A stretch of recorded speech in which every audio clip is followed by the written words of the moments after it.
万州大陆，金龙宗，主峰。没想到穿越到了这样一个危险的世界里。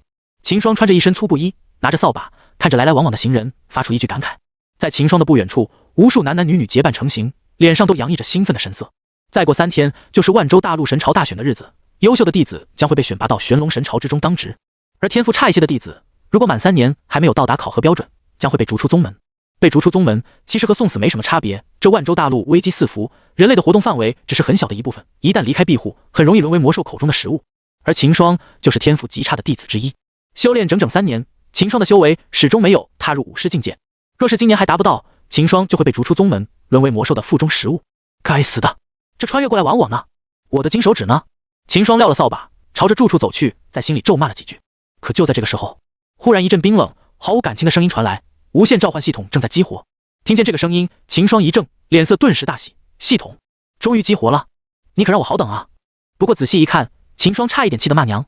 召唤系统，我是境界不行，你给我弄个召唤系统干什么？来个狂暴升级系统啊！可是还没等秦霜吐槽完毕，忽然之间系统再次发出一阵提示声。恭喜宿主成功激活100万倍召唤系统，宿主完成任务可以抽取人物，境界从5者到5帝不等，数量也是随机。听见这系统消息，秦霜顿时吓了一跳。召唤5帝，数量还可以随机？我没听错吧？秦霜咽了口唾沫，顿时真香。虽然穿越过来时间不长，但是秦霜对这个世界的力量体系了解还是很深刻的。分为5者、5师、大武师、武魂、武灵、武王、武皇、武无极、武圣和5帝。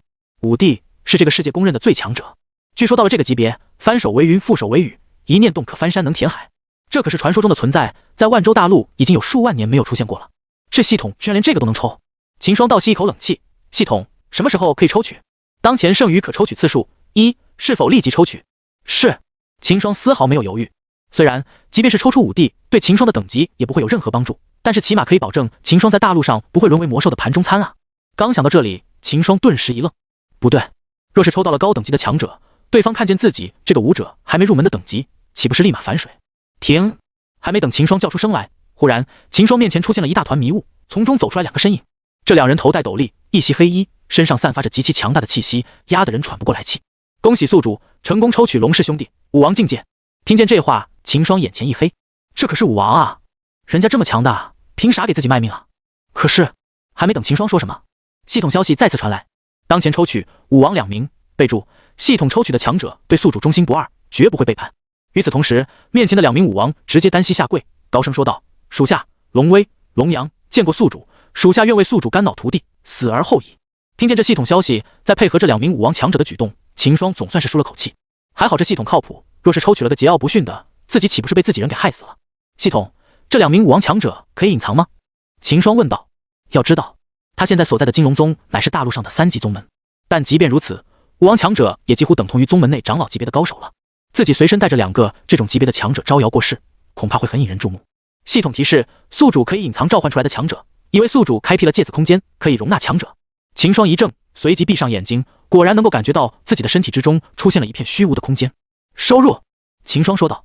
随着秦霜的声音落下，龙威和龙阳2人的声音唰一下子进入了秦霜的体内，出现在了秦霜体内的芥子空间之中。呼，这下就算是被逐出宗门，也不怕曝尸荒野了。秦霜感慨一句，正要将2人重新召唤回来，忽然门口传来一阵嘈杂的脚步声，随即一个满面红光的老人和一个青年弟子慢悠悠地走了进来。师傅，您怎么有空过来了？见到这个老人，秦霜脸上闪过一抹惊讶。这老人是秦霜的师傅，也是统管所有外门弟子的外门长老，名叫李萧然，乃是一个货真价实的50级强者。不过虽然说是师傅，但是秦霜只是他几千名弟子之中其中最不起眼的一个，根本无法引起师傅的重视。不知道今天他怎么有空到自己这里来了。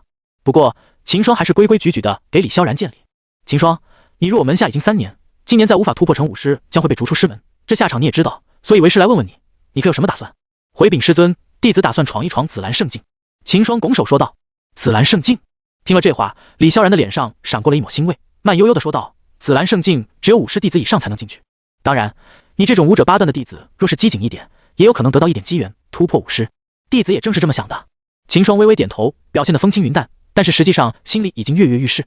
紫兰圣境乃是金龙宗建立门派时候的根基，据传闻，这片圣境乃是一片古战场，里面拥有数不清的机缘，但是同样十分危险。金龙宗将其一块外围划分出来，当作是弟子们的试炼地区，但是风险和机遇是并存的，虽说危险，但还是吸引不少弟子趋之若鹜。若是换作以前，以秦霜的天赋，自然不敢轻易尝试。但是现在有了2名武王级的强者掠阵，秦霜自然不会担心。徒儿，你拿着这封信笺去找刘长老，他正组织低阶弟子前往紫兰圣境，你可要好好把握机会。李萧然从袖子里抽出一封信递给秦霜，淡淡的说道。是。将李萧然送出了门，秦霜坐在屋子里微微叹了口气，自己这位师傅对自己还是很好的，当年就是他选拔秦霜进入金龙宗，成为一个记名弟子，若不是他，刚刚穿越过来的秦霜很可能已经被野兽吃了。想到这里，秦霜直接朝着紫兰圣境的入口走去。紫兰圣境的入口在后山，由一位武灵境界大成的外门长老刘正元把守。此时在紫兰圣境入口处，10多个弟子就站在这里跃跃欲试。在他们正对面坐着一个肥头大耳的胖子，此人就是刘正元。弟子王阳到，弟子张晨到，弟子李青青到。清点了面前的人数，刘正元朗声说道：诸位，紫兰圣境1个月开启一次，进入之后你们将被传送到一片荒古世界中，这世界中机缘无限，能找到什么是你们的造化。说着，刘正元清了清嗓子说道：不过你们最好还是在最外围活动，免得进入了深处送了性命。要知道紫兰秘境的深处是我这种武灵级别的强者也不敢轻易入内。听了刘正元的话，弟子们高涨的情绪瞬间就熄灭了下来。看到弟子们平复下来，刘正元说道：好了，大家准备进入。就在这个时候，秦霜忽然走上前来说道：刘长老，我也要进入紫兰圣境。说着，秦霜走上前说道：武者八段。刘正元脸色一僵，说道：你小子进去找死啊，赶紧哪来的回哪去。回禀长老，我这有一封推荐信。说着，秦霜直接将手里的推荐信递了出去。这……刘正元看着秦霜手里的推荐信，脸色微微变化，思考起来。噗！秦霜背后10多个年轻弟子没忍住，直接笑出声来。武者八段进紫兰圣境，现在的年轻人这么不知道天高地厚吗？小子，赶紧回去吧，长老是为你好，可别不知趣啊。就是，紫兰圣境是给武师级别弟子提升实力用的，你来凑什么热闹？大家别吵，这位师兄我认识，是一位记名弟子，整整3年都没晋级武师，这次估计是破罐子破摔了。都别吵！刘正元眉头一拧，说道：弟子秦霜准备进入紫兰圣境。是。面对这些弟子的嘲讽，秦霜全当作是耳旁风了。机缘只有掌握在了自己手中，别人说什么并不重要。正想着，刘正元忽然伸手一拍，雄浑的气息爆发出来，在他的面前，一道幽暗深邃的迷雾出现，紧接着一股肃杀之意传来。进去！刘正元说道。说完，刚才那些武士弟子不再停留，一个一个鱼贯而入。秦霜也不例外，直接朝着那迷雾之中走去。顿时，一股阴寒的力量就从远处传来，一阵黑色的气息遮住了秦霜的眼睛。当秦霜的视野再次恢复之后，他已经身处一片枯黄色的世界之中，脚下是一片巨大的沙漠，风沙席卷，透着一股危机。看样子大家都被分开了，这就好办了。秦霜微微一笑，直接将龙威和龙阳2人召唤了出来。见过主人。龙威和龙阳2人一见到秦霜，立即单膝下跪。请起。秦霜这才有时间好好打量了一番自己面前的2人。主人，这是什么地方？我能感受到一些妖气和一些宝物的气息，似乎在东南方向和西北方向各有一处不错的宝物。龙威看着周围的世界，皱着眉头问道：你能看见宝物的气息？你们是咱们修炼寻宝能力的强者？秦霜瞪大了眼睛，难以置信地问道。回禀主人，到达武王境界可以感受一定的天地元气，虽然拥有感知力，但是不如天生修炼感知功法的强者。龙氏兄弟回答说道。原来如此。秦霜点点头。之前他曾经听说过这紫兰圣境之中拥有2处非常强大的宝物，一个是辅助修炼的万灵鼎，另外一个则是一本地阶下品蟒枯经。这2个地方在金龙宗之中都是禁地，即便是武王级别的长老们前往探寻，同样不敢轻易进入。你们有拿到这2样物品的把握吗？秦霜问道。有。龙威和龙阳对视一眼，自信地笑了起来。主人，这里的禁地虽然会对一般的武王境界造成困扰，但是对于我们这种武王巅峰而言，却并不是什么难事。好。秦霜微微一笑，说道：既然如此，那你们随我前往这2处寻找机缘。是。龙威和龙阳齐声说道，身体之中气息爆发，直接带着秦霜化作一道流光，朝着不远处的遗迹飞掠而去。顷刻间便抵达了遗迹的外围。这是一片废弃的宫殿，名叫乾元宫，乃是一位武王强者的寝宫。一进入这里，秦霜就感觉到一股极其恐怖的气流席卷而来，一群庞大的蝎子和蜈蚣从地下钻了出来。杀！秦霜没有对鱼的话，只是发出一道指令。龙威和龙阳顷刻间杀出，直接将面前拦路的一些蝎子、蜈蚣之类的斩成碎片。武王强者的力量太恐怖了，2人清理了外围的魔兽，直接朝着那宫内杀了进去。轰！就在此时，一道恐怖的声音传来。那乾元宫之中，忽然一只巨大的僵尸掀开了地板，从里面爬了出来。擅闯本王宫殿者，死！那僵尸口中发出恐怖的叫声，他的力量极其恐怖，曾是一尊陨落的武王强者，常年的腐蚀让他变得更加强大。他张牙舞爪的朝着秦霜等人冲杀过来，但是龙威和龙阳只是一招手，顷刻间恐怖的气息划破空气，直接将其击碎。轰！巨大的宫殿发出一阵震动，顷刻间就彻底塌陷。在那宫殿的底部，一个明晃晃的光团忽然从地上飞了起来，在那光团之中摆放着一尊巨鼎，巨鼎上面有一个莲花座位，上面散发着古朴的气息。龙威和龙阳两人对视一眼，直接冲到那光团旁边，直接将其击碎，将这巨鼎送到了秦霜的面前。主人，这是一尊真王品质的好东西。龙威和龙阳说道。秦霜将这鼎捏在手中，脸上闪过一抹喜色。万灵鼎，果然是万灵鼎。秦霜伸手一捏，这巨鼎忽然开始变小，顷刻间变成了手掌大小，被秦霜捏在手中。若是没记错的话，这万灵鼎可以增加几倍的修炼速度，境界提升也会变快。秦霜喃喃自语，他的修炼速度虽然不快，但是这万灵鼎之中却拥有加速的效果，可以给他的修炼节省大笔时间。恭喜主人！龙威和龙阳笑道。他们忠心耿耿，作为秦霜的属下，他们得知了秦霜增强了力量，更是高兴的合不拢嘴。从战斗到结束，不过小半天的时间，而这紫蓝圣境开启的时间则是足足一天，足够秦霜继续朝着深处探索。龙威和龙阳继续去下一个秘境。秦霜开口说道。是。两人带着秦霜继续朝着远方飞掠而去。就在三个人即将越过界碑的时候，忽然一阵战斗的波动从下方传了出来。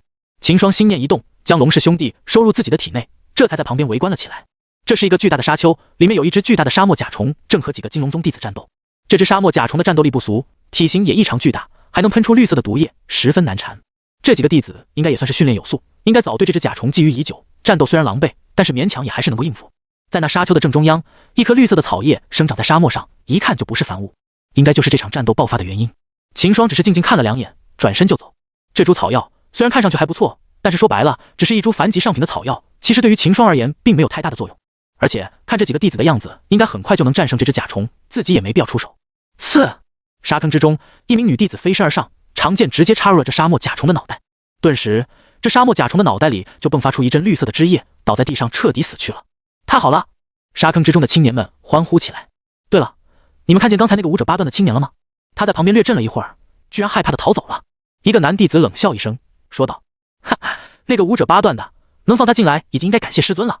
行了，都不要说了。就在此时，为首的一个男弟子忽然高声说道，他应该是这群人的首领。一听这话，其余人都安静了下来。师兄弟们，不要忘记我们的目标，就是这株还阳草。有了这东西，我们在紫蓝圣境之中的积分应该是最高的了。那宗门奖励应该落入我们手中。好的，王阳师兄。几个师兄弟听了这话，都纷纷住口。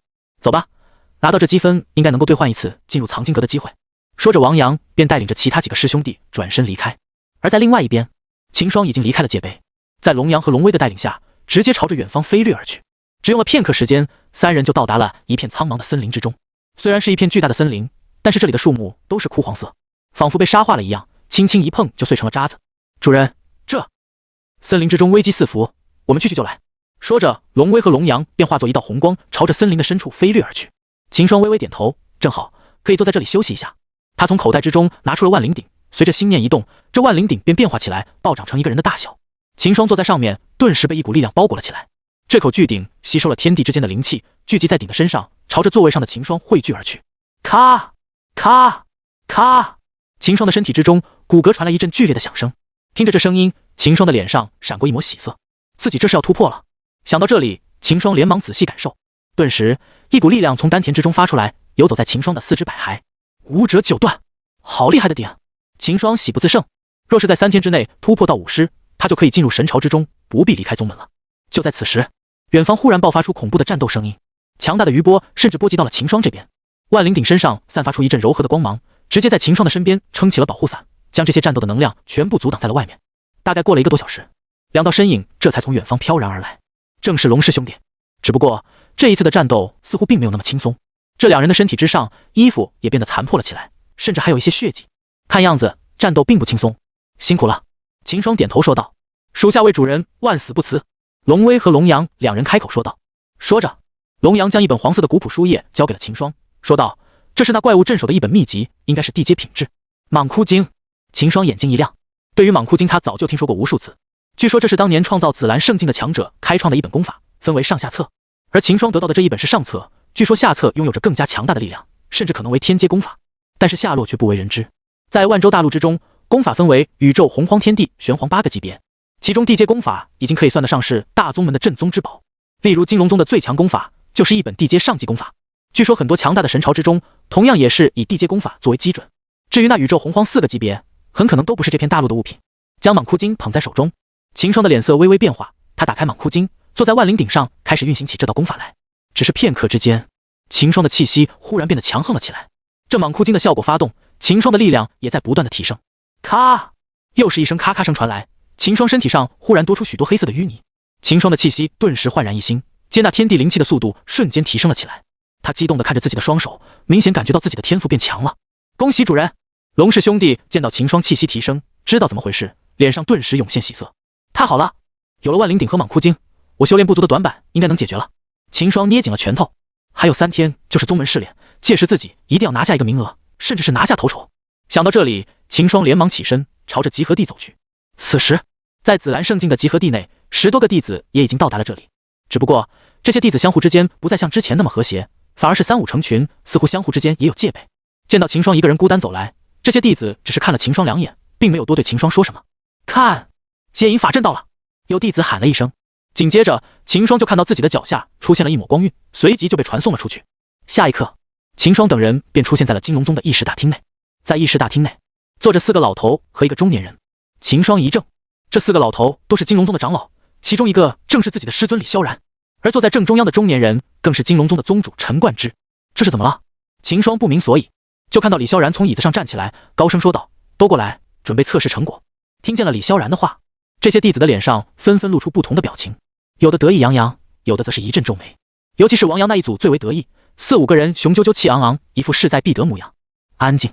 李萧然从怀中掏出一块石头，高声说道：“现在把你们的手掌放在石头上面，若是你们在这紫兰圣境之中得到的机缘越大，奖励也就越丰厚。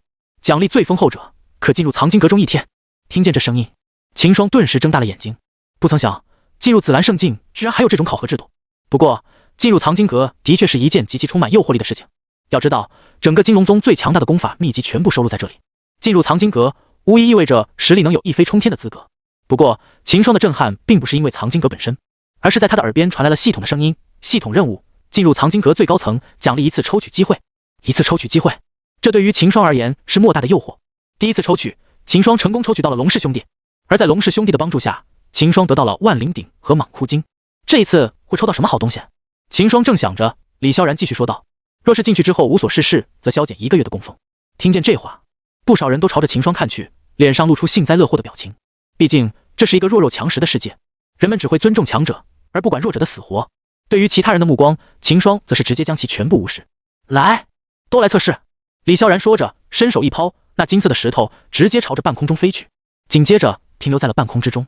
我先来，弟子张晨得到蛟龙鳞片。一个名叫张晨的弟子自告奋勇，朝着金色石头走去，伸手一摸，顿时石头发出耀眼的光芒。不错。见状，几个长老都纷纷点头。这蛟龙鳞片乃是紫兰圣境之中的一个水潭之中的魔兽鳞片，拥有大武士级别的战斗力，能拿到实属不易。弟子李青青得到火焰果。紧接着上来一个女弟子，将手掌放在了测试石上，顿时测试石上散发出一阵亮光，不过显然比张晨那个差了许多。也不错。下一组，李萧然和几个长老微微点头。弟子王阳得到还阳草。就在此时，王阳朗声说道，随即朝着大殿的正上方走来，伸出手去摸在试金石上，顿时无比耀眼的金光从那石头之中激射出来，甚至让不少弟子连忙闭上了眼睛，以免被这金光刺到了双眼。还阳草，厉害啊，孺子可教。这光一出，在座的几个长老脸色顿时大变。不仅如此，就连一直稳坐钓鱼台的陈冠之也都微微挑了挑眉毛。诸位长老，我觉得这测试可以到此为止了。王阳高声说道，这一株还阳草是我们5个师兄弟击杀了一头大武师圆满级别的沙漠甲虫才得到的，其他师兄弟若是想胜过我，至少也要击杀一头武魂境界的怪物才行。我想再测试下去已经没有必要了。此话有理。听了王阳的话，诸位长老们都纷纷点头。诸位长老，我还没测呢。就在这时，秦霜忽然大声说道：“你！”王阳等人先是一愣，随即嗤笑一声：“怎么，这位武者8段的兄弟得到了比还阳草更好的东西吗？”不过秦霜并未说话，只是静静看着台上的长老。弟子秦霜上前测试。李萧然看着秦霜，开口说道。秦霜微微一拱手，并没有将自己得到万灵鼎的消息说出去，直接将手放在了试金石上。毕竟万灵鼎和蟒窟精这2样东西都是紫兰圣境之中的至宝，只得到1样都是无价。正所谓匹夫无罪，怀璧其罪。秦霜虽然不害怕对方报复，但是就怕有人暗中使绊子。秦霜走到试金石面前，伸手轻轻一碰，只听见唰一声传来，这试金石之上忽然迸发出一阵剧烈的光芒，恐怖的光芒将整个大殿都笼罩在内。我的眼睛！王阳等人原本正死死盯着面前的石头，结果差一点被这强烈光芒给刺瞎了。什么？砰砰砰砰！4道声音传来，4个长老同时起身，身后的椅子都被撞倒，就连之前稳如泰山的陈冠之脸色都是一阵不可思议。几位长老，请问我可以进入藏经阁吗？秦霜平静地问道。几个长老见状，连忙小声商议起来。终于，李萧然走上前来，说道：“秦霜，按照这次的选拔规则，的确是由你前往藏经阁之中，回去自己准备吧。”听了李萧然的话，秦霜微微拱手，转身离开。这怎么可能？王阳等人怒吼起来：“师傅，这小子作弊！他一个武者八段，怎么可能击杀比我们更强大的魔兽？就是，这人作弊的，不公平！请宗主一定严惩不贷！”一群弟子齐声喊了起来。他们不服，为什么秦霜一个武者八段的弱者能进入紫蓝圣境，甚至还拿到了最高级别的奖励？肃静！就在此时，李萧然一声怒喝，庞大的气息顿时席卷了整个大殿。顷刻间，所有弟子都安静了下来。李萧然说道：“在紫蓝圣境之中，不存在作弊一说，诸位不必再胡搅蛮缠，多多修炼才是正途。”听了李萧然的话，这些武士弟子们只好一个个垂头丧气的离开。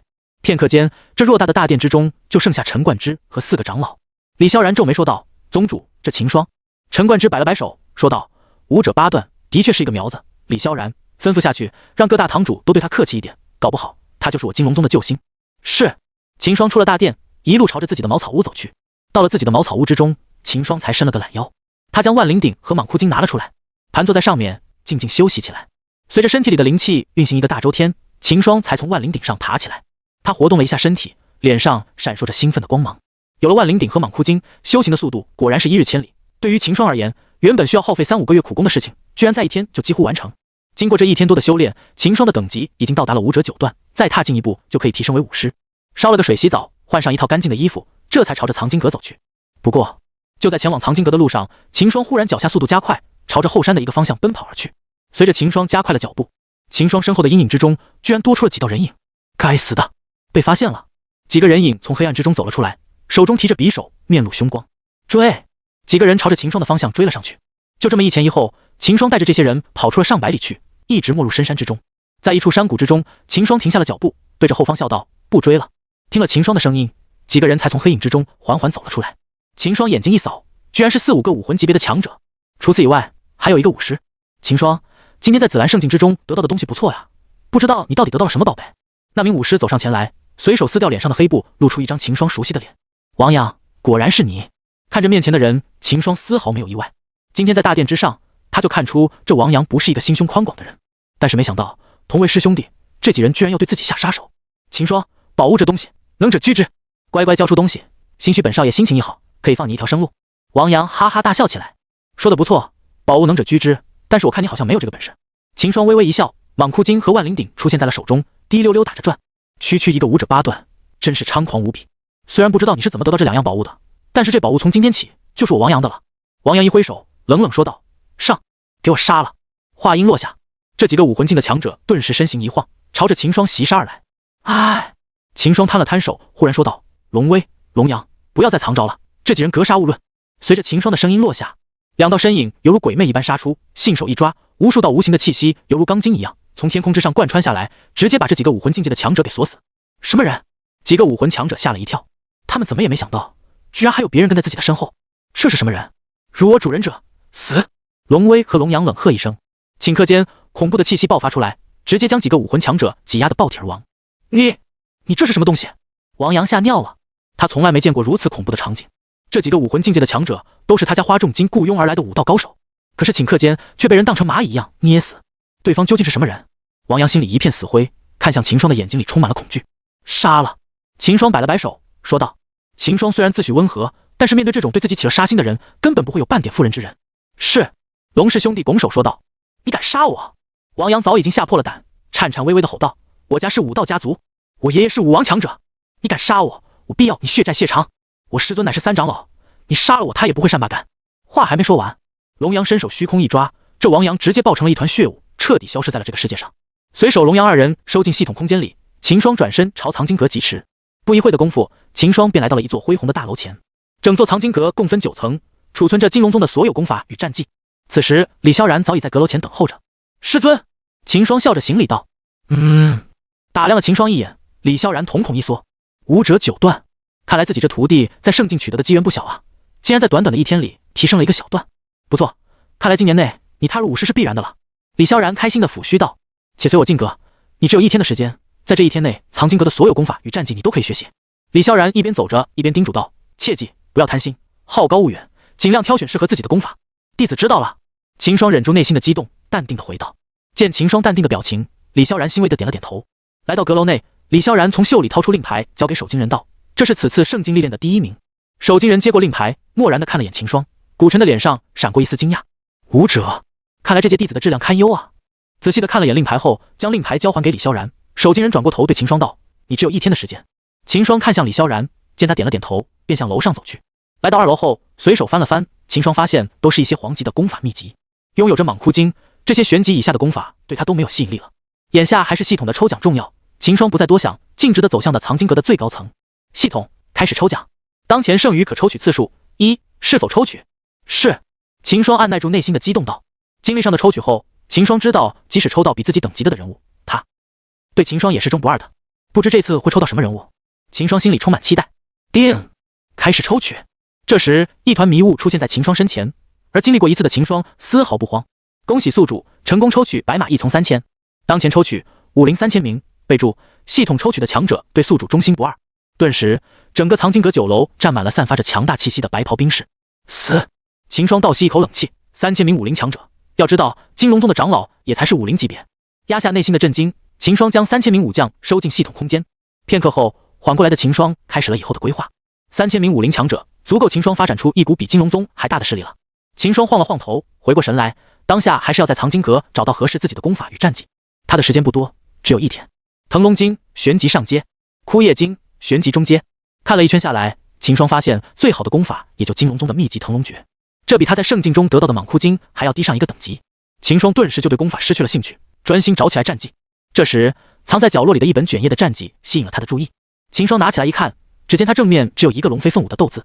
翻开第1页，与天斗，其乐无穷；与地斗，其乐无穷；与人斗，其乐无穷。开篇的介绍就充满了战斗的气息。心中好奇的秦霜看了眼他的品级，竟然是地级战绩。秦霜心中有些疑惑，既然品级如此之高，为何却摆在角落里吃灰？细看后，秦霜明白了，这个斗技是在战斗燃烧自己的血气，短时间提升3倍的实力。但血气是武者修炼的根本，若是再燃烧掉了，武者就会掉落等级。总而言之，这是个以命换命的战绩。与这9层当中收藏的其他战绩比起来，就十分的鸡肋了。但秦霜不怕呀，修炼了蟒窟经的他，体内的血气生生不息，这个战绩对他来说是绝配。秦霜了解后，内心便不再犹豫，当即盘腿下来修斗技。而这时，远在金龙宗千里外的武道家族王家，何人杀我爱子？一名男子飞到王家上空惊怒道，身上怒火仿佛要把环境燃烧起来。他正是王阳的父亲王平。惊雷般的怒喝引得在家中闭关的族老纷纷破关。缓了片刻后，他回到族中的议事大厅中。不一会儿，破关处的王家族老们闪身进了大厅。发生了何事？我好像听到族长你说杨儿。一位族老先开口问道。杨儿死了。王平压下怒火，沉声道。什么？不可能，在这方圆千里之中，谁敢惹我王家？族长你搞错了吧？这族老满不置信地叫道。王平深吸一口气，环顾着族老们道，没错，我留在杨儿身上的印记已经消失了。这下族老们都相信了。可恶，一定要将此人找出来，挫骨扬灰，报王家此仇。杨儿上次家书中提到他已是武师，杀害他的人想必也不会太高。王平沉思了片刻，掏出一块玉佩道，王兴，这玉佩带有杨儿的灵魂气息，只要那杀害杨儿的人在100里之内，玉佩就会感应到。你带着玉佩速速赶到金龙宗，找出此人，将其带回来。我要此人叫声不能，求死不得。王平语气里充满了杀意，让此时的温度都下降了几分。是。站在一旁的王兴听到后站了出来应道。领过玉佩后，王兴便毫不停留的施展身法，闪出了大厅，朝金龙宗的方向赶去。金龙宗藏经阁内，秦霜站起身，伸了个懒腰，啪啦啪啦，一股炒豆子般的声音响起。51级。在成功修成了斗诀后，秦霜便晋级了。这时秦霜耳边传来守金人声音，小子，时间到了，不用老头子，我上去请你吧。传音入耳，这守金人竟是武王强者。不过也不奇怪，毕竟这是收藏着整个金龙宗的功法，的确需要一个实力强劲的人来守护。前辈，我这就下去。秦霜对着四周回道。回到自己的茅草屋，秦霜把龙家兄弟与3000白袍一从召唤了出来。3000名武林一出，周围的气氛顿时压抑下来。秦霜连忙让他们收起气息，免得被宗门发现。秦霜想了想，接下来自己肯定要前往神朝的大选。玄龙神朝位于5级大陆的西部，而金龙宗只是神朝当中的一个小宗门。神朝的大比中前100名者就可以前往神都参加1年后的比赛，最终排名在前100的将可以进入神朝之中当值。作为西部地区一皇两宗3家中排在头位的玄龙神朝，他的大比可是吸引了整个西部的天骄前往。要是能加入神朝，那就是一步登天了。对于接下来的大比，秦霜倒不会担心自己胜出不了。以自己现在51级的实力，配合蟒窟经和斗诀的话，可比肩大武师。在这大选中胜出，那还不是轻轻松松？龙威，你带着这3000名武林到神朝组建一个势力。3000名武林突然出现的话，会发生不好影响。你们先隐藏起来，就叫暗殿吧。秦霜理了理思绪道：“是。”龙威拱手道。这时，龙阳传音入耳，告诉秦霜：“主人，我们旁边有个耗子，是武灵级别，要不要我请他过来？”秦霜有些疑惑是谁在监视自己，便开口道：“先请他过来。”龙阳听了，抬手虚空一抓，便把隐藏在10里外的王星擒到了眼前。此时被擒住的王星吓得目眦欲裂，武王强者。在王平吩咐后，他便马不停蹄地赶到了金龙宗。根据玉佩的指引，他知道杀害王阳的人就在10里外了，没想到突然给抓到了一个茅草屋前。王星看着眼前的帅气男子，怀里的玉佩悸动起来，强忍着心里的慌乱，看了眼将自己抓来的龙阳。王星颤巍地道：“不知前辈找我有何事情？若有冒犯的地方，还请前辈大人不计小人过，放晚辈一马。”秦霜打量了一下眼前的王星，突然发现了他衣袍上的一个小印记，心中了然。这个印记他在王阳的身上见过，并不是金龙宗的印记。你是王家的人，想必是因为王阳来的吧？秦霜开口问道。被认出来的王星浑身发抖，知道自己在劫难逃，内心不禁暗骂着王阳，竟为王家引来了如此强大的敌人。要知道，王家也只有王阳的爷爷是武王强者，而眼前的青年身旁就站着2位武王，看样子还只是他的仆人，这下王家麻烦了。对方究竟是什么人？见秦霜已认出自己，王星只好求饶道：“公子饶命啊！我愿意发下血誓，绝不把公子的事透露给王家。既是王家的人来寻仇的，那就没有存在这个世上的必要了。”龙娘，秦霜没有丝毫的妇人之仁。一旁的龙阳心领神会，抬手一拍，王星直接爆成一团血雾。既然王家送上门来，那暗殿的立威的机会便来了。龙威，你且率领3000白袍一同去把王家灭了，再去神朝把暗殿立起来。是。左侧的龙威拱手道。虽然王家是神朝内的侯爵家族，灭了王家后肯定会得罪神朝，但暗殿是建立在暗处的，这就完美的与秦霜撇开，不会影响到他参加神朝的大比。随后，龙威便带着3000白袍一从离开了金龙宗。将龙阳收入系统空间后，秦霜便回到茅草屋里修炼起来。还有不到1天就要开始大选了，目前主要还是抓紧时间提升自己的实力。将万灵鼎拿出来后，秦霜便盘腿运转体内的蟒窟精。有了万灵鼎的灵气加成，辅以地级功法蟒窟精，秦霜的速度已非往日可比，加上突破到了5师，秦霜对于蟒窟精的理解更深了。往日1天内只能运转1个大周天，现在突破到5师后，秦霜1天足足运行了3个大周天。随着一阵劲风飘起，秦霜浑身一震，突破了52级。秦霜握了握双拳，感受着体内澎湃的力量，心中不禁升起一股豪气。现在秦霜的修炼速度1日千里，在面对大选时自然有了足够的底气。枪！一道道沉闷的钟声在金龙宗内响起。听到钟声的秦霜反应过来，这是宗门在召集年轻的弟了。秦霜身形一闪，便朝金龙宗的广场疾驰而去。此时如同秦霜一样，金龙宗内的年轻弟子听到钟声后，纷纷赶往宗门广场。待秦霜来到广场时，发现已经有好几个在此等候了。一名仙气飘渺的女弟子双手抱剑站在了广场中央，高冷的气息让她旁边的几丈都空了出来。她正是现在金龙宗的大师姐柳若云，是金龙宗宗主的亲传弟子。或说柳若云天生健体，在加入金龙宗时引得宗主与一众长老的争抢，最终她拜入了宗主门下。时间过了一会，宗里的弟子都聚集到了广场，周围的环境顿时变得嘈杂起来。一道身影飞到广场的上空，陈冠之扫了眼下方的弟子，释放出自身的气息，高声道：“肃静！”在庞大的气息压抑下，广场瞬间变得落针可闻。下面念到名字的弟子将随我去参加这次神朝的大选。见弟子们安静下来，陈冠之沉声道：“柳若云、李青青、秦霜。”念到秦霜时，陈冠之顿了顿，在人群中找到了秦霜，打量秦霜一下，顿时惊讶了。52级，这小子的进阶速度这块，自己果然没有看错，这是个苗子。一番点名后，没被念到名字的弟子垂头丧气地离开了广场。随着这些弟子的离开，广场也瞬间变得空旷起来。剩下的弟子热情洋溢，脸上充满了兴奋。看着眼前剩下的弟子，陈冠之开声道：“你们都是我金龙宗的优秀弟子，随后将与后前往南郡参加神朝的大选。此次大选除了我们金龙宗，还有南郡的其他8个宗门与各大家族的年轻弟子参选，希望你们能杀出重围，成功晋级，为宗门争光。”说完，陈冠之便从手中的储物戒指中把一艘符舟取了出来。庞大的符舟遮住广场上的阳光，整个广场瞬间阴暗下来。金龙宗离南郡有万里之远，想要1天内到达，只能乘坐符舟了。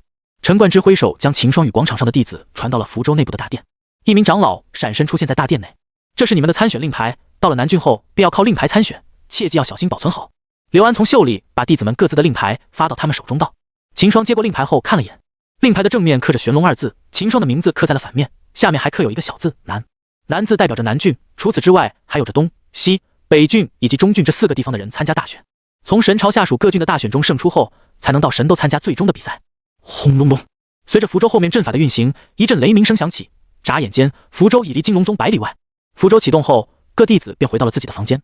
大选在即，修炼时间是宝贵的，秦霜回到房间便抓紧时间准备修炼。这时耳边传来陈冠之的声音：“秦霜，你到我房间来。”宗主，他找我干嘛？带着心里的疑惑，秦霜走到符舟顶层的房间外。咚咚，秦霜亲手敲门。进！陈冠之的声音从房内传来。推门而进，秦霜发现柳若云也在房间内。见过宗主。秦霜行礼道。柳若云见秦霜走了进来，眼中闪过一丝诧异。对于秦霜，柳若云不甚了解，只听闻他取得这次圣境历练的头名，而这也是他后来才知道的。在此之前，他一直在闭关。想到他竟能师尊如此对待，他实在不明白，一个52级的弟子为何能让师尊如此上心，这让他对秦霜好奇起来。秦霜，你来了。陈冠之看两人一眼道：此次大选，我金龙宗最有希望踏入前100的人，在我看来就是你们2人了。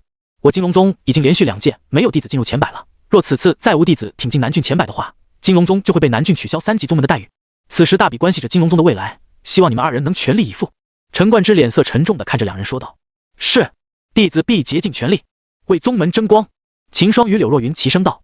见两人认真的表情，陈冠之放下心来，自己这个徒弟已经是大武师了，又是天生健体，实力在南郡的同辈当也是顶尖的，通过大选不难，甚至能争取一下前20名。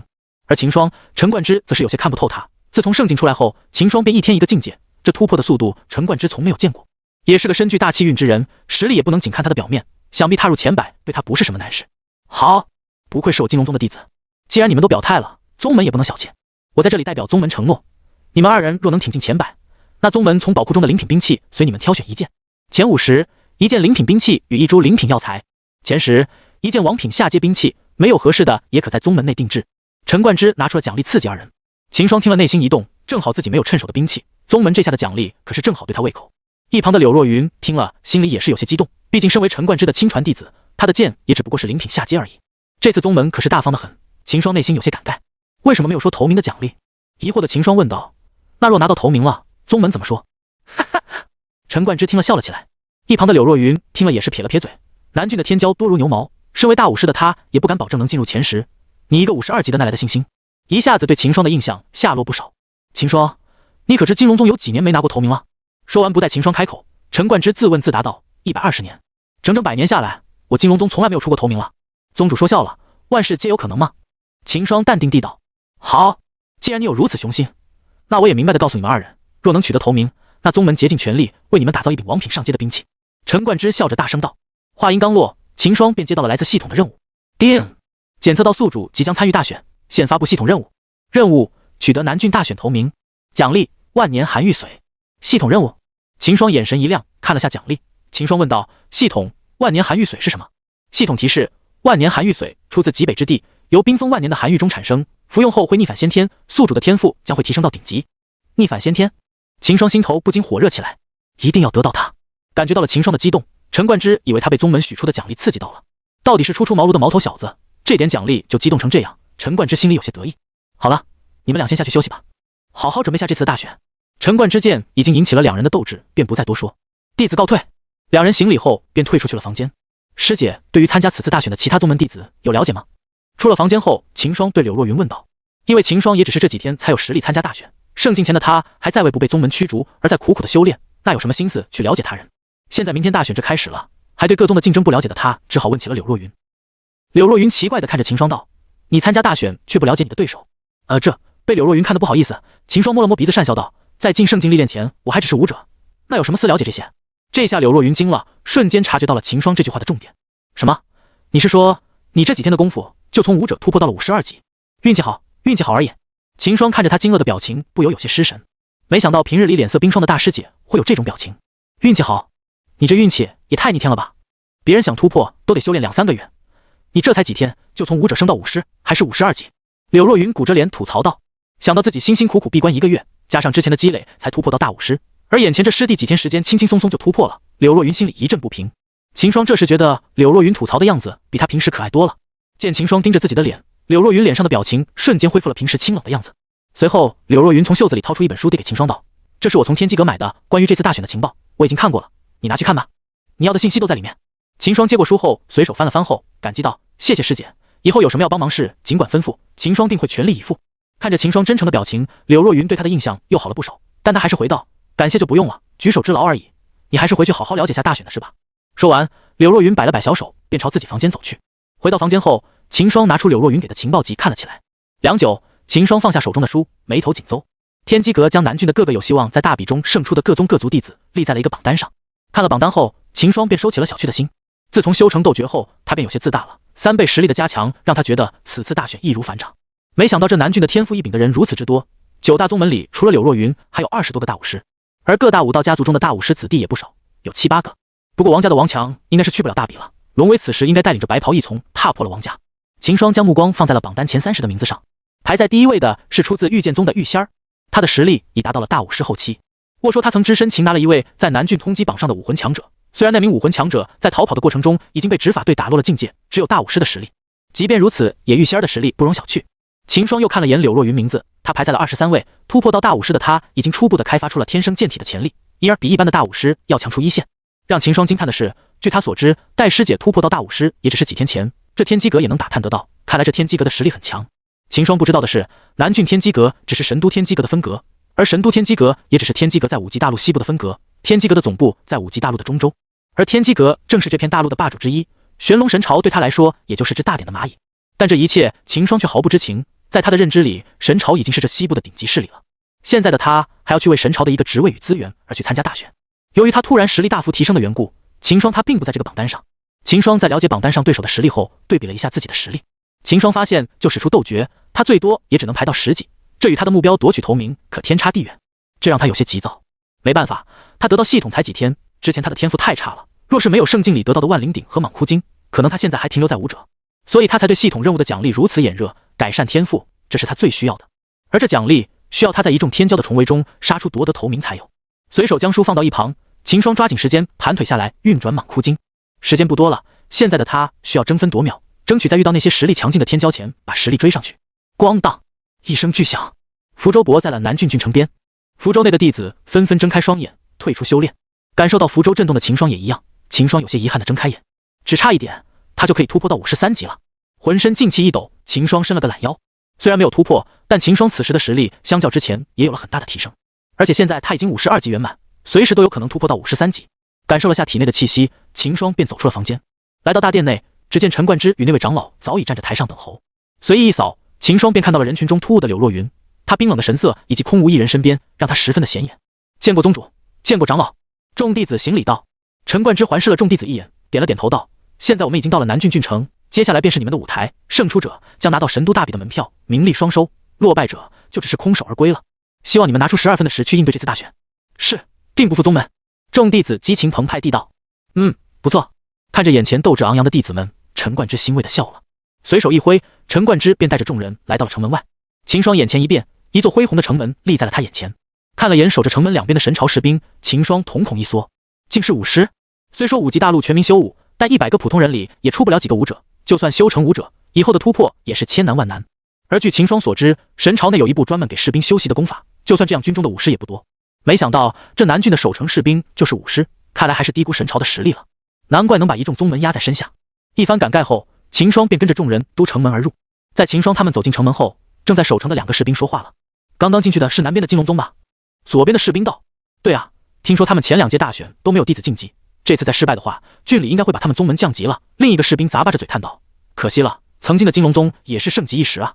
此时正在城内找客栈落脚的金龙宗等人没有听到士兵的对话，在城内找了一圈后，金龙宗这边才发现自己来晚了，城内的客栈早已让比他们先到一步的其他宗门租了下来。最终金龙宗也只找到一间还有空间的客栈。陈冠之算了算人数，发现剩余的房间只提供给弟子2人共住一间。得知这一事情后，这些年轻弟子不禁有些不满，兴高采烈地来到南郡准备参加大选，没想到刚来到这里就被泼了一盆冷水。由于金龙宗离南郡城相隔万里，因而宗内在城里的驻地也不是很大，没有多余的房间。此时已是日下西山了。最终一众弟子两组合走进了客栈。看着这些弟子走进客栈，秦霜嘴角微微抽搐了下，他可不想和一个大男人住在同一个房间里，再说晚上他要修炼，万灵鼎也不好拿出来。四周地看了眼后，秦霜把目光放在客栈不远处的香满楼。有了，想到办法的秦霜转身就朝香满楼走去。察觉到秦霜的异常行为，陈冠之叫住秦霜问道：秦霜，你要去哪里？陈冠之的声音引起了这些弟子的注意，纷纷朝秦霜看去。禀宗主，我要自己去找地方住。秦霜面无表情地回道：哦，那你去吧。陈冠之也不强求秦霜住客栈，随口回道。紧接着秦霜便在众人的目光下朝着香满楼走去。这下众人笑了，噗嗤，这小子不会是色不可耐了吧，竟然去青楼。一位弟子率先嘲笑道：我看这里房间不够正合秦霜心意，有了个借口去快活。这名弟子话落，众人顿时大笑起来。哈哈哈！柳若云也目睹了全程的经过，看着秦霜的身影，脸色通红的暗啐一口：色胚！而正在向香满楼走去的秦霜，脚步一顿，转过身来对柳若云道：“大师姐，你要不要和我一起去？有房间一个人住哦。”想到柳若云给自己的情报，秦霜便想着带她一下。这下这些弟子不笑了，眼光惊疑地两人之间来回扫过，但见了柳若云冰冷的脸色，顿时放下心来。这秦霜有些不知天高地厚啊，他以他是谁，还想叫大师姐和他一起去青楼？这名弟子的话得到了大家心里的认同，不禁在心里暗笑着秦霜。柳若云此时内心是复杂的，有惊慌，有恼怒，但他的脸上始终面无表情。虽然他也不想和人一住在一个房间，但此时秦霜当众叫着他一起去青楼，实在是有些过分了。但看着秦霜真诚的脸色，不知为何他下意识就选择了相信。一边是和别人同住一间房，一边是秦霜的建议，内心挣扎了一会，柳若云走向了秦霜，希望师弟你没有骗我。柳若云走到秦霜身边，冷冷地道：“走吧。”秦霜仿佛没有察觉的柳若云的语气，看着走向香满楼的二人，这些弟子瞬间麻瓜了。连作为柳若云师尊的陈冠之也是有些惊愕，自己这弟子的性情他是知道的，一向是不近人情，面色高冷，如此竟跟着秦霜去了青楼。虽然听秦霜说是去找房间住，但陈冠之还是有点怀疑的。此时已是夕阳西下，正是香满楼营业的时候。秦霜与柳若云这对奇怪的组合一走进来，让里面的姑娘与客人一时愣住了。哟，这位也好雅兴，竟带着姑娘一起来。一旁的妈妈桑走了出来，打破冷场。这位从没来过后这种场合的秦霜一时竟不知如何称呼，客人叫我刘姨便好了。妈妈桑看出了秦霜的难处，连接道：“哦，刘姨，我和我师姐是来参加大选的，眼下城内的客栈没有空房了，想到这里来租个房间住几天。”秦霜看了眼楼内的环境道。听到秦霜这话，刘姨的脸瞬间就变了，不来照顾生意的。刘姨并没有因为两世武者就改变脸色，毕竟这南郡城连守门的士兵都是武士级别，加上玄龙神朝规定武者无特殊原因不得对普通人出手，当下便要拒绝秦霜。哎呦，客人说笑了，我这里又不是客栈，那有……等等，见刘姨要拒绝，秦霜连忙打断道：“你看这怎么样？”说着，秦霜从袖中掏出了2锭金子，递给了他。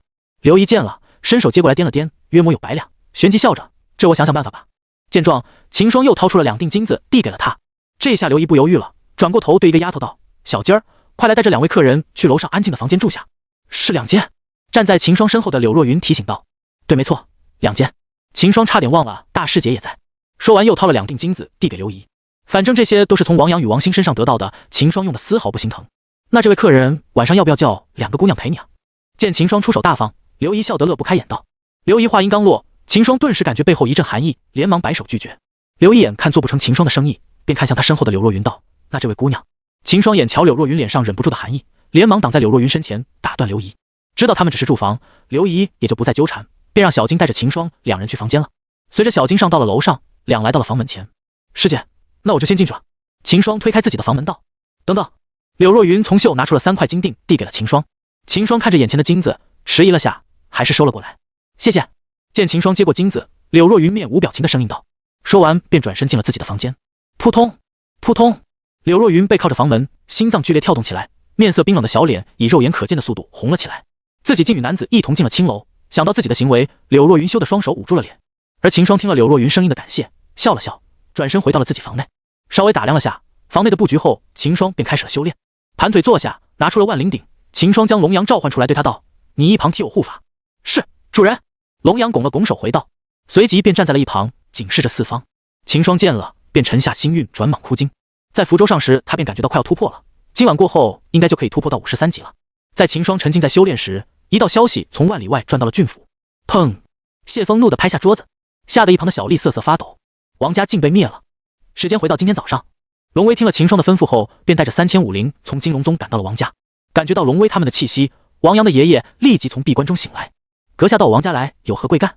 看着眼前的龙威与他身后的3000名武灵，王阳爷爷惊得内心狂跳。无事，只是你王家惹到不该惹的人了。奉无主之命，我等前来灭你王家。龙威说完，立即杀向王阳的爷爷。身后的3000白袍亦从将王家围了起来。王阳的爷爷又惊又怒，掠身闪过龙威的杀招，急声道：“阁下可是有什么误会？我们可以坐下慢慢解决。”没有理会王阳的爷爷，龙威台又是一招杀去。虽然同是武王强者，但两者比起来，王阳爷弱了不止一筹。堪堪闪过龙威的杀招，王阳爷回头一看，只见天边的云彩已被龙威的劲气撕开，若是这一击打在他身上，不死也得重伤。自知打不过的王阳爷爷连忙搬出神朝道：“我王家是神朝的侯爵家族，老夫的女儿是当今尚书的小妾，你不能动我王家，否则就是与神朝作对。没有什么不能的，惹到我的主人，你王家今天该灭。”龙威说完后，便缠住王阳爷爷，对那3000名武灵一挥手，顿时3000武灵杀向王家。一场血腥风雨后，王家便只剩眼前的王阳爷爷了。心如死灰的王阳爷爷看着龙威众人苦涩地道：“能不能告诉我，我王家是如何惹到你主人的？龙威默不作声，施展全力一击，一过光芒闪过，王阳爷爷在这世界消失了，王家灭族。半个时辰后，赶到现场的县令看着王家废墟，惊得瞪大双眼。随后他便立马将消息传给了南郡的府君谢峰。接到消息的谢峰又惊又怒，在他管辖内竟出现了一股不知名的势力，把王家灭了。对于王家他也是了解的，10年前王家将家族一名姿色不错的女子送到了神都的尚书府内，也正因为如此，在神都的尚书为王家周旋了个侯爵爵位。谢峰虽然对王家卖女求荣的行为感到不耻，但王家必是神朝的侯爵家族，无论凶手是谁，他谢峰都得找出来，不然过几天那些御史弹劾他的奏折能堆满女帝的桌面。谢峰摸了摸头上的乌纱帽，不由得对凶手升起一股怒火。眼看大选在即，就不能等大选过后他调任了再动的吗？下令下去，南郡城全城戒严，责令马援带领执法一队速速赶到阳平县调查。平了平心中的怒火，谢峰又道：全郡通缉凶手，缉拿凶手者赏千金。接到命令的马援立马就带着执法小队出发，殊不知龙威早已离开万里之外。翌日，秦霜从修炼中醒来，历经一个晚上，秦霜已突破到了53级。整理了下仪容后，秦霜便走出了房间。正当秦霜准备敲门问下柳若云是否一同前往赛场时，吱嘎，柳若云正巧打了门，秦霜准备敲门的手出现在柳若云脸前，两人四目相对，秦霜尴尬的笑着收回了道：师姐早，我正准备叫你呢。早，柳若云面无表情的回道，随即便率先走了出去。秦霜看着柳若云的背影，蓦地感到刚才的她有些可爱，感受背后的目光，柳若云心里有些羞恼，不禁加快了脚步。秦霜连忙跟了上去。一路上，秦霜感到了不对劲，与咋天相比，今天的南郡城多了一股肃杀的气氛。这是戒严了？这时，路上两个人的闲聊引起了他的注意。听说了吗？好像是阳平县出了大事情，咋完府君知道，还发了好大一阵火。嘿，老兄，你那消息都过时了。我亲戚大表弟的表哥的大嫂听郡府的丫鬟说，是阳平县的王家给人灭了，全族上下一个不留啊！死，这么狠，可不势利，咋晚郡城就开始戒严了。听到后，秦霜便知道是龙威他们已经完成他派的事了。想到自己的仇家没了，秦霜心里顿时轻松了下。来到赛场后，俩人看到了陈冠之他们，便向他们会合。陈冠之与一众弟子脸色怪异的看着俩人，所有人都很好奇，早晚进了香满楼后，俩人有没有发生什么。众人瞧了一会，见俩人的神色没有什么异常，便失去了兴趣。也是，大师姐怎么可能看得上那毛头小子？一些弟子安慰自己。这时，其余各宗的参选弟子也逐渐来到了赛场。秦霜大致的数了下，约莫有1000余人。接下这1000多人便会给分到10个舞台上混斗，最终每个舞台只能留下10个人。这10个舞台总共100，便是此次大选的前100了，可以得到明年前往神都的参赛令牌。当然，剩下的100人也会进行1对1的战斗，分清楚名次，前10位在神都大赛会率先晋级。此次大选的主考是南郡的府君谢峰。作为主考，谢峰早已来到赛场的上方。自从早晚收到王家被灭的消息后，他整整1夜没睡。今早也早早就带着郡府的手下来到了赛场。肃静！谢峰散发出自身武皇的气息，庞大的气息席卷了整个赛场。能做到一郡之府君，谢峰的修为自然不会太低。整个赛场在谢峰的气压下，瞬间变得落针可闻。看着下方安静下来的众人，谢峰满意的点了点头。秦霜看着赛场上方的谢峰，心里不禁有些担忧龙威他们了。想不到神朝中仅1位府君就是武皇强者。枪！容秦霜多想，大选的钟声响起了。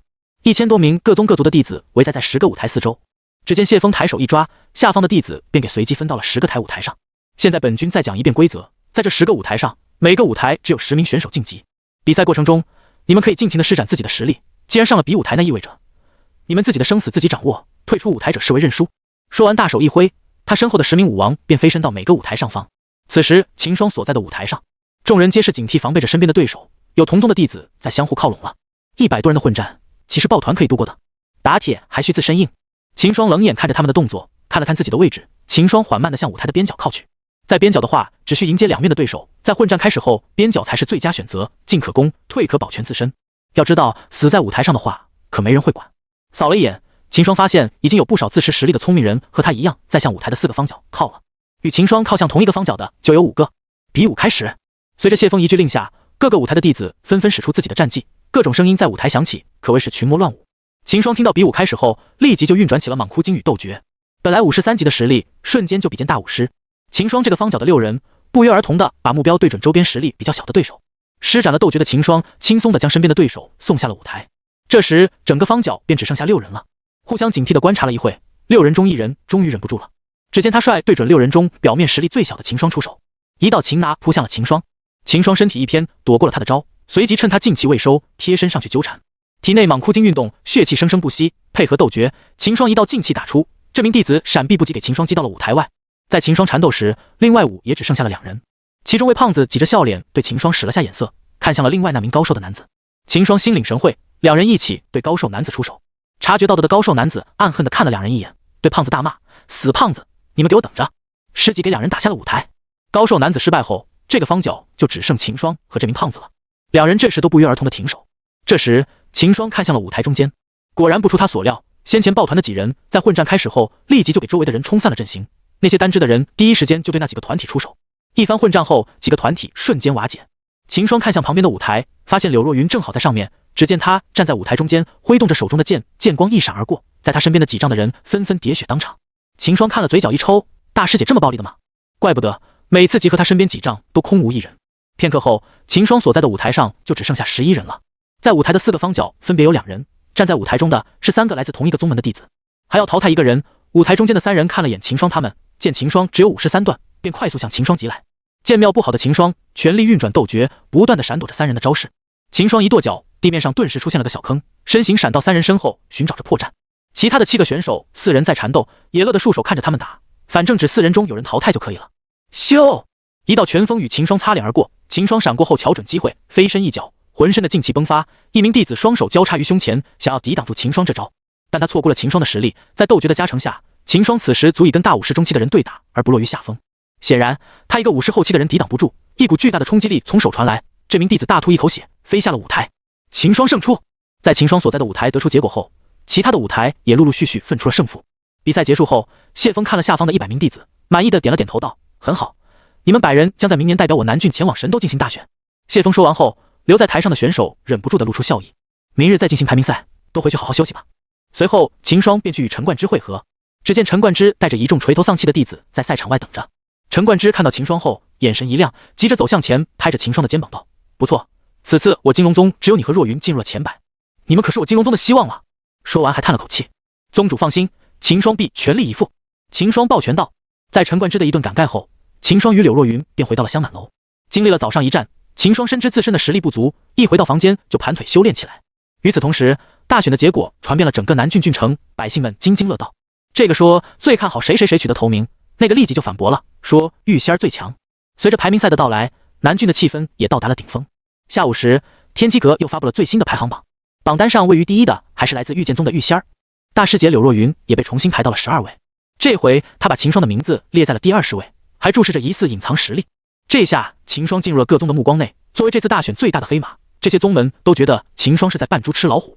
陈冠之这下开心了，金龙宗连续2届没有人进前100，这次虽然也是仅有秦霜与柳若云2个，但禁不住2人的排名高啊。陈冠之在碰到以前的老友时都扬眉吐气起来，而这一切正在沉心修炼的秦霜都毫不知情。缩小后的万灵鼎在秦霜的掌心旋转，源源不断的将灵气反哺给秦霜。秦霜牵引着灵气打磨体内的经脉，最终将灵气汇聚在丹田内。砰！一道沉闷的声音从秦霜的体内响起，在吸收掉早上一战的积累后，秦霜再次突破54级。睁开双眼，秦霜微微一喜，以他想的突破速度，想来到了决赛可以和玉仙儿碰上一碰了。这时秦霜手中的万灵鼎突然闪起一道光，秦霜拿起来看了眼，发现鼎内有一团灵液。原来万灵鼎每过10年都会凝聚一团灵液，若是没人取用的话，1天后万灵鼎就会将灵液反哺给天地。现在刚好又是一个10年，看着鼎内的灵液，秦霜大喜，立即将灵液吞服。灵液入口即化，一股庞大的灵气瞬间涌现，不断的冲击秦霜的经脉。秦霜的脸上充满了疼苦，豆大的汗珠不断的他脸上滑下。他太莽撞了，万灵鼎凝聚了10年的灵液，他一个武师竟然直就吞服。天才地宝最好的处理方法是交由丹师将其炼成丹药服用，但丹师太少了，5级大陆有老化，武王一巡，丹师难求。一而看到灵液后，秦霜直接就选择了吞服，也是无可奈何的。庞大的灵气瞬间出现在秦霜体内，他一时无法全部吸收，只好先牵引着小部分的灵气去往丹田，而剩下的灵气则在他体内失去掌控的乱撞。秦霜咬着牙坚持，血管敷在脑门上，此时的秦霜犹如一个火药炉，稍有不慎就会炸开。在一旁的龙阳看了，急如热锅上的蚂蚁，但他又不敢太过靠近，害怕自身的气机引起秦霜体内灵气发生更大的暴动。没有办法的他只好压下自己的气息，打起12分的警惕，替秦霜护法。秦霜强忍着经脉传来的刺骨痛感，运转起蟒枯经，将灵气牵往丹田。这时蟒枯经的强大就体现出来了，无论秦霜体内的灵气如何的冲撞经脉，蟒枯经一运转，前一刻已经千疮百孔的经脉，下一刻瞬间就恢复如常。若秦霜修炼的不是蟒枯经，恐怕此时早已爆体而亡。虽然运转蟒枯经把经脉恢复了，但秦霜体内暴动的灵气还在继续冲击经脉，就这两者暂时平衡下来。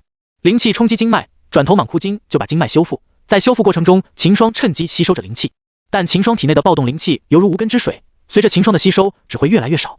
秦霜的痛苦还在继续，身上的衣裳已被痛苦的汗水彻底浸湿了。当秦霜把最后一缕灵气牵往丹田后，一股劲气瞬间从秦霜体内迸发出来，围绕着秦霜盘坐的身躯。秦霜浑身一震，砰砰砰，连破3级，57级。收获与付出是成正比的。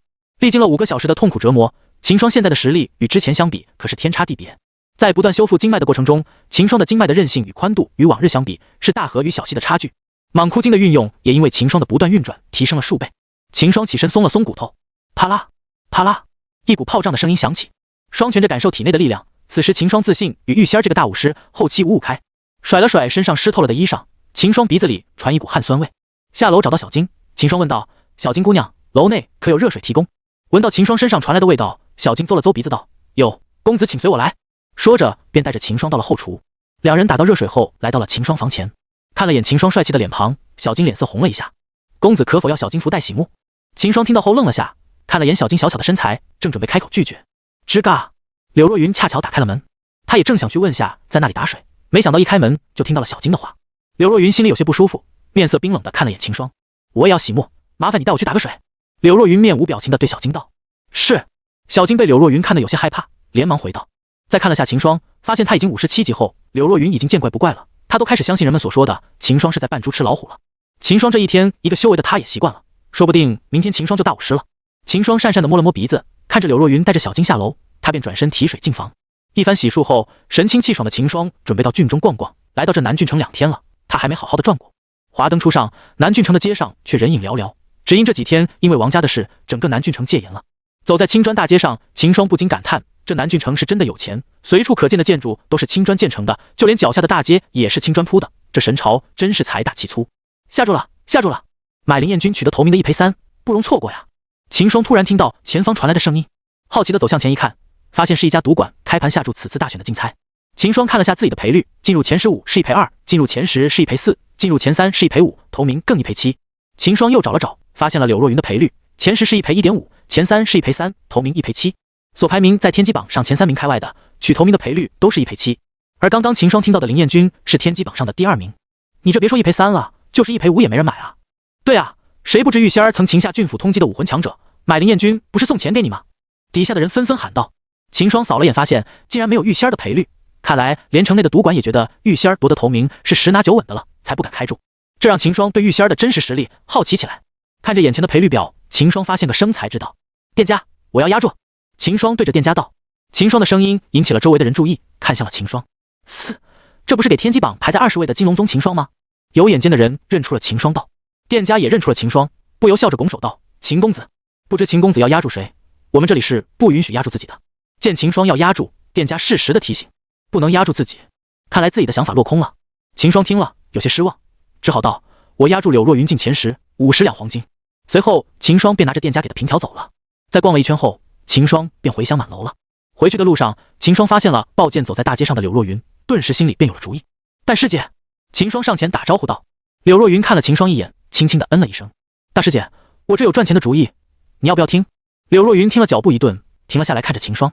见柳若云有了兴趣，秦霜连忙把刚才自己遇到的事说了一遍，然后道：“你看，我给金子你拿去投注，最终赚到的钱我们平分如何？”投注那个？柳若云考虑了下，便决定和秦霜合作了，压我夺取头名。秦霜刚说完，柳若云扭头就走。秦霜连忙跟了上去道：“大师姐，你要相信我啊，而且用的是我的金子，成了分你一半，这不赚白不赚啊。”柳若云停下脚步，转过头，神色冰冷地道：“那玉仙儿以大武士圆满，即将突破武魂，你别告诉我，你明天就能从57级突破到大武士后期。大武士圆满，大师姐怎么这么清楚？”秦霜稍稍惊讶了下：“大师姐，我自有办法，而且你只需要下注就行了。如果我拿了头名的话，你还有钱分，就算我没有头名，你也不损失什么。”柳若云奇怪地看着秦霜，见他那么肯定，犹豫了下，便点了点头：“拿来吧。”柳若云伸出小手道。见柳若云答应了，秦霜从怀里掏出了个储物袋，交到了他手上。这是1000两黄金，师姐你去到后压住我取头名便好，事成后我们55分账。这是秦霜从王阳与王兴身上拿到的全部身家了。等着。柳若云小手拿着还有秦霜体温的储物袋，小脸微不可察的红了下，转身向秦霜所说的赌馆走去。不一会，站在原在等着的秦霜便看到柳若云从转角处出现。秦霜小跑上前问道：“怎么样，买了没有？”柳若云点了点头，张开了握紧的小手，露出了凭条。太好了！秦霜激动的情不自禁地抱了一下柳若云。柳若云原本松开的拳头瞬间握紧，小脸肉眼可见的变红。秦霜反应过来后，连忙松开道歉道：“对不起师姐，我没能控制住自己。”柳若云没有理他，转身快速的向香满楼走了回去。完蛋了，他应该是生气了。秦霜挠了挠头暗想，没来得及回味刚才的感觉，秦霜连忙跟了上去，两人就这样一前一后的向香满楼走去。他抱我了，他抱我了！走在前面的柳若云心乱不止，脑海中两个小人打起了架。嘿，柳若云，他竟然敢抱你，把他杀了！白，柳若云，也不是啊，他也不是故意的，他都道歉了。嘿，柳若云，他就是故意的，身为武师怎么可能控制不住自己？白，柳若云，那也没什么呀，不就是抱一下吗？嘿，柳若云，不行，那也必须得给他点颜色瞧瞧，不然以后他会得寸进尺的。白，柳若云，这好像挺道理哦。嘿，柳若云，胜出！这时俩人回到了香满楼上，柳若云停下开门的双手，转身走到了秦霜眼前。秦霜看着来到自己面前的柳若云，心中升起一股不妙的预感，一抬脚踩啊！没有防备的秦霜低头抱脚，疼得直叫。等他缓过来抬头看时，柳若云已经回房间了。自知理亏的秦霜只好苦笑着一瘸一拐地走回自己的房内，但见识到柳若云小女生一面的秦霜却觉得她可爱。一夜过去，两人仿佛当砸碗的事没发生一样。秦霜与柳若云一早便结伴来到了赛场。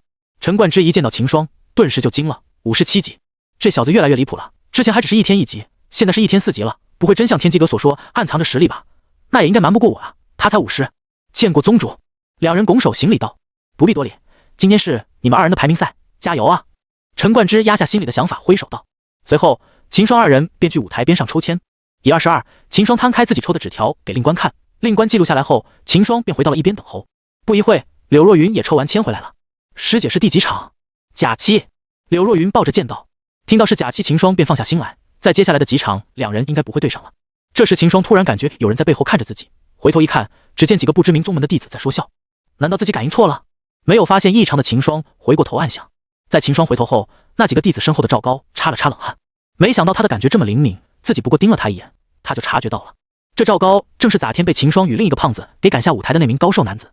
胡师弟，这是我高价从百里商会买的增援丹，待会上台前你可以先含在嘴里，上台后给狠狠的打那秦霜，可以的话不要打死他，打残最好。事成之后我给你千金。赵高拿出一枚丹药，脸色阴狠的对着旁边的胡亥道。一旁的胡亥也正是以22号秦霜这场的对手。胡亥接过丹药后笑道：“既然赵师兄有求，那胡亥必全力以为。放心，待会你将看到一个残废的黑马。”胡亥对秦霜也是看不过眼，人们说是黑马的秦霜，在胡亥看来，不过是一个藏头缩尾的毛头小子罢了。有了师兄给的增援丹，自己可以发挥出大武士前期的实力，对付一个57级的小子，岂不是手到擒来？胡师弟还是要小心，秦霜那小子咋天还是53级，现在却是57级了，有可能还隐藏着实力。和秦霜打过一场的赵高看着胡亥有些不以为意，连忙提醒道道：“听到赵高的提醒，胡亥顿时认真起来。而此时的秦霜却毫不不知两人的谋划。这时，一道声音从旁边的甲字舞台传来：“甲七柳若云对甲七谢云，师姐到你了。”秦霜对一旁的柳若云提醒道：“柳若云轻声回了句，便纵身一跃，跳在了甲台上。对面名叫谢云的男子手拿折扇，看到柳若云上来，眼前一亮。作为天机榜排名13的他知道柳若云，但没想她竟如此漂亮，不由开口调笑道：“小娘子，现在我们打过后，今晚再到我房里打一场。”柳若云听了面无表情，只是脸上寒意更深了几分。台下的秦霜听了，看到柳若云的表情后，不禁捂脸，这谢云完了。大师姐这性格是能动手绝不避避的，就像她砸碗突然受的一脚那样。果然，随着令官一声令下，柳若云瞬间就拔剑出手，身形一闪，来到谢云几丈内，全力一剑，剑意。谢云这下笑不出口了，吓得肝胆俱裂。闪避不及的他挥动着手中的折扇，以求抵挡，然而终究还是挡不住，深寒的剑意一闪而过，谢云的头颅便飞到了台外。秒杀！台上的秦霜感受着从舞台传来的寒意，心里一惊，剑意啊，没有到师姐藏得这么深，这实力争个前3都是有可能的，早知道砸碗就买师姐能进前3好了。在一旁监考的谢峰也是留起了心，寒冰剑意，这小丫头不倒是可以向上头报备一下。看了一眼柳若云的名字后，谢峰顿时起疑了，姓柳，不会是那个柳家吧？柳若云胜。收剑的动作一气呵成，柳若云看都不看谢云的尸体，转身就跃下了舞台，回到秦霜身边。舒服了。柳若云突然面无表情地冒去一句：“啊，这师姐不会是把砸碗的气一起出在谢云身上了吧？”秦霜擦了擦头上的冷汗，瞄了柳若云一眼，看着他脸上恢复正常的神情，秦霜这下确定了。秦霜不禁为那位谢老兄默哀2秒，随后两人便在台下看起别的选手的对决。以18玉仙儿对以18张伟。听到是玉仙儿的对决，秦霜转过头看向以台，只见一名身材娇小的女子跳上了舞台。秦霜一看，萝莉，这么小的吗？不由得问柳若云道：“她知道年龄了？神朝大选规定要18以上的弟子才能参加。”柳若云看着舞台上的娇小的身影道：“她19了。”秦霜反应过后，奇怪地看着柳若云道：“你怎么知道？”柳若云没有回答，只是盯着台上的玉仙儿。有故事。秦霜眯着眼睛看着柳若云暗想，晃了晃脑袋，秦霜看向舞台，玉仙儿看向对面的张伟，娇声道：“小哥哥要下手轻点哦。”张伟握了握手中的棍子，吓得吞了吞口水。他知道玉仙儿这人，别看他体型娇小，但却暴力得很。开始。一旁的令官下令道。咣当！只见玉仙儿从戒指内拿出一把重剑，剑砸在地上发出巨响。这是他的剑。秦霜瞪着眼看着那把和玉仙儿一般大却只矮半个头的重剑，吞了吞口水。暴力萝莉啊！台上的张伟见玉仙儿把重剑拿了出来，吓了一跳。玉仙儿也不主动进攻，只是倚靠着剑看向张伟道：“小哥哥，你不打吗？”张伟摇了摇，他知道这是玉仙儿的诡计，只你敢进攻，他就能在你进攻收不住力时抬剑一拍。很多人都是败在他这招上。见张伟不上当，玉仙儿也不装了，拖着重剑便朝张伟奔去。眼瞧玉仙儿冲锋过来，张伟向左侧转移。就期众人以为玉仙儿这招要落空时，令人吃惊的一幕出现了。只见玉仙儿用力一甩，重剑便带着他整个人飞向了跑到一旁的张伟。台下的秦霜惊了，还能这样？这牛顿，好吧，这里不归牛顿管。张伟完全没想至他还能这样，根本来不及反应，只能眼睁睁地看着玉仙儿连剑带人拍向自己。砰！被拍中的张伟大吐一口血后，直接飞出了舞台，掉到地上昏迷过去。一旁的令官同情地看了眼张伟后道：“玉仙儿胜。”只见玉仙儿将重剑收回了戒指后，四顾地扫了眼，突然好像发现什么似的，眼睛一亮，一路蹦跳的来柳若云面前，一把抱着她的手臂，娇声笑道：“若云姐姐。”随后转过头警惕地盯着秦霜：“师姐你们认识？”秦霜小心地开口问道。柳若云没有回答，倒是玉仙儿邹着鼻子哼声道：“哼，关你什么事啊？”秦霜正要开口，这时令官的声音传来：“甲22林彦君对甲22钱财。”噗！听到这个名字，底下的人笑了。秦霜一看，发现正是咋天那个小胖子，想不到他名字如此奇特。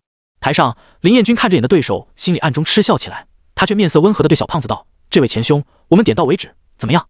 钱财看了对面的林彦君一眼，摆了摆手道：“别，我可打不过你，我认输。”说完便跳下了舞台。令官见钱财认输，便道：“林彦君胜。”钱财看了眼秦霜这边，跑了过来，拍着了下秦霜的肩膀，自来熟地道：“嘿，这位兄弟，原来你叫秦霜啊，咋天我们合作的不错呀？”“这位钱财。”噗！说到一半，秦霜便忍不住了，笑道：“不好意思，我没能忍住。实在是钱财的名字，再配上他的体型，太有喜感了，一看就知道家里十分的有钱。没事，你笑吧。”钱财摆着手道：“我已经习惯了。”他话一落，一旁的玉仙儿顿时笑了起来，连一向脸色冰冷的柳若云也是嘴角微微勾起。“这位前兄，你认得我？”秦霜忍住笑意道：“哦，咋天晚上有个人来我家赌馆押了曲头名，押了1000两黄金，我父亲就调查了你一下，我看了眼画像才发现是你。”钱财满不在乎地道：“原来那家赌馆是胖子家的。”秦霜点了点头。旁边的玉仙儿听到竟有人押秦霜曲头名，不由得好奇，问钱财道：“是谁这么大手笔给你家赌馆送钱啊？”玉仙儿并不觉得秦霜能打赢自己。“那就是你抱着的这位美女。”钱财看了眼柳若云，打了个冷战，默默地平移到秦霜左侧道：“舒坦了。”“什么？若云姐姐你竟然压着坏胚，能打能我？”玉仙儿气鼓鼓地看着柳若云道：“好了，待会我再和你说，先别晃了。”被玉仙儿晃得有些受不了的柳若云只好开口道，毕竟钱财就在旁边。这时台上的林彦君看到了玉仙儿与他一旁的柳若云，眼睛一亮，极品，旋即走到玉仙儿前道：“仙儿你在这里啊？”玉仙儿林彦君来了，撇了撇嘴，暗吐槽道：“狗皮膏药，这位想必是柳家的若云小姐吧？”林彦君露了个不失风度的笑容道。柳若云听了，脸色一冷，不搭理他。见他们不理自己，林彦君脸色微恶，悻悻地对秦霜道：“这位仁兄是无名小辈。”秦霜慵懒地摆手道。林彦君见了他的态度，面色差点绷不住，强挤着一丝笑对玉仙儿道：“既然这位仁兄不欢迎，那仙儿妹妹我就先走了。”说完便转身离去。转过去的瞬间，林彦君的脸上瞬间就阴沉起来。“伪君子！”钱财看着林彦君离去身影吐槽道，接着对秦霜道：“秦兄你别他的样子骗了，这家伙心黑着呢，表面看起来翩翩君子，温文尔雅，但实际上非常的小心眼。刚刚你不搭理他，说不定他已经记恨上你了。”钱财一语道破。一旁的玉仙儿听认同的点头道：“没错，学又学不像，还真以为自己很有风度呢。”听了两人的评价，秦霜沉思起来，不出意外的话，自己这场赢下的话，下一场的对手就是他了，到时要小心了。俗话说得好，不怕真小人，就怕伪君子。这时一台令官的声音打断了秦霜的深思：“以22秦霜对以22胡亥。”秦霜听到便准备动身，这时耳边传来柳若云冰冷的声音：“加油！”秦霜听笑着看了眼柳若云道：“果然，戴师姐就是面冷心热，说到底还是傲娇。”一步一步地走到台上，秦霜看着自己的对手，听到他名字时，秦霜就抽了抽嘴角：“胡亥，是不是还有个赵高啊？”比斗开始。话音刚落，秦霜便全力运转蟒枯筋冲向胡亥，先敌出手为王。胡亥见秦霜向自己一拳冲来，抬手便挡，砰！随着自己的拳头被挡住，秦霜抬脚便掀起一阵劲风，踢向胡亥下盘。对于秦霜来说，拳脚就是现在自己的最好武器，全用运转蟒枯筋的他，身上受到的小伤顷刻之间便可恢复。感受到脚下的危机，胡亥连忙松开抓住秦霜拳头的手，闪身移到一旁。知道秦霜不好对付后，胡亥便不再犹豫了，咬碎口中含着的增元丹，顿时身上的气息爆发开来，达到了大武士的强度。感受到体内汹涌的力量，胡亥心中大定，不禁叫嚣道：“小子，你死定了！哦，不对，我只需要把你打残，叫你生不如死。”台下的赵高看了握了下拳，暗道：“对，就这样，胡师弟，将秦霜给我打残，打残我！”秦霜顺着他的目光看到了台下的赵高，瞬间就明白了。秦霜望着气息突然庞长的胡亥，知道他服用了丹药了，但大选没说禁止选手丹药，一而不再留，运转起了斗诀。顿时，一股比胡亥还要庞大几倍的气息席卷了整个舞台。胡亥惊悚地看着秦霜身上比自己强大几倍的气息，惊叫道：“不可能！你怎么会如此之强？”还不相信地挥一拳冲向秦霜。秦霜抬手一接，便将胡亥挥来的拳头接住，接着右脚一个横扫，松开手，胡亥便瘫在了地上，不给他反应的机会。秦霜抬脚一踩，砰！胡亥的丹田瞬间爆开，瘫在地上的胡亥面如死灰。从此之后，他将连一个普通人都不如，没有再管瘫在台上胡亥。秦霜转身对台下的赵高冷声道：“我给你个鸡，现在上来把我废了！”赵高惊骇地看着他，摇了摇头，不敢说话。真不上来了，以后你就没有机会了。秦霜看着赵高磕道。见他不敢上台，秦霜一脚将胡亥踢到了他面前，没敢再看秦霜。赵高抱起胡亥，灰溜溜地走了。秦霜胜！令官看了眼秦霜，高声道。秦霜走下舞台，向柳若云走去。还没走到，钱财便迎了上来，拍着他的肩膀道：“秦兄，你刚才实在太霸气了，吓得赵高那小子落荒而逃。”秦霜听了，脚下一错，还真有叫赵高的，这两人竟是一对，绝配啊！玉仙儿看了眼秦霜，眼中蕴藏着沉重。就刚才秦霜在台上爆发出的实力，自己已经感到了威胁。若云姐姐，她真的是57级？玉仙儿忍不住的向柳若云问道。柳若云看着在和钱财说笑的秦霜，摇了摇头道：“我也不知道，但她3天前还是52级。”什么？玉仙儿惊了，这是什么晋级速度？这时秦霜回到了旁边。师姐，刚才我表现的怎么样？秦霜笑着问柳若云。柳若云还没开口，倒是玉仙儿说了起来：“也就普普通通了，那有我强。”玉仙儿摆了摆手道，嘴上虽是这么说的，但他眼里的凝重没有丝毫消散。不一会，甲乙各方的比赛结束了。早上还有这100人，如今一轮过后，前50排了出来，接下来就是甲乙之间同位对抗。没有给众人太多的休整时间，在片刻后，令官便让人上台了。甲乙对乙一。令官话音刚落，台上便跳出2人。秦霜他们见状，也是认真的看起比赛。只见台上的2人打得有来有往，与之前秦霜他们的对决比起来，这局的观赏性可是十足。当然，这也意味着这2人实力相差不大，2人都是大武士前期。台上的2人谁也不服谁，都想要出现，取得更好的排名。秦霜看了，暗里摇了摇头，他们这样下去的话，只会2败俱伤。果然，只见其中一名男子纵身一跃，绕到了对手后方，手中的剑向前一刺。就在他也要得手时，没想到他的对手早就察觉到了他的异象，微微侧身，随后劲气迸发，一脚踹出，散发出的劲吹起了衣袍。噗！男子的剑插入了他的胸口，但男子也不好过，被他一脚的劲气穿透了心胸。砰！男子连人带剑飞出了擂台。虽然男子输了，但他的对手也不好过，半跪在地上，捂着胸口的伤口，血液从手指的夹缝里流了出来。看样子，接下来的比赛他也是参加不了了，只能止步于25名。接着又是几场的对决，但都是干脆利落的对决，没有第一局打得那么激烈。随着甲6与乙62人的对决落下帷幕，令官的声音又从台上响起：“甲7柳若云对乙7孙元。”见到了柳若云上台，玉仙儿放开抱着柳若云手臂的手，右手握拳鼓气道：“若云姐姐加油！”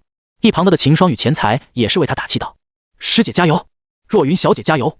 在刚才看别人对决的这段时间里，有钱财这个活跃气氛的存在，4人之间也变得熟悉起来。柳若云看了眼3人，点了点头，便纵身跃到了台上。见他不回答，知道他性格的3人也不介意，默默的目光移向了舞台。孙元此时有些紧张，虽然他和柳若云都是大武士前期，但他知道自己不是对面那位冰霜女子的对手，但他心中的骄傲不允许他轻易投降，握了握手中的长枪。孙元眼神凝重的看着柳若云，柳若云也是凝重的看向自己的对手。在见识到秦霜的实力后，他便知道所有事情并不只能看表面。就像秦霜57级的修为，却打出了大武士的实力，因而现在的他虽然知道对面的孙元打不过自己，但还是认真的全力以赴。手中长剑一挥，瞬间一股冰冷的剑意席卷了整个舞台，连台上身为武林的令官也是打了个冷战。感受到台上传来的寒意，秦霜3人也是缩了缩脖子。钱财吞了吞口水，转过头拍着秦霜道：“秦兄，你辛苦了。”下意识以为秦霜与柳若云是情侣关系的钱财有些佩服秦霜，要知男人大都是喜欢热情奔放的，像柳若云这种性格，大多数人都是敬而远之。这也是柳若云虽然长得十分漂亮，但在金龙宗却没有男弟子去追求的原因。秦霜听了钱财的话，有些摸不着头脑，辛苦什么？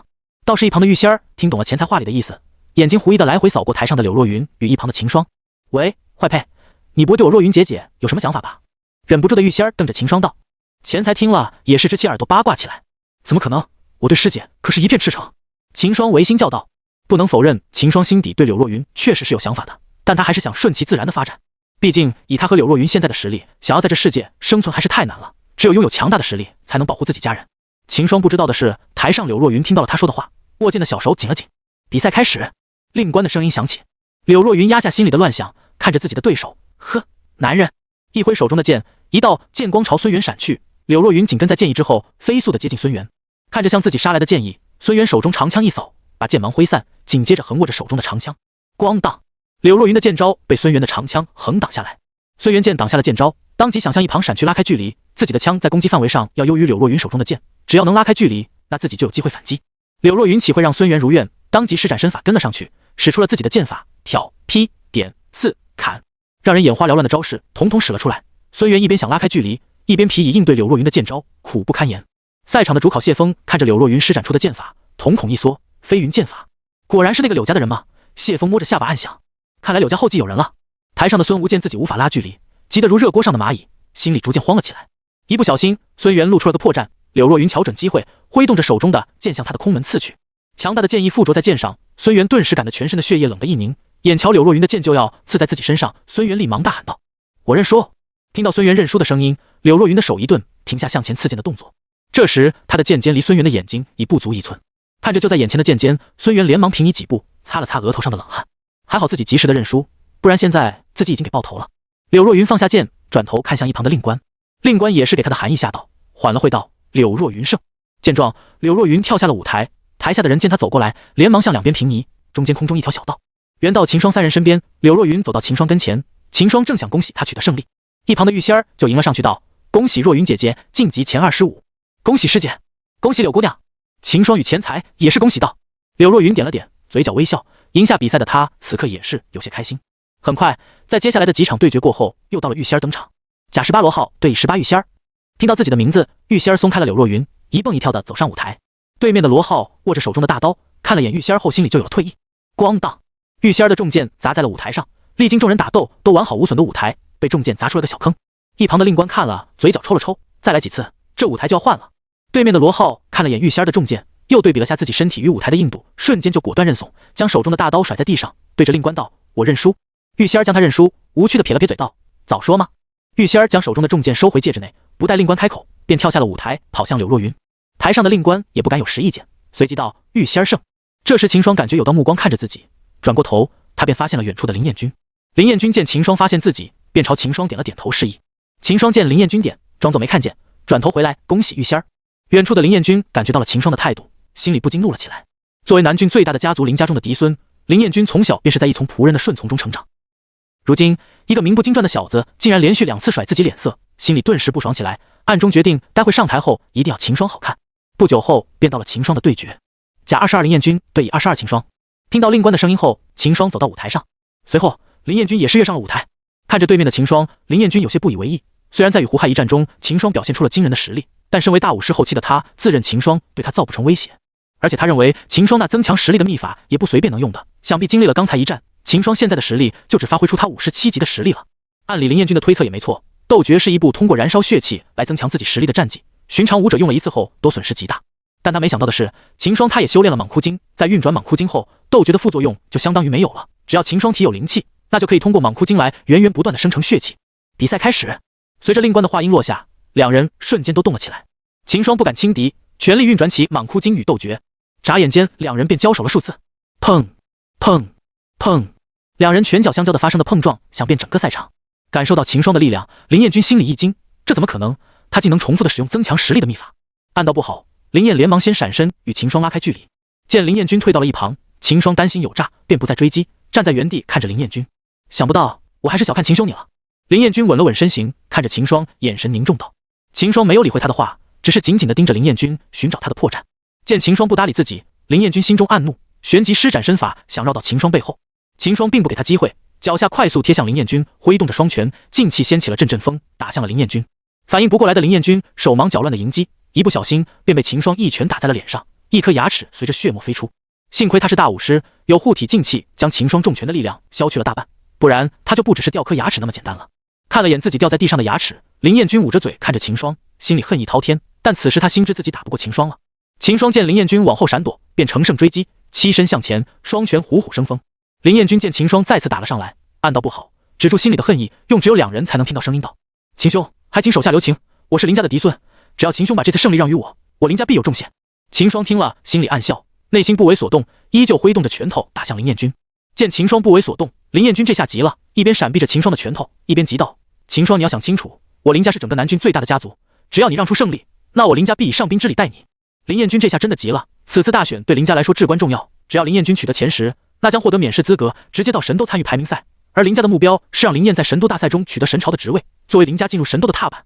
若是现在输给秦霜，不说明年到神朝还要多参加一次淘汰赛，家里的长辈肯定对他失望。要知道，他父亲可不止他一个儿子，他的一个弟弟因天赋异禀，家族已经将他送到天宝宗修炼，只等下届大选他弟弟的年龄就到了。想必族里为了一个更好踏板，不会介意多等几年，这样他继承人的身份就岌岌可危了。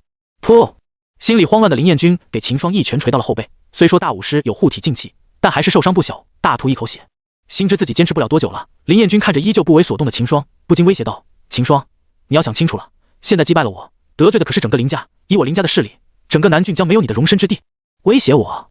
秦霜听了，心里嗤笑，先不说的不得罪林家，只要自己能拿下头名，金龙宗必然死保自己。别看金龙宗现在示威，但底蕴还是有的。一个林家的威胁，并不能让金龙宗放弃能带金龙宗重新崛起的秦霜。林彦君见秦霜依旧不断出招打向自己，便知道自己的想法落空了，退缩之意顿起。继续打下去对自己没有好处，倘若一不小心留下大伤，那明年的大选自己也参加不了，不如保全自身，以求在神朝大选上争取机会。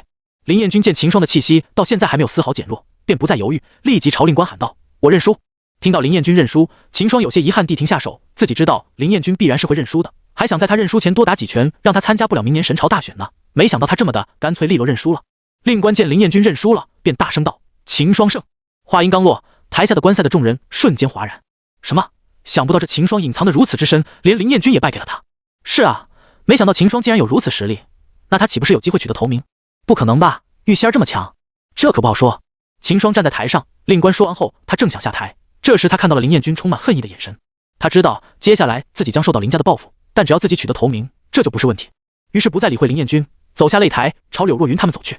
刚回到3人身旁，身边的钱财便拍着秦霜肩膀道：“秦兄，你这次可是大展神威啊，居然连林彦君那伪君子也败在你手里，看来我家那家赌馆可能还真得赔个7000两了。”钱财话音刚落，便感受到了一旁玉仙儿的目光。“小胖子，你是觉得我会输给这个坏胚？”玉仙儿有些不爽的看着钱财道：“这个。”感觉到玉仙儿不善的目光，钱财有些语塞。看着2人的互动，秦霜笑了笑。不巧正好玉仙儿看到，原本对钱财的不爽瞬间就转移到了秦霜身上。“坏胚，你笑什么笑？放心有我在，你是拿不到头名的。”一旁的钱财见玉仙儿将目光转移到秦霜身上，不由得吐口气。秦霜也不与玉仙儿这个一点就炸的暴力萝莉计较，把目光放在了舞台上。玉仙儿也是感觉到秦霜的威胁了，反应才这么大。见秦霜没有理会自己，玉仙儿悻悻然的将目光放回舞台上。没过多久，第2轮的排名赛就结束了。紧接着谢峰就让令官对第3轮排名赛的弟子抽签。因为第2轮排名赛中贾谊与以义双方2败俱伤，虽然以义赢了，但他因为受伤参加不了等3轮排名赛，所以自动排到25名。因而第3轮的排名赛则是刚刚胜出的24名选手抽签对决。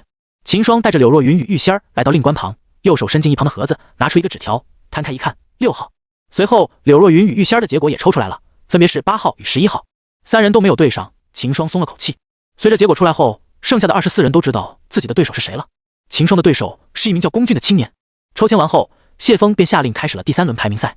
现在秦霜才发现，南郡大选的排名赛时间安排得很紧，要在2天内将100个人的排名高低比试出来，这十分的考验自身实力。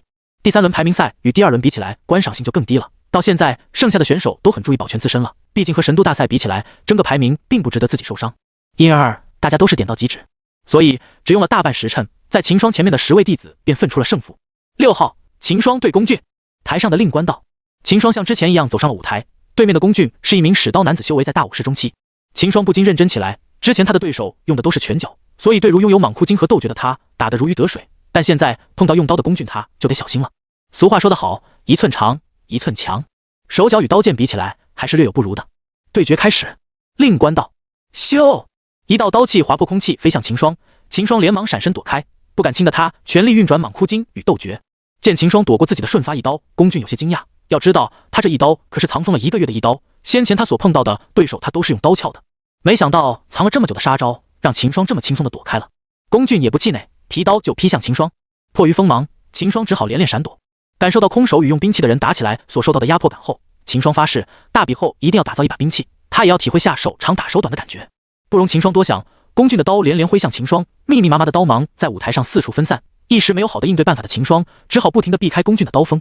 在缠斗了一会后，秦霜知道不能再这样打下去了，如今只有贴近龚俊打，不能让他有太好的挥刀空间，这样龚俊这种大开大合的刀法就会发挥不出全部的实力。想清楚的秦霜不再犹豫，再次避开龚俊挥过来的刀身后，迅速地绕到了龚俊的左侧，全力挥动着双拳，一股劲气打向龚俊的面门。龚俊向了横刀一挡，咣当！秦霜的拳头与龚俊的刀身撞在一起，竟发出了金铁相伐的声音。龚俊强忍着虎口传来的痛意，心里大惊，这人的肉身怎么如此强大？没等龚俊反应过来，秦霜反手一拍，砰！龚俊的刀给拍到了地上。秦霜见龚俊没了刀，当即乘胜追击，挥拳捶向龚俊。我认输。龚俊知道失了刀的自己不再是秦霜的对手，闪开秦霜的拳头后，大声道。秦霜见状也停下双手。秦霜胜！令官见龚俊认输便道。龚俊捡起掉地上的大刀，看了眼双手上裂开的虎口，转过身对秦霜道：你果然很强，谢谢你刚才的手下留情。他知道刚才秦霜其实可以夺过自己的刀再挥向自己的，自己肯定来不及反应，毕竟当时他的虎口裂开，双手握刀的力量已经变得很小了。秦霜摆了摆道：不用，只是个排名赛，用不着打生打死的。龚俊看了秦霜，心中默默记下这个人情后，便转身走下擂台，回到了柳若云身旁。秦霜不禁感慨道：这下我知道为什么你们都是要不用剑要不用刀了。听到秦霜此时，柳若云与玉仙儿有些莫名，不由好奇地看着秦霜。为什么？玉仙儿开口问。因为手短实在太憋屈了，与人打斗起来处处受制。之前秦霜其实是认为一力破万法，只有自身强才是真的强，兵器什么的始终还是外物。现在这一战后，他想通了，我自身实力强并不影响我使用物理外挂。听到秦霜的解释后，柳若云和玉仙儿是哭笑不得。先前他们见秦霜没有用武器，以为他是不想用，没想到他是没有。坏胚，你不会是没有武器吧？玉仙儿问道。我先告诉你，等和你对决后，我是不会因为这点而不用剑的哦。秦霜听了摆了摆手道：放心，你尽管用。倒是一旁的钱财听到秦霜没有武器后说道：秦兄，我家在城内有个专卖兵器的铺子，要不我待会带你去看看。秦霜听了有些异动，毕竟就算自己不会招式，也可以拿着乱挥一通，再遇到刚刚那种情况，不用只顾着躲了。好。思考了下，秦霜点头应下。就在几人谈话的时间里，台上的7号已经分出了胜负。8号柳若云对王斌。柳若云听到后跃到台上，他的对视叫王斌的青年男子。比武开始。令官道。令官话音刚落，对面的王斌便快速地靠近柳若云。他也知道与用剑的柳若云对起来，他只有贴身紧打才有机会，但他没想到的是，柳若云根本就不给他机会。只见柳若云催动着剑意，只手挥剑一劈，一道密密麻麻的剑网就挡在了身前。而此时的王斌根本来不及反应，便一头撞上了剑网，瞬间给击飞出去，一如既往的秒杀。台下秦霜不禁捂脸，这就是手长的快乐吗？自己之前怎么没有发现？一昧的只知道忙。柳若云胜。在柳若云下来后，秦霜忍不住问道：怎么样，是不是觉得很爽？感觉到秦霜话语中的奇异，柳若云脸色微微一红，但他还是点了点头。之前秦霜没说，他都没有去体会，没想到打没有用兵器的人的感觉如此舒服，他自己就撞向了自己的剑上。倒是玉仙儿听了，对着秦霜撇了撇嘴，嘀咕道：没见识。没过多久，轮到玉仙儿上场了。11号，玉仙儿对刘涛。玉仙儿的对手是一名大50中期的男子。玉仙儿上场后，像之前一样把重剑带了出来。砰！舞台上又多了一个小坑。令官抽了抽嘴道：比武开始。这时，玉仙儿对面的刘涛大声道：玉仙儿也就仗着手中的剑而已，有本事不用剑和我打。玉仙儿听了没有如他所愿，自言道：笨蛋。虽然对秦霜看不顺眼，但玉仙儿对他刚才说的还是很认同的。长手打短手的快乐你想象不到，就好比如你对手拿刀砍向你，你这时默默从怀里把枪掏出，然后砰，就是这种快乐。用剑是自己的长处，自己为什么要摒弃自身的长处去和别人对打呢？玉仙儿才没有这么傻。玉仙儿拖着重剑奔向刘涛，重剑在舞台划过一道长长的痕迹。一旁的令官默默地转过了头，他怕再看下去自己会忍不住把玉仙儿给砍下去，心疼。要知道这舞台的造价可不低呀。见玉仙儿没有听自己的，刘涛便知道没有希望了，不给玉仙儿机会，立马就跳下了擂台。嘘！底下观赛的众人不禁嘘声嘲笑刘涛，刚刚还那么大的语气，结果打都没打便认输了。刘涛红着脸跑离了赛场。见刘涛认输，一旁的令官连忙制止玉仙儿道：好了，他已经认输了，快把你的剑收起来。随后便对着众人道：玉仙儿胜。在玉仙儿赢了后，4人便不在赛场停留，而是结伴走去钱财家里的卖武器的铺子。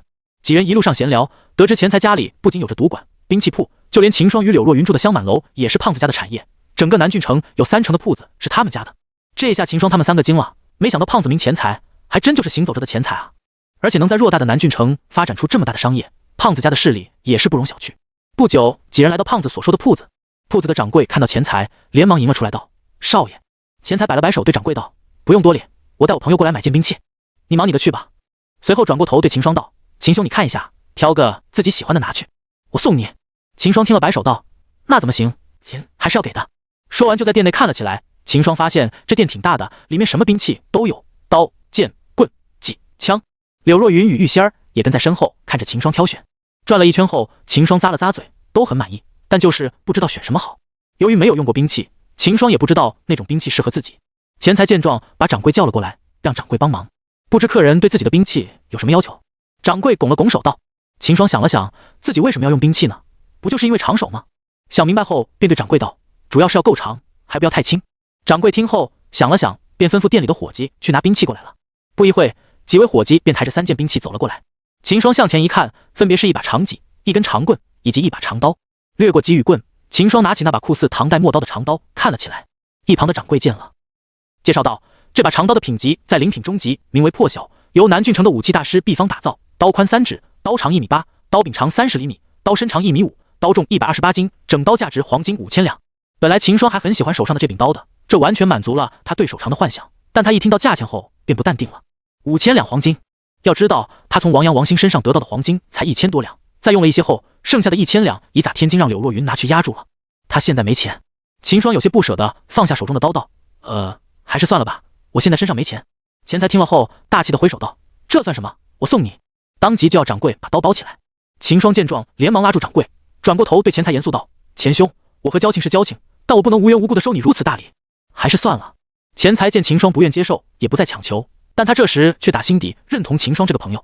就在秦霜要离开时，突然砰的一声，柳若云面无表情的从戒指内拿出5000两黄金放在地上。秦霜与钱财愕然的看着他，不知所措。“我们俩正上演兄弟情深呢，你干啥？”“这刀我买了。”柳若云淡淡的开口道。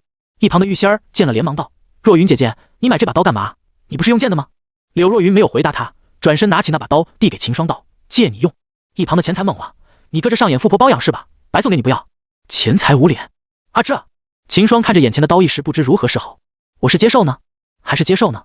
当下秦霜便不再犹豫，把刀接了过来道：“行，算我借你5000两。”但柳若云听了反驳道：“刀是我借你的，不是借你5000两黄金。”一旁的玉仙儿听了心都碎了一地，完蛋了，若云姐姐不再爱我了，她居然包养起了那个坏配。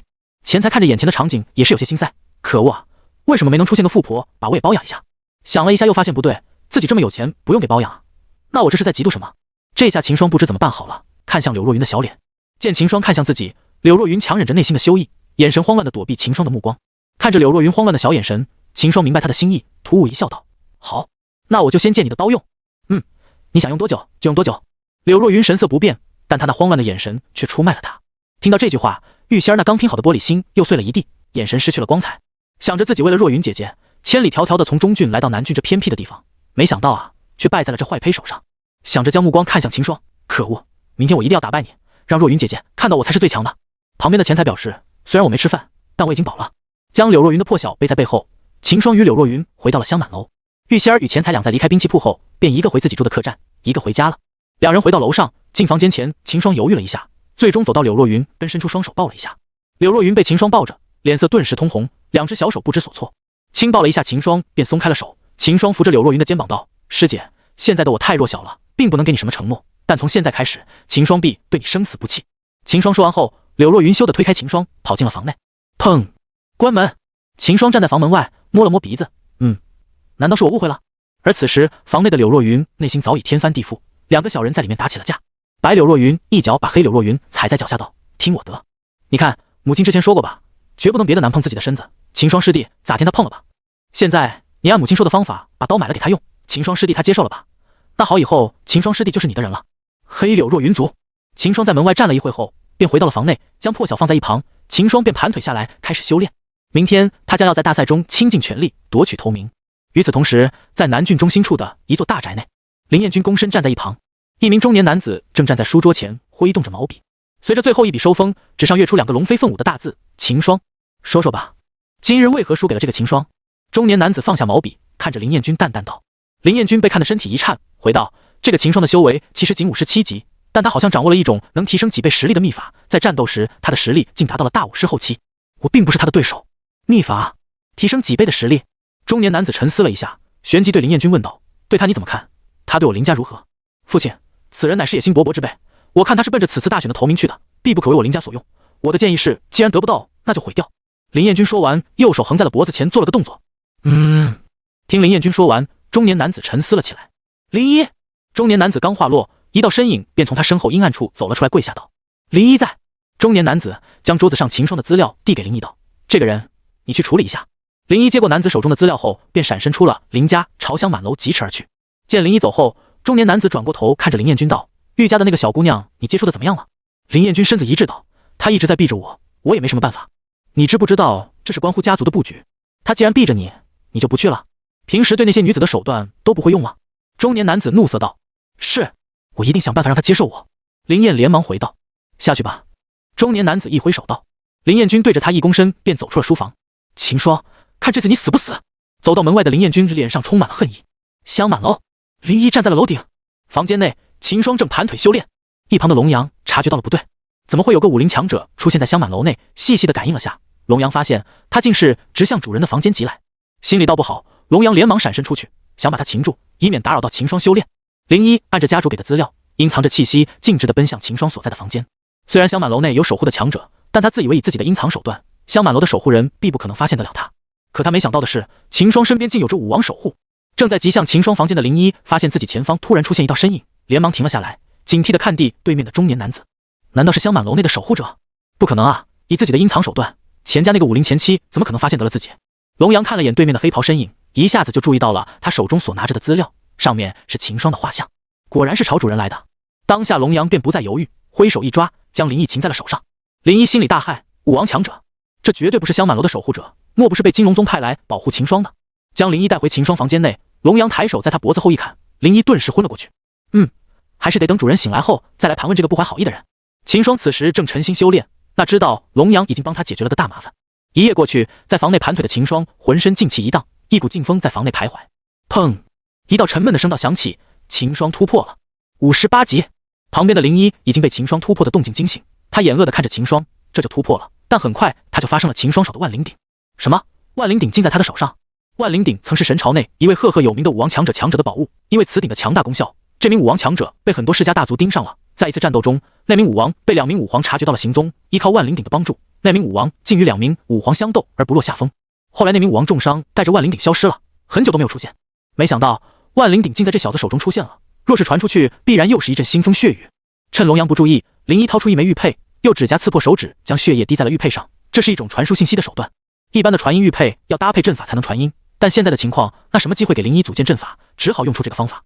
林一知道自己再却难逃了，但被林家训练刻在骨子里的忠诚告诉他，一定要把这个信息传给家主知道，不能让这小子继续成长下去了，否则迎接林家的将是灭顶之灾。谈且这小子手中还有着万灵鼎，要是家族能得到他手上的万灵鼎，那家族中进入神都的计划就能轻易达成。龙阳顿时就发现了不对，房间里竟有血腥气，他立马看向了林一，看到了林一的动作，龙阳脸色一变，快速的把林一手中的玉佩抢了过来，一捏玉佩便变成一团粉末。龙阳脸色阴沉的看着林一，可恶，没想到他还有这种传音玉佩，不知道他有没有把信息传了出去。林一心里也很忐忑，他刚输完信息便被龙阳发现了，他也不知道玉佩有没有把信息传到。突破过后的秦霜醒来，发现自己的房内竟然多个身穿黑袍的蒙面人，不由得把疑惑的目光看向龙阳。主人，这个人是我早晚发现的，他手上拿着你的信息，想对你图谋不轨，我已经把他擒住了。说完，龙阳又把刚才林一传输信息的事和秦霜说了一遍。秦霜听了也是脸色一变，要是他有万灵鼎的消息传了出去，那就麻烦了，金龙宗也保不住自己。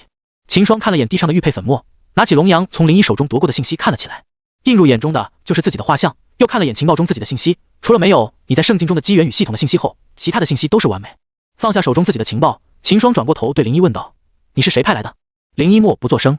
见状，秦霜笑了笑，便自问自答道：“你不说我也大概知道你是谢派来的。从大选开始，我惹到的人就2个，赵高与林彦君。赵高没有那个实力能派个武林强者来杀我，不然他就不会在比赛中使起那种小手段，那就只剩下林彦君了。你是林家派来的吧？不用想也知道，就算林彦君是林家的嫡孙，但他绝对没有那个能力派你这种死士前来杀我。这么说，能派你来的必然是林家的话事人了。”被秦霜分析的透透的林一浑身发抖，闭上了双眼。秦霜见状也不和他继续废话了，对着龙阳挥了一下手。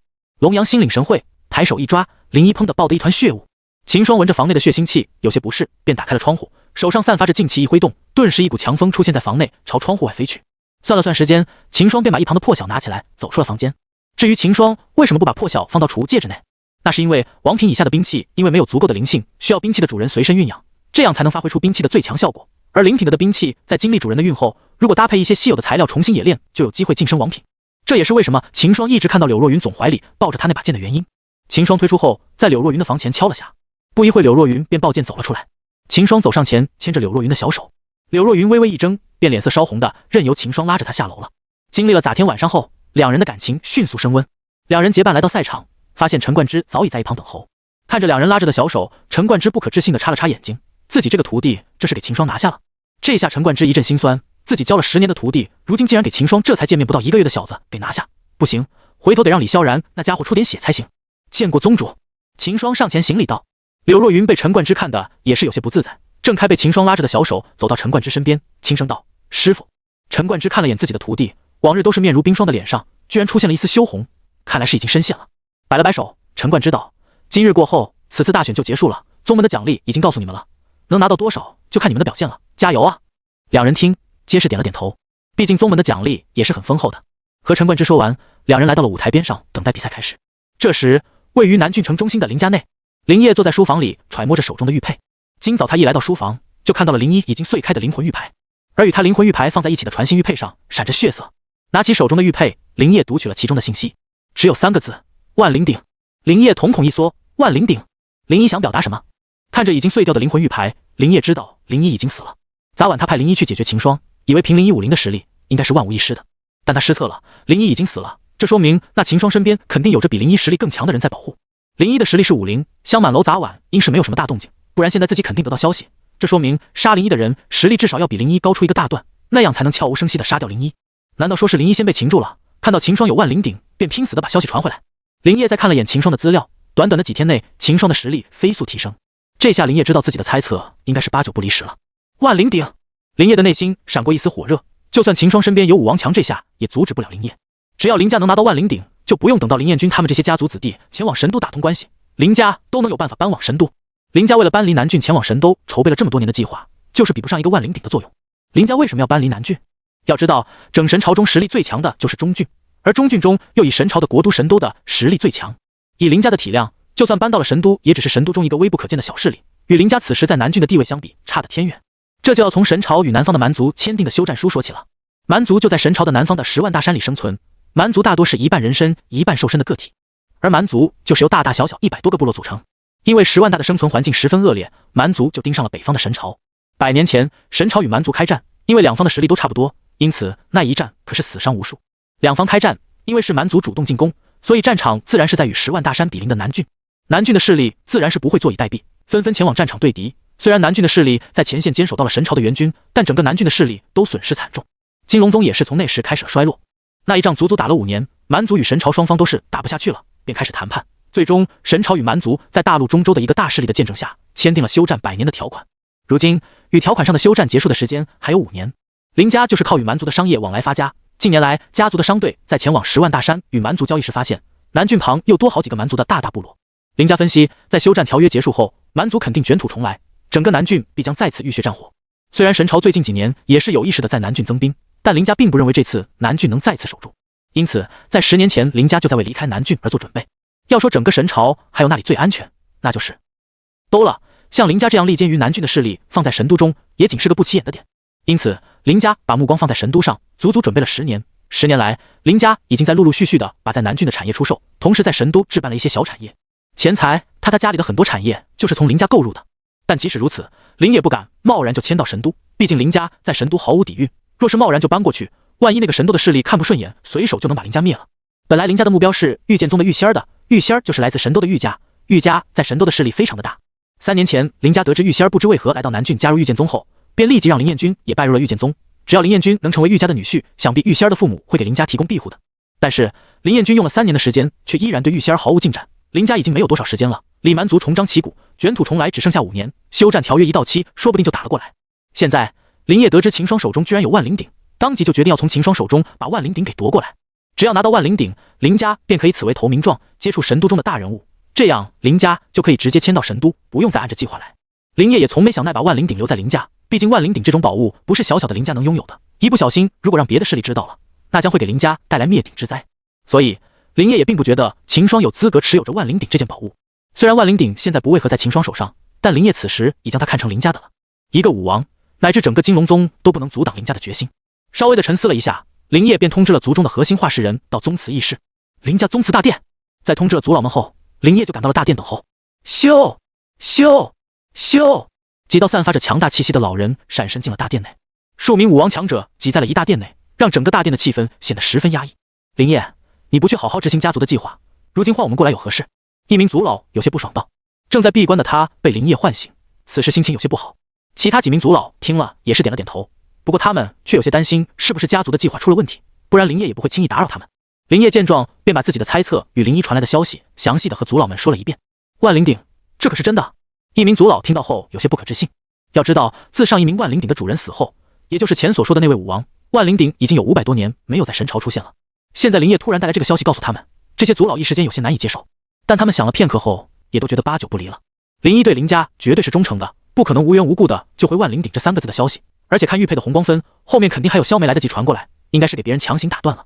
这下这些族老激动起来了，他们此时也反应过来了，知道这是林家的机会。于是林烨便带着一帮族弟密谋着要怎么从秦霜手中夺得万灵鼎，而又不被别人发现。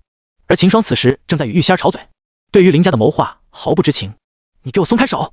玉仙儿一来，赛场就看到秦霜牵着柳若云的手站着舞台边上，看的这一幕，玉仙儿差点没给气疯，立马上前一把抓住两人牵着的手，想要扯开。秦霜见他气急败坏的样子，只好先松开手。这丫头不会是喜欢大师姐吧？怎么气劲这么大的？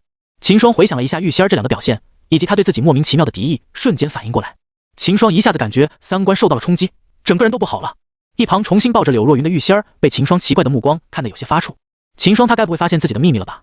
玉仙儿有些心虚的想着。这时谢风飞身到赛场的上方道：今天是本次大选的最后一天，剩下的选手将在今天内分出明年神都大赛的免试资格。现在我宣布比赛开始，今天的对决的抽签由谢风亲自抽选，1、2剩下的12都不知道自己的对手是谁。早已在一旁等候的令官拿着抽签的结果走上了舞台道：第一场秦霜对刘龙。没想到第一个就是自己，秦霜有惊讶。一旁的柳若云见秦霜要上场，轻声说了句加油。玉仙儿虽然对秦霜看着不爽，但还是说道坏胚加油。秦霜对两人笑了笑，便背着破晓转身走上了擂台。当刘龙看到秦霜背后的破晓的时，瞬间傻眼了，看了看自己手中的剑，刘龙有些不知所措。他记得昨天秦霜还是赤手空拳的，怎么突然就背着一把1.8米的长刀了？台下的其他选手也是有些无语，刚才没发现，现在秦霜上台后都看到了他背后的长刀，这怎么打呀？刘龙此时内心有些绝望。比赛开始，一旁的令官道。秦霜解下背后的破晓，右手握着刀柄，将刀身扛在右肩上。虽然他没有学过这陌刀的刀法，但大力出奇迹的道理他还是懂。满状态全力运转莽枯金羽斗诀，秦霜扛着破晓便朝刘龙冲去。在接近刘龙3米处时，秦霜右手握着破晓朝刘龙向下一砍，接近2米的刀长还是很有用的，不用和以往一样贴身上去拳打脚踢的。刘龙见状连忙闪向一旁，挥剑反击。秦霜收招后把破晓斜插在台上，刘龙的剑尖撞上了破晓的刀身，发出金铁相割的声音。叮！刘龙见自己的剑招被挡住，立即收剑后撤。秦霜见刘龙后撤，将破重新抬起，他向刘龙冲了过去。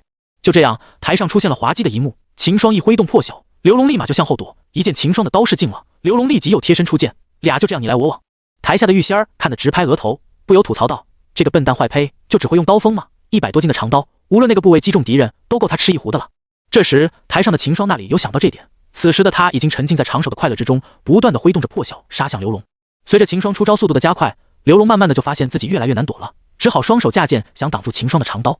但他低估了秦霜的力量，128斤的大刀带着秦霜全力出手的劲气，那是那么好挡得住的。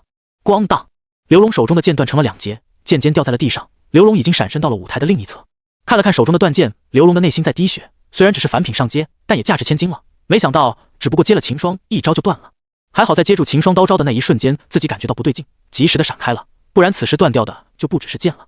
见秦霜还要挥刀向前，刘龙吓得心里一惊，连忙摆手道：不打了，不打了，我认输。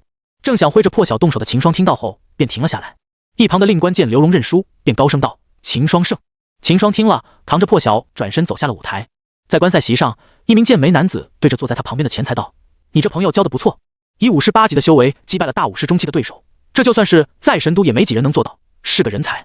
他正是钱财的父亲钱胜。自从得知自己儿子结交秦霜为好友后，一时好奇的钱胜便来到这里观看。听到父亲对秦霜的评价，钱财有些吃惊。他原本想着秦霜对他脾气就结交一下，没想到父亲对他的评价如此之大。要知道他父亲因为家里的生意没少去神都，在见识过神都的天骄后，父亲的眼光可是十分毒辣。上一个得他这样评价的还是玉仙儿，但玉仙儿就是从神都来了。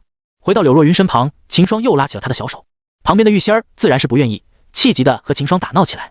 一旁的柳若云看着两人打闹，嘴角微微勾起。这时台上令官的声音响起：第2场柳若云对司马宇。师姐，到你了，加油！秦霜没想到自己下场后就轮到了柳若云，不过还好两人没有撞上。一旁的玉仙儿也是停下打闹，对柳若云加油。柳若云对着秦霜与玉仙儿点了点头后，便纵身跃上了舞台。柳若的对手是一名叫司马雨的女子，在之前的天机榜上排名第5，大武士后期，实力非常的强。秦霜在台下不禁担心起来。一旁的玉仙儿见秦霜担心样子，摆手道：“哎呀，放心了，若云姐姐还有杀招没用呢。”听玉仙儿说完，秦霜便稍放下心来。台上的令官见柳若云与司马雨已就位，便开口道：“比赛开始。”顿时，柳若云便闪身奔向司马雨，寒冰剑意从身上冒出，肆虐着整个舞台。一旁的令官也是冷得缩了缩脖子。司马雨见状不退反进，挥动着手中的剑迎了上去。两人眨眼间就交手了数十招，竟是不分上下。双剑相交的声音仿佛交响乐一样传入众人的耳内。此时，柳若云虽然有着剑意，但他的修为才大武士前期；而司马雨虽然没有领悟剑意，但他也是用剑高手，加上他大武士后期的实力，慢慢的就占了上风。在台上两人又交手了100来招后，看着逐渐陷入劣势的柳若云，又开始担心起来。倒是一旁的玉仙儿还有心情在哼着歌。这下秦霜不爽了，一把捂住玉仙儿的小嘴，不让他出声。被秦霜捂着嘴的玉仙儿不断挣扎，这让秦霜有些烦，不由得对他狠声道：“好好看世姐比赛，不许出声。”玉仙儿连忙点了点头。秦霜见状便松开了双手。被秦霜松开的玉仙儿悻悻地看向舞台，不敢再哼歌了。这时舞台上的柳若云爆发了。柳若云在与司马雨交手了数百后，见自己仅以当前的实力是没法取胜的了，于是不再犹豫，用出了自己的底牌，快速的招架几招打断司马雨的攻势后，柳若云便闪身退后。只见柳若云将自身的剑意快速的压缩附着在手中的剑上。司马雨见柳若云闪身退后的动作和身上爆发的剑意后，便知道柳若云要放大招了，那能让他如愿，立即向柳若云想要打断他的蓄力。但司马雨还是迟了一步，此时的柳若云已经蓄力完毕了。血液寒光，柳若云轻喝一声，飘动着长发，手中的剑向前一挥，顿时一道刺眼的亮光闪过，空气中的水汽竟给寒意移成了冰晶，刺骨的寒意席卷了整个赛场。台上的令官也受不了了，跳到了台下。观赛席上的钱胜顿时站了起来。柳家，这和招式前胜在神都柳家的一名家族子弟上见过，只不过声势没有柳若云现在的大。这南郡什么时候这么受欢迎了？3年前玉家的玉仙儿来了，现在又冒出一个来自柳家的女子。钱胜摇了摇头，满是不解。司马雨只感到眼前一白，失去了视野，慌乱的他只好握住剑挡在身前。枪！一道深蓝的剑气打在了司马雨的剑上，巨大的冲击力把他瞬间就击出了台外。被击飞的司马雨已经昏迷过去了，他的身体一直在颤抖，脸色布满了水汽移成的冰晶。他宗门的人连忙冲了出来，把他抬去治疗。柳若云此时也不好受，拄着剑半跪在舞台上，这一招已经用尽了他体内的灵气，一时半会是恢复不了的。刚才跳下台的令官重跳到台上宣布道：“柳若云胜。”秦霜见柳若云力竭，连忙飞身到舞台上，一把抱着柳若云走下了舞台。旁边的玉仙儿看得气得牙痒痒，可恶啊，慢了一步，不然若云姐姐此刻就在自己怀里了。玉仙儿嫉妒使我面目全非。柳若云给秦霜抱得有些不好意思，把脸埋在了秦霜怀里。台上的令官感受了下舞台上的寒意，大手一挥，一股劲风出现，想要驱散台上的寒冷。但尴尬的一幕出现了，这令官连续挥了好几下，台上的寒意却没减少半分。令官有些愕然，领域？什么时候带有领域的招式可以从一个大武士手上使出来了？没有办法的他只好看向上方的谢风。这幕让台下的众人更是震惊了，剑招残留的寒意竟然连身为武林的令官也无法驱散，这是什么招式？观赛席上的钱胜这下更加确定了，柳若云肯定来自那个柳家。赛场上方的谢风见了令官的情况，便笑了一下，伸手一指，一股深奥的气息出现，周围的空气一阵涟漪，台上的寒意顿时消失了。令官有些尴尬地摸了摸鼻子，继续道：“第3场，玉仙儿对韦玉。”玉仙儿听到自己的名字后，看了眼抱着柳若云的秦霜，气呼呼地跳上了擂台。他的对手韦玉也是出自御剑宗，在天机榜上排名第3。这御剑宗也是人才济济，天机榜的前10中有6位出自他们。对面的韦玉手拿长剑，见玉仙儿气呼呼的样子，不由暗道：“我靠，谁又惹到这个小魔王了？现在的他这么生气，我不能和他打，还是认输吧。”韦玉开声道：“仙儿师妹，我不准认输，不然回宗门你就等着看吧。”玉仙儿一眼就看出了韦玉的想法，小手一挥，打断他的话道。韦玉听了，脸色一苦，完了，看来不给这小魔王出气是不行的了，不然回到宗门那明显偏心的师傅也保不了他。比赛开始，咣当！玉仙儿一拿出重剑，也不废话，立马就拖着剑奔向韦玉。此时一旁的令官早已扭过头，不想看到玉仙儿的重剑。韦玉见玉仙儿拖着剑奔来，熟悉的闪到一旁，举起身中的剑，就是一道剑气挥出。他知道今天不陪他这个小魔王打高兴是逃不掉的了，只好指力出手。玉仙儿侧身躲过韦玉的剑气后，重剑一挥，飞向了韦玉左侧，紧接着一砸，当！韦玉挡在左侧，顿时被一股强大的力道弹开，巨大的冲击力穿过他的护体劲气，从剑身传到了他的手上。韦玉感到虎口一疼，暗道不好，一瞬间心里就闪过了数个念头。不行，现在这小魔王正在气头上，不能和他打，不如就装作给他击退，大不了回宗门后立即闭关。内心有了想法的韦玉也不再抵抗，逼出一口血后，顺着从玉仙儿重剑上传来的力道飞出了舞台。看着飞到台下的韦玉，玉仙儿小脸一黑，装也不装的像点，我用了多大的力道我不知道吗？还吐血。韦玉飞到台下后，故作颤巍的叹气道：“果然还是打不赢仙儿师妹你。”玉仙儿听到后，脸色更黑了，默默的心里记上了一笔。玉仙儿胜。跳下舞台后，玉仙儿走到御剑宗的方位，对着假装受伤的韦玉道：“韦玉师兄要乖乖的回宗门等我，不许闭关。”说完，又指着围在一旁的弟子道：“你们给我看着他回宗门。”旁边的弟子听了，连忙点头，顿时围在了韦玉的身看着。韦师兄，不是我们不帮你，而是敌人太强大了。这些弟子同情的看了眼韦玉，内心暗道。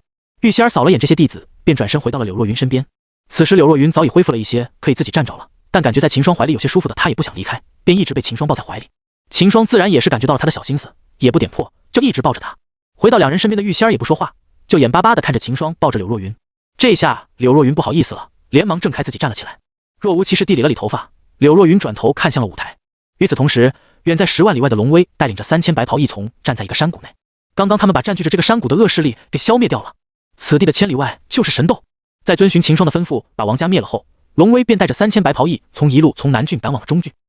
此时他们已经离神都很近了，再向前千里就是神都了。因为灭了王家，谢峰把情况上报后，神朝的女帝震怒。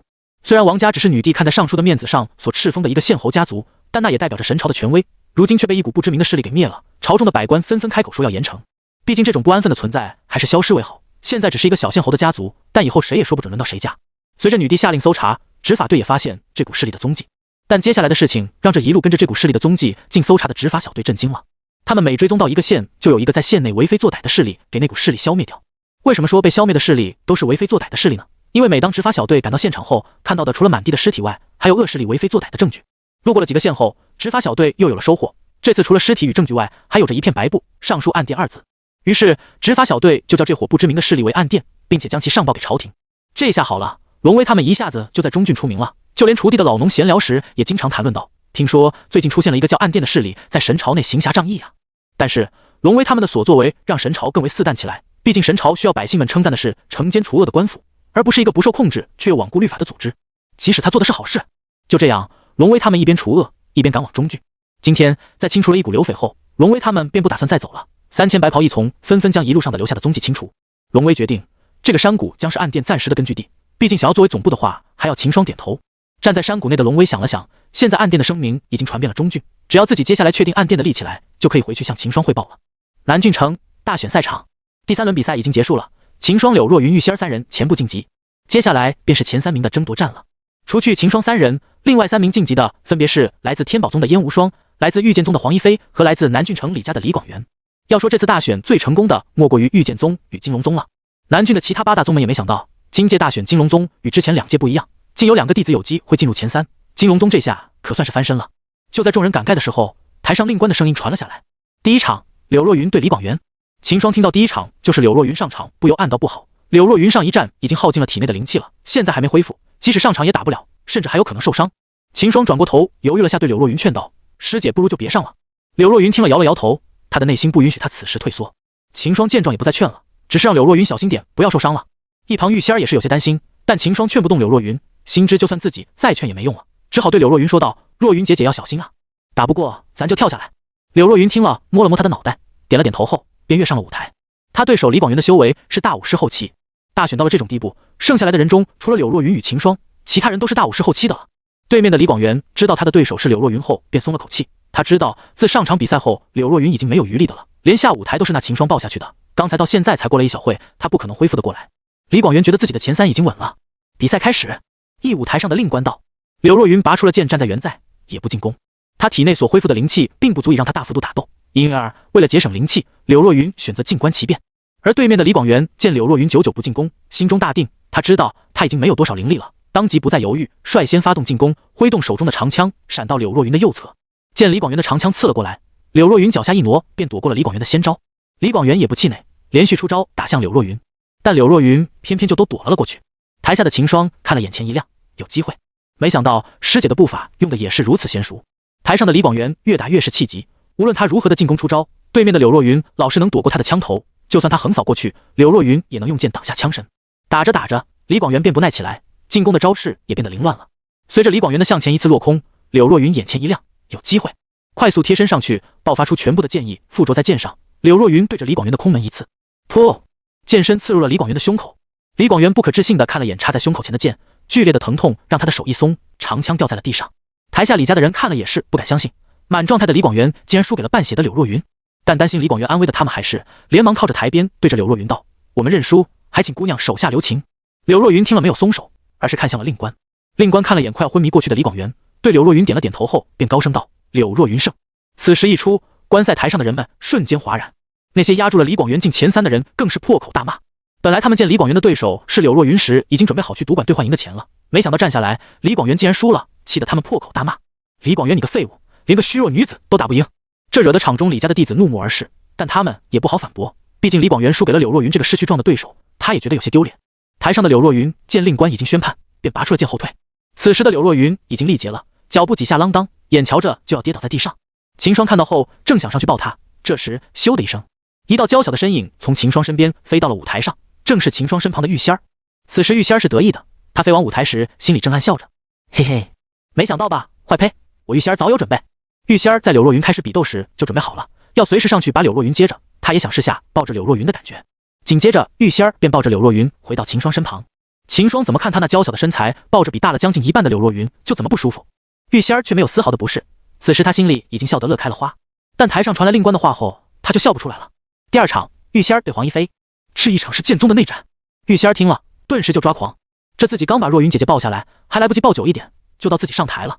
玉仙儿只好把抱在怀里的柳若云交给了秦霜，纵身一跃跳上了舞台。在令官下令后，玉仙儿也不废话了，径直的把重剑拿了出来。咣当，这是令官心疼舞台的声音。黄一飞自己不是玉仙儿的对手，但一想到韦玉要面对的，他就不敢投降了，只好全力以赴。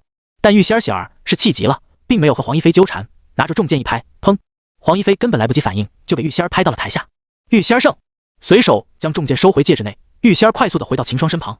秦霜看着他眼巴巴的样子，也是觉得有些好笑，知道下一场就是自己了，便想把柳若云交给玉仙儿。但柳若云自己挣扎着站了起来了，这下玉仙儿的想法落空了，只好换扶着柳若云站在场边。第3场，秦霜对燕无双。秦霜来到台上，将背后的破晓拿了下来。燕无双的武器也是刀，他的是大刀，而且达到了灵品上阶，比秦霜的破晓还要高上一阶。天宝宗以炼器出名，整个南郡大多数人想要打造兵器的话，都是去天宝宗打造。知道不能让秦霜先进攻的燕无双率先发动了进攻，举着大刀奔向了秦霜。当，燕无双的先招被秦霜横着破晓挡下了。燕无双也不气馁，继续挥刀进攻。这时秦霜不会刀法的劣势就体现出来了，面对燕无双那强劲的招式，秦霜一时给燕无双压制着，只能见招拆招，手中的破晓不断的与燕无双的大刀相撞，品阶上的差距让破晓渐渐的开始出现了豁口，这让秦霜心疼起来。5000两黄金啊，这稍微碰一下就是几两的黄金在掉，不能再这样下去了，进攻才是最好的防守。横下心来的秦霜退后一步后，立即抬起破晓就砍向燕无双，完全不顾燕无双那即将砍向自己的大刀。秦霜再赌，他赌燕无双没有和他以伤换伤的魄力。燕无双见秦霜不拼着受伤也要攻向自己，他怂了，虽然他继续向前推的话可以伤到秦霜，但秦霜的破晓也会伤到自他疯了吗？燕无双心底不由暗骂，他才不想以伤换伤，当即就收刀向后退，避过了秦霜的刀锋。显然秦霜赌赢了，既然你退缩了，那接下来就换我进攻了。秦霜不由得笑了一下，瞬间台上两人的攻手就互换了。只见秦霜不断的挥动着破晓，也不管什么招式不招式的，大力出奇迹，杀向了燕无双。燕无双苦不堪言，举起大刀将秦霜的杀招不断挡住。虽然挡住了招式，但那沉重的力道从刀身传来，他也不好受。真是乱拳打死老师傅，在秦霜的不断挥刀下，燕无双接也不是，不接也不是，接了，那穿透性的力量让他的肉身受不了，不接的话又躲不掉。秦霜的破晓太长了，这让他即使闪了一招，秦霜的下一招还是能跟上他的身形。而且就算他出招还击秦霜，也不管不顾，完全是一副和他以命搏命的架势，这他的处境变得进退两难。眼下燕无双已经给秦霜逼到舞台边上了，知道再不想办法自己就要被逼下舞台了。燕无双当下心里一狠，既然你要以伤换伤，那就换吧。在架开秦霜的一招后，燕无双也不管了，立即向前一刀劈向秦霜，锋利的刀芒划破了空气。身为大武士的燕无双还是有优势的，大武士的劲气已经可以离体攻击了。而秦霜虽然可以发挥出比肩大武士后期的实力，但他的境界只有武师，并不能劲气离体。见燕无双主动与他搏命，秦霜不仅不慌，反而心里一喜。要是燕无双还早几步的话，秦霜可能还没有办法，只能和他换。但现燕无双已经给秦霜逼到舞台边了，手中的破晓一横，将燕无双的刀芒挡。秦霜立即松开了握着破晓的双手，双手握拳，身体瞬间靠近了燕无双。拳脚才是秦霜现在最强的。燕无双完全没想到秦霜会放弃用刀，对于秦霜的接近一下子没能反应过来。双手握拳的秦霜全力运转莽枯金羽斗诀，在接近燕无双后，双拳向着他的胸口一击，砰！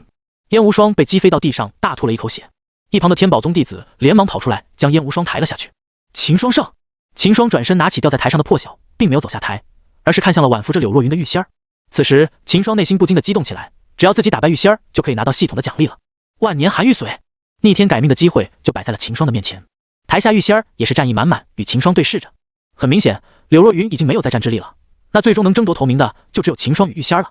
随后柳若云便主动表示接下来的比赛不参与了。令官在确认了柳若云的想法后，便回到舞台上道：本次大选最后一场，秦霜对玉仙儿。柳若云看了眼挽着自己的玉仙儿，笑了笑道：去吧。对他来说，无论是秦霜还是玉仙儿取得头名都是一样的，两个都是他心中很重要的人。玉仙儿松开了手，见柳若云已经能自己站着了，便对着他点了点头。玉仙儿来到舞台上，与之前一样，把重剑从戒指内拿了出来。咣当，舞台上又多了一个坑。一旁的令官已经麻木了，面色不变地道：比赛开始。话音刚落，玉仙儿便拖着重剑朝秦霜奔去。秦霜不敢大意，聚精会神地看着玉仙儿的动作，试图看破他的攻击意向。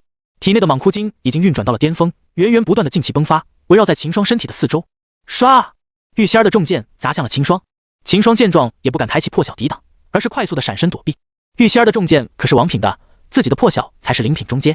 方才与燕无双一战中，仅因为燕无双的大刀比破晓高了一阶，破晓就多了好几个活口。要是和玉仙儿的重剑碰个几下，那破晓说定就得断了。砰！玉仙儿的重剑砸在舞台上，顿时多了一个半米大坑。秦霜看了瞳孔一缩，这力量！见秦霜躲过了自己的一招，玉仙儿转身又是对着秦霜挥剑砸去。与一般剑不一样，玉仙儿的重剑更是暴力，偏向于砸拍这样的招式。如此之重的大剑，偏偏玉仙儿以他那娇小的躯挥动的无比灵活。在秦霜又一次闪避后，玉仙儿远远的朝着秦霜一挥剑，瞬间重剑被带着他整个人飞向了秦霜。秦霜看着也是嘴角一抽，这剑竟带着玉仙儿整个人在飞。眼见玉仙儿飞向自己，秦霜却眼前一亮，好机会啊！这玉仙儿人在空中肯定不好变招，这是自己反击的机会。秦霜不再多想，立即扛着破晓迎向了玉仙儿。看着秦霜的动作，在空中的玉仙儿娇笑道：嘿嘿，坏胚，你上当了。秦霜听了心里一惊，连忙抬头看，只见飞在空中的玉仙儿突然身形一坠，原本飞向秦霜的动作瞬间就变成了双手带着重剑向下竖劈。秦霜没想到玉仙儿腾空的时候也能变招，当即不再犹豫，横着破晓挡在了身前。当，玉仙儿的重剑劈在了秦霜横在身前的破晓上，秦霜只感到一股巨大的力量从破晓传到了自己身上，当即身体一沉，啪啦啪啦，秦霜体内的骨头因承受着巨大的压力异响了起来。感受到身体的压力，秦霜连忙架开玉仙儿的重剑，身形向旁一闪。玉仙儿见了也是再次拖着剑追了上去。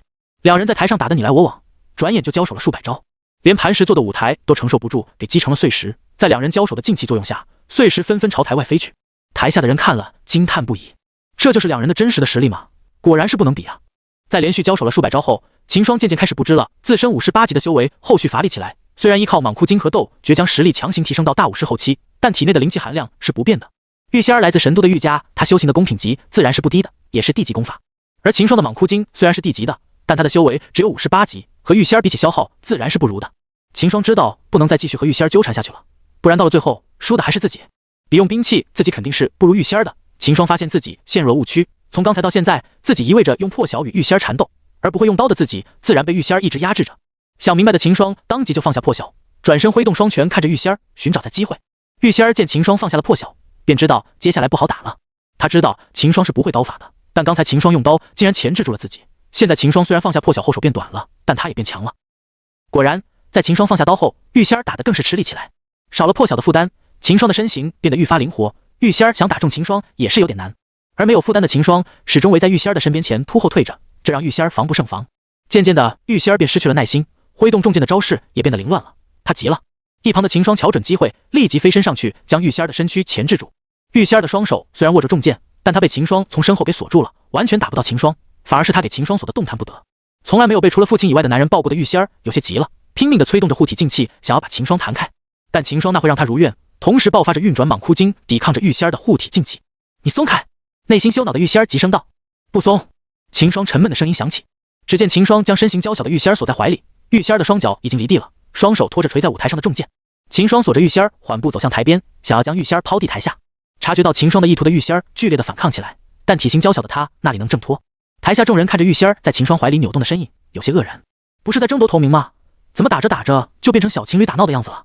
柳若云看着台上的两人，心里也是有些不舒服。秦霜竟然敢抱除了自己外的女子，虽然这是在比斗，为了赢没办法，但这也不行。等他下台后，要好好教训他一下。秦霜锁着怀里的玉仙儿走到了舞台边，双手一松，身体不受力的玉仙儿便掉在了地上。秦霜转头看向了一旁的令官，令官也没想到今天的决赛竟是以这样戏剧的一幕结束，一时有些发愣。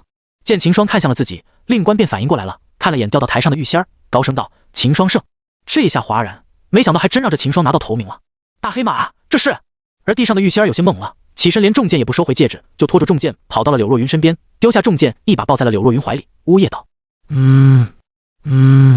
若云姐姐，那坏胚欺负我。”柳若云连忙拍手，按着小萝莉的后背安慰着她。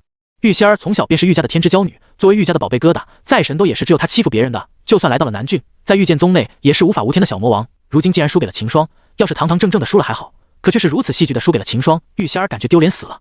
过不了几天，这事就要传到他父亲那里。要知道，当初还是他在父亲前拍着胸口说，只要让他来南郡，那就一定拿着大选的头名回去的。现在头名没拿到，怎么回去见父亲嘛？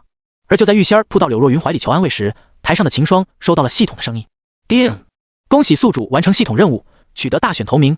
现在发放任务奖励万年寒玉髓，宿主是否提取？”秦霜听了内心狂喜，终于得到万年寒玉髓了，不容易啊！不过现在还在赛场，实在是不方便领取。秦霜连忙道：“暂时不领取。”叮，奖励已替宿主存至系统空间，宿主可随时领取。哈哈，赛场上空的谢风大笑地落到舞台上。好，此次大选完美落幕，头名是金龙宗的秦霜。本官回去后便将这次大选的结果与入选名单上奏朝廷。说完，谢风便从袖中拿出10块令牌，抬手一甩，10块令牌便飞向了秦霜他们10个排前10的弟子面前。此乃明年神都大赛的免试令牌，切记要收好。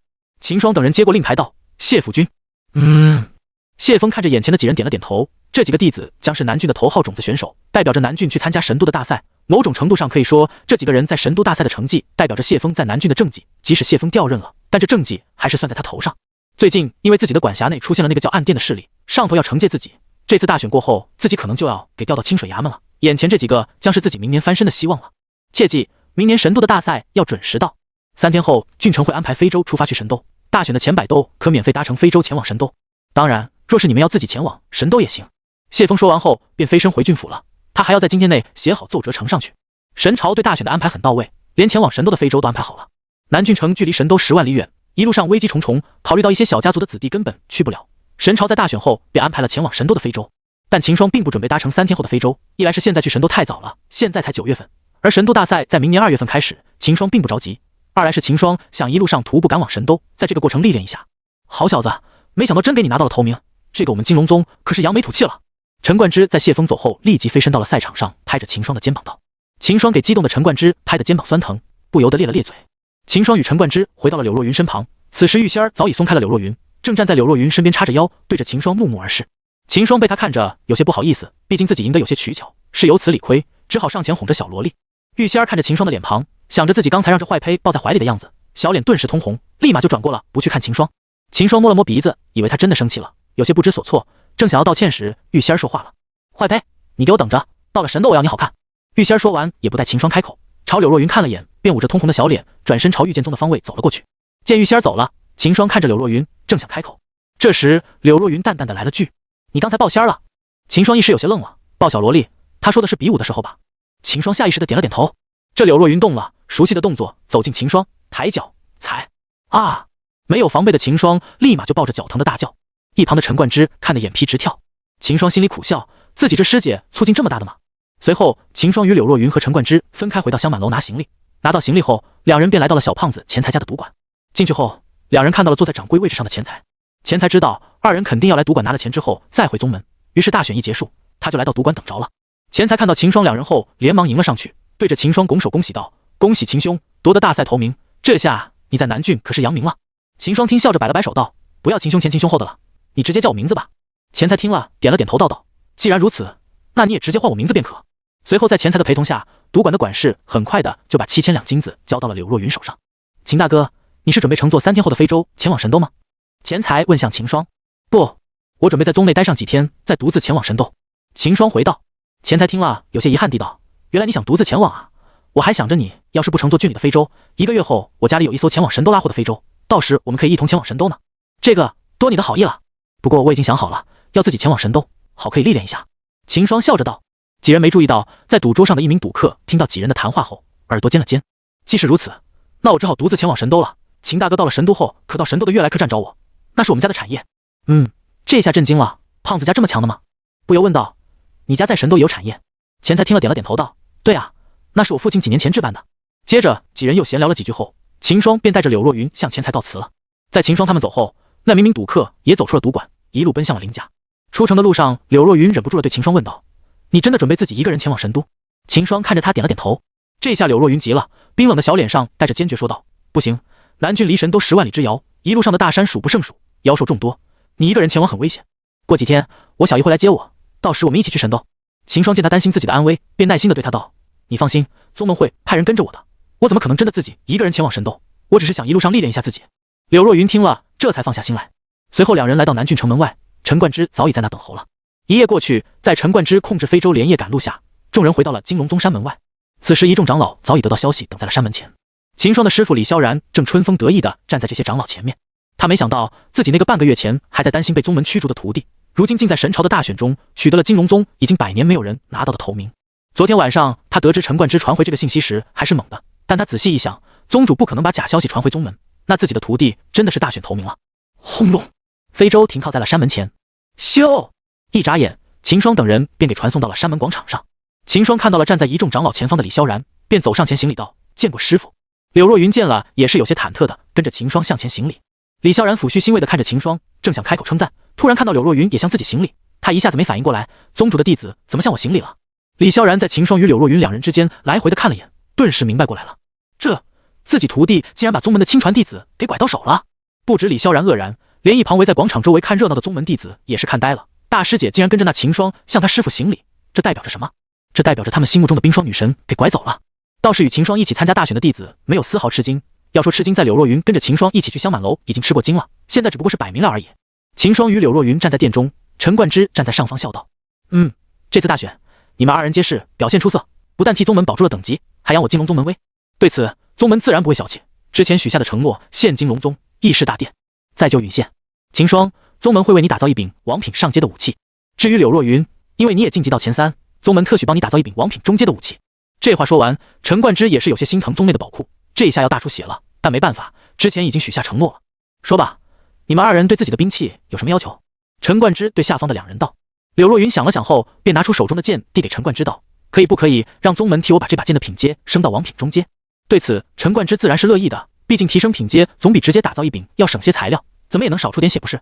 秦霜见状，也将背后的破晓递给了陈冠之，说道：“那就麻烦宗门帮我把这把刀也提升到王品上阶吧。”陈冠之看着秦霜的破晓，嘴角抽了抽，这么大这么长，这得耗费宗门多少材料啊！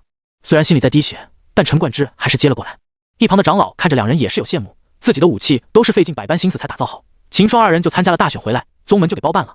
好了，最多半个月，你们的武器就会交到你们手里。现在和你们说一下另外的奖励。陈冠之咳了咳声喉后道：“金宗门太上长老决定，特许你们在接下的半个月里前往藏经阁挑选功法战技学习。”这下秦霜是真的惊喜了。之前打造兵器什么的都是陈冠之提前许下的，现在进藏经阁15的奖励对秦霜来说是正好。他一直觉得自己的功法战技太单一了，只有斗诀，而刀法他也是不会，现在正好可以去藏经阁找。好了，接下来的15天，你们要去藏经阁的话，就去和刘老打个招呼就行了。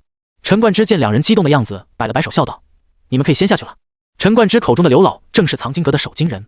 随后，秦霜便与柳若云分开回到了自己的茅草屋。回到屋内，秦霜定了定心神，便对系统道：“系统，我要提取万年寒玉髓。”叮，系统提示：宿主是否提取万年寒玉髓？秦霜确认道：“是。”叮，万年寒玉髓已发放到宿主手中。顿时，秦霜手上便多了一个玉瓶，淡淡的凉意从瓶身传到秦霜的手上。系统，这万年寒玉髓怎用？秦霜问道。叮，系统提示：万年寒玉髓已经过系统优化，宿主直接口服即可。看了系统的解释，秦霜将龙阳从系统空间召唤出来，便吩咐道：“你在旁边替看护法。”是。龙阳拱手道。见龙阳守在了一旁，秦霜盘腿坐下，打开玉瓶，将万灵寒玉髓倒入嘴中吞了下去。瞬间，一股寒意从秦霜心底升起，慢慢的就传遍了全身，彻骨的寒意让秦霜冷得瑟瑟发抖。紧接着又是一阵刺骨的疼痛，秦霜感觉到自己的骨头在不断的裂开重组，犹如千万只蚂蚁在身上撕咬一样。豆大的汗珠不断的从他的额头浮出。在彻骨的疼痛过后，沉积在秦霜体内的毒素与杂质一层一层的从皮肤带着血丝排出。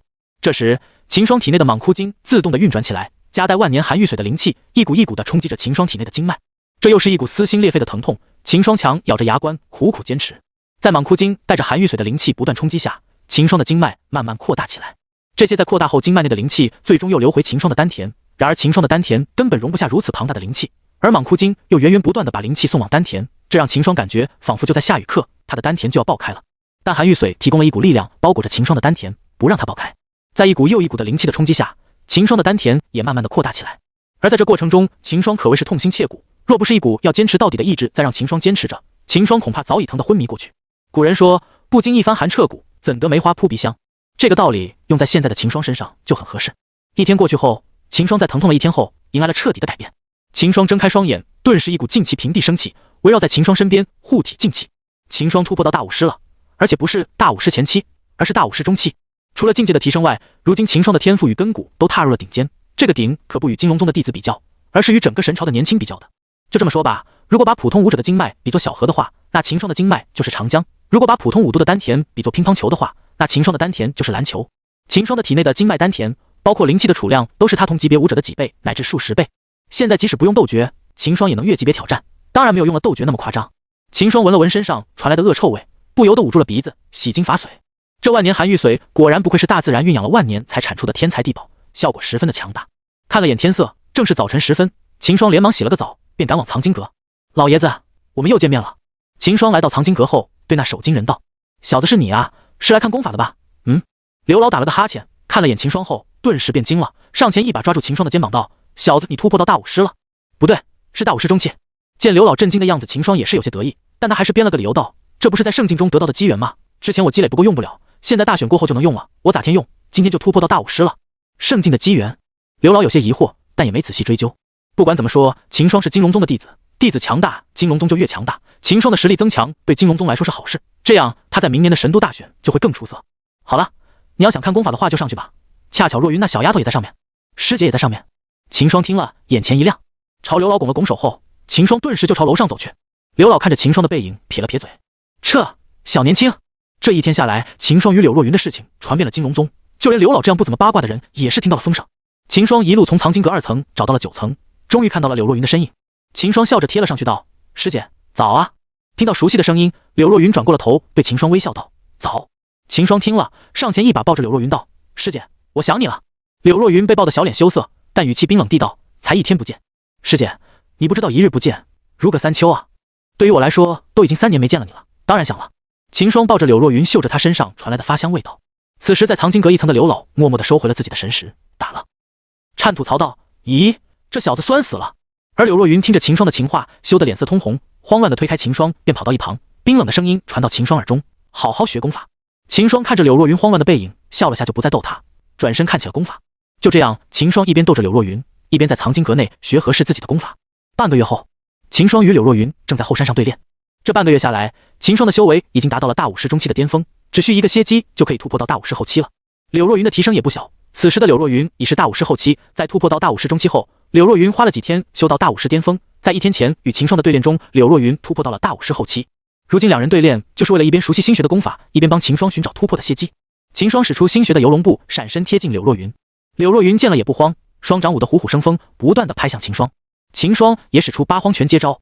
在两人交手了数百招后，秦霜突然出声道：“师姐，我感觉到了。”柳若云听了，连忙停下手，警惕地看向四周。秦霜站原地，感受着体内汹涌的灵力。突然，秦霜浑身的劲气一震，一股劲气散向四周。砰！一道沉闷的声音从秦霜身上响起，秦霜突破到了大武师后期。直到现在，秦霜的修为终于追上了南郡的年轻一代，这就是天赋提升带来的好处。秦霜睁开双眼，跑到柳若云身，一把抱住了她。“师姐，我突破了。”柳若云小脸微红，淡淡的嗯了声。两人之间的关系即使发展了半个月，也依旧停留在拥抱牵手的层面上。平时两人的动作都是发乎情，止乎礼。秦霜也不着急，两世为人的他也想和柳若云顺其自然的发展下去。就在两人在腻歪的时候，一名中年女子来到了金龙宗的山门外，感受到有强者靠近宗门，陈冠之早已到山门等候。看到中年女子后，陈冠之松了口气，他还以为有人来寻仇呢。“柳小姐来了，请随我到宗门内说话。”这名女子正是柳若云的小姨柳冰冰。“好。”柳冰冰看了眼陈冠之后，冷声道。人如其名，柳冰冰浑身上下散发着一股寒冷的气息。陈冠之默默地打了个冷战，便带着柳冰冰前往议事大殿。到了大殿后，陈冠之对着一名当值弟子道：“去把你大师姐和秦霜师弟叫来。”陈冠之想着他们的兵器也打造好了，便趁这个时候一起给他们吧。“是。”那名弟子拱手后，便快速地离开了散发着寒意的大殿。不久后，秦霜与柳若云来到大殿前。秦霜此时说不慌是假的。刚才那名弟子找到两人后，说了一下情况。柳若云一听就知道是自己小姨来了，便和秦霜说了下。秦霜自然是有些紧张，没想到这么快就要见柳若云的家长了。虽然说是小姨，握了握柳若云的小手，秦霜牵着柳若云的手走进了大殿。两人一走进大殿，就吸引了陈冠之和柳冰冰的目光。柳冰冰第一时间就把目光放在了两人牵着的小手上，随即就打量起了秦霜。大武士后期还不错。柳冰冰暗里点了点头。对于自己这个侄女的人生大事，柳冰冰是不想过多干预的，只要她侄女喜欢就好，但也不能太差。她柳家的女婿也不是谁都能当的。柳冰冰这次前来金龙宗，便是为了带柳若云前往神都的。神都大赛在明年2月开始，但柳若云还要回柳家休整，便提前赶回柳家。见过宗主。两人行礼道。随后柳若云对着柳冰冰道：小姨。秦霜也跟着对柳冰冰行礼道：小姨。柳若云听了，脸色红了红。柳冰冰听了，点了点头，没有反驳。秦霜见柳冰冰接了自己的礼，内心松了口气。陈冠之见两人行礼后，便带出了两人打造好的武器，道：你们的武器宗门已经打造好了，你们看一下。说着就把2把武器用劲气送到两人面前。秦霜拿起了重新打造的破晓看了起来，与之前不同，明显多了一点灵性。指甲刺破手指，秦霜挤出一滴血滴在破晓上。只见破晓慢地把那滴血吸了进去，银色的刀身一闪，秦霜顿时感觉到了自己与破晓多了一丝感应。随后挥了挥破晓，秦霜点了点头，将破晓收进了戒指内。一旁的柳若云也将自己的剑认住后别在腰上。弟子谢过宗门。秦霜与柳若云朝陈冠之作揖谢道。一旁的柳冰冰见陈冠之的事办完了，便开口道：小鱼，你准备吧，半个时辰后我们就出发。柳若云听了点了点头，看向了秦霜。秦霜知道他的不舍，便走上前抱着他在耳边说道：你先和你小姨前往神都吧，我们3个月后再见。说完抚了抚柳若云的后背的长发。柳若云听了，主动的抱上了秦霜，把头埋在了秦霜脖子里。可，我说这里还有人呢，你们这样不好吧？陈冠之吃了一嘴的狗粮后，当即出口打断两人道。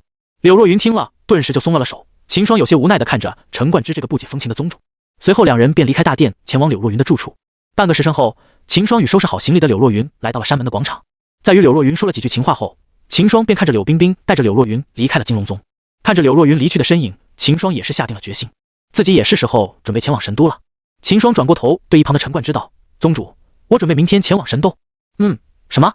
陈冠之一时没反应过来。那要早点和宗门说嘛，宗门也要看下那个太上长老有空，才能安排人保护你啊。陈冠之有些无奈地道。秦霜笑了笑道：不用麻烦宗门了，半个月后南郡城的钱家有非洲前往神都，我与那钱家的少主已经约好了。为了不让金龙宗派人跟着自己，秦霜只好骗一下陈冠之了。钱家？陈冠之摸了摸下巴，看着秦霜肯定的脸色，只好道：那好吧，不过明天我还是让个太上长老护你到南郡城才行。秦霜听了点了点头，反正前往神都也必经南郡城的，只要后面的路太上长老不跟着就好。随后秦霜便向陈冠之告辞，回到了自己的茅草屋，整理了一下自己这半个月的收获，拳法、步法、刀法都在藏经阁内挑到合适的学了。秦霜接下来就是要历练一下，增加自己的实战经验了，毕竟舞台上的比斗与实力相比天差地别。翌日，秦霜将自己的行李打包好，放进戒指后，便起身前往金龙宗的山门。待秦霜来山门广场，在大殿内的陈冠之感应到后，便带着一道身影飞身到秦霜身前。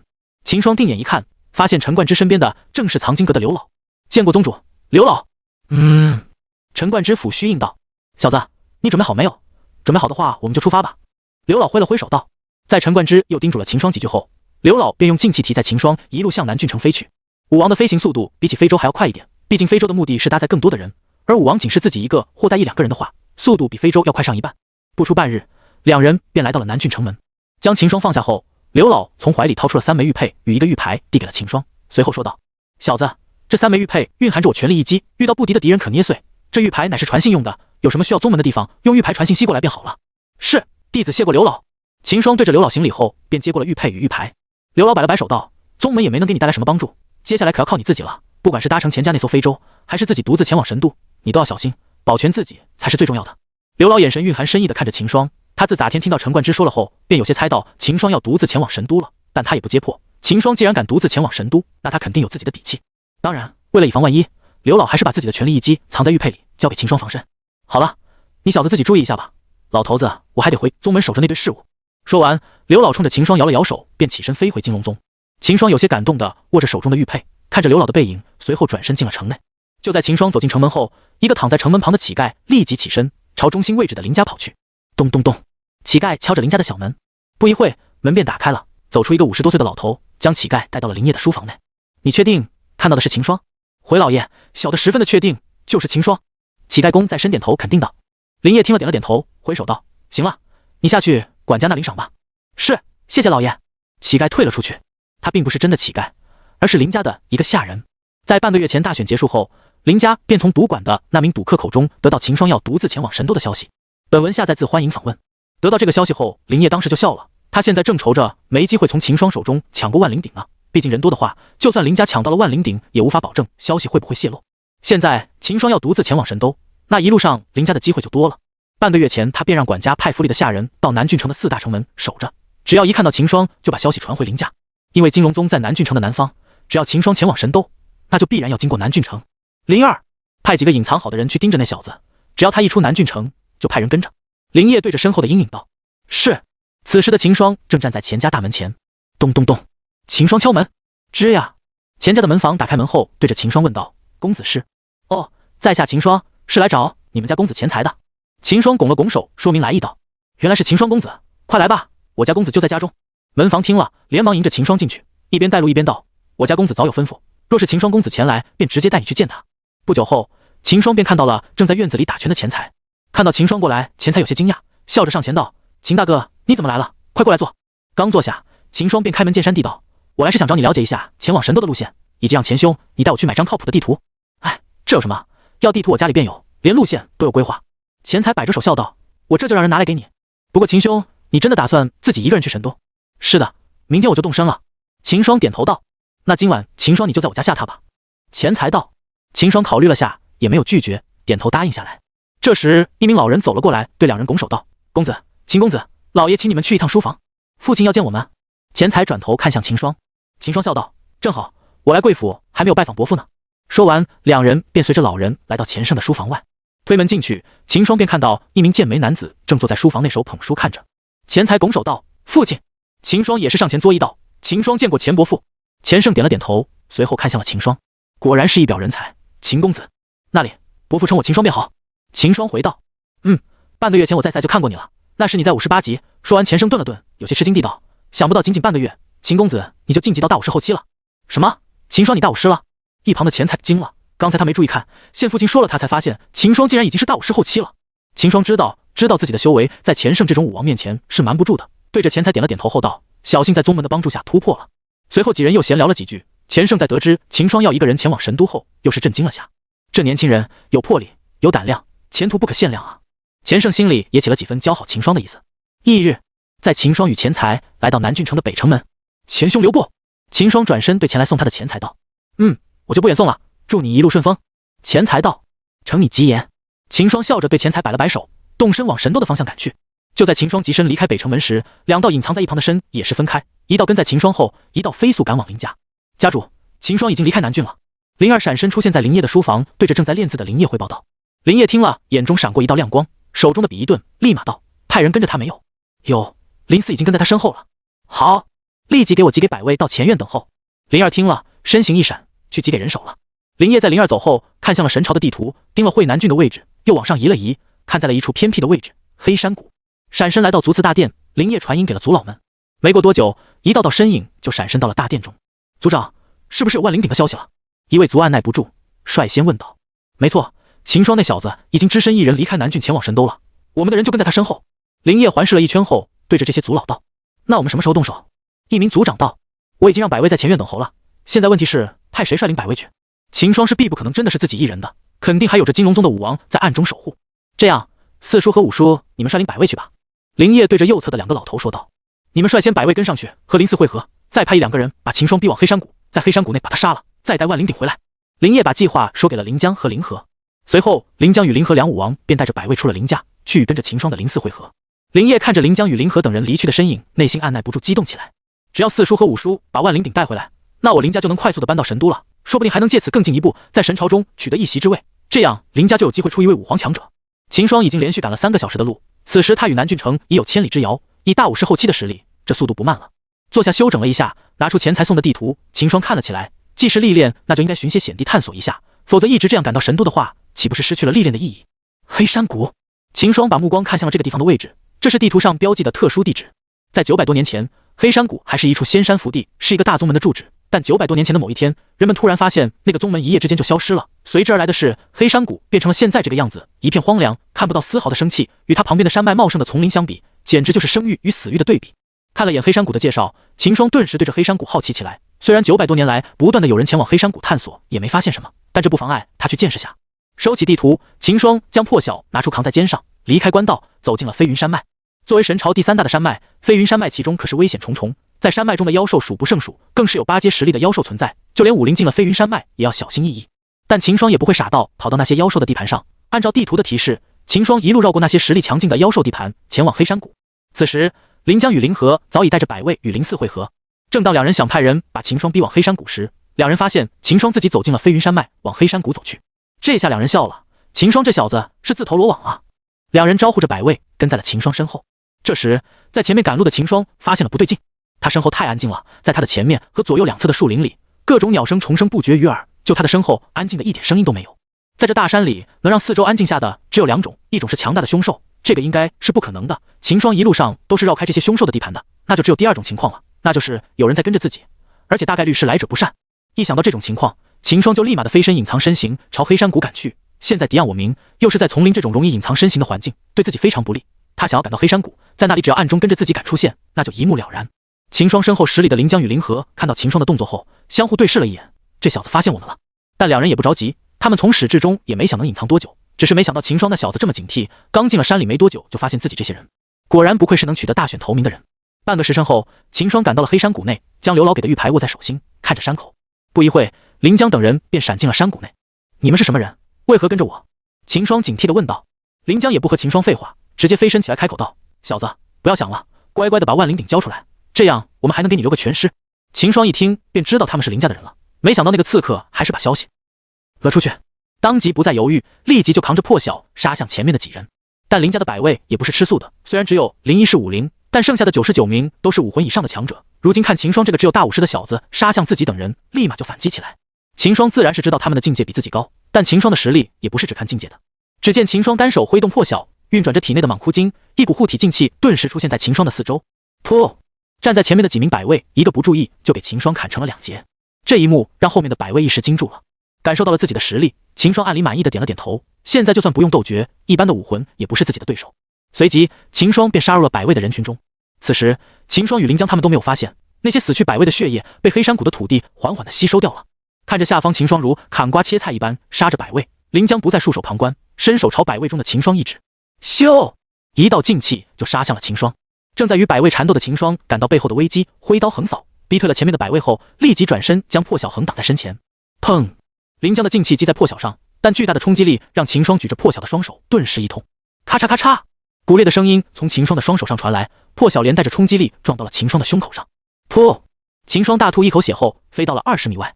秦霜用颤巍的手抹了下嘴边的鲜血，看着上方的临江与林和，果然实力差距还是太大了，要不是刚才临江没出全力，此时自己就不是受伤那么简单了。一挥手，秦霜的龙阳从召唤出来，给我把上面的2人杀了。秦霜指着上方的临江与林和对龙阳道：是。龙阳拱手就杀了上去。上方的临江与林和看到突然出现的龙阳，知道这是保护秦霜的武王，立马就警惕起来。只龙阳飞身上去，双手对着临江与林和2人虚空一抓，砰！龙阳的劲气与2人的护体劲气撞击到了一起，顿时一股狂风平地升起，卷起了满天的风沙。随后龙阳便与临江、林和杀在了一起。秦霜见龙阳拖住了上方的2人，立即压下体内的伤势，全力动转起斗诀，杀向剩下的百卫。见秦霜杀来，百卫中的灵儿大声叫道：不用怕这小子，他已经给族长打伤了。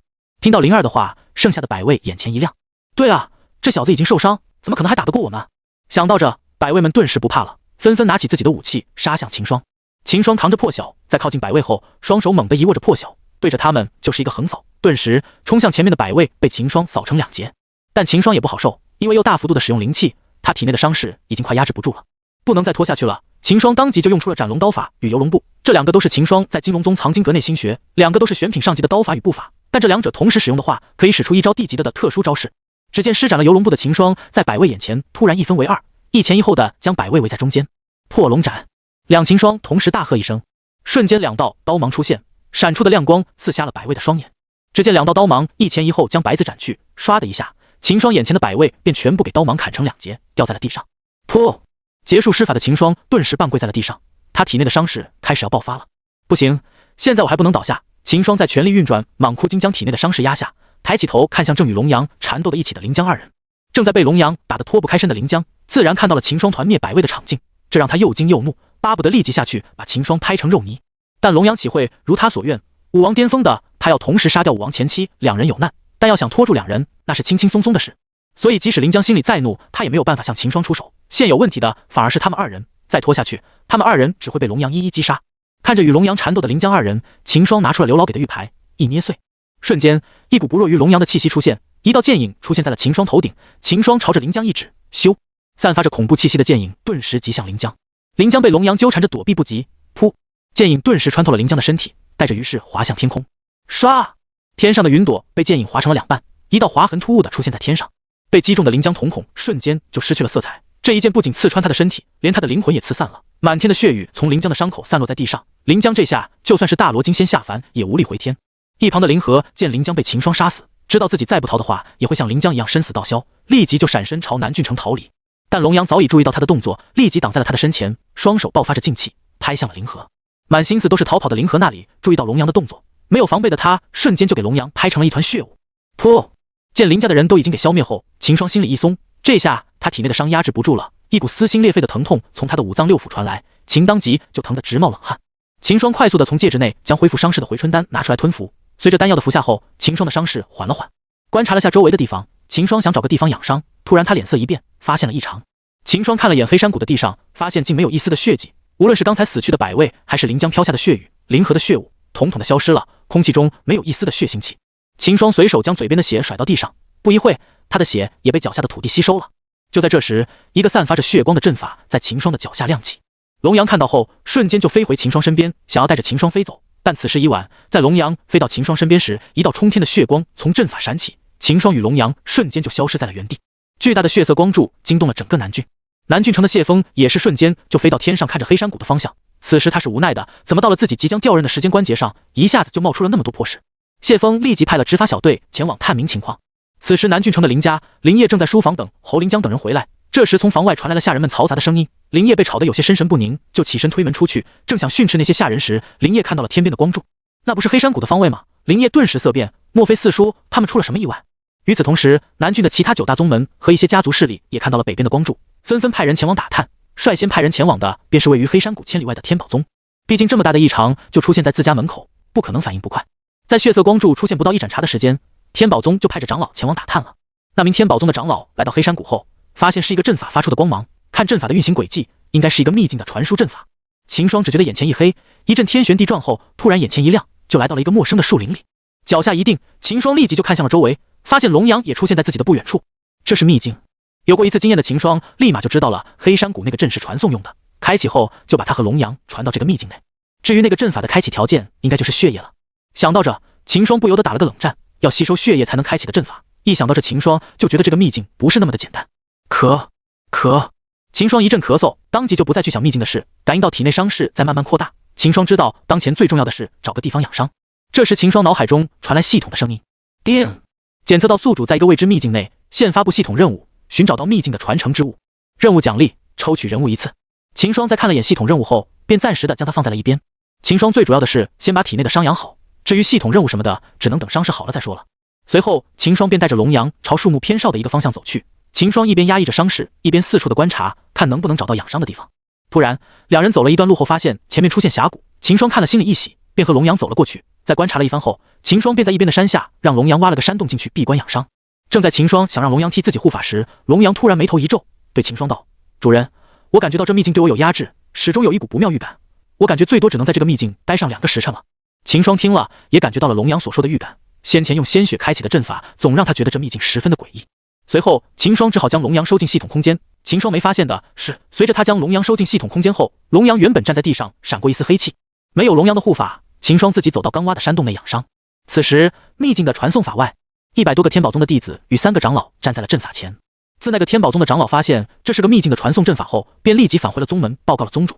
得知到消息的天宝宗宗主立即就召集了100多个天宝宗的弟子3长老，想让他们先行探索秘境。虽然未知的秘境凶险不知，可能十分危险，但天宝宗的弟子还是踊跃报名前往，毕竟这是个新发现的秘境，意味他们将会是第一批探索秘境的人，风险有多大，机缘就有多大。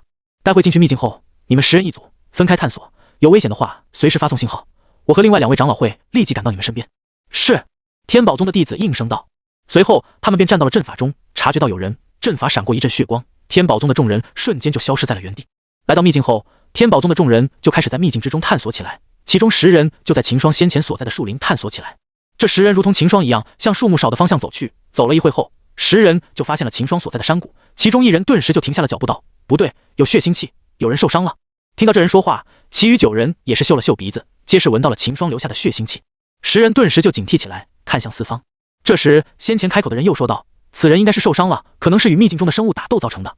而此人又没有发动信号通知长老，这人应该不是我们宗门的人。与秘境生物打斗，应该是为了争夺什么宝物。”说完，这弟子的眼中闪过一丝贪婪，转头对着其他9人道：“此地在我天宝宗范围内，这秘境之物也何该属于我天宝宗所有，也只有我天宝宗的弟子才能拿。你们觉得怎么样？”其余9个弟子顿时明白他的意思，眼中纷纷浮出贪婪之色，口中赞同道：“王师兄说的对，此人擅自闯入我们天宝宗的秘境夺取宝物，实在该死。”10人都知道这秘境的阵法，这么大的阵势，里面的宝物想必也是非同凡响。如今一个受伤的人拿着宝物就在他们面前，纷纷起了疑心。就这样，10人便开始循着血腥气找着秦霜。终于，10人来到了秦霜养伤的山谷前，其中1人一眼就看到了在山洞里疗伤的秦霜。看，他在那里。其余9人顺着他说的方向一看，也是看到了秦霜。是秦霜，本次大选的头名。其中一个弟子也是认出了秦霜。一听是秦霜，立即就有几人要退缩了。见几人要退缩，那个王师兄摆了摆手道：“怕什么？他现在受了重伤，我们这里有10个人，现在又是大选的时候，我们一起上，他肯定打不过我们。”其余人听了，也是认同的点了点头，又纷纷看向了秦霜。见秦霜在疗伤，10人更加确定秦霜是在秘境中得到宝物了。而正在疗伤的秦霜也是感应到有人靠近，睁眼了双眼，看着10个走向自己的天宝宗弟子，感觉到几人的恶意，秦霜立即就拿起破晓戒备的看着他们道：“还请几位停步，否则别怪秦某不客气了。”吃，秦霜，你还以为是大选啊？快把你得到的宝物交出来，我们饶你一命。”王师兄说道。当然，他是不可能放过秦霜的。早在大选时，他就看秦霜不顺眼了，见秦霜以区58级的实力就夺得了头名，这让他极度的发狂。现在看到秦霜这样的状态，又怎会让他好过？说饶秦霜一命，只不过是想骗秦霜把宝物拿出来而已。秦某并没有拿到什么宝物，几位请回吧。秦霜冷声道：“你这骗谁啊？你一身的伤哪来的？”王师兄不由嗤笑道：“他那里知道秦霜是被临江打伤的，只以秦霜不愿交出宝物，对秦霜道：既然你不愿交出宝物，那就别怪我们动手了。”说完，他朝着9人一挥手，顿时一起围在了秦霜的山洞前。秦霜见他们执迷不悟，便只好先动。还有伤势在身的他，不可能等着让10人先打他。双手握住破晓，瞬间就移到其中2人身边，手起刀落，秦霜将这2人送去了佛祖身边。其余8人见了大骇，他不是有伤在身吗？怎么还是如此之强？王师兄看到了几人的惧意，怒着高声道：“别怕，他肯定是强弩之末了，我们一起上。”其余几人听了，皆是冲向秦霜，而那王师兄却是跟在几人身后，朝秦霜刺着冷箭。阴险小人！秦霜对着王师兄说道。王师兄听了，仿佛被揭开了遮羞布一般，立即恼羞成怒，对着秦霜喝道：“秦霜，你完了，我一定将你抽筋拔骨！兄弟们一起上，拿到宝物后，我们一起分。”秦霜听了也不恼怒，想杀我，那就做好被我反杀的准备。秦霜运转起了斗诀，顿时身上的气息强大了数倍，这让天宝宗的几人瞬间色变。但想到王师兄说的宝物，他们还是咬着牙杀向了秦霜。秦霜随手将几人的杀招架开后，握刀横劈，顿时又是几名天宝宗弟断成2截。在秦霜又杀几招后，他们10个人就只剩下那名王师兄了。秦霜扛着刀，一脚想要逃跑的王师兄踹到了地上。你不要过来啊！王师兄瘫在地上，看着走向自己的秦霜，吓得大叫起来：“你不能杀我！我们天宝宗的长老就在附近，我们长老可是武王实力，他要知道你杀了天宝宗的弟子的话，你插翅难逃。放过我，我会帮你瞒着我们长老。”王师兄对着秦霜大声的威胁加求饶。看着王师兄丑恶的嘴脸，秦霜淡淡的笑着道：“你觉得我会信你吗？”王师兄见秦霜不为所动，知道他是不会放过自己的了，放在背后的手立即拉动了信号烟花，砰！烟花从他背后飞到天上爆开。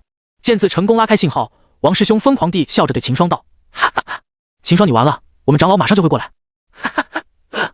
王师兄的大笑突然一悟，他满不置信地看着自己胸口的大刀，转而又用充满恨意的目光看着秦霜后，头一歪去了佛祖身边。杀了王师兄后，秦霜立即把龙阳召唤出来，让龙阳带着自己飞速地离开了山谷。在秦霜2人离开后不久，一道身影闪身到了山谷内，他正是天宝宗的5长老林平之。看着满地本宗弟子的尸体，林平之怒不可遏，感受了一会后，便知道此人刚离开没多久，立即就顺着秦霜离去时留下气息追了过去。此时秦霜正被龙阳抓着一路朝秘境的中心疾去，龙阳也感觉到了有一名武王强在跟在他们身后追着，但龙阳提着受伤的秦霜，速度根本快不起来，慢慢的2人与林平之的距离越来越近。与此同时，另一名天宝宗的长老察觉到了在追逐的2人，他正好秦霜的前方，感受到林平之在追秦霜后，立即就闪身来到空中，拦住了龙阳与秦霜。顿时秦霜与龙阳的处境变得不妙起来。林平之见自家人把秦霜2人拦住后，也是立即就靠了上来。你是本次大赛的头名金龙宗的秦霜？林平之看清秦霜的面孔后，便有些惊讶了，没想到竟还有人比他们还要早进秘境。你为何要杀我天宝宗弟子？林平之对着秦霜质问。秦霜听了只好解释道：我正在那山谷内疗伤，是贵宗弟子见我在疗伤，以为我夺到秘境内的宝物，起了不轨之心。秦霜也是被迫出手的。不可能，我们宗门的弟子都是良善之辈，怎会如你所说起了不轨之心？再说，要是真是他们的不对，也只能由我天宝宗来惩罚，而不是由你动。不要多说了，你先随我回下天宝宗接受惩戒吧。林平之固执地对秦霜道：“不要试图反抗，我们只有2位武王，你只有1位。”林平之说完就要抓向秦霜。秦霜见林平之不听自己解释，便高声道：“前辈，晚辈所说句句属实，这天宝宗晚辈就不去了。”秦霜也知道要想打赢这2个长老很难，这可不是林家那种前期的，所以和龙阳对视了一眼后，当即就拿出刘老给的玉佩捏碎，瞬间一道剑影出现在了秦霜与龙阳上方，是巅峰武王的全力一击。林平之看着秦霜召唤出来的剑影，瞳孔一缩，他不敢大意，毕竟他也才武王中而已。去！秦霜伸手朝林平之一指，咻！他上方顿时劈向了林平之，在恐怖的剑影气息掩饰下，龙阳带着秦霜快速逃离。林平之举之抵挡住剑影后，预感到坚持不住，立马对着另一名长老喊道：“不群兄助我！”一旁岳不群听到林平求救，立马就飞身赶到林平之身边，举剑替林平之分担心剑影的压力。刘老的剑影也仅是拖住了2人片刻，林平之2人将剑影打散后，立即就朝秦霜逃离的方向追去。林平之一边追击，一边通知天宝宗的弟子朝秦霜的位置合围过去。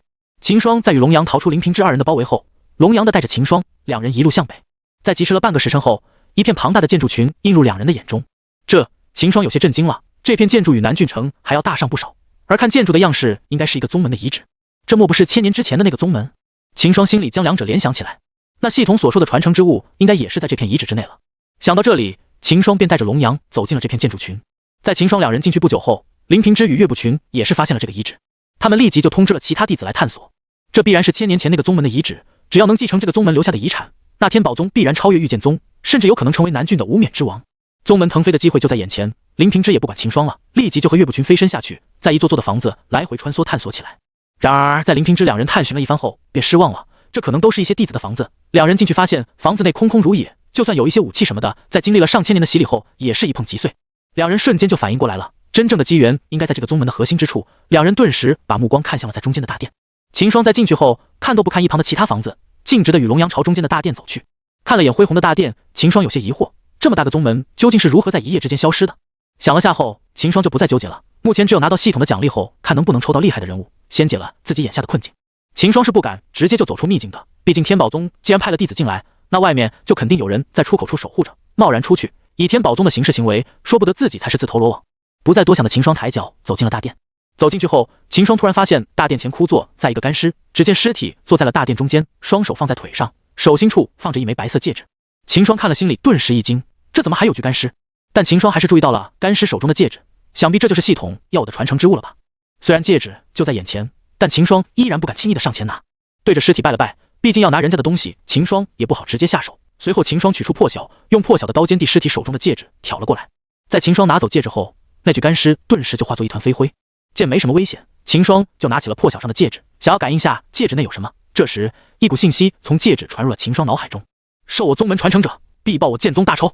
看到这股信息，秦霜一时有些懵了，这个宗门竟是给中州的一个势力灭掉的，能一夜之间就把这个1000年前的剑宗给灭了，那个势力自然也不容小觑。要知道刚才在秦霜身前的那具干尸的主人生前可是一位武皇。在浏览了一会信息后，秦霜留意到了其中一条信息，那个势力在灭剑宗时准备了一种恶毒的丹药，这个丹药只对武王有效，只要将丹药捏碎，那丹药就会在空气中挥发，武王的强者闻到这丹药的药气后会变得神志不清，重者敌我不分，轻者会表现得易怒。剑宗就是因为中招了，根本就发挥不出全部的实力去抵抗，所以在一夜之间就给灭宗了。秦霜看了脸色一变，立马就把龙阳召进了系统空间。虽说过了1000年，但谁知道他有没有残留。将龙阳收回系统空间后，秦霜便打量起戒指内的事物。顿时秦霜就给戒指内的东西震惊了，除了财物外，里面包含了剑宗收藏和拥有的所有功法与战绩，还有着大大小小上1000个玉瓶，每个玉瓶都装满了丹药。毫不客气地说，依靠这个戒指内的资源，秦霜可以再建立一个剑宗。当然秦霜是不会去重建剑宗的，正好他的暗殿正刚刚建立，这戒指内的资源来得及时，刚好可以用在暗殿上。在查看完戒指空间后，秦霜便收到了系统的消息，叮，恭喜宿主完成系统任务，找到秘境的传承之物，现在发放系统任务奖励，抽取人物次数1次。叮，当前宿主可抽取次数1次。就在秦霜查看系统消息时，林平之与天宝宗的弟子们也来到了大殿外。他们发现在别的房子内都没有什么收获后，便不约而同的来到了这个中心大殿。秦霜小子，把你手中的戒指交出来，我天宝宗就不计较你之前的过错，放你一马，否则你将要面对整个天宝宗的怒火。林平之一眼就看到了秦霜手中的戒指，他知道这必然是眼前被灭的宗门的全部积累都在这个戒指里了。林平之说完，天宝宗的所有弟子瞬间就将这座大殿围了起来。见事不妙，秦霜立即就对系统说道：“系统，我要抽取人物。”叮，当前剩余抽取次数1，请宿主确认是否抽取。是，秦霜肯定道。叮，抽取完毕，恭喜宿主抽到赵无极武皇境界，当前抽取武皇1名。备注：所有抽取到的强者对宿主忠心不二。顿时，一股熟悉的烟雾出现在了秦霜面前。大殿外的林平之看了也是惊疑不定，怎么突然就出现了一股烟雾？这时，一道强大的气息突然出现，强的压迫感让大殿外的天宝宗弟子惊颤不已。林平之也吓得大叫：“怎么可能？这是武皇的气息！整个南郡除了朝廷派来的府军，已经100年没有出现过武皇强者了。现在突然一道如强大的武皇气息出现在这里，莫不是谢峰来了？不可能，谢峰也只是武皇前期，而从这道气息的压迫感来看，至少也是武皇后期，甚至是武皇巅峰。”林平之此时十分惊惧，不知如何是好。而他从没想过这道气息的主人与秦霜有任何关系。这时，在林平之惊骇的目光下，一道身影从烟雾中走了出来。只见那道身影走到秦霜面前，拱手道：“赵无极见过主人。”林平之见了，惊得大叫：“不可能，绝对不可能！秦霜，你一定是在骗我们！怎么会有武皇听你指挥？对了，这一定是幻境，从刚才烟雾出现，我们就身在幻境中了。没错，就是这样的。”哈哈哈！秦霜，你骗不到我！林平之仿佛找到了救命稻草一般，大笑起来。秦霜看了眼林平之的模样，只见他双目通红，连在他身旁的岳不群也是如此。果然，那丹药的效力还在吗？幸好自己将龙阳收进系统空间了，把他们都杀了吧。秦霜看了眼林平之与天宝宗的弟子后，对着赵无极挥手道：“是。”赵无极拱手道。说完，只见赵无极抬手一抓，围着大殿四周的天宝宗弟子便纷纷爆成了一团血雾。转眼间，就只剩下林平之与岳不群，还有另外一不知名的天宝宗长老了。林平之三人看了大骇，顿时惊醒过来，立即想要飞身逃跑。赵无极那会如他们所愿，也是飞身上去，一人与3名武王缠斗。但3名武王对1名武皇来说是没有丝毫的威胁，不出3招，赵无极就把那位不知名长老拍成了一团血雾。林平之与岳不群见那名长老身死，便开始拼命地打向赵无极。这时林平之原本杀向赵无极的招式一变，瞬间转移方向，杀向了秦霜。赵无极见了，当即冷喝一声，闪到秦霜身前，将林平之的杀招随手接下。赵无极怒了起来，双掌舞动着风云，原本明亮的天空在他的双掌挥动之间瞬间阴暗下来。不一会，一条劲气所化的龙影出现在了赵无极的双手中。只见赵无极双手掌着龙影，向林平之与岳不群一推，龙影在离开了赵无极的双掌后，瞬间变大了无数倍，巨大的龙影藤向林平之与岳不群两人。被震撼到的林平之与岳不群根本来不及反应，就被龙影穿透而过。砰！林平之与岳不群瞬间化为虚无，而穿过两人的龙影一路向外穿透过去，沿途上的建筑接触到他后，立即分崩离析。秦霜震惊了，要知道这些建筑可是历经了1000年也不到的存在，如今在赵无极的掌风之下，犹如破铜烂铁一般，推之即毁。这就是武皇的实力吗？还有是不置信的秦霜挥着破晓，对着大殿的一根柱子就是一砍。砰！柱子没事，他王品上阶的破晓却是多了一个小豁口。看着破晓上的豁口，秦霜心疼不已。看来不是建筑不脆，而是赵无极太强了。随后反应过来的秦霜眼睛冒光地看着整个大殿，这是宝贝啊，连他王品上阶的大刀都看不动。别的不说，就这个柱子就让秦霜心动不已，把它拆开，这得能打造多少把武器啊！秦霜决定一根都不放过。见赵无极走了下来，秦霜立即就让赵无极辅助自己疗伤，毕竟拆迁也要强壮的身体不是？在赵无极的一番运功辅助后，仅用半个时辰，秦霜便把临江留下的伤势恢复了。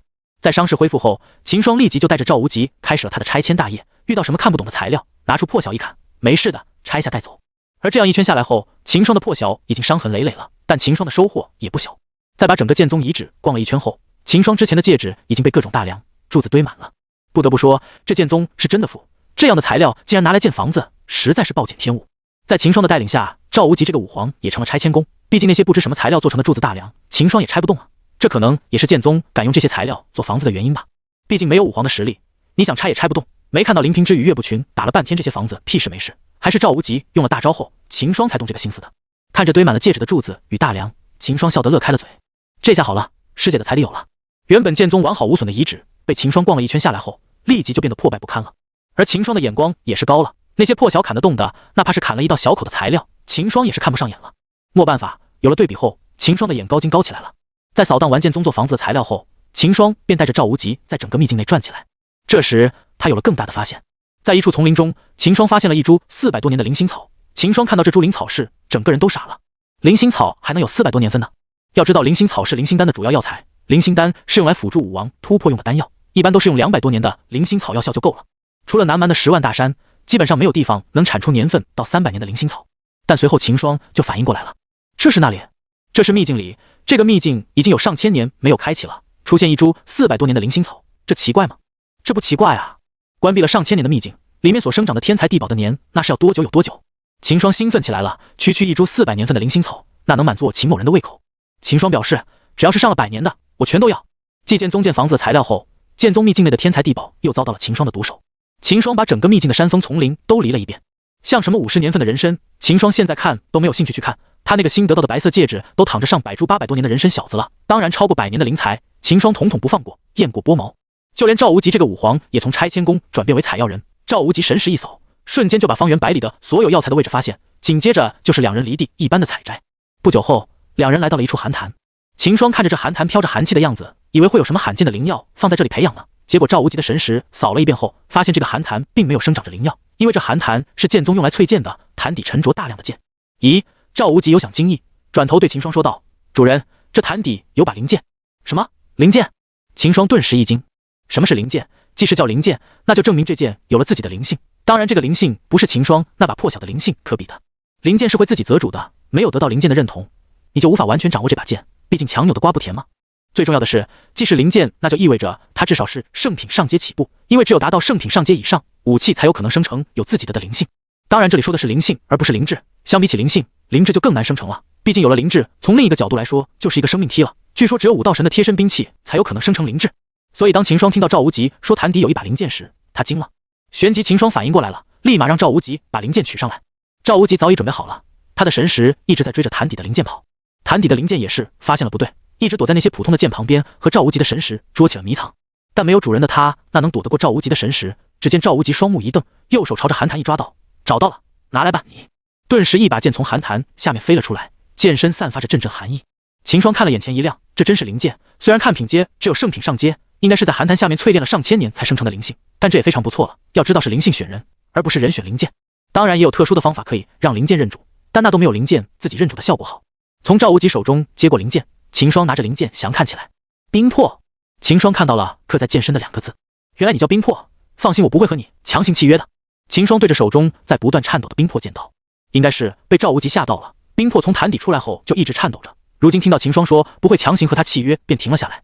秦霜看着自己手中的冰魄剑，心里已经替他找到了主人，随手将冰魄收进戒指内。秦霜与赵无极又开始了在秘境内的扫荡，毕竟现在只是天宝宗这个在附近的宗门来了，再过个1天就不只是天宝宗一个了，南郡其他的宗门和家族都会派人来的，得趁他们还没来的这段时间内，赶紧把这个秘境收割一遍再说。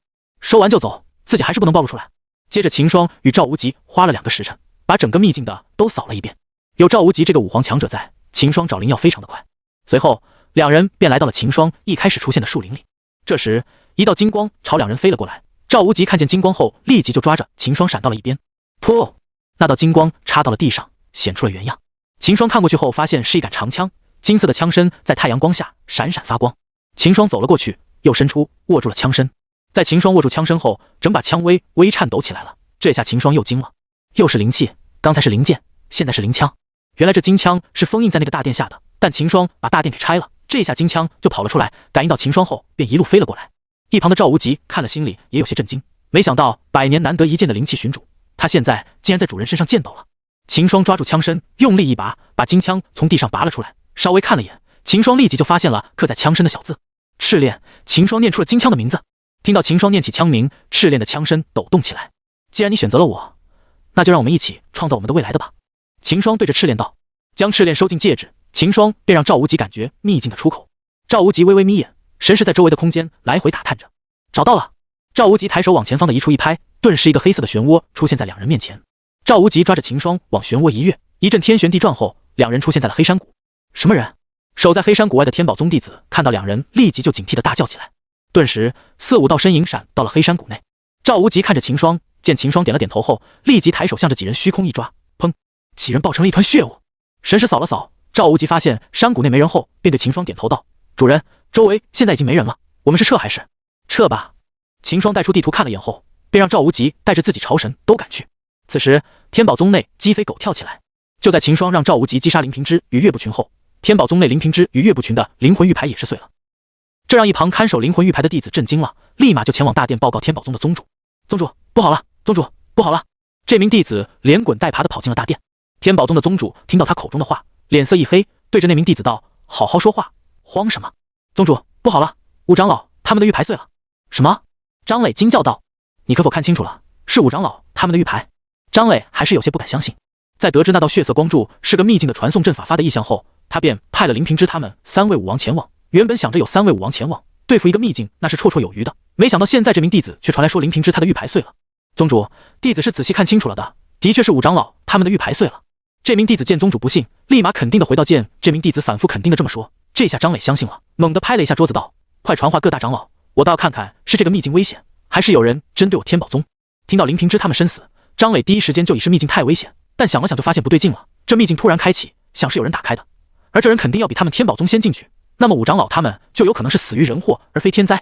3名武王啊，料是以天宝宗在南郡排第2的实力，这一下损失3名武王也是大伤筋骨。张磊此时的心都在滴血。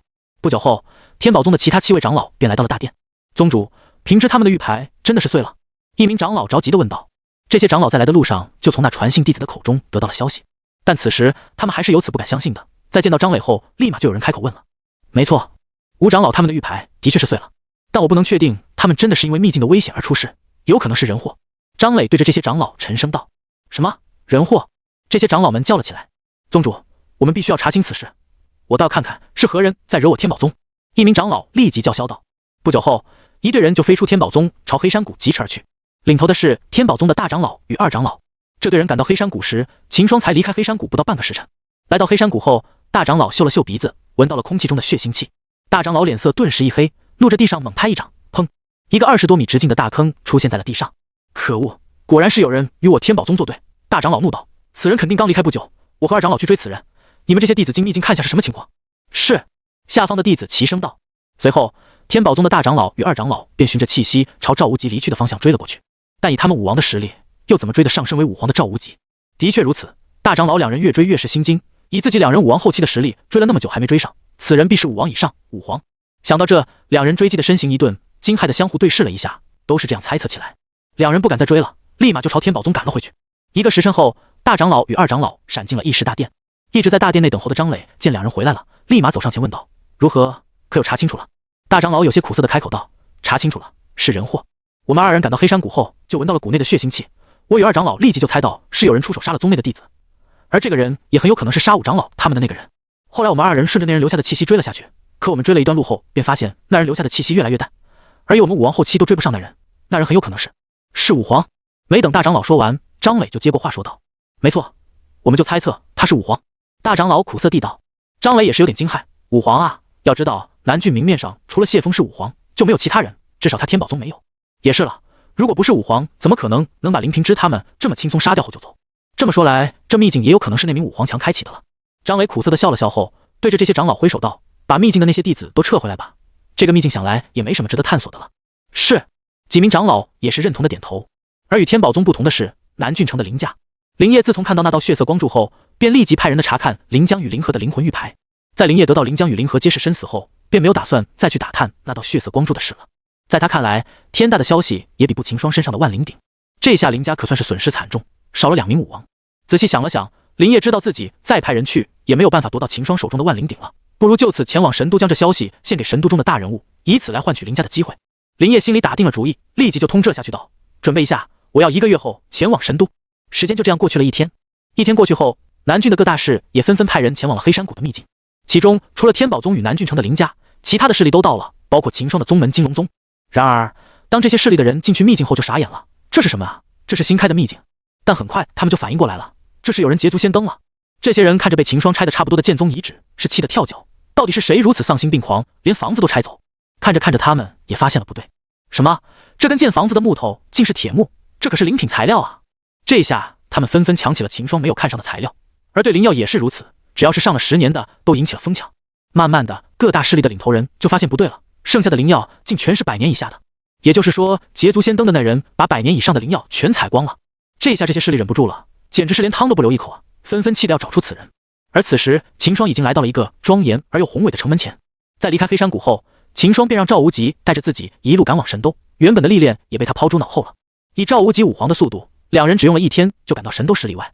在将赵无极收进系统空间后，秦霜便来到了城门外，看了眼身前庄严而又宏伟的城门，秦霜心里满是感慨，不愧是西部的顶尖势力的首都，就单是守城士兵就是和秦霜一样的实力。秦霜看了一会后，便抬脚走进了神都。神都既是神朝的权力中心，也是整个五极大陆西部的中心点，整个西部的强者大都汇聚在了神都。而正因如此，神都的天骄也绝非南郡可比。像林彦君这种在南郡数一数二的天骄，拿到神都一放，只是一个普通子弟罢了。然而，这只是从年轻一代来看的，老一辈中，神都中的高手也是数不胜数。武王强者在这神都中也只是中坚实力，这也是林家不敢轻易的搬到神都的原因。在神都内逛了会后，秦霜找到了钱胖子说的悦来客栈。哟，这位公子打尖还是住店啊？一位眼尖的伙计看到走进来的秦霜，连忙迎了上来问道。住店。秦霜打量了下客栈的内部，发现驻守在四方的武林后微微一惊。店伙计见到秦霜的动作后，便知道他第一次来，笑着对秦霜道：这几位是我们客栈请来的守卫，对于客人的安全，我们客栈是认真的。秦霜听了点了点头，旋即对他道：有上房吗？我准备常住。店伙计一听秦霜要常住，立即笑着回道：哟，这位公子请随我来。说着便带着秦霜去客栈的掌柜前道：掌柜，这位公子要住店。客栈掌柜抬头看了眼秦霜道：不知这位公子对房间有什么要求？这是我们客栈的房间介绍，公子你看看吧。说完，掌柜拿着一张纸板递给了秦霜。好，我先看看。秦霜接过纸板道。见秦霜在看着房间，那掌柜便开口与秦霜闲聊起来。这位公子怎么称呼？我叫秦霜。秦公子，我看你的实力与打扮，应该是从玄龙朝别的郡赶来参加明年大选的选手吧？秦霜看了眼掌柜，发现他竟是一名武林，不由开口回道：掌柜好眼光啊。哪里，只不过看得多了，和秦公子一样从别郡来的选手了，好认而已。掌柜笑着谦虚：就来间上房吧。秦霜看往纸板后，发现这客栈的上房竟布有小型的聚灵阵，便开口要了一间上房。好的，不知秦公子你要住多久？掌柜问道。先住半个月吧。秦霜想了一下回道。好的，那请秦公子你先把房费交一下吧，一共1500两黄金。掌柜一边拿笔登记，一边说道。秦霜对比了下，发现是南郡的5倍，还在接受范围内，还好有从胖子家赢的3500两金子，不然就给不了。随即就从戒指内拿出了一张1000两与一张500两的金票，递给了掌柜。掌柜见秦霜没有什么异常，一时有些惊讶，以往遇到第一次来神都的客人，在看到房价后都会以为客栈在坑他，即使再有钱的客人也是如此。而眼前这位秦公子却没什么反应，这倒是少见。掌柜敢肯定秦霜是第一次来神都，他见过很多如同秦霜一样从中郡外来神都的选手，自认不会看错。事实上，在秦霜前世的蓝星就差不多是这样，一线城市的消费基本是小城市的几倍，而在神朝上，神都的消费比南郡要高个5倍。秦霜觉得还是挺正常的，毕竟南郡城隔着神都10万里远呢。见秦霜没有什么异议，掌柜虽然惊讶了一下，但还是反应了过来，连忙接过秦霜的金票，拿在手上看了起来。是百里钱庄的正规金票，在神都内都通用的。掌柜按理点了点头，旋即对秦霜道：劳烦秦公子稍等一下，待看先登记好。秦公子可有身份令牌？掌柜说的身份令如同秦霜前世的身份证一样，秦霜自然是有的，从怀里掏令牌递给了掌柜。只见掌柜接过令牌后，对着一旁的阵法对接了下，便递还给了秦霜。这个是秦公子你房间的聚灵阵，开启令牌，还请秦公子收好。掌柜从柜台下面掏出个令牌递给了秦霜道：小张，你带秦公子去他的房间。见秦霜接过了令牌，掌柜转头对刚才带秦霜过来的伙计道：好嘞，秦公子请随我来。伙计笑着对掌柜点了点头后，对秦霜道：好。秦霜点了点头，跟在了小张身后。随着小张伙计走上了3楼，秦霜来到自己房间，打开房门，映入秦霜眼中的就是布在房间中间的聚灵阵，其他的布局倒是没什么突出的，生什么设施都有，也不负他100两金一天的价钱。秦公子，这就是你的房间了，有什么事的话，你可以下楼叫我。小张笑见秦霜走进房间后，便站在门口对秦霜笑道：你先下去吧，我有事再叫你。秦霜对着小张点头说道。说完从袖中掏了1两金子递给了小张。谢谢秦公子。小张接过秦霜的金子笑道。随后小张便一路下楼来到了掌柜身旁。怎么样？掌柜对小张问道。回掌柜，他应该是正经住店的，刚才还赏了我1两金子。小张回道。这么大方，如此看来应该是正经住店的了。掌柜点了点头道。去忙你的吧。好。小张走后，掌柜便在秦霜登记的名字上加了2个字：正常。掌柜叹了口气，暗道也不知什么时候能停下来。自从出了那个叫暗店的势力后，朝廷便要求对近期来神都驻店的外地人士都要登记考察。这个政策一出，神都的客栈流量大减，悦来客栈也是如是，这让掌柜有些一筹莫展，不知如何是好。不过下个月家主就要来神都了，到时看家主有什么办法吧。在自己的房间内熟悉了下后，秦霜便走到了楼下。秦公子这是要出去？小张看到秦霜下楼，寒暄道：哦不，我一路上赶路，还没用餐呢，下来吃个饭。秦霜笑着回道。随后秦霜在客栈的大堂内找了个靠边的位置坐了下来，点了几个菜，秦霜便自顾地吃了起来。这时旁边2桌客人的谈话引起了秦霜的注意。听说了没有？那个叫暗店的势力前几天又把一个为非作歹的小家族给灭了。秦霜旁边桌的一个汉子对同桌的人说道。嘿，这有什么稀奇的？这消息早就传遍了。其中一个有些不以为然。这你就不懂了吧？那汉子略显得得意地道。有人统计了下，那个暗店已经灭了中郡足足8个恶势力了。这么多？其中一人有些惊讶。他们的谈话一下子就引起了秦霜的注意。自灭了王家到现在，秦霜还是第一次听到龙威他们的消息。这位老哥，你口中的暗殿是什么势力吗？秦霜提着酒壶起身走到他们旁边，给那名汉子倒了杯酒，问道。汉子转头看了眼秦霜，见秦霜一脸好奇的样子，喝了口酒后咂巴着嘴道：“这位公子一看就是刚从外面来的，你不知道这暗殿也正常。要说这暗殿啊，还得从南郡说起。”周围的人见汉子准备从头说起这个暗殿，纷纷支起了耳朵。1个月前，南郡的一个侯爵家族给人灭了，南郡府君帝上报朝廷后，便立即就派人去调查，发现是一股不知名的势力所为。随后朝廷的诸公是震怒，陛下立即就派了执法队去抓捕。但后法你们猜怎么着？汉子说了一半后，卖起了关子。秦霜见了事实的，又给他倒了杯酒后反问道：“怎么着了？”汉子看了眼秦霜，点了点头道：“那势力把一路上遇到的恶势力都给除了，其中不乏有几个是朝中大人沾亲带故的。这一下朝中的诸公也是给惊动了，纷纷上奏要严惩这个势力。”说到这，那汉子摇头道：“但执法队没奈把这个势力给找出，而这个势力在灭了一个小家族后，留下了张白布，上书暗殿2字，所以现在大家都叫他暗殿。既然如此，那为何朝廷不派那些强者去追捕暗殿呢？”旁边的一人不解道。汉子听了，立即一拍大腿道：“这你可问对点了，要知道我们神都的高手是数不胜数啊！要是朝廷真的派出高手，想把这个新冒出来的势力找到，岂不是如同探囊取物一般简单？”但是汉子停了下嘴后，喝了口酒，看着好奇的众人道：“这个暗殿虽然一路下来灭了不少势力，但那都是一些无恶不作，在当地为非作歹的势力啊！这样就引起了朝中一部分想要保下这个暗殿了，因而朝廷才迟迟没有派出高手。”随后那汉子又说了一遍暗殿的所作所为，纷纷引起了众人的感叹。这么说来，这个暗殿还是一个好势力吗？朝廷把他招安不就得了？其中一人开口道：“放屁！”一个人顿时就站起反对道：“这暗殿是在无视朝廷的法度，随意出手，这是在践踏朝廷的威严，必须严惩才行。”顿时这2个便吵了起来，一说朝廷最好是要把暗殿招安，一个说要严惩。就在2人吵得不可开交时，有人开口了，说了那酒，你也是不知道这暗殿的人是啥样吗？那人对汉子道。汉子挠了挠头道：“这既是叫暗殿，那肯定是很会隐藏起来的话。再说见过暗殿的人都去见佛祖了，谁知道他什么样？”顿时一群又吵了起来，这个说暗殿是这样的，那个说是那样的。而秦霜在了解到龙威他的事情后，便回到了自己的桌子吃起了饭。但是眼前这群人也让秦霜认识到，想要打探消息，还是得在客栈这种鱼龙混杂的地方才能打探得到。这让他生到了开间客栈的心思，不过开市太麻烦了，买的话倒是可以。匆匆吃完饭后，秦霜便想着把自己前天在秘境里得的材料卖些出去，好筹钱来买入一家客栈。就在秦霜吃完饭后去掌柜那里结账时，掌柜突然问了句：“秦公子好像对暗殿很感兴趣。”秦霜愣了下，看着他笑着道：“哦，我初来乍到，突然听到他谈到，一时有些好奇。”掌柜听了，不可置否地点了点头，随即不再想了。从悦来客栈出来后，秦霜便在神都内逛了起来，想找个地方把戒指内的大梁拿几根换些钱，好盘下一座客栈。在了解了一番后，秦霜便知道现在要盘下像悦来客栈那样的客栈，大概需要多少钱了，大概要17、8万两。主要是朝廷政策的原因，这半个月里神都的客栈人流都不好，而且神都内客栈太多了，竞争压力大。秦霜这才逛了一会，就发现了好几家要转手的客栈。知道大概的价格后，秦霜便抬脚走去百里商行与百里钱庄一样，这2者都是百里家的产业。这百里商行也如同它的名字一样，号称玄龙神朝内每过100里就必有一家百里商行和一家百里钱庄。玄龙神朝有多大？单从南郡城到神朝就有10万里远，也就是说以10万里为半径，向4周辐射都会是神朝的领土。由此可见，这百里家族的实力非比寻常。而且不止玄龙神朝，在西部地区的其他势力范围内也是有着百里家族的商行与钱庄。当然神都内也肯定不是只有百里家的商行，只不过与其他的商行比起来，百里家的更有实力，口碑也更好。秦霜来到一座豪华的大楼前，只见大楼的门匾上写着龙飞凤舞的4个大字：百里商行。秦霜抬脚走进门内，见秦霜走了进去，立即就有一名伙计走了过来道：“这位公子，请问需要什么帮助？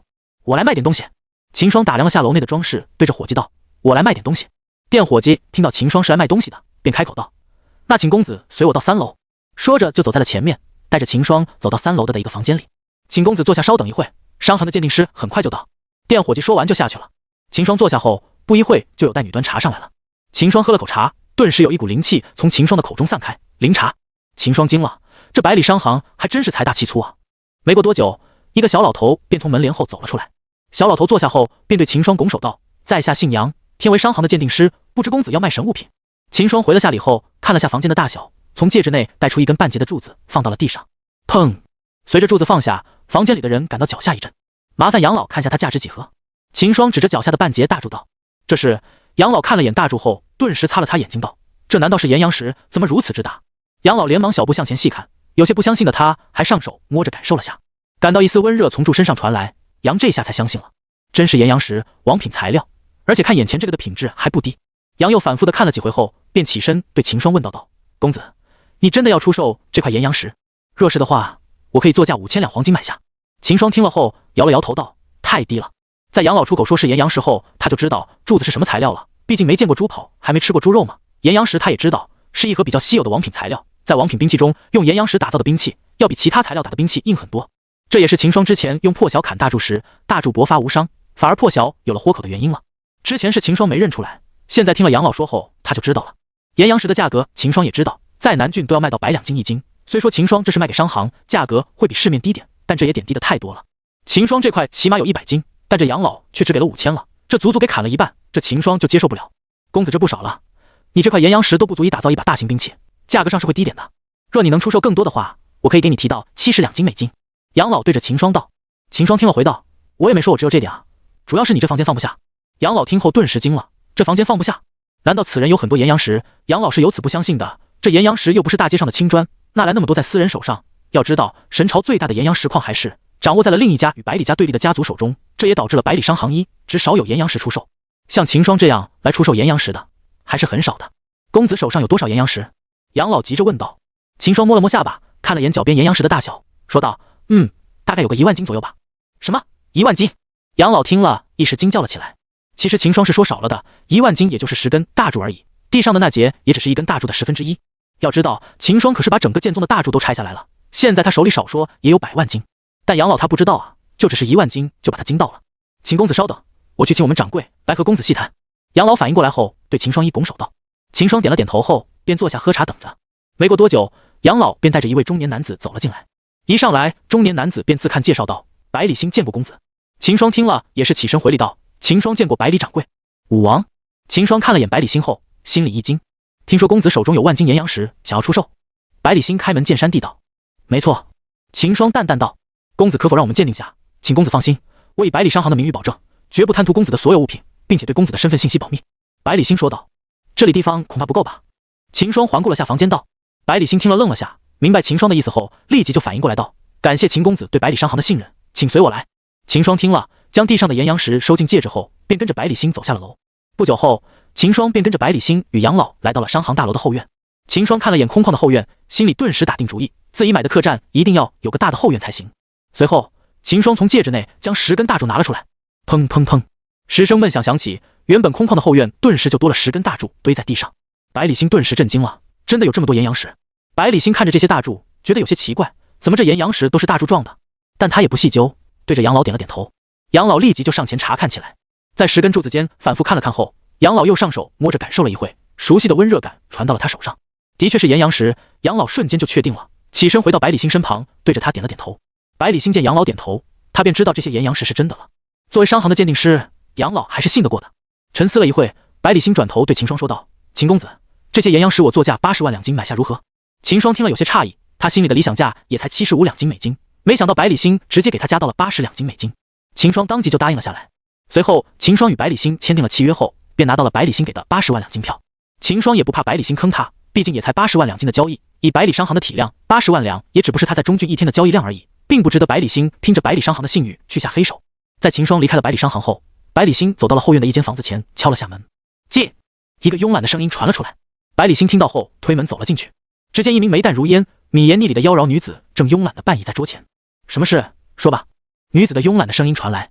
百里星连忙低头回道：“小姐，刚刚来了位公子，出售了1万斤的岩阳石，我以80万两金收下了。”这名女子正是百里家的嫡女百里薰，因为商业天赋极其出色，从小就百里家培养接手百里家的商业，如今已经掌管着整个百里商行。万斤岩阳石。听了百里星的汇报，百里薰也是有些惊异了，瞬间就坐直了身，方才的慵懒与妖娆顿时从他身上消失。万斤岩阳石，除了胡家，没想到还有人能拿出这么多的岩阳石出来。百里薰眼中顿时闪过一道金光，知不知道他手中的岩阳石哪来的？百里薰道：“还没能查清楚，不过他给的岩阳石都是柱状的，这与楼中的承重柱差不多。”百里星快速将与秦霜的交易细节对百里薰说了一遍。秦霜，这名字有点耳熟啊。百里薰纤细的手指摸了摸下巴，想到：“你去查一下这个秦霜，明天我要看到他的资料。”百里薰对着百里星指挥道：“是。”百里星说完后便退了下去。百里星走后，百里薰便自己一个人思考起来。对了，我想起来了，这个名字好像是从玉家的那个小屁孩口中传出来的呢。秦霜在离开百里商行后，便在神都内寻找着合适接手的戎站。如今怀抱巨款的他，眼光也变大了，不再拘泥于像悦来客栈那样大小的客栈了，毕竟像悦来客栈那样的大小，在神斗的客栈中内只能排在中等。不久后，秦霜就锁定了自己的目标，一家名叫东来客栈的客栈。这家客栈的大小约莫是悦来客栈的2倍，而且后院也足够的大。在进去后见到掌柜后，秦霜就表明了来意。这家客的掌柜是位武王强者，见秦霜虽然是大武师，但也没有怠慢，立即就和秦霜谈了起来。原来这名掌柜就是这间客栈的主人，不过因为这半个月客栈的生意不好，而他在1个月后也要和家人搬去东郡了，所以就算秦霜不来，1个月后他也会把客栈交易给牙行的。不过如此一来，价格就肯定没有自己出手来的高。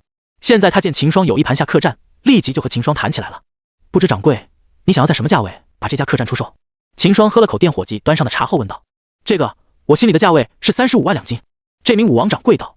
秦霜听了，心里点了点头，的确是个合理的价格，毕竟悦来客栈这种规模的客栈都要17万两了，如今他这个2倍于悦来客栈的要35万两也算合理。但秦霜还是不动声色地道，还是有点贵了。掌柜你也知道，最近的客栈生意不好做，而且这神斗内的客栈实在太多了，就算你的地段很好，但你这旁边10里内就足足有3家客栈，竞争太大，这个价格并不划算。掌柜听了秦霜的解释也是认同的，但是他还是急声道，怎么可能贵了？我这个地段这么好，只要秦公子你接过手再修缮一下，绝对不缺客人的。而且朝廷的政策也不是永远的，只是因为这个暗殿才发布的严令而已，可能过上几个月就取消了。少于35万2金我都不卖的。秦霜听了，装作为难的想了一会，随后叹声回道，这好吧，我也是挺喜欢你这客栈的后院的，就35万2金，我们签订契约吧。这名掌柜本来见秦霜为难时，以为要黄了，正想要降一下价的，但没想到秦霜还是同意了，当即大喜道，好，我们这就签契约。随后2人便签下此契约，秦霜也将35万2金的金票交给了这名武王。这名武王拿到金票后，立即就将在客栈工作的伙计与厨子召集起来，对他们宣布客栈易主的消息。说完后就急救起来飞走了，仿佛甩掉了个大包袱似的，留下了秦霜与一堆傻眼的伙计。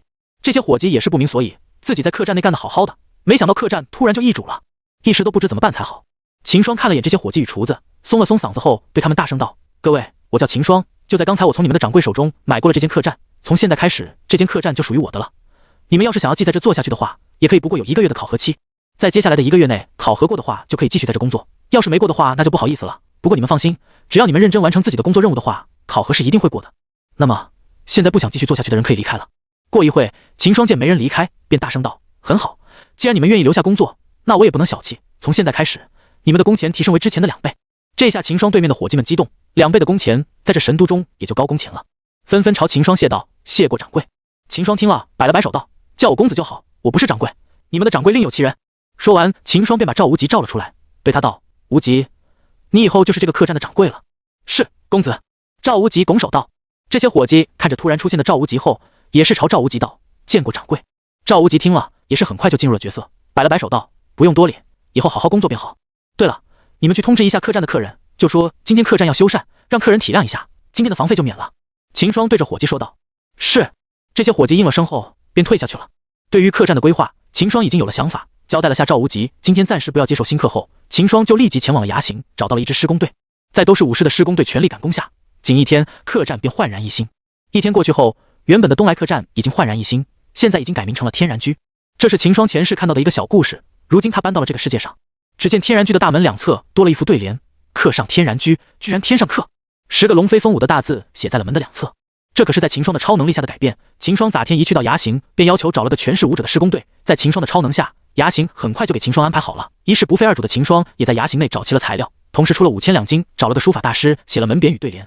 今天一大早，秦霜让店伙计告诉来客栈的人，只要是武者来天然居，无论是住店还是打，一律半价。这样相信就能吸引大批量的武者来客栈居住吃饭，这样也更利于打探消息。当然，虽然会引起普通客人的敌视，但也不碍事。要知道，能来神斗住客栈的大多是外地赶来的，就如同秦霜自己一样，能来神斗的普通人还是很少的。而神斗的本地普通人也不会连家都不住，跑去住客栈，所以这样对客栈的影响几乎微乎其微，反而能吸引来大量的武者住店。也正是如此，一连几天下来，客栈的生意红红火火，大都是被客栈的新奇名字与对联，或者是武者半价给吸引来的客人。你要说半价秦霜不得亏死，那肯定不能，就算亏也在秦霜的接受范围之内，毕竟他开客栈的目的是打探消息。渐渐的，天然居的名声便在神都传了开来，而这也引起了其他客栈的敌视。此时天然居旁边的客栈是猛的，本来大家都是在以差不多的价格和和平平的做着生意，结果突然冒出来一个搅乱的同行，竟然以行情的半价做生意，这下好了，对比出来了，有脑子的武者都知道去天然居的话是半价。而且你看这天然居的名字多文气，就算是莽夫住了进去，也觉得自己平添几分雅。这下子好了，神都其他离天然居远一点的客栈还好，在天然居旁边的客栈生意是一落千丈。以前就算是朝廷政策的原因，生意少了很多，但也还在接受范围之内。现在给这个天然居这么一搅和，好除了他，大家都没得玩，这是要通吃的节奏啊！一连几天过后，这些客栈便忍不住了。这天早上，天然居的伙计小石打开了客栈的大门。打开门后，小石却是吓了一跳，只见客栈外密密麻麻的站了40-50人在外面。一开始，小石以为他们是来住店，定了下心后，便走上前想要询问，但他没想到，他还没上前询问，那帮就从外面鱼贯而入，冲进客栈后就是一通乱砸。这一下他惊了，反应过来后，连忙就跑到后院大叫道：“掌柜不好了，有人来砸店了！”小石的惊叫很快就引起了客栈的人注意，其中最先反应过来的就是赵无极，随后便是秦霜在衙行聘用的客栈护卫和秦霜。得知消息的护卫立即就赶往了大堂，秦霜见护卫赶了过去后，也不再心急，慢慢的向大堂走去。赵无极也是紧随其后，不过他是优先保护秦霜，再考虑其他的。两人都觉得是一些小小闹事，以护卫武林的实力应付应该是绰绰有余，但这次两人都失算了。那4名护卫一赶到大堂后，便看到了几十个人在堂内到处砸着东西。住手！你们是什么人？就不怕我通知执法队吗？其中一个护卫叫道。这几十个人正是天然居旁边几个客栈的掌柜与他们带来的打手。见护卫想通知执法队，其中一个掌柜笑道：“别想执法队了，在1个时辰内他们不会来的了。神都内是有执法队维护秩序的，只要是打斗给他们捉到，那就少不了在神都的大牢里待上一段时间。当然，你能在执法队来到现在之前跑掉的话，执法队一般也不会费这个心思去找你。不过有一种情况是例外，就是打斗的人不能伤到普通百姓，只要伤到百姓了，那执法队将竭尽全力也要找出凶手，将其绳之以法。这也是方才这些人没有对小石动手的原因。小石是个普通人，而明掌柜在今天之前就打通了关系，执法队在1个时辰之内都不会来天然居了。”天然居的护卫听了顿觉不妙，这些人是有备而来的，但作为天然居的护卫，自然不能任由他们在客栈内打砸，不然以后自己几人的招牌就砸了。4护卫对视一眼后，立即动身想要阻止他们，但那几十个人也是几位掌柜请来的武林强者，天然居的护卫那里是对手，不一会便给打得吐血，倒在了一旁。秦霜与赵无极赶到大堂，看到倒在地上的4名护卫后，脸色一沉，转头看向了站在几十人中心处的几名掌柜。那几名掌柜见秦霜与赵无极出来，其中一人立即就朝两人狠声道：“你们就是天然居的东家与掌柜吧？我奉劝你们一句，乖乖的把天然居关门，否则别怪我们天天来你们客栈一趟了。对，不关门的话，我们就每天都来一趟。”另外2名掌柜附和道：“哦，是吗？”秦霜拿出几颗疗伤丹药喂给受伤的4名护卫后，淡淡回道。躺在地上的4名护卫一时之间感动起来了，没想到这个雇主竟然拿出疗伤的丹药给他们服用。要知道疗伤的丹药可是十分的昂贵，像他们这些护卫受伤后都是慢慢养伤的，哪里有闲钱买丹药啊？武林强者在神都虽然不多，但要想找几个武林护卫还不是随便。他们这些人一受伤就意味着要失业，现在有了丹药，不用几天他们身上的伤势就会恢复了。看来不给你点颜色瞧瞧，你是不会听话的了。那名掌柜见秦霜不为所动，还有心思拿丹药给护卫，当下是一挥手，顿时几十人武林围了上来，将秦霜6人团团围住。哼！赵无极冷哼一声，瞬间就散发出自己的气息。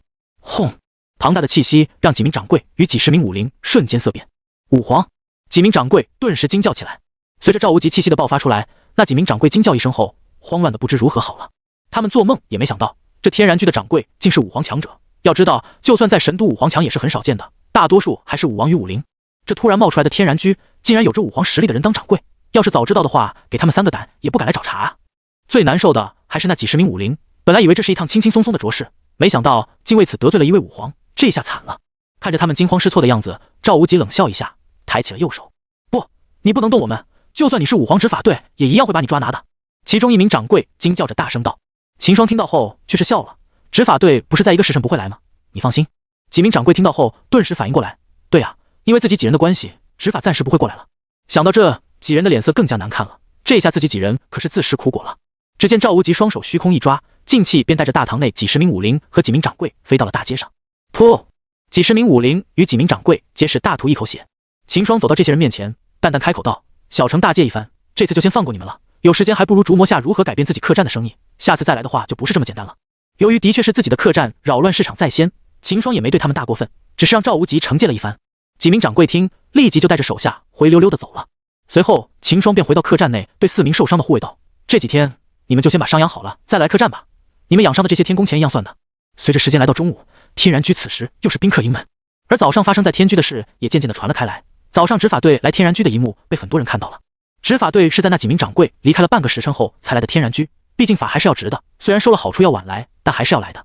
但得知结果的执法队是有些懵的，他们也没想到这天然居竟然有武皇强者，但他们也不理会，好处他们收了，他们也只负责晚来，结果则与他们无关。不过他们也是在心里默默地记下了天然居的名字，以后有关于天然居的好处还是不要了。虽然背靠神朝的他们不怕武皇，但也不能随便就吸引了一个武皇的仇恨啊，终究是麻烦。随着执法队离去后，这件便在周围传开了，大家都知道了天然居的掌柜是名武皇，纷纷提醒身边的人不要在天然居闹事。此时秦霜也在大堂内就餐。自从天然居开门后，秦霜便一直是在天然居吃的饭，借着吃饭的时间，他也在听着店内武者谈论天南地北的各种消息。今天他也如同往日一样，选了个靠窗的位置坐下吃饭。他旁边正有着3名大武师在讨论着几天后神都的盛会。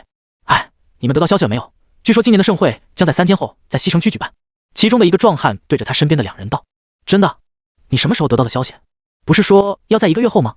壮汉的一个同伴听了后，当即就来了个质问3连。我怎么知道？壮汉略装神秘地道：那是因为我代姑父就在西城区，前些天他们那边就已经开始准备了。这消息也是他告诉我的，估计待会朝廷那边就会公布了吧。按你这么说的话，看来是真的了。那我们待会就得给赶过那边，这种盛会可不能错过。3人中的高瘦男子说道。没错，吃完我们就动身吧，虽然仗概率与我们没有什么关系，但好歹也要见识下。壮汉说道。听了这几人的谈话，秦霜顿时对这个盛会好奇起来了。在四处的打听了下后，秦霜便知道了，这个盛会其实就是将神都的各个天骄聚集在一个地方，然后建个擂台给他们比武。同时，盛会中还有着从天南地北赶来的人，在盛会中互相交易，购买所需要的物品。联想到几个月后的神都大比，秦霜觉得这次的盛会他不容错过，毕竟盛会中是有比武的，这能让他很好的认识到神都的天骄以及他们的实力，好为几个月后的大赛做准备。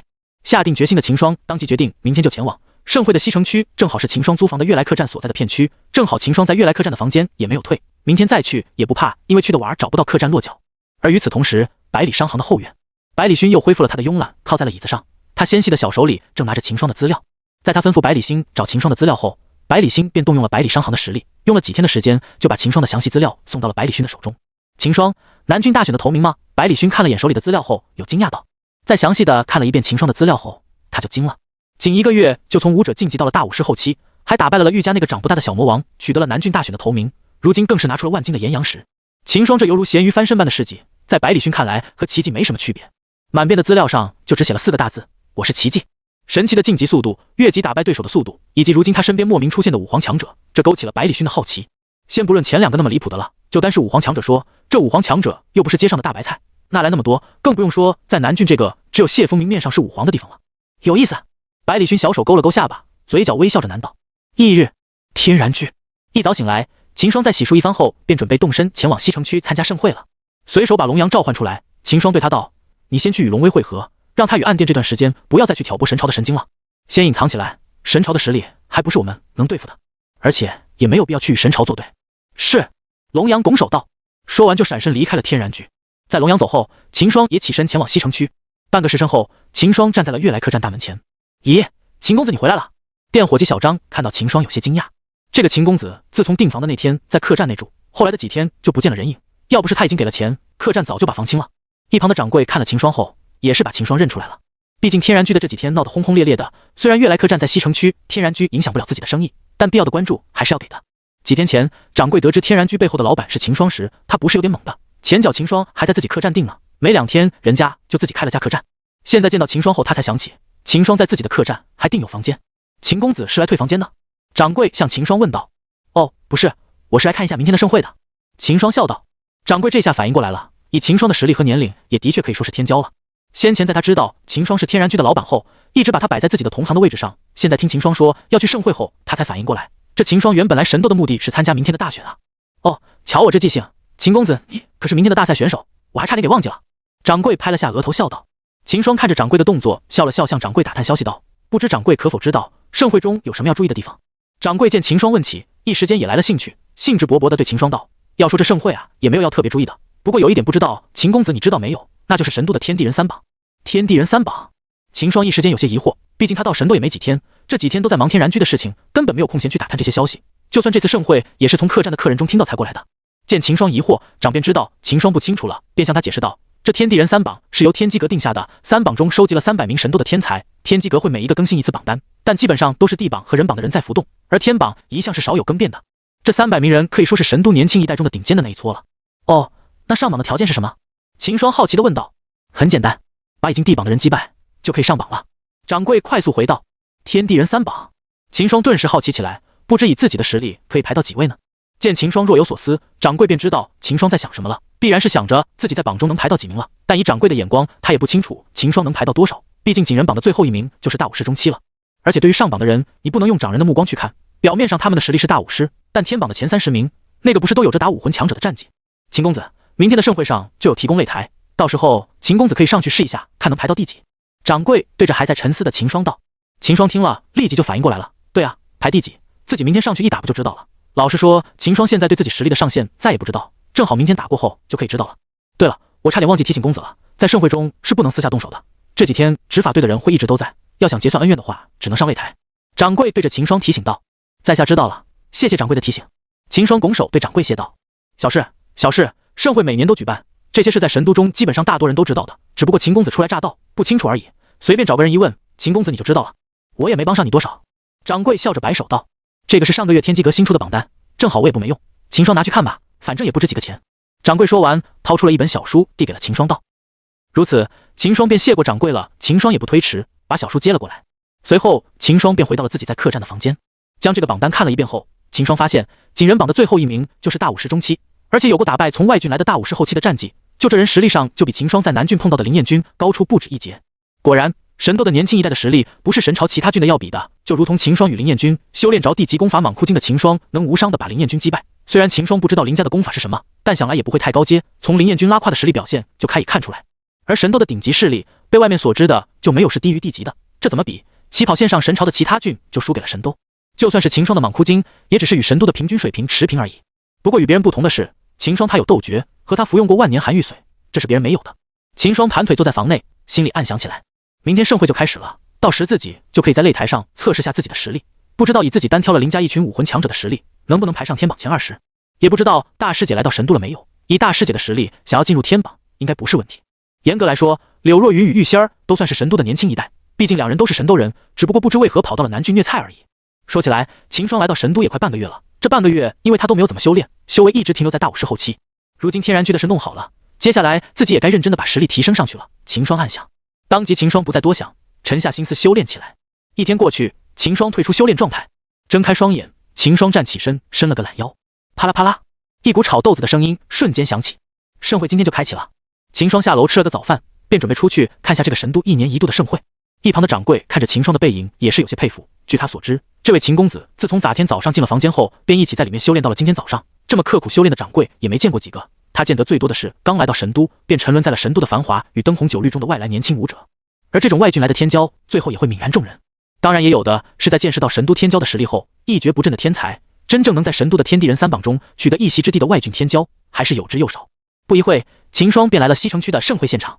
只见一个50米大的擂台建在中间，周围的街道上还有着许多的武者把自己的东西拿出来贩卖。这些都是从外郡来的武者，他们大都是在那些知名秘境或者去大山脉探险的人，如今是带着自己的收获来到盛会交易的。因为这些探险武者的到来，自然也就吸引了不少商行的人来收购他们的物品。秦霜就看到了百里商行的杨老。秦霜见了，有些好奇地走了上去。此时杨老正与一名中年大汉在讨价还价。杨老看中了大汉摊位上的200年份龙血草，这是一种比较罕见的药材，100年以上的龙血草会带有血色的纹路，而这纹路又酷似龙鳞，所以就叫龙血草。这个龙血草在市面上很少见，因为它人工培养十分困难，一般到达80年份就产出了。而这个中年大汉的龙血草是200年份，这下连百里商行对他也有了兴趣，毕竟200份的龙血草，甚至一些圣品的单方中也用到它做辅药了。这样，我再给你加一点，3万2斤，怎么样？杨老耐心地对中年汉子道。中年汉子听了很是纠结，但思考了一会，他还是摇了摇头道：3万5千两，少于他我都不卖。杨老听了，顿时觉得牙疼。这个汉子也是个死脑筋，自己在这里已经和他谈了差不多半个时辰了，他一直死咬着3万5千两，不肯松口。要不是主家最近需要这类药材的话，自己早就拧头就走了。好吧，好吧，就3万5千两。杨老终于顶不住了，放下3万5千两金票后，拿起龙血草就走。3万5千两，那龙血草最多也就3万2斤，但杨老的着急给中年大汉看穿了，硬生生的给他抬高了5千两。秦霜在一旁看了也是哭笑不得，没想到百里商行也有被坑的一天。这大汉也是看着一副憨厚的样子，心里却是十分的精明。不过也是200年份的龙血草，在那也不怕没人要，只不过杨老表现得太心急了，给大汉套到了而已。随后秦霜在这些摊贩间逛了一下，买下了几个小东西后，便转身走向了擂台边上。此时台上正有2人在比斗，打的是你来我往，不相上下。随着台上2人的打斗，下面的人也纷纷在感叹：胡言又变强了，如今竟可以和人榜第3的玉浩打得不相上下了。对啊，要知道玉浩比胡言还要大上3岁呢。啊，那岂不是说胡言的天赋还要在玉浩之上？没错，再给胡言多点时间，说不定胡言就冲上地榜了。就在台下的人讨论时，台上的胡言与玉浩之间的比斗出现了转变。只见台上那个略显年轻的青年突然一个闪身，转到了他对手的身后，找到机会的他瞬间出手，双掌猛地向前一送，掀起了一阵劲风，击在了他的对手后背上。被击中的男子瞬间就吐出一口血，随后飞到了台下。胡延胜，神朝派来主持擂台比斗的令官道。击败对手的胡延也不下台，依旧站在上面。见此，秦霜便知道他想要继续挑战。擂台的规则上写明，胜者是可以选择继续守擂的。这个胡延便是在守擂。这时，已经沉溺了一段时间的系统出现了。叮！检测到宿主正在神朝盛会的擂台比武现场，现触发系统任务。系统任务：连续在擂台上胜出10场。任务奖励：圣级功法。系统话音刚落，秦霜双眼顿时亮了起来。这真是瞌睡来了送枕头，自己的莽枯精正好已经跟不上发展了，这系统立即就来个圣品功法。正好秦霜想着上台测试一下自己的实力呢，这下好了，一起搞定。接着秦霜便一跃到了擂台上，见突然就冒出一个没见过的人跳上了擂台，台下的人纷纷质疑起来：这人谁啊？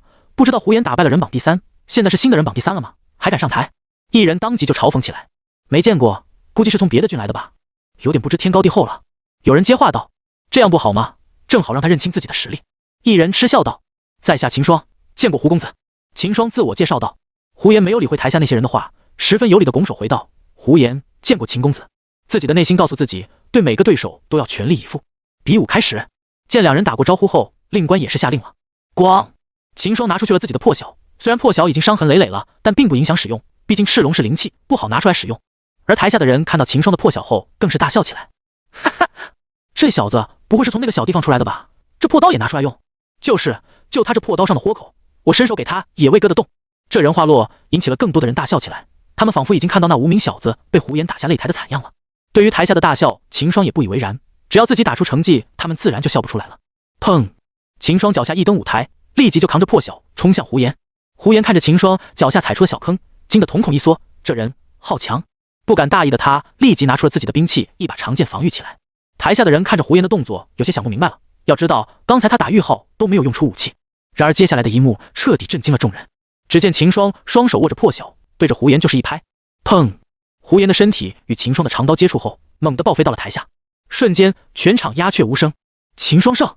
令官的声音打破了瞬间的宁静。众人看着倒在台下的胡延，一时没法反应过来。胡延这个新晋的人榜第3，这就给这小子一招打败了。刚才那些在台下叫嚣的人，一下子吓得不敢出声了。当然，那些在刚才就嘲笑的人，自然不是什么天骄。真正有实力的人，从秦霜刚才出手的第一招就看出结果了。磐石做的舞台，竟让此人一脚就蹬出了个小坑。此人的实力不可小觑。台下真正的天才皆是凝重地看着秦霜。怎么不继续叫了？秦霜右手握着破晓，指着刚才在嘲笑的人，表情装着不屑地道：笑起了，我要打10场。毕竟系统要求他要连续打赢10场，他只好吸引些仇恨了，不然打到一半他们不上来了怎么办？这下那些在一旁观看的天骄也忍不住了，这人怎的如此狂妄，竟然敢叫嚣着要打10场？要知道他刚击败的胡延不过才是人榜第3而已。顿时就从台下跳上一个人，对着秦霜道：你太狂妄了，击败了一个人榜第3，就在这不知天高地厚的叫嚣，让我来领教一下你的实力。是地榜第38的黄涛，这下那小子完了。台下立即就有人认出了跳上台的男子。好，这下那小子要吃苦头了。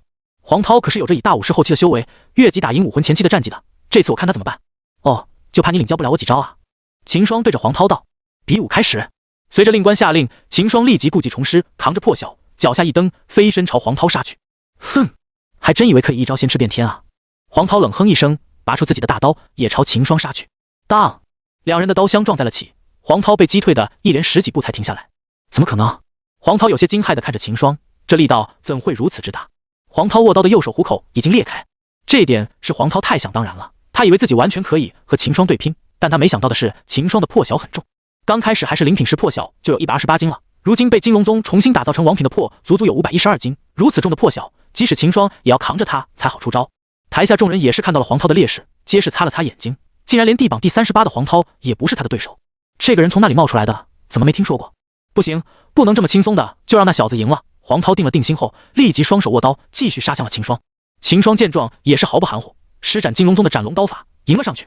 眨眼间，两人又是交手了几招，黄涛已经数持不住了，握刀的双手颤抖起来，虎口早已裂开，施刀的速度顿时就慢了下来。给我下去！秦霜握着破晓，一刀砍向黄涛。黄涛此时根本没办法躲闪，只好举起大刀挡在身前。砰！巨大的冲击力传到黄涛身上，瞬间他就连人带刀飞到了台下。众人看了顿时哗然，这人真的就这么强？为什么每次和黄涛对拼都是黄涛受伤的？你们看他的刀！一个眼尖的人见秦霜放刀的动作叫了起来。只见秦霜抓着刀柄，把刀背放在台上。砰！瞬间刀背与台面的接触处就多了一个小坑。死！众人倒吸一口冷气，这人的刀竟然重得连舞台都受不了他的轻轻一砸。秦双胜，令官道，还有谁？秦双看着台下道。台下的众人顿时嘘声，要他们说话可以，上台的话还是算了。我来。一道白袍身影飞身上了擂台，是地榜第27的白叔。立即就有人认了出来，在下白叔，见过秦公子。白叔对着秦双见礼道。秦双见了也是对他回礼。白叔凝重地看着秦双，这个人很强，起码自己不能如此轻松就把黄涛打败，但自己也不能坐视不管，让秦双一个外郡来的武者，在这神都盛会的擂台上连续打赢10场。看着自己对面的白叔，秦双也是认真起来，毕竟要是输了的话，自己又要重新开始打，就很麻烦。比武开始，令官下令道。令官话音刚落，白叔就立即挥剑飞身贴近秦双。他知道自己的剑要比秦双的长刀短很多，若不近身的话，很难发起进攻，而且还可能会被秦双一直压制下去。秦双见白叔冲向自己，暗道不好，这小子知道我的长刀不好近战，但没办法，此时白叔已经靠过来了，秦双只好把破晓横在胸前，挡下白叔的剑招。白叔见自己的先招被挡下也不慌，继续挥剑杀向秦双。一开始秦双还是有点应接不暇的，但随着两人交手数十招后，秦双就慢慢熟悉了白叔的出招速度了。在接下白叔的一招后，秦双立即侧身后退几步，拉开了距离。白叔见秦双后退，暗道不好，自己的出剑速度还是慢了，竟让他反应了过来。拉开距离后，秦双立即就从防守转换为进攻了，大开大合的刀法不断施出，沉重的力道带着破晓本身的重量不断挥向白叔。白叔那敢接招，连连闪避着，而秦双的刀势在被白叔躲过后便砸向了擂台，顿时整个擂台碎石横飞。这让白叔在躲避秦双的刀法后，却让几颗带着劲气的碎石击中了身，有苦难言。在两人打斗的地方，原本平整的擂台被秦双的破晓砸得坑坑洼洼了，这也让白叔的闪躲变得更加艰难。又闪过了秦双的几招后，白叔受不了，挥动着手中的剑，想要再次贴身靠近秦双。他知道不能再这么耗下去了。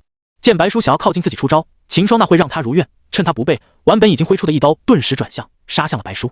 白叔脸色大变，此时他已经躲不及了，只好挥剑想要接下，但很可惜，这一招秦双用出了12分的劲气，他挡不住。砰的一声，白叔也如同前两人一样，被秦双击飞到了台下。秦双胜！令官的声音响起。怎可能？竟然连地榜第27也败了！台下有人不可置信的叫道：“快来人把他打下去啊！不然真要他连胜10场，那神都的天骄该如何自处？”有人担心地道：“还有谁？”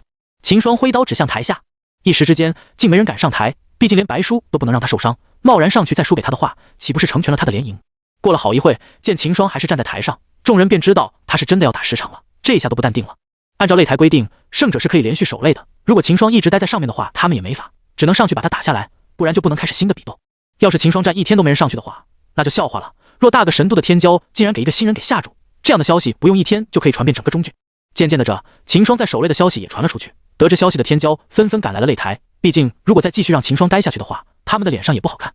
不久后，一名黑袍青年跃上了擂台，黑袍青年对着秦双抱手道：“地榜第12谢灵，见教了。”秦双也是抱手道：“秦双见教。”一旁的令官见等了这么久，终于有人上了，立即就开声道：“比武开始！”台下人听到是地榜12的谢灵，顿时眼中又燃起了亮光。之前秦双打赢的都是地榜20开外的，如今来了个地榜12的，想来那小子不会再赢了吧？但有了前2次的经历，他们也不敢再继续嘲讽了，只是默默着看着台上的两人。但很快他们就失望了，谢灵与秦双交手的时间甚至没有白叔与秦双交手的时间长，因为谢灵是专精拳脚的，而秦双的长刀对拳功夫可是天克。没过多久，谢灵也被秦双打下了擂台。紧接着地榜第9、地榜第7，半个时辰后地榜第1也倒在了秦双刀下。算下来，秦双也已经连赢了8场了，再胜2场就可以完成系统任务了。此时秦双心里也不禁激动起来，圣品功法就在眼前了。当然他还是很谨慎的，毕竟到现在为止，他打赢的都是地榜上的天骄，目前一个天榜上的人他都没遇到过。而秦双连胜8场的消息也渐渐的盛会中传了开来。听到这个消息后，盛会其他地方的人纷纷赶到擂台，在了解下到秦双一连击败了8人后，大吃一惊。要知道这是车轮战啊，没有时间休息的，这人竟能坚持到现在，还赢了8场。上一次有人连胜10场还是10年前，但那也是百里家的大小姐创下的。而这个秦双在此之前还是一个名不经传的普通武者，这两者根本没有可比性。慢慢的，越来越多的武者围在了擂台四周，但即使围在擂台周围的人再多，秦双也没见有一个人上来。这时秦双有些急了，看样子他们是不打算上人了呀？这怎么行？那他还怎么完成系统任务？看来这神都的天骄也不过如此嘛，竟然连个敢上来和我打的人都没有。秦双扛着破晓对下方的人说道。秦双见他们不上人，只好开地图炮嘲讽了，不然再拖下去自己的任务就完不成了。台上的令官听到秦双的话，也是忍不住嘴角一抽，这小子有点太过狂妄了。而底下的人则更是大怒，这人竟如此狂妄，快去把天榜的天骄们请来。这小子以为打败地榜的人就以为自己很厉害了吗？真是井底之蛙。台下的人大怒，立即就有几名地榜的人走出了人群去叫人了。没过多久，岳浩就带着2名披着白袍的蒙面人走到了台边。其中一位白袍蒙面人在了解一下情况后，对秦霜极是佩服又是不爽，佩服他的勇气与实力，毕竟车轮战8位实力强劲的对手，自己也不敢说能做到。而不爽的是他要踩着自己等人上位，这就很过分了。要是今天自己不来的话，明天整个神都都将是他连胜8场后神都天骄无人敢应战的消息。想到这，白袍蒙面人跃上了擂台道：“天榜第17，见教了。”秦霜听了脸色一凝，没想到一上来就来了个天榜第17，排名如此靠前的人。秦霜见教了。秦霜也是拱手回道：“比武开始。”令官道：“咻！”一道剑光瞬间就闪到秦霜面前，好快！秦霜心里一惊，立即闪身躲掉。这个人是用剑高手，就刚才秦霜就已经感到他那脸的剑意，这说明他已经领悟了剑意，而且已经到了很熟练的地步，只把剑意附着在剑上而不外散出去，很强。秦霜闪避掉他的第一式剑招后，立即就全力运转起了莽枯金羽斗诀。眼前这人必定是武魂强者了，不然不可能领悟如此熟练的剑意的。只有达到武魂，感知到自己的灵识后，才能这么掌控剑意。在此之前，秦霜都是没有用到斗诀的，但知道现在的对手是武魂后，他也不敢留手了。万一不小心阴沟里翻船，那他就只能再打10场。所以此时秦霜立即就运转起了斗诀。咻！又是一道剑光，紧接着秦霜躲避的身形。此时秦霜根本没有时间反击，心想这人到底是什么招数，我根本就接不住呀，实在是太快了，这人的剑招，他这是完全的秦霜前世那位老爷子话悟透了，天下武功无坚不破，唯快不破。快速杀向秦霜的剑招让秦霜应接不暇，完全没有时间出招反击。不行，不能陷入他进攻的节奏里。秦霜知道这样下去可能自己还未出招发力，就可能输了。心中一狠，秦霜握着破晓横挡在自己身前，在挡下天榜17的一个剑招后，一把将破晓扔在了地上。砰！破晓掉在地上，发出一声闷响。天榜17见秦霜丢下兵器，一时有些不解，没有武器这人还怎么跟自己打？秦霜在把破晓扔下后，立即就闪身绕到了天榜17的背后。而台下的众人见秦霜扔下了武器，纷纷觉得秦霜要输了，一时都由此兴奋起来，一改刚才沉闷的景象。他们见秦霜打了8场下来，都是拿着破晓打出的胜利，一时都以为秦霜都是主用刀的，如今连武器都被天榜17逼得扔下了，那秦霜肯定打不下去了，他要输了。然而他们连同台上的天榜17都没想到，秦霜最厉害的是拳脚。17他输了。与玉浩一起来的另一名白袍蒙面人淡淡开口道：“啊！”一旁的玉浩有些不可置信道：“他都没武器了，怎么可能赢得了17姐？扔掉武器证明他出全力了，他拳脚才最厉害的。”白袍蒙面道：“什么？拳脚才是他最厉害的？合着在这之间他一直没出全力？”玉浩震惊道。白袍蒙面人听了点了点头。玉浩见他这么肯定，也相信了，把目光看向了舞台，想看秦霜全力的话会有多强。此时秦霜已经绕到天榜17的身后了，没有了破晓的负担，他的速度已经跟上天榜17的剑速了。秦霜也不求速度比他快，能跟上就行了。挥动双掌，一股内眼可见的劲气附着在了秦霜的双掌上，这是大武师以上才能做到的劲气离体。随着秦霜挥动的双掌，周围的气流也变得混乱起来。金龙宗的八荒掌虽然只是选品掌法，但在秦霜的斗诀加持下，声势与杀伤力犹如地品的一般。秦霜双掌猛地向前一推，轰！一道劲气带着气流奔向天榜17，而天榜17在秦霜绕到自己身就立即反应了过来，手中的剑一挥，一道剑光与秦霜的劲气撞在了一起，轰！两人之间顿时生成一阵强风，散乱的气流涌向四方，吹得台下的人睁不开眼。气流过后，台上的两人显出了身形，只见秦霜已经被两人碰撞的劲气逼得后退了10米，而天榜17也不好受，身上的衣袍也变得凌乱了。这人的拳脚也这么强？不对，应该是比他的刀法要强。他把刀放下后，速度已经能跟得上天榜17的剑光了。死！听到这人分析，底的人惊得倒吸一口冷气。这么说，此人之前一直没有拿出自己的真正实力，就把地榜的人车轮战打赢了。那这样下去，岂不是真的让这人连赢10场？这下他们不淡定，纷纷看着擂台，希望天榜17能赢下来。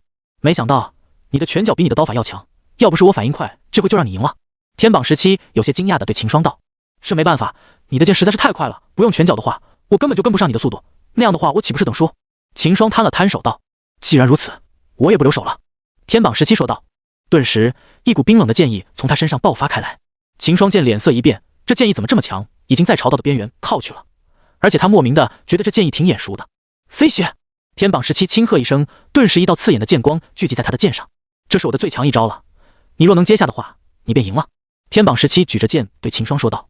秦霜感受到从他身上传来的恐怖气，瞬间色变，就这个气息的大招，普通的武魂来了也得 GG， 根本顾不上他说了什么。秦霜立即聚集体内的劲气，双掌在身前挥动着。八荒掌，洛阳！秦霜大喝一声，体内的劲气顿时全部聚集在身前，一个巨大的掌印出现在秦霜身前，秦霜体内的灵气瞬间消耗一空。两人同时将自己的全力一招使向对方，轰隆隆！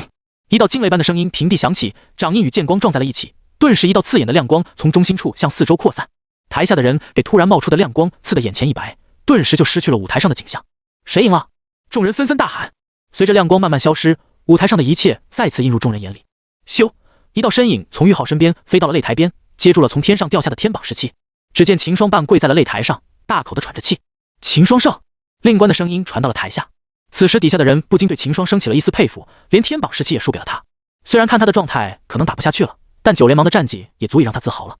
但台上的秦霜可不这么想的，还只剩一场了，只要再赢一场，自己就可以得到圣品功法。自己要再赢一场。然而此时秦霜的体内已经没有了丝毫的灵气，虽然蟒窟精一直在飞速运转，但一时半会也恢复不了多少，毕竟它只是一个地级功法。但秦霜还能一战，他还有着体内的血气，只要通过斗诀燃烧血气，他就可以短时间内一战。心中的信念让秦霜站了起来，对着台下的人道：还有谁？这下底下的人对他是彻底佩服，都这个状态了还要打下去，虽然不一定会打赢，但秦霜这个气势已经征服了他们。我来吧！一道声音从台下响起。只见抱着天榜17的白袍蒙面人把天榜17交给了一旁的玉浩后，他跃上了擂台。比武开始。见有人上了擂台，令官即使想为秦霜拖下时间也不行，只好开口下令道：虽然不知道是什么让你一直在坚持着要打下去，但我还是很佩服你。天榜第10，见教了！白袍蒙面人淡淡地道。听到他声音的秦霜顿时觉得很耳熟，但又感觉是错觉。秦霜没有再多想，摆出了对战的姿态。见他的动作，天榜第10摆了摆手道：不用打了，现在的你是打不赢我的，等你恢复了我们再打错，我认输了。说完就抬头看向了令官。按照规矩，有人认输的话就是秦霜胜了，令官也只好开口道：秦霜胜！叮！恭喜宿主完成系统任务。秦霜一时也是愣在了原地，这天榜第10竟然认输了。不过他没想到的是，系统竟然判定他任务成功了。多谢了。秦霜对着天榜第10拱手道：小事，等你恢复了我们再找机会战过。天榜第10摆了摆随意道。说完他就下擂台回到了玉浩与天榜17身旁，对他们道：走吧。秦霜看着三人离去的身影，一时没反应过来，他还不知道这天榜第17与第10是谁呢。想了一会后，他晃了晃脑袋，不想了，现在是回客栈看系统给的功法怎么样。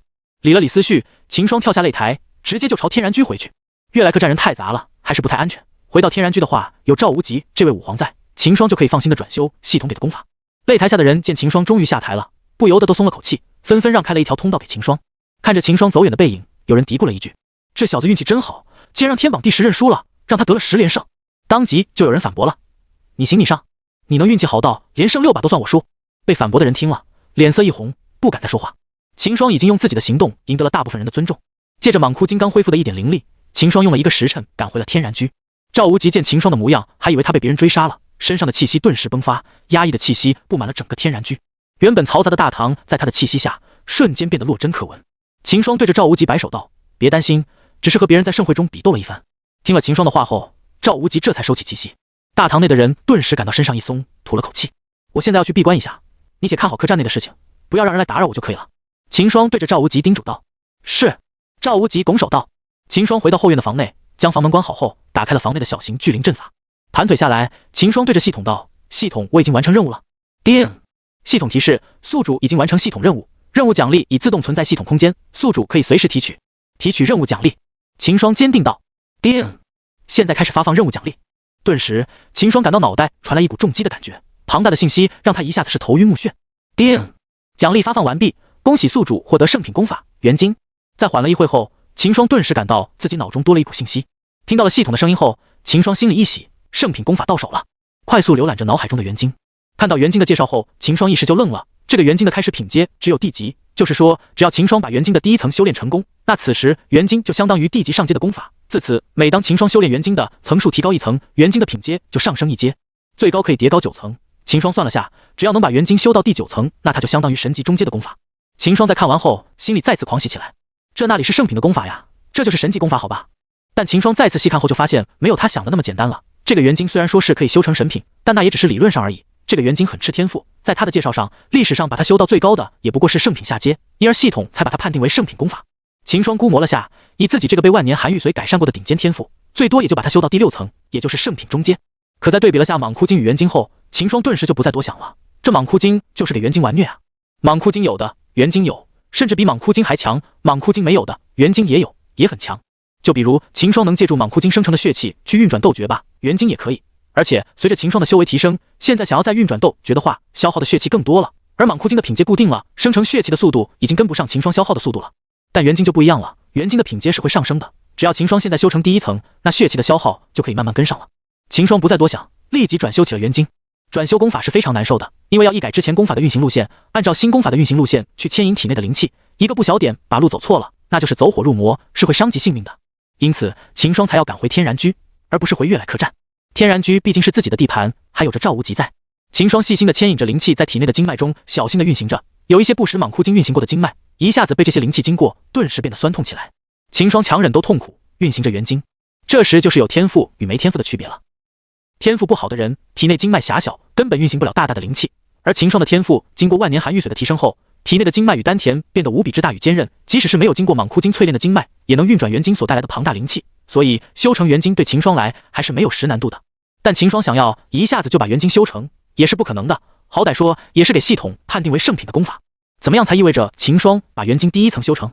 就是秦霜不需要自己去主动控制，元经也能在秦霜体内按照正常的路线运转。这就是意味着秦霜正式开始掌握元经了。此后，秦霜每突破一层，就需要把体内大经脉的小经也纳入运功路线中。这样，如果修到元经第9层，就意味着秦霜体内所有的经脉无论大小，都是元经的运转路线。当然，在5级大陆历史上，还没有人能做到这一点。一天过后，秦霜睁开双眼，从修炼中醒来。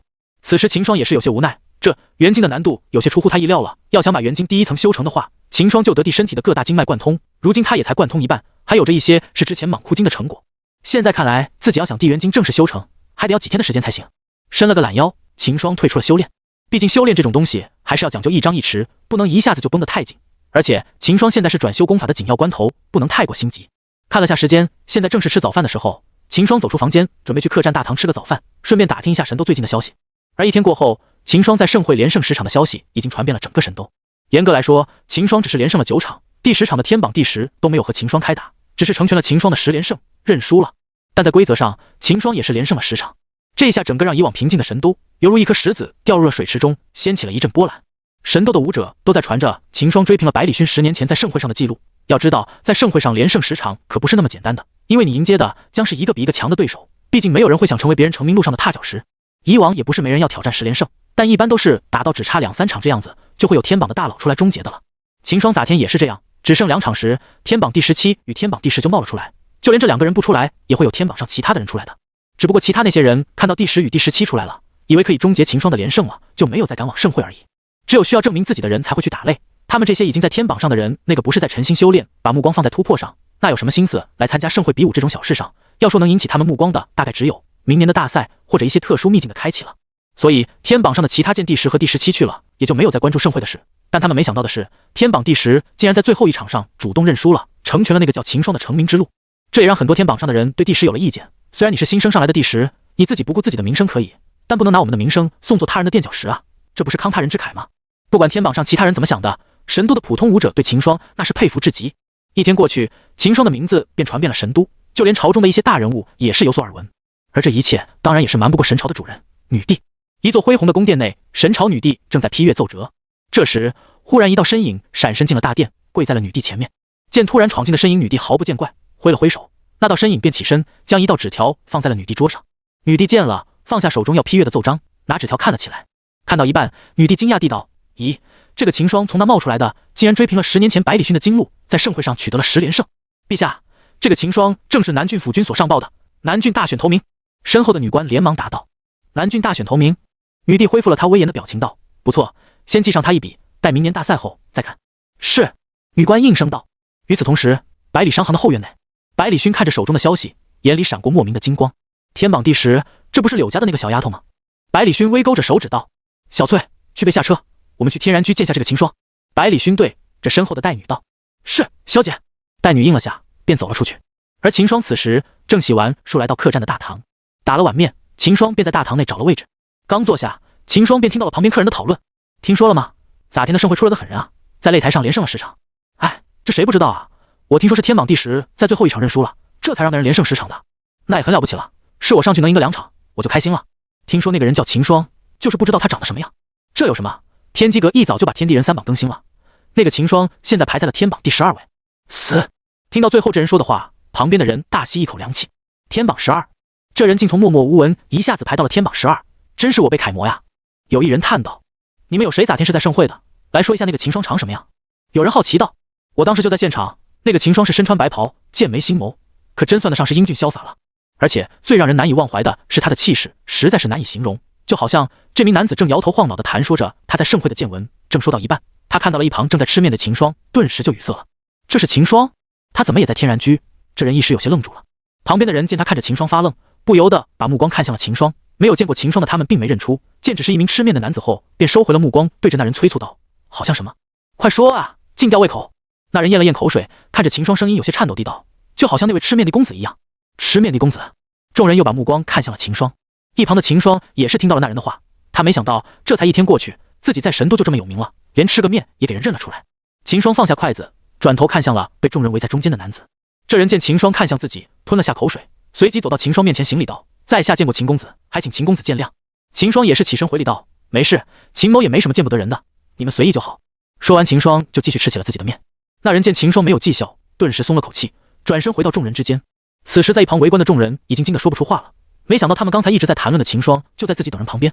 整个客栈大堂一时安静了下来，随后众人便回到了自己的位置上，没有再交谈，毕竟正主就在旁边。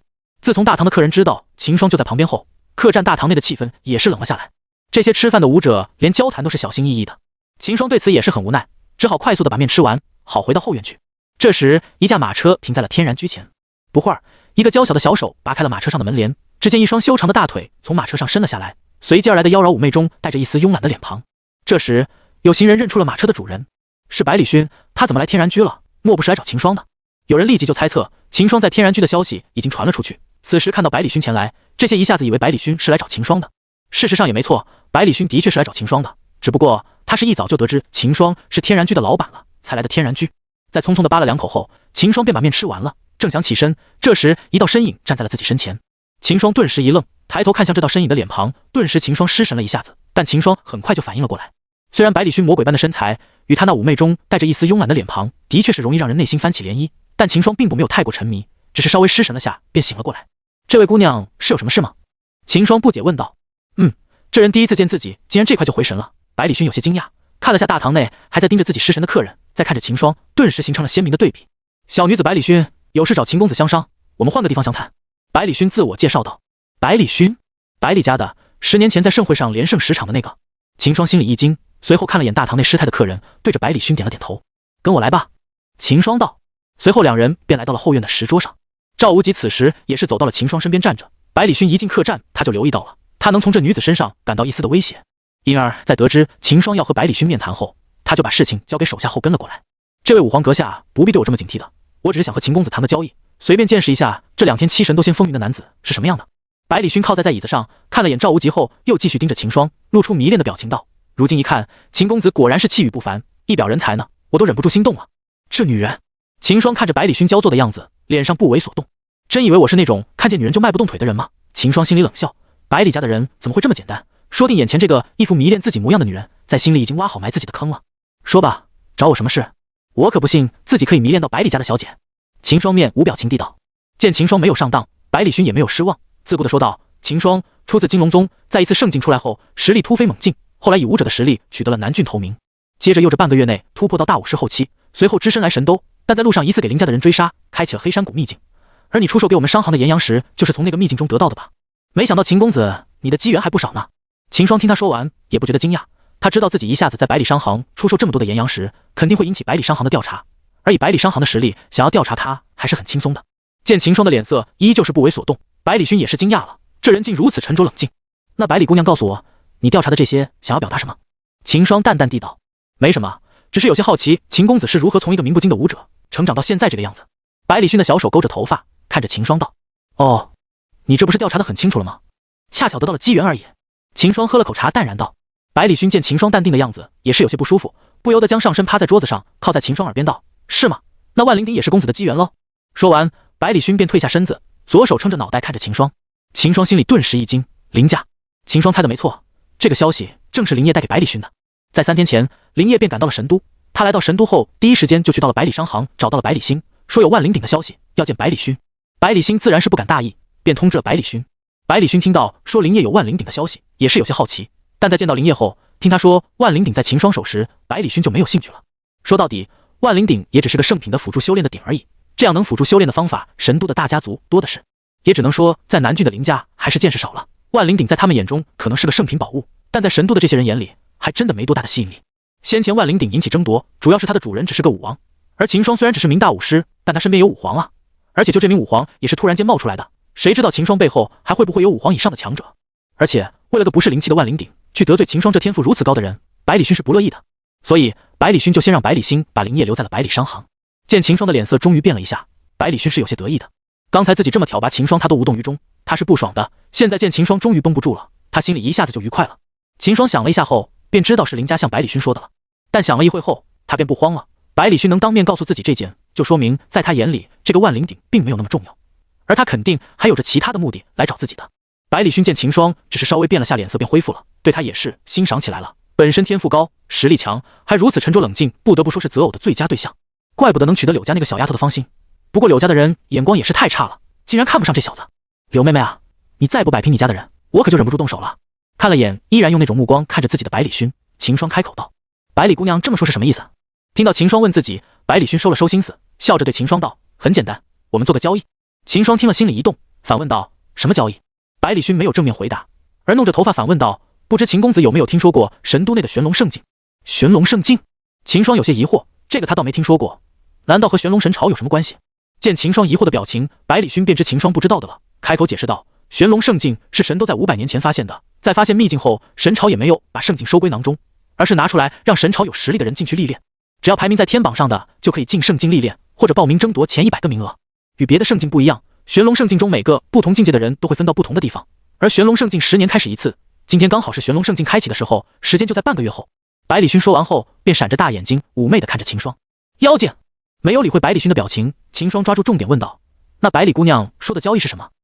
只绕了绕头发，百里勋歪着头看着秦霜道：我要你帮我从秘境中找一样灵药，你帮我找到那株灵药，我可以答应你一个要求，任何要求哦。看着他的小脸，秦霜心里一颤，即便是他那阅片无数、千锤百炼的强大内心，也是差点给他勾动了。深吸一口气，秦霜面无表情地道：为什么要找我？神都中比我强的人可不少。的确，神都中的天骄很多，但他们都没有秦公子你气运好啊，比起他们，我还是比较相信秦公子你。百里勋趴着上身，缓缓地靠近着秦霜道。秦霜看着他越来越近的小脸，身子往后一挪，沉声道：好，我帮你找到灵药，你帮我把林家解决了。什么灵药？百里勋见秦霜答应，眼前一亮，从戒指中掏出了一纸，放在桌上，推到了秦霜面前。天心草，圣品药草，这是我收集到的情报。这株天心草在武魂境界的地方，想必以秦公子你的速度，半个月突破到武魂，应该没有什么难度吧？我尽量吧。秦霜淡淡的回了句，便伸手想拿过桌上的纸张，扯了扯，秦霜没有扯动，他看向了百里勋。百里勋手指压着纸张，上身靠近秦霜，语气充满诱惑地道：秦公子真的打算把这个要求浪费在林家上吗？是任何要求哦。秦霜后退了下，语气生硬地道：我确定。秦霜话音刚落，百里勋立即就松开了手指，站起了身。即是如此，那我们合作愉快。百里勋对着秦霜妩媚的笑道。说完，他便带着小翠走出了后院。妖精！见百里勋走了，秦霜忍不住说了出来：主人，他听得到的。赵无极在面无表情地道：他听得到。秦霜立即转头震惊地看着赵无极。赵无极点了点头道：他是武皇，只要想的话肯定听得到。与此同时，走到客栈大堂的百里勋嘴角微勾，刚才他挑逗了秦霜这么多次，他都无动于衷，他还以为秦霜他不近女色呢，没想到差点给他骗过去了。呵，小男人。后院的秦霜此时也是有些尴尬，自己忍了这么久，好不容易百里勋走了，吐槽一句还让他给听到了。见秦霜愣在原地，赵无极默默地走了出去。在赵无极走后，秦霜拿起了百里勋给的纸看了起来，看着纸上写着天心草的介绍与线索，秦霜沉思了起来。既然知道了这玄龙圣境的开启，那自己肯定要去的。至于修为，秦霜倒不是很担心，只要自己把元晶修炼成功，再配合万灵鼎的话，突破到武魂还是可以的。至于林家，秦霜相信只要自己能把天心草带出来，那百里勋肯定会让林家的人闭嘴的。自从百里勋开口摆明说万灵鼎在秦霜手上时，秦霜就知道林家的算盘打翻了，万灵鼎在百里家眼中可能真的没有实吸引力，不然百里勋就不会跑到自己面前这么说了。但百里家对万灵鼎没有兴趣，不代表神都的其他势力也这么想，林家还是全都开不了口最好。至于百里勋，知道就知道吧，他一个武皇，自己也拿他没办法。算了，别想那么多了。秦霜就晃了晃脑袋，还是抓紧时间把元晶修成吧。想下到这，秦霜便回到房内，盘腿下来，继续修炼起了元晶。而百里勋这边在回到百里商行的后院后，便派人叫了百里星进来。见过小姐。百里星俯着身子道：那个姓林的还在商行内吧？百里勋慵懒地道：回小姐，我一直有派人盯着他，此时他还在院中。百里星回道：自从百里勋让百里星看住林业后，百里星便一直让人在和林业拖着，说要查清楚消息的准确性。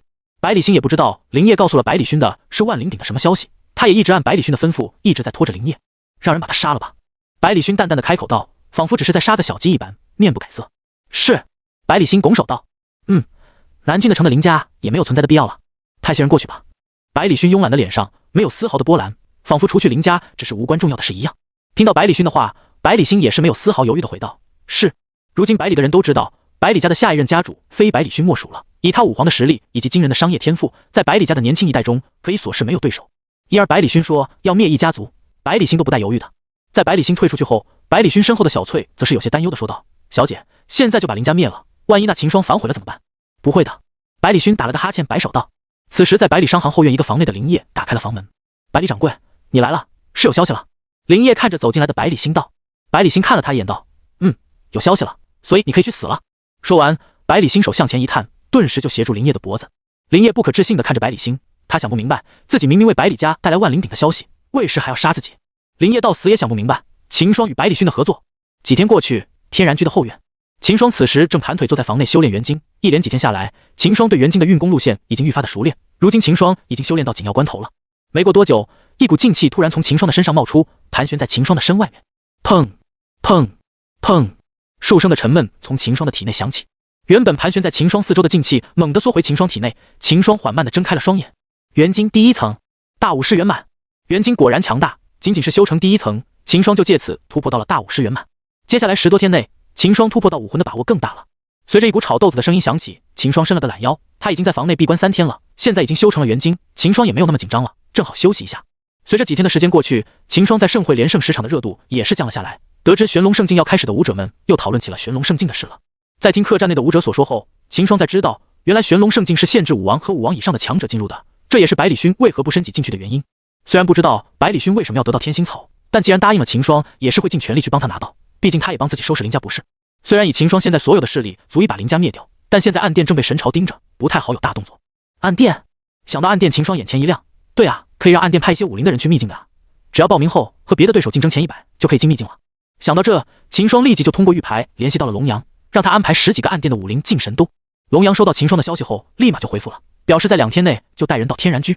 自上次秦霜叮嘱龙阳让暗殿暂时停止动作后，暗殿便开始了修身养息，以2位武王、3000名武林为基本盘，不断的吸入10几岁的普通年轻人培养。如今暗殿的人数已达到5000人了，除了龙阳、龙威与3000白袍一从，其他都是从一此农家子弟里挑选出来培养的新弟子。因为刚开始修炼没多久，所以大都是普通人，只有少部分突破到了武者。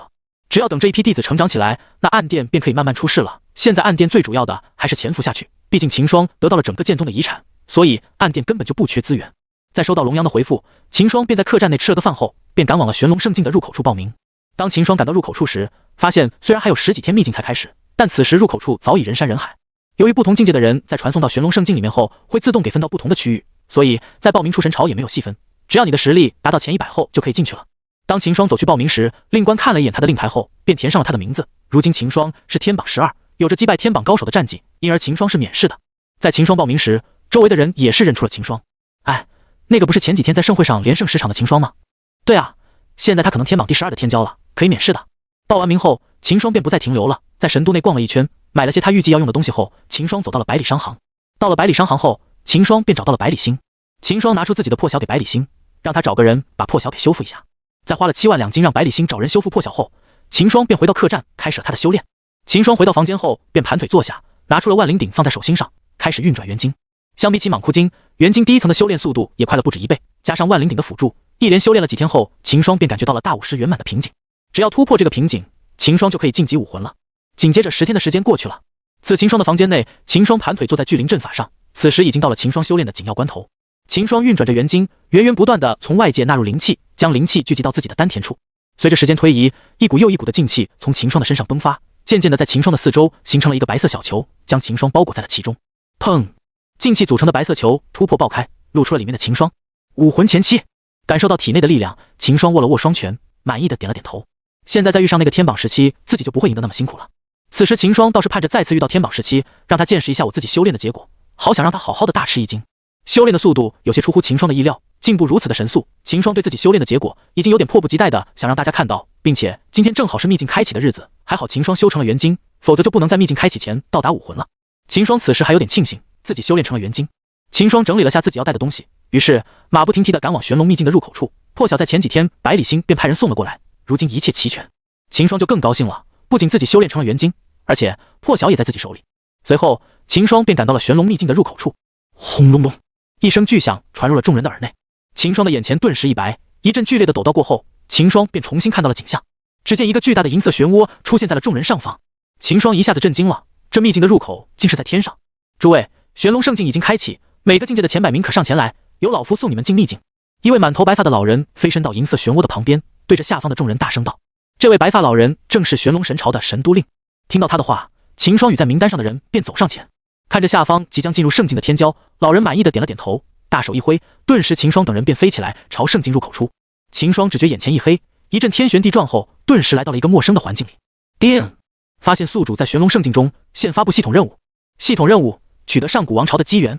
任务奖励：抽取人物1次。刚反应过来的秦霜听到了系统的声音后，心里也是一喜，终于又来任务了。虽然奖励只是1次抽取人物的机会，但秦霜也不觉得少，毕竟上次他就是靠系统的抽取，抽到了赵无极才摆脱困境的。这次说不定能抽到个很强的武者呢。回过神来了，秦霜打量起了秘境的环境。此时秦霜正身处一个树林里，秦霜是与他同在武魂境界的人分到一个秘境之内的，所以说在这个秘境内最强的人也不会超过武魂，因此这时候个人的实战能力的重要性就体现出来了。在秘境中发生了时，外界是管不到的，因而在秘境之中，危险除了来自于秘境，还可能会来自于和秦霜一起进来的选手。拿出百里勋给的天星草信息与秘境的地图，秦霜估摸了下自己与那天星草所在的位置，大约有1000里远。当下还是先把这天星草拿到手吧。系统所说的王朝秦霜现在还是摸不到头绪。收拾了下，秦便快速赶往了天星草所在的位置。路上他就看到有好几个人在为一株灵药大打出手。虽然玄龙圣境10年开启1次，但一连几百年下来，能找到的机缘还是很少的，所以那几人才会一株灵药而打起来。秦霜也没有多事去搭理他们，只是从他们旁边经过。那几个正在打斗的人本来见秦霜朝他们赶来时还是很紧张的，现在见秦霜只是路过的后，也没有去管他。看到这件事，秦霜也是对圣境的危险有了更清楚的认知，人才是最危险的生物。一路赶了上千里的秦霜来到了一处峭壁下，一个表面凹凸不平、足有100丈高的峭壁立在了秦霜面前。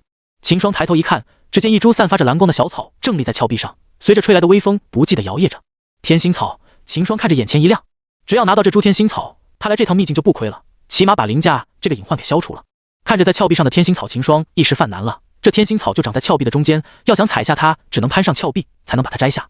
而且据线索提示，这天星草是有守护灵兽的。守护灵兽大多是依靠着灵药聚集天地灵气的特性，在灵药边筑巢的异兽，也有的是在等待灵药成熟再吞服的灵兽。而据线索所说，这天星草的守护灵兽是一只青蜂鸟。秦霜仔细地看了看，果然在天星草的不远处发现了一个巢穴，那正是青蜂鸟的巢穴。这个青蜂鸟一家便是靠天星草聚集的灵力修炼的。如今秦霜要采摘天星草，不仅要面对峭壁的地理危险，还要防止青蜂鸟的突破袭击，采摘的难度可是非常的难。这也不怪的，这天星草这么久了也没被之前进入圣境的人踩走。这时不远处出现了几道向秦霜奔了的身影，咻咻咻，几身影停在了秦霜的不远处。几人都是盯着峭壁上的天星草看了一眼后，转过头看向了秦霜。你是秦霜？几个中的高瘦男子认出了秦霜，但还是有些怀疑的问道。秦霜点了点头。这株天星草我们看上了，还请秦兄行个方便。高瘦男子道。高瘦男子一，5人也是在秘境外就搞到了10年前进入秘境的人留下的资料，因而在进入秘境后，他们便合着一起赶到了天星草所在处。他们没想到的是，秦霜也在这里，而且比他们更快就赶到了这里。哦，这么不巧，我也看上这株天星草了呢，这下怎么办？秦霜淡然回道。哼，我只有5个人，你莫不是要和我们争？其中一名黑袍男子大声说道。说起来还是秦某先到的呢，几位莫不是要动手？砰！一把长刀砸在地上，发出沉闷的声响。秦霜拿出了已经修复好的破晓。5人看了，脸色立即变了，纷纷拔出了自己的剑。高瘦男子右手拦住同伴，转头脸色凝重地看着秦霜道：莫要冲动，我们无意与秦兄为敌。既然秦兄你也不愿放弃这株天星草，那我们就凭实力去摘取，谁先采到算谁的，如何？高瘦男子对于秦霜还是很忌惮的，毕竟秦霜连胜10场的事，再神都谁不知道。高瘦男子这边虽然有5人，但他们对于能不能打赢秦霜也是没底。他们只是靠着挑战的名额进来的，并不是天榜上的人，对于秦霜这个天榜12还是没什么底气的。可以，各凭本事吧。秦霜点了点头。秦霜心里也是有别的想法的，虽然此刻自己可以把他们赶走，但这完全没必要。一来耗费体力不说，二来很难保证他们不会躲在背后下黑手，而自己也没把握把他们几个留下。所以秦霜打算让他们也去采天星草，这样的话，在青蜂鸟眼里，人数多的他们肯定比自己更有威胁，秦霜也能免去很大部分青蜂鸟的袭击。好，既然秦兄你也同意了，那我们就各凭本事吧。高瘦男子点了点头后，便拉着几个同伴退离了秦霜身边，走到了另一边，抬头看着天星草的位置。秦霜看了眼他们的动作后，留了个心眼，便抬头看着峭壁上的天星草，想着如何把它摘下来。突然秦霜发现了高瘦男子5人的动作，只见他们把剑别在腰上，徒手攀上了峭壁。秦霜看了，顿时想明白了，这就是最好的办法了。身为武者，攀个100丈峭壁，这不跟玩似的。主要是这4周也没有什么可以借助的工具，唯一担心的就只有天星草的守护妖兽青蜂鸟了。而青蜂鸟是独居性质的，也就是说最多也就只有2只，而他们有5人，只要让4人牵制住2只青蜂鸟，那剩下的那个人就可以安心的摘取了。想到这，秦霜也不再犹豫了，把破晓背在身后，秦霜也徒手攀上了峭壁，但秦霜也没有攀得太快，只是稳稳的落后那5人一头。就一道悠长而又带着怒意的鸟叫声响起，攀在峭壁上的秦霜6人脸色瞬间就变了变，青蜂鸟发现他们了。2只1展2米的青色大鸟在他们的上空盘旋着。这2只青蜂鸟此时突然，其中一只青蜂鸟猛地向下俯冲，双脚上闪着锋芒的利爪对准了高瘦男子5人中的1人。那人吓得脸色大变，立即单手攀住峭壁，空出的右手拔出了腰间的剑挡在上方。枪！男子的剑与青蜂鸟的利爪碰在一起，发出了金咯之声。虽然挡住了青蜂鸟的利爪，但青蜂鸟俯冲的力道还是让那名男子脸色一红。显然此时的他虽然接住了青蜂鸟的俯冲一击，但他也不好受。一击得手后，借着反弹的力量，青蜂鸟又快速地飞到了几人的上空。2只青蜂鸟不断地在6人上方来回盘旋，寻找着进攻的机会。而秦霜这些人因为头上的2只大鸟也不敢攀爬得太快，只是一边朝天心草的位置前进，一边警惕地头上但2只青蜂鸟。秦霜也知道青蜂鸟肯定会逮着对天心草最有威胁的人攻击，所以他一直慢高瘦男子5人一步，稳在后头。也正如秦霜所想，2只青蜂鸟不断地朝高瘦男子5人俯冲攻击，让他们苦不堪言。慢慢的，他们也发现了不对劲，这2只青蜂鸟怎么老是对着自己5人攻击，而没有去理会秦霜。想一了会后，几人也想明白了，这秦霜是拿他们5人去吸引青蜂鸟的注意力啊。高瘦男子的脸色顿时就阴沉下来了，没想到自己等人还是落入了他的套中，想拿我们当炮灰。高瘦男子冷笑一声，转头对着身旁的4人道：我们可以加快点，只要他一直在我们后面，我们就肯定会先摘到天心草。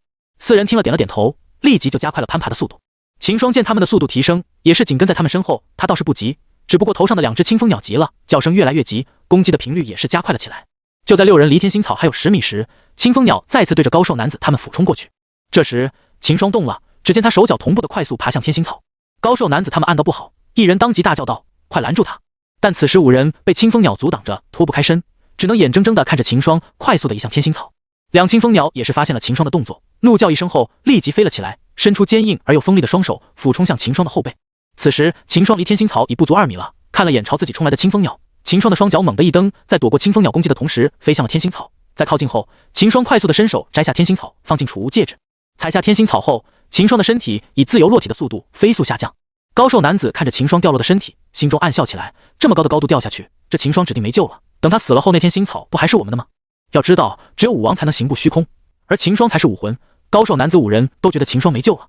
秦霜此时却丝毫不慌，只见他快速地拔出背后的破晓，对着他身前的峭壁猛地刺了进去。在秦霜的劲气加持下，破晓顿时就插入了峭壁中，下落的重力还是让秦霜带着破晓在峭壁上划出一道长长的痕迹。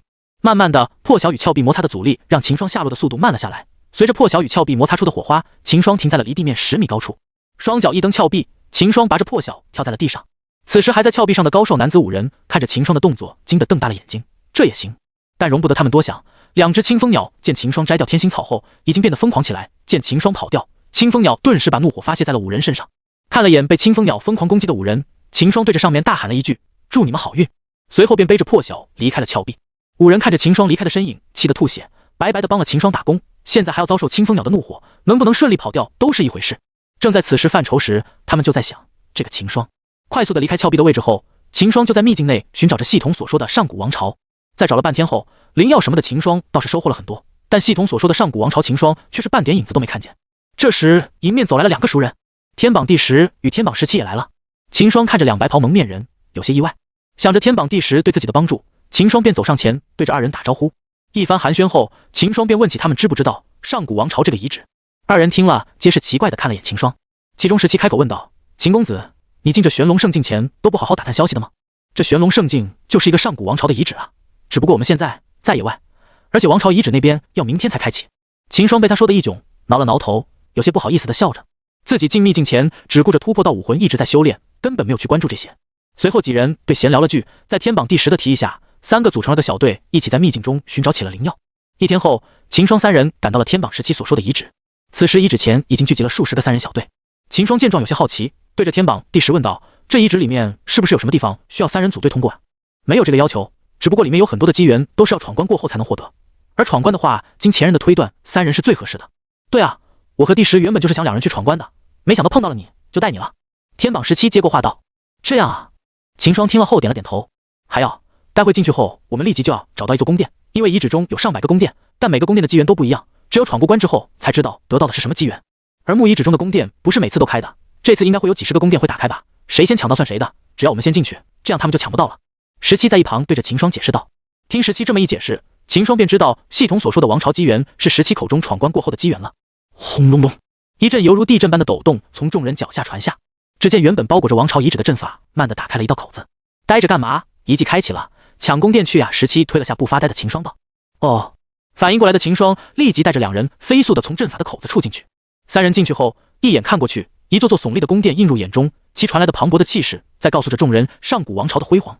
三人被这些宫殿的气势震得愣了一下，随后快速地反应过来。走，我们去那个宫殿。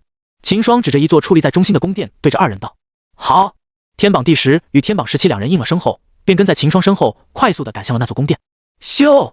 就在三人正准备打开大门进宫殿的时候，一道剑光从三人背后杀来。秦霜警惕的闪身躲过后，三人立即转身看向了背后。只见三人黑袍男子站在几人面前，中间的那个鹰鼻男子的右手还握着闪光的剑。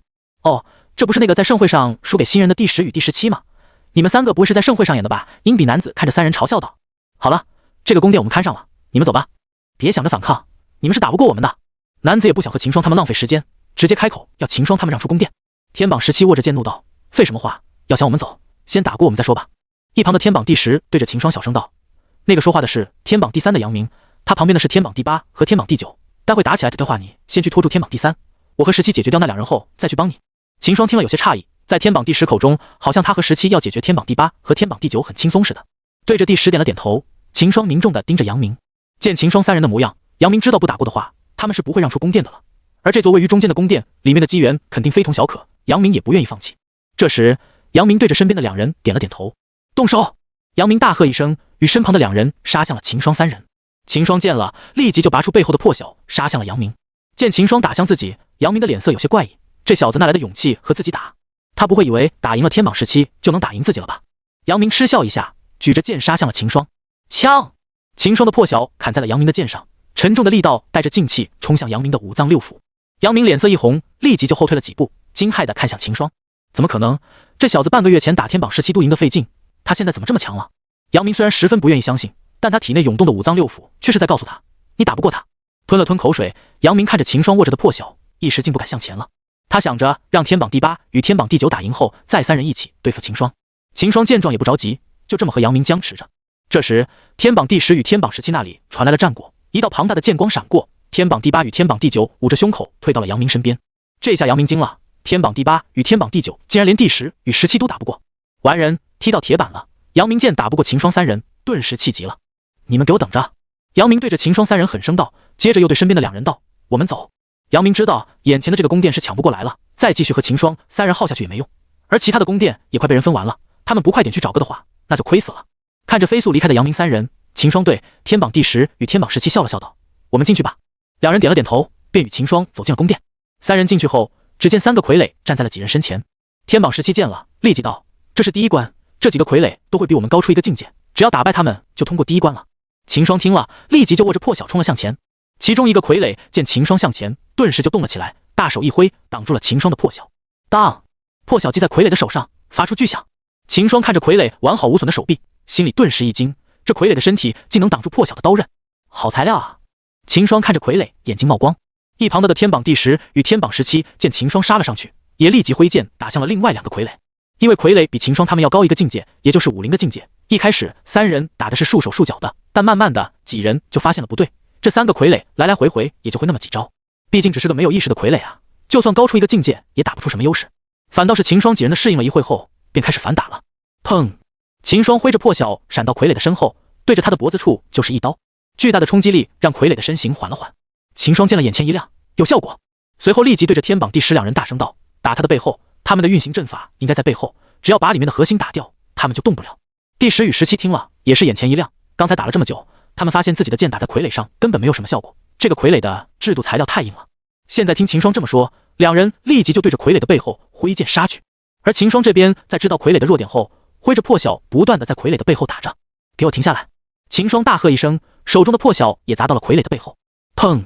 一声闷响从傀儡身上传来，在遭受秦霜几次的打击后，傀儡里面的阵法终于散开了，同时傀儡也停下了杀向秦霜的手。秦霜见状，立即就握着破晓杀向了剩下的2个傀儡，最后在3人的合力下，这两人傀儡也破打散阵法，停在了原地。呼，秦霜喘了口粗气。休息了一会后，秦霜抱着3个傀儡摆在一起，眼睛冒着光的对着第10与17道：“来，我们一人一个，这可都是好材料啊！”自从上次在剑宗秘境拆了那些大柱后，秦霜便尝到了甜头，破晓砍不动的都是好材料。第10与17看着秦霜的样子，嘴角抽了抽，摆了摆手道：“我们不要了，都给你吧。”真的，这些傀儡的材料虽然我不认识，但的确是好材料啊！你们不要我可就收起来了。秦霜看着第10与17道，见第10与17还是不要，秦霜当即就把3个傀儡收回了戒指。走吧，我们去下关吧。秦霜对着2人道。第10与17点了点头，便拉着手跟在了秦霜身后。转身前，秦霜便看到了2人拉着的小手，这让他十分疑惑，这2人不会是那个吧？顿时秦霜感到一阵恶寒，但一想到他们2人一直都是披着白袍蒙着面点，声音也偏向中性，秦霜也不知道他们是男是女，有可能是一对的呢。晃了晃脑袋，秦霜不再多想。随后3人便来到了第2关，只见3人面前摆着3个蒲团与1个书案。这时一道不带有丝毫感情的声音在3人耳边响起：2日内修得功法第1层则过关。秦霜顿时惊了惊，连忙看向四周，想找出声道的来源。17看着秦霜的动作，解释道：“不用看了，这是从上古留下来的声音。”听到17的解释后，秦霜便定下心来。几人把目光放在了书案的书上，这应该就是那个声音所说的功法了吧？走上前，秦霜拿起那本功法看了一下后，顿时脸就黑了。这本功法是残缺的，运功路线都不全。要是按照它上面写着的运功路线，想要把这本功法修到第1层，起码得半个月。它这个残缺与蟒窟经那种残缺是完全不同的。秦霜得到的蟒窟经虽然只有上半部，但它的运功路线还是齐的，只不过缺少了后半部的口诀，一样是可以修炼的。而第2关给的这本功法连运功路线都不齐，想要修到第1层的话，秦霜几人就要想办法把他的运功路线补全之后，才能去尝试修炼，否则没有完全的运功路线就去修炼，那和找死没有什么区别。秦霜看了看这本功法，感觉他的品阶在玄级，顿时松了口气，还好只是玄品。3人想想的话，还是能从他提供的运功路线去慢慢推断出缺失的部分。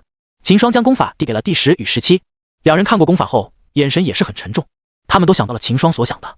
那我们想尝试着把功法补全吧。17开口道。秦霜与第10听了，对他点了点头。随着3人便盘腿坐下来，推导起了功法的运转路线。要说3人想补全的和这本功法原来的一模一样，那是不可能的，只能通过他现有的运功路线推导出一个能运行得通、运行起来不会走火入魔的运功路线。虽然可能会与原本的路线有一点不同，但无伤大雅，能修炼就行。只要把运功路线推导出来，以3人的天赋，想要1天内把这本功法的第1层修成还是可以的。现在就看3人能不能在1天内把运功路线推导出来了。这一关也是在考验几人的悟性与天赋。随着时间慢慢过去，秦霜与第10、17两人不断的交流自己的推导心得，而第10与17也是把自己的想法与心得说出来与秦霜交流。转眼间，快1天过去了。呼，秦霜大吐一口气，拿起手中的功法。历经1天，3人终于把功法的运功路线给推导完成了。没有问题的话就这样了。秦霜对着2人道：“那我们就开始修炼吧。”秦霜话落，第10与17点了点头，随即3人便盘坐着开始修炼这本刚刚补全的功法。这要是让外面的人知道，得惊的眼珠子都掉下来。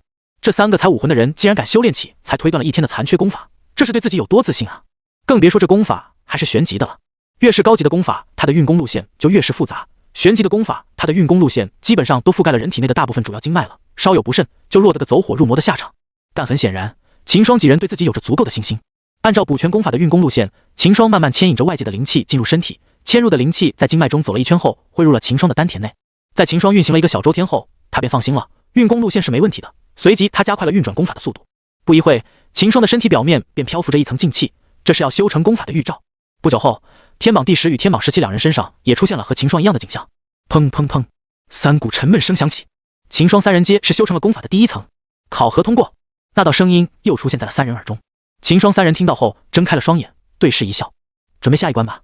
秦霜起身拍了下灰尘道：“天榜第10回道。”听到天榜第10的声音，秦霜那股莫名的感觉又冒了出来。我们是不是之前见过？秦霜对着第10问道。听到秦霜的话，第10心里一慌，但还是淡然道：“没有，你记错了吧？是吗？”秦霜不解地挠了挠头。好了，我们还是准备去下一关吧。17见状，对着秦霜催促道。随后，秦霜3人便走了到了一个大殿上。正当秦霜在思考这一关是考验什么的时候，一道金光亮起，3人脚下突然出现了一个阵法。随着金光一闪，3人顿时失去了意识。起床了，欧尼酱！起床了，欧尼酱！秦霜床头的闹钟响起，一道熟悉的声音传入秦霜的耳中。啊！秦霜惊叫一声，坐了起来了，看了看身边的环境，我不是在和第10他们闯关吗？怎么回到了小时候？惊疑地看了下自己的房间，秦霜摸摸自己的脸，没错啊，这就是我初中的时候之前的莫不是梦。起床了，欧尼酱！起床了，欧尼酱！仿佛察觉到秦霜的思维，闹钟不断地响起麻衣学姐的声音，打断了秦霜的想法。果然是个梦吗？起床了哦！啪！秦霜一拍床头的闹钟，麻衣学姐的声音顿时消失。来到楼下，秦妈正端着早餐放到桌上，见秦霜下楼，秦妈温柔的笑道：“霜儿起床了，快来吃早餐吧。”看着自己面前熟悉的脸庞，秦霜的鼻子顿时酸了起来。妈！秦霜突然上前抱住了秦妈。好了好了，快去吃早餐吧。秦妈被秦霜抱着，不适应地道：“秦霜应了声，便走到餐桌上吃起了早餐。果然之前的都是梦吗？感受着嘴里熟悉的味道，秦霜心里暗想。这时，一道身影从楼上走了下来。秦爸一路走到餐桌前坐下，随手拿了个包子，一边吃着，一边表情严肃地对着秦霜道：“听你的班主任说，你最近的成绩下滑很多啊。你自己都这么大了，我也不想多说你了，自己的事自己知道。”秦霜听着他说完后，点了点头，默默地扒地碗里的粥，咸的。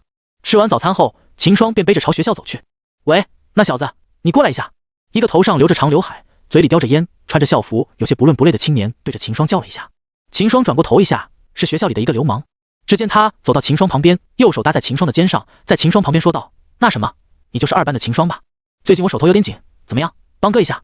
此时秦霜的脸上面无表情，漠然的从口袋中掏出秦妈刚才给的20块钱，递给了旁边的长发青年。不错，会来事，下次有事的话来找哥。长发青年拿着20块钱拍了下秦霜的脸道。看着长发青年的背影，秦霜沉默了下，继续朝学校走去。这种事情也不是第一次了，秦霜对此已习以为常。就这样，一个上午就过去了。秦霜看着同学们走去饭堂的身影，默默地从掏出早上放在里面的包子啃了起来。哟，这不是秦霜吗？怎么在这啃包子啊？早上的长发青年带着几个小弟路过2班，见到正在啃包子的秦霜，不由得笑道。秦霜转过头，看着他大笑的样子，放下了手中的包子，起身走到他的面前。秦霜淡淡道：“跟我来。”说完，秦霜就走向了厕所。长发青年发现了秦霜的异常，嘴里的笑意顿，看着秦霜的背影，心里顿时恼怒起来。走，我倒要看看秦霜这小子要搞什么。长发青年恶狠狠地道。对，我们这有4、5个人，还怕他不成？他旁边的青年跟附和道。几个拥簇着走向了厕所。秦霜在厕所里看着长发青年几人走了进来后，便自顾地说道：“从一开始我就知道这是个幻境了，不过就算是幻境，能见一下前世的亲人对我来说也是好的，但我知道就算他在逼真，他也是假的，所以还是结束吧。”秦霜一边说着，一边走进长发青年。随着秦霜的脚步不断的向前，周围的景象慢慢的就开始了破碎。就在秦霜走到长发青年面前时，长发青年的样子变了，一个一模一样穿着校服的秦霜就出现在了秦霜眼前，两人置身在了一个黑色的空间里。呵呵，怎么可以这样说呢？我不正是你自己吗？以前的你不就是这么懦弱的吗？校服青年咧着对着秦霜大笑道。说完，校服秦霜猛地一拳打向了秦霜。秦霜头微微一侧，闪过了校服秦霜的举头。校服秦霜见秦霜躲过了自己的拳头后，将手收了回来，惊疑不定地看着秦霜。见他的样子，秦霜微微一笑道：“看，正如你所说，那是以前的我，就是现在的你，所以你是打不过我的。”“怎么可能？我就是你，怎么可能打不你？”校服秦霜惊叫着大声道。“不，你错了，你所代表的是以前的我，而现在的我却不是以前的我了。你也只是找到了某个时间点上最弱小的我罢了，要不你把时间从刚才往后推1个月试试。”秦霜看着穿着校服的自己，心里也是有些感叹，谁能想到后面自己会把他们拉到厕所大揍一顿。对付暴力，你就得比他更暴力，这也是以德服人。好了，不和你玩了。秦霜摸了摸下巴，看着眼前的校服秦霜道：“你这玩意就是所谓的心魔吧？搞事情你也得专业点啊，你搞个美死什么的，说不定我就如你所愿了呢。”秦霜有些恨铁不成钢的看着校服秦霜，随后一拍，校服秦霜瞬间就爆成碎片。睁开双眼，秦霜发现自己正站在一个阵法上面，天榜第10与天榜17正站在自旁边紧闭着双眼。这就是心性考验吧，不过也还不错，起码自己见到了想见的人。见天榜第10与天榜17还在阵法中考验心性，秦霜就先行走到大殿中，四周打量了下，秦霜一眼就看到了闯关成功的奖励。只见一枚玉佩漂浮在大殿正中间，秦霜走上前拿起玉佩，灵石一扫，这是一个掌法秘籍，是地级上品，金云掌，掌动而风云精。看着宫殿奖励的金云掌，秦霜也是有些意外，他一直以为会是什么天才地宝之类的东西，没想到是功法秘籍。不过也不错了，地级上品的功法可不长见。目前为止，秦霜也只会在金龙宗内学的八荒掌，而他也只旋即的掌法。如今这个金云掌的出现，对秦霜的实力也是有很大的提升。在将金云掌印入脑中后，秦霜听到了系统的声音：“叮，恭喜宿主完成系统任务，取得上古王朝的机缘，现发放系统奖励，抽取人物1次。系统抽取，当前剩余次数1次，请问宿主是否立即抽取？”否。听到系统的声音，秦霜连忙回道。这时，在阵法中的天榜17也是醒了过来。秦霜见他闯过了幻境，便把玉佩扔给了他，道：“这个便是奖励了，你看看吧。”天榜17接过后，没有立即就查看，而走到秦霜身旁坐下道：“姐姐，她这关可能不好过。”“什么？”秦霜立即就察觉到了重点，快速反问道：“你说她是你姐姐？”“天榜17点了点头，转过头看着天榜第10道：“从小姐姐的母亲便去世了，这一直是她心里的伤，如今这关又考验心性，可能姐姐过不了。”这个我们也帮不了他，心魔这种东西还是得靠自己闯过去才行。秦霜也是有些无奈地道。天榜17也知道如秦霜所说，旁人帮不了帝石什么，只能靠帝石自己闯过心里的那关，但他还是忍不住担心地看着帝石。此时帝石正沉溺在了幻境之中，一个小女孩正依偎在了一名美妇怀中。小云啊，以后长大了不怪你父亲，他也是无奈的。脸上布着病态的中年美妇摸着小女孩的长发，叹道：父亲，父亲怎么了？小女孩抬起头，闪着大眼睛对着中年美妇道：没什么，寄给不要怪你父亲就好。小女孩有些懵懂的点了点头。画面一转，一个豪华的房间内，小女孩扑在了一张大床边上，嚎啕大哭。母亲你醒醒，你看看小云啊。只见前一刻还抱着小女孩的美妇，此时正闭着眼睛躺在床上，苍白的脸色正诉说着她的凋零。小女孩不断地摇着母亲的手，企图唤醒睡着的母亲，但一切都无济于事，床上的美妇早已失去了气息。这时几个仆人走了进来，将美妇装进了棺椁里，看到母亲离自己而去，小女孩眼前一黑，昏了过去。在美妇死了1个月后，一个行色匆匆的男人走到了柳家门口，看着门上挂着的白卷，他捧在手中的雪莲啪的一下掉在了地上，接触到地面的雪莲瞬间就枯萎了，由原来的雪白色变成了黄褐色。怎么会这样？就差一点了，我已经求来雪莲了，为什么不等等我？男人不断的低声喃喃自语。至此画面又是一转，在柳家的一个房内，听说你在宗门内与一名男子关系不错。坐在书案前的男子对着眼前的女儿道：长大的小女孩冰冷的点了点头。有件事忘了告诉你，这也是我的错，在10年前我去为你母亲求取雪莲，当时为了求到雪莲，我答应了人家一个条件。中年男子脸色沉重地道：这个条件就是你和那人儿子的婚约。听到这话，女孩的脸色顿时变了，不由大声道：我怎么不知道？就算是签了婚约，那你拿到的雪莲有把母亲救过来了吗？中年男子听到女孩的质问，脸色布满了苦涩，叹道：是没有，但我也不能看着你和你母亲那样死去。现在你的实力还低，没有察觉到危险，等你实力提高了，那你心脉的问题就会突兀出来了，那到时候你要怎么办？这个就是当年没有用到的雪莲，当时掉到了地上，已经失去了灵气，现在也失去了药效。中年男子拿出一个玉盒递给了女孩，如今只有上官家才有雪莲，正好你的婚约还在，与你签订婚约的上官家的嫡孙，只要你嫁了过去，你就是上官家的嫡孙媳，他们肯定会拿出去一株雪莲给你，到时候你就不用担心心脉的问题了。男人口中的上官家内神朝西郡的顶级势力，家主更是受神朝敕封的公爵。女孩听了，双手握成拳头，坚定地对男子道：我不会嫁过去的，我已经有喜欢的人了。中年男子听了，脸色顿时就怒了：不行，我不能让你重复你母亲的道路，如今我已经求不到雪莲了，你只有嫁过去才有机会。你不听的话，我只有对那小子出手了，他一个大武师，就算有武皇保护也挡不住我的。女孩听了，脸色顿时就变了，怒视着男子，浑身的冰意逐渐布满了整个书房。不用这么看着我，我失去了你母亲，不能再这样失去你了。男子坚定道：还有，从现在开始，你不要想着以之前的身份去见那小子了，一旦我发现那小子是挡不住我的。女孩站着盯了男子一会，见他不为所动，便知道他会说到做到，脸色铁青地走出了房间。男子看着女孩离去的背影，叹了口气，他也知道那小子的确很优秀，但他救不了自己的女儿啊。回到自己的房间，女孩终于是忍不住，双手抱腿卷在床上，豆大的泪珠不断地从脸上滑落。这时一道声音传入了女孩心中：生死不弃。这道声音宛如一道光芒，刺破了女孩心中的黑暗。女孩的意识开始清醒，周围的环境开始破碎。噗！站在阵法中的天榜第10突然吐出一口血。咻！天榜17见了，快速地急过去扶住了天榜第10。天榜第10面纱下的脸色十分的苍白，精致的小脸若是让秦霜看到，定是大吃一惊。17担忧地看着第10，第10看着他笑了笑道：我没事，只不过是强行冲破迷障，受了点小伤。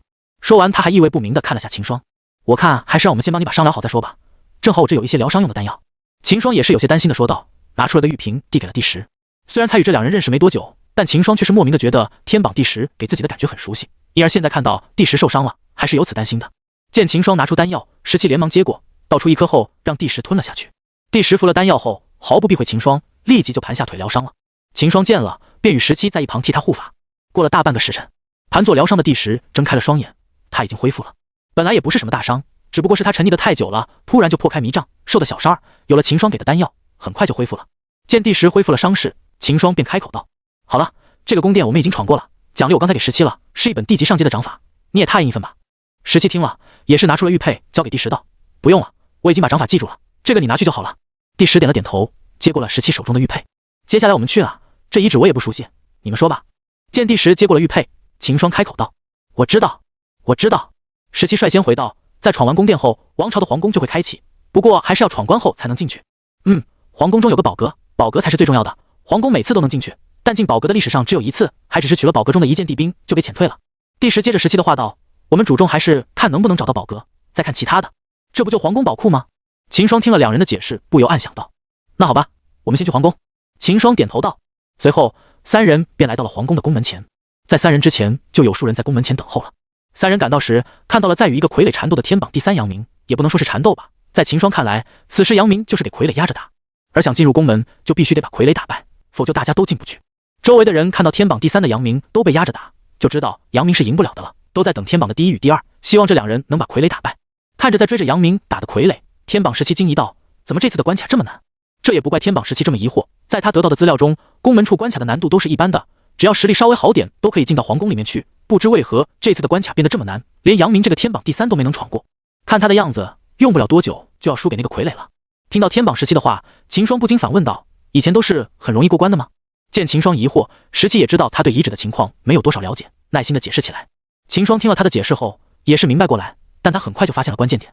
按你这么说，你发现没有，只有关卡越高，在里面得的机缘才会越大，这次关卡这么难，那岂不是说这次里面的机缘也很多？秦霜对着17问道。17听了后也是反应过来，对啊，但是他机缘再好，我们进不去也没办法啊。怎么会进不去？待会我们这样。秦霜在两人耳边小声说道。他没发现的是，在他贴近两人耳边时，两人的脸色都是红了起来。听完秦霜的话，两人怀疑的看了眼秦霜。17眼神怀疑的看着秦霜开口道：你行吗？这话一出，秦霜就忍不住了。什么行不行？不要问男人行不行，是绝对可以，你们要相信我。秦霜拍着胸口道。两人见秦霜自信的样子，还是对着秦霜点了点头。秦霜见了喜道：那就这样，我们按计划行事。就在这时，杨明终于还是顶不住了，在一招被傀儡挡住后，杨明一个不小心就被傀儡击飞了。见杨明输了，众人也不意外，从刚才杨明上前和傀儡打了一回后，众人便看出杨明不是傀儡的对手了。如今他输了，众人也觉得挺正常的。众人都以为只能等天榜第二或天榜第一过来后，才能打败傀儡进入宫了。这时秦霜走了上前，咣当，秦霜一握住破晓，将破晓的刀背砸在了地上。看到秦霜上前，下面的人就忍不住开始好奇的讨论起来。这人是谁啊？没看到天榜第三的杨明都输了吗？怎么还敢上去？我认识，他就是在半个月前的盛会上取得10连胜的秦霜，天榜12。是，天榜12也敢上去？他没看到杨明都输了吗？有人大声的笑道。顿时，这人感到两道冰冷的目光看向自己，转头发现是两名白袍蒙面人，他也知道这两人是天榜第10与天榜17，顿时不敢再出声了。整个天榜上只有第10与17是这副打扮，他不会认错的。周围的人也是察觉到了天榜第10与17，他目光皆是默默的闭嘴，把目光看向了秦霜。他们大部分人连天榜都不是，还是不敢惹天榜第10与17的，但他们依然不认为秦霜能打赢那个傀儡。秦霜并没有理会这些人的话语，见天榜第10与天榜17都是靠近宫门两侧后，秦霜便拖着破晓杀向了傀儡。傀儡也是察觉到了秦霜要挑战他，立即就抬手挡住了秦霜的破晓。砰！一声巨响响起，破晓砍在傀儡的手上。看着毫发无损的傀儡，秦霜眼前一亮，好材料。秦霜估摸着自己眼前的这个傀儡大概是50前期的实力，虽然他的实力不是很高，但他硬啊。秦霜也只能想办法把他里面的阵法破坏掉，想要正面击破他，秦霜也没有信心。有过一次经验的秦霜，在傀儡挡住自己的一招后，快速的闪到了傀儡的身后，抡起破晓，秦霜对着他的后背以耗电闪般的速度砍下。但是眼前这个傀儡有些出乎秦霜意料了，只见那傀儡的身体一缩，在地上打了滚，躲开了秦霜的破晓。秦霜的破晓打在了地上，见自己一招落空，秦霜瞳孔一缩。这个傀儡不一样，之前秦霜在宫殿里碰到那几个傀儡的战斗方式就只那么几招，而眼前的这个傀儡居然具备了一定的战斗方式，能闪开秦霜的偷袭。不过没事，秦霜的眼神定了定，再怎么有意识也不还是个死物。他不是能躲吗？那就和他正面刚，正面的冲击力肯定对他里面的阵法也有影响，只不过没有从他后背打来的直接而已。这对秦霜来说反而不是什么问题，不是冲击力不够吗？那就加大力度。秦霜当即不再多想，运转起了体内的斗诀。顿时一股压抑的气息从秦霜身上爆发出来，秦霜身上迸发的劲气在他身体外面形成了一个白色的无形领域。他身上的气息怎么会突然强大了这么多？对啊，应该是用了什么秘法吧？旁边的人震惊着看着爆发气息的秦霜。砰！秦霜右脚一蹬地面，整个人突然的就飞速朝傀儡接近。秦霜手中的动作也没有落下，双手握着破晓，斩龙刀法使出，对着傀儡猛砍。砰砰砰！秦霜电闪雷鸣般的攻击速度让傀儡根本没有机会还手，只能不断用着自己的身体去抵挡秦霜的破晓。眼见傀儡的动作越来越慢，秦霜眼前一亮，知道他里面的阵法就要崩溃了，当即秦霜就用出了大招破龙斩。秦霜大喝一声，顿时傀儡的身后也多了个握着破晓的秦霜。旁边的人吓得急忙擦了擦眼睛，惊叫起来：这是什么刀法？那个才是真的，竟然还有这种刀法！天榜17在一旁看了也是眼睛一缩，秦霜这招自己上次和他打，他没使出来，果然上次还是没有逼出他的全力吗？就在众人震惊的一刹那，两个秦霜同时动了，挥动着破晓，两个秦霜的身影都爆发出了强烈的劲气，附着在破晓上。给我死！秦霜大叫一声，顿时两个秦霜挥动着破晓，使出了2道庞大的刀气，两道刀气一前一后的瞬间就击在了傀儡身上。砰！一声巨响从傀儡身上传来，原本完好的傀儡瞬间就断成了两截。秦霜飞速的将傀儡残骸收进戒指，对着这天榜第10与天榜17使了下眼色。咻！三人瞬间就消失在了宫门口，进了皇宫内。外面的众人还愣在原地没反应过来，他们都没想到过秦霜这个天榜第12名能将这个打败了天榜第3阳明的傀儡打败。过了好一会后，他们才反应过来，急叫起来：快，不然时间到了就会有新的傀儡重新收官的。顿时这人纷纷朝宫门口涌去，但很可惜，有一部分人反应慢，在他们想进宫门时，一道金光落下，又是一尊傀儡立在了他们身前。没能跟着一起进去的他们皆是懊悔不已。然而这一切都与秦霜无关，他们三个为什么走这块？因为只要赢了傀儡的选手进去了后，宫门处又会快速的在一定的时间内重置关卡的，只要秦霜他们进得快，那后面就会有人进不来的。竞争对手嘛，对秦霜来说是能少一个就少一个。秦霜在17口中了解到这个规则后，就让他们两人提前走到了宫门旁，只要自己一打败傀儡，三人就立即冲进宫门，这样就能减少一些对手。虽然等后面天榜第1来了，也一样会把傀儡击败，但起码在这段时间内，三人的竞争对手没这么多。天榜第10与天榜17一开启也没想到秦霜真能把那傀儡给打败了，只是按秦霜所说的走到宫门旁等待，直到后面秦霜爆发了小宇宙，把傀儡给一招秒了的时候，他们俩才反应过来，跟着秦霜快速的从宫门走进了皇宫。几人进去后就直朝皇宫的中心处狂奔，走到一半，秦霜突然停了下来。天榜第10与17见秦霜停下来，也是跟着停步。怎么不走了？17好奇的问道。我也想走，但问题是我们现在去哪啊？秦霜反问道。当然是去找皇宫的宝阁呀。17毫不犹豫地道。那宝阁在哪里？秦霜快速反问。在。17顿时大窘，语塞起来。秦霜见他的窘样，不禁笑道：你看，我们连宝阁在那都不知道，就这么和无头苍蝇一样狂奔干嘛？被秦霜这么一说，17顿时有些羞恼了。一旁的第10跑出来打圆场道：好了，我们现在还是分析一下这个宝阁在哪里吧。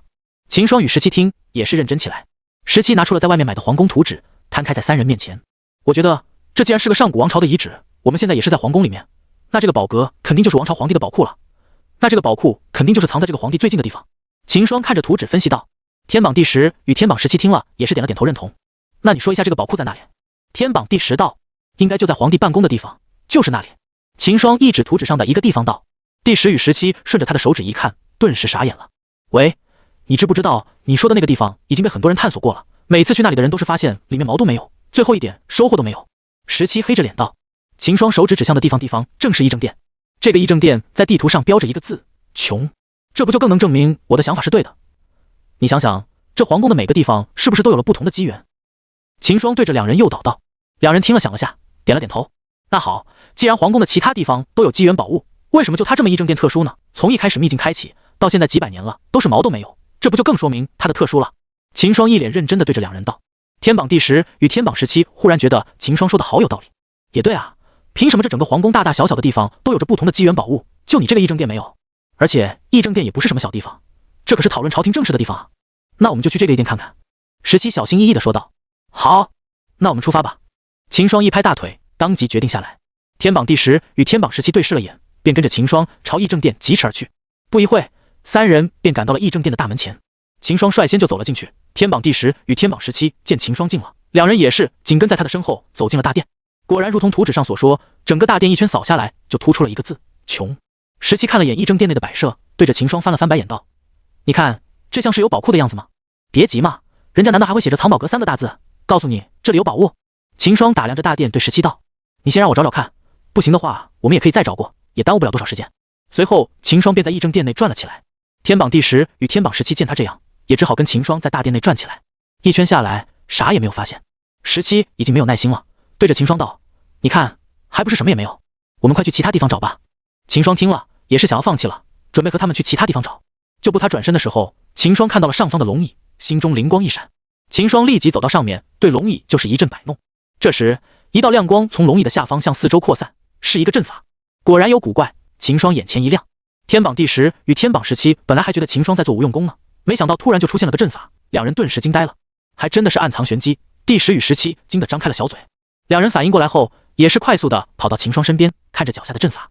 就在三人以为阵法要开启时，突然阵法的亮光就暗了下来。怎么回事？怎停了？秦霜疑惑道。第10看着阵法与龙椅看了下后，顿时就发现了玄机所在。应该是我们没有信物，所以阵法才没有开启。第10指着龙椅上的一个纹路，对两人冷静地说道：这应该是一个令牌的拓印，我们应该就是少了块令牌，所以阵法停了下来。秦霜与17朝他指的地方看了眼，虽然看不懂，但不明觉厉。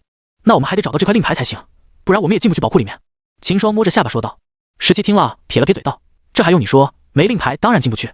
你们两个消停一下，我们还是想办法找到令牌吧。”帝石看着秦霜与17无奈道。17听了，顿时不说话了，把图纸拿了出来。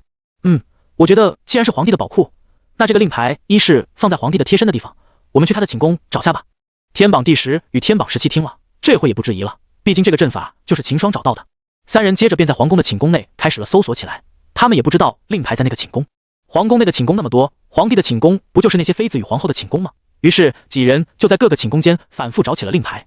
在转了一个多时辰后，几人都是一无所获。这下就连秦霜也怀疑自己的判断了，莫非是我想错了？秦霜自我怀疑起来，自己前世看的那些宫斗剧中，皇帝都是去皇后或者那些妃子的寝宫睡的呀。不对，自己陷入误区了。秦霜顿时反应过来，那些都是皇后和妃子的寝宫，并不是皇帝的寝宫啊。皇帝也是有着自己的寝宫的。我们找错地方了。秦霜转过身，对着天榜帝石与天榜17道：“17，你拿图纸给我看下。”17听了，把图纸递给了秦霜。秦霜摊开图纸看了看，不一会他便的目光放在了一处地方。果然，之前自己是陷入了误区。我们去这里找。秦霜指着图纸上的那个地方道。天榜帝石与天榜17顺着秦霜的手指一看，发现是一处无名宫殿，就在御书房旁边。接着几人赶到了这座无名的宫殿前。刚走进去，秦霜三人就发现了放在床头的一枚令牌。秦霜眼前一亮，正要走上前把令牌拿走，突然一个拳头从秦霜的一旁打来。秦霜身后的天榜帝石发现后，连忙伸手从秦霜背后一把将秦霜拉向自己，躲过了傀儡的拳头。秦霜给惊出一身冷汗，好险，要不是帝石拉住自己，自己就要傀儡给一拳打到脑门了。这时靠在帝石怀里的秦霜也感受到了身后柔软。帝石发现秦霜的异常，连忙把秦霜推离怀中。被推开的秦霜不好意思地摸了摸脑袋，这感觉怎么这么熟悉？那个傀儡在一击过后便站在了床边，双眼无神地看着秦霜三人。这个应该就是考验了，只有打败这个傀儡，我们才能拿到令牌。秦霜掩饰了下自己的尴尬，开口说道。天榜帝石见秦霜的表情，点了点头道：“那我们谁去打他？还是我去吧，你们替我略阵。”秦霜连忙开口道。从刚才那傀儡的一拳，秦霜就察觉到了他的不简单，自己都打不过的话，那天榜帝石与天榜17也没什么机会打赢他了。帝石与17点了点头后，也是有些凝重看着傀儡，他们也知道这具傀儡与之前遇到的不一样，也不逞强。叮，检测到宿主要取得令牌，现发布系统任务。系统任务：进入皇宫宝库。任务奖励一把地品兵器。秦霜正想动手时，听到了系统的声音。还有任务，奖励还是地兵。秦霜双眼顿时亮了起来。砰！破晓砸在地上，发出巨响。秦霜对着帝石与17摆了摆手。帝石与17也是心领神会的向后移了移，守在了门口，为秦霜略阵。右脚一蹬地，秦霜握着破晓冲向了傀儡。砰！破晓砍在了傀儡手上，原本锋利的刀锋顿时多了个豁口。秦霜看了，眼神一凝，这么硬，之前的傀儡最多也就让破晓卷刃，现在这个直接就让破晓的刀刃断了。好材料！秦霜收回砍在傀儡手上的破晓，眼睛冒光的看着傀儡。虽然对做傀儡的材料很有兴趣，但秦霜却不敢大意。他能感觉到这个傀儡的实力大概是武林巅峰。秦霜心里也是有些打鼓，他可能对这个傀儡也没办法，毕竟他才武魂前期，就算开了斗诀这个外挂，也不可能跨着一个大境界和2个小境界去打呀。但不打过又怎么知道呢？秦霜还是想和这傀儡碰一碰再说。全力运转斗诀，秦霜扛着破晓再次打向傀儡。这次他学聪明了，不再用刀锋砍向傀儡了，用起了破晓的刀背。反正秦霜也不指望靠着破晓把傀儡砍成2半，他的目标是傀儡内部的阵法。砰！破晓的刀背砍在傀儡的身上，傀儡只是稍微一抖，以示敬意后，瞬间就杀向了秦霜。快速的闪开傀儡，冲向自己的拳头。秦霜又抬起了破晓，杀向傀儡。一人一物在这大殿内不断的拆招出招，剧烈迸发的劲气让整座大殿在不断抖动着，沉积了几百年的灰尘不断的从上方落了下来了。帝石与17目瞪口呆的看着正在打斗的秦霜，这就是他全部的实力吗？恐怕就是自己2人联手也打不过他了吧。而在交手了数百招后，秦霜就坚持不下去了，因为他的元晶还只是在第1层，无法给他的斗诀一直续上消耗的血气。砰！在一刀砍在傀儡的手上后，秦霜快速的推到了后更。停！我们暂停一下。秦霜冲着傀儡摆手道。傀儡虽然没有意识，但见秦霜退出了范围，也退回了床边站着。见秦霜停手，帝石与17走了上来。没事吧？帝石问道。秦霜大口喘气的摇了摇头。在缓了一会后，秦霜看着站在床边的傀儡，突然发现刚才傀儡与自己战斗留下的伤痕竟然在慢慢的复原了。这下秦霜震惊了，原本他还想着休息会后再和傀儡打，就这样慢慢把傀儡给耗掉，以自己元晶的恢复能力，不用一个时候就可以恢复状态了。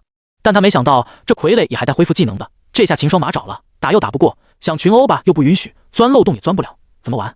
要不我去试下吧。帝石开口道。秦霜想到了，可以让帝石与17分别顶上，给自己争取下时间恢复，顺便拖住傀儡不让他修复也可以的吗？顿时秦霜便把计划和帝石与17说了下。2人听了也是点头同意。随后帝石拔出了剑，身形一闪，杀向了傀儡。见帝石攻过来，傀儡也是动了，只见他瞬间就闪到了第10的身，挥动着拳打向了第10的后背。秦霜在一旁看得脸色一变，当即想要提醒他，但第10也察觉到了傀儡的动作，身形向左一移，躲过了傀儡的一拳。趁着傀儡的拳势未尽，第10立即一剑刺向傀儡。当一道金戈之声传来，第10的剑没有在傀儡身上留下丝毫的痕迹，反倒是第10让反震的后退了几步。第10并不甘心，又和傀儡交手也数十招后也是如此。虽然傀儡因为没有意识，所以有些笨重，但第10也不能伤到傀儡分毫，反而让反震力弄得自身的气息凌乱了。不一会，第10也后退，跳出了傀儡的范围。看着如自己刚才那样大喘气的第10，秦霜也知道他到达极限了。17见第10退了下来，立即挥剑杀向了傀儡。他也没坚持多久，就如第10一样退出了傀儡的范围，大口的喘着气。呼！秦霜大吐一口气。秦霜心里想到，如今只有看自己能不能突破元晶的第2层了。这几天对练下来，秦霜已经感觉到元晶的第1层修炼完满了，只要自己沉下心来，应该可以突破。休息了下后，秦霜便将自己的想法和第10与17说了下。我们现在是打不过这个傀儡的，我想试下突破，看能不能行，你们为我护法吧。秦霜对着两人道。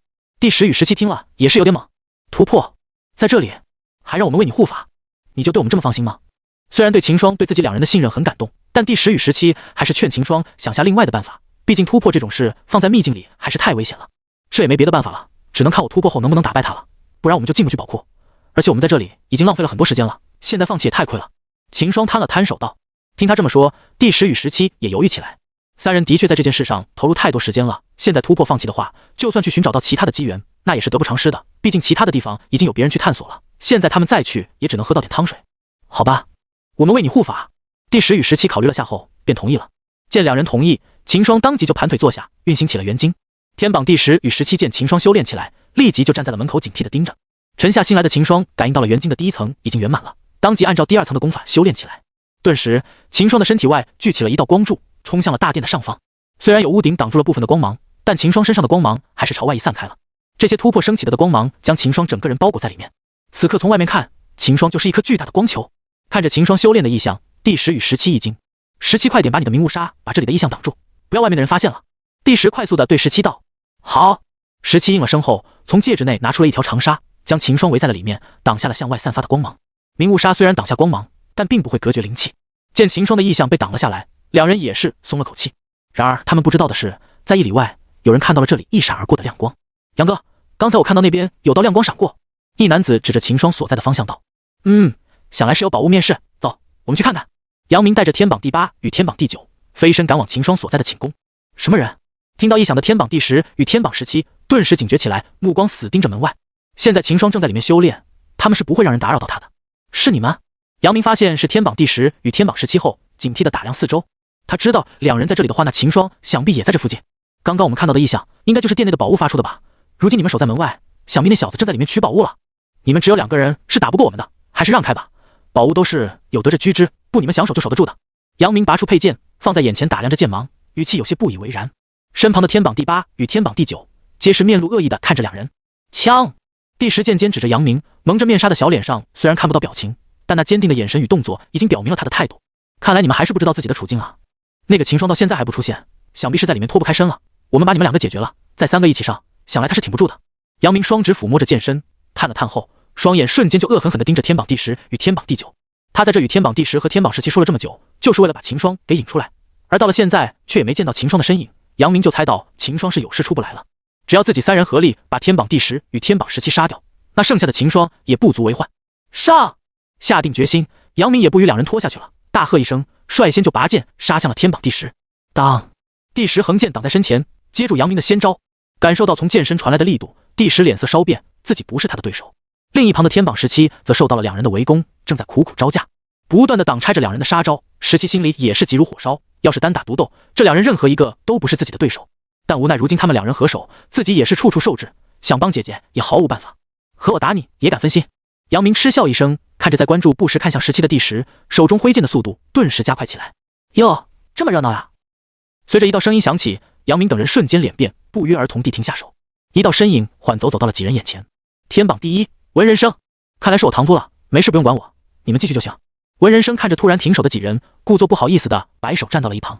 几人当然不会再打起来，天榜第10与天榜17依然是守在门口，而杨兴则是与另外2人退到了左边。3把人中，天榜第10与杨明皆是死死的盯着文人生。都这么看着我干嘛？我只不过看到了一场跑过来看看热闹而已，你们不用管我的。文人心摊了摊手，满脸无辜的看着几人。别装了，让你的同伴出来吧。杨明没心思和他演，直接就挑明，不耐烦的摆手道。砰！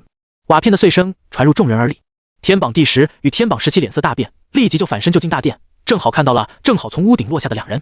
杨明紧接着也走进了大殿，一眼就看到了被一个贝宝沙包着的球体，还有淡淡的金光从里溢出，果然是有宝物。杨明看了眼寝宫内，又觉得有些不敬，但很快就被眼前这个宝物吸引住了眼光。天榜第10与天榜17一左一右的站在秦霜旁边，持剑看着刚从屋顶掉下的两人。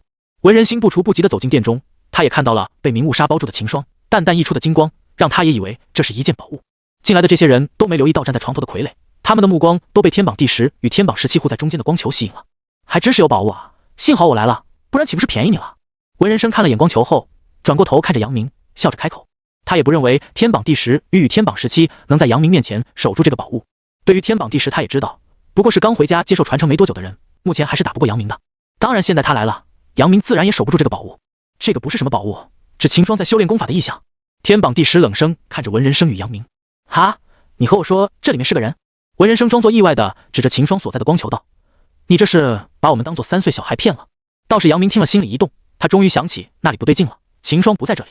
按理说天榜第10与天榜17都在这守着，秦霜也应该在这才对，但现在秦霜却不在这，这让杨明怀疑起来，默默拉着自己的队友退到了边上。杨明警惕地看着大殿内的角落，生怕秦霜趁自不注意突然跳出来。文人生有些好笑地看着守在旁边的两人道，我也不和你们耗着，是不是有人在里面修炼，我们自己会看。文人生对着刚才掉下的两人一挥手，使了个眼色，两个也是心领神会，持剑缓步走向了秦霜。咻！天榜第10手中的剑对着身前一横扫。我说这不是宝物。文人生看着天榜第10的动作，眯起了双眼。看来你是冥顽不灵了，那就别怪我了。枪！寒光一闪，文人生拔出了自己的佩剑。天榜第10见了，脸色变了一下，但很快就坚定下来，依然持剑挡在秦霜前面。这时文人生动了，脚下一动，眨眼间就到了第10侧面，手中的剑毫不留情地刺向了第10的脑门。文人生也是心狠手辣之辈，一上来就毫不犹豫地使出杀招。虽然他知道第10的真实身份，但这是秘境里，只要事后他把杨明等人灭口，那就没有问题了。第10也不是吃素的，他早已留意到了文人生的动作，在文人生剑动的瞬间，第10立即左移了一步，躲过了这招杀意十足的突刺。在躲过文人生的剑招后，第10立即就开始了反击，释放出自己的绝招血液寒光。第10轻喝一声，顿时一股冰冷的剑意瞬间就布满了整个大殿，飞速下降的温度让空气中的水汽突然就凝结成了冰晶。此时秦霜若是醒着的话，立马就能认出第10的身份。这个招式柳若云在南郡大选上也用过。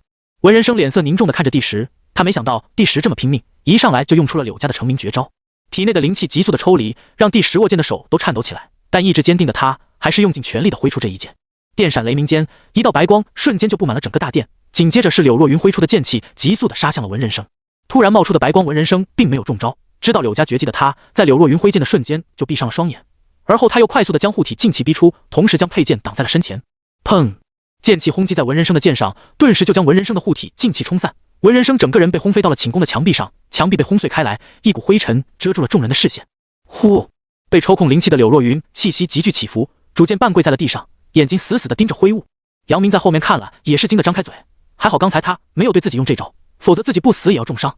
这时一声异响从灰雾后传来，文人生扒开了身上的青砖，身形有些狼狈地站起了身。灰雾散去，露出了文人生的身形。只见他右手持剑，左手捂胸，嘴角流出了一丝血迹，散乱的头发披在了肩上，与先前端正的模样相比，此时的他是狼狈至极。有点可惜啊，你没能在这招内杀了我，想必现在的你没有余力了吧？文人生说着说着，脸上的表情就绷不住了，不复之前的淡然，阴狠地看着第10。他还从来没有如狼狈过，现在竟然被这个柳家的女人给打得差点重伤，这让他破防了。接下来该到我出手了。话音刚落，文人生全身劲气迸发，闪电般的接近第10，一掌拍出，噗！一口热血吐出，第10的气息顿时虚弱起来。姐姐！一旁与文人心两人队友缠斗的时期担心的叫了起来。此时他正苦苦招架两人的杀招，见他分心，两人也是抓住机会，一个剑刺向17，一个掌气拍向17后背。17心里一惊，用尽全力避开了剑刺，却躲掉身后的一掌。噗！17也被击飞到第10身边，吐了口血。两人气息虚弱的半躺在地上，旁边就是秦霜所在的光球。放心，不会让你们这么轻松的死掉的。文人生提着剑慢慢靠近，剑尖挑着第10的下巴。文人生的脸上露出了残狠的表情。听说柳家的大小姐长着一个倾国倾城的脸蛋，不知道再在你的脸上划几道剑痕出来会怎样？文人生脸上布满了疯狂的笑意。后面的杨明听到文人生的话，打了个冷战。先前他不动手，一来是为了做一次渔翁，二来是在提防还没有出现的秦霜。但他没想到外儿所传的翩翩公子文人生竟会如此的疯狂残忍，他不禁的产生了退意。用剑尖挑开了第10的面纱，一副带着冰冷之色、白璧无瑕的面容出现在了众人面前。但文人生却丝毫不为所动，反而抬起剑尖在那杨枝白玉的脸上比划着。真是个好脸蛋，可惜以后就看不到了。文人生残忍地叹道。面对近在咫尺、带着劲气的剑尖，第10却面无表情，眼神冰冷地看着文人心。这时，中间的光球发出了更为剧烈的光芒，瞬间就吸引了屋内所有人的目光，就连退到后面的孙明也是上前几步，眼色狂热地看着光球。光球内的秦霜到了突破的紧要关头，在将最后一道灵气纳入丹田后，秦霜身体猛地发出一阵劲风，向四周扩散。突然从光球中散发的劲风让店内的人左右不稳地歪了下身形，接着让众人傻眼的一幕出现了。只见光球的金光一收，顿时出现了一个盘腿的身影。秦霜！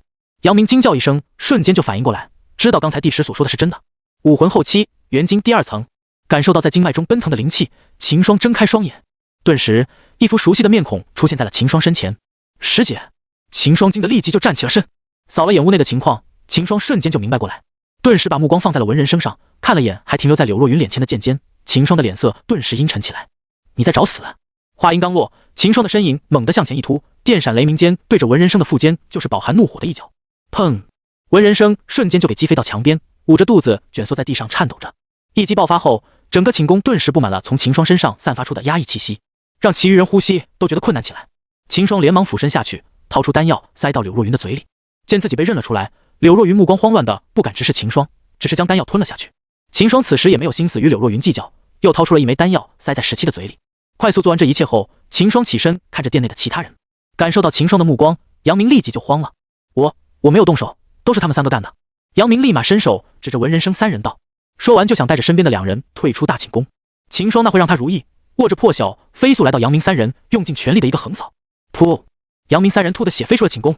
随后秦霜把目光看向了愣在原地的2个文人生的队友。咕噜！察觉到秦霜目光的2人咽了下口水，面色惊惧的看着秦霜，强忍着颤抖的手举起剑对着秦霜。你不要过来啊！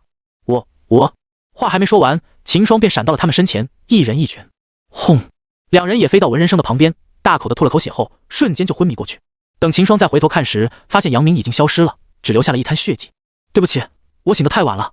秦霜满意歉意的看着柳若云2人道。柳若云见秦霜道歉，以为他不会再追究自己隐瞒身份的事了，原本慌乱的心也定了下来，对着秦霜摇了摇头。随后3人把目光看向了蜷缩在墙角的文人生3人。秦霜拖着破晓走到他们前面，刚压下的怒火顿时又冒了出来。不要装了，我知道你是清醒的。秦霜握着破晓推了下文人生，这下文人生装不下去了，颤巍的抬起头，惊骇的看着秦霜与停在自己头的破晓。文人生早已被吓破了胆，他没想到原本以为的宝物竟真的是一个人在修炼产生的异象，而且这人只是一招就把自己击败。如今他体内到处都是在乱钻的劲气，他的丹田在秦霜的一脚下已经碎开，此刻的他和一个废人没有什么区别。你不能动我，我父亲是神朝的尚书，你杀我的话，神都将没有你的容身之地。文人生看着眼前刀尖，惊惧的大叫，内心的求生欲望让他疯狂地求饶。秦霜撇了撇嘴，又是这种威胁，他傻了才把文人生放虎归山。至于他口中的神朝尚书老爸，秦霜也没时要办法，只能走一步看一步，但这个文人生他是不会放过的。噗嗤，一刀砍下，文人生尸首分离。秦霜又对着旁边的梁补上刀，让他们与文人生作伴。拖着滴血的刀尖，秦霜走回柳若云2人身旁，一把抓住柳若云放到自己膝盖上。啪！柳若云瞬间愣了，感受到身后火辣辣的痛感，柳若云的小脸瞬间变得通红。反应过来后，柳若云不断地扭动着身体，想要挣开来，但受伤的她毫无反抗之力。你松开！柳若云语气冰冷地道。看来师姐你是没有认识到自己的错误啊，居然还能这么坦然地面对我。话音刚落，秦霜又扬起了手。啪！柳若云此时小脸红得快要滴血了，自己的妹妹就在旁边，秦霜竟然当着她妹妹对她做这种事。你松开！这回柳若云不断地拿手拍着秦霜的大腿，身体左右挣扎，想要挣脱秦霜的挟持，以图在妹妹那里保全颜面。秦霜没有理会柳若云的话，右手依然紧紧地将柳若云禁锢在大腿上，左手手起掌落，拿着秦霜内心的不爽打下。啪啪啪！一连的在柳若云的背后柔软处连打了20多下。柳若云此时的气息已经开始冰冷起来了，小脸通红的埋在了秦霜大腿侧面，双手紧握着拳头。他打1-2次就好了，竟然还打了如此多下。柳若云心里原本对于瞒着秦霜身份的愧疚瞬间消失，心里只有满满的不爽。一旁的柳依依看得目瞪口呆，姐姐竟然被这个混蛋这样惩戒。在看了一会后，感受到柳若云身上冰冷的气息，柳依依识趣的转过了身，没有再看秦霜的动作。但那一声声的打击还是不断的涌入她的耳朵。打了数十下后，不知不觉就沉浸在了那股柔软之中。秦霜也觉得自己有些过火了，心里有些不好意思，但嘴上还是说道：“这次就先原谅你了，下次再这样就不是这轻的惩罚了。”说完，秦霜就松开了双手。收！柳若云如同受惊的兔子一样，瞬间就跳了出去，摸着身后的痛处，小脸充满着怒火的看着秦霜。看着柳若云的表情，秦霜下意识的心里一慌，但很快就定了下来。怎么，你还不服气？要不要我再打几下？秦霜说着，又扬起了手掌。柳若云吓得向后一跳，顿时反应过来，现在自己受伤了，要是秦霜真的再抓住自己，自己也反抗不了，便压下了怒意，冰冷的站在一旁。柳依依见身后没了动静，便转过了身，便看到了满脸通红，站在一旁摸着痛处的柳若云。见柳依依转身，柳若云的脸色瞬间恢复原样，面无表情的样子。秦霜摸了摸鼻子，有些心虚地道：“我现在去取令牌了，你们替我略阵。”说完就拖着破晓冲向了站在床边的傀儡。傀儡见秦霜再次杀上来，也是出手接招。当，破晓带着劲气砍在了傀儡的手上。虽然还是与之前一样不能突破傀儡的防御，但巨大的冲击力让整个傀儡的动作一致，紧接着后退了一步。秦霜看了心里一喜，知道此时傀儡已经挡不住自己了，瞬间转移到了傀儡的身后，抬起破晓又是一砍。砰！一声闷响从傀儡的体内传，顿时傀儡的动作就停了下来。知道是傀儡内部的阵法散了，秦霜当即就把傀儡收进了戒指，转身看向了床头的令牌。而柳若云与柳依依还没反应过来，这就赢了。之前自己几人还累死累活的想对打败的傀儡，在秦霜突破后就只坚持了2招。两人一时间有些愣住，柳若云的心里更是复杂。完了，他这么强，我怎么报刚才的仇？难不成以后都要给他压在身下了？想到这，柳若云的小脸顿时又红了起来。秦霜走上前拿起令牌，转过身看着愣在原地的两人，笑道：“好了，令牌到手了，我们现在去宝库吧。”柳若云与柳依依顿时回过神来，点了点头。随后三人回到了议政殿，走到了龙椅旁。秦霜拿出令牌，瞬间三人脚下就出现了一个阵法，随着阵法一闪，三人顿时在原地消失。眼前一黑再一亮，秦霜三人便来到了这个上古王朝的宝库里。看了一眼宝库内的情况后，我去！秦霜惊得吐口而出。几件散发着金光的地平武器摆在了宝库正中央，散发的金光闪得三人睁不开眼。周围密密麻麻的摆着各种圣品王品的武器，这也太富了吧！柳依依愣在原地，喃喃道：“还愣什么？快装啊！这都是我们的！”秦霜推了一把柳依依，立即走上前，抱着3把地品走回两人身边。那这3件地品的，我们一人1件，没意见吧？秦霜每人递了1件地品武器道。柳若云与柳依依僵硬的接过武器，下意的点了点头。啊！柳依依摸着手上的地品武器，感受到他沉重的气息，顿时尖叫一声。没有防备的秦霜顿时被他的女高音给刺到了耳朵，不由得捂住双耳。见他停了下来后，没好气地道：“鬼叫什么？看到没有？那边的圣品，那边的王品，还有那边的圣品材料，这些所有都是我们的。”秦霜一边说着，一边指宝库里的宝物。快点！柳若云颤巍的开口道：“我们在秘境的时间不多了，不在秘境关闭前离开的话，是要被关10年的。”秦霜听了脸色一变，立即掏出进来时令官给的令牌看了下，还真是，他们最多就只有1刻钟的时间了。那还愣什么呀？快拿啊！先不要管那些王品的了，先把那些圣品的拿了。秦霜着急的推了下两人，跑到前面，大把的抱着那些圣品武器放进戒指。柳若云与柳依依也是反应过来，也加入了搬运大队，不断的拿起宝物放进戒指。几人恨不得多长2个手，眼看时间快到了，看着满宝库的宝却不能全部带走，着急上火。快！你们先不要拿那些王品的了，先把圣品的拿完了再说。看着柳依依居然在拿王品的宝，秦霜急得跳脚，连忙大叫：“哦！”柳依依也知道自己一时糊涂了，的目光放在了圣品的宝物上。时间就这样1分1秒的过去了，三人渐渐的把所有的圣品宝物收好，而时间也来到了最后1分钟。快过来，我们要出去了！柳若云对着还在收宝物的秦霜与柳依依催促道。哦。柳依依一边点头，一边抱着几件王品的武器，分到的地品武器跑到了柳若云身边。因为地品的武器需要更高级的戒指才能装存，所以三人只能把它抱在手中。秦霜也是一把抱住了眼前的几件王品后，跑回柳若云身旁。见两人靠了过来，柳若云腾出右手，掏出一枚令牌捏碎，顿时一道金光覆盖在了三人身上。与此同时，在神朝的玄龙圣境的入口处，一个银色漩涡正在天上缓缓转动，它正在以肉眼可见的速度变小。随着一道道金光冒出，下方的广场慢慢就变得拥挤了。就在漩涡快要消失时，一道金光落下，众人纷纷被这道金光吸引了目光，想要知道在最后关头出来的谁。金光散去，露出了3个人影，紧随而来的一股威压。这股威压慢慢的扩到了整个神斗。皇宫内正在写字的女帝感到威压后，脸色一变。地品武器的气息，今天是玄龙圣境关闭的日子，有人在圣境内拿到地品武器了。一刹那，女帝心中闪过千百个念头，瞬间就确定了目标。一眨眼，女帝的身影消失在了原地。圣境出口，感受到地品武器气息的神朝大人物纷纷闪身动了这里。金光散去后，众人便看到了站在中间的3人。只见一男子抱着一把闪闪发光的武器和几块材料，他身旁的2名女子也是如此。众人顿时惊在了原地，这是把圣境给扫光了。而飞在上方的人皆是眼前一闪，果然是地品武器。咻！一道身穿红袍、头顶王冠、身形修长、散发着威严气息的身影闪到了圣境出口上方。周围的人见，立即俯身道：“见过陛下。”女子摆了摆手：“免礼。你们叫何名字？”女帝对着秦霜3人问道。秦霜、柳若云、柳依依。秦霜3人行礼回道。此胜竟你们表现最佳，取得了如此机缘。顿了顿，女帝缓声道：“现在你们的实力还是太低了，这3件地品的武器，你们暂时还是用不到。朝廷愿意等额的财物与资源和你们交换，你们觉得如何？”思了下，怕秦霜几人不愿意，女帝又开口道：“并且你们可以终身免费进国子监休息，神朝也会保护你们的财物不受侵害。”听完女帝说的话，秦霜3人对视了眼后道：“弟子愿意与朝廷交换。”好，女帝脸色布满了喜色，一招手便带着3人消失在了原地。其实对于和神朝交换，秦霜也是有考虑了，毕竟众目睽睽之下，自己几人抱着地气出现，而且自己等人又没有足够的实力保住地品武器，所以最好的结果就是与神朝交换了。只有这样，3人以后的安全才得到保障。神朝方面是一定不会让人窥探几人的财物的，毕竟说出口的话怎么也不好反悔，特别这话还是出自女帝之口。秦霜3人被女帝带到了御书房，眼前一变，秦霜便发现自己到了一个豪华辉煌的宫殿内。这是朕的御书房。见3人疑惑，女帝解释了下，旋即对着一旁的宫女道：“赐座。”是。不一会儿，3名宫女抱着板灯放在了3人身后。谢陛下。秦霜3人拱手行礼后便坐了下来。这时秦霜才看清楚了女帝的脸庞，威严的脸上的淡淡的峨眉，与她威严的脸不负的是犹如出水芙蓉的皮肤，闪着晶亮的双瞳，正看向3人。觉得自己的眼神不对，秦霜连忙下调了目光。这一看，秦霜顿时有点晕了，好大的车灯！身为顶尖强者，女帝的感应自然是很强的。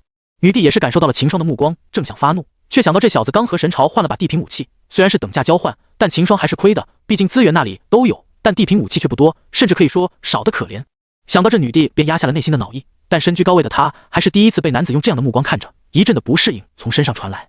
要知道，女帝到现在都是没有皇后的，而朝中的大臣也不在意，毕竟修炼之人的寿命不同于常人，他们还怕女帝太早娶皇后呢。不久后，女帝写好了一张清单，传给了3人。这个是朝廷与你们交换的资源与财物，你们看一下有什么问题，再和朕说。秦霜3人接过清单细看，看完后，秦霜点了点头，这女帝还是很厚道的嘛。随后，女帝又与秦霜3谈论了补偿的资源与财物。最后，秦霜还把进入宝库的方法告诉了女帝，反正下次他们又不能进去了，而且宝库里的大头都是让秦霜他们拿走了。见秦霜他们把进宝库的方法说了出来了，女帝心里也是一喜。在御书房逗留了一会后，女帝便让他们退下了。主要是秦霜的目光让她有些受不了，一开始还好，到后面那秦霜知道自己不会对她怎样后，竟肆无忌惮、光明正大的看了起来。第一次被男子这么盯着的女帝自然是很不适应，惜和他们探讨秘境信息的心思，借口说政务繁忙，让他们退下了。小贼！看着秦霜退下的身影，女帝暗啐一口。3人走出皇宫后，便由女帝派的人护送着回到了各自的住处。秦霜也没来得及和柳若云道别，3人就再次分开。不过想到几天后3人还要去国子监休息，秦霜便放心了，反正几天后也能见到。回到天然居，秦霜在与赵无极打了声招呼后，便回到了后院，盘腿坐下。秦霜艾特起了系统，系统看一下我的任务奖励。秦霜之前的心思一直放在了拿宝物上，也没有留意到系统的消息。现在回到客栈，秦霜才想起自己好像还有个任务已经完成了。叮！恭喜宿主完成任务，进入皇宫宝库。任务奖励：地品武器1把。系统提示：奖励已发放到系统空间，宿主可随时领取。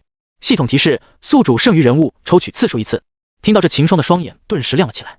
不过秦霜也不急着把地品武器拿出，自己的实力还是太低了，拿来也没有用，在秘境中得到的都和女帝交换了，倒是这个抽取次数可以用了。秦霜心里一定，对着系统道：系统，我要抽取人物。叮！系统提示：当前剩余次数1次，宿主是否抽取？是。叮！开始抽取。恭喜宿主抽到人物陈峰，无极境界。无极！秦霜脸色一喜，顿时一股熟悉的烟雾布满了整个房间，一道身影自烟雾中走出，顿时一股庞大的气压出现在了后院。身在客栈中的赵无极也是感应到了这股比自己强的气息，他知道是主人又在召唤人物了，也不理会，继续做起了自己的事。陈峰见过主人，陈峰收起自己的气息，对着秦霜跪下道：起来吧，你现在先跟着赵无极了解下神斗的情况，有事我再找你。秦霜摆了摆手道：是。陈峰对着秦霜一拱手后便退了下去，去前面找赵无极了。现在有了陈峰这个无极在，秦霜对以后的安全倒不是很担心了，只要自己不去作死，想来在神都内还是安全的。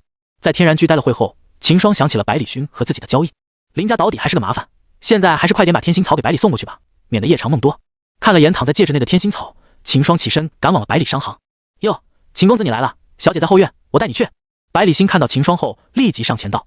百里勋之前就提醒过他了，要是秦霜来商行，就直带他到后院。随着百里星走到了后院，秦霜坐了会后，便看到百里勋带着明代女走了过来。秦霜，你今天可是出大名了，竟然在圣境内得到了地兵。百里勋人未到而生先至，运气好儿几。秦霜摸了摸鼻子道。在秦霜看来，此次秘境之行也确实收获满满，不过终究来说，的确是几人的运气好，才有如此收获。若中间出了什么差错，秦霜3人得到的德就不是现在这般的收获了，说不定还得血亏啊。秦公子说笑了，这地兵可不是运气好就能得到的，没有实力又怎能在秘境中取得机缘，对吧？百里勋坐在了秦霜对面道：“那么，小男人，你把我的天心草带来了没？”百里勋撑着脸，充满魅惑地看着秦霜道。秦霜听到小男人三字后，脸色一黑：“别乱叫，我大着呢。”秦霜开口反驳，随后从戒指内拿出了一个玉盒，递给了百里勋道：“那，在这，你要的天心草。”来之前，秦霜特意的找了个玉盒装了起来，主要是让百里勋知道他对这事很上心，好让他履行诺言。百里勋看着秦霜的脸色，痴痴的笑了起来：“是吗？我又没见过，谁知你是不是真的大呢？”伸手接过秦霜的玉盒，小手在秦霜手心微微一勾，紧接着闪电般的缩了回去。打玉盒一看，百里勋便看到了躺在玉盒内发着丝丝亮光的天心草。百里勋心里一喜，这下天心丹的药材自己总算找齐了。站在百里勋身后的小翠的脸色也是好了起来。秦霜被百里勋对得顿时语塞，自己总不能真的让他看吧。虽然秦霜对自己很有信心，但他也不需要向百里勋证明。旋即秦霜就没有理他，随手将玉盒收进戒指。百里勋看着秦霜无语的表情，也是觉得很有意思，忍不住开口逗他：“不如就今晚如何？”秦霜一时之间没有反应过来，不禁反问：“什么今晚？今晚我给个机会秦公子，让你证明一下自己的强大。”百里勋的语气里充满了诱惑，靠在秦霜的耳边说道。秦霜顿时身体一僵，咬着牙齿道：“百里小姐，你这是在玩火呀？”“玩火？恰巧奴家就很喜欢秦公子呢。”百里勋妩媚的看着秦霜。秦霜给他看的邪火一动，但他还是压下火气，冷静地道：“如今天心草已经给你，那林家你什么时候搞定？”“林家？什么林家？我有说过这种话吗？”百里勋故作不懂地道：“你要反悔？”秦霜面无表情地看着百里勋，他只知道面前这个可人是在挑逗自己，要是反应激烈的话，反而会中他的套，所以秦霜并没有太大的情绪波动。百里勋侧着不方物的小脸，见秦霜不上当，轻笑一下，语气媚然：“我倒是记得答应的事，只要你帮拿到天心草，我就答应你任何一要求。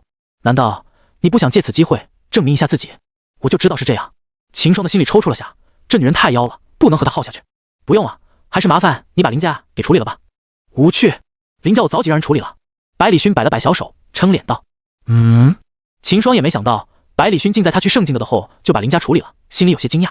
如此的话，谢过百里小姐了。小事。”百里勋顿了顿，仿佛想到什么似的，意味不明的看着秦霜。秦霜被他看得有些摸不着头脑，不由疑惑的看向他：“还有什么问题？”“没事。”百里勋摆了摆手，本来想告诉他柳家小丫头的事，但想到自己不好在背后谈论柳家，百里勋想了下便放弃了此件事了。秦霜匆匆的就走回天然居，实在是百里勋这女人太妖，和她坐一起简单就是在受罪，能看不能吃。算了下时间，此时离大比也不足1个月了。秦霜对比了下自己离开南郡前的时了，进步得很快。出南郡时他还只是大武士后期，如今已是武魂后期了。但即便如此，秦霜也不敢松懈，他才不信整个神都的年轻一辈中，就文人生那种货色就排第一。毕竟天机榜的录入规则是有出过手的人才会纳入榜中，就像秦霜刚来神都时没有动过手，所以不在榜上，后来在盛会上动手了，第二天就给天机阁给弄上榜了。正如秦霜所想，神都的天骄并不是全在榜上，很多皆是隐藏着，静待着大比。文人生这种只不是山中无老虎，猴子称大王而已。回到天然居后，秦霜立即就投入了修行。与秦霜的平静相比，此刻的文人心是暴跳。雷！他也感知到了地平武器的气息，与一众朝臣赶到了圣境出口。本来他以为是自己的儿子文人生拿到了地兵，没想到来到圣境出口后，却没发现自己的儿子，反而从那3名抱着地兵的男子身上感应到了自己儿子的灵魂气息。久经风浪的文人心顿时知道文人生可能遭到不测，正想抓起那名男子质问，但这时陛下也来了，还与那3人交换地兵，并带走了3人。文人心刚升起报仇的心思顿时灭了下去，有陛下作保，自己是动不了他们的了。现在他只希望自己儿子只是给关在圣境里面，还没有死，但这个可能微乎其微。他快速的赶回家，查看儿子的灵魂玉佩，果不其然，文人生的玉佩已经碎掉。文人心握着手中的碎片，气得3尸神暴跳。秦霜，不报此仇，我文人心誓不为人。虽然恨不得食其骨，啖其肉，但文人心也知道秦霜现在有陛下下令保护，自己是动不得他们的，只好先收集秦霜3人的资料。对于柳若云与柳依依，文人心也不觉得自己儿子的死与他们无关，既是一对，那文人生的死他们也脱不了关系。文人心也觉得自己这3个月来是诸事不顺，先前自己小妾的娘家给灭族了，虽说后面得知是那个叫暗殿的势力所动的手，按理说找出了这个势力，想要灭掉他还是很简单的，但后面暗殿的所作所为让朝中的一些人欣赏，暗中出力阻止他的手段，陛下的态度也是不明。别看那天陛下看到奏折后表现得很愤怒，那纯属装的，要真的是愤怒，随便派个武圣过去，即使暗多能藏，此时也没了。这一点文人心还是看得很明白的，所以他知道陛下的态度后，也就没有再推动说要灭暗殿的事。虽然家里的那个小妾他的确很喜爱，但也犯不着这样去撩拔陛下的神经。身处尚书的文人心想要找秦霜3人的资料还是很简单的，没过多久，3人的资料便摆在了文人心案前。在看了眼秦霜的资料后，文人心很快就发现了不对。南郡？文人心稍微惊讶了下，但这也代表不了什么。文人心继续看了起来。什么？这个秦霜竟在短短半年之内成长到了如令这个地步？从那天自己看他的气息，起码是武魂中期，半年晋级了3个大段，这秦霜有问题。不止文人心，神都很多大人物也关注了秦霜三人。对于柳若云与柳依依他们倒是不奇怪，柳家虽然没落了，但还是有些底蕴的，培养出这2个女儿没什么问题。而秦霜就让人疑惑了，这进步的速度是恒古未见啊！因为女帝的话，这些人也没想着说把秦霜抓了探查什么的，而是起了拉拢之心，甚至家里有适龄女子的都起了小心思了。秦霜的资料他们也看了，虽说与柳家的那个小姑娘关系不浅，但就柳家那点是神斗里的大家族，谁不知道啊？先不说能不能成，就地成了，大不了他们吃亏点便宜秦霜，大男人有个3妻4妾也正常，乘龙快婿可难得。与其他人的心思相反，文人心在看到柳若云的名字时，他便有了想法。对于柳家的事，他也是知道，正好他可以借此从中搞事。上官，文人心的嘴里喃喃了几句，也没说出声，手中迸发劲气，文人心手中的资料顿时就化为一堆粉末。一天过去，秦霜三人在圣境内取得地兵的事传遍了神都，对于三人的机缘，也成了神都5都的饭后闲谈。天然居今天也来了2位特殊的客人，2个犹如波浪般飘荡的裙摆走进了天然居的大堂，顺着裙摆往上是2双修长的大腿，紧接着是盈盈一握的小蛮腰与波涛汹涌的前身，再往上是2张各有千秋的俏脸。随着柳若云与柳依依走进来，整个天然居的大堂瞬间就变得鸦雀无声。这些人皆是给2人的容貌一时迷住了。柳依依也早已习惯这些目光，没有丝毫理会，直接就走到赵无极那问道：“麻烦掌柜帮我叫下秦霜。”赵无极自是知道这2名女子与秦霜的关系，毕竟咋天的事早已传遍神都，没事丝毫的怠慢，立即回道：“请2位随我到后院稍等。”柳若云与柳依依听了，便随着赵无极走到了后院。看着后院清新的摆设，柳依依也是点了点头。秦霜一早起来就在后院中练拳，突然就看到赵无极带着柳若云2人走进来，秦霜也是有些惊喜，停下手中的动作，走到2人身前道：“你们怎么来了？”柳依依倒是没有见外，笑着道：“姐夫。”对此称呼，秦霜自然欣然接受。一旁的柳若云有些挂不住脸了，对着秦霜瞪了瞪眼。秦霜笑了笑，没有理会他的这个小动作，伸手捋了捋他额前的发丝。感受到秦霜亲密的动作，柳若云原本冰凉的小脸红了一下。柳依依看着2人的动作，有些受不了：“姐夫，你快准备下，我们要去国子监了。要亲密的话，你们俩找个没人的地方再亲密。我那么大个人站在这里呢。那你们先坐会，我洗漱完就出发。”刚才在院里练了一阵子拳，秦霜现在是满身的汗，自然不可能就这么前往。快去，快去吧！柳依依摆着小手，便拉着柳若云在一旁的石桌上坐着。柳依依坐着无聊，便向柳若云打探起她与秦霜的感情力。咋天他们回家后就给柳冰冰拉着说起秘境内的事，柳依依就没有问到秦霜的事。现在见到秦霜又空出来，柳依依便压抑不了心中的好奇了。柳若云自然是不可能说出口的，她的性子本来就冷，和秦霜也是莫名其妙就走到了一起。说起来，除了这次圣境，2人还是没有什么经历。见柳若云不肯说，柳依依便拉着柳若云在磨，一副打破砂锅问到底的样子。柳若云被磨得不耐烦了，便和他说了起来。直到秦霜走出房间，来到院子里时，就看到了柳依依奇怪的目光。怎么这样看着我？有什么问题吗？秦霜有些不明所然，摸了摸鼻子。柳依依张了张嘴，最终还是没有忍住，说了出来。没想到姐夫你竟然是这种人，一把几千两的灵品武器就把自己卖了。秦霜听了，嘴角抽了抽，看向了柳若云，发出询问的目光。心虚的柳若云自然不敢与秦霜对视，抬手敲了下柳依依的脑门。知道就好，不要在外面乱说。柳依依对着柳若云的吐了吐舌头，转而又以奇怪的目光看着秦霜。秦霜虽然说自己当时是有那么一点这个意思，但你也不能尽挑这一点说啊。这样看岂不真的成了小白脸？似乎是感觉到了秦霜幽怨的目光，柳若云的脚步又加快了不少。三人此时要去的便是神朝的修炼圣地国子监。国子监坐落于神都东面的伏龙山上，伏龙山脉犹如奔腾的青龙一般曲盘环绕，一直延伸到神都的东面才兀然低伏，故得名伏龙山。伏龙山水秀山明，山腰以上常年环绕着云雾，自远处看起来犹如一座落在凡间的仙山。作为一处福地，玄龙朝的国子便落于伏龙山上。而国子监是自玄龙朝用于培养武者的地方，整个神朝60%的官员出自国子监，神朝收纳的无数功法秘籍也大多留在国子监供学员修习。可以说，只要进入了国子监，那就意味着拿到了神朝的铁饭碗。但国子监吸引秦霜的并不是这点，让秦霜心动的是国子监内的师长与功法秘籍。据说原本国子监也是和宗门一样的模式的，后来玄朝的皇帝从隔壁的王朝学了个方法后，国子监就变了。在国子监内并没有固定的师傅，只要你有问题，你可以找任何一位师长解惑。而国子监的师长也是一视同仁，当然若是天赋足够惊艳，也会师长从学子中收取弟子，但这个只是以个人名义收取的弟子，对于其他学子是没有任何影响的。在了解到国子监的模式后，秦霜就明白了，这不就是大学吗？只不过是包分配的而已。三人走到一处山门前，一个恢宏宏伟的大门立在了山脚，上书国子监3个龙飞凤舞的大字。秦霜三驻足看了一会后，便朝山上走去。因为有女帝的口令，值守的弟子也认出了秦霜三人，一位于师兄带着三在四处熟悉起来。在熟悉了一圈后，已时日落时分，由于三人不是正式弟子，便没有在国子监逗留。拿到出入令牌后，三人便离开了国子监的山门。师姐，我同你们一起回柳家看下吧。秦霜想了下，觉得自己与柳若云都到这个地步了，还没去柳家拜访过，便起了这个心思。啊！柳若云与柳依依同时叫了起来，柳依依连忙开口拒绝：“不行，姐夫你现在不能和我们回柳家。为什么？正好我可以去拜访下岳父大人啊。秦霜笑着对柳若云挤了挤眼，满心思想着和柳若云回柳家的秦霜，并没有发现柳依依脸上的意思。还拜访岳父大人，不把你腿打断都算你运气好。柳依依心里暗吐槽。一向淡然的柳若云也是有些慌了，不知该如何劝自己的情郎。没有为什么，反正现在就是不行，你还是回天然居吧，我们明天再去找你。柳若云压下心里的慌乱，快速的劝着秦霜。秦霜狐疑的看了眼柳若云后，仿佛想到什么，师姐，你该不会没有和岳父说起我们的事吧？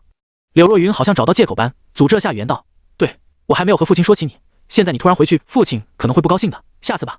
没事，这2天我们秘境的事传得沸沸扬扬，想必岳父也是有所查到了，我若再不去拜访的话，也说不过去，就算他不知道，我们也正好坦白。不行。见秦霜不听劝，柳若云的声音也是带着厉色。这下秦霜开始怀疑了，师姐为什么这么拒绝自己和他回柳家？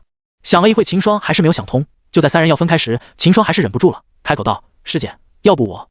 这时秦霜看到了柳依依不断的对自己使着眼色，秦霜便改口了，算了，师姐你们明天还是来天然居找我吧。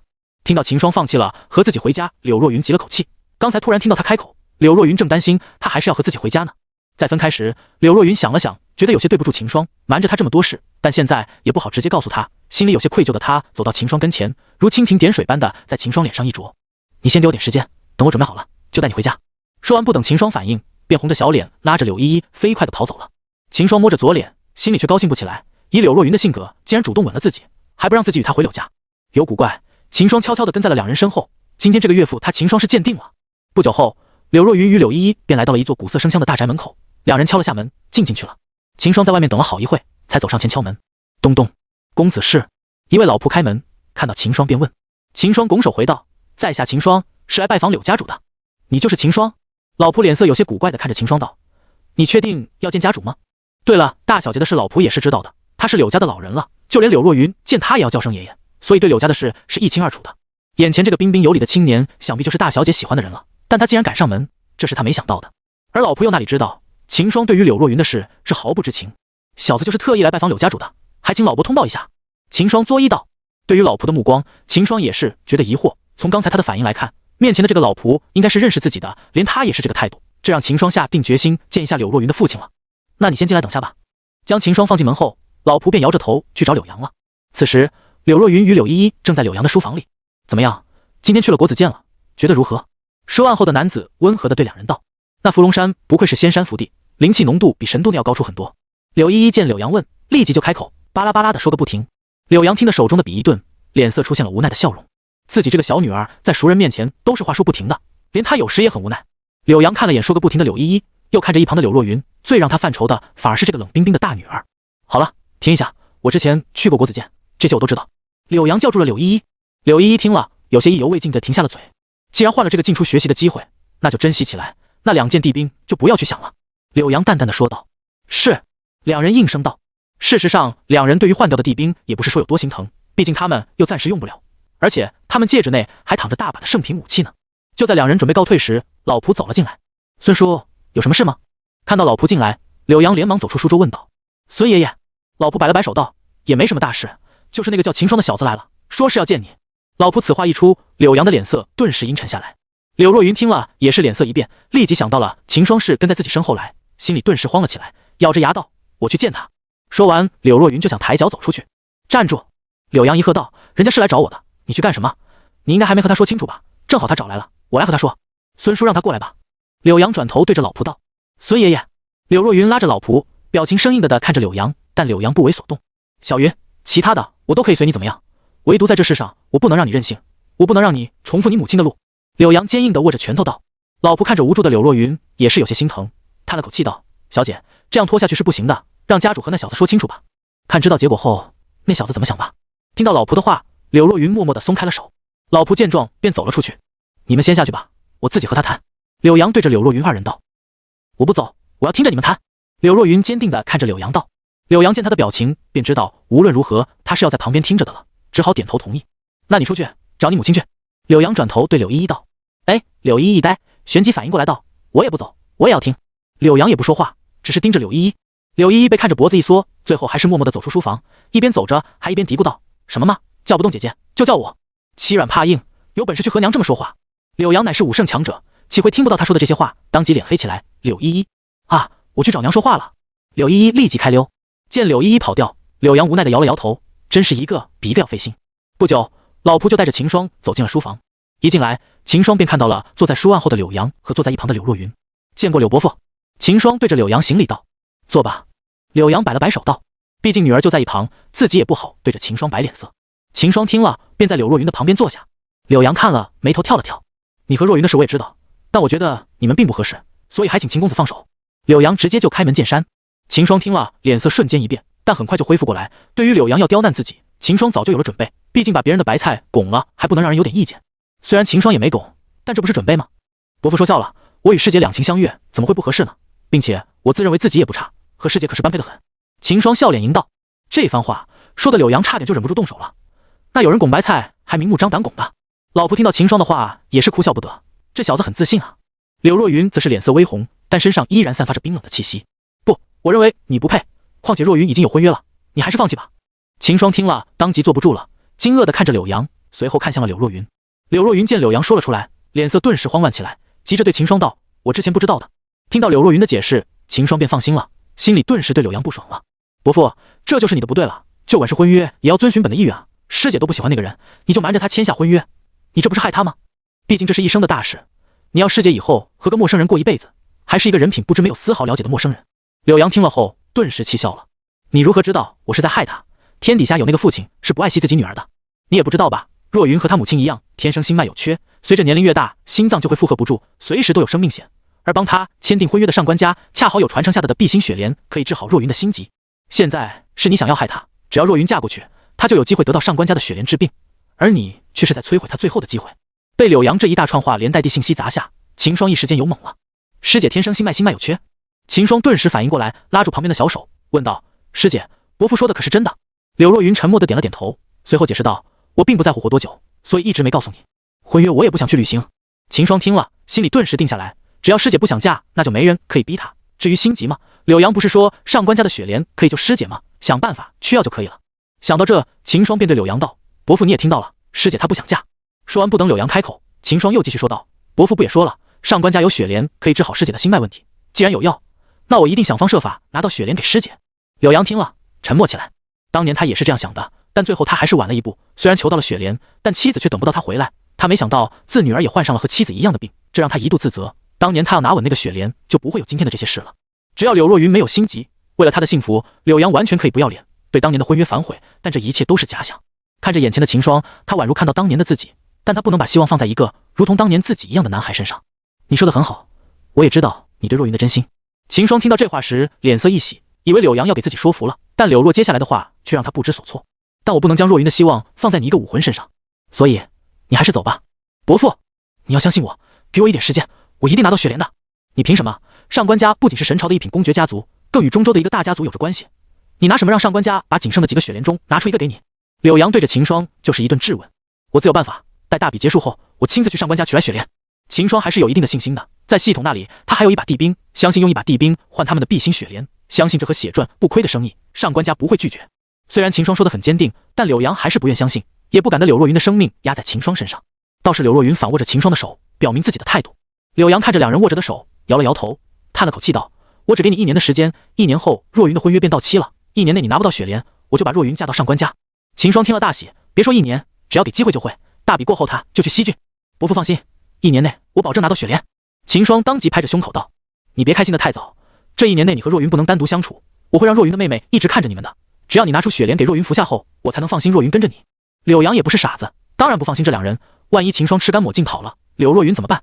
别看柳若云现在很冷静的样子，但自己的女儿自己知道，一旦陷进去就会她母亲一样不管不顾的了。所以柳阳还是防一手，让柳依依盯着两人。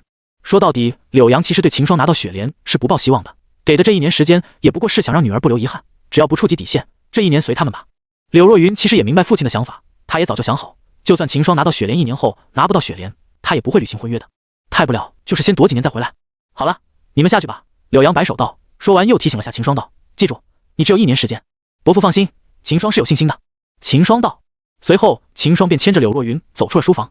见两人走了出去，一旁的老仆说话了：“看那小子模样，说不定他还真的有希望拿到雪莲，到时候你可就要陪个女儿了。”见老仆打趣自己，柳阳苦笑道：“孙叔说笑了，只要他能拿到雪莲，那我也没有理去拆散他们啊。我倒是希望他能拿到雪莲，这样小云就不用嫁给他不喜欢的人了。”秦霜与柳若云走出书房后，柳若云便甩开了秦霜握的手，鼓着小脸走在前面。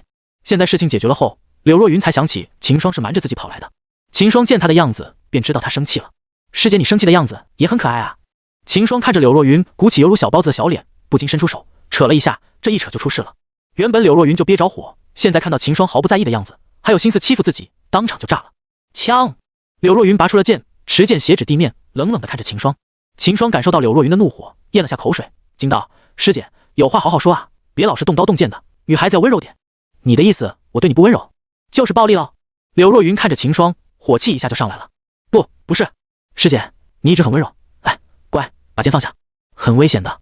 秦霜定了定神，想要伸手拿下柳若云手中的剑。咻！柳若云手中的剑架在了秦霜脖子上，秦霜的冷汗唰的就流了下来。星爷救我！呸，不对，用在这里不行。噗嗤！见秦霜满头大汗，一脸着急的样子，柳若云忍不住笑了下。他也压抑了很久了，如今父亲松口，他的紧绷着的心一下就放松了。秦霜愣了，看着柳若云脸上的笑容，他一下子就失去了意识，那犹如仙子的脸庞，加上2月春风般的笑意，秦霜他，好吧，他就是馋了。看着秦霜呆呆的样子，柳若云立即就止住了笑，把剑收了回去。这次就先放过你了。柳若云被秦霜看得有些不自然地道：“师姐，你笑起来的样子真美。”秦霜夸道：“来，师姐，我给你看个宝贝。”秦霜拉着柳若云跑到院中道：“刚才他看到柳若云使剑，才想起他手里的冰魄就是上次在黑山谷秘境中得到的那把灵剑。”柳若云好奇地看着秦霜，不知道他说的是什么，看着他手里的动作。枪！一把冒着寒气、通体银色的长剑漂浮在了两人身前。这是灵剑？柳若云有些吃惊地张着小嘴。怎么样，送给你了？秦霜有些得意地看着柳若云道。不过灵剑是会择主的，就看师姐你能不能让他认可了。灵剑！柳阳感觉到了院中的异常，与老仆闪身到了院中，看到两人身前的冰魄，惊叫起来。你小子拿出来的灵剑？柳阳看着秦霜问道。这是给师姐的。秦霜看着柳阳道。师姐快试下。秦霜对着推了下柳若云催促道。哦，好。柳若云被秦霜推了下，顿时反应过来，有些紧张，伸手握住剑柄。他也不知道自己会不会让灵剑认可，但他显然是多虑了。冰魄对柳若云这个主人也是很喜欢。柳若云刚握住冰魄，便感到一个喜意从剑身上传来。冰魄！柳若云看着剑身上的字念了出来。枪！仿佛感到柳若云在叫自己，冰魄给出了回应。好，你小子还不错。柳阳见自己女儿获得了灵剑的认可，心里也是有点高兴，总算是对秦霜夸了一句。灵剑虽然比不上地冰，但灵剑与地冰好的一点是灵剑是有灵性的，同时灵剑是可以自我成长的，所以灵剑即使在价值上比上地冰，但却与地冰一样的稀少。目前为止，秦霜还没在神都见过有人用灵气的，当然肯定有人像秦霜一样有着灵气不用，先用着一般武器的。再怎么说，神朝也是西部地区的顶尖势力，灵气虽然稀少，但神都肯定有着不少的。获得冰魄认主的柳若云也是很高兴，嘴角微微勾起，脸上露出了笑意。看着柳若云脸上的笑意，秦霜顿时感到这把灵气送得值。可柳阳见秦霜一直盯着自己女儿看，也是不爽了，咳声提醒他的失态。时间不早了，我就不多留你了，秦霜你先回去吧。秦霜这翻脸就不认人了，我这才把灵剑送出呢。秦霜震惊地看着柳阳。柳阳活了几十岁的人了，脸皮自然够厚，浑然没发现秦霜目光似的，面不改色道：怎么，难不成你还想在这过夜？我柳家比较小，没有多余的房间了。柳阳当然不会让秦霜留下来，万一他趁机到柳若云那里怎么办？所以最保险的还是让他回去。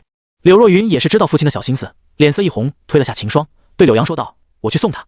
接着便拉着秦霜向外走了。星光点点，两人走到门口，柳若云对着秦霜道：那你先回去吧，我明天再去天然居找你。见柳若云就要走回大门内，秦霜急了，开口道：师姐，你看我都递灵剑送你了，你就不表示？表示什么？柳若云疑惑地看着秦霜道。这里。秦霜伸出脸，手指指了指侧脸。柳若云顿时就察觉到了他的意图，脸色一红，就想要走回门内。秦霜见了，一把拉住他，哄道：师姐，就一下，你亲完我就回去。柳若云见状，只好靠前，伸脸在秦霜的左脸上飞快一啄，就想要跑回门后。秦霜那会让他如愿，一把拉住他，双手捧着他的小脸，低头。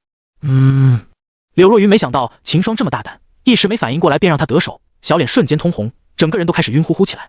啊！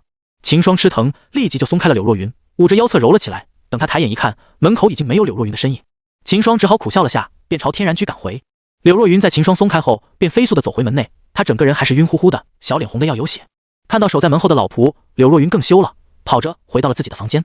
老孙看着柳若云的背影，叹了口气道：现在这小年轻，日启东山。姐夫，我们来了。柳依依的声音在天然居后院响起。秦霜打开房门，看到了站在院中的二女，脸上浮出了笑意。柳若云看到秦霜，心里一阵的不适，一想到昨天晚上的感觉，现在他都觉得脸红。秦霜看出了柳若云的窘处，便也没有再去逗她，走到两人身边道：走吧，我们去国子监。随后秦霜便开始了2点一线的生活。时间过去1个月，神都的气氛再次沸腾起来。大比在今天开始。秦霜牵着柳若云的小手，三人来到了大比的广场。整丛广场已是人山人海，各郡的入选的舞者都汇聚在这里，而神都内的其他舞者也是过来凑热闹，不愿意错过这场盛事。咻！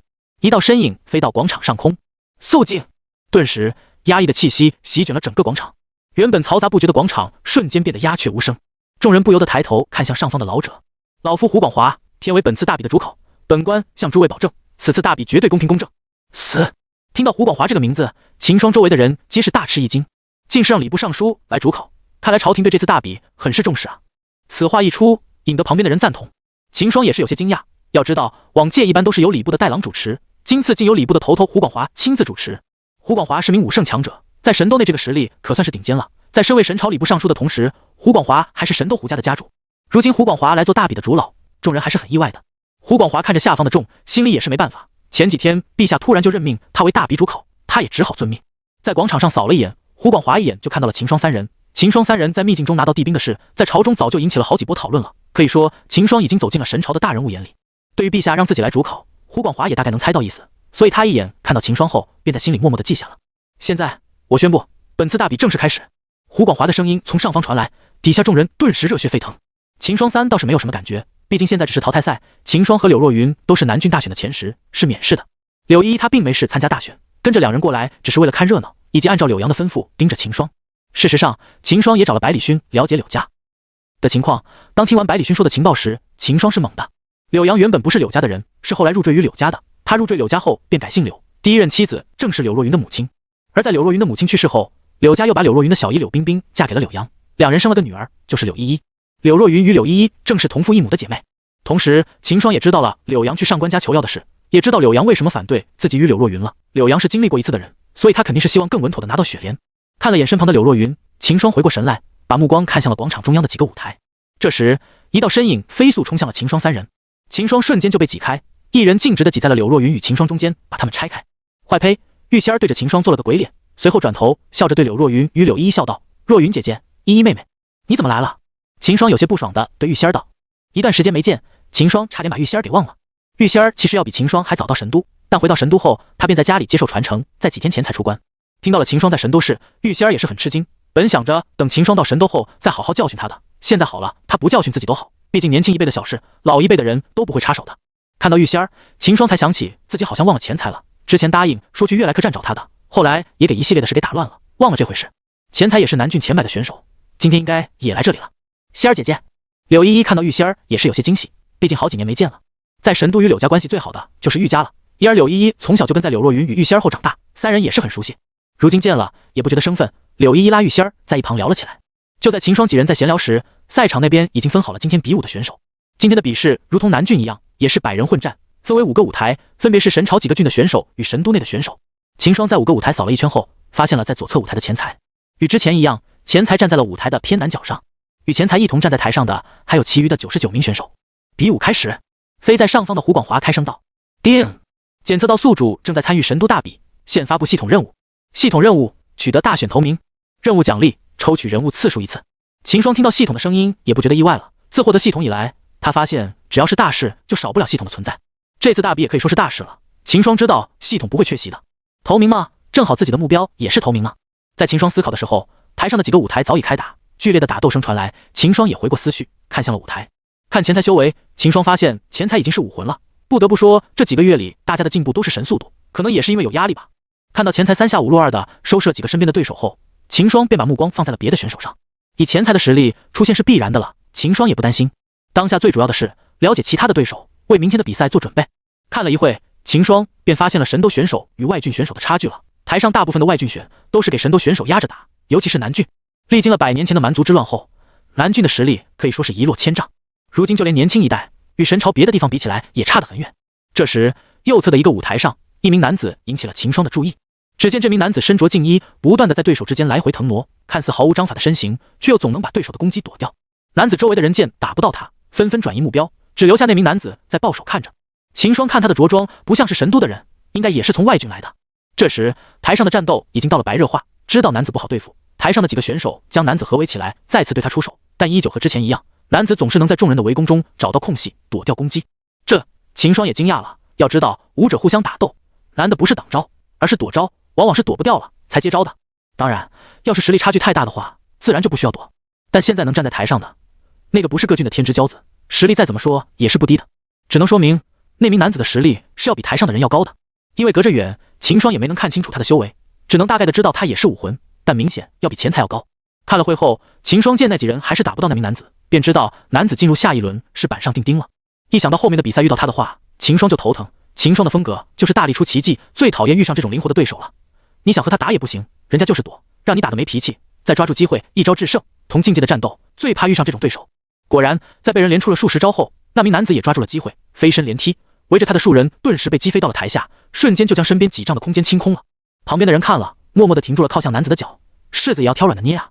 刚开始大家都是不认识的，所以皆如初生牛犊一样浑身是胆。但打上了一段时间后，谁是真金，谁是白银就很清楚了。往事真金固定着位置，而剩下的白银去争取名额淘汰期的白银选手。时间眨眼过去，台上也慢慢分出了胜负。钱财因为实力够强，又占据了有利的位置，也是坚持到了最后，成为50人之一。胡广华看了眼下方的50个人，抚须道：“很好，下一轮比试在明天开始，都可以下去了。”说完，胡广华便闪身离开，留下一些令官善后。他也很忙的，身为礼部尚书，他大把的公务，能抽时间来就不错了。见今天的比赛结束，原本围在广场的众人也慢慢离去。秦霜几人站在原地，看着台上的50人在令官那里登记。仔细一看，秦霜也是一惊，台上50人中，仅是神斗的天骄就占了1半多的名额，都是在天榜上的天骄，而剩下的才是神朝其他郡的选手。至于南郡的选手，除了钱财，就一个都没能留下来。秦霜，钱财在登记完了后，便看到了站在一旁的秦霜几人，走了上来道：“见钱财走了过来，秦霜也是笑道：胖子干得不错，明天继续加油。”钱财听了却是苦着脸笑道：“别说了，我就希望拿个前50，在神朝某个职位就可以了，看明天吧。倒是秦霜，你最近在神斗大出风头啊。”钱财搂着秦霜的肩膀，在旁边小声道：“告诉你个事情，南郡城的林家被人灭了。”秦霜听了，装作惊讶地道：“是吗？真的？一夜之间，整个林家大宅可是一个活口都没有。”钱财有些感叹道：“也不知道他们招惹了谁，竟让人灭族了。”说完，钱财脸色又一变，笑了起来：“那林家背对我们倒是好的，我们接手了很多林家的产业，家族也成长不少。倒是新来的辅军给气得不轻，刚上任没多久就碰到这事，现在可能还在找凶手呢。”对于南郡的新辅军，秦霜也是知道的。听百里勋说，正好是与百里家不对付的政敌，把林家灭了，正好可以找他的麻烦。这位是？钱财说完后，看到一旁的柳依依，疑惑地问：“哦，这个是若云的妹妹，叫柳依依。”秦霜介绍完，又对着柳依依道：“这个是我的兄弟，叫钱财。”柳依依听了，也是表现得落落大方地道：“依依见过钱公子。”钱财倒是满不在乎，摆手道：“别公子公子的了，叫我钱胖子吧，大家都是朋友。”柳依依听了笑了起来，便露出了本性，自来熟地拍了下钱财的肩膀道：“那好，以后我就叫你钱胖子了。”这一下把钱财给整不会了。前一刻还是个大家闺秀，下一刻就成了活泼小妹了。钱财愣了下，便回过神来，毫不在意地道：“随意就好，称呼而已嘛。”喂，坏呸！听说你开了个客栈，叫什么天然居？玉仙儿叉着小腰问向秦霜。对啊，正好现在饭点了，我们去那里吃饭吧。秦霜看了看时辰，便邀请道：“那好，我就不客气了。听说秦霜你的天然居在神都很有名气，还有叫石记的吃食是神都的一绝啊。”钱财毫不客气地道，他对秦霜弄的天然居也是很好奇，一些吃食而已，闲来无事时弄出来。要吃就管饱。秦霜笑了下道：“钱财口中说的鸡是秦霜从前世搬来的炸鸡，因为天然居的吃食缺少特色，秦霜在半个月前便自己弄出了做法，教会后厨后就在天然居出售了。这个突然出现的炸鸡，一时间风靡了整个神都，现在天然居一到饭点，大堂都是爆满的。这个我知道，是姐夫做出来了，可好吃了。仙儿姐姐，你一定要尝尝。”柳依依跳出来，兴奋地对玉仙儿道：“秦霜做出来后，她与柳若云是第一个品尝的，吃了一次后，她就喜欢上这个新的吃食了。现说起，也是兴奋地拉着玉仙儿说了起来。”玉仙儿显然也是知道柳依依的话痨性子，知道她一开口就是说个不停，连忙打断道：“那我们快去吧。”说完就拉着柳若云的胳膊走在了前面。几人一路赶到了天然居门前。客上天然居，居然贴上客！钱财看着门帘念了出来：“好文采呀，秦霜你，没想到你实力这么强，文人的那一套你也懂。玄龙朝的读书人不少，这么大的地盘，总不能只靠着刀枪去治理。但文人中很少有说实力境界很高的，毕竟专精书籍文墨，自然就少时间去修炼，而且修炼天赋好的话，也不会去学文了。对于这些读书人，玄龙朝也是很看重的。朝中的大少大臣就是读书出身的，虽然不至于没有修为，但境界也没有多高。而天然居的出现，也让这些文人大臣时不时的来下，喝个小酒，谈一下风花雪月。”钱财的话中透露着惊讶：“哦，这个不是我写的，是个叫百度的人说的。”秦霜也不至于把这个纳为己有，前世他也是百度上看到的。这坏胚怎么可能会有这么好的文采？玉仙儿撇了撇嘴，对于秦霜在南郡做的事还是耿耿于怀。现在见打不过秦霜了，一有机会就在一旁挑刺。对于玉仙儿这小女孩行为，秦霜自然是没放在心上，笑了笑，便招呼着众人走到了后院。几人坐下，不一会后，厨的人便在桌上摆上了吃食。柳依依见了，先手就拿起了炸鸡，扯了个鸡腿递给玉仙儿：“这个就是炸鸡了，仙儿姐姐，你快尝尝。”玉仙儿看着眼前金黄色、散发给诱人香气的鸡腿，咽了咽口水，伸手拿着放到嘴边，轻轻一咬，口舌生津，满嘴的香气。玉仙儿眯起了眼：“怎么样？”柳依依期待地看着玉仙儿问道。玉仙儿看了看秦霜，傲娇地道：“也就一般般吧。”说完看到了柳依依的小脸，又转回道：“还是挺不错的。”柳依依听了笑了起来，看着玉仙儿傲娇的小表情，秦霜微微一笑，伸手扯了鸡腿递给了柳若云。钱财吃了炸鸡后赞不绝口，连忙问向秦霜：“秦霜，这个炸鸡的方法我能不能买来用？你知道的，我家在神都和南郡都有些产业，有这个新的吃食，想必能增加多点生意。这算什么？你要想，直接让你家厨子去后厨学就行，一个吃食的做法而已。我们之前还说这些。”秦霜满不在乎地道。这炸鸡也只是秦霜心血来潮弄出来的，而且做法也很简单，用不了多久，其他的酒楼客栈也能模仿出来。钱财听了，当即决定回家后就让厨子来学。虽然秦霜这么说，但这钱还是要给的，到时候交到掌柜那里去吧。几一边吃着饭一边就聊起了事。从钱财口中，秦霜得知南郡那边在黑山谷的秘境过后，就换了个新府君，上任以后也是平平稳稳的，但林家出事后就急了。现在南郡的势力都如同惊弓之鸟，生怕不知什么时候就跳出个势力来灭门。对于黑山谷秘境，钱财也不了解，当时钱家也没有派人去，只知道后面九宗一直在骂人，说什么汤水都不流。秦霜听了，心虚的摸了摸鼻子，面不改色。钱财也问起秦霜这几个月的经历，玉仙儿支起了耳朵，在一旁听着。秦霜略过黑山谷的事，从到神都时说起，大致的讲了下自己的事。钱财听了后是目瞪口呆，他没想到秦霜这段时间的经如此丰富，早知道当初就跟着秦霜一起来神都了。玉仙儿知道柳若云与秦霜的事后，有些吃味，自己才闭关了一段时间，柳若云让秦霜给抢走了，这让玉仙儿很苦恼，该怎样才能把若云姐从那坏胚那里抢回来呢？一顿饭边吃边聊下来，时间就到了夕阳西下的时候，几人相约明天在天然居会合后，便各自回去了。临别时，玉仙儿看着拉着柳若云小手在那腻歪的秦霜，那个气啊，就差点没抡出重剑了。最后实在是忍不了的玉仙儿上前拉着柳若云走了，说是要去拜访柳阳，不能太晚。秦霜看了看天色，有些无语的看着玉仙儿的背影。对于玉仙儿的想法，秦霜多多少少能猜到点的，不过不能再让她搅和自己与师姐的事了。不行，得想个办法把那小萝莉的想法给捋直了才行。秦霜摸着下巴暗想，但秦霜一时之间也想不出什么好的办法来，只好先放下这件事，回房内修炼起来。此时他的元晶已经等于天级下阶的功法了，修炼速度不同往日，再加上万灵鼎的配合，秦霜的修炼速度可谓是一日千里。但修炼再速度再怎么快，想要突破还是得要不少时间。现在秦霜是武魂，不是武者武师之流，要是秦霜现在是武师的话，那一天突破7、8个境界犹如吃饭喝水似的，但秦霜不是啊，修为越高，想要突破就越难，到了武王以上，想要常规突破，就算是小境界也要修炼个几年。秦霜的突破速度在别人眼里已经是奇迹了，没看到连文人心都打起了主意。一夜过去，秦霜睁开双眼，感受到体内又增强了一丝的修为，秦霜满意的点了点头，随后便走到院中练成了金云掌。这已是秦霜雷打不动的习惯了，每天都要练一下拳脚。当然是不用灵气的训练，要用灵气的话，天然居都不够秦霜拆的。练了一遍金云掌后，秦霜便进房洗漱了。姐夫，我们来啊！外面传来柳依依如常的叫声，正在洗漱的秦霜对外道：“我在洗漱，你们先等一下。”三人听了，便在院中的石桌旁坐了下来。玉仙儿早晚随着柳若云回到柳家后，便在柳家留了一晚。今早玉仙儿的心情还是很好的。早晚他们3个住在一房间，和柳若云同睡一床，这让玉仙儿到现在还在激动着。姐姐，要不你进去给姐夫搓搓背？柳依依笑着看向柳若云，调笑道：“你放心，我绝对不会告诉爹的。”不行！柳若云还没反应，玉仙儿就叫了起来。两人瞬间就看向了玉仙儿。玉仙儿也知道自己反应有些大了，连忙解道：“伯父也让我看。”若云与那坏胚。见玉仙儿这么说，柳若云与柳依依就不意外了。玉仙儿也没有说谎，早晚在见到柳阳后，柳阳也让玉仙儿帮忙盯着两人，这对玉仙儿来说那就是尚方宝剑啊，当即就拍着胸口表示一定会看着两人。吱嘎，听到响声的柳若云3人看向了房门，只见一个身着黑袍、体型正直的身影出现在视线里。待人影走近，一副五官分明、剑眉星目、鼻梁挺直、如琢如磨的面孔映入眼中，看得3人一阵失神。可恶啊，明明很讨厌这坏胚，但现在看着怎么觉得有点小帅？柳依依已在心里默念：这是姐夫，这是姐夫，这是姐夫。而柳若云想到自己曾亲在这张脸上，脸色一红，心里小鹿乱撞。怎么了？我脸有问题？秦霜见3人一直盯着自己看，不禁摸了下脸问道。听到秦霜的声音，3人回过神来。就在3人不知所措时，钱财走进了院中。咦，你们都到了，那我们就出发吧。钱财一进来就看到了4人，见人齐了，他便开口道：对，我们出发吧。柳依依连忙错开话题道。柳若云与玉仙儿听了也是点头。那好，我们出发吧。秦霜不疑有他，顺着话题道。秦霜与钱财走在前面，柳若云3人跟在2人身后。3人心思各异，但皆是有些脸红。很快，一行人就来到了大比的广场。没等多久，主考胡广华便飞身到了上方。砰！一块巨石从胡广华手中掉在舞台中间，沿巨石的四周织网般的裂痕在舞台上四散开来。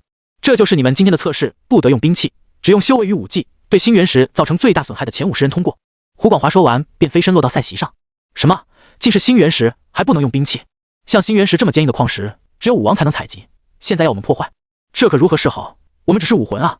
立即就有人惊叫了。秦霜几人听了也不慌，就算再难，也是大家一起难而已。你破不了，别人也破不了。对于星原石，秦霜也是有了解的，它可以说是比较硬的矿石了，但它也只有这个特点，并没有别的用处。所以很多势力都拿它来盖房子，如玄龙朝的皇宫就是用它建的。星原石的硬，那是对修为低的人来说的，只要修为上去，还真没有什么能挡住人的。本文下载自欢迎访问。像石丹山扛海，伸手破碎虚空，这些对于5帝以上的人来说也是轻而易举的事。秦霜也知道了第2轮的比试方式，无非就是看谁的破坏力强。今天秦霜与柳若云、玉仙儿也要参与比试了。咋天出现的50人，加上秦霜这些免试的50人，正好100人。这100人中将有50个要给淘汰掉。在众人议论的时候，2名令官走到了星原石旁。现在念到名字的上来测试。右边的令官拿着个本子，用静气大声道：“第一个，罗平。”令官话音刚落，一个白袍青年便跳上了舞台。只见他围在星原石的旁边寻找着位置，在看了一圈后，他摇了摇头。星原石因为只能有5王以上的人才能开采，所以在采矿时会有5王收不住力，而导致采来的星原矿石上会留有裂纹。而看罗平的动作，显然也是想到这点，想要找裂纹处破坏。秦霜也是理解他的动作，但这块星原石既然能拿来测试，那就不会有瑕疵，想找缺陷是不可能的。见找不到缺陷，罗平只好随意找了个地方站定，横立马步。只见一股劲气缓缓从他身边出现，慢慢的凝聚在了他的手上。不一会，一个巨大的拳印出现在了手前。罗平大喝一声，右手向前一绷，硕大的拳印便飞向了星原石。砰！拳印轰击在星原石上，炸雷般的声音响起，让人一阵耳鸣。庞大的冲击力卷起了灰尘，朝舞台的四周散开。待灰尘散去后，众人立即看向了星原石。啪嗒，一块小碎片从星原石的表面掉了下来。死！看到这一幕，众人倒吸一口凉气。这么硬？一人声带颤抖的开口道。台上的罗平也是有些不可置信的看着右手，自己的最强一击啊，就掉了块碎片。难道我用错手了？不待罗平反应过来，左边的令官看了眼星原石，便记下了罗平的成绩。下一位，陆陆续续的又上去了几十人，皆是表现的一般，都是掉个1-2块碎片。下一位，柳若云。秦霜听到后，立马看向了柳若云。师姐，疑点破灭。柳若云听了，点了点头，便跃上了舞台。没有像之前的选手那样盯着一个地方，柳若云找了个没被人击过的位置。柳若云深吸一口气，右手摆出剑指，斜指地面。顿时，一股冰冷剑意从柳若云身上爆发出来，让原本燥热的广场平添几分寒意。散发着寒意的剑意附着在柳若云的剑指上，随着劲气慢慢的演变成了一道剑气。规则说不能用兵器，但对领悟了剑意的柳若云来说，自己的身体就是最好剑。闪着寒光的剑气在柳若云的手指吞吐着劲气，柳若云一挥手，枪！剑气散发着寒光，宛若奔雷一般刺在星原石上。冰凉的剑气瞬间就吸收了空气中的热量，让星原石的表面布满了冰霜。刺眼的剑光一闪而过，露出了星原石的面容。没事。台边的人插了插眼睛，这么强的剑气击中，怎么会毫无损？柳若云也不看星原石，转身就走。这时，啪啦啪啦，星原石被剑气刺中点的四周突然出现裂纹，紧接着掉下了10几块碎片。哇！台下的人群不约而同的哗然。柳若云走到台下，人群不由自主的让开一条通道。厉害啊，师姐！秦霜看着迎面走来的柳若云夸道。柳若云轻应一声，脸上也是出现了笑意，难得的主动拉起了秦霜的手。一旁的玉仙儿吃味的看着两人紧握的双手。下一位，玉仙儿。听到自己的名字，柳依依右拳在玉仙儿面比划一下道：“加油，仙儿姐姐，加油！”秦霜也是笑着对她道：“哼。”玉仙儿对着秦霜轻哼一声，扬着小脸走上了舞台。看着眼前的星原石，玉仙儿把她看成秦霜，顿时感觉来了。娇喝一声，玉仙儿爆发了全部的劲气，一阵飓风平地升起，自玉仙儿娇小身体向四周扩散。小脚对着舞台一蹬，玉仙儿瞬间冲向了星原石。坏呸！看打！砰！一阵剧烈的震动从台上传来，台下没有准备的人顿时东歪西倒。秦霜听到玉仙儿的大喊，整个人打了个冷战，看着台上被玉仙儿一拳击退到几丈开外的星原石，秦霜不由得咽了咽口水。这小妞对自己意见这么大。啪啦啪啦，星原石上掉下了一堆的碎片。扬了扬小手，玉仙儿跳下舞台。咕噜，众人被惊得猛吞口水。先前不觉得这小女孩可爱，现在一看，这哪里可爱了？这不就是那个几年前去了南郡的小魔王吗？她回来了。怎么样，坏呸！我这拳打得不错吧？玉仙儿跑到秦霜身，扬着小拳头，得意地道：“打得很快。那个我还是觉得女孩子可爱一点好，像现在的你就比刚才要可爱多了。”秦霜讪笑地看着小萝莉道：“可爱？”玉仙儿听了，小脸一红，顿时有些不好意思了，轻哼了声，跑到了柳依依旁边。这小妞害羞了。秦霜看着玉仙儿的脸色，顿时发现了玉仙儿的痒点，原来是吃夸的小萝莉。秦霜感觉自己找到了对付这个暴力萝莉的方法。这时，一旁的柳若云开口了：“师弟，你看我可不可爱？”秦霜人傻了，看着柳若云莫名的眼神，秦霜不知所措。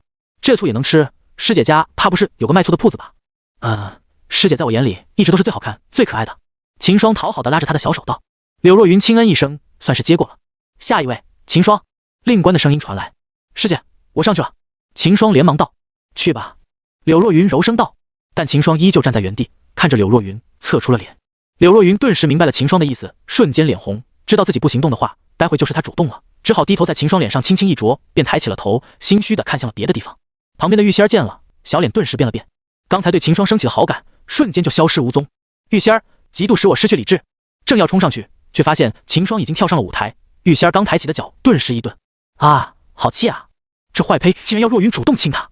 玉仙儿心里怒喊一声，气呼呼的看着台上的秦霜，而秦霜却没有留意到玉仙儿的表情变化，在柳若云轻啄一口后，便跃上了舞台，眼神凝重的看着对面的星元石。秦霜默默运转起元晶与斗诀，武魂后期的修为，再加上斗诀的加成，秦霜现在的全力一击可以轻易的击败普通武灵后期。至于武王，秦霜不知道，但眼前的星元石就是最好的验证方式。星元石的坚硬让武灵都没有办法轻易击破，所以只有武王才能去采集星元石。所以秦霜想要知道自己的全力一击能不能伤到武王，眼前的星元石就最好验证了。秦霜轻喝一声，用起了金云掌，以拳代掌，顿时白色的劲气覆盖了秦霜的右手，散发出的压抑气息让台下的人不禁后退几步。两个令官看了眼秦霜被劲气覆盖的右手，脸色一变，不约而同地跳下了舞台。砰！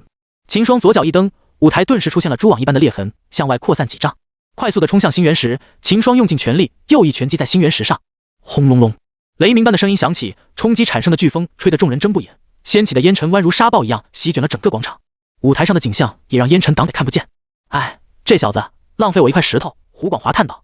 别人看不到，可不代表胡广华不清楚。身为武圣的他，神识一扫，舞台上的情况一目了然。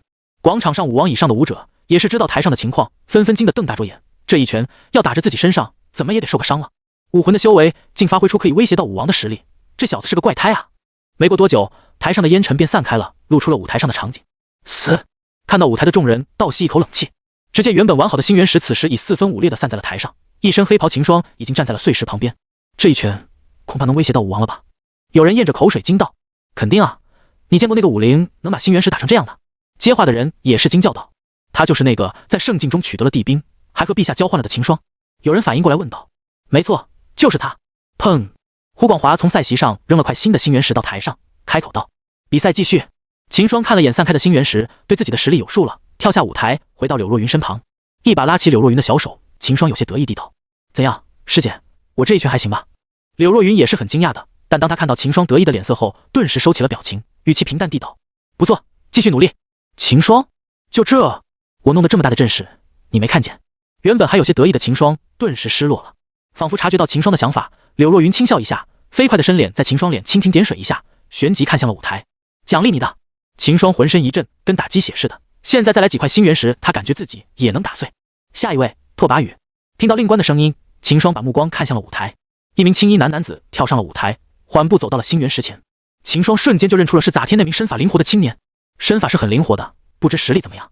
秦霜对这名叫拓跋羽男子的实力十好奇，要是他实力也很强的话，那将是大赛上的劲敌了。你好像对他很关注。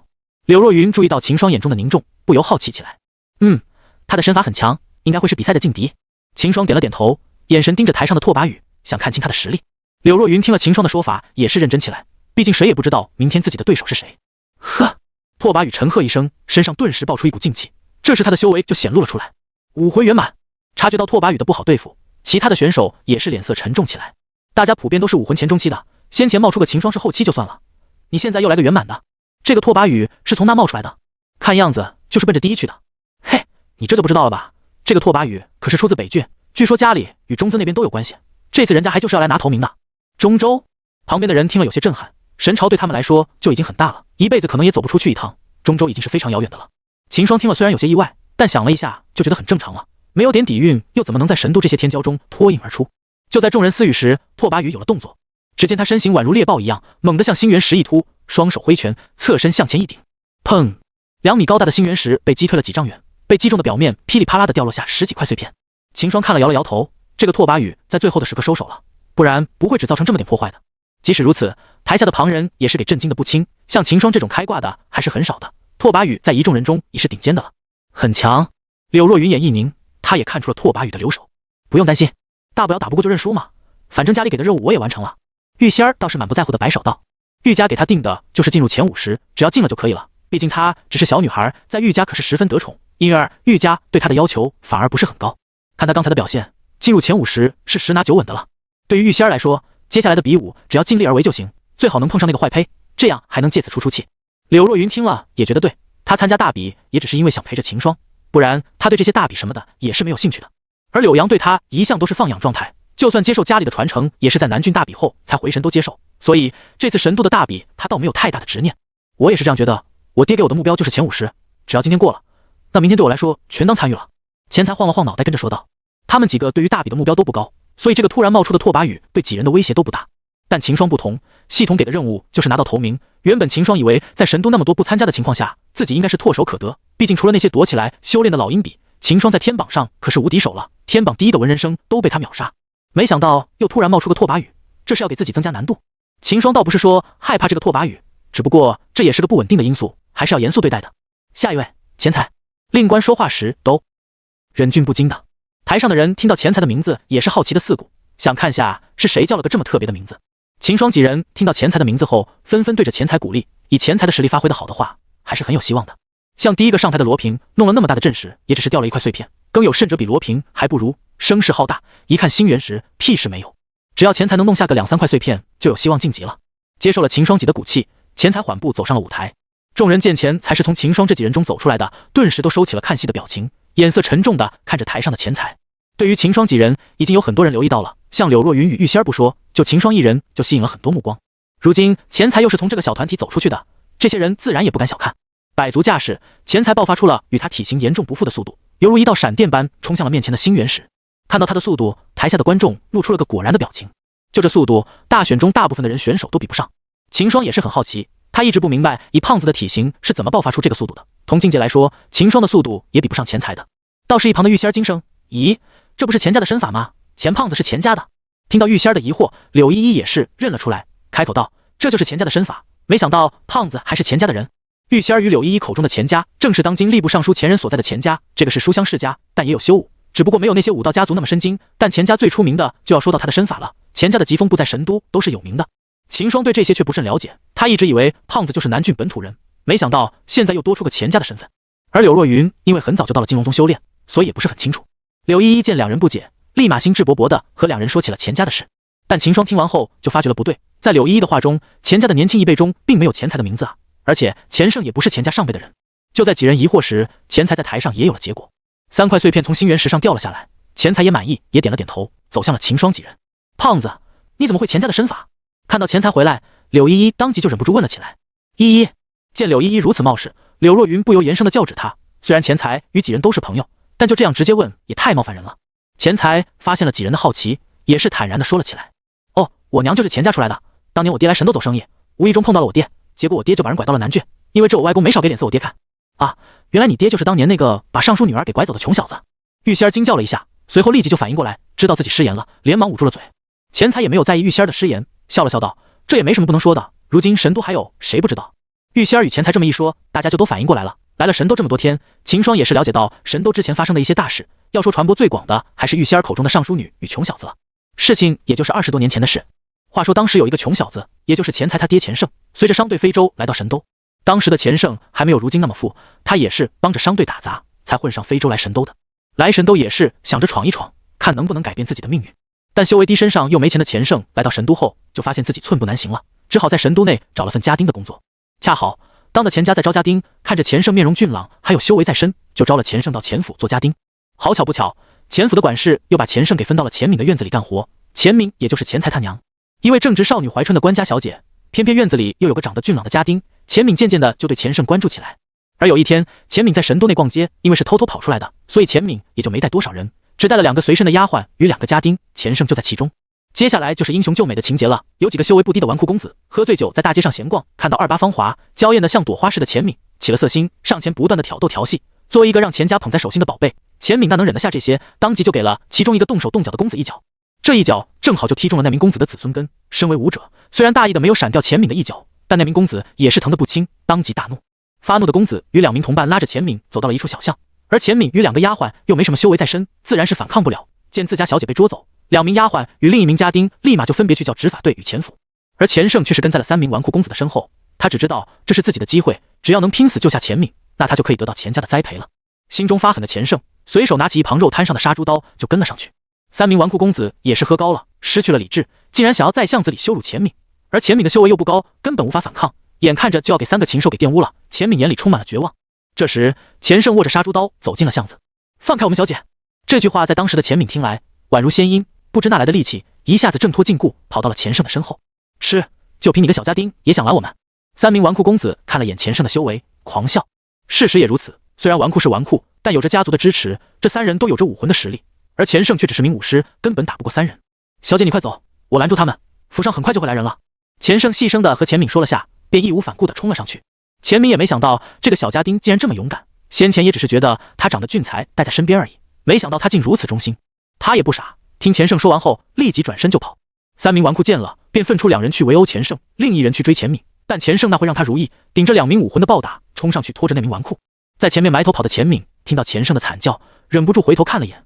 就这一眼，钱敏就永远记住了钱胜的模样，一张布满鲜血的脸，以及脸上所露出坚毅的表情，以及不顾背后的拳打脚踢，死死抱住脚的那双血手。钱敏的脸色布满了泪水，他看了一眼后，立即就埋头跑了出去。他知道只有找到援军，才能救下那个少年。钱家的来人也快就找到了钱敏，见到钱敏没事，一同与家仆赶来的钱人也是松了口气，才得知是一个家丁拼死拦下凶手后，钱人立即就带人走到了巷中。钱人赶到时，就看到了满身是血、奄奄一息的钱胜，而那3名纨绔却是见机不对跑了。钱胜没死，给钱家花费了大量药材救了回来，同时钱胜也得到了钱人的重视，将他提拔出去打理钱家的一些生意。那3名纨绔自然跑不掉，被赶来的执法队抓住。钱家得知后，也是有意识的针对3名纨绔的家族。最后那3个家族托人找到了另1位尚书说情，在付出了一大笔补偿后，钱家才停止动作。自此，钱胜便离开了钱敏的小院，但钱敏却对那一眼念念不忘。钱胜俊朗的面容，以及拼死将自己从地狱拉上来的事，让这个正值怀春的官家小姐的芳心动了起来。虽然钱胜不在院子里了，但钱的却常常跑到钱胜管理的铺子去，一来二往的，钱胜也明白了钱敏的心意。但钱胜心知自己是配不上钱敏的，所以一直都是装作不知道。然而窈窕淑女，君子好逑，加上钱敏也是敢爱敢恨，时常去找钱胜表露心意，钱胜也是挺不住钱敏的攻势了。于是钱胜对钱敏特别的好，偶尔送个小礼物，2人暗中结缘。时间缓缓过去，钱人给钱敏找了个婚事。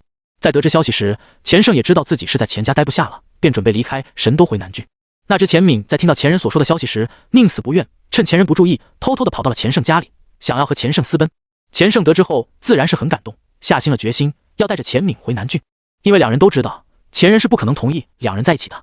事实上钱人也察觉到了钱敏的异常，派钱敏的哥哥钱平偷偷的盯着钱敏。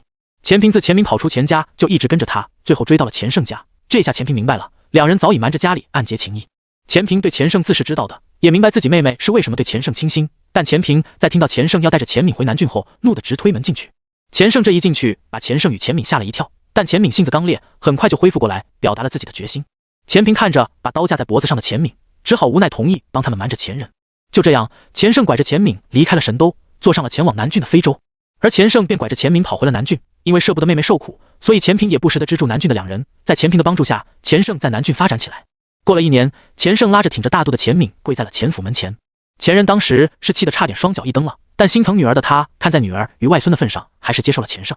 而这件事当时也传了整个神都，毕竟穷小子泡上官家女这种事，还是人们乐见的稀事，八卦的最好材料。一直到现在，过了20多年了，神都的百姓还是对这件事津津乐道。毕竟这种富家女与穷小子的事，也算是百姓们最仅喜津乐道的事了。即使是到了现在，那天去到茶楼，都有可能听到有人在谈论这件事。秦霜来到神都后，也是听过这件事，但他没想到这件事的主角就是自己兄弟他爹，离自己这么近。秦霜看着钱财，咂了咂嘴，突然发现自己有点羡慕钱胜了。现在钱胜在秦霜眼中的形象，简单就是向往的前辈。秦霜对比了下自己与钱胜，发现自己一直以来的努力好像太累了，那像钱胜挨顿打就直接巅峰了。摸了摸下巴，秦霜发现自己身边的白富美还是不少的，像柳若云与柳依依都是柳家的，玉仙儿则是玉家的，百里寻更厉害，是百里家的，还有个虽然只见了一次，但却是神朝最顶尖的白富美女帝。秦霜突然就不想努力了，但是秦霜这个很危险的想法却是给他带来了危机。在秦霜沉思时，柳若云却在看着秦霜，见秦霜的表情，柳若云仿佛察觉到了秦霜的想法。怎么看你的样子好像挺羡慕钱伯父。柳若云说完，旁边几人瞬间看向了秦霜。秦霜顿时一个机灵，看着柳若云讪讪道，怎么会，只是有点好奇钱伯父的经历而已。不对，听说你和百里勋那个狐妹子很熟悉，你还经去百里商行，上次百里勋还去了天然居找你。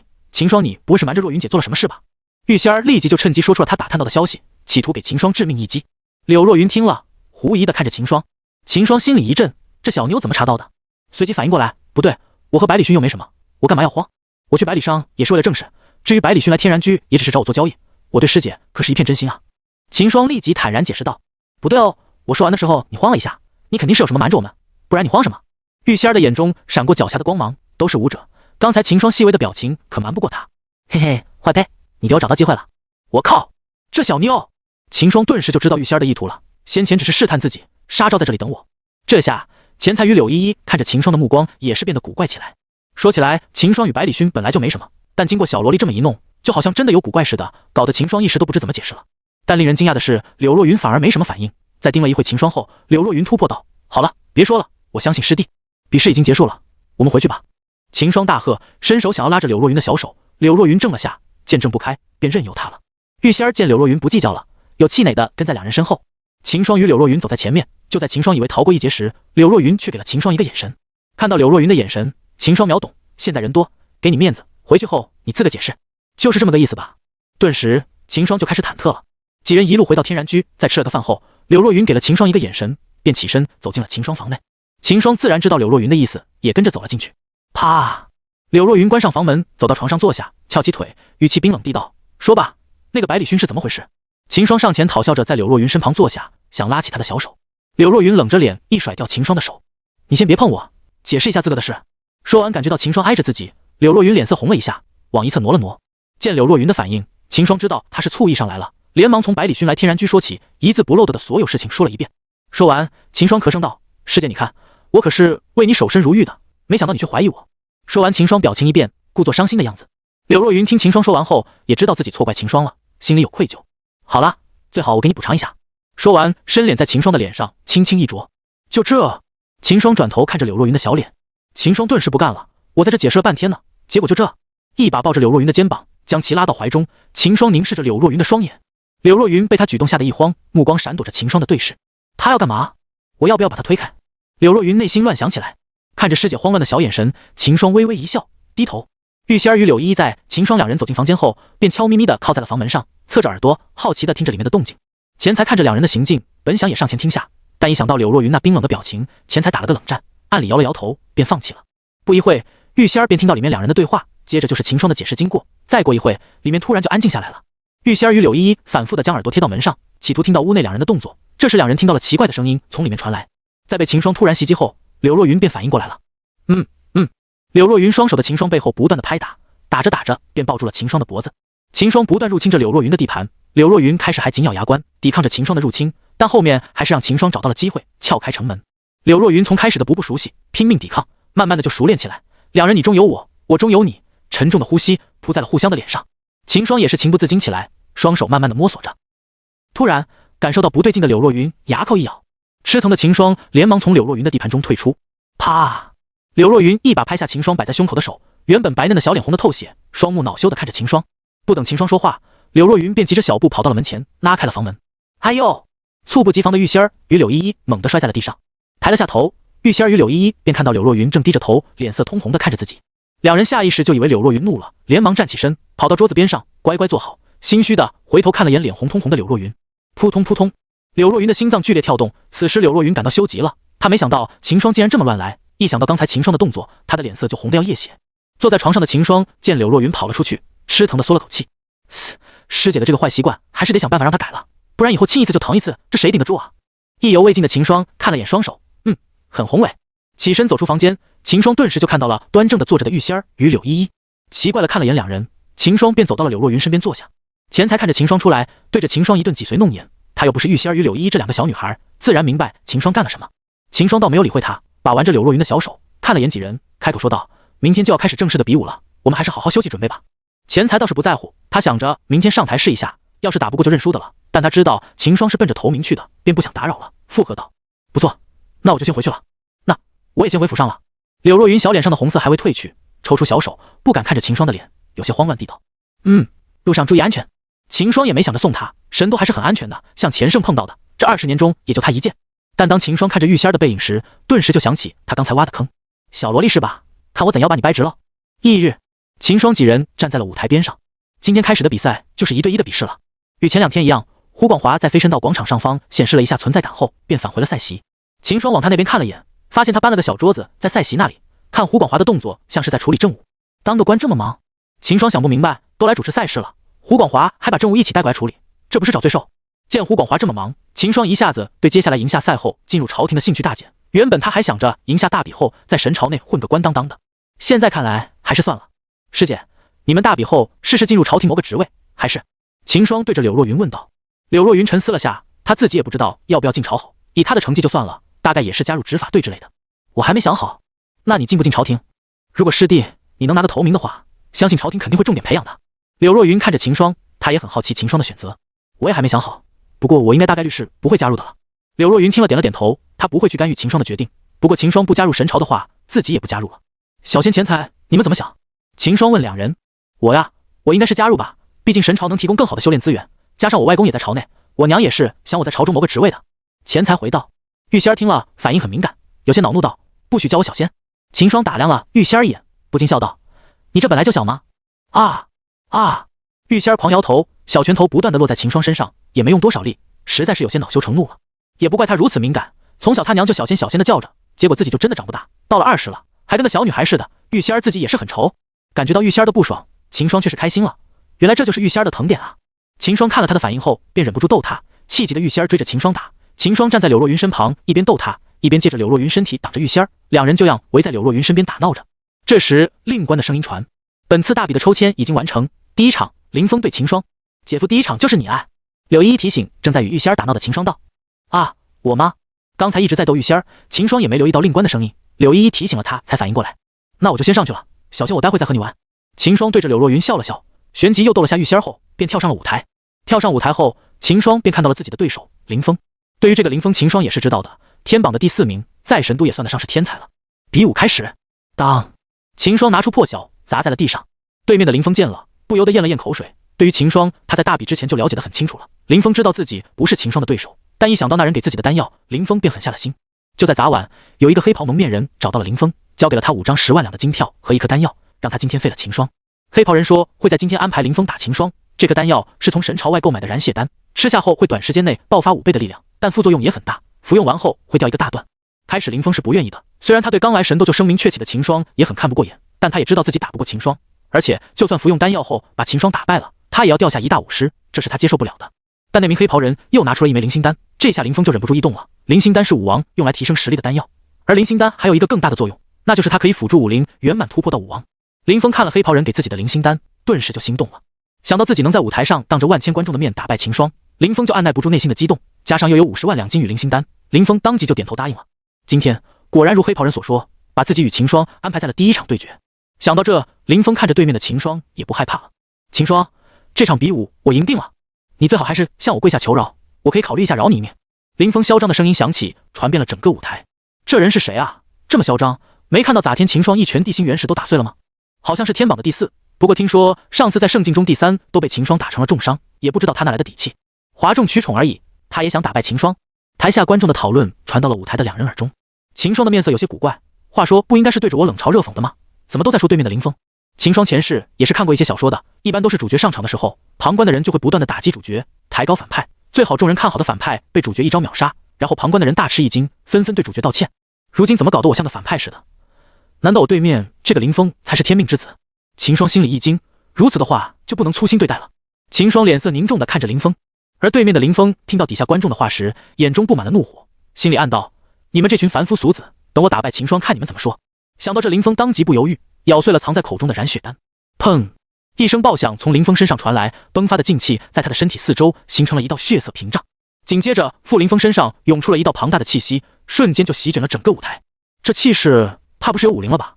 秦霜看着对面突然爆发的林峰，脸色稍变，但很快就冷静下来。只是武灵的话，他倒不是很怕，费点力还是能打赢的。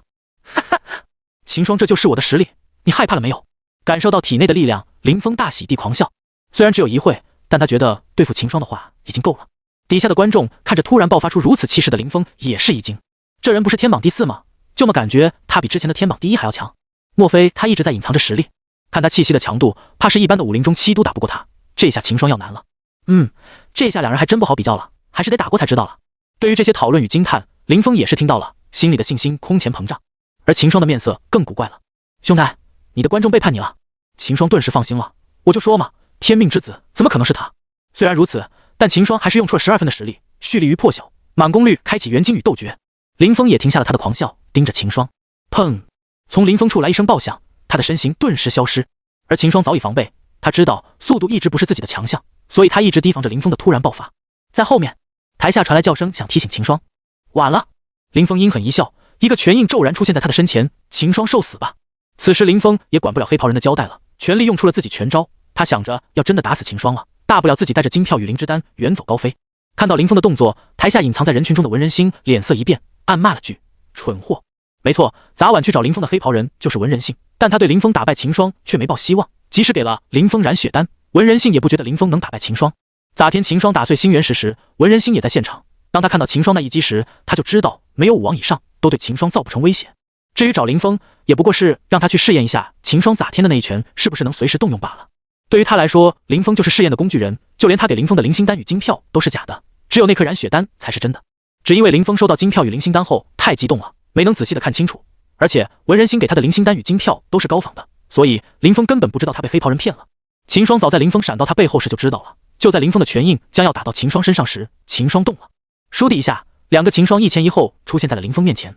林峰的拳印碰到秦霜时，犹如无物一般穿了过去。怎么回事？林峰惊得大叫：破龙斩！秦霜沉稳的声音响起，台上的两个秦霜动了，两道带着恐怖气息的刀气顿时从破晓上击出，一前一后两段刀气瞬间就击在了林峰身上。咻！锋利刀气穿过林峰的身体，林峰不置信的低头看了下腹中，双眼渐渐失去了神色。噗！林峰分成了两段，秒杀！秦霜胜！令官的声音从台上传来，原本沉寂的广场瞬间哗然。好强！一名武林在台下咽了咽口水，眼神惊骇着看着秦霜的身影。这一击要打在自身身上，不死也要重伤。看那个林峰，就算爆发了，也不过武林中期。而且在林峰身死时，众人也看出了他的真实修为，也才武魂，这如何挡得了秦霜这一击？人群中的文人星看着秦霜的出招后，童孙一缩，对着林峰摇了摇头，便缓缓的退走了。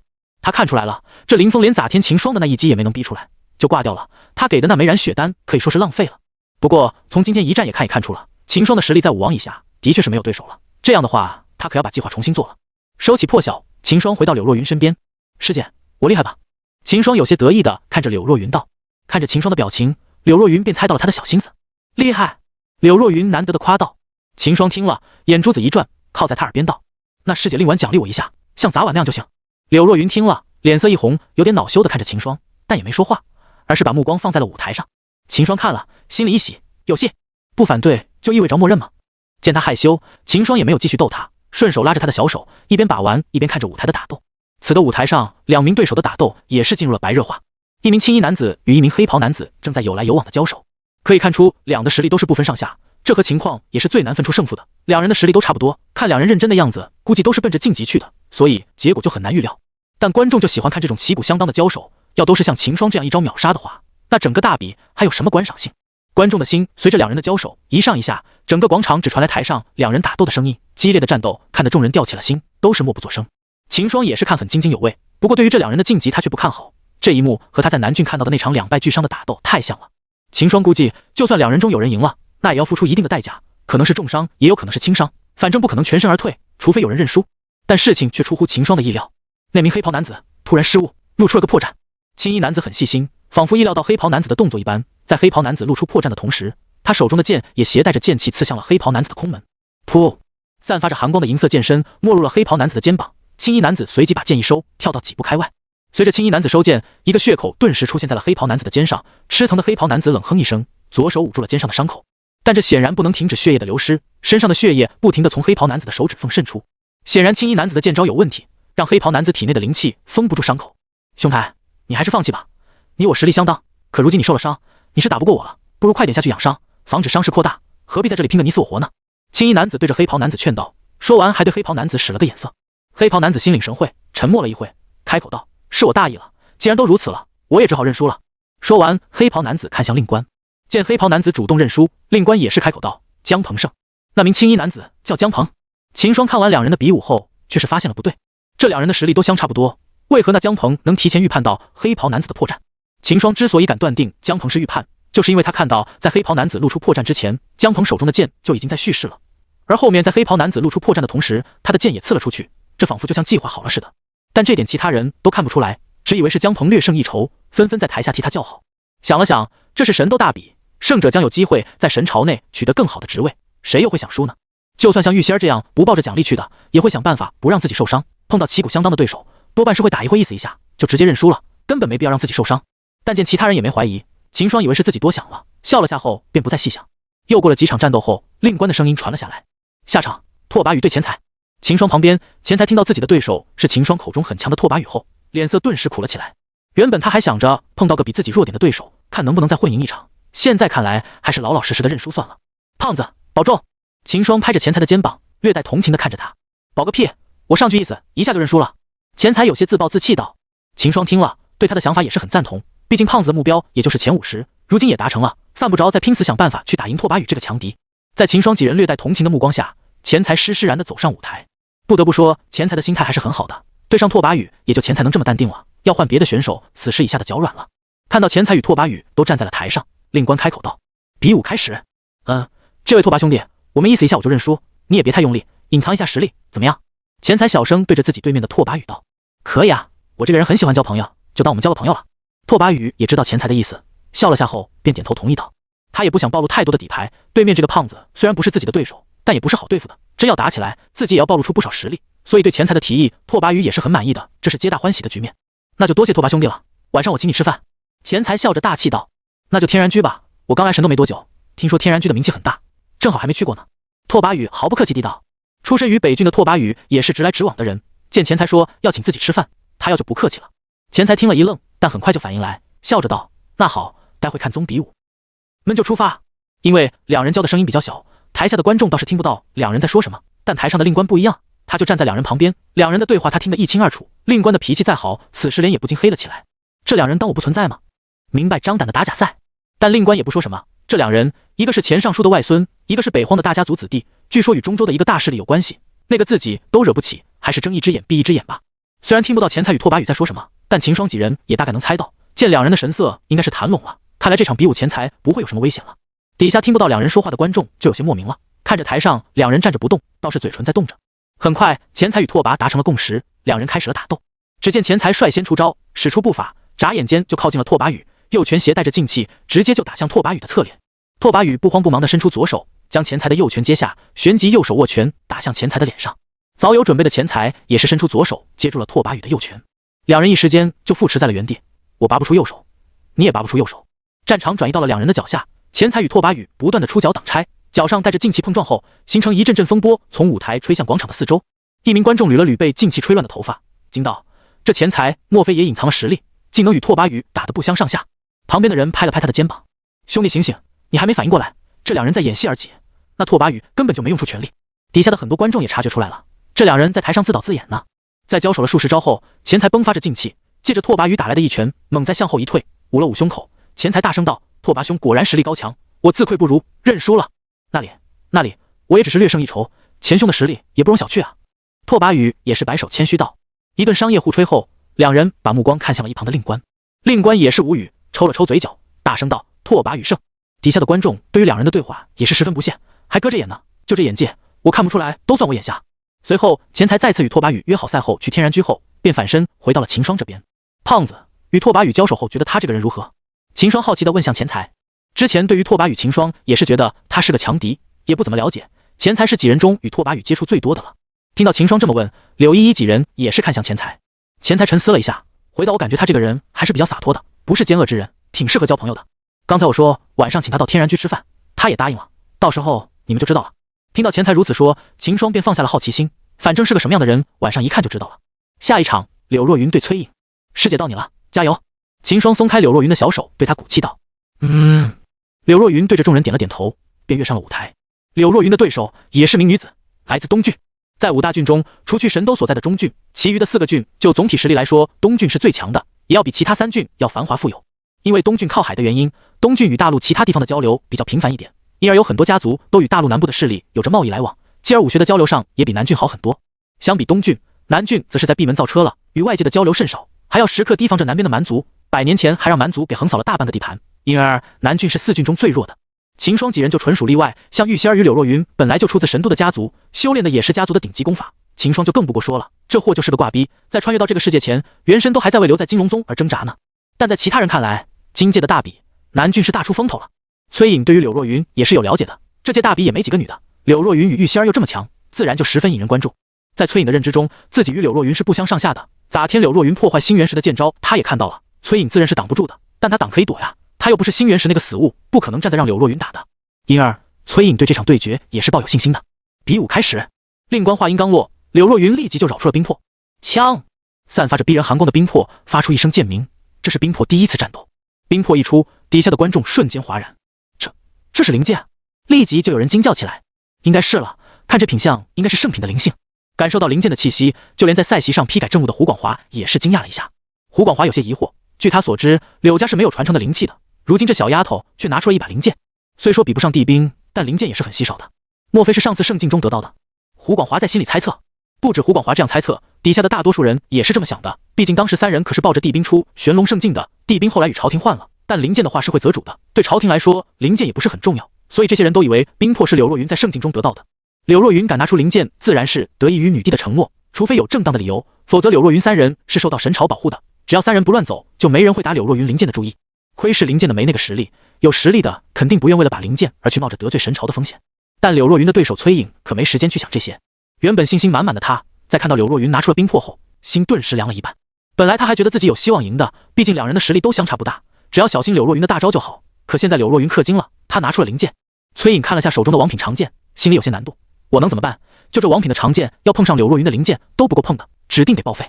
想了下，崔颖决定先下手为强。身形一闪，崔颖飞速地接近柳若云，手中一动，一道剑光杀向了柳若云。柳若云看着崔颖使出的剑光，丝毫不慌，右手一动，冰魄横在身前挡下了剑气。对于领悟了剑意的柳若云来说，只要是没有领悟剑意的人和他用剑比拼，他就先天处于优势。崔颖手中的剑一动，柳若云便感应到他的剑气了。剑招给柳若云挡下，崔颖也不气馁，继续出招杀柳若云。柳若云从容应对，不断地接下崔颖的剑招，借此熟悉手中的冰魄。2人的剑不断相击，叮叮的响起，奏起了一道交响乐，向四周传去。底下的观众大气都不敢喘，生怕错过了这场精彩打斗的任何一个细节。最主要的是，台上打斗的2人都是难得一见的美女啊！在交手了数百招后，柳若云依然应对有余，而崔颖却后继乏力了。他的每一次出招都是拼尽全力的，但却都被柳若云轻松挡下，这让他清楚地认识到2人的差距。枪！崔颖的出招再次被柳若云挡下，这下他放弃了，打着打着就连信心都打没了。崔颖也不想继续耗下去了，立即闪身退后。柳若云见崔颖后撤，也停下了手，目光停留在崔颖的身上，警惕着他的动作。不打了，不打了，我认输。崔颖收起手中的剑，有些丧气的摆手道。说完便自顾地走下了舞台。令官见了，大声道：“柳若云胜！”令官说完，柳若云便跳下舞台，回到秦霜几人身旁。师姐厉害！秦霜比了个大拇指，对着柳若云赞道。柳若云也是很高兴，脸上浮出了笑意。看着柳若云的小脸，秦霜想了想，又靠在他耳边私语道：“那晚上我也要好好奖励师姐才行。”秦霜说完，柳若云的脸色猛地一红，恼着瞪了秦霜一眼。小仙说的没错，师弟就是个坏胚。柳若云突然觉得玉仙儿挺对的。本文下载自欢迎访问。原本柳若云的小开心被秦霜这么一说，瞬间就没有，心里慌乱起来。当晚上秦霜做出什么出格的事？秦霜没有理会柳若云恼怒的目光，秦霜又拉起了他的小手把玩着。自从2人的关系更进一步之后，秦霜就对他的小手爱不释手，无他太软。玉仙儿在一旁看着秦霜与柳若云拉着的手，内心虽然气得不行，但却没办法阻止。柳阳只是让他盯着，不让2人踏足底线。对于拉小手这种，玉仙儿也不好去阻止，万一引得若云姐讨厌了怎么办？秦霜自然是感觉到了小萝莉的目光，但他却没有在意，反而转头冲着玉仙儿笑了笑。玉仙儿觉得秦霜是在挑衅自己，顿时更气了。好想做这坏胚一顿。就这样，秦霜在玉仙儿气得要杀人的目光下，拉着柳若云的小手看着比武。在台上经历了2场血战后，令官的声音传下：“下一场，玉仙儿对黄景。”没等几人说话，玉仙儿走到秦霜身前，轻哼一声，扬了扬小拳头，跳上了舞台。玉仙儿的对手此时脸色也不好看。在所有人的分析中，这次大比中的女孩都是很难对呼的，特别是咋天玉仙几一拳轰退星元石的事，让人印象深刻。玉仙儿此时的心情非常不好，看了眼自己的对手，她觉得是非常好的出气对象。比武开始，令官话音刚落，玉仙儿连剑都不用，空手冲向黄景，一个滑铲，玉仙儿一把抓住了黄景的脚踝，砰！毫无防备的黄景被玉仙儿拖往地上一拍，接着黄景的人生污点的一幕了。只见玉仙儿捉住黄景的脚踝，甩着黄景的身体左右的不断在舞台上横拍。秦霜看着玉仙儿以自己娇小的身体拖着比他大2个头的黄景在横拍，怎么看就怎违和。但一想到这暴力萝莉把对自己的怒火发泄在黄景身上，秦霜就莫名的打了冷战，顿时对台上的黄景同情起来。说起来，黄景也是个武魂，玉仙儿这样拖着拍也造成不了多大的伤害，毕竟有护体劲气护着，玉仙儿也没动用劲气，只是用了点劲气禁锢着他的脚，让他挣脱不了而已。底下的观众看着暴力的玉仙儿，惊得张大了嘴巴，说不出声，整个广场就只有黄景砸地的声音在回荡着。而此时的黄景想死的心都有了，在玉仙儿捉住自己的脚时，他就拼命的催动劲气想要挣脱了，但他发现自己即使用尽全力也挣脱不了玉仙儿的束缚。被一个小自己两个头的女孩这样打，黄景感觉比武之后这个神都自己是待不下去了，来不及开口认输，黄景就这样给玉仙儿砸了几十下，而玉仙儿仿佛出了气，再砸了一下黄景后，拖着他一扔，把他扔在了台下。黄景掉到台下后，立马就捂着脸，穿越了人群，一下子就失去了身影。以后在这神都应该是看不到黄景这个人了，社死！令官看着玉仙儿娇小的身体，咽了咽口水，颤抖的说道：“玉仙儿胜。”玉仙儿吐了口气，跃回几人旁边，走到秦霜跟前，伸出了手。秦霜给他的动作吓了一跳，连忙松开拉着柳若云的手，后撤了几步。干嘛？秦霜看着玉仙儿警惕地道。不是秦霜害怕，而是要真的给玉仙儿像刚才那样对着自己来几下的话，秦霜感觉自己也不用在这神都待下去了。嘿嘿，坏呸，怕了吧？玉仙儿顿时感到舒服起来了，心情愉悦。没什么，让你看看的我手好看吗？正想开口对他，秦霜想了想，觉得现在还是不要触动他的神经了，点了点头。看着秦霜的反应，玉仙儿满意的点了点头，走到了柳若云的另一侧，拉着柳若云的手，与柳依依一起，三人说起了话。秦霜看着说话的两人，走到了钱财身旁，目光有萧索的看向舞台。不行，大比后就想办法把他掰直了，不然有这小萝莉捣乱，以后自己怎么和师姐促进感情更进一步？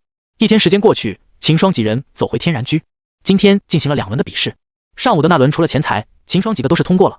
而在下午的那轮，玉仙儿也碰上了拓跋宇。玉仙儿一上去后，还没等令官说话，就果断认输，丝毫不浪费时间。到秦霜时，秦霜正准备大展拳脚，让玉仙儿认清实力呢，结果一上场，他的对手就立马认输了，丝毫不拖泥带水。秦霜看着他那站在台边不敢上台就认输的对手，也是有些无奈。柳若云也遇上了一个强劲的对手，双方在交手了数百招后，柳若云惜败一筹，受了点轻伤，然后就认输了。毕竟没受伤时还能坚持着，但一受伤状态就下滑，也就不适合再继续打斗了，这又不是生死战。总的来说，秦霜的这个小团体中，就秦霜通过了今天的最后一轮，而这次大比明天也会进行决赛了。秦霜带着柳若云三女一路走回天然居，而钱财则去找与他约好的拓跋宇了。回到天然居的后院后，秦霜几人刚坐下没多久，便看到钱财带着拓跋走了进来。看到两人进来，秦霜几人站起了身。来，拓跋兄，我给你介绍下。钱财带着拓跋宇走到秦霜几人前，正准备介绍。不用了，这几位我都认识，毕竟这1个月来神都那对几位的事可是广传。在下拓跋宇见过秦兄，2位柳姑娘、玉姑娘。见拓跋宇见礼，秦霜几人也是回礼道：“见过拓跋兄。”哎，第一次见面客气一下就可以了，以后拓跋兄你直接叫我们名字就可以了，叫我就直接叫我钱胖子也行。钱财见几人打过招呼，立即就开始热场。胖子说的对，大家都是朋友，拓跋兄以后就叫我名字就可以了。秦霜点头道。对于这个拓跋宇，秦霜的第一印象并不坏，反而觉得他是个可交之人。既是如此，那我就不客气了，交下你们这几个朋友了。拓跋宇也是豪爽地道。接着几人便坐下，吃起了后厨送来的餐食，谈论着自身的经历什么的。一番了解后，对于拓跋这个人，秦霜也是逐渐了解了。他自己北荒的拓跋家，这次来神都也是抱着取头名的心思来的。秦霜知道后，笑着对他道：“看来拓跋兄和我的目标是一致的，我也是冲着头名去的。明天我们各凭本领吧。”拓跋宇也知道这头名是不可能相让的，笑着点头道：“看来我们明天必有一战了。那正好，我对秦兄的真实实力也是很好奇，明天我会全力以赴的。”拓跋宇在与秦霜几人交谈后，对秦霜与钱财也是认可的，心里也把几人当做朋友的了。但这次大比的头名就是他的目标，自然是各凭本事去争取，没有相让一说的。而且拓跋宇对于秦霜的实力也是很好奇，若这个新交的朋友实力真的如传言那般强的话，那自己也正好在北荒的异形上带上他。在几亿人一番推杯换盏后，夜幕降临。熟悉了一番后，拓跋宇也发现了秦霜与这3个姑娘的关系。善于察言观色的他发现了3个姑娘在秦霜说话时的神情，明显有别于自己与钱财2人，这让他对着秦霜比了个大拇指，不得不佩服。拓跋宇与钱财看了下天色，便对秦霜告辞了。两人来到天然居大门外，拓跋宇看了看天色，搂着钱财的肩膀道：“钱兄，我刚来神都，对这里不太熟悉，不知神都里放松的地方在哪里？”放松？钱财有些疑惑，但在看到拓跋宇脸上男人都懂的表情时，钱财反应过来了。想不到啊，拓跋兄你还是同道中人，嘿嘿一笑。钱财道：“知道是知道，但是拓跋兄你明天不要比武。”钱财这么一说，拓跋宇顿时就想到了自己明天还要比武，遗憾地道：“看来今天我是不能去安慰那些苦命的姑娘了，明天吧。”钱财也是故作遗憾地拍了下拓跋宇的肩膀道：“没事，你去不了，我帮你安慰。拓跋兄你只要回去好好修炼就可以了。”拓跋宇斜着眼睛看了眼钱财：“你是去安慰？那明晚钱兄你得给我带下路，放心，明晚钱兄的消费我包了。”拓跋宇拍着胸口道：“好说好说。”钱财摆了摆手，随着勾着拓跋宇的肩膀道：“我和你说，这神都最有名的。”两人一路探讨着学术问题，一路离开天然居。而天然居的后院里，在钱财与拓跋宇离开后，气氛就变得微妙起来。柳依依与玉仙儿两人在小声的不知道谈论什么，而秦霜瞧准机会，不断的对着柳若云使着眼色。柳若云自然是看到了，也知道秦霜想表达什么，但一想到砸碗秦霜不老实的手，柳若云就一阵脸红，心里也慌乱起来。怎么办？要不要答应他？在犹豫了一会后，他决定装作没看到，躲着秦霜的眼神。秦霜看着柳若云的行为，就知道他想反悔了。但此时柳依依这个小姨子与玉仙儿这个暴力萝莉都在这，秦霜拿柳若云没办法。在秦霜失望的眼神下，柳若云也被柳依依与玉仙儿带着回去了。对此，秦也无可奈何，只好回屋里盘腿修炼，准备明天的大战。一晚过去，恢复到完美状态的秦霜打开房门，恰巧柳若云三人刚好走进后院，看到秦霜的目光，柳若云心虚的避开了眼神。秦霜眯了眯眼睛，师姐啊，看来你是不知道你的心有多么恶劣啊。秦霜心里下定，要找个机和柳若云聊聊他砸碗的所作所为，还是得教育。四人吃了个早点后，便出发前往赛场了。在路上，柳若云也不让秦霜拉手了，跑去拉着玉仙儿走在前面。玉仙儿那个乐呀，原来那个若云姐回来了。得意的他还冲着秦霜仰脸示威了一下。秦霜也没有理他，只是默默地走在三人身后，但心里已经在想着怎么好好教育柳若云了。半个时辰后，几人走到了赛场，钱财与拓跋宇早已在咋天的位置等候了。看到秦霜带着三位姑娘一起前来，拓跋宇与钱财也停止了俩的话题，毕竟这些男人之间的机密还是不要让这些姑娘听到为好。几人打了个招呼后，便站在原地等候胡广华的每天例行一讲。不一会，胡广华便飞身来赛场上方，在如同往日一样简短的说了几句后，胡广华并没有回到赛席，而是继续道：今天是本次大比的最后一天了，大比的头名也会在今日内选出。另外，本官再特别提醒一句，陛下决定亲自接见本次大比的头名。胡广华话音刚落，广场上顿时热闹起来。什么？头名竟能得到陛下的亲自接见？往届可没有这个待会啊！是啊，这次的头名运气可真好。这有什么？反正又轮不到我们，还是得看那剩下的12名天骄。胡广华带来的这个消息，引得在场的武者热烈讨论。然而，所有人都没有人看到胡广华在说完这句话后，很隐晦地看了眼秦霜。肃静！胡广华大喝一声，爆发出的压抑气息让整个广场瞬间安静。下面由令官抽签开始比武。胡广华说完，便飞身回到了赛席。几名令官也紧接着走上了舞台。因为只有12个人，所以抽签结果很快就出来了。第一场，拓跋宇对江鹏。令官说完，就有一个青衣男子跳上了舞台。这个江鹏咋天在赢了黑袍男子后，后面的一轮运气很好，抽到了一个实力比他低的对手，所以挺到了今天。不过今天他的运气就不行了，第一场就是他，还抽到了拓跋宇。在与秦霜几人说了下后，拓跋宇也跃上了舞台。比武开始。令官话音刚落，一道声音就接着响起：我说。江鹏举着右手道。令官脸色一僵，看了眼江鹏，只好继续道：拓跋宇胜。江鹏也很有自知之明，自己昨天怎么赢的自己心里清楚，本来后面他就是不抱希望的了，没想到运气好又赢了一轮。但咋天那是运气好，今天的比赛就不是他能参与的了。剩下的12个人，除了他，那个不是武魂后期，就他一个武魂中期，所以他还是摆得正自己位置的，一上台就立马认输。不过刚才自己还是太着急了，落了下那令官的面子。晚上打听一下他家是哪里的，上门送点礼，这样就可以消除不快了。江鹏回头看了眼那令官，记下样子，准备去找朋友问下这令官的住址。做人还是要谨慎点，不能与人随便结怨，多个朋友多条路，这是江鹏信奉的行止。就像咋天的黑袍，虽然被自己刺了剑，但他也是自愿的，而且现在他还说不定跑到那个角落开心呢。滑稽的开场就这么结束了。拓跋宇回到钱财身旁，对他来说不用动手更好，这样的话就可以节省体内灵气的消耗。随后又是几场比斗，在排到最后的秦霜干脆利落的把对手打败后，这一轮比试就过了。剩下的6人将争夺前3，人数越少，令官抽签的速度自然就越快。这一轮的抽签结果一出来，令官便立即走上了舞台。第一场，秦霜对王伟。秦霜这次的对手也是神都的天骄，不过由于之前一直不怎么出手，所以只排在了天榜的16名，也是十分的能忍了。一直到大比才爆发出真实的实力，神都像他这样还在隐藏实力的相比还有不少。毕竟几个月下来，天榜上的人秦霜也就见了几个。要知道天榜有100人啊，这100人竟只有一部分来大比，很多都是没有露过面的。对此，秦霜只能说神都的老鹰比真多，说不定那天你惹到个天榜50名开外的，一打起来，别人突然给你来句没想到我隐藏了这么久的实力，居然要对你露出来，好家伙，直接高你2-3个境界，扮猪吃老虎。对于这些人的行为，秦霜说不上讨厌，也说不上认同，但秦霜还是尽量不去惹他们。谁知道会不会突然冒出个天榜60多名外的武灵出来？那可是货真价实的武灵，不是林峰那种打气的假货。目光回到舞台，在与王伟交了几招后，秦霜便心里有数了，瞬间爆发，把王伟击下了舞台。因为没有缠斗太久，所以秦霜也没消耗多少灵气，现在体内的每一分灵气都是至关重要的。毕竟后面秦霜大概率还是要和拓跋宇对上。后面的2场中，拓跋宇排在了最后，他前面的是一名叫赵文的男子赢了。这个赵文也是神都的，这个更夸张，天榜的98名就到尾巴那里去了。第3场也是最后一场，拓跋宇轻松解决对手。现在大比打到最后的实施了，只剩下秦霜、拓跋宇、赵文3人。现在就看是秦霜与拓跋宇对决，还是秦霜与拓跋宇其中一个对上赵文了。一名令官跑到赛席，听胡广华说了几句后，便回到舞台上道：秦霜对赵文。话音刚落，秦霜便跳上了舞台。其实这个赵文对秦霜是造不成威胁的，最多就消耗多点灵气，但在打完赵文后，秦霜还要接着和拓跋宇这个强敌打，这就很难受了。最终秦霜还是快速的把赵文打败了，秦霜胜。随着令官话落，这次大比也到了决赛时刻，最后一场，秦霜对拓跋宇。令官的声音响起，整个广场顿时沸腾起来。决赛来了，这次大比的头名将在这场比武中分出。拓跋宇轻笑一下，跳上了舞台。看来我们得打一场才行啊！秦霜听了也是热血起来，他也想能痛痛快快的打上一场。那就全力以赴吧，我不会留手的。秦霜握了握拳道：“那就各凭本事了。”拓跋宇脸色凝重的看着秦霜道。见两人已经准备好，令官说道：“比武开始。”秦霜左脚一蹬，身形奔向拓跋宇。拓跋宇也不甘示弱，爆发着劲气迎了上去。砰！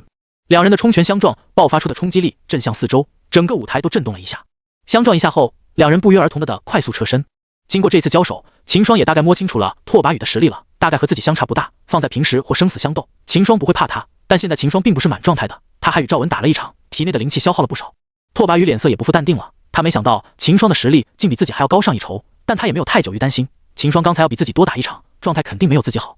想了下后，秦霜选择拿出了破晓。与拓跋宇这种善用拳脚的人对战，用武器肯定是要好打很多的，一寸长一寸强。咣当，破晓砸在舞台上，秦霜在握着破晓扛在了肩头。见到秦霜拿出将近2米的大长刀，拓跋宇当即脸色一黑，看了看自己的双手，拓跋宇一咬牙，立即闪身杀向秦霜。他知道不能让秦霜先动手，不然自己就要一直给秦霜压着了。将近2米的长刀，一旦秦霜挥动起来，自己连近身都进不了，难不成远远对个拳印？秦霜又不会站在让自己打。秦霜见拓跋宇杀来了，自是不能让他贴上来，不然破晓的优势还怎么发挥？当即握着破晓，对着前方一个横扫，咻！一道刀气自秦霜身前横着向前掠过，直向舞台边上扫了过去。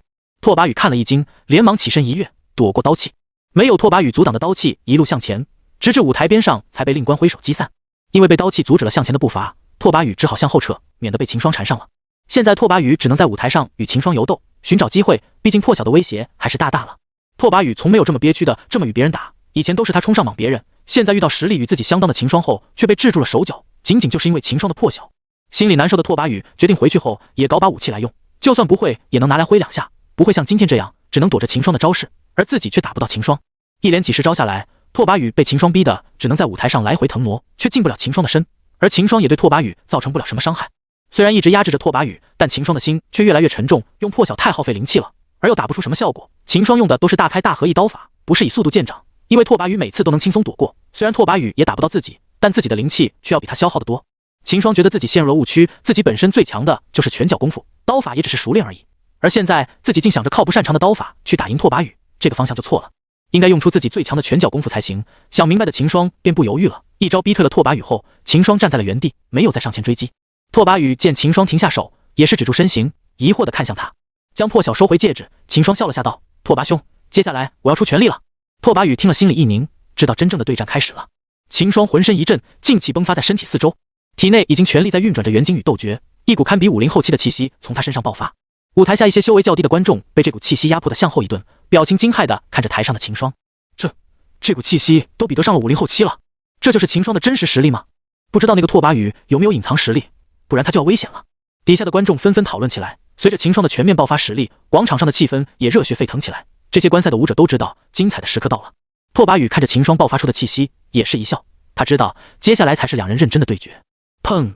一声闷响从拓跋宇身上传来，仿佛打破了什么似的，拓跋宇身上的气息也以肉眼可见的速度提升着。本来是50前期的气息，一步一步向上升，50中期、50后期，直到50圆满，拓跋宇身上向上膨胀的气息才停下来。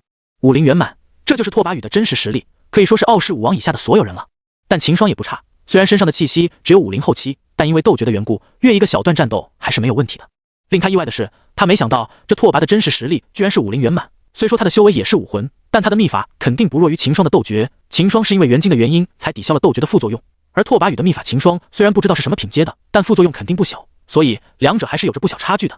既然身在舞台，秦霜当然不会让拓跋宇这么轻松就蓄力，当即运转步伐，倏地来到拓跋宇身旁，抬手就是金云掌的一招打下。拓跋宇也是警觉，立马就抬起右拳挡拆，空出的左手不忘出招打向秦霜的斜骨。秦霜自是察觉到了他的动作，立即就挡下他的暗招。砰！两人一触即分，随后又站在了一起。摒弃武器后，秦霜的拳、脚、膝、肘都成了最好的武器，携带着劲气打向拓跋宇。轰隆隆！秦霜与拓跋宇相撞的劲气散发出震耳欲聋的声音，让底下的观众不由得捂住了耳朵。柳若云几中也是面色担忧的看着与拓跋宇缠斗在一起的秦霜。姐姐，你觉得姐夫能赢吗？柳依依有些紧张的问向柳若云。柳若云摇了摇头，脸色沉重地道：“我也不知道，他们两个实力都相差不大，但师弟胜率应该要大一点。”柳依依听了，脸上的紧张还是没有丝毫消退。柳若云看着柳依依的表情，脸色浮出了些若有所思。哎，担心那个坏胚干嘛？我倒是觉得他输了更好，让他吃点苦头，这样他才能更好成长。玉仙儿面口不一地道。虽然是这么说，但他的脸上也闪过一丝的紧张之色。很显然，在秦霜与拓跋羽两者之中，这位都是偏向于秦霜的。毕竟再怎么说，拓跋羽与他们也才相识不到2天。就在这时，台上原本平稳打斗的两人出现了变故。秦霜卖了个破绽给拓跋羽，露出了脸边的突破口。拓跋羽看到秦霜露出了破绽，当即就不带犹豫的挥拳打向秦霜的侧脸。秦霜也没有去格挡。当大家都专注在防守时，那进攻会变得很难。在这之前，两人的局面就是如此。秦霜出招，拓跋羽挡下；拓跋羽出招，秦霜也会挡下，两人都僵持着不分上下。秦霜知道不能僵持下去，便卖了个破绽出来，想打破这个局面。见拓跋羽出招了，秦霜没有想着去挡下他这招，因为要是出手挡下了，那接下来陷入被动的就是秦霜自己了。秦霜等的就是拓跋羽的出招，丝毫不管拓跋羽打向自己脸上的拳头。秦霜挥手杀向拓跋羽的正面。拓跋羽眼见秦霜没有出手格挡自己的拳头，心中一紧，知道自己上当了，但拳势已打出，一时之间难以收回。而秦霜的拳头又打向自己，没有办法的他只好选择以伤换伤。砰！秦霜的脸被拓跋羽一拳打得猛地一侧，眼前一晕，后退了几步。而拓跋羽也不好受，秦霜的双拳打中了他的腹部，强大的劲气冲破了他的护体劲气，击在腹中，传进了身体内部。一阵绞痛从腹中传来，拓跋羽顿时感到胃中翻江倒海，整个人也被秦霜的劲气击得向后撤了几米。两人各有受伤，秦霜的左脸以肉眼可见的速度肿了起来，眼前的晕转感还没消失。而拓跋羽则捂着腹阴，调动体内的灵气压制秦霜冲进来的劲气，嘴角也是溢出了一丝血，可见他受的伤也比较严重。除去这2处伤口，两人身上也有着大大小小数道伤痕，不过都是些碰撞引起的小伤痕，无足轻重。两人在缓了一会后，皆是站直了身体，看向对方，相视一笑：“一招定胜负吧。”拓跋羽抖了抖衣袖道。秦霜听了也是点头赞成，打到这种地步，再拖下去也没用，还是放大招吧。轰！一股劲气猛地从秦霜身上迸发，秦霜摆动双手在身前，按着金云掌的招式蓄力。随着劲气的不断缠身，一个纯白的掌印浮现在了秦芳的身前。3米高的掌印一凝成，秦霜体内的灵气瞬间就被抽空了，压抑的气息从白色掌印上传来，从围绕在掌印上的劲气就可以知道，这个掌印所蕴含的恐怖力量。仿佛感到掌印的恐怖，天上的云彩也从赛场的上空远离。赛席上的胡广华看着秦霜身前的掌印，瞳孔一缩，已经可以影响到天地灵气了吗？难怪陛下对他如此关注，能以武魂的修为用出这种可以影响天地灵气的招数，可是不容小觑啊。在秦霜蓄力大招时，拓跋羽也没停着，一根金色手指突兀地立在了他的上方。若从远处看，这已经不是手指了，而是一根柱子，但底下的观众还是能看到这根巨大的手指上的纹路。灭劫指！拓跋羽大喝一声，一丝毁灭的气息出现在了手指的指尖上，拓跋羽也随即坐在了地上。感受到体内的情况，拓跋羽苦笑一下，现在自己用灭劫指还是太勉强了。此时他连一丝的灵气都没有了，只能坐着节省体力。这2个已是两人的终极一招了，胜负就这一招式中得出结果。看到舞台上的情景，底下的观众大气都不敢喘一口。整个广场除了台上两人爆发气劲掀起的风声，再无其他的声音。柳依依与玉仙儿也一左一右握着柳若云的手臂，脸上浮出的紧张的表情，不知不觉中，小手已经在柳若云的手臀上握得越来越紧。满心都在关注着舞台的柳若云，也没有理会从手臂上传来的微疼感，以往犹如寒冰静潭的脸上浮出了紧张之色。在众人如炬的目光下，台上的秦霜与拓跋羽动了。只见拓跋羽右手向前一指，他头上的指印动了，以电闪雷鸣的速度，带着音爆声杀向秦霜。与此同时，秦霜也伸出右手手掌，对着拓跋羽一拍，身前巨大的掌印缓缓地拍向拓跋羽。在掌印动时，拓跋羽却惊了，他发现无论自己想怎么伸躲，都躲不掉秦霜这一掌，仿佛这掌已经从灵魂上锁定了他一般。此时他也只能把希望寄托于他的灭劫指上了，只要灭劫指把掌印击破，那就一切都不是问题。轰隆隆，金色带着毁灭气息的手指击中了白色掌印的掌心，两者相撞，整个舞台乃至整个广场一阵地动山摇，庞大的冲击波让站在舞台周围的观众向后倒了一片。一些修为较高的人脸色一一变后，立即挥动衣袖挡下了向外的冲击力。台上的金色手指与掌印相互俩持着，两者的碰撞中心在巨大的冲击下竟形成了一个真空的区火。在僵持了一会后，金色指印终究是差了一点，自指尖开始慢慢的一点一点溃散，直至消失。而秦霜的掌印也变得十分虚淡，仿佛只要轻轻一碰就会如同泡沫一般破碎。眼看着掌印即溃散，但秦霜大喝一声，将刚刚恢复的一丝灵气注入进去。掌印在这一丝的灵气支持下，终究还是没有破碎，稳定下来，没有了指印的阻挡，白色掌印继续缓缓地拍向拓跋羽。坐在地上的拓跋羽看着拍向自己的白色掌印，脸上露出苦笑，知道自己赢不了了。拓跋羽当即大声道：“我认输了。”拓跋羽可不想让那掌印给拍到，如今他连行动都变得艰难，要被秦霜这掌印打到的话，不死也要脱层皮。秦霜见拓跋羽认输，心里顿时一松，但随即脸色一变，他发现金云掌的掌印已经脱离自己的控制了。秦霜当即对着拓跋羽大喊道：“拓跋兄，快躲开！我控制不住掌印了。拓跋宇听了愣了一下，随即脸色大变，自己现在有力气去躲。看着近在眼前的掌印，拓跋宇心里1万个麻麦皮，双眼有些绝望，眼看着掌印就要拍到自己了，拓跋气得大喊：秦霜，我娶你的，不请我去100次方圆，你都对不起我。拓跋宇闭上了双眼。而就在这千钧一发之际，舞台上的令官反应过来，飞身到拓跋宇身影，大手一挥，拍来的掌印顿时爆开。感到没事的拓跋宇睁开眼，摸了下身体，随后反着过来向后一看，看见了令官抬着手站在自己身后。拓跋宇那个感动啊，当即对着令官满怀感激道：前辈，令晚方圆我请，你随意来。令官听了，脸色顿时一黑：去方圆？不用回家啊，被家里的母老虎知道的话就惨了。你要真心请的就事后说啊，搁着怕别人不知道。这小子莫不是在害我吧？心念跳动，令官看到拓跋宇充满真挚的眼神，选择相信他是无意的，随后飞身到舞台中间。本此大比头名秦霜。话音刚落，整个广场瞬间哗然。这时秦霜的脑海中传来了系统的声音：叮，恭喜宿主完成系统任务，夺取大比头名。叮，任务奖励，抽取人物1次，已发放，宿主可随时抽取。还没来得及高兴，秦霜便感到一阵头晕目眩，坚持到这个地步已步秦霜的极限了。听到令官公布结果，秦霜紧绷的心一松，立马就坚持不住了，眼看着就要跌倒在地上。咻！柳若云几人快速闪上舞台，来到秦霜身边。柳若云与柳依依一左一右扶着秦霜，就连玉仙儿也是伸手顶着秦霜的后背。三女眼神担忧地看着秦霜，底下的众人看到这一幕，又是一顿羡慕嫉妒恨，酸得牙疼。实力强不说，长得也可以，如今还受到3名角色的青睐，这就是人生巅峰啊！钱财看了眼环绕在秦霜身边的三女，默默地跑到拓跋宇身前，把他拉了起来。还是胖子你对我好，知道我没力气要来拉我一把。拓跋宇感动地道。秦霜感受到三女的目光，虚弱地笑了下，道：不用担心，我没受什么伤，只是有些脱力了而已。听到秦霜解释，三人都松了口气，但还是挽扶着他。赛席上的胡广华身形一闪，飞身到了广场上空，武圣的气息一爆发，整个广场顿时变得鸦雀无声。诸位，本次大比的头名已经选出，大比也已经有了结果，排名前50的选手，明天辰时可到朝中领赏与选择职位。说完又对秦霜道：你是大比头名，明天将由陛下亲自接见，明天自会有人带你进宫，不用与其他人一起去领赏。说完，胡广华一挥衣袖，身形顿时消失。随着胡广华离去，广场上的人也渐渐地散开。秦霜看了下柳若云，忍着左脸的疼痛道：我们也回去吧。柳若云点了点头，便与柳依依扶着秦霜走回天然居。玉仙儿跟在三人身后，想到刚刚秦霜在台上打斗的情景，脑海里缓缓地出现了秦霜的面孔，平日里觉得有点讨厌的面孔，此时却莫名地觉得还挺好看的。晃了晃脑袋，玉仙儿回过神来，自己对若云姐是一心一意的，怎么能想到坏胚呢？钱财扶着拓跋宇跟在秦霜几人身，看着被围在中间的秦霜，钱财叹道：秦霜这是既得了荣誉，也得了爱情啊！爱情？拓跋宇斜着眼看向钱财，那是什么东西？胖子，你忘了方圆还有着多少一片赤诚的姑娘在等你了？对哦。钱财顿时有些自责，他决定今晚要去方圆寻找真正的爱情。拓跋兄，你待会能不能恢复过来？今晚去方圆放松下。我请。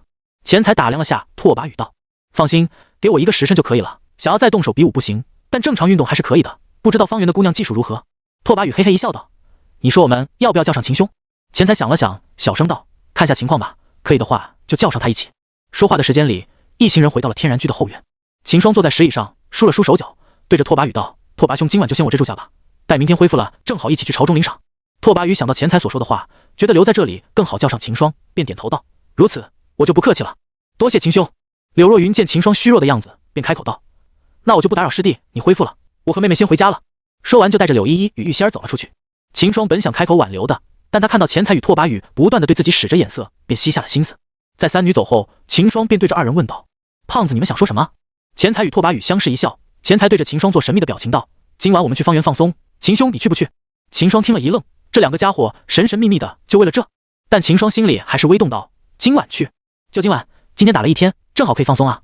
拓跋宇毅然道：说实话，秦霜是挺心动的，前世他都没有过这样的经历，但一想到柳若云，他又觉得这很不好。看出秦霜的纠结，钱财不由得劝说道：秦霜，我知道你很喜欢若云姐，但你可以去见识下的嘛，大不了就什么都不做。再说就算是做了，这只会让你心里愧疚，从此对若云姐加倍的好。对，而且又不用你出钱，今晚胖子请客。秦霜被钱财说得异动起来，思考了下，秦霜决定就和胖子他们去见识一下，就单纯看看，什么都不做。见秦霜打定主意，钱财与拓跋宇顿时和秦霜说起方圆的事。三人不知的是，在后院的转角处，玉仙儿正侧着耳朵听着三人的讨论。就在路上时，玉仙儿就听到了钱财与拓跋宇的谈话。当听到两人要叫上秦霜去那个叫方圆的地方时，他就好奇起来，不知道这方圆是什么地方，这么吸引两人。玉仙儿从小作为玉家的掌上明珠，那会接触到这些，加上离开了神都4年，还是小女孩心性的玉仙儿，也不知道钱财与拓跋宇所说的方圆是什么地方。在与柳若云离开后院时，玉仙儿就看到了钱财二人的眼色，心中好奇的玉仙儿在走出天然居后，对着柳若云找了个理由跑了回来。因为都是秦霜相熟的朋友，赵无极也没有在意。玉仙儿就这样听到了三人的谈话，虽然离得较，玉仙儿没有全部听清，但他还是听到了对不起若云姐、愧疚什么的。这一下他就以为秦霜要去做什么对不起若云姐的事了。把方圆这个地名记下后，玉仙儿便走了出去。叶罗降临，恢复了1个多时辰的秦霜，此时龙精虎猛，感到全身充满了力气。打开房门，秦霜看到了在院中等候的钱财与拓跋羽，三人相视一笑，走出了天然居。看到秦霜走出天然居的赵无极有些疑惑，以往这个时辰主人都是在后院修炼，现在怎么三人猥琐的笑着出去了？但赵无极也没多想，只当是秦霜有要事要办。胖子，你说的那个方圆真的有那么好？拓跋羽按耐着心中的激动，颤着声问道。那肯定啊，在这神都他都是数一数二的。钱财脸色坚定地道。好，今晚是胖子你带路，我也不要你请了，今晚我包了。拓跋羽豪气道。对此钱财则是乐得省钱，点头同意。三人一路穿过东城区，来到了方圆的所在地。只见一座院子坐落在大街的东面，装饰奢侈的门口上吊着2个红灯笼。就是这里？拓跋羽对钱财问道。就是这，你们别看这门口小，实则内有乾坤，等进去你就知道了。说在三人就走到了门口，此时门口是开着的，三人直接就走了进去。在三人进去不久后，玉仙儿带着柳若云与柳依依出现在街头，正好看见了最后进门的秦霜。若云姐，你看，那坏妃他们进去了。玉仙儿小声道。此时柳若云的脸色阴沉的可怕。在回到柳家后，玉仙儿便把自己听到的事告诉了柳若云与柳依依。一开始柳若云也不知道方圆是什么地方的，但柳依依知道啊，从小柳依依就在神都长大。有一次柳阳和朋友去了方圆，结果被柳冰冰知道了，后来回家后柳阳那个惨啊。柳依依也是从那件事中知道的，方圆是神都中最好的声色场所。现在听到秦霜也要去方圆，柳依依也是气得小脸通红，把方圆的事一五一十的告诉了柳若云与玉仙儿。玉仙儿听完后也是小脸通红，没想到自己竟偷听这些，心里有些不好意思的，但很快他就反应过来了，这坏胚要背着若云姐去这些场所，若云姐肯定要伤心啊，那我的机会岂不是来了？两人看向柳若云，果然柳若云原本平静无波的面孔上堆积了一眼就看得出来的怒火。于是两人就提议让柳若云今晚去方圆捉奸现场，继而就有了现在这一幕。刚走进门，秦霜三人便被一个守在门后的小丫鬟带着前往里面的大堂。不亏是数一数二的青楼，就连个带路的丫鬟也是姿色十足，环肥燕瘦。进入大堂后，秦霜与拓跋羽顿时就被里面的装饰震惊了。只见随处可见的桌椅的竟然都是灵品木材，一呼吸都是带着灵气的空气，这底下居然还有着聚灵阵。当然这些都是次要的，要做到神都数一数二光靠这些可不行，还是要看业务能力的。只见大堂内搭了个舞台，此时正有3名姿色上等的姑娘在台上舞动着身体，那半透明的布料与若隐若现的部位看得让人热血沸腾。大堂内的客人也是搂着身旁的姑娘推杯换盏，靡靡之音在大堂内响起，与外面安静的院子相比是一面天一面地。哟，3位公子看着有些面生啊，是第一次来我们这里吗？一位妈妈桑走了过来招聘道。是我呀郑姨，我前几天还来过呢。钱财上前搂着这个妈妈桑道。虽说是妈妈桑，但这个郑姨可是风韵犹存，比起那些小姑娘又是另一种滋味。哦，是钱公子啊，看我这记性。郑姨一拍脑门，欠笑着对钱财道，来来来，3位公子随我来。郑姨把3人带到楼上的一个雅间里，在雅间内正好可以看到楼下的舞台，而楼下的人却又看不到楼上的情况。至于3楼以上就是战斗场所了。郑姨就按我前天的3倍规格来吧。钱财道，好，请3位公子稍等。郑姨笑了下退了下去。拓跋羽坐下后扯了扯钱财的袖子道，你前天的规格是什么？钱财明白他想问什么，嘿笑一下，看着拓跋羽指着楼下舞台上的3个舞女道，大概是他们这样的规格。拓跋羽听了怀疑的看了眼钱财，眼神仿佛在说，你确定你真的行？感受到拓跋羽的目光，钱财脸色挂不住了，当即表示今晚证明给他看。不一会就有丫鬟端上了山珍海味，摆满了桌子，紧接着9个莺莺燕燕涌进了雅间内。钱财也是熟练的拉着3个姑娘坐下，一边调笑一边喝着小酒。拓跋羽见状也是拉过3个姑娘坐下，剩下的3名姑娘见状便走到秦霜旁边坐下，2个一左一右的换秦霜的胳膊，2只大白兔紧紧的贴上去，另一个走到秦霜身后，把秦霜的脑靠在了柔软上，2只小手在秦霜的脑袋上轻按着，这让原本还有些紧张的秦霜顿时放松下来。就在秦霜3人在楼上享受时，柳若云3人走进了方圆，看到3名绝色女子走来，门后的丫鬟惊讶在看着3人，但很快就明白这3位仙女是来干嘛的了，看她们满脸怒色的模样，指定是来捉那位贪欢的公子老爷的。在方圆做了这么多年的丫鬟，她已经不是第一次这种事了，但她看着中间的那位散发着冰冷气息的女子，却觉得莫名的熟悉。哦，想起来，几年前有一位如同面前这位姑娘一样浑身散发着冰冷气息的女人也来过这里，眼前这位除了气息没有几年前的那名女人那么强大，其他的都神似。带路。柳若云语气散发着寒意，对着丫鬟道，来之前他们就去问过柳冰冰了，知道方圆对他们这种来捉人的是不管的，只有不破坏方圆的财物随意就好。凭自己的实力，方圆认为哪怕这次你把家里的男人抓回去，下次他也还是会来光顾生意的。事实也是如此，很多给抓回去的没等上1个月就又来了，这也导致了神都很多的夫人对方圆可是意见重重，但也没办法，人家是合法经营。是，3位夫人请随我来。小丫鬟下意识就以为柳若云3人都是那位家里的3个夫人。这位公子也是的，家里有着仙女似的夫人还来这里，难道就真的是家养的不如外面的？小丫鬟带着柳若云3人一路走到大堂，而楼上的秦霜浑然不知，此时秦霜也沉醉在了脑后的大欧派上了。3位姑娘围在秦霜的身旁，一个在身后按着秦霜的脑袋，2个在身旁按着手臂与大腿，素得很。而钱财与拓跋宇就不同了，这俩人是吃肉的，就熟悉了这一会就开始上手了，与身旁的姑娘聊得火热。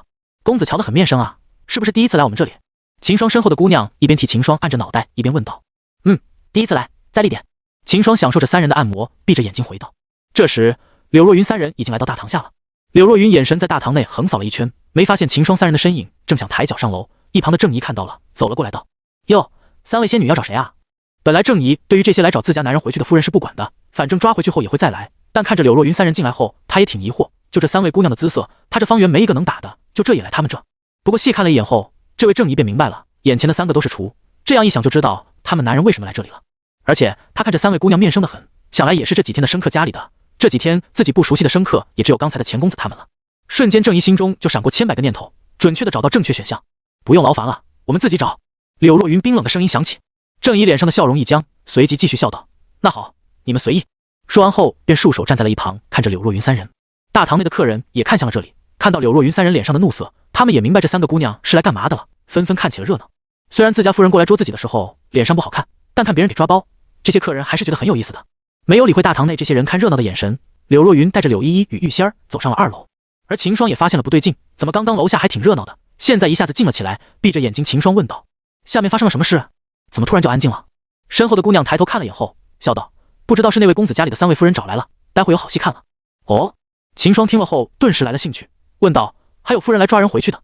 有啊，我们方圆这些来抓人回去的夫人都是让他们随意的，经常有家里的夫人来抓偷腥猫呢。秦霜听了也是觉得有些好笑，说道：你们这都不管，那以后谁还来这里啊？这公子你就不知道，向来我们这的还能让你们家的夫人来抓人，别家的你们夫人可是连门都进不了，这样久而久之，在你们夫人管不了的时候，你说你夫人更希望你去那家玩。我靠，这也行。秦霜顿时被这方圆老板的思维震惊了，不过仔细一想好像也挺合理的。听这姑娘说这样的事好像还经常有，就是不知道今天是那个倒霉蛋了，当着这么多人的面给抓回去，那感觉想想都觉得社死。秦霜枕着姑娘的欧派，舒服地闭上了双眼。咚咚咚，一阵脚步声响起，突然雅间安静了下来。钱财原本正与身边的姑娘调笑着，结果听到了脚步，便随意地抬头看了眼，可这一看把他给看懵了。拓跋宇发现了钱财的异常，也随着他的目光看去，接着拓跋宇也懵了。钱财快速地回头看了眼秦霜，发现秦霜还枕着大白兔闭着眼，这让钱财一下子不知道该怎么办了。钱财2人在柳若云的目光压迫下，吓得不敢出声，只好在心中为秦霜祈祷起来，希望秦兄下半身能安然无恙。柳若云与柳依依、玉仙儿站在雅间前，看着闭着眼睛享受的秦霜，心中的怒火愈发大了。深吸一口气，柳若云压下自己动手的冲动，浑身散发着寒意，死盯着半躺在姑娘怀里的秦霜。秦霜身旁的姑娘也是发现了不对，手中的动作停了下，刚刚还和怀里的公子谈论是那家公子的夫人来抓人呢，没想到就是怀里的这位公子。3位姑娘识趣地停下了手中的动作。怎么停下来？秦霜动了动脑袋问道。钱财看着秦霜的动作，吓得大气都不敢喘，只能在心里怒喊：快睁开眼啊，秦兄，要死人了！见没人回答，秦霜发现不对了，睁开了双眼，顿时看到了站在门口的柳若云3人。师姐！咣当！秦霜吓得掉在了地上，又一立即站起了身，快速的走到柳若云身前站好，露了个比哭还难看的笑容。师姐，你怎么来了？柳若云冷漠的看了眼秦霜，我不来的话，是不是就如你所愿了？怎么会？我刚才可是很老实的。秦霜还是不死心，祈求托。是，我刚刚还看到你枕着那个姑娘的胸口，这就是你说的老实？旁边的玉仙儿指着那个姑娘，怒视着秦霜道。本来玉仙儿来的时候很挺激动的，想着经历这次后，若云姐就会是自己的了。但一来到看着秦霜躺在姑娘怀里的样子，她就气不打一处来。此时雅间内的姑娘倒是没有紧张，反而是有些好奇的看着柳若云几人。见这些姑娘还站在这里看戏，钱财连忙对着几个姑娘隐秘的一挥手，顿时这些姑娘皆是识趣的走了出去。走吧。柳若云语气冰冷地道，脸色不带有一丝的表情。说完就率先的走下了楼。秦霜也是不知所措，只好跟着他的身后。夜晚，神斗的大街上寂寥无人，幽暗的大街上，柳若云带着柳依依与玉仙儿走在前头，秦霜缩着身子与钱财2人靠在一起，跟在了柳若云身后。刚才顾及秦霜的面子，柳若云没有当场动手，但现在出来后，柳若云反而没那个心思去动手了。秦霜心情忐忑的走在后，对着钱财2人递了个疑惑的眼神。他们是怎么知道我们在方圆的？钱财也正费解，自己3人都是在他们走后才商量的，莫不是刚才有人返回后院听到了？应该是了。钱财才看了眼秦霜，发现秦霜也刚看向自己，2人皆是想到这点了，大意了，应该再晚点才和秦霜说的。钱财也是有些懊悔，这下连累了秦霜了。不一会，一行人就回到了天然居。回到后院，柳若云转过身，语气中不带有丝毫的感情，对着秦霜身旁的钱财与拓跋宇道：“你们跟过来干嘛？不用回家。”啊！钱财一下愣了，原来你们叫我一起回来了，那我跟过来干嘛？我们这就走。钱财拉着拓跋宇给了秦霜个自生自灭的眼神，两人立即跑了出去。没办法，柳若云给两人的压力太大了，别的不说，就刚进院子这一会，院子里的温度就感觉下降了几分。钱财打了个冷战，死道友不死贫道：“秦兄，你还是自求多福吧。”两人跑出天然居大门，钱财大呼一口气，果然还是外面的空气舒服。拓跋宇刚想和钱财道别，没想到钱财却拉住他的手：“胖子，干什么？”钱财嘿笑道：“拓跋兄，你看现在秦霜给抓走了，那我们就可以再回去了。”拓跋宇听了，眼前一亮，一拍手道：“对啊，他们要抓的是秦兄，与我们何干？走走走，我与那3位姑娘的事还没聊完呢。”说完，拓跋宇便勾着钱财的肩膀原路返回，目标方圆。见钱财两人头也不回就跑了出去，秦霜顿时就绝望了，现在就是想找个人一起顶锅也不行，接下来就自己一人面对审判了，损友啊！钱财两人一走，秦霜就更加难受了，三道目光看在他身上，几人大眼瞪小眼，一时之间竟没话说。你们也回去。柳若云转过头对着柳依依与玉仙儿道：“哎，我们也回去。”玉仙儿呆了一下，脸上的气氛顿时消失。那姐姐你呢？柳依依问道。我要好好教育他一下。柳若云的语气依旧冰冷，但几人都没发现，他说完时脸上一闪而过的红腻。不行，万一这坏胚对若云姐你不轨怎么办？我要这里看着。玉仙儿摇头说道。对啊姐姐，我们可以帮你一起教训姐夫的。柳依依举着小拳头道。见三人旁若无人的在讨论着要教训自己，秦霜眼皮就是一阵乱跳，自知理亏的他也是没办法，只好乖地站在角落，努力地降低自己的存在感。不用，我自己来教训他就好了，你们先回去休息就行了。柳若云不容反驳地摆手道。说完，脸上浮出了怒色，看着秦霜。秦霜瑟瑟发抖，不敢说话。见柳若云不让自己留下，柳依依与玉仙儿也只好走出后院，回柳家去。两人走的时候还不忘对着秦霜比划了下拳头。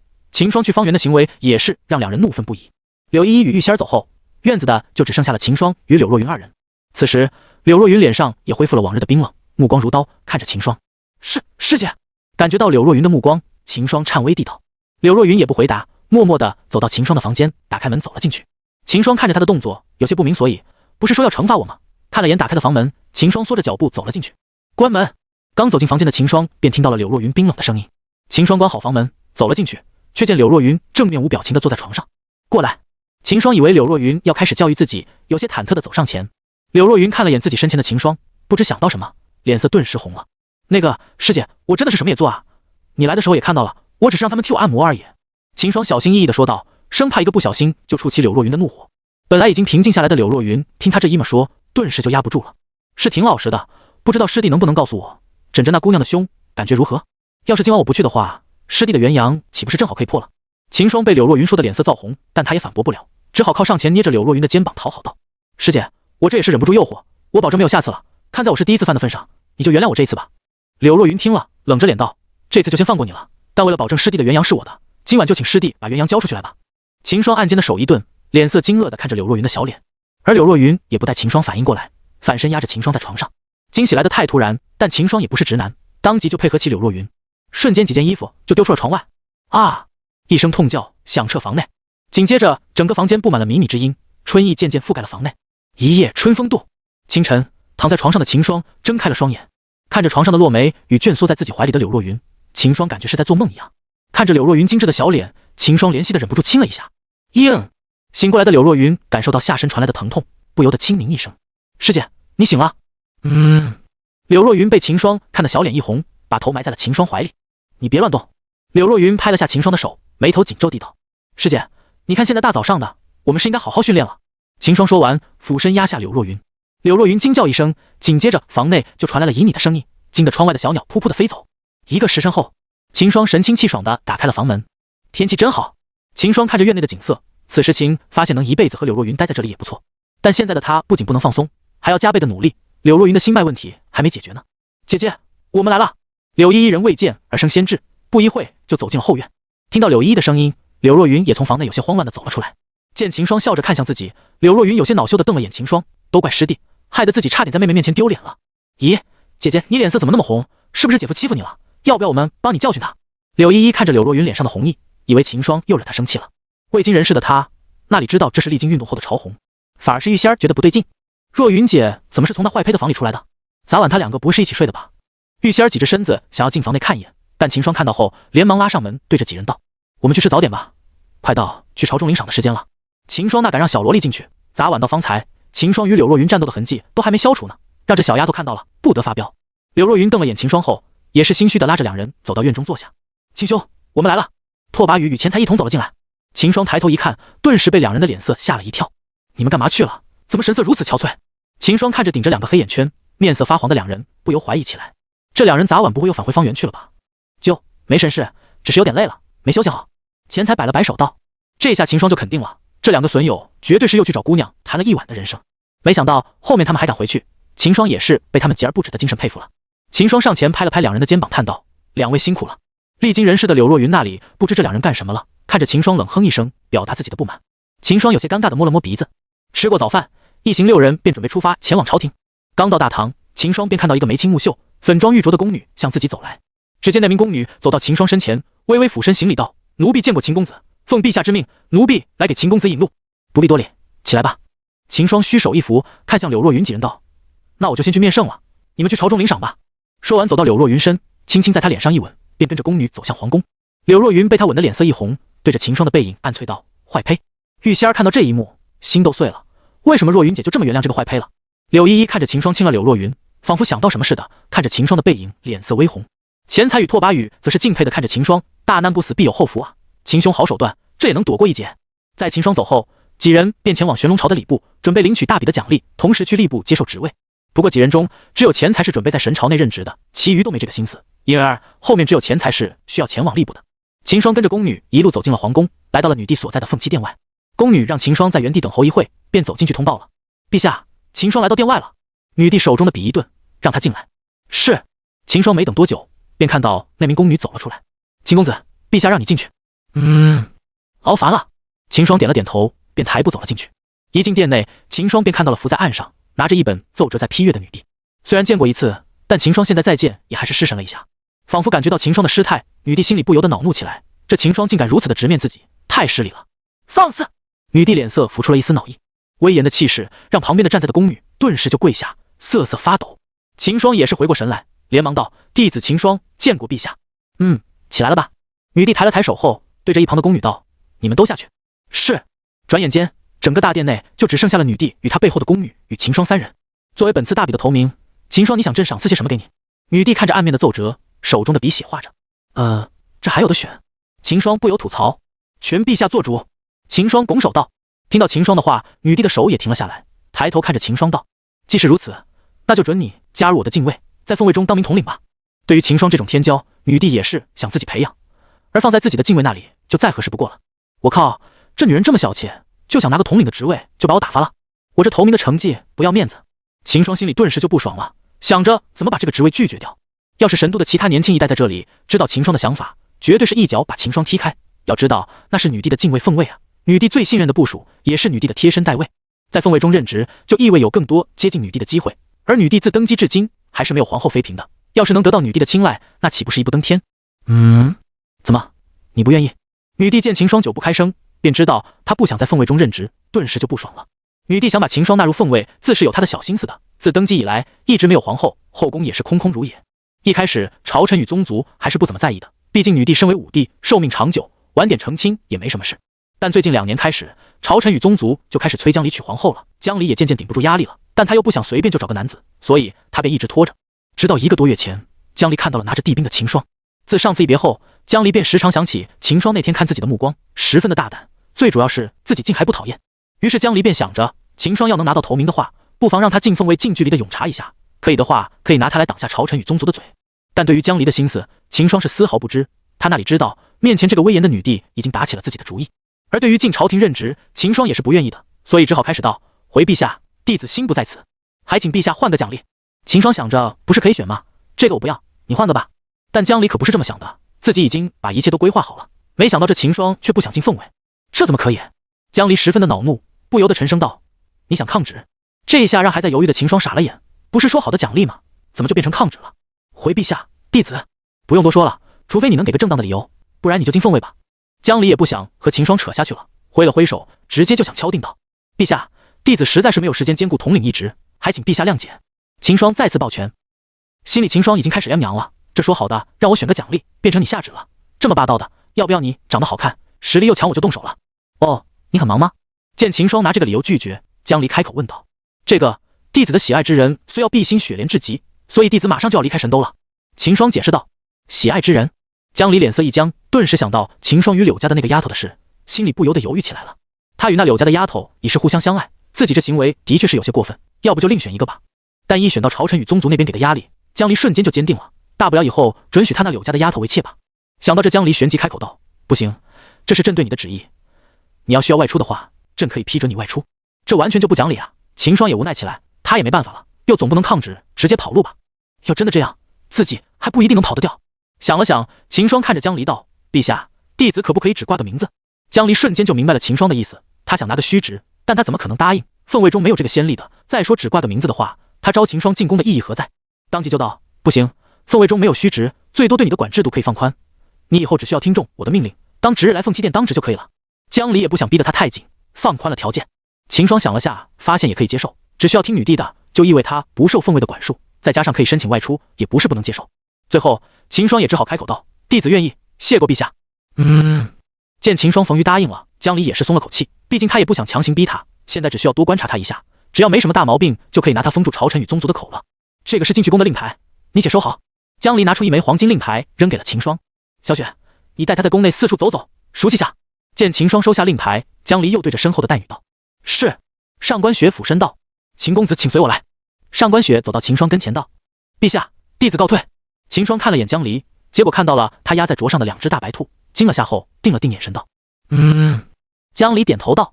看着秦霜出去的背影，江离脸上红了起来。身为武帝，秦霜的动作他是一目了然，秦霜最后看他凶的眼神，他也察觉到了。小贼！江离暗啐了口，随即用手托了托自己身前的2大团，有些忧愁。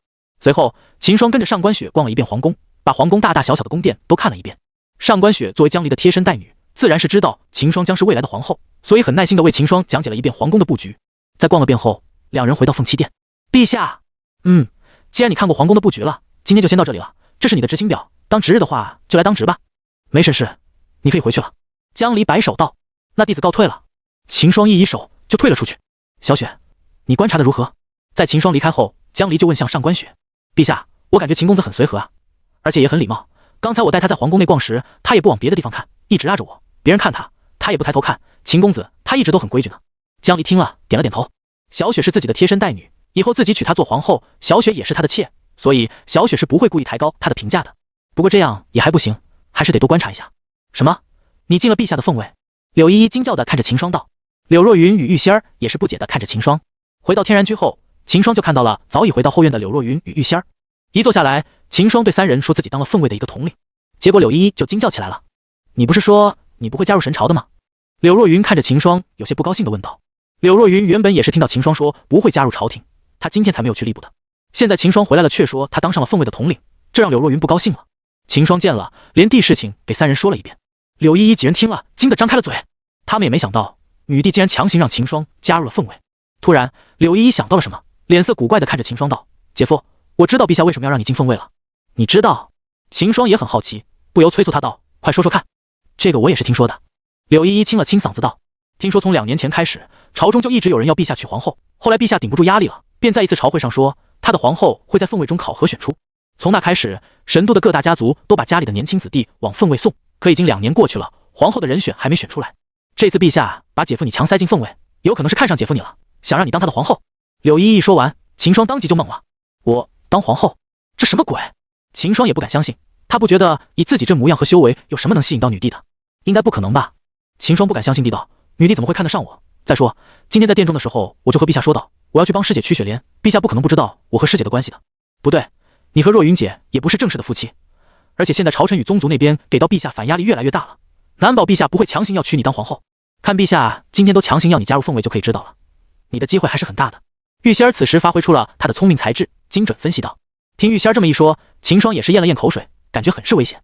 什么是机会很大？我也不想当皇后好吧？秦霜看着玉仙儿道：师姐你放心，过几天我就找个理会外出，顺便帮你把雪莲娶来，然后躲个1-2年再回来，这样等陛下娶到皇后，我就不怕了。秦霜对着面露忧色的柳若云安慰道。要说女帝的身材到姿色都是上等的，加上她的地位什么的，可以说是神朝最大的白富美了，但秦霜对于做她的皇后却不感冒。要说秦霜对女帝不心动，那是假的，毕竟秦霜是个男人，就女帝那身姿，没有几人男人不心动的，但当皇后就不行了。秦霜要是当了皇后，那柳若云怎么办？所以秦霜知道有这个可能后，第一反应就是出去躲。见秦霜这么说，柳若云也恢复了平时的表情。几人在后院一边分析着可能性，一边闲聊。没过久，秦霜便看到了愁眉苦脸的胖子与拓跋宇走了进来。胖子，你这是怎么了？难不成是给分居外郡当差了？秦霜见钱财面色发苦，不由调笑道。说是这么说，秦霜知道钱财有个尚书外公，不会分到太差的职位的。这倒没有，不过他给分到凤位去了。拓跋宇笑着替钱财解释道。什么？他也分到凤位去了？秦霜几人叫了起来。为什么要说也？我们中还有谁进了凤位吗？拓跋宇看着震惊的几人，好奇道。是我。秦霜苦笑道。陛下把我强塞进凤位了，现在我正想找个借口出神都躲躲呢。钱泽听到秦霜这么说，也是倒起了苦水道。秦兄你是不知道，朝中的那些官员为了让陛下娶个皇后，也是疯了。就像这届大比，只要是男的，都给吏部统统安排到了凤位去。就算我外公提前打招呼也没用，吏部的人说，最少要在凤位待上1-2个月，只要1-2个月后没被陛下点上，就可以调任到其他地方了。钱财刚说完，又问秦霜道。秦霜你也进了凤位，那你负责值守的是什么？秦霜拿给了女帝给他的脖子，看了眼后道，只负责凤栖殿，其他的就没有了。这下钱财脸色古怪起来了，拍着秦霜的肩膀道，秦霜你中奖了，不但是陛下钦点，而且还是负责陛下所住的宫殿，陛下的意思很明显了。说完，钱财还搞怪着对着秦霜行礼道，臣见过皇后娘娘。秦霜当即一脚踹向钱财，笑骂道，去你的，这不一定呢，大不了我出去躲个1-2年。躲不掉的秦霜，按你这么说，自从你离开皇宫，你的一举一动就已经被朝臣看在眼里了，他们等了这么久，陛下才有这个意向，你觉得朝臣会轻易的让你离开神都？听胖子这么一说，秦霜心里一突，不会吧？难道想躲都躲不掉？一旁的柳若云也是抿着嘴唇，显然心里也乱了起来。感觉到柳若云的担心，秦霜握着她的手道，师姐放心，待明天我就去和陛下说清楚，相信陛下不会为难我们的。正如钱财所说，就在秦霜回到天然居时，这个消息就摆在了朝廷的3书令与6尚书案上了。礼部的胡广华看着手中的消息，脸上露出了笑容，终于快要有皇后了。要说谁对江离没有皇后意见最大，那莫过于身为礼部尚书的胡广华了。娶皇后这种事就是他礼部负责的，所以朝中让江离娶皇后这种好蛇也是他提的最多。他是直的想让江离娶皇后，但是现在好像也没有人同意。如今南蛮那边已经蠢蠢欲动，可以知道这一仗是必打的，而朝中却连个储君都没有，胡广华那个优啊！现在难得陛下主动看上了一个，他得把他看好了。而与胡广华相反的是文仁心。砰！文仁心一拍桌子，咬牙切齿的看着消息上的秦霜2字。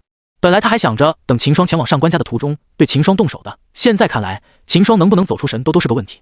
而且要真的让秦霜当上了皇后，那他就奈何不了秦霜了，还会让秦霜踩在头上，时刻都要看他脸色。秦霜被女帝亲自下令入凤位的消息，短短半天在神都的上层中传遍了。而此秦霜几人正在天然居的后院吃晚饭，秦霜脸上也没有对于当皇后的担忧，毕竟那也只是个顶侧而已。他总共也才见了女帝2面，怎么可能就会让女帝看上呢？他更愿意相信女帝是看到了他的天赋，想把他留在玄龙朝这艘船上。因而想到这点后，秦霜也就没有那么担心。在秦霜把自己的分析说给几人听了后，钱财这些人也是认同，毕竟秦霜的天赋也是自己几人中最高的了。旋即几人也不在这件事上纠结了。酒足饭饱后，几人便在院中闲聊起来。秦兄接下可否有什么安排？拓跋心思一动，想起自己的事，便问秦霜道。也没什么了，最主要的就是在今年内去西岭那边拿到碧心雪莲了，除了这个就剩下好好修炼，变得更强了吧。秦霜靠在椅上，拉着柳若云的小手道。听秦霜说完，柳若云看秦霜的眼神也是温柔下来。哦，是只要在今年内拿到雪莲就没问题吧？拓跋宇道。见拓跋宇这么关心自己的安排，秦霜有疑惑地道，这么说也没错，不过我打算过几天就出发去西岭了。拓跋兄，你是有什么事吗？的确是有事要与秦兄你商量。拓跋宇想了下，还是决定说出来。不知秦兄你知不知北郡以北的北荒秘境？北荒秘境，这个我倒没听说过。我自南郡出来就到了神斗，我对神朝的其他地方都不怎么了解。秦霜摇了摇头道。那和你们说下这北荒秘境。拓跋宇坐正身体，对着几人道。这北荒秘境是10年前新出现的一个秘境，或说是一个武道至尊留下的。10年前是第1次开启，如今是第2次，离他开启也就差不多1个月了。听到拓跋宇说是武道至尊的秘境，几人顿时就坐直了身体，皆是好奇地看着他。这个秘境有个限制，就是5王以上的人都进不了里面，而且是要2人组队才能进去。不过这丛秘境十分危险，10年前进去的人没有一个能出来，可以说是有去无回。虽然是很危险，但这也意味着这个秘境是没有开发过的，危险也伴随着机缘。我这次来神都就是为了找个队友一起去闯秘境，不知道秦兄有没有兴趣？听拓跋宇说完，秦霜内心快速地梳理他所说的话。北荒秘境还是武道至尊留下的，极其危险，要2人组队。对于拓跋宇的话还是可以相信的，秦霜和他也熟悉了几天，知道他是个表面随和但内心又很高傲的人，而这种人是很少会对朋友下手的。别的不说，秦霜怎么也是和他一起女漂过，不说交情极深，但也算得上有些交情了。至于他所说的有去无回，秦霜不信拓跋宇真敢进个有去无回的秘境，他说的应该是真的，只是眼下秦霜最重要的还是去治疗师姐心急的雪莲。想了想，秦霜开口道，拓跋兄能确定这个北荒秘境是在1个月后开启吗？这应该没错，按我的估计大概就在30几天后。他就开启了。拓跋肯定道：“那就这样吧，我先西岭那边把雪莲取了，再去北荒与你会合，怎么样？”秦霜提议道。拓跋语却是有些犹豫了，开口道：“秦兄，你确定1个月后能取到雪莲到达北荒？”“没问题的，我有信心上官家和我交易，只要赶快一点，不是没有问题的。”秦霜自信满满地道。拓跋语见了，选择相信秦霜，从怀里掏出个玉佩递给秦霜道：“这个玉佩是可以传讯的，秦兄到了北郡城可以用它联系我，到时候我们再碰头。”“好，明天我进宫和陛下说清楚后，就出发去西岭那边。”秦霜说完还握了握柳若云的手，给她一个相信自己的眼神。柳若云见了回了个微笑了。哎，如今你们都去四处闯荡，而好却只能待在神都，想想好像也挺羡慕你们的，这么自在。钱财有些伤感地道。拓跋语听了却笑着拍了下钱财的肩膀道：“也别这么说，每个人都有自己的路要走，只不过我们的路不同而已。以后有时间，神都我肯定是要来的。话说我不在神都后，胖子你可得把方圆的姑娘照顾好了。”说完给了钱财一个充满意味的眼神，但很快两人就发现了不对，三道带着寒气的目光盯着两人。柳若云更是想到了什么，把冰魄拿了出来，放在眼打量着剑锋。“拓跋兄，你看我这剑锋利否？”柳若云左手双指划过剑身，冷冷地道。拓跋语吞了吞口水，点了点头道：“利。如果让我知道你在北郡带着师弟去青楼，那你就要小心了。听说最近宫里缺人了，你懂的吧？”柳若云说完，收起剑身，目光带着警告的看着拓跋语。“若云放心，我一定会帮你看着秦兄。”拓跋语拍着胸口凛然道。秦霜一旁听着柳若云与拓跋语的谈话，小心的擦了擦头上的冷汗，仿佛看到了秦霜的小动作。柳若云抱着秦霜的胳膊，看着秦霜的眼睛道：“当然我相信师弟独自去西岭时也不会寻花问柳的。当然，师姐你要相信我。”秦霜正气凛然地道：“咋天也是胖子和拓跋兄拉着我才去，不然我都打算好好修炼了。”在求生欲面前，秦霜果断卖队友，把自己撇开。拓跋语与钱财一脸不可置信地看着秦霜，这人怎么就这么狗呢？两对视一眼，决定以后再也不带上秦霜了。华灯初上，在几人又聊了一会后，拓跋语便和钱财勾肩搭背地走出了天然居，看样子肯定又是去和方圆的姑娘谈心了。院子里，柳若云恼怒地瞪了眼，不断对着自己使眼色的秦霜，随着对着柳依依与玉仙儿道：“你们先回去吧，今天我也要好好教训一下师弟。”说完还把冰魄拔了出来，浑身散发了寒冷的气息。清晨，淡淡的光线穿进房内，让原本幽暗的房间铺上了一层金色。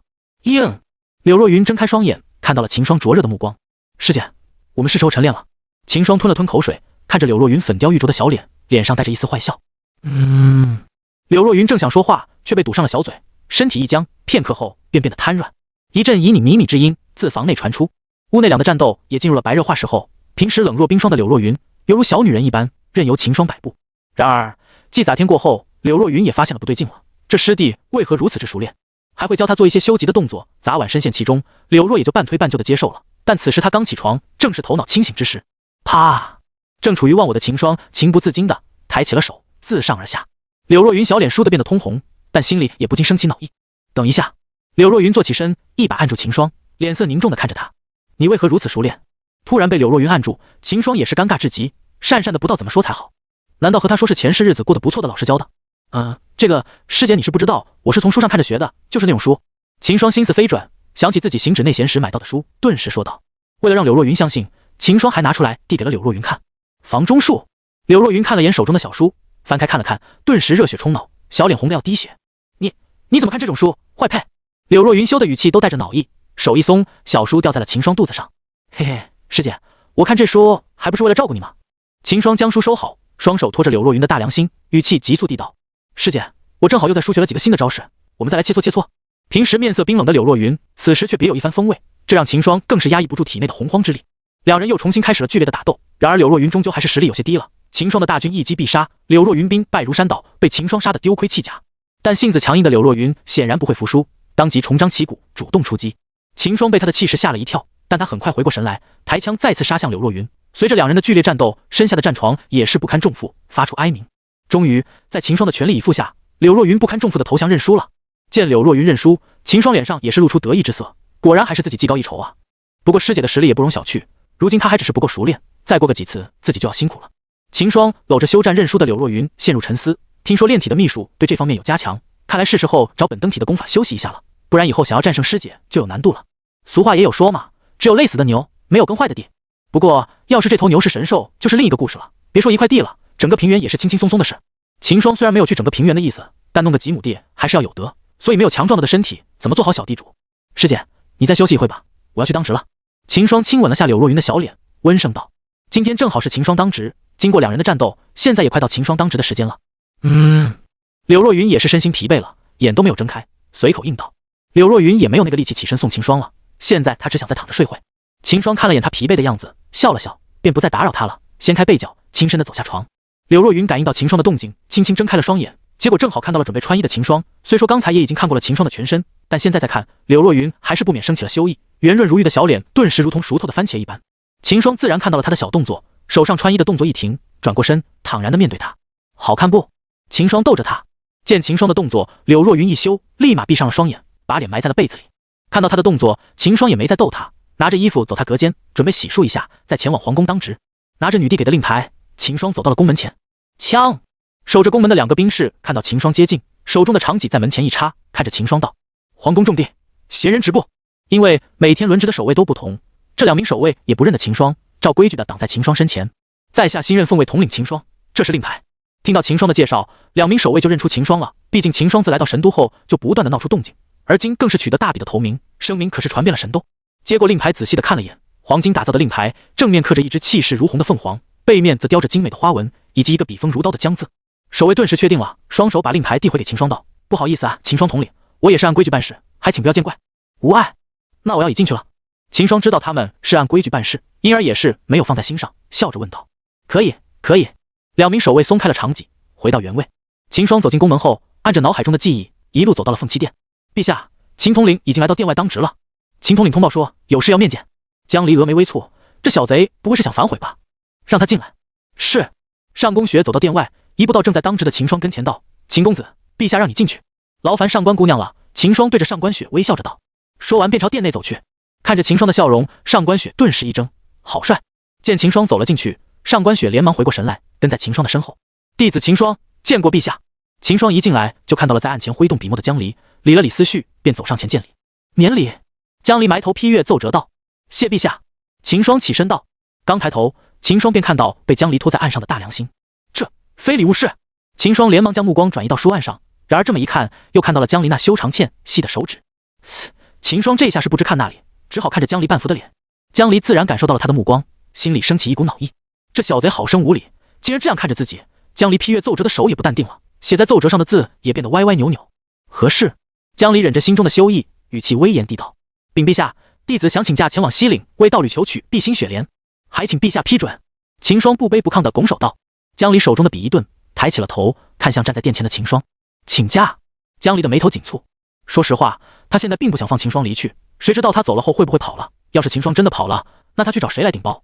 但他昨天才答应秦霜，说可以批准他外出，现在秦霜申请了，又有正当理由，他也不好反驳。江离在犹豫，而秦霜却是失了神。在江离抬头的一刹那，秦霜被江离的面容所吸引了，一缕发丝垂在了白璧无瑕的小脸上，轻轻蹙起的峨眉更是让威严的小脸平添几分烟火气息，闪光的双瞳更是像蕴含着无尽星莹，再配上樱桃般的小嘴，一张仙女面孔浮现在了秦霜的眼前。感觉到秦霜的目光，江离的脸上又浮出了一丝羞意，但很快就被他压制下去。不准！江离想了下，还是没有同意。如今你上任不过1天，就想着请假，岂不是把凤卫统领当儿戏了？秦霜听了，当即回过神来。陛下，此事对弟子真的很重要，关乎着弟子道侣的性命，还请陛下批准。秦霜已经想好了，要是女帝还不同意，他就把和女帝说清楚他与柳若云的事，继而看女帝是不是如钱财所说的，想把他当挡箭牌。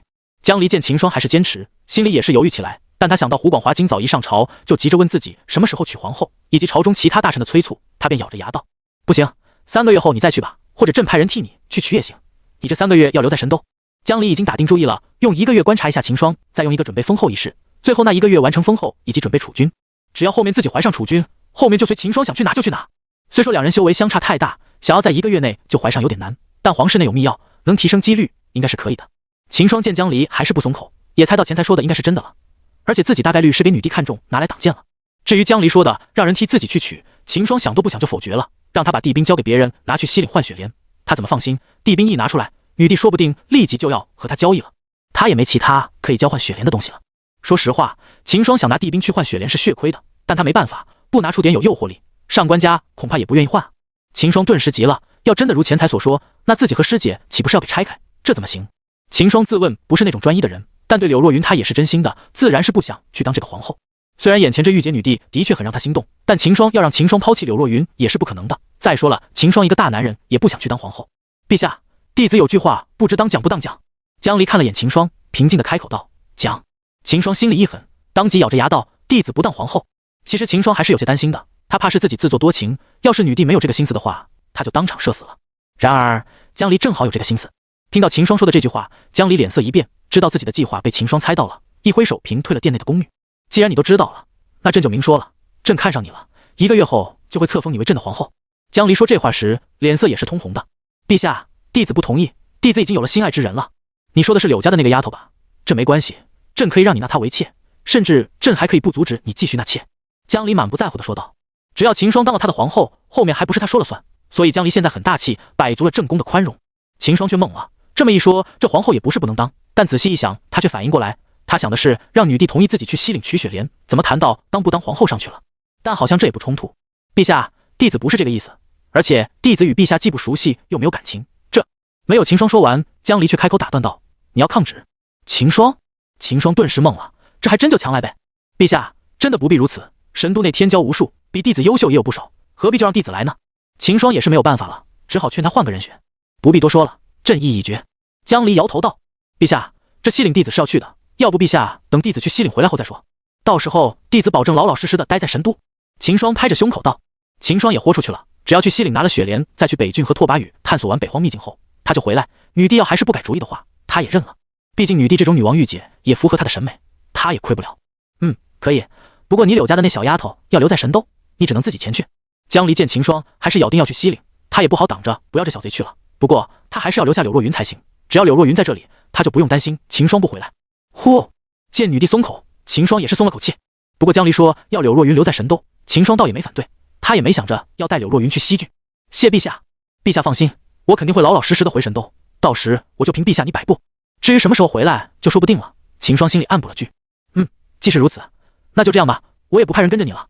你那小情人我明天会让他进宫住着，我也不怕你跑了。江离摆了摆手，挥手之间的动作引动了胸前的白团晃悠起来。秦霜一时间也是给惊了，这大小目测起码是师姐的1.5倍。江离也是感受到了秦霜的目光，心中不免有些恼怒，但想到秦霜将是自己的皇后，也就没有在意，把目光放在了奏折上。随后秦霜立马回过神来，向江离道：“那弟子就回去准备了，明天就出发前往西郡。记得回来就行，你的小情人朕会照顾好的。”听到江离这么说，秦霜嘴角一抽，这是要说师姐来威胁自己了。不过这也正好捏住了自己的软鞋，师姐在这里，自己必然是要回来的。一路回到天然居，走进后院，秦霜看到正在院中的练剑的柳若云，剑光闪蝴，舞剑的身影犹如下蝴蝶一般翩翩起舞。秦霜一时间看呆了。师弟你回来了。柳若云看到走进来的秦霜，收起剑，走到了秦霜身前，惊喜地道：“秦霜抬手捋着柳若云额前的发丝，笑道：“我已经和陛下说了，明天我就出发去西岭。不过费了大半口水，秦霜弟刚才在宫内与女帝谈的话，一五一十的和柳若云说了一遍。”柳若云听着听着就发现了不对，师弟竟然答应当皇后，我要当师弟的小妾。师弟同意了。瞬间柳若云就不开心了，目光幽怨地看着秦霜。但柳若云也知道这没有更好的解决办法，师弟太优秀了，竟让女帝也想立他当皇后，而他和师弟还没办法抵抗。秦霜也知道柳若云会不开心，便拉着柳若走进了屋内。他决定用行动来表示自己对师姐的真心。柳若云一开始还以为秦霜有神事要对自己说，但很快他就发现不对了。你干嘛？现在是白天，不能这样。柳若话没说完，便感到身上一松，衣服没了。没事，白天正好看得清楚。秦霜说道。柳若云也是有些食髓之味，慢慢就从反抗变成了配合。一番云雨，柳若云还是记差一筹，率先投降。师姐，明天我就前往西岭取回雪莲，到时候岳父就不会再反对我们2人。秦霜坚定地道。柳若云有些感动，不由开口道：“要不明天我还和师弟你一起去西岭吧？只要我伪装一下，应该可以的。”别，我自己去就可以了。师姐安心在神都等我回来就行。取到雪莲后，我会先让人带着雪莲回来。陛下也不可能让你和一起离开神都的，而且我还要去北郡与拓跋宇会合。柳若云听了，想到拓跋宇所说的北荒秘境的危险，有去无回，顿时就担心起来。师弟，那北荒秘境如此凶险，你还是要万分小心才行。我知道的，师弟我的本事，师姐你还不清楚吗？况且要真的有去无回，那拓跋宇又怎会进去？所以师姐还是放心吧，我一定会回来的。秦霜捏着柳若云的良心道。柳若云顿时就脸红了，一把拍下秦霜的手，有些害怕地道：“不要了，我太累了。”秦霜知道这一天下来，柳若云基本没有怎么休息到，也是有些心疼，压下心中的火气，吻了下柳若云的脸道：“我知道，师姐好好休息吧。”翌日，秦霜与柳若云、柳依、玉仙儿、钱财、拓跋宇站在了神都的西城门口，几女的脸上布满了不舍之意。秦霜看着几人的脸色，却是笑道：“怎么都满面愁啊？我又不是不回来，你们这样搞得我不回不来了似的。拓跋兄，1个月后我就到北郡救你，你可别我忘了。放心，我在北郡城扫榻以待。”拓跋宇笑道：“那好，就这么说定了。”秦霜拍着拓跋宇的肩膀道。又聊了一会后，秦霜在几女依依不舍的目光下，飞身朝西郡疾去。而在城门，两道娉婷袅娜的身影在看着秦霜离去的背影。陛下，秦公子不会不回来了吧？上官雪看着城门下的柳若云几人，而站在上官雪旁边的正是江离。刚才几人的对话，江离与上官雪也是听到了耳中。得知秦霜在取完雪莲后还要去北郡时，江离差点没忍住下去把秦霜抓回来。但听到秦霜会回来后，江离就忍住了。他会回来的。江离看了眼下面的柳若云道，直到秦霜的身影离失在天边，柳若云才收回目光。我们回去吧。柳若云对着几人道。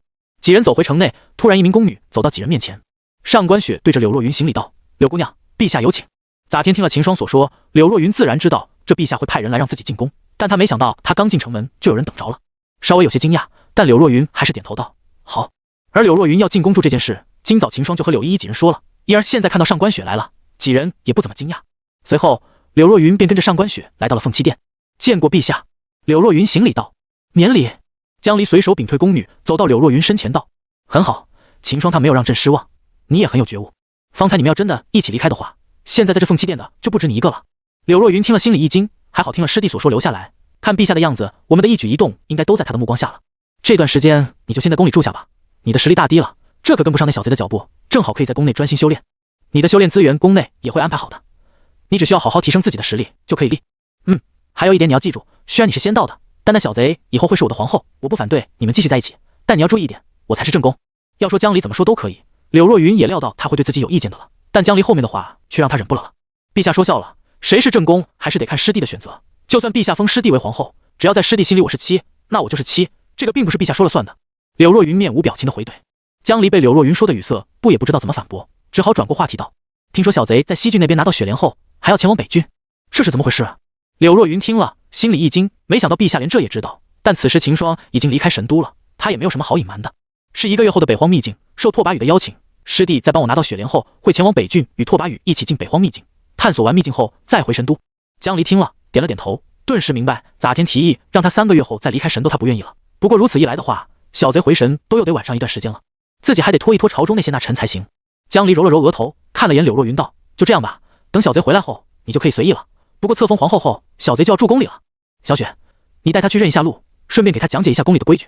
是。小雪回道：弟子告退。柳若云一揖后便跟着上官雪走出了凤栖殿。一天过去，秦霜帝离开神都千里外时，就把陈峰从系统空间召了出来，让陈峰带着自己赶路。以陈峰5无极的修为，即使带着秦霜，速度也是飞快，仅用1天便带着秦霜来到了10万里外的西郡城。在西郡城100里外，秦霜就让陈峰落地步行了。两人进了西郡后，便找了个客栈落脚，花费了500金后，秦霜订了2间相邻的上房。这次来西郡，秦霜就只带了陈峰1人，虽说只有1人，但以陈峰5无极的修为，足以称霸整个西郡了。要说武皇，西郡肯定有，毕竟西郡不像南郡那样历经战火。光摆在明面的武西，西郡就有3位，一位是西郡的辅君，一位是一个宗门的太上长老，最后一位就是秦霜此行的目标，上官家的家主上官岭。西郡的最强战力就是这3位了，而陈峰是5无极的修为，比这3人还要高出一个大境界，因而相对来说，秦霜这次来上官家交易雪莲还是很安全。而且秦霜还有一次召唤机会没用，就是为了来到西郡后再召唤出来。如今也找到客栈落脚了，是时候抽取人物了。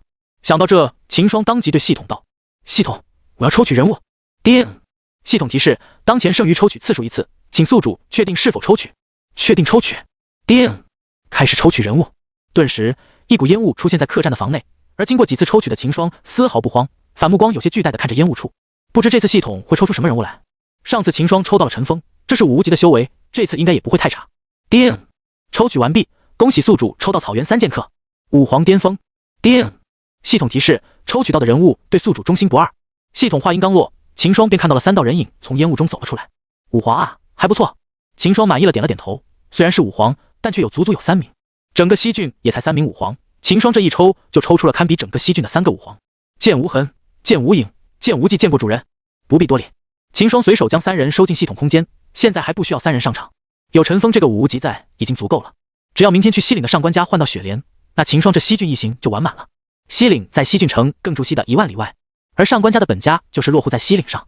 作为西郡的顶级势力，上官家的势力范围遍布了整个西岭，也就是说，整个西岭都是上官家的后花园。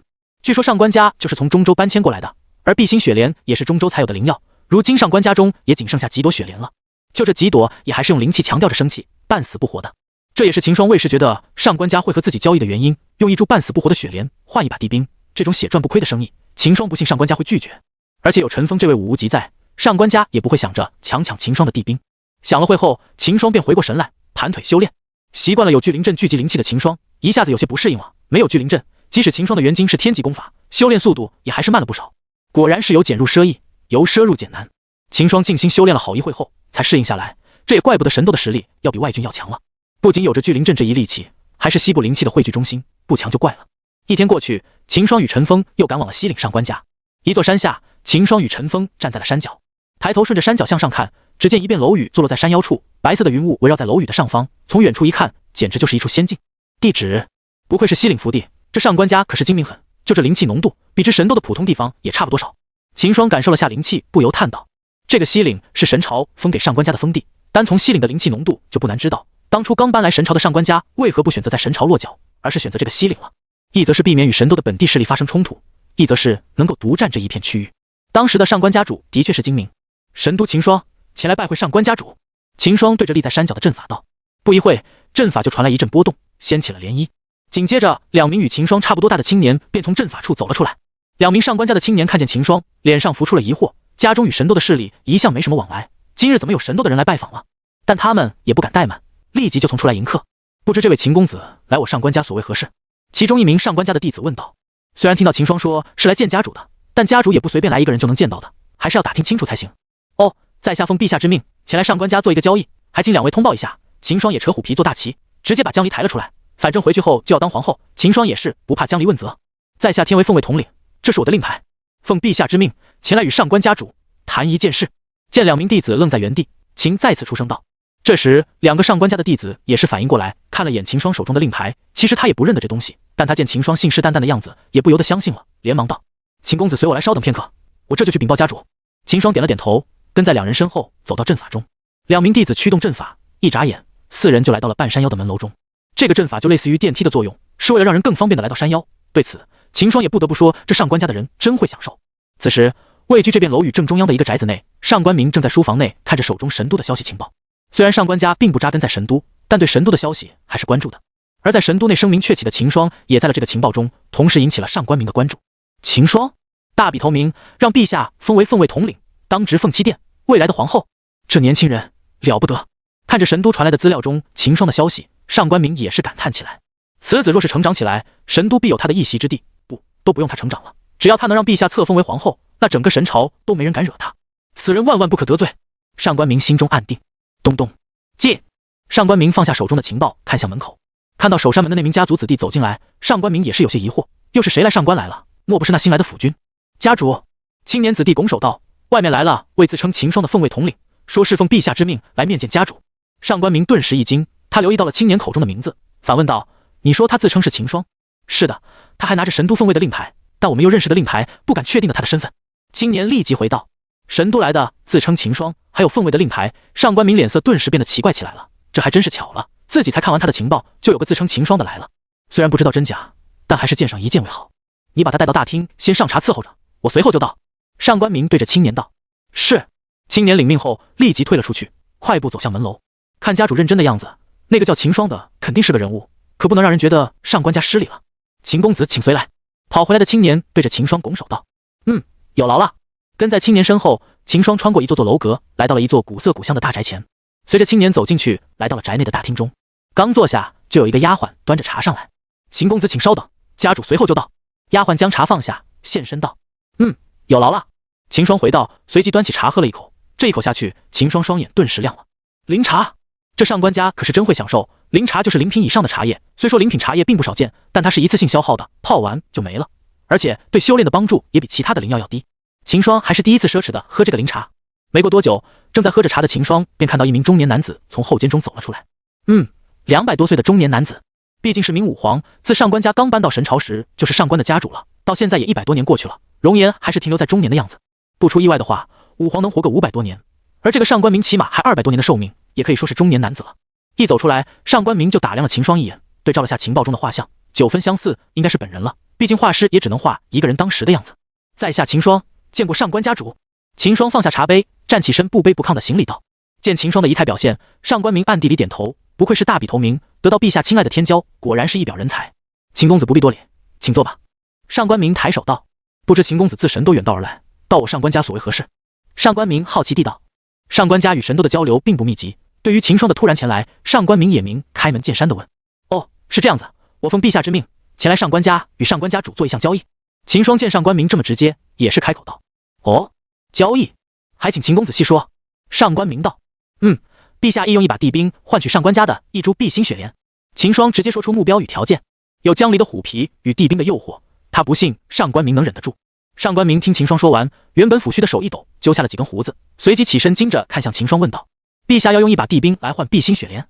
说完后，感到自己的失态，上官明连忙压下心里的震惊与激动，坐回位置，看着秦霜，等着他确认。没错，是用帝兵换取碧心雪莲。秦霜微笑道：“这不瞒秦公子，碧心雪莲我上官家也仅剩几株了。虽然陛下给出的条件让我很心动，但要用雪莲换的话，还得请示族中再做决定。不知秦公子可否稍等一下，待我们商量一下？”上官明压下心里激动，对着秦霜道：“虽然知道族老们肯定会同意，但按规矩，上官明还是要走一遍流程才行。”“没事，上官家主请便。”秦霜笑道：“如此，还请秦公子稍等片刻。”上官明说完，顿时闪身消失。上官家宗祠大厅，咻！8道散发着浑厚气息的身影闪身进了大厅内。家主，这么着急找我们何事？一名白发苍苍却精神抖擞的老头率先开口问道。其余的7位老头也是好奇地看着上官明。细看一下，这8位老头竟都是武王修为，这上官家的顶尖实力全都汇聚在了宗祠内。呼！上官明深吸一口气，看着8位族老，脸色平静地道：“女帝派人来到我们上官家了。那人传话说，陛下要用一柄帝兵换取我们上官家的一株碧心雪莲。”上官明此话一出，厅内的8位族老顿时愣在了原地，久久不能把这信息消化。此人已经让我留在迎客大厅里，再等我给他答复了。现在我让族老们过来，就是为了讨论这个交易能不能做。上官明一口气快速地说完，眼睛看着这些族老的神情。很快就有族老回过神来，看向上官明问道：“家主，此人的身份是否可信？”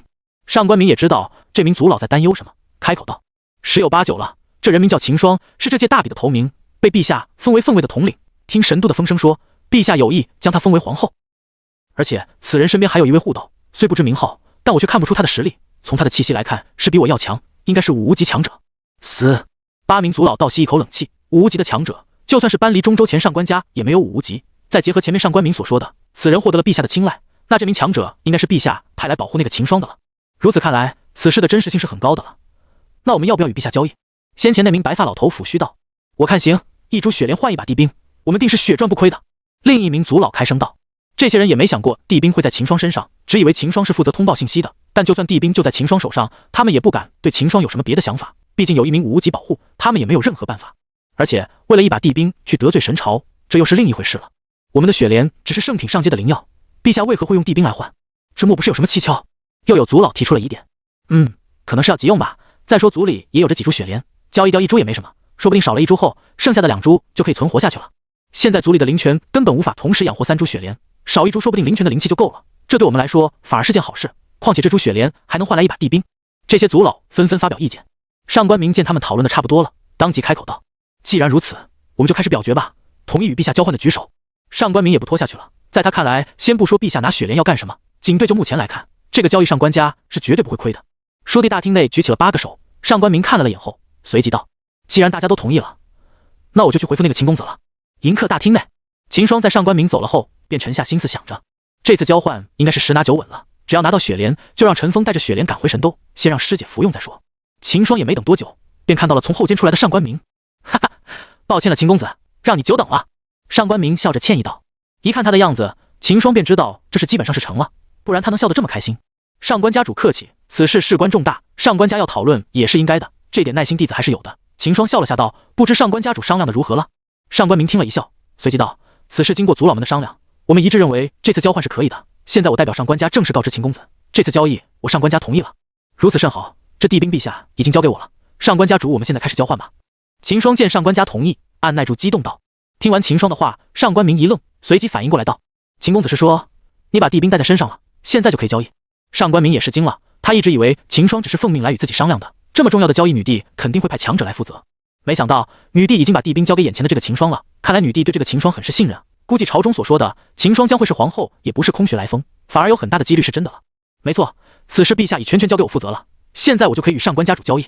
秦霜自信地笑道：“这不就是吗？事实上这件事与女帝根本就没有关系，秦霜也只是扯着女帝的大旗来方便行事而已。但这些上官明又不知道，只认为女帝对秦霜十分信任，把事交给了秦霜负责而已。事实证明，女帝的大旗也十分好用。要是秦霜实话实说，那他还不一定能见到上官明。这次交易也不会如现在这般顺利了。而秦霜如此笃定，上官明也知道他说的不是玩笑，当即反应过来，笑道：“哈哈，好，贤侄稍等，我这就去取来雪莲。”上官明也不怀疑其他的，要是秦霜真的有地兵，他就交换；没有的话，他大不了再把雪莲放回灵泉。说完，上官明就闪身离开了大厅。秦霜看到后，在心里对系统说道：“系统，我要领取地兵奖励。”叮！系统提示：奖励已经发放到系统空间，系统可随时领取。叮！宿主是否立即提取？等一下。秦霜想了下，还是等上官明拿雪莲回来再说。毕竟地兵的气息太强大了，一拿出来，整个西岭说不定都有感应。没过多久，上官明便拖着一个玉盒走进了大厅。回到主位上，上官明打开玉盒，顿时一道碧光从盒里透出，随即而来的是一股圣洁的气息。秦霜定睛一看，果然是碧星雪莲。随着青光的散开，玉盒中的碧星雪莲也是透露出了他的身形。一朵花开12瓣，呈碧青色的雪莲安然地躺在玉盒中。虽然知道上官家不会拿出赝品来欺骗自己，但秦霜还是仔细地反复看了一会，直到看见他那洁白的莲心后，秦霜便放心了。之所以叫碧星雪莲，就是因为他的莲心是洁白，与他碧青的莲身形成了巨大的视觉冲突。既然上官家主有如此的诚意，那我也直接点好了。秦霜笑着说完后，随即在心里默念道：“系统提取地兵。”叮！奖励已提取，恭喜速获得地兵屠龙刀。秦霜听到地兵的名字后，嘴角不由得抽了一下。屠龙刀，那是不是还有倚天剑啊？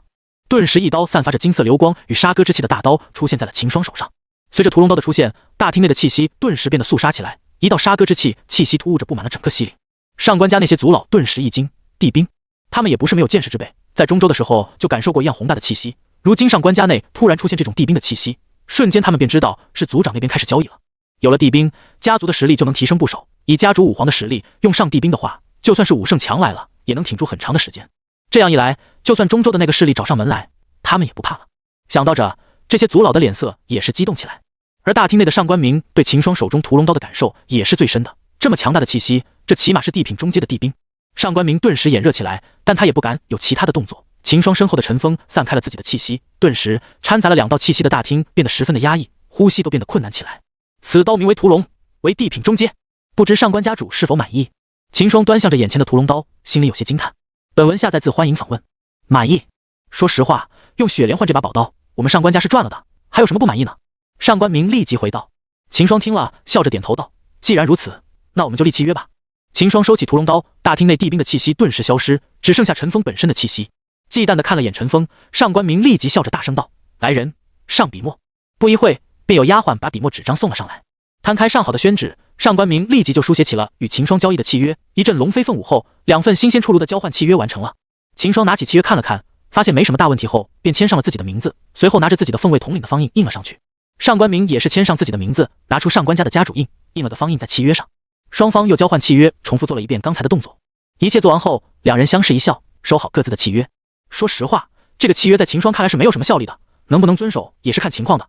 要是这回上官家跳出个武帝老祖他还是得遵守，毕竟秦霜扯的是女帝的大旗，而就算是武帝也不敢为了个地兵和神朝翻脸。好，既然我们签下了契约，那这株雪莲就是陛下的了。上官将玉盒顶到秦霜面前道，说完眼神也是满含期待的看着秦霜。秦霜那不明白上官明的意思，当即把屠龙刀取了出来，顿时杀割之气与金光又布满了整个大厅。将屠龙刀递给上官明，秦霜轻笑道：“那这把屠龙刀自然也是上官家的了。”上官明见了，立即接过秦霜手中的屠龙刀，爱不释手的放在眼前细看。秦霜见了笑了下后，收起了面前的玉盒。既然交易已经完成，那我就先告退了，陛下还在等着我回去复命呢。秦霜起身对着上官明道。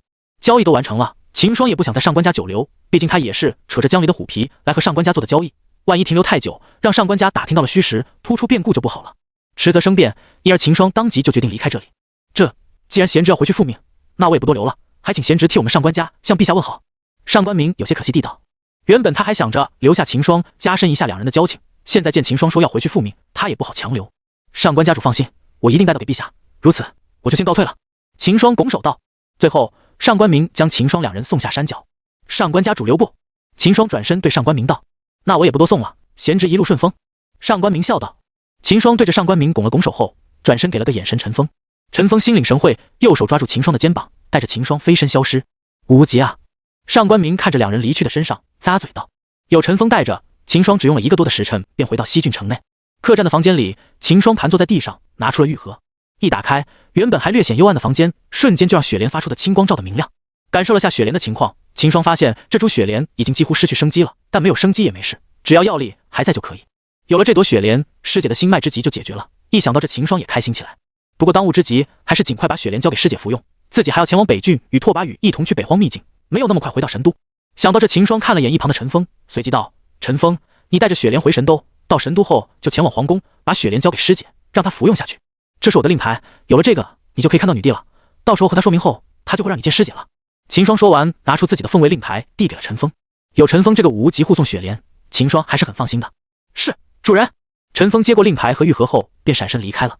见陈峰离开，秦霜也开始收拾一下，准备前往北郡。2天后，陈峰回到了神都，拿出秦霜给的令牌，陈峰来到宫门处通报。在等了一小会后，上官雪便走了出来，先是看了眼陈峰，然后说道：“是秦公子让你来的？”“是的，公子让我带一样东西给柳姑娘。”陈峰拱手道：“那你跟我来吧。”上官雪说完就转身在前面带路。不一会，陈峰站在了凤栖殿中。江离看了眼陈峰，顿时就看破了他的修为。在武帝的江离面前，陈峰是隐藏不了的。武无极，这小贼从哪找到的强者？压下心里的疑惑，江离问道：“那小秦霜让你来皇宫是为了何事？”“禀陛下，公子让我带雪莲给柳姑娘服用。”陈峰拱手回道：“雪莲，这么快就从上官家手里拿到了？看来这小贼的秘密不小啊。”听陈峰是来送雪莲的，江离也不再问了，让上官雪带着陈峰去柳若云住的宫殿找他。江离也不怕陈峰带着柳若云跑，在这皇宫里，只要他一有不对的动静，江离立即就能发现。柳若云此时正在一处宫院里练着剑法，突然看到上官雪带着一名中年男子走了进来。细看一眼后，他发现这名中年就是师弟客栈里的人。陈峰被秦霜安排在天然居内管事，柳若云也见过几次，因而有印象。上官姑娘，柳若云收剑笑着道。柳姑娘，上官雪回了声后，抬手道：“这位是秦公子派来的，说是有事要找柳姑娘你。”陈峰听了，立即说明来意道：“柳姑娘，公子与我在上官家取得了雪莲，公子让我带来给你。”说完，陈峰从戒指内拿出了玉盒，递给了柳若云。柳若云没有接过来，反而问道：“你与师弟一起去取的雪莲，那师弟他现在怎么样了？”“公子一切安好，现在已经出发去北郡了。”听到秦霜没事，柳若云松了口气，随即接过陈峰手中的玉盒，打开一开，一朵散发着碧光的雪莲躺在玉盒里面，伴随着碧光的还有一股圣洁的气息。看着手中的雪莲，柳若云心中顿时感动起来。本来他也不觉得师弟能拿到雪莲的，一而在那天看到师弟去了青楼后，为了不留遗憾，他把自己交给了师弟，没想到才过了半个月不到，师弟真的如他所说取到了雪莲。这样也好，这样他也师弟就永远不会分开了。既然柳姑娘拿到雪莲，那还是尽快服下吧，正好我可以替柳姑娘你护法。陈峰见柳若云看着雪莲发呆，忍不住提醒道：“好，那我现在就服用它。”柳若云点头道。说完，柳若云迈步走回殿内，盘腿坐下，拿起雪莲一片一片的服下，直至最后，柳若云将洁白的莲心也塞进了樱桃小口。雪莲入口即化，庞大的药效携带着灵气，瞬间包裹住柳若云的心脉，缓缓地修复缺陷了的部分。当然，作为圣品的顶级灵药，碧心雪莲对柳若云的作用也不仅仅是修复心脉那么简单。在把柳若云的心脉修复后，剩下的药力与灵气在柳若云经脉中不断的淬炼与拓宽，这让柳若云的经脉一下子就变大了数倍。与此同时，修为也快速提升到了武魂圆满。上官雪在殿外感受到里面柳若云气息的变化，也是大吃一惊。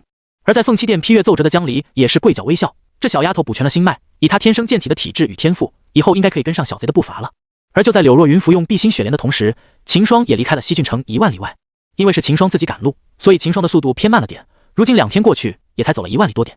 虽说秦霜系统里有着3位武皇，但秦霜这次并不让他们带自己赶路，反正离北荒秘境开启还有着大半个月的时间，秦霜正好可以通过自己前往10万里外的北郡城来历练一下自己，顺便见识一下神朝的风土人情。说实话，自从穿到这个世界后，秦霜也就对神都与南郡熟悉点，其他的几郡秦霜的了解少得可怜，所以秦霜也想借此增加自己对这个世界的6天后，秦霜离开了西郡，踏入了北郡的范围。又过了10几天，秦霜来到了北郡城的100里外。正常来说，秦霜应该还要早几天到达北郡的，但秦霜一路领略北郡的风土人情，所以速度就慢了下来。而在遇到了几波毛贼后，秦霜就开始发家致富了。一路上，秦霜专门往偏僻一点的路线前进，又遇到了好几波的贼匪，弱点的秦霜就自己出手解决了，强的秦霜就召出3剑客，地遇到的贼匪统统消灭。秦霜也从这些贼匪的老巢里发了一笔不小的财，最重要的是，秦霜因此经历了很多的实战。要知道，那些贼匪都是刀尖上舔血之徒，打斗时可不会管你的死活。在经历一路上的生死打斗，秦霜的实力有了明显的提升，修为也来到了武魂圆满，同时元晶第2层也快修炼到后期了。转眼间，秦霜跨越100里的距离，来到了北郡城的南门前。走进城内，秦霜沿着主宽敞的主道行走。此时正值早市时间，街道上人流如织，旁边小店的叫喝声不绝于耳。秦霜也是难得的感受起这烟火气息，仿佛此时此刻的自己才是真正也融入了这个世界。自从来到这个世界，秦霜就一门心思的投入修炼当中，只为了走到世界的上层，看一看顶处的风景。那样的话，自己这个穿越者也不算丢脸了。但现在秦霜也发现，原本下面的风景就很美。晃了晃脑袋，秦霜把刚才的想法抛掉，下面的风景虽然也很美，但那并不长久，并且是要受制站在上方的人，这并不是他想要的。拿出拓跋羽给的玉佩，秦霜发了消息过去。在等了一会后，玉佩亮了起来，同时传出拓跋羽的声音：“秦兄，你来凤满楼吧。胡痴，我现在就在这边。”听到拓跋羽喘着粗气，上气不接下气的，以及凤满楼这个不怎么正经的名字，秦霜那里不知道拓跋羽在干嘛。秦霜脸色古怪的将玉佩收起来，这家伙不会在那里住了1个月吧？大早上的就做起了运动，真是勤奋啊！半个时辰后，一座挂满红布的大楼前，秦霜站在门前，因为怕自己太早到而打扰到拓跋羽，秦霜又特意在城内逛了一圈，拖了会时间后才来到这里。这回拓跋羽应该差不多完事了吧？看了眼正经的大门装饰，秦霜透过他的正经看到了他的不正经，默默拿出玉佩。秦霜告诉拓跋羽自己来到楼下了。吱呀！一名中年女子打开大门，看到了门前的秦霜，旋即露出了笑容，上前道：“这位就是秦公子吧？拓跋公子让我出来接你，快进来。”女子说完，上前拉着秦霜走进了楼内，随后又关上了大门。现在还不是营业时间，姑娘和客人都还没起床呢。女子将秦霜带到了楼上的一个雅间，叫丫鬟端上水果与茶点后，对着秦霜说道：“那个还请秦公子再次稍等一会，拓跋公子那个还要一会。”说完给了秦霜个你懂的眼神。秦霜也是无奈，点了点头道：“我知道的，你去忙你的吧。”女子点了点头，就退了出去。还是低估拓跋羽了，这么久了都还没好。秦霜只好一边吃着点心喝茶，一半等着拓跋羽过来。在秦霜足足喝了2壶茶后，拓跋羽神清气爽地走进了雅间。秦兄，好久不见啊！拓跋羽笑着上前就要抱秦霜，见他的动作，秦霜连忙跳开，伸手挡在身前道：“别，你别靠过来，我们就这样说话就可以了。”拓跋羽讪笑一下，也没有在意，找了个位置坐下后，塞了块点心进嘴，说道：“秦兄来的时间可是早了些，还有5天秘境才会开启，我们3天后再动身，秘境离这里也不远，以我们的速度1天就可以到了。这几天秦兄就先住在凤满楼吧，放心，秦兄的消费我包了。”拓跋羽拍着胸口道：“还是算了吧，我到外面寻个客栈住下，出发的时候再和你一起去北荒。”秦霜摆了摆手道。见秦霜拒绝，拓跋羽也好像想到什么似的，打了冷战道：“这个随秦兄你吧。对了，那个北荒秘境你了解多少？”秦霜问道。说实话，我也不是很清楚里面的情况。上次开启的时候，进去的人一个都没有出来，这边的人推断应该是被遇险了。也正因为如此，我们这边也对秘境不怎么了解。不过前几年，我从中州了解到一些信息，说在1000年前，有一位受了重伤的武道至尊逃到了北荒，沃此推断，现在这个秘境应该就是那个武道至尊开辟的了。这么说的话，秘境中的危险又从何而来？仅仅只是一个武道至尊开辟了不过1000年的秘境，为何能让上次的进去的人一个都没有生还？秦霜也找出了疑点。按理说，一个才发展了1000年的秘境不会如此危险的，就像秦霜之前在黑山谷遇到的剑宗秘境一样，基本是没有什么危险。但这个北荒秘境却是有去无回，这就很让人疑惑了。这个我也想过，按我的猜测是有可能是上次进去的那批人起内讧了，或者他们进去后出不来，被困在里面了。拓跋羽摸着下巴说出自己的猜测，第一个应该没这个可能，我想可能是第二个，并且秘境中也有着一定的危险，才让他们没时间逃出秘境而困在里面。10年过去，说不定还有人在秘境中呢。秦霜听了也是点了点头，但想到某点的秦霜突然打了个冷战，吞了吞口水。秦霜颤巍道：“你说有没有这个可能？那个秘境只能进不能出？”拓跋羽听了，眼前一亮，看着秦霜笑道：“看来英雄所见略同啊！我也是猜到有这个可能，所以我托人在中州找了2张破戒符，只要秘境的出口没有关闭，我们就可以用符离开秘境。而秘境会持续开启15天，也就是说，只要我们在这15天内，我们都是可以随时出来的。”拓跋羽说完，从戒指里拿出2枚符咒，递了一个给秦霜。秦霜也是惊讶地看着他，连破戒符这种东西也能搞到，看来拓跋羽在中州的关系也不小啊。破戒符顾名思义，就是用来突破屏障、秘境的符咒，通常是用来逃生用。那些经常去秘境探险的人就会备着1-2张在身上，在秘境中如果遇到无法规避的危险，只要把符咒捏碎，就能在短时间内传送到秘境出口处。简单就是逃生必备。当然，如此强大的符咒也不便宜，而只有在中州才有买，因为西部这边没市场。相比于中州，5级大陆的西部就要荒凉不少了，不仅实力要低上1线，秘境这些也要少得多，而且大多数的危险性都不高，因而很少有人去买破戒符。正因为没有市场，天福宗也没拿破戒符到这边卖。如今拓跋羽一下子就搞到2张，这也是很大的手笔了。想了想，秦霜觉得不能不嫖拓跋羽的破戒符，便开口道：“我记得拓跋兄是没有武器的，不知道拓跋兄有没有兴趣搞把武器来耍耍？”拓跋羽见秦霜突然这么说，顿时就想到了在大比时打秦霜的憋屈，瞬间来精神道：“秦兄有事推荐，我正好想打造把武器，不然空手就和别人打是有点难受。”这个的话要看你喜欢用什么兵器了，兵器什么的还是要帅才行，还是要剑吧。拓跋羽比划了下右手道：“枪。”秦霜拿出一把圣品中阶的长剑，那这把剑换你的破戒符，我也不能让你吃亏不是？拓跋羽看着秦霜手中的长剑，吞了吞水道：“这可是圣品中阶的剑啊，你确定？”秦霜点了点头，拍着他肩膀道：“难不成还骗你？麻利的收好，趁这几天有时间去找本剑法练一下，别老是把时间浪费在这上面。”拓跋羽听，立马接过秦霜手中的长剑，放在眼前看着。那是，我决定了，待会和秦兄你去住客栈。秦霜也收好拓跋羽给的破戒符，有了这个，这次秘境之行的安全就有了保障。然而，两人不知的是，这次他们的猜测从根本上就错了。时间飞逝，转眼间就过去了5天。秦霜与拓跋羽来到了秘境的入口，等待着。此时秘境的入口已经围着密密麻麻上千人，都是北郡的一些势力以及北荒的几个部落的人。北荒是北郡西北角的一片荒漠，由于生存环境恶劣，只有几个顶级部落占据着绿洲在里面生存。可以说，这次北荒秘境开启，整从北郡的顶尖势力都来了。拓跋羽去了趟神都感觉怎么样？一个2米高大的男子走到拓跋羽身旁，拍着拓跋羽的肩膀道。拓跋羽给他拍的身子一顿，随即转头对着大汉道：“林子哥，不是说好不要拍肩膀的吗？还行吧，大部分有实力的都藏起来了，我拿了个第2。”显然，拓跋羽也知道神都中的老鹰比众多。什么？连你也只能拿到第2？神都的天骄都这么强的吗？大个青年惊叫道。也怪不得他惊讶，拓跋羽的实力已经是北郡年轻一代中最强的存在了。他们这边排在拓跋羽后面的第2强的人，连拓跋羽100招都接不了。这样说话，他们北郡这些所谓的天骄到了神都，岂不是前50都不到？这位是？大个青年看着一旁的秦霜，疑惑地问道。哦，这个是秦霜，我在神都新交的兄弟。拓跋羽介绍道。秦兄，这位是罗琳，我在北郡的好哥们。秦霜见过罗琳兄。秦霜行礼道。罗琳见秦霜行礼，也是拱手回道：见过秦兄。见两人打完招呼，拓跋羽搭着秦霜的肩膀笑道：林子哥，你不知道，秦兄他可是神都大比的头名，而且还得到陛下的青睐，说不定过几个月我们就得叫他秦皇后了。罗琳听完后有些震惊地看着秦霜。大赛的头名，那岂不是说那打败了拓跋羽，还得到陛下青睐，要当皇后了？我靠，这小子可以啊，简单就是无辈楷模。罗琳顿时起了结交之心。而一旁的秦霜听拓跋羽说的话，脸色黑了下来。什么是秦皇后？秦霜都想把他的嘴给缝上了。拓跋羽打开话题后，3人就闲聊起来，等待秘境开启。轰隆隆，一道惊雷般的声音响起。秦霜几人顿时把目光转移到声响处，只见一个阵法平地升起，出现在了前方的空地上。紧接着，一个黑色漩涡在阵法中缓缓升，以肉眼可见的速度从一个小点膨胀到一个乒乓球大小。秘境快要开始了，林子哥，你的队友呢？拓跋羽见罗琳还是一人站在他们身旁，不由疑惑道：“我又不去秘境，找什么队友？这么危险，我可不想去。”罗琳摆手道：“你不去秘境来这干嘛？看热闹啊！上次进去的人一个都没有出来，我想看下这次能有几个出来的。还有拓跋，你要真的进去的话，可就要小心了。”罗琳一副看热闹的表情，最后还是提醒拓跋羽小心行事。这我知道，为了安全，我特意托人从中州带了2张破戒符，这次秘境想来不会有什么问题，你就安心的在这等我出来吧。拓跋羽满脸信心地道。秦霜看着拓跋羽立 flag 时，有种不妙的预感，但想到手中的破戒符，又稳下心来，应该是没有什么问题的。秦霜暗地里安慰自己：可以啊，拓跋你连这个东西都能搞到，早知道当初我和你组队好了。拓跋羽装作嫌弃道：你不行，你实力太低了，我还不想和你组队呢。罗琳听了也没有在意，挥手拍了下拓跋羽的肩膀，叹道：这下可以肯定你们2个是可以出来的了。到10出来后，你可要给我好好说说秘境里的情况，要不是实力不够，我还真想进去看看。这有什么的？你在郡城的凤满楼摆好酒菜，我出来后保证和你细说。拓跋羽嘿笑着看着罗琳道。秦霜听了捂脸，这人的实力是怎么来的？3天2头就跑去青楼，修为还这么高，就离谱。没问题，你出来后我帮你2天凤满楼的消费。罗琳也嘿笑着拍着胸口道。显然这2人也是同道中人。记得前世好像有说法是，你交的朋友大都是和你差不多是同样的爱好兴趣，那我岂不是也是和他们一样？不可能。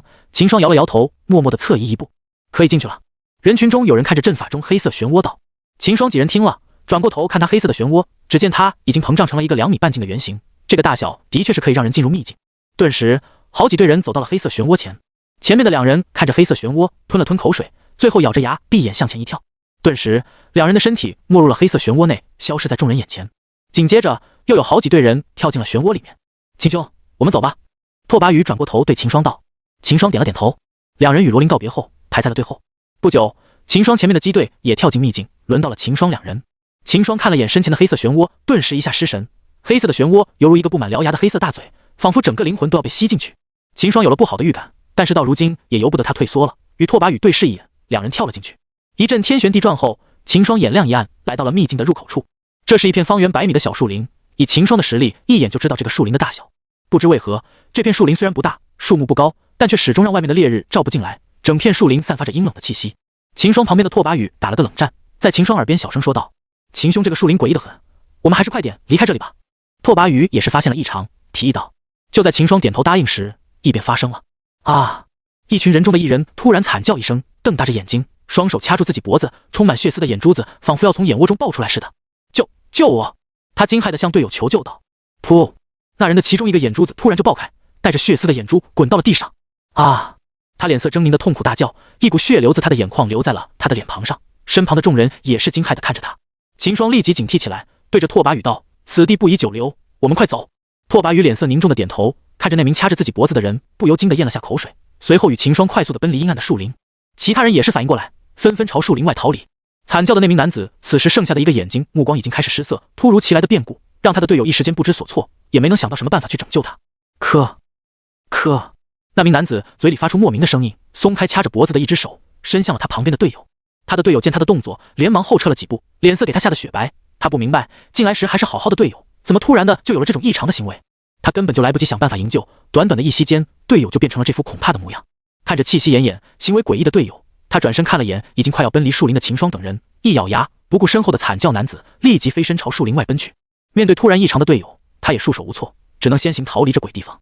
在他飞身离去10里外时，那名惨叫的男子的声张突然一愕，倒在了地上，显然是失去了生命气息。就在他死去的同时，一道黑影从男子的身上滑落，沿着地面快速地奔向那名最后逃离的男子。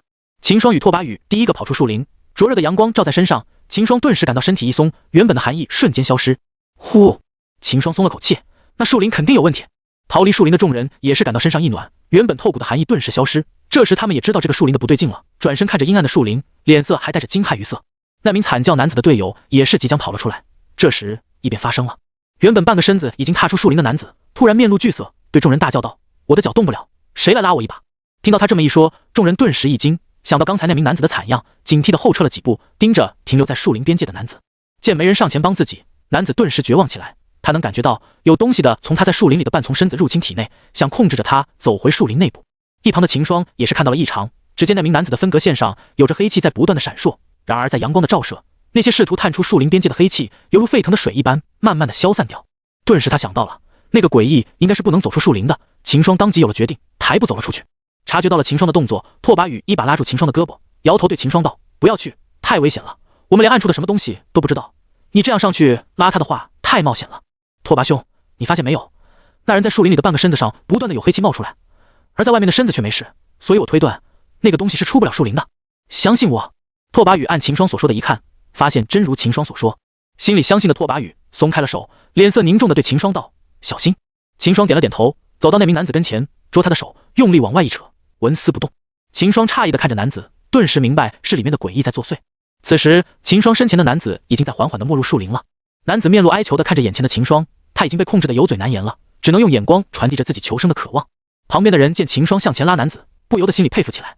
要知道，面对不知名的危险，人的本能的就是恐惧，就如现在一样。他们也知道在树林范围外去拉那个男子是可行的，但谁也不敢上前，没人想冒这层风险。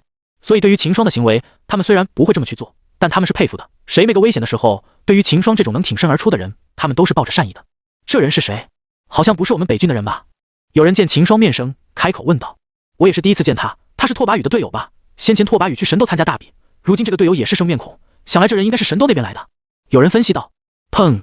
秦霜见男子即将没入阴暗，立即爆发出劲气，脚下的土地一塌，一股白色的劲气包裹住了男子手。秦霜用力一扯，咻！男子顿时飞了出来，一道黑气在他的后半身挥发。这是什么东西啊？旁边的人看了大骇。只见一团黑影从男子的身中体中退了出来，缓缓地朝树林的阴暗处挪动，灼热的阳光照在黑影上，发出滋滋的声响。男子看着从自己身上掉下的黑影，惊得连滚带后退了几龄，指着黑影惊叫道：“就是他，我能感觉到，就是他在控制着我的身体。”秦霜看着缓慢挪动的黑影，迸发出一道拳气打在他的身上，却不料拳气直接穿过了黑影，击在了地上。什么？竟然打不到他！旁人惊叫。发生物理功对他没用，秦霜顿时就想到了，这应该是灵魂体之类的，能控制人的身体，但又十分惧怕阳光。见黑影朝自己的方向挪动，秦霜连忙退开。由于身外阳光之下，黑影挪动的速度十分的慢，同时黑影的表情如同沸腾的水一般，不断的冒出黑气，发出滋滋的声响。没过多久，黑影就只剩下一个淡淡的虚影了。眼见黑影即将爬进树林，秦霜等人对此却束手无策。从刚才秦霜的攻击就可以看出，这个黑影根本不怕物理攻击。秦霜知道不能让黑影逃进去，不然后面他们要出去还是得进树林。要让黑影回去的话，后面他们出秘境时就要面对黑影的袭击了。看着黑影被阳光照成透明的样子，秦霜眼前一亮，心生一计。诸位，我们一起把前面的树木摧毁掉，让阳光把它灭了。秦霜对着众人大声道：“不能让这东西回去，否则后面我们出去的话，还是要面对它。”听到秦霜这么一说，众人顿时反应过来，对啊，这鬼东西回去的话，后面我们怎么出去啊？顿时纷纷附和道：“没错，我们快点把旁边的树木清理掉，让阳光灭了它。”说完后，几十个人纷纷爆发出全身的劲气，一起对着树林边上的树木打去。轰隆隆，在几十人的全力出手下，瞬间就清理掉了半里的树林。原本即将靠近树林的黑影，顿时就离树林范围半里远，然而他的身体已经变得极度透明了，仿佛一个黑色的泡泡，只要轻轻一碰就能爆开。终于，地上的黑影停止了爬动，停在了众人的前方。砰！黑影如同泡泡一样炸开，挥发成一道黑气消失。一声传至灵魂的闷响在众人心中响起。虽然耳朵听不到这声响，但灵魂却实在是感觉到了。果然是灵魂体，秦霜心里顿时确定了之前的猜测。可是这个秘境中带来的灵魂体呢？看刚才他的表情，显然是已经失去了意识的，不然不会随便的就去攻击人。没有意识的灵魂体就只剩下了杀戮与求生的本能，而只有5帝以上的强推才能完全掌握自己的灵魂。也就是说，想要做到单以灵魂存活下去，就必须要5帝以上才可以。莫非这个就是1000年前那个逃跑过来的武道至尊？但这也不对啊，这个秘境不是武道至尊开辟的吗？此时秦霜百思不得其解，而一旁的众人见黑影被消失，皆是松了一口气，这个他们就没有后顾之忧了。众人又朝黑影消失的位置盯了会，见他确实是灰飞烟灭后，便各自与队友离开这里，前行秘境的别处去寻找机缘了。多谢这位兄台出手相救，林海感激不尽。那名被秦霜救下的男子走到秦霜跟前行了个大礼道，不知兄台如何称呼？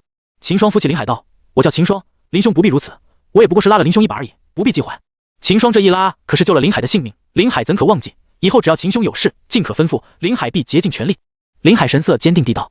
秦霜听了，心里也是挺舒坦的。虽然他也没想着林海能有多感激自己，但就林海现在的这个态度，秦霜就觉得自己没白出手。我看秦兄不是北郡本地人，应该是第一次来北郡了。等出去后，我做东在凤满楼摆上一席，给秦兄接风。林海感激地说道。见林海如此说，秦霜也不好拒绝。虽然凤满楼不怎么正经，但吃个饭也是没什么问题的，点了点头道，既是如此，那我就却之不恭了。林兄，刚才树林里的那位是你的队友吧？如今你那队友不幸遇难，只剩下你一人，不知接下来林兄打算怎么办？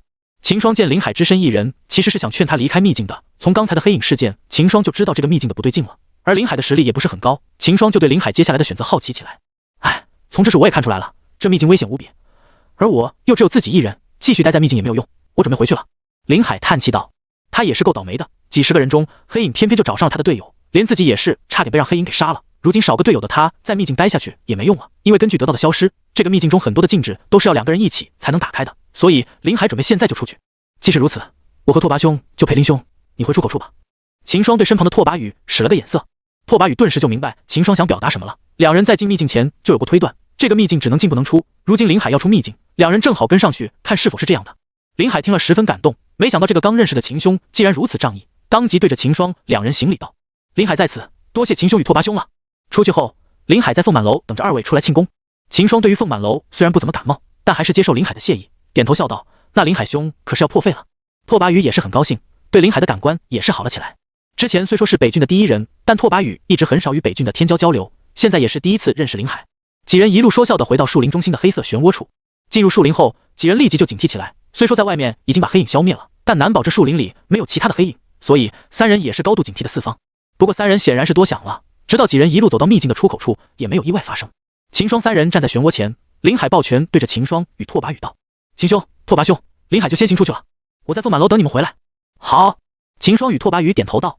道别过后，林海转身看着黑漩涡，有些感叹，自己这也算是出师未捷，就班师回去了。随即林海纵身一跃，整个人没入了漩涡内，消失在秦霜与拓跋宇眼前。看得林海离开秘境，秦霜与拓跋宇对视一眼，这下麻烦了。林海能从秘境出去，说明秘境是不禁止人出去的，而我们刚进来就遇到如此危险的事，再结合上次秘境开启时没有一个人走出秘境，只能说明一点，就是这个秘境奇险无比。拓跋宇听了也是点头道：没错，看来我们之前的猜测的方向错了，不过这下我们也不用担心出不去的问题了。不过接下来我去寻找机缘时就要小心了。在商量了一会去秘境的那个方向寻找机缘时，秦霜与拓跋宇不知道的是，危机已朝2人赶来。在离树林的100里外，黄沙飞扬，透过浓烈的沙尘，可以看到一个庞大的狼群在黄沙上奔腾。恰巧进来秘境的几十人中，有2队人正是往沙漠的方向探索着。4人看着前方突如其来的沙尘暴，顿时惊出了一身的冷汗。该死，怎么会有沙尘暴？一名骂骂咧咧的找了一处沙丘，背着沙尘暴趴下。4人都是武者，对于这种小型的沙尘暴还是可是挺过去的，所以虽然有些震惊，但还至于失了分寸。但4人中有一个人眼尖的看到了沙尘暴下面的狼群，惊叫道：血月啸狼！那名趴在地上的男子听了，顿时就跳了起来，满不置信地道：你说什么？血月啸狼？血月啸狼是一种妖兽狼的一种，因为这种狼的额头上有一个类似血色弯月的毛发而得名。最重要的是，这种狼天性残忍，通常都是群体行动，所以武者只要碰到血月啸狼的狼群，实力没有武王，基本上都会死得很惨。是死得很惨，从来没有听说过武王以下的武者有在血月啸狼的狼群下逃出升天的。就算是武王，也要付出一定的代价才能逃生。在看到沙尘下的血月啸狼后，4人顿时就惊得失神了，冷汗不要钱似的从身上冒出，衣襟瞬间就被汗水浸透。快跑！眼尖男子颤巍的开口道。嗷呜！狼群中的血月啸狼王看到前方的4人，大叫起来。狼群的普通狼听到狼王的叫声，顿时加快了速度，左侧与右侧的血月啸狼纷纷散开，想要将4人合围起来。4名弟子脸色充满了绝望，刚才没被狼群发现的话，几人可能还有一线生机，而如今4人已经暴露了，现在4人的处境可以说是难逃一死。跑吗？一名弟子颤抖着声音道。跑得掉吗？和他们拼了！另一名弟子狠着声道。反正也难逃一死，不如和他们拼了。另外3人听了，心里一狠，纷纷拔出了武器，面向狼群。然而4人与浩浩荡荡的狼群相比，犹如沙海中的一捧沙，根本就不起眼。狼群只是派了10几个血月啸狼来围攻4人，其余的血月啸狼皆是朝4人来的方向奔去。啊！几声惨叫在沙海中响起，被狼群围住的4人血汁横飞，抵挡不过片刻，便化为狼群腹中之物。在消灭了4名弟子后，这10几个狼快速的去与大部队汇合，而这些狼群的前进的方向正是秘境出口所在的树林。就在血月啸狼王嗷叫的时候，正走出树林的秦霜与拓跋羽也是听到了狼王的叫声。秦霜倒是没有多大的反应，但拓跋羽的脸色顿时变了。秦兄，麻烦来了，这是血月啸狼的叫声。血月啸狼？秦霜也是惊了，连忙对着拓跋羽道：“你确定吗？”秦霜也不是小白了，对于这是北荒的著名妖兽，他在前往北郡城时就听到过血月啸狼的信息，但他也仅仅是了解到而已。对于血月啸狼特征，秦霜是不熟悉的。现在听到拓跋羽说刚才的嗷叫是血月啸狼王发出的，秦霜也是惊了起来。那可是号称5王以下有死无生的妖兽，如今就在他们附近，而仅2人能听到叫声，就可以顶断出狼群壁离2人不足100里，肯定是血月啸狼，我不会听错的。我在中州就见过有人豢养这种妖兽，听到过它的叫声，所以比较熟悉。听声音是从那边传来的。秦霜快速的分析，指着沙漠的方向道。2人往那边一看，果然看到一个小型沙尘暴正朝自己这边奔来。快走，看方向，他们是往这边来的，我们要避开它。拓跋看到狼群卷起的沙尘暴后，急着说道：“应该离我们不足100里了，看他们的速度最多只要1刻钟就赶过来，我们现在还是有点时间避开的，还好发现的早，不然后果不堪设想。”秦霜与拓跋羽当即拔腿就往一侧跑，想要避开狼群的路线，但就在他们离开树林不到10里，几只狼群的先锋队看到了飞速离去的2人。嗷呜！秦霜与拓跋羽听到嗷叫，顿时浑身一激灵，回头一看，10几只修为等同于武魂的血月啸狼追了上来。这时秦霜脑海中传来系统的声音：“叮！检测到宿主正在北荒秘境当中，现发布系统任务。系统任务：安全离开北荒秘境。任务奖励：高级抽取次数1次。”听到系统发布的任务后，秦霜的脸色当即就凝重起来。这次的任务居然是让自己安全离开秘境，单从系统的任务就可以看出秘境的危险程度了。想到自己的身后还跟前10几只血月啸狼，秦霜也没顾得上看任务的奖励里，和拓跋羽埋头的向前跑。随着时间过去，秦霜与拓跋羽已经走了上千里的路了，但身后还是紧紧地跟着10几个血月啸狼，这让2人的心皆是一沉。这时，一片茂密的森林出现在了2人眼前。拓跋羽，看见前面的森林没有？我们跑进去，借助树木的阻挡，说不定能摆脱后面的10几个家伙。而且森林内的气息驳杂，也能让这些血月啸狼没那么容易循着气息找到我们。秦霜看着前方的森林，顿时知道摆脱血月啸狼的希望就在眼前了，急声对着拓跋羽道。拓跋羽听到秦霜说的话，也是眼前一亮，跟在秦霜身后，快速地向森林疾驰而去。森与2人的距离不足50里，只用了片刻，2人就来到了森林边上。没有丝毫的犹豫，秦霜与拓跋羽立即就跑进了森林。与秘境出口的树林的死气沉沉，充满着阴冷的气息不同，这个森林给2人的感动就是充满了生机，各种鸟虫的声部不绝于耳。但2人并没有因此而放松警惕，树林死气沉沉，说明除了那个黑影外就没有其他的危险了。而这森林充满了生机，也意味着会有更多的危险。在2人走进森林后，10几个血月啸狼也是追了上来，但他们却在森林外则犹豫了好一会，才聚在一起走进森林。秦霜与拓跋羽进入森林后，前进的速度也变得慢起来，有着树木与丛林的阻挡，2人的速度与之前相比慢了1半不止。而血月啸狼因为身体较小，在森林中穿行的速度反而要比秦霜2人要快。没过多久，这10几个血月啸狼便追上了秦霜2人。不用跑了，他们追上来了，10几个我们还是对付得了的，快速解决掉他们，别让后面的血月啸狼追上来就行了。秦霜停下脚步，对着拓跋羽道。拓跋羽也觉得秦霜说的对，当即拿出秦霜给他的长剑，转身指向追上来的10几个血月啸狼。其实10几个武魂实力的血月啸狼是打不过秦霜2人的，但秦霜2人就是怕被这10几个先锋兵拦下来，所以才没管他们，和拓跋羽也只顾着逃跑。如今进入到了森林里面，外面的狼群就算找上来了，一时半会也没法这森林的驳杂气息中找到2人，所以现在就是反击的时候了。枪！带着寒光的剑刃指他小型狼群，拓跋羽的脸上不复刚才的震惊，反而是十分有趣的看着向自己奔来的10几个血月啸狼。在靠近秦霜2人10米处，10几只血月啸狼停下了脚步，咧着嘴盯着秦霜2人。看着眼前的10几个血月啸狼，秦霜也是丝毫不慌。其实秦霜还是有着底牌的，他系统空间中可是有着3名武皇的。这个秘境之所以只能让5王以下的人进来，就是因为5王的实力大强了。那个秘境的入口不足以支撑5王以上的强者通过，但秦霜不一样，秦霜的3名武皇是放在系统里面的，秦霜进秘境的时候不会影响到秘境的入口，这也是秦霜的底气所在。有着3名武皇，秦霜此行应该是有险无惊才对。要不是怕拓跋羽怀疑，刚才秦霜就让武皇出来带着自己与拓跋羽走了。不过现在这样也还好，这10几个血月啸狼挡不住自羽拓跋羽的。秦霜看着眼前的血月啸狼，心里暗想。砰！一声闷响从秦霜身上传来，秦霜的身上爆发着劲气，一股劲风随即向四周扩散。秦霜爆发的气息引得旁的鸟兽纷纷叫着散开。不一会，几人所在的区域顿时安静的落针可闻。拓跋兄，一起上！秦霜说完，当即扛着破晓杀向狼群。狼群见两人杀了过来，立即就分成两拔，7个狼围着拓跋羽，7个狼围着秦霜。秦霜挥着破晓，让血月啸狼一时间靠近不了他，只能围在秦霜身旁寻找着机会。砰！秦霜找准机会，一刀砍在了一只血月啸狼的腰上，一击下去，那只血月啸狼顿时飞到10米开外，掉在地上没了动静。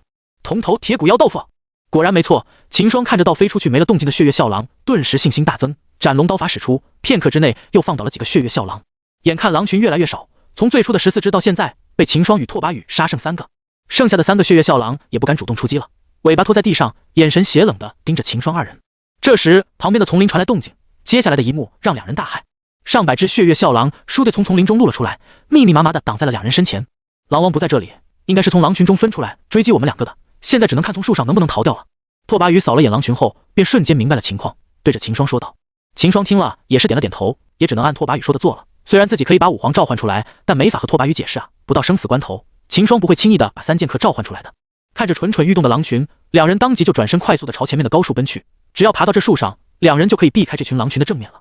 然而几人跑了10几米后，却发现后面的狼群并没有追上来。嗷呜！一声惨叫从两人后面传来，秦霜与拓跋羽脚步一顿，转身回看，就这一眼，两人给吓得差点魂都没了。一个1米高他猴子站在了狼群中间，手中还拿着2截血月啸狼的尸体，正看着两人。猴子的脸上还浮现出了拟人的笑意。再细看一下，这个猴子的实力堪比武王。狼群看到猴子的出现，也变得躁动不安，靠近猴子的一些血月啸狼已经在后退脚步了。一个猴子就逼退了一群血月啸狼，而且这群血月啸狼的动作与模样，仿佛知道猴子的存在与可怕。从在就可以想象到这个猴子的可怕之处。而且判定妖兽的实力与判断人的实力是不同的，强大的高级妖兽巅峰时，甚至能越阶与比他高一级的人类打成平手。也就是说，眼前这个能让血月啸狼群害怕的猴子，他就是高级妖兽，而他的实力也就得明显了，堪比武皇。这一下连秦霜也不淡定了，就算他把3剑客召唤出来，也要被这个猴子缠住一段时间。秦兄，现在怎么办？拓跋羽吞了吞口水，颤巍的开口道。跑呗，还能怎么办？秦霜看着缓缓退出森林的狼群，有些无奈地道。实在不行，他也只能把3剑客召出来，替自己挡住这猴子了。嗷呜！又有10几从血月啸狼被猴子分尸，这下狼群坚持不住了，纷纷快速的涌向森林外面。而那猴子仿佛没有看到秦霜与拓跋羽似的，一个劲追着血月啸狼杀去。秦霜与拓跋羽见了，脸色也是奇怪起来，但他们也没有停留，而是快速的朝森林的另一边跑去。这个森林也是不能待了，有这种猴子在，只要2入一进森林，保准会给这猴子察觉到气息。难得有个猴子冒出来替两人挡住了狼群，此时不跑更待何时？两人趁着猴子在杀狼群的时间，快速的逃离了森林，来到外面的森林外面的荒漠。不行，这个秘境我们是不能再探下去了，这才一小会就冒出了血月啸狼群与奇怪的痕子，说不定后面还会碰其他的东西，我们还是出去吧。拓跋羽萌生了退意，喘着粗气道。秦霜当然是没有意见的，就这个秘境的危险程度，根本不是他和拓跋羽这种武魂能来的，别说武魂了，武王进来了也不一定能挥索到什么，说不定还会搭半条命进去。既然如此，那我们就出去吧。秦霜点头赞同道。就算现在出去，秦霜也不是说毫无收获，毕竟有着系统任务呢，只要自己离开秘境，就算完成任务了，秦霜是稳赚不赔的。那我们走吧，沿着这里过去，应该就是先前那个树林了。拓跋羽指着前面的荒漠的侧面道。就在两人要动身时，脚下的土地却震动起来，咚咚，别有节奏的震动从森林里面传来。两人转头看向森林的深处，顿时惊得瞪人眼睛。只见一个高20米的巨兽在森林内行走，垂着的巨大双手拔动着一旁的树木，朝森林的深处走去。咕噜，秦霜，我们快走吧，我觉得我们对这个秘境的信息了解的太少了。拓跋羽惊惧地看着前方的巨大身影，吞了下口水道。那个是神妖兽。秦霜虽然也很震惊，但内心的好奇战胜了惊惧，对着拓跋羽问道。这我也不知道啊，第一次见到这么大的妖兽呢，不要拖了，到后面说不定还有什么冒出来，我们还是快点出去吧。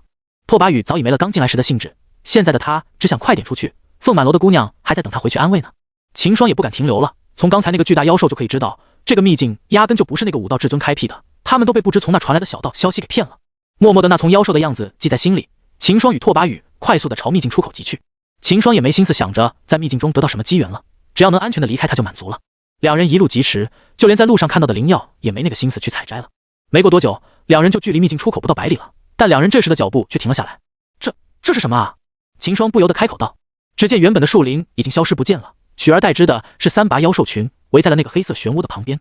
靠沙漠那波正是血月啸狼的狼群，两外2拔则是秦霜不认得的妖兽了。但仅从他们聚集在一起所散发的气势来看，明显要比血月啸狼群要强大得多。这是天蟒牛与紫焰狮。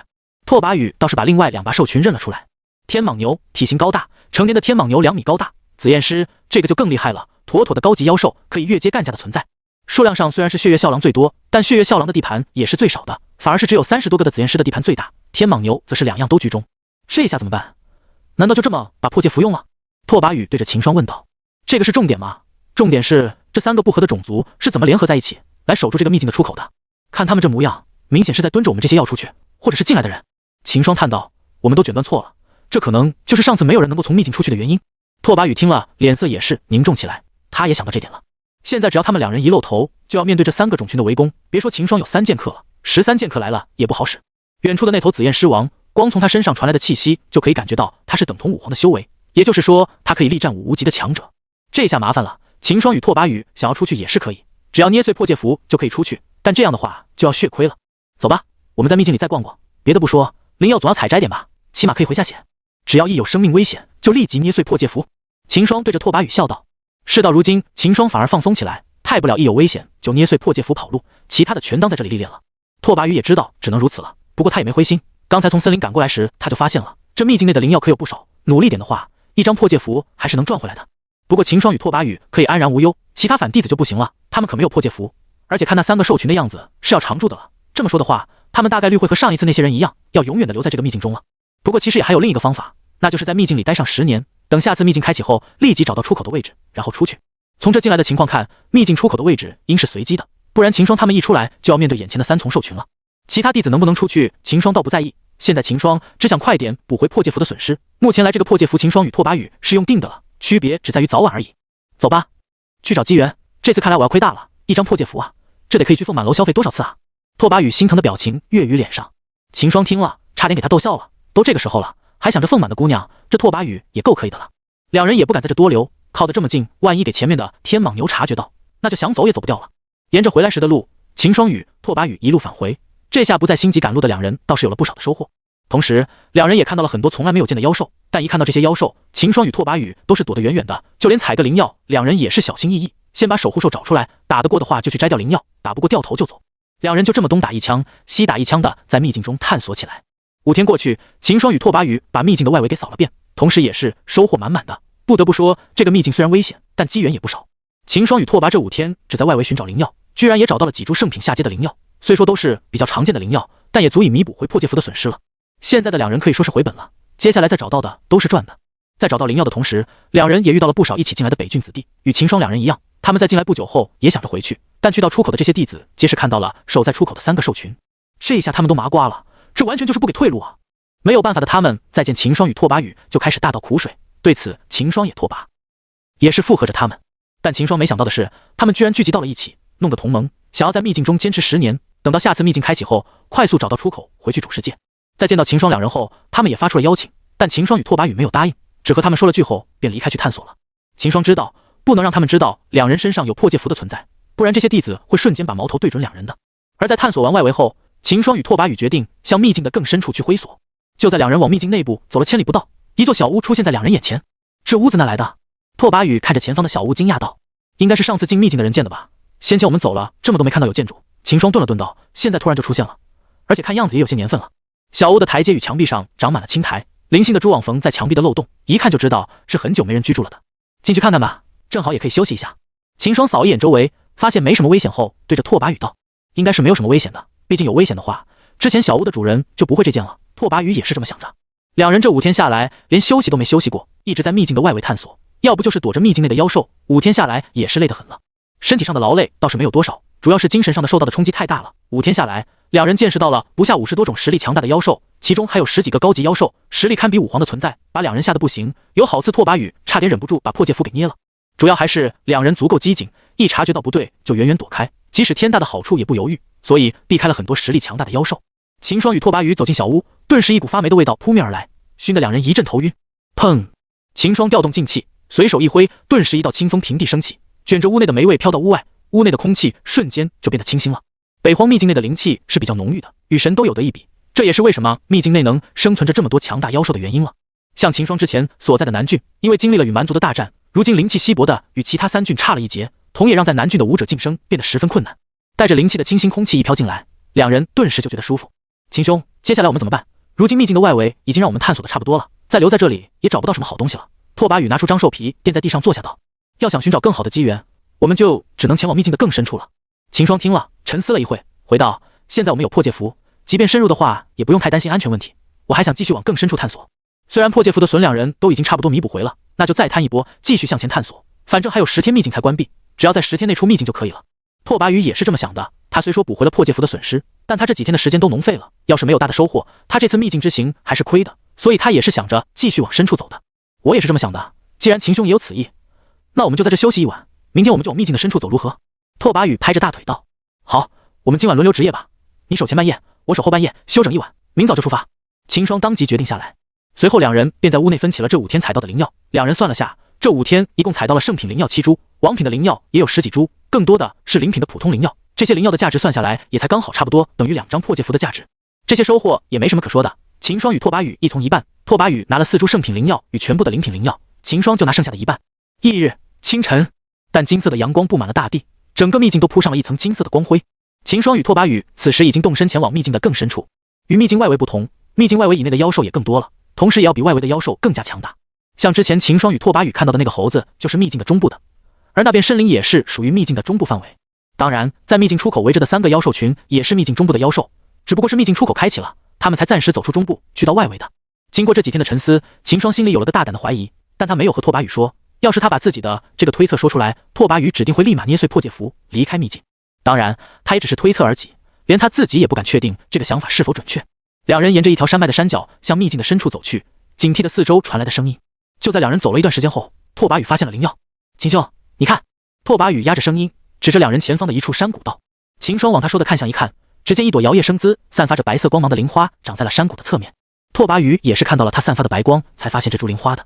圣品灵药，它的守护兽应该就在这附近，我们还是看下情况先。秦霜一眼就看出了那朵灵花的品阶，但他并没有激动的失了分寸，警惕地看着山谷内的灵花。秦霜知道他一定是有着守护兽的，之前在外围还好，碰到的守护兽都不是太强的妖兽，但现在两人可是在秘境的中部了，稍有不慎就没得后悔的。但两人在原地等了半天，也没有发现到守护兽的踪影。这下连秦霜也是怀疑起来了，莫不是真的没有守护兽，是自己多想了。最终两人也忍不住了，缓缓挪动着脚步走向山谷内。然而直到两人走到了灵花10米处，也没有发现什么异常。这下两人心底一松，顿时放下心来。看来是自己多虑，秦霜也是没有再犹豫了，立即道：拓跋兄，快把这花给采了，采完我们就走。可能是他的守护兽现在不在这里，我们运气好。拓跋羽听了，立即动手，拿出了玉盒与玉刀，小心翼翼地扶住了灵花的花茎，玉刀顺手一刮，灵花的花球顿时掉在了玉盒中。拓跋羽快速地合起玉盒，收进了戒指内，站起身对着秦霜笑了起来。一株圣品灵药到手，秦霜也不免有些开心。就在这时，一道白色的蛛丝自20米外快速地掠向拓跋羽。小心！秦霜惊叫一声，立即闪身一把将拓跋羽扑倒在3米外。噗！白色的蛛丝瞬间没入了地上，蛛丝上连带着的粘液一接触到地面，顿时冒起了白沫。有毒！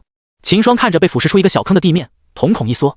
拓跋羽已经惊得说不出话了，眼睛瞪大的像个乒乓球似的，惊骇地看着前方的突然出现的一个妖兽蜘蛛。绿眼魔蛛。拓跋羽声音颤抖地说出了妖兽蜘蛛的名称。这时拓跋羽才反应过来，刚刚要不是秦霜推了自己一把，此时自己就凉了。还愣什么？快跑啊！秦霜推了把拓跋羽，大声地道。拓跋羽听了，连忙起身拔腿就跑。秦霜看了眼身后的魔蛛，顿时惊出一身冷汗，趁着拓跋羽不注意，把3剑客照了出来。砰！泥土横飞，正在前面埋头的拓跋羽脚步一顿，以为是秦霜给魔蛛追上，转身一看，发现3名散发着庞大的气息的持剑男子正与绿眼魔蛛缠斗在一起。接着又看到秦霜倒在了地上，拓跋羽连忙回头扶起秦霜。秦兄，你没事吧？拓跋羽也没心思去考虑从那冒出的3位武皇了，见秦霜嘴角流出了血，他也是着急了。快把破戒符拿出来，我们一起走。不用。秦霜按住拓跋羽拿着破戒符的手道。秦霜也没受到什么伤，只是给3剑客与魔蛛的战斗给波及到了，内脏受到了些冲击而已。秦霜扶着拓跋羽的肩膀站了起来，看着与绿眼魔蛛站在一起的3剑客，皱着眉道：我们先退远些，看下情况先。拓跋羽听了，收起了破戒符，扶着秦霜走到了10里开外。两人就站在山谷外，看着3剑客与魔蛛打斗。这3个武皇从哪来的？难道说这个秘境里还有原住民？拓跋羽吞了吞口水道：我也不知道，按理说武皇是进不来才对，你说有没有可能别的地方也有这个秘境的入口？秦霜当然不可能说是自己召唤出来的，系统的存在秦霜是不会说出去的，哪怕是最亲密的人。就像柳若云，秦霜也没打算把系统的存在告诉他。刚才秦霜也是迫不得已了，绿野魔蛛就2人的边上，随时都能攻击到2人，这让秦霜与拓跋宇根本没有那个时间去捏碎破戒符。眼看魔蛛的攻击就打到自己了，秦霜只好把三剑客给召唤出来。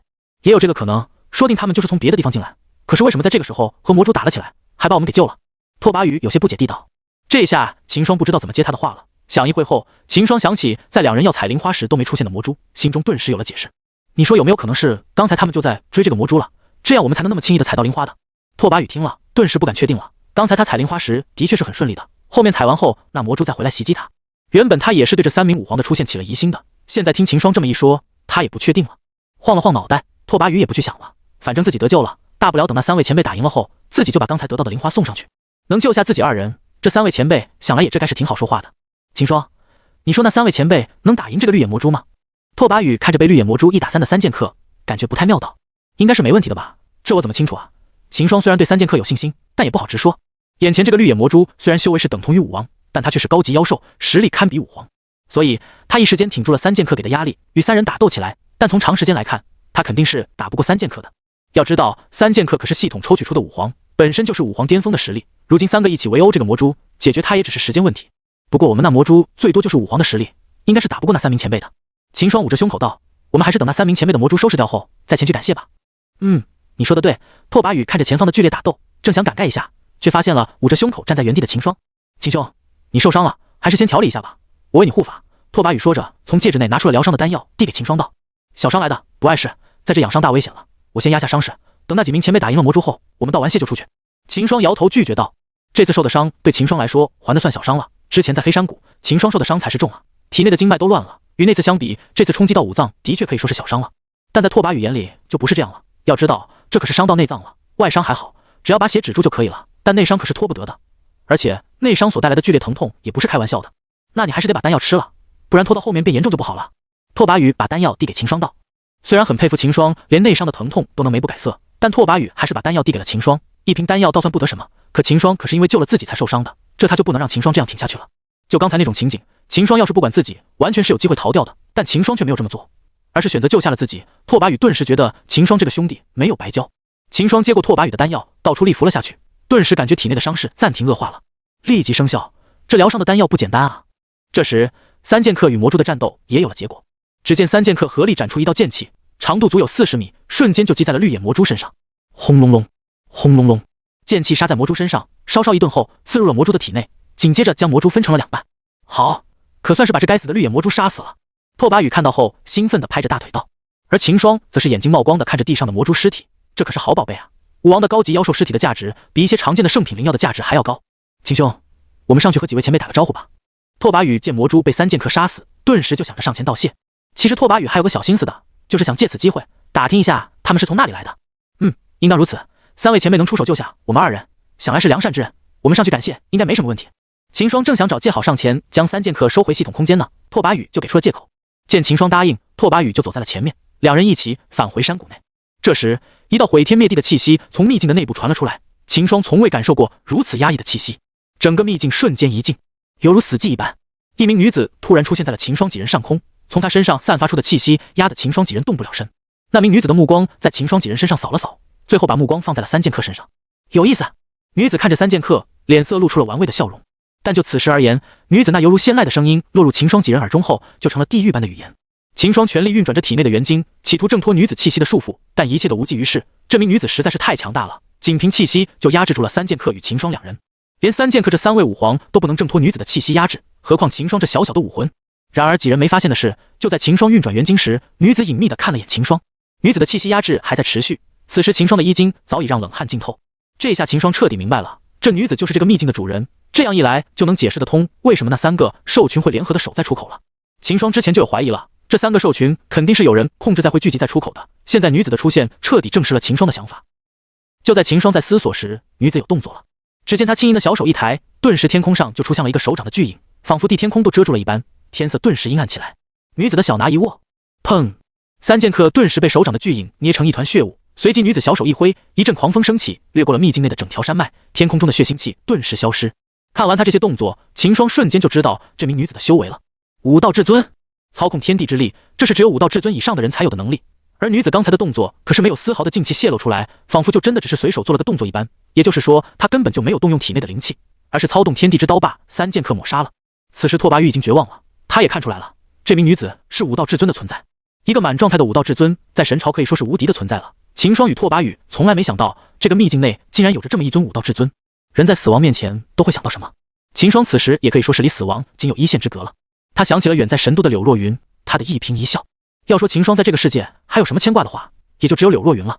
还好之前提前让陈封地雪莲带回神都了，要不然师姐的雪莲就没了。秦霜闭上了双眼，等待女子动手。然而过了好一会，秦霜也没感到任何感觉。他疑惑地睁开双眼，顿时再次看到了上空的女子。他一直停留在上空，并没有离开，双眼带着好奇看着秦霜。明明自己控制着不阵法，把5王以上的武推传进来了，为什么他却能把3名武皇带进来？而且他身上的功法好熟悉啊！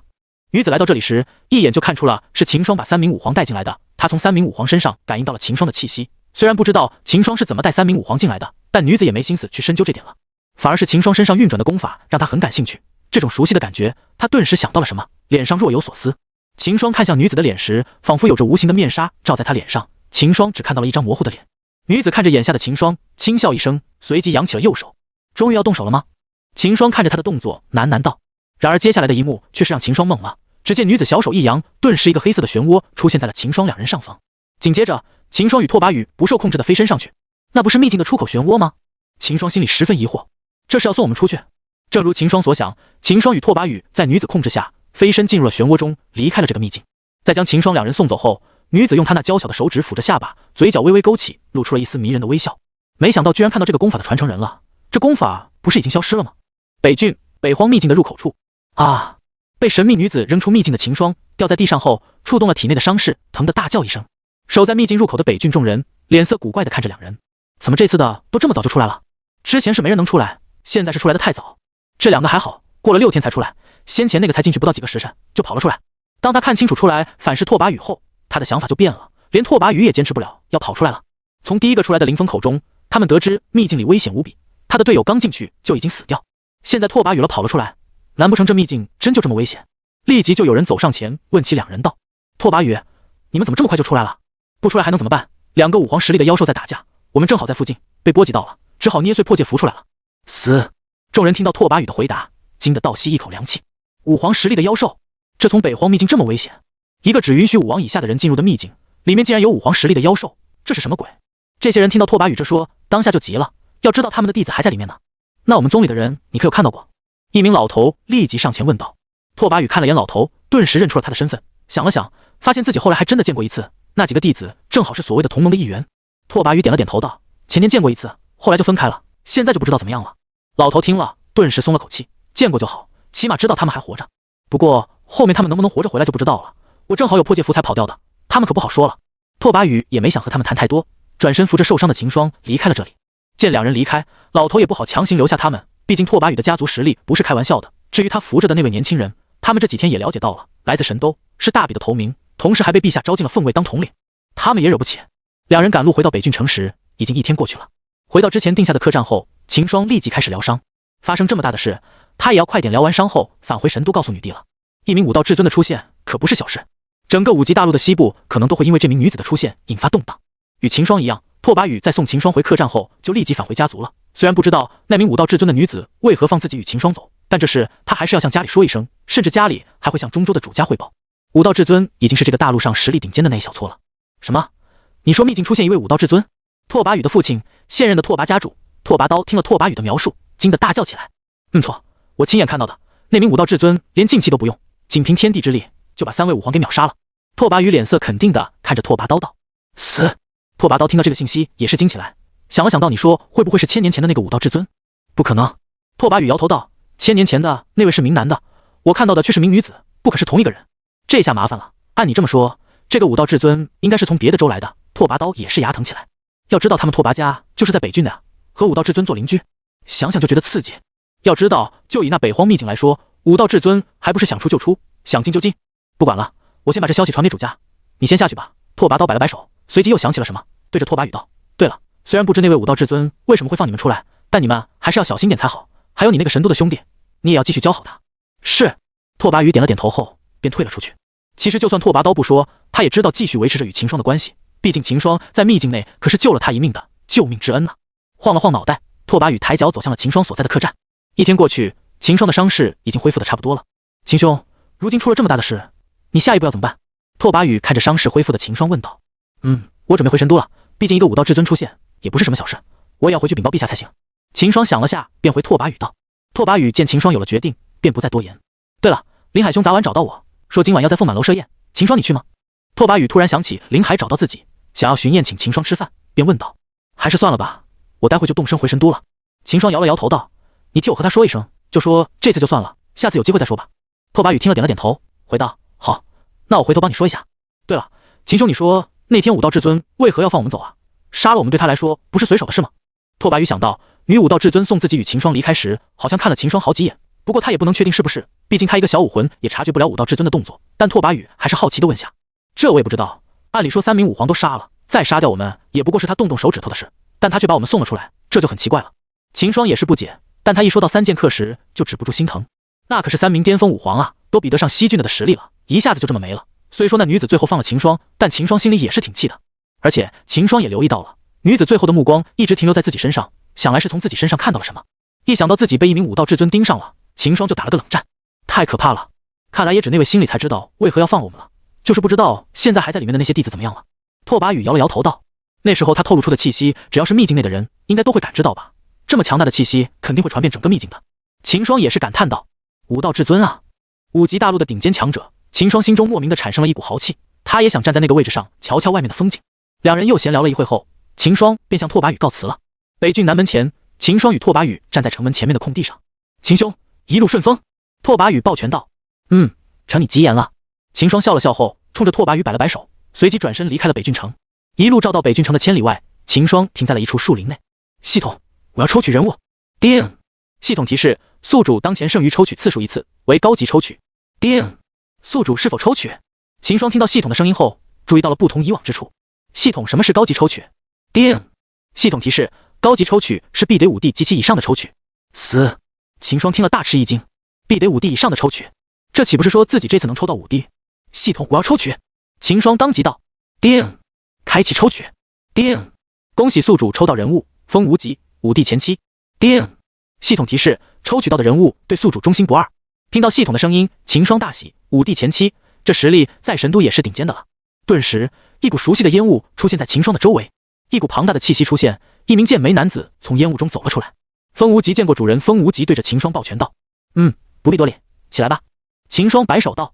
随后，秦霜便让风无极带着自己返回神都。5D的风无极飞行速度自然十分的快，带着秦霜一起，两人用了不到1天就赶到了神都的北门前。此时天才微亮，但城门却早已打开。不少百姓挑着货物与推着车从城门而入，这都是些没有修为在身的百姓。秦霜也久违地吸着神都充满灵气的空气，虽然秘境中的灵气比起神都也差不了多少，但秦霜在里面根本就无心去修炼，两者根本就无法相比。神都做神朝与5级大陆西部的中心点，可要比秘境要繁华和安全的多了。走进城门，秦霜连天然居都不回，直奔女帝所在的皇宫。秦统领，你回来了。皇宫门前的2个守卫正是秦霜第一次进皇宫时遇到的那2个，见到秦霜后，他们立马就说出来了，也不拦住秦霜，直接就让秦霜进去了。辛苦了。秦霜对着2人点了点头，随即踏步走了进去。凤栖殿，与往常一样，女帝伏在书案上批阅着奏折。由于今天不用朝会，所以她一早就来到了凤栖殿中处理政务。陛下，秦统领回来了，现在正在殿外等候。一名宫女跑进来通报道。由于女帝的缘故，宫内都是宫女，没有太监，因而整个皇宫是一个男人也找不到。女帝听到后，手中的笔一顿，开道：“让他进来吧。还有下次他再来的话，也不用通报了，直接让他进来就行了。”是。小宫女听完后退了出去。她回来了，女帝平静的心一听到秦霜回来，泛起了一阵涟漪，但她还是压下了心中的激动，低头批阅奏折。然而看着眼前的奏折，平时随手集来的她，如今也不知怎么下手才好。不久，秦霜便独自走了进来。见过陛下。秦霜拱手行礼道：“还算你诚实，没有逃走，但你也足足晚了半个月的时间。”江离看着秦霜，不咸不淡地道：“这个不瞒陛下，我是去了北郡，与朋友一起去探索北荒秘境去了。”秦霜有些尴尬地道：“毕竟自己之前也是说好，只要1个月自己就回来的，如今晚了半个月，确实是违约了。不过秦霜也是面不改色，反正自己也要给他包养了，大不了以后努力点让他满意喽。”江离对于秦霜的如实相告也是很满意，开口道：“哦，你去了北荒秘境，那可有什么收获？”这个我正好有事和陛下说清楚。秦霜的脸色顿凝重起来，缓缓开口道。见秦霜凝重的脸色，江离也是说认真起来。陛下，自我与朋友进秘境后，就发现了不寻常。这个北荒秘境虽说是禁止武王以的人进入，但秘境里面却有着很多武皇实力的妖兽，而且很多的妖兽都是高级妖兽，甚至还有着许多我与那个朋友都不说识的妖兽。最重要的，秘境内还有着一位武道至尊在里面。江离一开始听着的时候还不以为然，不就是五皇妖兽吗？数量再多能多到哪里去？而且他们又出不来。但江离最后听到秦霜说有着武道至尊在里面时，倏地就站起了身子，看着下方的秦霜问道：“你确定是武道至尊？”江离的语气中饱含着震惊，但秦霜的注意力却是被他的宏伟给吸引了，目光紧随着他的动作缓缓地移动着。江离也是感到了秦霜的目光，但他也没有和秦霜计较，反正过几天他就要册封秦霜为皇后了，到时候不说给他看，可能还要给他玩呢。江离反而想确认秦霜口说的武道至尊是否是真的在秘境中出现。要真的是武道至尊，那西部地区好不容易安稳了100年的局势就要出现变故了。感受到江离的目光，秦霜也是回过神来。要说这也不怨他不够坚定，而是敌人太强大了。轻咳了声，掩饰着自己的尴尬，秦霜表情认真地道：“没错，我亲眼所见，那名武道至尊是名女子，她都不动用一丝的劲气，仅用天地之力就把3名武皇给杀了，仅凭气息就能压的。3名武皇动弹不得，这个手段也只有武道至尊才有。”听秦霜这么说，江离这下相信了。但还好的是，这名武道至尊是名女子，这样的话应该对局限造不成多大影响。但江离也注意到了秦霜口中的武皇，疑惑地问道：“不是说只有5王以下的人才能进秘境吗？怎么又冒出3个武皇来了？”秦霜听了，摸了摸鼻子，道：“这个我也不知他们是从哪冒出来的。”见秦霜如此说道，江离看着他眯起了双眼。他对那天来送雪莲给柳若云的武无极就很疑惑的了，如今秦霜在秘境里又冒出3位武皇，再结合自己最近调查到的情报，江离知道这些与秦霜脱不开关系。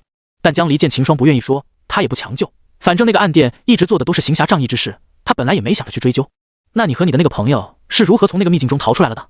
江离可不信那名武道至尊没有发现秦霜，毕竟秦霜都能看到武道至尊了，那武道至尊能不会发现秦霜？这我也不知道啊。秦霜面不改色地道：“那名武道至尊就只是把3名武皇杀了，至于我和拓跋与他看了一眼，就把我们2个送出秘境了。”秦霜当然不敢告诉江离实情，难不成告诉他自己被那名武汉至尊盯上了？江离怀疑地看着秦霜，虽然秦霜说的时候是面不改色，但他还是察觉到了不对，正宫的警觉。难不成这小子也让那名武道至尊给看上了？江离内心暗想着，也不是没有可能的。这小子虽然长得不是很帅，但却有股莫名的魅力，就连自己也不知不觉给他吸引到了。那名女的武道至尊看上他也不是没有可能。这么一想，江离看着秦霜的眼神也不对了，对着秦霜冷哼一声：“秦霜，我做错什么了？难道是因为我刚才对着他的白兔看，他生气了？那他的反射弧也太长了吧？”秦霜怎么也没往是他吃罪的方向想去，他也不认为江离会对他吃醋。秦霜一直觉得江离之所以想着让自己当他的皇后，是因为他顶不住朝廷的压力了，而他又不想在神斗的家族中挑选人选，毕竟选的是他的皇后，不能从神斗这些已经有了一定势力的家族中选了。这样的话，江离就只能从像秦霜这些外来的弟子中选了。而秦霜在来到神都后，短短的1个月内就自盛会开始在神都声名鹊起，这么明显的一个人女帝，又怎么可能会没有注意到？这下好子，那么好的挡箭立在面前，你说他拿不拿？当然，这也是秦霜的猜测，他并没有知道女帝是真的想要和他在一起的。小雪，江离转身对着上官雪道：“派几个去北荒秘境打探一下，我要知道这丛秘境的详细信息。”是。上官雪俯身道，随后就走出了大殿。江离也走回书案后坐下，准备批阅奏折，仿佛没有看到大殿内的秦霜一样。这下秦霜麻瓜了，他还想去见师姐呢。想到柳若云，秦霜就想开口道：“陛下，禁军中有个将军的位置空着，你想不想去？也不用你管事，就是挂个名而已。”秦霜正开口就被江离打断了。禁军将军。秦霜心里一动，当即问道：“陛下，我要是当了这个将军，是不是就可以把凤位统领给辞了？”秦霜说完后，小心翼翼地看着江离的脸色，看他是不是想把自己从凤位中移除。要真是这样的，那就说明他已经没有立自己当皇后的心思了。这可正合秦霜的心思了。虽说江离的御姐封他真的很馋，但秦霜与并没有感情基础啊。江离听了后，眯着眼睛看了眼秦霜，淡淡开口道：“不能，这小贼竟然还想着不当我的皇后。”见江离如此回答，秦霜摸了摸鼻子，脸色的表情却没有什么改变。他也觉得女帝是认定自己了，毕竟神都也找不到比他更合适的挡箭牌了，能从外郡来又有如此实力的，好像就他独一份了。那我还是不当了。秦霜摇头拒绝道。见秦霜拒绝，江离也说什么，继续埋头处理奏折。平时他都是用上午来处理朝事，下午就与上官雪在攻玩或者修炼的。实力到他这种地步，想要提升一小步都变得无比困难了。能不能提升，还是得看天赋与时间的沉淀了。所以平时他除了处理朝事，就没有什么可以做的了。秦霜见江离又埋头处理起奏折，没有理会自己，也忍不住了，开口道：“陛下，不知师姐在皇宫的何处？”江离看了眼秦霜，那里不明白他的意思，但他却不高兴起来。这小贼一回来就想着柳家那小丫头，完全没有就要当皇后的觉悟，自己是不是太惯着她了？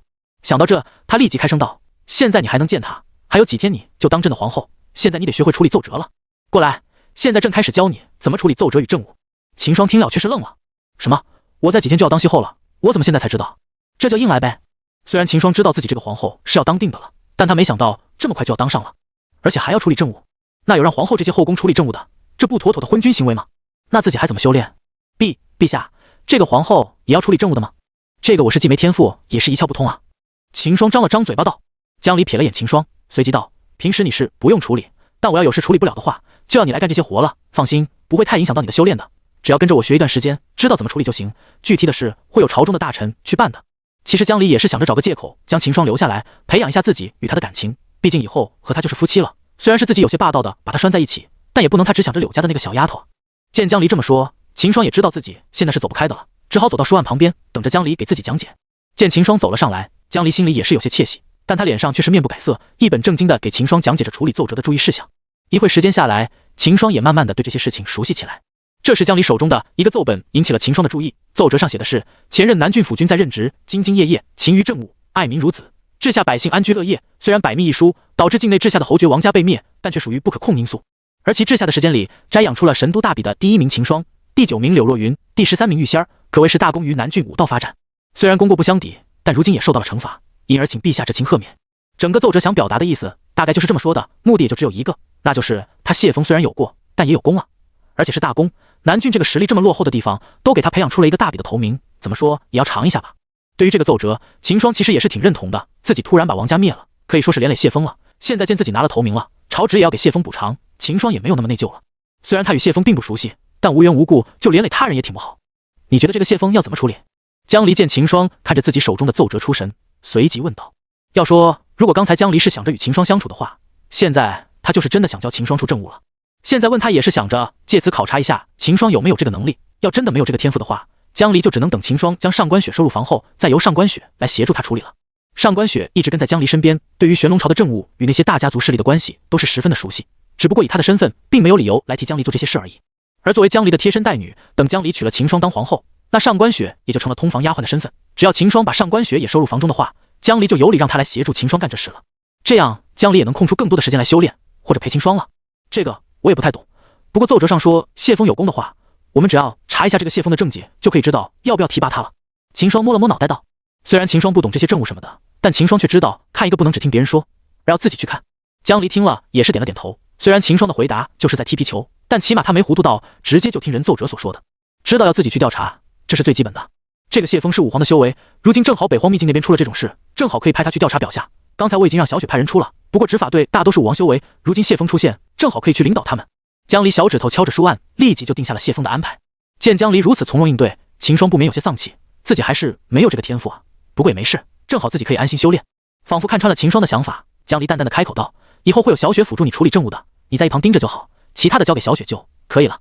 秦霜听了心里松了口气，只要不是自己来处理这些麻烦事就好了。至于为什么是上官雪来辅助自己，秦霜也没有去细想。就这样，秦霜在江离身旁看着他处理奏折，半天时间过去了。见江离终于把奏折处理完了，秦霜也是动起了心思，对着江离道：陛下，你看是不是让我去找下师姐？你也知道我和师姐都1个多月没见了。见秦霜这么一说，江离原本的好心情瞬间就没了，不过他也知道不能逼得他太紧，只好点了点头道：小雪，你带他去吧。刚才上官雪早已回到殿中，只不过见江离与秦霜正在互动，他便没有打扰，而是默默地站在了2个身后。现在听到江离让自己带秦霜去找柳若云，上官雪连忙走出来，应声道：是，秦公子请随我来。说完就率先走出了大殿。秦霜跟在上官雪的身后，在皇宫内的大道上行走着，心情也不禁激动起来。一想到马上就能见到柳若云，秦霜也是忍不住内心的激动了。两人来到一处宫院外，上官雪停下脚步，站在门前，对着秦霜俯身道：秦公子，柳姑娘就在里面了，劳烦上官姑娘你了。秦霜笑着谢道。上官雪也是对着秦霜微微一笑，随即离开这里，返回凤栖殿了。沿着大门走了进去，还没走到几步，秦霜就听到了院子里传来柳若云练剑的声音。按耐住心里的激动，秦霜缓步走进院子，顿时看到了一道犹如仙女般的身影正在挥剑起舞。师姐，秦霜冲着人影道：我回来了。正在挥剑练习的柳若云突然听到秦霜的声音，手中的剑一顿，转身看了过来，看到秦霜后顿时惊在了原地。咣当，手中的剑掉在了地上，柳若云露出了一个迷人的微笑，朝秦霜走了过来。回来了。柳若云走到秦霜跟前，背着无处安放的小手，笑道：秦霜点了点头，回来了。纵有千百句情话，秦霜也说不出口，此刻千言万语都不足以表达秦霜的心情，所有想说的话变成了手中的动作。秦霜上前一把抱住柳若云，仿佛要把她的身子揉进自己体内一般。感受到秦霜想要表达的情感，柳若云脸色微红起来，背后的小手也是环在了秦霜的腰上。柳若云瞪大着眼睛，没有防备的她的被秦霜袭击了，蛟龙冲破门关，进入了柳若云的领地。柳若云也是不服输的性子，当即与秦霜缠斗起来，两人的意识渐渐忘我。随着1刻钟过去，两人分开，柳若云擦了擦嘴唇，又颠怪地看着秦霜。秦霜讪讪地笑了下，道：“太久没见师姐了，情不自禁。主要是师姐你太迷人了。”听到秦霜这么说，柳若云心里一羞，脸上微红起来。随即两人坐在地上聊起了秦霜这次北荒之旅的事情。当秦霜说到与拓跋羽碰到武道至尊时，柳若云也是大吃一惊。他出生到现在见过实力最强的也就是江离这个武帝了，如今听到秦霜遇到武道至尊，心里也是一阵后怕，自己差点就见不到师弟了。想到这，柳若云握着秦霜的手不由得紧了紧。秦霜也察觉到了他心中的害怕，不由笑着对他道：“师姐不用捏心了，你看，如今我不是好好的在你旁边吗？”其实秦霜当时也是很害怕的，但自那名武道至尊女子把他放了后，秦霜便没有去多想了，只能说是自己命好，让他放了自己，也可能是他察觉到了自己的不对，所以要放自己离开，从而再在暗处观察自己。这些秦霜都有想过，但他谁也想不明白女子到底是为什么放走自己的。不过秦霜一想到他名武道至尊，他就没有再去想了。人家可是武道至尊啊，想要对付自己还不是随时的事，自己想那么多干嘛？反正就如同江离要封自己当皇后一样，都是反抗不了。既然都如此了，秦霜也就没有再去想这些了。凤栖殿，一名宫女快速地走进大殿中，对着江离道：“陛下，西郡府君求见。”西郡府君？现在又不是晋朝述职的时候，他来神都干吗？擅离职守可不行。宣，江离淡淡的开口道：“要是没有什么大事，他就随便回神都，自己说不得要严惩一番了。”没过多久了，一名中年的国字脸男子快速地走进大殿中，噗的一下跪下道：“陈罗晋见过陛下。”说吧，什么事让你这么心急的进京了？江离脸色平静，但语气却充满了威严。禀陛下，上官家被灭族了。罗晋低着头，声音颤抖着道：“什么？你再说一遍。”江离倏地站起了身，眼神死盯着下面的罗晋，显然是不相信罗晋说的这个消息。罗晋被江离的气惶吓得浑身一抖，立即颤巍地道：“臣绝不敢欺瞒陛下，上官家的确是给人灭族了。1日前，臣在西郡城中突然感到西岭爆发了强烈的打斗，甚至臣还感受到了帝兵的气息，因而臣快速赶往上官家所在的西岭。然而在臣赶到西岭后，却发现整个上官家化为一片废墟，地上的尸首更是无数，其中臣就看到了上官明的尸首。当时臣就判断上官家是给人灭族了，而且臣发现上官家死掉的人身上的伤口都是被同一种利器所杀，所以臣顶断此事是一人所为，因而臣立即马不停地前来禀报毕。”罗晋一口气的快速把事情的经过说了一遍。听到罗晋说完，江离反而冷静下来了，从罗晋的话中开始分析起来。这上官家被灭的时间是1天前，而能在罗晋这名武皇从西郡城到西岭这短短的时间里就把上官家灭了，说明这人的实力非常的高，起码要是武圣才能做到如此。而且还有帝兵，不论这帝兵是上官家的还是那神秘人的，现在肯定是在那神秘人身上了。又是武圣，如今又有着帝兵，虽然不知道这神秘人是谁，但想要对付他却是难了。小雪，你去把秦霜叫来。江离揉了揉眉头道：“是。”上官雪应了一声后，立马就退了出去。“你先下去吧，有事的话朕会让人通知你的。”末了江离了，又说道：“这次你做得很好，能快速的向朕汇报。你先回西郡主持秩序。”是。见江离没有责罚自己，罗晋也安心了，顿时退了下去，马不停蹄地赶回西郡。而秦霜正与柳若云在宫院里腻歪着呢，突然上官雪就走了进来。上官雪无视抱在一起的两人，径直地道：“秦公子，陛下有请。”啊，又有什么事吗？秦霜心里不爽了，自己正与师姐培养感情呢，这女帝又要打断了。是西岭的上官家被灭族了，陛下让你过去。上官雪淡然地道：“什么？上官家给灭族了？”秦霜惊叫起来，自己1个多月前还和上官明交易了把帝兵呢，身为武皇的上官明有了帝兵，按理说就算是武无极也奈何不了他的了，如今才过了1个多月，怎么就给灭族了？这下秦霜也不淡定了，立即起身道：“我这就过去。”说完转头对着柳若云道：“师姐，我先过去了，待会我再回来。”柳若云在一旁听了上官雪的话，也是十分震惊。上官家他也是有了解的，身为家主的上官明可是武皇的存在，如今却给别人灭族了，这实在让人难以置信。你快去吧，别让陛下等久了。柳若云点头道。随着上官雪，秦霜快速回到凤栖殿中。你来了。江离见秦霜走了进来，随即道：“1个月前你去上官家取到了雪莲，可否说下当时你与上官家的交易细节，以及当时上官家的情况？”秦霜听了立即回道：“当时我去到西郡后，先是在西郡城休息了1天，才去的上官家。当时的上官家也没有什么异常，我当时也是见到了上官家主上官明的。”想了想，秦霜觉得还是说清楚一些为好，当即又说道：“我是用了一把帝兵与上官家换的雪莲，在换到雪莲后，我就快速回到西郡城了，并没有在上官家逗留。”听秦霜说完，江离却是惊了，他怎么还有帝兵？上次秘境的帝兵不是已经和自己交换了吗？紧接着是内心的不爽，他为了柳家的小丫头，竟然愿意把帝兵都放弃掉，这让江离有些吃味了。你那来的帝兵？江离反问道。这个我不太方便说。秦霜摸了摸鼻子道。江离见他不愿意说，也就没有再追问了。有秦霜这条信息，江离知道了，上官明是拿着帝兵与对方打斗的，而有着帝兵的上官明也打不过对方，那说明他的实力非同小可。要知道罗晋是一听到动静就赶往西岭了，但他赶到西岭后，上官家已经全军覆没，也就是说上官家坚持了不到1个时辰。仅从这就可以推断出两鼎之间巨大的实力差距。你把那把帝兵的细节和朕说一下。江离脸色凝重地对秦霜说道。他想着通过武器来推断那人的位置，那么好的一把帝兵摆在眼前，他就不信那名人一直不用。秦霜也是把屠龙刀的细节模样对江离说了一遍。江离听了，心中便有数了，脑海只缓缓地浮出了屠龙刀的模样。那个陛下，可以告诉我上官家是怎么被灭掉的吗？秦霜好奇地道。说实话，上官家被灭，秦霜除了忌惮灭了上官家的人或者势力外，秦霜倒是没有其他的感觉了。而他还记得柳阳说过师姐与上官家还有婚约的呢，这下上官家没了，那师姐的婚约自然就作废了。但那个灭了上官家的人得找出来才行，这是个定时炸弹，连上官家这种意志安稳的待在西岭的家族都能灭，这和自己的暗殿可不同。见秦霜好奇，江离便开口说道：1日前上官家被灭的西郡的府军赶到西岭打斗的动静后，就立即赶了过去，但等他赶到时，上官家已经化为废墟了。西郡府军依据现场判断，是一个人出手把上官家灭了的。死！江离刚说完，秦霜就惊得倒吸一口冷气。西郡府军赶到时，上官家就没了，这说明什么？这说明上官家在面对敌人时，连一个时辰都坚持不了。要知道，上官家手中可是还有着与自己交换得到的地兵的，以上官明武皇的实力，别的不说，就是武无极在他手中也讨不了好。这么一想的话，那个人的实力至少是5胜。那陛下有怀疑的对象吗？秦霜压下心里的震惊道：其实是有的。江离点头道：你知道上官家是后来才搬迁到我们玄龙朝的吧？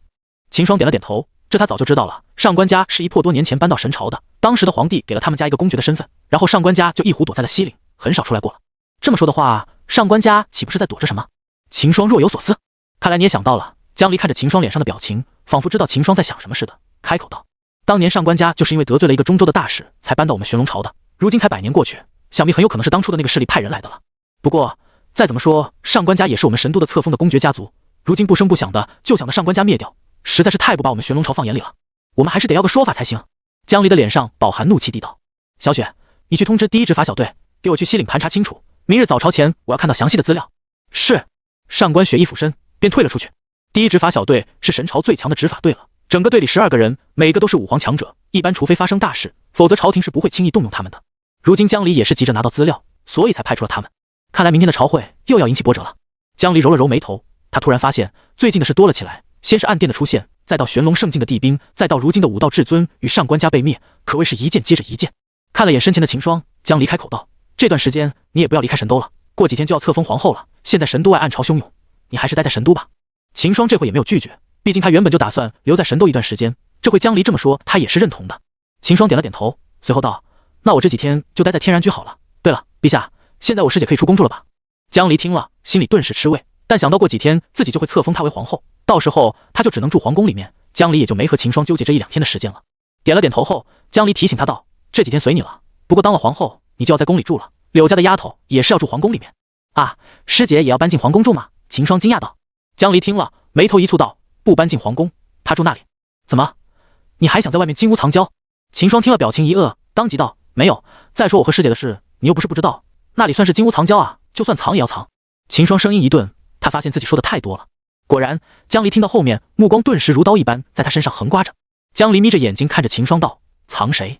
你继续说啊，是你那小姨子，还是玉家的那个小丫头，还是说是百里家的那朵玫瑰？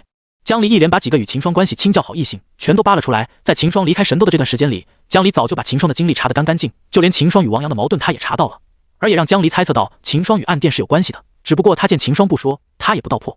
反正在他本来就很欣赏暗殿的做法，之前有一些人的包庇，一直自己没有察觉到的肿瘤都被暗殿消灭掉了，这也是他没有派实力强劲的执法队去揪出暗殿的原因。而在得知暗殿与秦霜有关系后，江离就更不再乐意，以后秦霜就是自己皇后了，暗殿也不就是自己的了。但除了暗殿外，秦霜与那些女人的事可是看得江离气得牙痒痒，但他也找不到理由去惩罚那几人女人，只好把气出在秦霜身上了。咻！江离手指一抬，一道劲气从他的手指飞出，击在了秦霜的腰上。岳师小成，你下去吧，现在你就可以带着柳家丫头出宫了。江离脸色平静地道。而秦霜见江离突然朝自己发出一道劲气，也是吓了一跳，但奇怪的是，劲气落在秦霜身上，秦霜却没有感觉到什么异常。见江离这么说，他也只好带着一头雾水退了出去。秦霜不知道的是，在秦霜转身后，江离的脸上露出了一丝坏笑。出了凤栖殿，秦霜立马就走到了柳若云所在的宫院。师姐，我们可以出宫了。秦霜一进门就对着柳若云叫道。柳若云听到后，脸上也是露出了笑容。自从秦霜离开神都后，自己便一直待在皇宫里面闷了1个多月了，现在见可以出去了，柳若云也是有些欣喜。但欣喜过后，柳若云便问起了上官家的情况。秦霜刚帮自己拿回雪莲，紧接着上官家就被灭了，柳若云担心会连累到秦霜，所以刚刚练剑时都是没有心神的。上官家的事，陛下怎么说的？柳若云问道。不会连累到你吧？秦霜也知道柳若云在担心什么，摆手回道：和我没关系的，我和上官家交易都是1个多月前的事了，而上官家是前天被灭的，陛下猜测应该是上官家在中州的仇家找上门了，而且来的应该是一名武圣强者。秦霜把事和柳若云说了一遍。柳若云听到后也是十分惊讶，有些后怕地道：“还好师弟，你提前去到上官家取到雪莲后离开了，不然按时间算的话，师弟你大概也是前天才会赶到上官家的。”砰！文人心怒地拿起书房内的一个花瓶摔了下去，散成一地的碎片。从拿碎片的花纹就可以看出，这个花瓣是价值不菲的。他也是刚从西郡赶了回来，但他伪装得很好，没有让别人认出自己的身份。要说文人心为什么这么愤怒，就得从1个多月前说起了。在大比上见识到秦霜的实力后，文人心就不想着自己出手对付秦霜了。在他听说秦霜要前往西郡上官家取雪莲后，他立马就想到了借刀杀人这一个办法。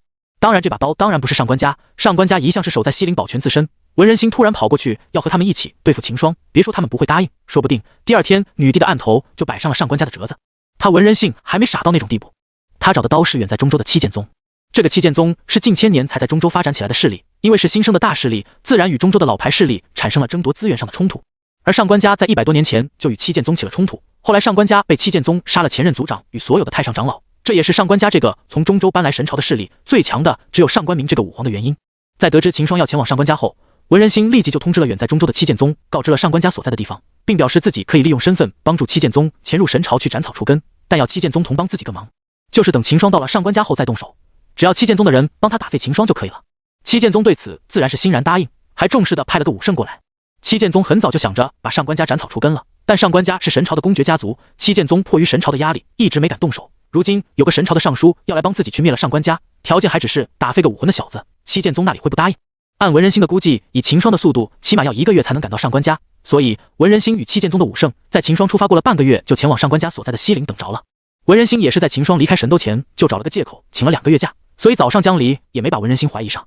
然而闷在等了足足1个月后，却依然没有看到秦霜的身影。文人心又哪里知道秦霜早已拿到雪莲离开上官家了。他见秦霜只身一人前往西郡，而天然居的那个掌柜也还在天然居，便以为秦霜真的是一个人前往的了。但事实上秦霜还有着陈峰这个武无极一同前去，这也导致了文人心的计划落空。而在等了1个月后，七剑宗的那名武圣也忍不住了，就在前天那名武圣对上官家动手了。庞大的气皇瞬间覆盖了整个西岭，而西郡的府军也是在那个时候感应到了西岭的打斗。但即使上官明有着地兵，却依然不是七剑宗武圣的对手，不到1刻钟，上官明就饮恨当场。紧接着上官家全族被斩尽杀绝。然而上官明拿出的地兵却引起了文人心与七剑宗武圣的争执。文人心认为这上官家是神朝的家族，那这把地兵就理应归属于他，况且没有自己的掩饰，七剑宗也不会派人进来。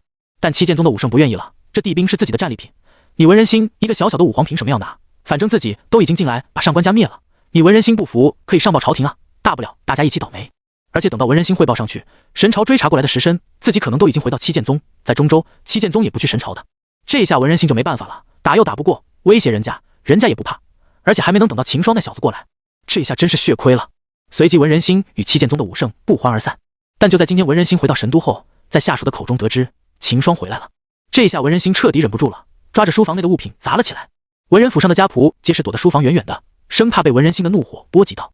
就算王家送给文人心的小妾，文人心平日里最宠的王艳，此时也是不敢靠近书房。他也知道文人心自从得到文人生死亡的消躲后，整个人都变得十分易怒了，就连自己也是有一次被文人心折磨得十分的惨，所以有了教训的他现在也不敢靠近书房了。在发泄了一通后，文人心冷静下来，开始思绪后面该如何面对秦霜了。继续对付秦霜是不可能的了，他收到消息，过几天女帝就要正式册封秦霜为皇后了。有女帝的保护，只他稍微表现出这个迹象的话，等待他的将是无尽地狱。所以现在文人心已经灭了对付秦霜的心思，只求自己做的事不被发现就好。至儿子，他想要画还不是随时可生。正想着他，便看到了走进书房的王艳。文人心看着他美妙的身段，顿时自小腹升起一股邪火。在外面守了1个月，文人心已经很久没尝过荤腥了。一把拉过王艳，文人心粗暴的动作让王艳惊叫起来。顿时书房内响起王艳疼苦的叫声，整个书房布满了春光。天然居在得到江离的首肯后，秦霜便带着柳若云回到了天然居。一段时间没在，秦霜发现天然居的人流又多了不少，而赵无极也向他汇报了天然居的生意情况。秦霜没想到的是，在打了半价的情况下，现在天然居也开始盈利了，虽然不多，但也是聊胜于无。本来秦霜也没想着靠天然居赚钱的，他设立天然居的本意就是靠他打探消息的，只要不是亏得太多，秦霜也想着一直开下去。如今在赵无极的管理下，天然居竟然盈利了，赵无极能有这么高的商业天赋，是秦霜没想到的。不过这样也好，随着秦霜抽到的人物修为越来越高，刚开始抽到的那些人物能提供给秦霜的帮助也十分有限了。而现在赵无极展示出的惊人商业天赋，让秦霜心里起了个想法。你有什么想法？赵无极沉思了一会道，主人可不可以把暗店的人派过来，让暗店的人负责天然居在其他地方的分店，这样的话只要有足够的资金，属下能快速的在神朝境内建立起天然居的情报网。秦霜听了眼前一亮，赵无极的这个想法与自己不谋而合呀，他正是想着让暗店过来帮忙呢。好，就这样，我给你资金，明天我就通知暗店那边配合你，你们快速的帮我在神朝内组建起完整的情报网。秦霜拍着大腿激动地道。现在他也是知道有自己的情报网的重要性了。像上官家这些神朝的大家族，秦霜可是知之甚少。就像柳若云所说的，要是自己真的以正常速度去上官家的话，说不定还真的会碰上那个武圣。当时秦霜身边实力最高的，也就是武无极的陈峰，想跑都难。好在正好拓跋羽邀请他去北荒秘境，让他提前赶往了上官家，换到了雪莲。要真的是赶上了武圣在上官家，或者是上官家被灭了，自己还没换到雪莲，都是血亏。现在就是最好的结果了，自换到了雪莲，师姐的心急也治好。至于上官家被灭，秦霜就不关心了。毕竟非亲非故的，秦霜也没什么好关心的。反而上官家被灭后，柳若云没有了婚约的束缚，这让秦霜还挺开心的。在与赵无极讨论了一下天然居的发剧路线后，秦霜回到了后院，里面传来了柳依依与玉仙儿的谈笑声。这两个小妮子也是听到柳若云回到天然居，立马就跑了过来。姐夫你回来了。柳依依看着秦霜走进来，惊喜的上前抱着秦霜的胳膊道：快来和我们说说，你在北荒秘境中都碰到了什么趣事？被柳依依的白兔家着手的秦霜感受了下后，连忙抛开心里的念头，苦笑道：趣事没有，倒是惊事一大堆。啊！柳依依有些呆呆地看着秦霜。随着柳依依回到桌旁，秦霜坐下喝了口茶后，缓缓开口道：这次你姐夫的经历可谓是百年难得一遇了。紧接秦霜便把在北荒一行的事对着好奇的柳依依与玉仙儿说了遍。什么？姐夫你竟然碰到了武道至尊？柳依依听秦霜说到神秘女子时，顿时打断了秦霜的话，惊叫起来。那可是武道至尊啊，别说百年难得一见了，这辈子柳依依也不见得自己能碰上一次。与柳依依的震惊不同，玉仙儿反而是很好奇秦霜是怎么在神秘女子手下活下来了。直觉告诉他，这里面坏胚一定隐瞒了什么。那坏胚你最后是怎么出来的？玉仙儿问道。秦霜话一愕，看着玉仙儿的小脸，有些无奈了。这小萝莉的关注点往往都是那么奇特，也十分的精准。秦霜一下子也不知道怎么说才好，想了一会后，开口道：在那名3名武皇给杀了后，那神秘女子就把我和拓跋羽送出秘境了。至于她为什么把我们送出来，我也不知道。秦霜说完后，摊了摊手，装作无奈道。玉仙儿怀疑地看着秦霜，她始终感觉到不对，但也没有找到秦霜话中的漏洞，只好放弃探究的心思。随后几人在后院中吃了个晚饭，在外面待了1个多月，秦霜也是有些怀念天然居的菜品味道了，胃口大开，饭量比往日多了1倍。1顿饭的时间过去，此时已是日落西山，华灯初上。柳依依目光在秦霜与柳若云身上扫了眼，随后对着柳若云道：姐姐要和我回府吗？刚才在柳若云口中得知她的心急已让秦霜送的雪莲治好了，而且上官家灭族的事，闲聊时秦霜也说了出来。秦霜也怕说泄密什么的，上官家被灭这么大的事，不用想都知道瞒不下去的。就算秦霜不说，明天也会在神都传遍。现在他提前说也没什么。而柳依依与玉仙儿得知这件事后，更多的也是替柳若云惊喜，毕竟上官家都没了，那婚约什么的也不用说了。我就在这住下了。柳若云脸色微红的说道。柳依依见此也不多说什么，她早就知道姐姐与秦霜已经那个了，所以对柳若云的选择也没觉得奇怪。一旁的玉仙儿脸上面无表情，但心里已经把秦霜打了一遍了。她也没办法，在柳依依和她说柳若云与秦霜已经那个了后，她就知道自己已经没有机会了，但她却不想放弃。就算若云姐和坏胚已经是确定的了，那我也可以找个机会留在若云姐身边啊。玉仙儿目光看着秦霜，若有所思。那我和仙儿姐姐就先走了，姐夫你可要把我姐照顾好了。柳依依对着秦霜挤了挤眼道。秦霜见她如此，顿时明白了，心里也是有些尴尬，但脸上却面不改色地道：放心吧，我会把师姐照顾好的。在柳依依与玉仙儿走后，秦霜看着身旁烛光下面若桃花的柳若云，嘿嘿的笑道：师姐，天色不早了，我们歇息吧。柳若云那里不明白她想的是什么，脸色微红的点了点头。历经人事的她与秦霜分离了1个多月，如今也是有些食髓知味，颇有期待。秦霜拉着柳若云的小手回到房内，1个月没在房里依然干干净净的，显然经常有人打扫。砰！随手将房门关上后，秦霜抱着柳若云走向了战场。坚持不到片刻，柳若云便被秦霜冲破牙关，两人激烈的缠斗起来，打得你来我往。紧接着秦霜就发现不对劲了，虽然他心里火热的很，但下面没反应啊。眼看与师姐的战斗就要进入白热化了，却突然发现自己的武器没反应，莫名的情况也是让秦霜有些慌了。拿出武器细看起来，怎么回事？老弟你给力点啊！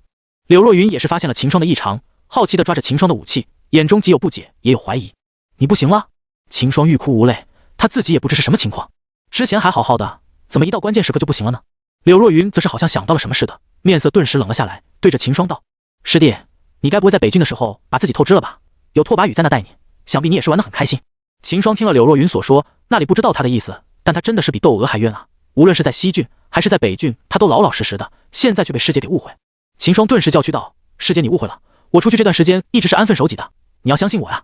见秦霜不似作假的样子，柳若云也是不知道为什么了，捏了捏后对着秦霜道：那你说说这是为什么？秦霜脑海中快速回想，查找原因，顿时他想到了女帝打给自己的那道劲气。好家伙，真凶找到了！秦霜浑身一激灵，握着柳若云白嫩的双肩，连忙把今天在凤栖殿中江离对自己做的事说了一遍。师姐，肯定是陛下的手笔，之前我还是好好的，在宫中的时候你也是有感觉到的，但自从陛下打了那道禁气给我后，你看就现在这个样子了。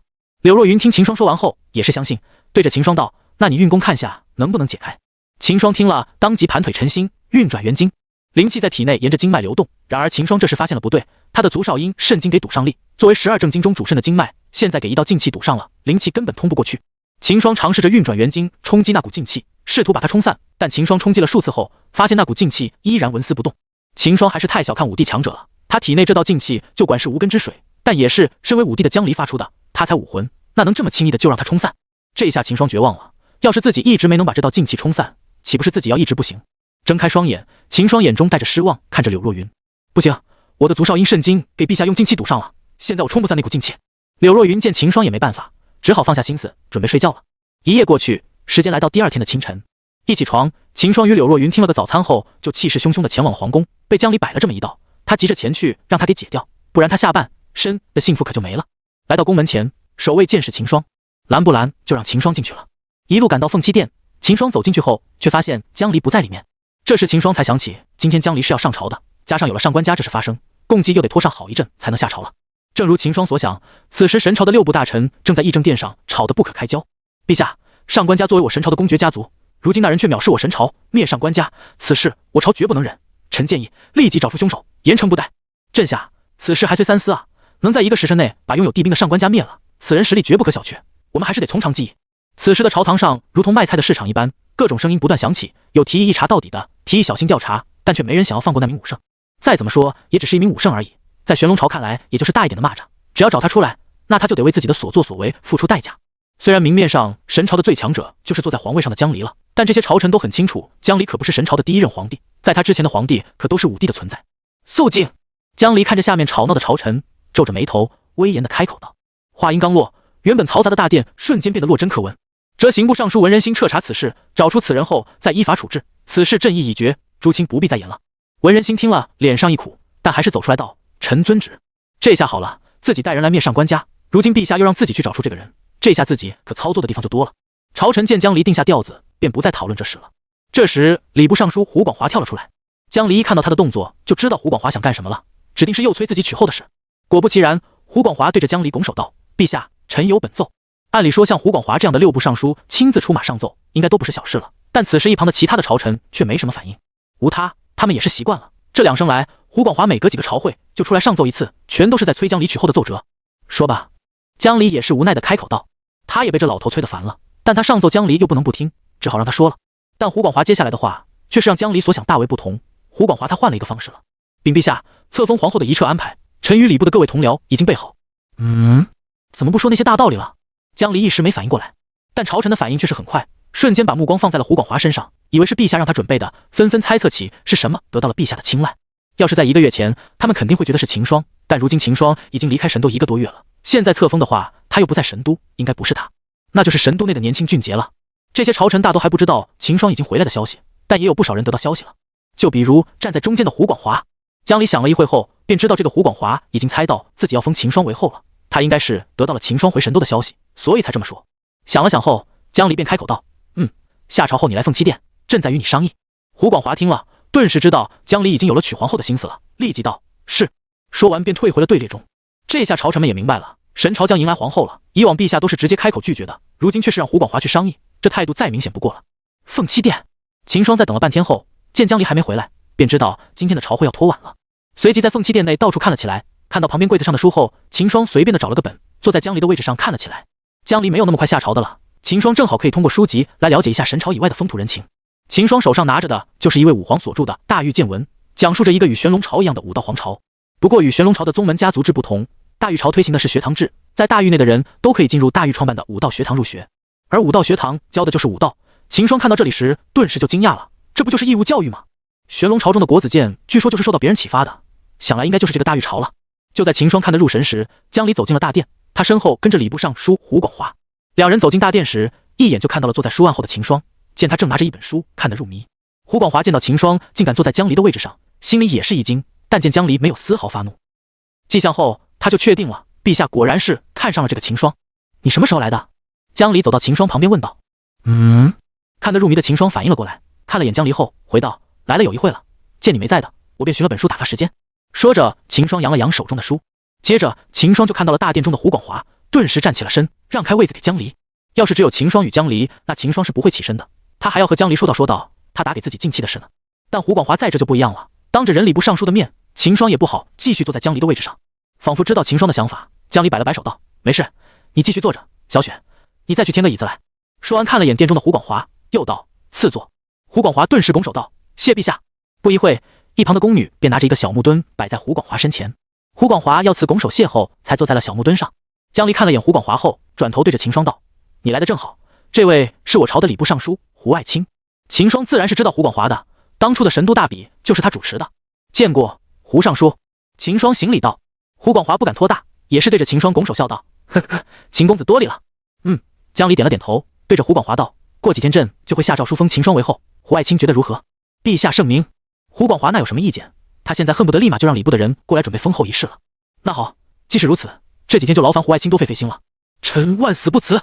秦霜看着两人的对话，也是有些无奈，这两人完全就不问自己的意见。没过多久，商谈好封后事宜的胡广华离开了凤栖殿。眼看着胡广华走了出去，秦霜立即就跳起来，对着江离道：“陛下，还请你把我身上的劲气解了。”江离听了，脸上露出了笑意，看着秦霜道：“看来你发现了，怎么样？你那小情人生气没有？”见他不为所动，秦霜也是无奈了，对着他道：“陛下，你把我的足少阴肾经给封了，我怎么修炼啊？”秦霜这话说的也没问题，毕竟连12正经之一的足少阴肾经都封住的话，那他就运行不了大周天了，在修炼上是十分不利的。这也是为什么身体有缺陷的人修为都不会很高的原因，缺少经脉的话，就运行不了大周天，只能按着小周天运功，这速度不是一般的慢。哦，你先忍几天吧。江离带着笑意道：“等到你有大婚后，我就帮你解开。”见他说到大婚，秦霜也想到了柳若云，顿时道：“那个陛下，大婚的时候可不可以把我师姐也带上？我还欠着师姐一个名分，要只和陛下你大婚的话，我就对不起师姐了。”江离听了，脸色顿时冷了下来，这小贼在说什么？那是我纳你为后，不是你娶妻，你还想把柳家丫头带上？秦霜这么说也是没办法的事，要是他与江离大婚后，柳若云就没法再得到正式的名分了。说到底，现在是江离在娶她，他没有选择权的。不行，我不能抛弃师姐，要是这样的话，这皇后我也不当了，要杀要剐，随陛下你吧。秦霜也是豁出去了，以这样的方式试图让江离让步。江离看他死猪不怕开水烫的样子，一下子也没了办法，想了想，只让不到，最多让柳家丫头在宫内和你拜天地，但她不能出现在封后仪式当中。秦霜听了眼前一亮，这也可以了，整个皇宫的动静都在朝臣眼中，而师姐要进皇宫与自己的话，朝臣那里会不知道，只要能给个名分师姐就可以了。虽然心里高兴，但秦霜还是装作勉强地道：“那好吧，不过陛下你还是得帮我把体内的劲气解了。”江离看了眼秦霜，指他这副模样，也知道不帮他解开是不行的了，随即伸手在秦霜腰上点了几下，顿时秦霜感到全身一松，瞬间舒服了。江离看着他的模样，在他腰上的手顺着一拧，啊！秦霜痛得大叫，对着江离道：“你干嘛？”江离威严的脸上露出了得意之色，冲着秦霜扬了扬手道：“柳家那丫头比我先来，我就不再计较了，但要是我知道你在外面沾花惹草的话，你就得小心了。”他这么一说，秦霜倒是有些心虚了，虽然自己目前关系好的女性就那么几个，但难保以后不会遇到让他心动的呀。江离看着默不作声的秦霜，眯起了眼，他的直觉告自己一定要管好眼前这个小贼，不然以后他的姐妹可要多出不少。不过以后他就是自己的皇后了，有自己看着，他应该不敢那么放肆的。天然居后院，秦霜正与柳若云相互对练着。在离开皇宫后，秦霜便返回了天然居，正好看到柳若云在院中练剑，一时手痒的他拿出了破晓，与柳若云相互喂招起来。在吃了碧心雪莲后，柳若云的实力就有了很大的提升，如今已是武魂巅峰的修为了，只差一线就踏入50了。同时因为心脉已经给治好，所以柳若云先天健体的天赋开始发力了，修炼速度一日千里，估计再过个几天就可以晋升50了。而秦霜在经历了这一次北荒之旅，元晶的第2层也趋向圆满了，只要他突破到元晶第3屋，那也就自然晋级到50。当两人的刀剑一触即分。师姐，我们先休息一下吧。秦霜看着柳若云额头上的汗，有些心疼地道：“柳若云收起冰魄，笑着点头应声。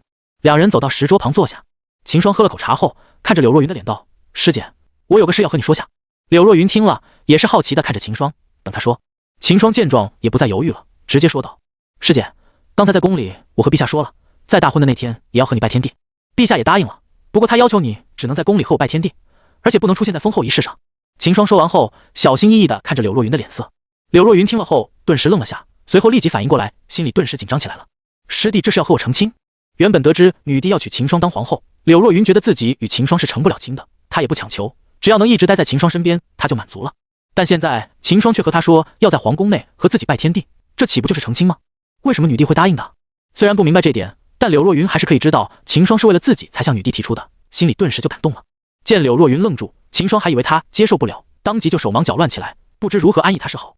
突然，柳若云猛地扑到秦霜怀里，感受到身上的柔软，秦霜吞了吞口水，心里一动道：“师姐，陛下已经解开她的禁气了。”柳若云也是秒懂，在她耳边说道：“抱我回房。”说完便把头埋在了秦霜脖子里。秦霜那里不懂她的意思，当即抱着她起身走回房内。砰！秦霜脚下一动，把门关上。没过多久，房内就响起了两人粗重的喘息，以及让人胡思乱想的靡靡之音。春色盈满了整个房间。然而就在两人进房不久后，柳依依与玉仙儿结伴来到了天然居，对着赵无极打了声招呼。柳依依带着玉仙儿走进了后院。刚想开声叫道的人，两人顿时听到了秦霜房内传来的声音。柳依依与玉仙儿的小脸倏地变得通红。姐姐这怎么大白天就和姐夫乱来啊？柳依依心里一阵羞意。玉仙儿也是暗里吐槽，这坏胚就会欺负若云姐。两人虽说未经人事，但自从上次去了方圆抓包秦霜后，回去也多少了解了这些。特别是柳依依，在知道柳若云与秦霜的事后，便狠狠地恶补了这些知识。我们还是回去吧。柳依依颤颤地开口道。但玉仙儿却不乐意了，拉着柳依依的小手小声道：“别啊，你难道不好奇那是吗？我们去看一下。”柳依依听了，顿时也心动起来，但一想到里面是柳若云与秦霜，她就摇了摇头，脸色通红地道：“这不好吧？有什么不好的？我们就去听听，不去影响他们，不就好了？”玉仙儿红着脸劝着柳依依。听她这么一说，柳依依也忍不住心里的好奇了，红着脸点头。两人蹑着脚步，缓缓地走到门边上，听着柳若云痛苦中又带着舒服的呻吟。房内奋战的两人却是不知外面有人在听墙角。此时他们的战斗已经进行到了尾声。随着柳若云一声长吟，房里突然没了动静。柳依依与玉仙儿则疑惑地对视了下，怎么没有声音了？就在两个小丫头好奇时，秦霜的声音从里面传来：“师姐，我们继续。”过了一会，两人便听到了柳若云有气无力的回答：“等今晚吧，待会依依他们要过来了。”柳若云也顶不住了，找了个借口歇息下。但他没想到的是，两人的事已经被门外的两个小丫头听了个一清二楚。门外的两人听到后，生怕秦霜突然开门发现自己，立即就蹑手蹑脚地离开了院子。其中玉仙儿离开时脸上若有所思，听若云姐的声音做那事时好吧，很舒服似的，我要不要找坏胚试试？这样的话正好可以和若云姐在一起了。房里面，秦霜抱着柳若云去洗漱了，一番清理后，两人拉着小手走到院中，此时刚好夕阳西下。姐姐，我们来了。柳依依的声音从外面传来，紧接着便带着玉仙儿出现在了两人面前。不过秦霜疑惑的是，怎么两个丫头的脸红波波的？不过秦霜也没多想，只当是两人赶过来时心急了，跑着过来。你们来的正好，我都准备吃晚饭了。秦霜笑着开口道。然而两个小丫头却没理他，跑过去拉着柳若云聊了起来。秦霜脸色一恶，也不知道自己那里得罪到两人，想了想后便没有理会，走去叫后厨准备晚饭了。其实是柳依依与玉仙儿不知道怎么面对秦霜了，刚刚偷听了秦霜的墙角，想到刚才听到的声音，心中对秦霜的印象顿时觉得秦霜不一样了。姐夫听说你过几天就要和陛下大婚了？柳依依吃着饭问道。秦霜听了点头应道。那姐姐怎么办？还有父亲说要见你一下，让你明天过去。柳依依带话道。岳父要见我。秦霜顿时明白柳阳为什么要找自己了，回道：那好，我明天就去见岳父他。接着秦霜又把今天和江离谈的条件和柳依依两人说了一遍，表示自己不会抛弃柳若云的，让柳依依一阵感动。但玉仙儿却不以为然，只觉得若云姐还是委屈了。翌日早上的阳光照进了房内，一道金光扑在了秦霜与柳若云身上。看着身边的柳若云，秦霜心思动了动，俯身在她脸上轻轻一吻。那只柳若云好像知道他要干什么似的，连忙起身抱着被子道：不要了，师弟你让我休息一天吧。秦霜听了只好停手，但他又十分的难受，随即他想到了个办法，在柳若云耳旁私语了几句。柳若云听了脸色一红，闪亮的双目瞪了下秦霜，犹豫了一会后俯着身子低下了头。半个时辰后，秦霜神清气爽地打开房门，呼吸着新鲜空气。历经一晚的战斗与刚才的晨练，秦霜此时不但没有丝毫的疲惫，反而精神满满。这就是元晶的最大好处了，生生不息。在秦霜走到院子后，柳若云也紧随着走了出来，来到石桌旁，柳若云一屁股坐下，立即就伸出脚递给秦霜道：给我揉下。刚才重复的动作可是让他的手脚酸疼，嘴巴都麻了。秦霜嘿嘿一笑，便替他按摩起来。没办法，刚才他享受了，倒是苦了柳若云，现在轮到自己让他享受了。师姐，待会我们去岳父家吃中午饭吧，随便把我们的事和他说清楚，让他准备一下你几天后的婚服。秦霜小声地问道。柳若云知道这是迟早都要说的，便点了点头道：可以，不过婚服的话我已经有了，是母亲之前留下的。那好，我们体系一下后便过去。秦霜嘴上说着，手中的动作却不停，揉着柳若云的小脚。这可是宝贝啊，可不能让他累着了。4时，秦霜与柳若云来到了柳家门外。咚咚，秦霜上前敲门。吱呀，大门打开，一个老头露了出来。孙爷爷。秦霜与柳若云齐声道：哦，小云啊，你可有好一段时间没回来了，快进来了吧。孙老看着柳若云笑道。柳若云听了有些不好意思地笑了下，随即上前抱着孙老的手走了进去。秦霜在一旁见孙老没搭理自己，有些尴尬地摸了摸鼻子，跟在两人身后走了进去。显然孙老也是听到他要成为皇后的传闻了，以为他要不管柳若云了，态度才这么不好。几人来到了柳阳的书房，书房内刚好柳冰冰与柳依依都在，这下一大家子都齐了。父亲，小姨。柳若云上前行礼道：“若云快过来。”柳冰冰拉着柳若云走到一边，说起了悄悄话。伯父。秦霜也是对着柳阳道：“柳阳应声回道：“事情我也听说了，现在我就想问你，若云怎么办？”说完不待秦霜开口，柳阳继续道：“别说你娶了雪莲给若云了，你要是真的给不了若云名分的话，我也不会让你们在一起的，大不了我把自己这把老骨头赔给你算了。”秦霜听完顿时道：“伯父言重了，我和说了不给若云名分了，我已经和陛下商量过了，大婚的那天，若云姐可以和我在皇宫内一起拜天地，不过在我册封息后的仪式上，师姐不能露面。”什么？陛下答应了？柳阳听到后满不置信地反问道。柳阳觉得秦霜在骗自己，陛下怎么可能愿意秦霜和别的女子拜天地？要知道，在五级大陆上，只有拜了天地的夫妻才是正式被人认可的。如今陛下竟然同意他的皇后与别人拜天地。是的，咋天我就与陛下讨论过了，陛下也同意了。在此我希望能够赞成我与师姐在一起。秦霜郑重地道。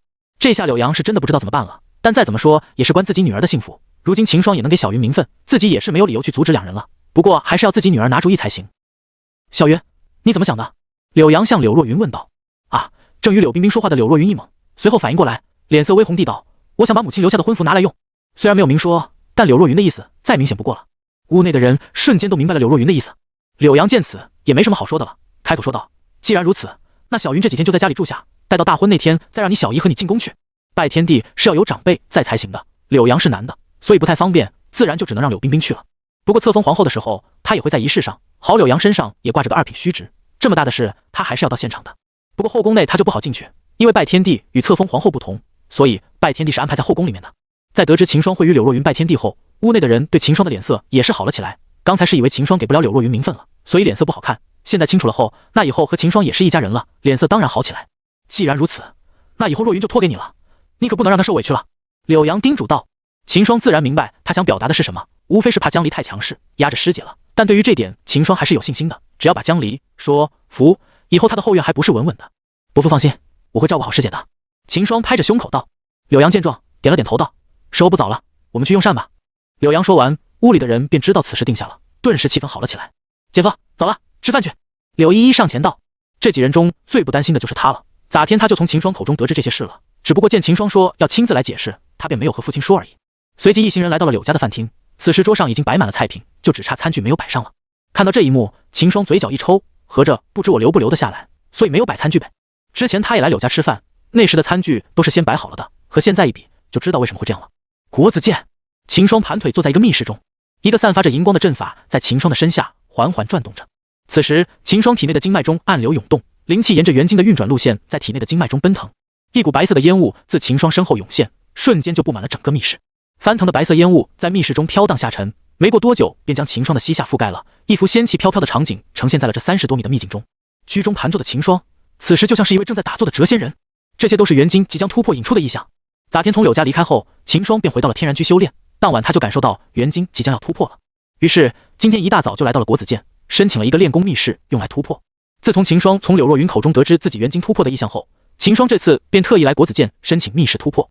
还好秦霜有仙剑之名，不然就现在这幅异象，要是在天然居后院的话，指定是挡不住，传了出去。砰！一声闷响从秦霜身上传来，秦霜开始冲击瓶颈了，体内元经的运转速度越来越快，秦霜的表面已经被白雾覆盖了，自外而看的话，只能看到一片白雾，其余的什么也看不到。然而元经的突破也不是那么容易的，现在就像一道大门立在秦霜面前，挡住了秦霜的前路，而秦霜要做的就是拼尽全力去砸开这座大门。踏入门的后面，元经第3层，用尽全力的一扣，砰！闷响自秦霜身上响起，象征着瓶颈的大门猛地一震，一震过后，大门便恢复了原样。但仔细看地画，就会发现门的中间裂开了一道小缝。世上无难事，只要肯攀登。秦霜秉承着这股意志，一下又一下朝瓶颈发起冲击，一次又一次的扣动大门。终于，轰！大门被秦霜扣击出了一道手臀大小的裂缝。与此同时，秦霜体内又多了一条打通的小经脉，奔腾在经脉中的灵气顿时涌进了这条新开辟的小经脉。万事开头难，如今大门已经打开了裂缝，那接下来就没有刚才那么难了。感受到体内已经打通的小经脉，秦霜不慌不忙，继续牵引着灵气，一阵又一阵的冲击旁边闭塞的脉络。虚空中的人影爆发着全身的力量，一拳又一拳的轰向大门。功夫不负有心人，轰隆隆！随着人影一击而下，金色的大门轰然塌下，变得支离破碎，一条通天大道出现在人影身前。然而在道路的尽头，又隐隐约约的看到一闪而过的金光。人影一步踏到门后，多，一道犹如打开瓶盖的声音响起。遍布整个密室的白雾猛地一收，瞬间全部返回到秦霜体内。武林前期，元晶第3层。噼里啪啦，一阵炒豆子的声音响起，秦霜起身伸了个懒腰，轻手握拳向前一击，砰！一声音爆声响起，平静无波的密室倏地平地生风，涌动的气流吹拂着秦霜额前的发丝。感受到体内的力量，秦霜满意的点了点头。武林修为就算是再神都，也要可以说是脱离底层了。等晋级到武王，那身体就会迎来巨变，寿命也会加长不少。以秦霜的修炼速度，也用不了多少时间就会晋级。再怎说，他的元晶已经是天级中阶了，修炼速度还是很快的。交还密室令牌后，秦霜便返回了天然居。正好龙阳已经从暗殿赶了过来。前2天，秦霜和赵无极谈了天然居的发展路线与情报网的组建后，便立即派人去通知龙阳与龙威了。而龙威与龙阳在得知消息后，立即就商量好让龙阳过来听从秦霜的指示。后院，秦霜随手给龙阳倒了杯茶，坐吧，此次叫你过来是有个任务交给暗殿，还请主人吩咐。龙阳放下茶杯，脸色凝重地道：是这样的，接下来我会让无极负责组建一个情报网，主要手段就是通过在神都各地开设天然居的分店，通过这些分店来接收神朝各地的消息。而眼下正是需要人手的时候，暗殿那边的话应该是有很多人空闲的吧。我想让暗殿与天然居合并，让暗殿的人去全国的各地开设天然居，由无极负责统管，而无极也担任暗殿的副店主一职，与你们配合。目前暗殿的店主就是秦霜自己，而龙阳与龙威则是副店主，如今秦霜又把赵无极并进来当副店主。秦霜一口气说完后，顿时感到口干舌燥，连忙喝了口茶润润嗓子。在听完秦霜所说后，龙阳当即回道：属下必竭尽全力配合无极副店主完成任务。其实龙阳与龙威早就在头痛暗殿的收入来源了，作为一个行侠仗义出名的势力，调子基本就定下，只能通过合法的道路来获取资源，但现在能赚钱的基本上都让别人占去了，暗殿一时间也是没有找到收入来源。现在暗殿的发展还是靠着秦霜在黑山谷的剑宗秘境中得到的那批资源支持着，但就算剑宗的资源再多，也经不起消耗啊。现在暗殿上下足有8000多人了，也就是说，龙威、龙阳睁眼就面对8000多张口，一门心思的想着去解决资源问题。现在正好，秦霜的这个主意可算是把这难题解决了。8000多个人分布在神朝是绰绰有余，在此同时还能解决资源问题，简直是好的不行。而对秦霜来了，这也刚好的物尽其用了。现在秦霜有着风无极与陈封这2个护卫，暗殿的人已经起不到保护他的作用了，而现在派他们去开客栈，正好可以让他们在这个世界生存。秦霜也不想一辈子绑着这些召唤出来的人，可以的话，秦霜也会让他们自由的在5级大陆上生存。就比如赵无极，秦霜听说他最近与一名女武王打得火较，对此秦霜不但不反对，反而是绝对支持的。毕竟秦霜也不想护卫自己，而让这些召唤出来的人物失去品尝人间烟火的权利。一晃3天时间过去，在与龙阳商量好后，秦霜便把天网、天然居、情报网的事全部交给赵无极等人的，让他们自己去决定与组建。秦霜就是完全的甩手掌柜。秦霜也习惯不管事了，毕竟他们又不会背叛自己，因而秦霜也乐得当个甩手掌柜。就如同暗殿的组建一样，也是靠着龙威带着3000白天一从去组建，秦霜完全不插手。现在的天网也是一样。况且秦霜与江离、柳若云的婚礼就要开始了，这几天不断的有宫里的宫女过来给秦霜准备服饰，而胡广华那老头也经常带着礼部的官员来教秦霜礼仪，毕竟封后可是大事，繁琐的礼仪也是多得很。秦霜这几天硬是被这些繁琐事搞得都没时间去修炼了。朝廷这几天的动作自然是瞒不过神都内的人，一天不到，整个神都都知道陛下要纳后了，一股喜庆的气氛布满了神都。朝廷的6营官员这几天也是满脸喜色，遇到办事的百姓神色自然和谐不少。柳家这边，柳冰冰这几天也是拉着柳若云谈心，她对待柳若云一向是视若己出，甚至因为死去的姐姐对柳若云的宠爱有时超过了自己亲生的柳依依。如今自己这侄女家女儿却要出嫁了，柳冰冰也是十分伤感。好了，小姨，我又不是不回来了，再说我又不是嫁到10万8千里外，要想见的话，我们可以随时相见啊。柳若云拍着柳冰冰的看安慰道。柳依依在一旁拖嘴道：是啊，娘，你要想的话，不是随时可以看到姐姐吗？在这有什么好伤感的？柳冰冰听到两人的安慰，心里好受了许多，脸上露出了笑意。也对，若云如今也找到了好的归宿，我应该高兴才对。还有，若云嫁过去后就要和陛下相处了，虽说陛下登基以来风评一直不错，但你要知道，她再怎么说也是女人，以后和她相处时要注意点，实在不行就回来住。还有，以后要遇到秦霜再去方圆这种地方，你也不要轻易出面了，去和陛下说，让她去当真夫人。这样的话，一来可以让陛下知道你无意与她相争，二来也防止秦霜对你反感。两人之间的感情是要互相让步的，就比如你父亲，他也常去方圆，但我也只是偶尔去抓他1-2次，其他时候都是随他的，让他知道我的底线就行。在外玩可以，但不能带回来。柳冰冰耐心地与柳若云分享作为妻子的经验，柳冰冰的这些说法让柳若云眼前一亮，原本还十分忐忑的不知如何做的心也是定了定。与此同时，皇宫内，江离挽着一位美妇的肩膀，两人在御花院中行走。姑姑，自上次我登基到现在，你都20多年没来看过我了。江离在美妇面前难得的露出了小女孩姿态。你这说的，我还不为了不影响你吗？你都登基了，我还留在皇宫内，像什么话吗？美妇温柔地笑着抚摸江离的长发。没想到一转眼20多年过去了，小丽也要嫁人了。江离听了后皱了皱鼻子，哼声道：什么嫁人？我是娶皇后，姑姑不要逗我了。那还不是一样？难道小离你还想在那几个妃子不成？美妇脸上带着笑意逗江离道。江离被他这么一说，顿时反驳道：我不会那妃了。完了后，怕他又取笑自己，江离嘴硬道：要不是朝上那些老头子在催，让宗族那边给我压力的话，我才不想娶皇后呢。说着，江离顿时想起了自己好像也是姑姑在被朝臣催得紧了，才立自己当皇储的。小时候，江离的父母便失踪了，自小都是眼前这丛美妇带他长大，而眼前的这个美妇正是玄龙朝的前任女帝江南，同时她也是江离的姑姑。是。江南拍着江离的小手道：我知道小离你是被逼得紧了，要不这婚咱就不结了，宗族那边我再去帮你说说。江南说完后，脸上带着恶趣味看着江离，似乎也是很好奇江离的回答。哎呀，我不和你说了，姑姑你竟在逗我寻开心的。江离脸色一红，顿时看向一边道。这时江南也明白了，自己这个侄女是真心看上那个叫秦霜的男子了，不然也不会露出这副小女孩姿态。说起来，你的皇后我还没有见过呢，不知她为人怎样。江南摸着下巴道。江离见人生怕姑姑不满意，连把自己调查到的事和她说了一遍。江南听了也是点了点头，听小离这么说，这个男子倒也是名好男人，不过他却要让自己侄女与别的女人一起和他拜天地，这就过分了。虽然秦霜那不抛弃的行为让他很赞赏，但这个委屈却让小离来承受，这就让江南有些不爽了。但这也没办法，小离这样都答应了，只能说明他是真的认定了，自己也不好对秦霜出手。至于柳若云，江南也是女人，他还不至于去欺负柳若云这个小女孩。这么想来，江南也没什么可以插手的了，一切都让江离安排好了。他觉得小离让自己过来，也只是因为拜天地要他在才往。这么一想，江南顿时觉得自己的用处好低就是工具人，随便来人往那一处都可以。江南顿时不淡定了，这怎么行？小离好歹也是自己带大的，如今都要嫁为人妇了，自己怎么说也得传授些经验给她才行，这样也不会显得自己没什么用嘛。小离，我和你说，这结了婚的夫妻相处。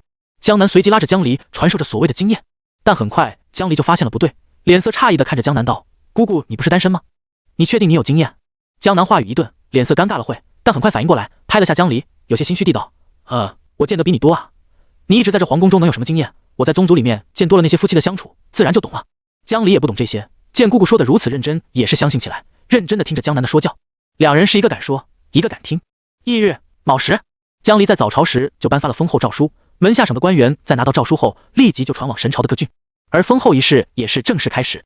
秦霜身着一身繁琐的华服，被身前的两个宫女随意摆弄着，这个拿着腰带系上，那个拿着礼冠帮他戴上，而对这一切都不熟悉的秦霜只好任由他们摆布。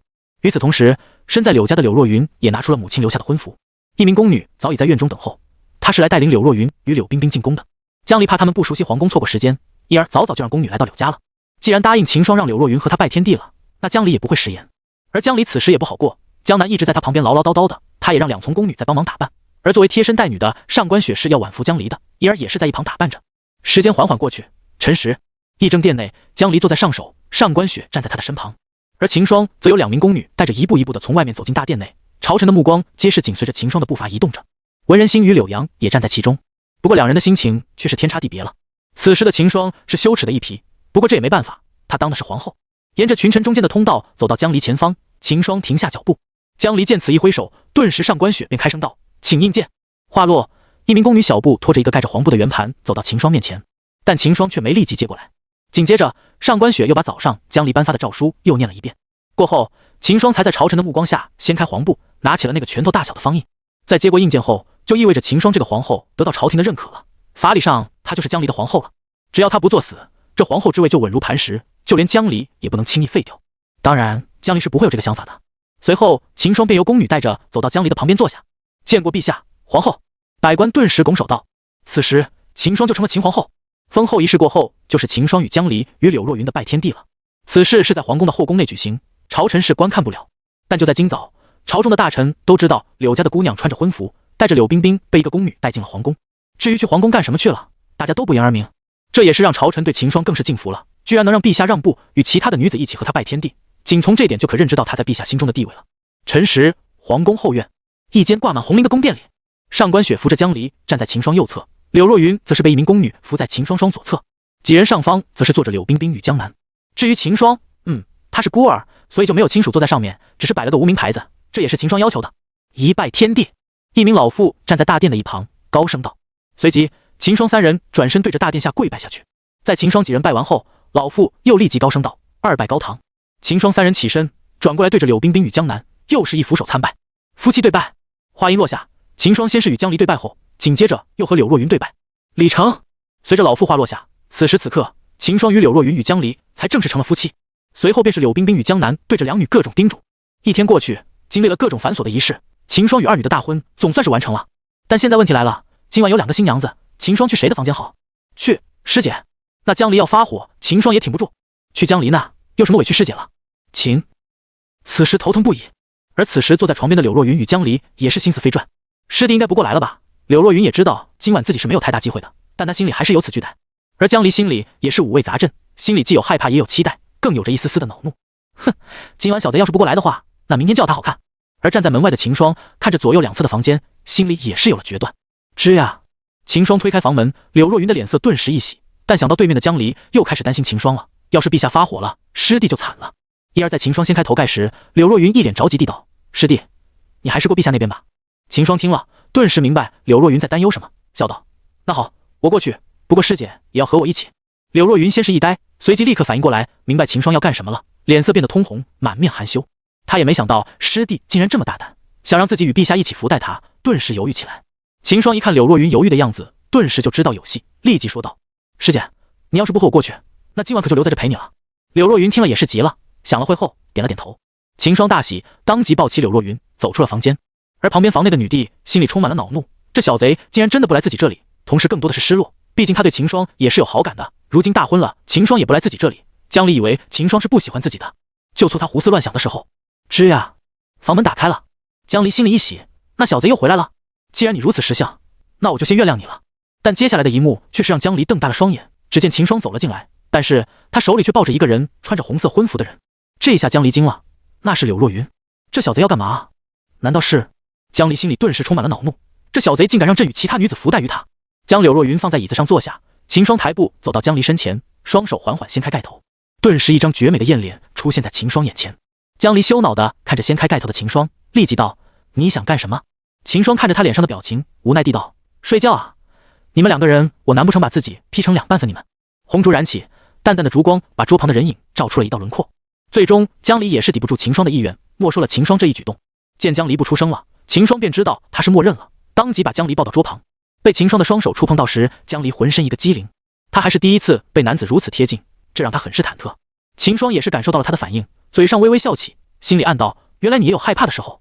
但秦霜也没有去挑逗他，毕竟像江离这种反应才是最可贵的。将江离放在椅子上，秦霜空出手来，拿出桌上摆的3个杯子，倒了3杯酒在桌上。来，我们喝酒吧。秦霜说完，率先端起了杯子。柳若云见了，也是跟着端起杯子，江离最后才磨磨蹭蹭的跟着端起酒杯。一杯合欢酒下腹，屋内的气氛也变得红溢起来。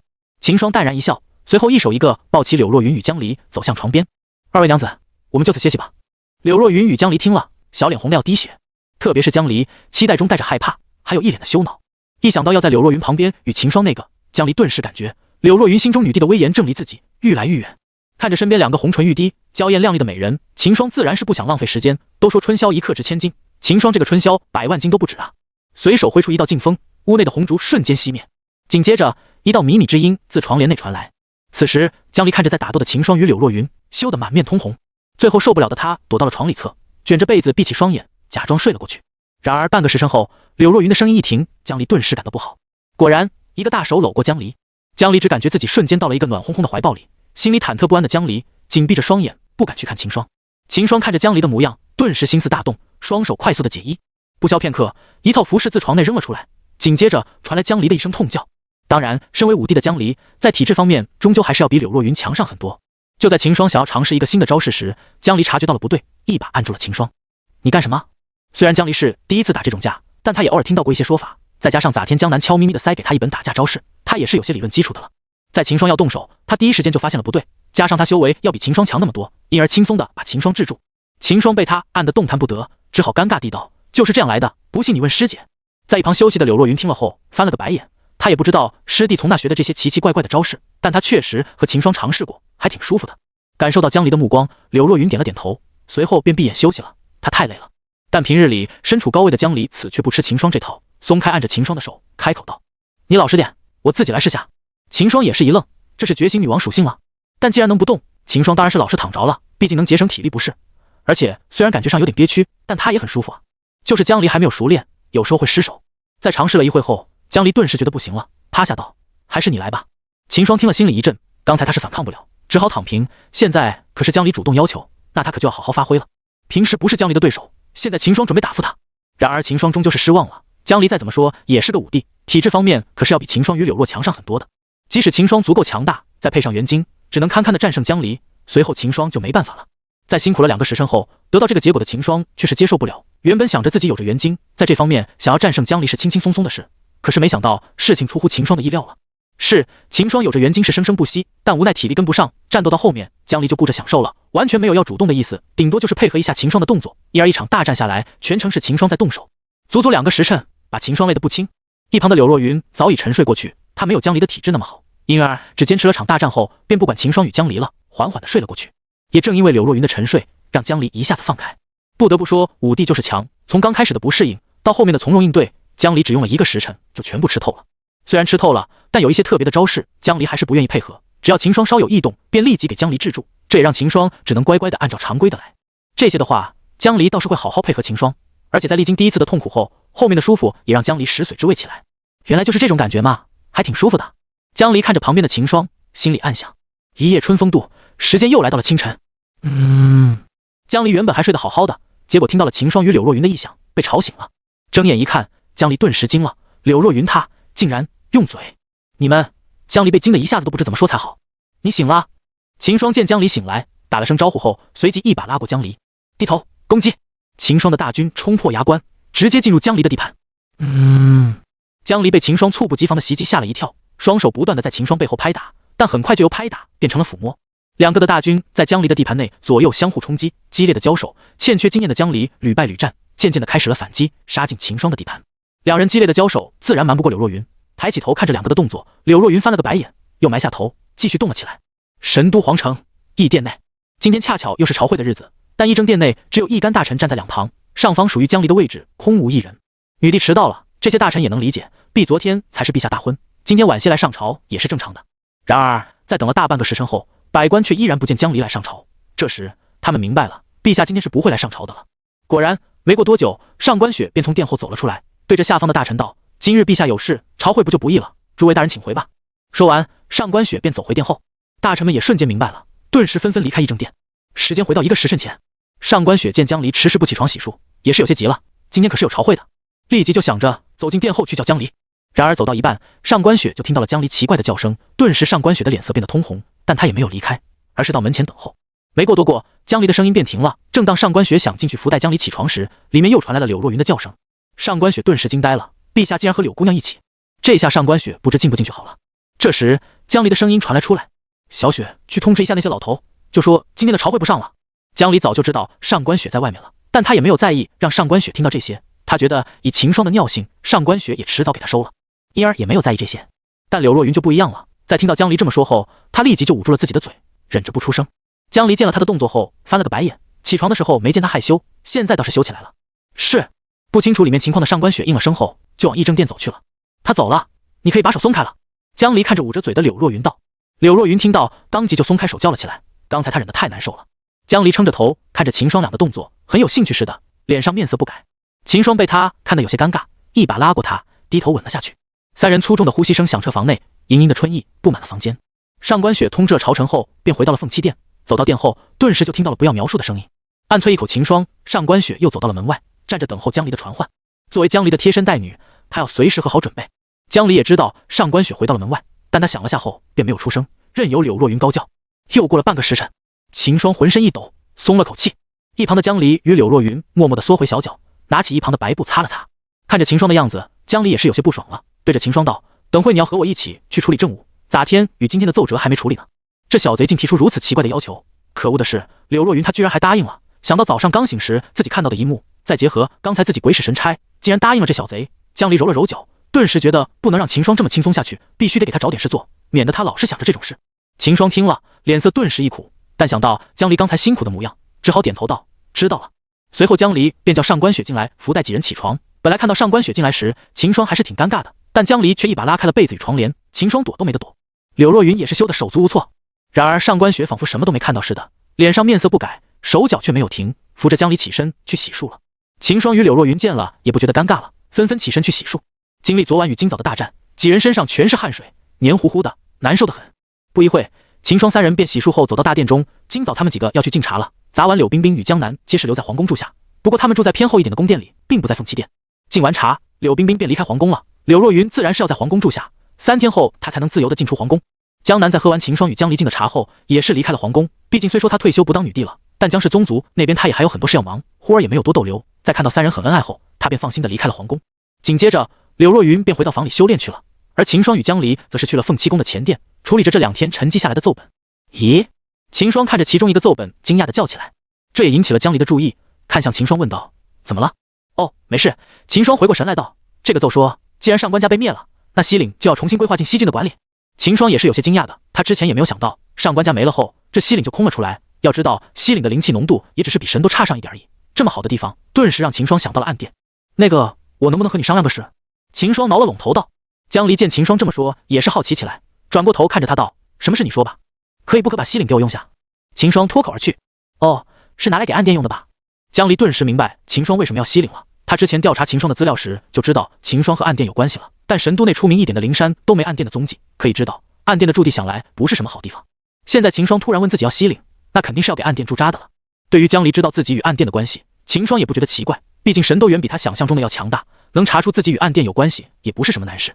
因而秦霜坦然地点头道：“没错，现在暗殿的驻地不好，西岭就很好了。”秦霜也想这样瞒下去，毕竟如今柳若云与江离都是自己的妻子了，暗殿的存在也没必要瞒着他们。当系统的存在，秦霜是不会说的。江离见秦霜坦然承认，也是满意的点头道：“可以是可以，不过我要见一下暗殿高层才行。”秦霜听了点头道：“那好，我让人去通知他们过来。”听秦霜说完，江离却是诧异，他一直以为秦霜只是暗殿的一员，顶多就是地位高一点的上层，但从刚刚秦霜的回答中，他听出了不对。通知？江离顿时知道自己的猜测错了，好奇的他对着秦霜问道：“你和暗殿是什么关系？”秦霜想了想，组织了下语言道：“因为一些特殊的原因，我现在是暗殿的殿主。”说完后，秦霜有些不好意思地摸了摸鼻子，毕竟暗殿在神朝内犯的事可不少。江离听到后，当即就惊了，仿佛不相信似的，又问了遍：“你是暗殿的殿主？”秦霜点了点头。见秦霜点头，江离也是相信了，顿时摆手道：“那我就不用见，到时候我下个批条，将西岭划给你吧。”秦霜听了，却是回道：“还是要见下的，以后你有什么事也可以直找他们做，反正你和师姐都是他们的殿主夫人了。”说完后，秦霜还对着江离意味深长地笑了下。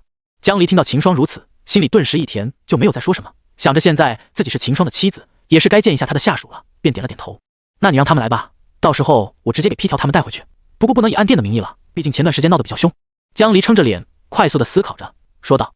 秦霜也是知道这点，便说道：“那无所谓，反正暗殿不浮出水面的话，对我们来说反而是好事。”想到这，秦霜便把自己那天和赵无极谈到的天网情报网与天然居的规划说了出来。江离听到后顿时一惊，惊讶地看着秦霜，没想到他还有这种想法。不过这也正好，有了秦霜这边的情报后，江离就不怕底下的人欺瞒自己了。那要不要我帮你什么？知道这计划的江离也心动了，顿时开口道。秦霜也知道江离需要这个情报网，正好现在没人去统领，眼前的江离就是很好的人选了。想到这，秦霜立即开口道：“现在正好缺个统领全局，要不就你来，我把人手与暗殿交给管理，反正我也不懂这些。”秦霜本以为江离会答应，但没想到江离听到后，当即就摇了摇头道：“不行，我现在处理这些正事就很忙了，你还想给我找事做？你找若云去做吧。”秦霜听了有些失望，本来还想包袱扔给江离呢，没想到他不愿意。想了想后，秦霜不死心地问道：“要不还是你来吧，师姐她也不懂这些，实在不行的话，你可以在暗殿内多培养几个有天赋的来帮你，不就可以轻松很多了？那怎么不亲自去主持这些事？”江离反问道。秦霜脸色顿时一恶，随后摊了摊手道：“实话和你说吧，自从当了暗殿的殿主后，我都没去过暗殿的总部一次，一直都是靠消息联系的。如今暗殿上下1万个人，我就没有几个是说认识的，而且我也会去管理这些，所以我都是不管事的，一直都是2个副殿主在管理着暗殿。哦，就是前几天我才想着用暗殿来组建一个情报网，如今天然居的掌柜也是暗殿的副殿主了。”江离听完秦霜扯的这一大堆后，就明白秦霜的意思了，就是甩手掌柜呗，什么都不干，把活丢给下面的人。这也让江离起了疑虑，顿时向秦霜问道：“你这样不管事，万一下面的人不听话怎么办？”现在江离就很怀疑秦霜被架空了。秦霜明白江离的意思，但他却不担心江离所说的问题，毕竟暗殿中的高层就是龙阳与龙威以及3000个白袍一从，这些人都是秦霜从系统中召唤出来的，对秦霜绝对是忠心不二的。江离所说的情况根本不会发生，放心，他们是绝对忠诚于我的，只不过是我不想管事，才交给他们自己处理。秦霜信心满满的说道。江离见状也是相信秦霜所说，但这样的话他就更不想接手这件事了。本来还想帮秦霜看好暗殿的，现在秦霜这么一说，他也不担心，随即想了会对秦霜道：“不行，我也不想给自己找事做，你还让若云去吧，再不然的话，你可以让小雪帮你。”秦霜听了，当即掠过柳若云，眼前一亮，转身看着旁边的上官雪：“那个学姐，你觉得如何？上官雪见秦霜盯着自己看，顿时不好意思起来，脸色微红地道：“我听陛下的。”秦霜听了，立马转身对江离道：“你看，要不就让学姐来吧，这样的话，你也能快速的得到消息，不是？”想了想后，江离点了点头，对着上官雪道：“那小雪你就先帮他管理暗殿吧。”在江离眼里，上官雪也是自己人，因而对于秦霜选择让上官雪去管理暗殿，也没什么好介意的。上官雪听了后，俯身回道：“是。”秦霜顿时开心了，终于找到人去管理暗殿了。那就这么定了，等我让暗殿的副殿主来后，我就和他们说，让学姐你来接手事情。想到这，秦霜立即拿出玉佩传讯给赵无极，让他去带龙阳与龙威来皇宫。玉佩闪了一下后，赵无极那边立即就回了，说龙阳与龙威正好在客栈，他们马上到。收到消息后，秦霜对江离与上官雪道：“他们马上就到了，学姐你去接一下他们吧，不然他们进不来。”这么快？江离与上官雪惊异了，但很快就反应过来。那小雪你先去接一下他们。江离开口道：“是。”上官雪应了声后，对着两人一俯身，随后退了出去。片刻后，上官雪就带着个中年男子走进了大殿内。江离看了眼后，除了知道赵无极外，龙威与龙阳他还是第一次见。见过公子，见过夫人。三人对着秦霜与江离行礼道。江离听着他们如此称呼自己，也不由得看了眼秦霜，随即道：“不必多礼，起来吧，我来给你介绍下。”秦霜对着江离说着，走到了赵无极三人身旁，拍着三人的肩膀道：“这个是赵无极，这个是龙阳，这个是龙威，他们现在都是暗殿的副殿主。”随后，秦霜又走到上官雪旁，对着三介绍道：“这位是上官雪，以后就由学姐来替我统管暗殿，你们都要好好辅助她。”是。赵无极三人看了眼上官雪后，俯身道：“对于秦霜让人来管理暗殿，三人是求之不得，因为秦霜的管事，暗殿所有的事都是龙威与龙阳在处理。虽然最近又多了个赵无极，但赵无极是带任务来的呀，这不但没让龙阳与龙威轻松下来，反而事情更多了。三人是忙得焦头烂额。现在秦霜让上官雪来管事，对三人来说无疑是个好消息，三人那里会有意见？”见三人应声，秦霜对着上官雪道：“学姐，以后暗殿就交给你管理了。”上官雪听了，立即回道：“公子放心，我一定会好好管理好的。”秦霜听了后点了点头，看向江离，察觉到秦霜的目光，江离顿时明白他的意思了，快速的写下一道旨意，江离递给了上官雪道：“这是把西岭划给暗殿的旨意，等暗殿搬迁到西岭后，将旨意交给西郡府就可以了。”上官雪接过旨意后，便带着赵无极三人去商量暗殿搬迁的事宜了。秦霜看到这一幕，顿时松了口气，可算是找到人去处理暗殿的事情了。见秦霜的样子，江离也是觉得有些好笑，不禁逗他道：“要不我还是把小雪叫回来吧，正好给你找点事做。”别！秦霜顿时一惊，随后立即反应过来，江离是在逗他，不过他还是嘿笑着对江离道：“我要是去处理暗殿的事情，可就没时间来福袋你了。”江离脸色一红，瞬间就明白秦霜说的福袋是什么意思了。想到早上的事，他不由暗啐一口道：“都不知道是谁福袋谁。”见江离不理自己，秦霜也乐得清闲一会，坐在一旁看着江离的俏脸，陷入了沉思。自秦霜来到神都，现在都过了快半年了，也不知金龙宗怎么样了。某种意义上来说，金龙宗也算是秦霜的娘家了。来到这个世界上，秦霜也是自金龙宗开始腾飞，如今1年不到，却也是在神都站稳了跟脚。要是消失的王家与林家得知是这样的结果，想必也不会来招惹秦霜吧。一晃3个月过去，暗殿与天然居的天网计划在上官雪与柳若云的主持下进行得如火如荼，现在已经覆盖了神朝的主要区域了。同时，暗殿在1个月前就已经将总部搬到了西岭，而朝中的大臣在得知江离把西岭封给秦霜后，一开始的反应可以说是激烈至极，但江离却都没有理会，把事情冷淡化了。至此，大臣们也知道他心意已决了，便慢慢的都不管这事了。他们反而对于之前催江离封后的事后悔了。他们也没想到秦霜这个皇后这么受宠，甚至有人不死心上了道折让江离内妃。结果当秦霜看到时，江离一下都不知道怎么解释才好，当即就下旨把那个官员给贬到外郡去了。也因为如此，朝臣只好打碎牙齿往下咽，暗自吃了这个苦头，没有再动什么别的心思了。不过江离却从这事中看出了一个幕后黑手文人心，那名上折子的官员就是文人心派系的。但他也没有多想，只以为文人心是不满自己把西岭批给秦霜，所以才调动群臣上奏的，只是罚了他3个月的俸禄，禁足1个月。虽然江离当着秦霜的面把那个让他内妃的官员处罚了，并保证不会有这个心思，但秦霜还是有些不爽，因而一连几天都是待在江离房里，把江离折磨得欲仙欲死。虽然江离是武帝，但在那方面除了体质强点，还真的是打不过秦霜。几天下来，江离走路都不稳了。也因为如此，江离把文人心给记上了一笔，准备找个机会再罚他一次。而上官雪在接手暗殿与天然居的时候，渐渐发现了不对，暗殿与天然居的事实在是太多了。赵无极3人是轻松了，但上官雪却忙得脚不沾地，坚持了不到1个月，他就跑去和江离吐苦水了。江离听了，也是庆幸自己当初没有答应秦霜，但他还是安慰上官雪说，只要把天然居的情报网铺开，后面就轻松了。但上官雪也没有上当，当即表示要让人来帮自己。开玩笑，神朝这么大，就算把基础打好，后续的事情也少不了，他怎么可能会再次上当？见上官雪要挑鸽子，江离就把秦霜叫来了过来，让秦霜和他谈。两人谈了一会后，秦霜就去找柳若云了。最后，暗殿的管理人由上官雪一人变成了上官雪与柳若云一起管理。而3个月下来，秦霜的修为却是没有提升多少，毕竟新婚燕尔，正是蜜月时刻，因而秦霜在这3个月内玩得有点疯了。再加上柳若云与江离也是食髓知味，只要秦霜一要求，顶多就是假装反抗一下，最后也是不了了之，随秦霜所为的。所以秦霜至今还停留在50前期，而柳若云却是已经突破到了50中耳了。就连江离也感觉自己的境界开始松动了一点，这也让江离与柳若云一度怀疑，是不是和秦霜做那事就可以提升修为了。但秦霜却很明白，就是元晶的原因，只是他不明白为什么只有柳若云与江离得到了好处，而自己却半点好处都没有，这也让秦霜很是无奈。历经3个月下来，秦霜也知道自不能再这么颓废下去了，色是刮骨刀，会消磨人的意志力，再沉迷下去，秦霜只会修为不得寸进。因而秦霜做了一个决定。早上晨练完的3人躺在床上，秦霜看着身边的2个可人，犹豫了下，还是开口说道：“那个师姐，陛下，我准备离开神朝到外面游历一下。”“什么？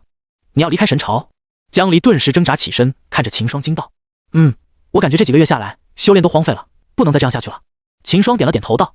听到秦霜这么说，江离与柳若云也是不好意思起来。这几个月他们也没少找秦霜战斗，别说秦霜，他们的修炼也落下不少了。那也不用离开神朝啊，就在神都修炼不好吗？柳若云问道。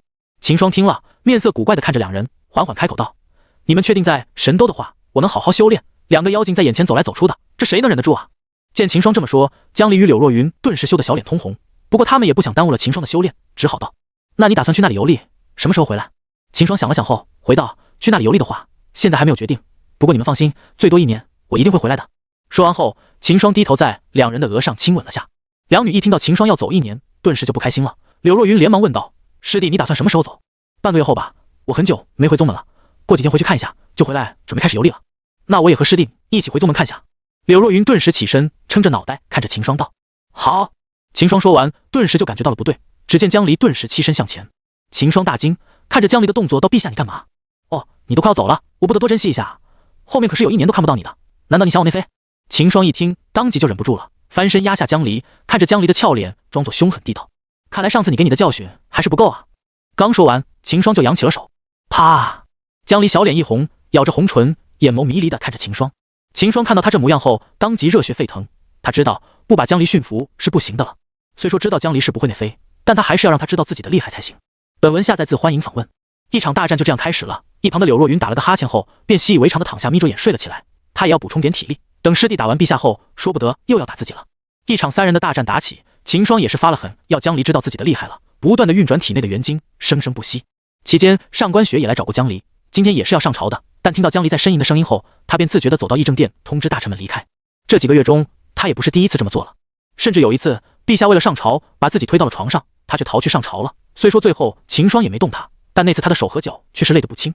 一想到这，上官雪的脸瞬间红得像是要滴血一般。刚才他也听到了，秦霜要1个月后就要离开神朝了。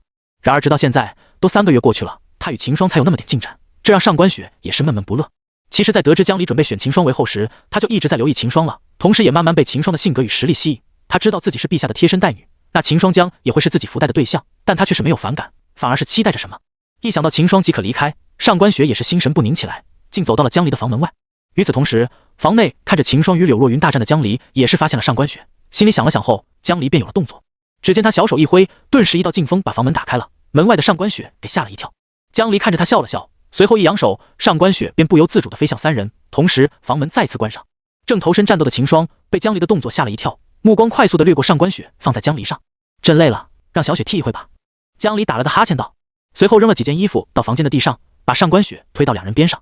而柳若云几经开始求饶了，每次都是江离挑起战火，结果推他出来挡灾。现在看到上官雪的出现，柳若云也顾不上其他的了，连忙求饶，顺便把上官雪拉入战场，自己逃身出去，躲到了边。秦霜一时间也是犹豫起来了，看着眼前的上官雪，不由思考着打还是不打啊。然而就在秦霜思考时，上官雪却是动了，她主动加入了战场，拿起武器向秦霜进攻。秦霜吸了一口冷气，当即不再犹豫，抬起长枪和上官雪战斗起来。旁边的江离与柳若云看到上官雪这么勇敢，相互对视一眼，打了冷战，仿佛已经看到了上官雪的结局，但又十分的佩服她的勇气。随着上官雪痛叫一声，激烈的战斗开始了。但事情也没出乎江离与柳若云时意料，虽说上官雪很勇敢，但没有经验的她，不到半个时辰就向2人求救了。看着上官雪痛苦的模样，秦霜也就不再继续打她了，一把拉过江离，喘着粗气道：“陛下，你休息好了吧？”没好。江离有些害怕的看着秦霜，断断续续的回道。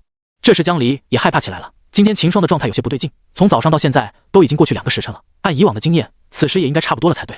可现在秦霜的精神还是很好，就连多加了个上官雪也解决不了问题。而江离从休战到现在也才休息了半个小时，那恢复的过来。可我觉得你已经休息好了。秦霜嘴上说着，但手中的动作却是不停。秦霜不容江离拒绝，直接抬枪杀向江离。江离大惊失色，随即只好全力抵抗。察觉到不对的柳若云这次学聪明了，趁着两人大战，偷偷的抱着还在迷离的上官雪逃出了房间。等到江离发现时，柳若云已经带着上官雪逃掉了。别走，别走啊！江离断断续续的声音传，防的柳若云听到后，脚步又加快了几分。陛下，你还是顾好你自己吧。秦霜没有理会逃跑的柳若云，反正他也跑不到那去。等下！江离抬起手阻止秦霜的动作，握着杀气对着秦霜道：“我可以用这个。”见江离的示意，秦霜眼前一亮，随后松开双手道：“你来吧。”然而江离就在他太意时，迅速的起身跑向房门。秦霜一惊，顿时知道自己上当，但也没办法，只能眼睁睁的看着江离逃走。但是意外却出现了，江离推拉了好几下都没能把门打开，心急的他连进气都忘了动用，只顾着想把门拉开。他不知道的是，柳若云在跑掉后，怕秦霜追出来，就把门从外面拴上了，直接封着两人在里面。柳若云，江离那里不知道是柳若云搞的鬼，当即气得大喊。秦霜见江离没能打开房门，顿时就反应过来了，立即走到房门前，制住江离，嘴上笑着说道：“陛下不用叫了，即使你叫破喉咙，也没人来救你的了。”紧接着，秦霜就在门后一套打狗棍的连招使出，眨眼间就击中了江离的弱点。知道自己逃不掉了，江离立即可怜兮兮地看着秦霜道：“这从战场不好，我们换个地方好不好？我保证不跑了。”说完又故技重施，拿起杀气，眼眸中带着媚意，想要麻痹秦霜，好出招偷袭。然而秦霜这次不为所动，把江离的身子转了过去，随即拿起武器杀向江离。由于太靠近门了，江离惨叫的声音顿时传到了殿中。正在殿中休息的柳若云听了，顿时捂住了耳朵，不敢去听两人战斗的声音。他大概能知道江离的声音是从什么地方传来的，但作为罪魁祸首的柳若云却没有半点愧疚，毕竟终究是死道友不死贫道，还是让陛下辛苦点吧。在柳若云旁边的上官雪，在经历与秦霜的战斗后，已经是身受内伤了，此时依然是昏迷着，没能醒过来。看着上官雪的样子，柳若云叹了口气，要不是因为上官雪是第一次打架，没有什么经验，他才不带着上官雪逃跑。多个人的话，江离与秦霜的战斗也会多上分胜算不是。不过若要柳若云回去，他也是不愿的，能多休息一会算一会，晚上说不定又要打仗呢。想到这，柳若云看了眼躺在旁边的上官雪，心里暗想，今晚他应该会恢复过来了吧。就在柳若云想着的时候，殿后江离的声音突然一顿，紧接着一道惨叫响起。显然江离最终还是没能打赢秦霜，他落败了。柳若云动了动耳朵，结束了。就在柳若云好奇的想去看一下时，突然江离痛苦的声音又从殿后传来。柳若云听到后，浑身打了个冷战，刚抬的脚瞬间缩了回去。而在房内的秦霜则是歉意的看着江离，不好意思地道：“对不起，刚才出招的时候走神了，打错地方了。”说完，秦霜看着江离充满怒气的小脸，小心翼翼地道：“要不我们就这样继续切磋一下？”江离听言，顿时一惊，心里的怒气一散，对着秦霜哀求道：“不行，这招我还没有练过，我们先回到战场再来战斗，我保证这次不跑了。”秦霜看着江离诚恳的表情，犹豫了下后，随即道：“那你可不能跑了，跑得了一时，跑不了一世。”江离听了连忙点，双手拿起杀气，诚恳道：“我不跑。”这时秦霜打断他道：“等下，你是女帝，你应该自称朕才对。”江离脸色一僵，犹豫了一会，咬着红唇道：“朕保证，朕这次不跑了。”说完感到羞耻的江离顿时捂脸。秦霜见状便松开双手，江离也没敢再跑了，乖乖地跟着秦霜走了回去。回到战场，秦霜躺了下来，江离眼眸中散发着红意，仿佛杀红了眼一般，带武器击向秦霜。死！秦霜倒吸一口冷气，抬头看了下江离，他的这个招式威力实在太大了，秦霜这点就承受不住，还好他及时地按下暴动的血气。半个时辰过去，秦霜带着江离来到了大殿中，看着坐在椅子上休息的柳若云，江离狠狠地瞪了眼他，要不是因为柳若云，自己也不至于全身酸疼，连武器都是磨损严重了。柳若云对江离的目光视若无睹，抬了抬手招呼道：“你们好了。”见秦霜穿好衣服出来，柳若云顿时放心。这时秦霜看到一旁的上官雪，不由得摸了摸鼻子，走上前。此时上官雪已经回过神来，见秦霜朝自己走过来，小脸瞬间变得通红，立即挣扎的要起身，然而受到内伤的疼痛却是让他眉头紧蹙。见他的动作，秦霜连忙阻止道：“别动，你还是好好休息吧。”秦霜也是有愧疚，毕竟这是自己造成的，刚才忘记他是第一次打架了，发力太猛。好了，你别动了，我来带他去休息吧。柳若云看着秦霜的动作后，站起身走到秦霜身旁，抱起上官雪，走回了自己的房间。柳若云走了后，大殿中顿时只剩下了秦霜与江离。此时江离已经恢复了平时威严的模样，见秦霜看向自己，揉了揉胸口，冷哼一声。此时的他完全不惧秦霜，现在他又是江女帝了，快点过来帮朕处理奏折，拖了一上午了你。江离看着堆在书案的奏折，也是难受起来，他突然不想当这个女帝了。走到书案后，一坐下，死！江离吸了口冷气，身后传来的疼痛让他不由得一阵惊，随即他快速地把目光看向了罪魁祸首。感受到江离的目光，秦霜顿时不好意思起来，当时他的确是看错地方了，这的确怪他。心虚的秦霜连忙跑过去帮江离处理奏折。见秦霜心情的样子，江离瞪了他一下，也不知怎么说才好。本想像上次那样惩罚他一下，但心里又舍不得，随后便没有去理会。3天后，秦霜带着柳若云从皇宫出发，赶回金龙宗。因为此时两人都是武灵了，所以只用了不到2天的时间就回到了南郡。在南郡城休息了1夜后，两人一早就离开南郡城，朝金龙宗疾驰。以两人的速度，半天不到便来到了金龙宗的山门前。来到既熟悉又陌生的山门广场上，两人顿时感觉到了宗门的变化。你们是？秦师兄与柳师姐。守在山门处的弟子看到秦霜与柳若云，顿时惊叫起来。说完，不等秦霜与柳若云回答，立即跑向宗门大殿的方向，一边跑着一边叫道：“宗主，秦师兄和大师姐回来了！宗主，秦师兄和大师姐回来了！”仿佛他已经确定是秦霜与柳若云一样，声音瞬间从山门传了上去。自己这么有名了？秦霜与柳若云对视一眼，皆是有些疑惑。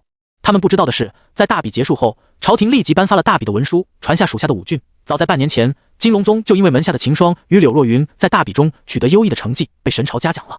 甚至因为与蛮族的100年之约将近，这次给金龙的嘉奖还要比往届高出不少，并且金龙宗也被南郡府晋升为7级宗门。这一切奖励发到金龙宗后，让金龙宗的实力有了很大的提升，甚至藏经阁的刘老还借着神朝发下的资源突破到了5皇。金龙宗借此一跃成为南郡最强的宗门。整个南郡除了新来的府君，就只有刘老是5皇了。可以说，单以顶层实力算的话，金龙宗已是南郡的第1宗门。还不仅如此，因为秦霜后来又当上了皇后，金龙宗也可以说是朝廷的半个亲家了。在秦霜与江离大婚后，又是一大批彩礼送到了金龙宗。当接到朝廷送来的彩礼时，陈冠之都懵了。秦霜怎么成了皇后了？那自己徒弟若云怎么办？后来当他打听到柳若云与秦霜也是在皇宫成亲后，陈冠之都不知道怎么说才好了。不过这对金龙宗来说也是好事，毕竟与朝廷有了关系的话，宗门的发展也就会更平稳。而南郡的其他8大宗门得知这个消息后，纷纷提醒下面的弟子不要轻易的去得罪金龙宗。一时间，金龙宗在外面行走的弟子也是昂首挺胸，自信起来。不过虽然有了朝廷这边的关系，但金龙宗还是严厉的约束门下弟子，一旦发现有犯奸作恶、败坏宗门名声的，立即废除修为，逐出宗门。秦霜与柳若云带给金龙鱼宗门巨大的好处，让金龙宗一改先前的衰落，蓬勃生机，飞速发展起来。因而金龙宗要求，只要是来山门值守的弟子，都必须记下秦霜与柳若云的画像，以防那天秦霜与柳若云回宗却没人接待。所以秦霜刚走进山门，那名弟子就立即认出两人了。与此同时，身处大殿内的陈冠之也是听到了下方值守弟子的声音，耳朵动了动后，陈冠之立即听清楚了，秦霜与若云回宗了。陈冠之愣了一下后，立即反应过来，随即大喜，手中的笔都忘放下了，身形一闪，飞身到了山门广场上方，目光一扫，顿时看到了站在山门广场上的秦霜与柳若云。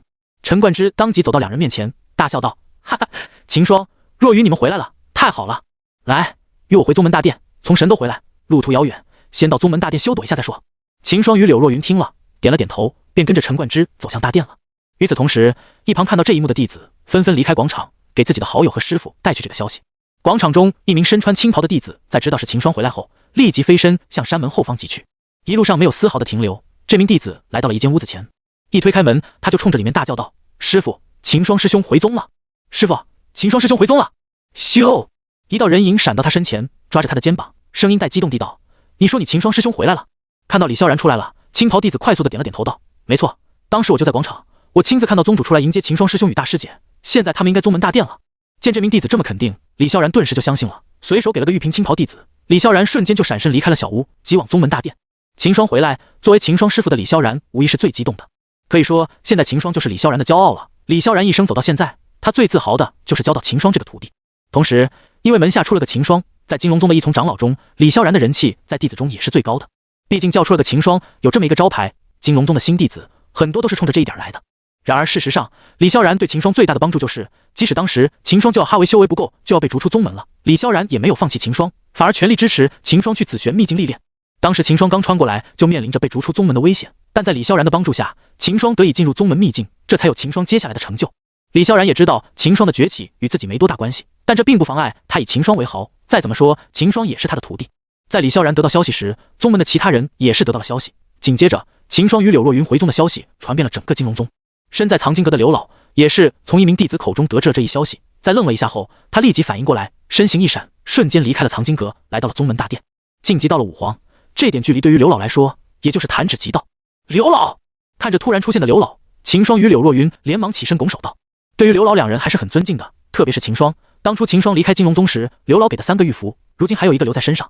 在黑山谷秘境里时，要没有刘老给的玉符，秦霜说不定就不在了，可以说是刘老的玉符救了他一命的。”见两人行礼，刘老摆了摆手，脸上露出了笑容道：“免了免了，现在秦小子可是皇后了，老头子我可成不了你的大脸。”见刘老一开口就是调笑自己，秦霜也是无奈起来，这点他没得反驳，再怎么他个大男人被别人称呼皇后就十分的乖。噗嗤，柳若云听到刘老的话后，也是忍不住笑了起来。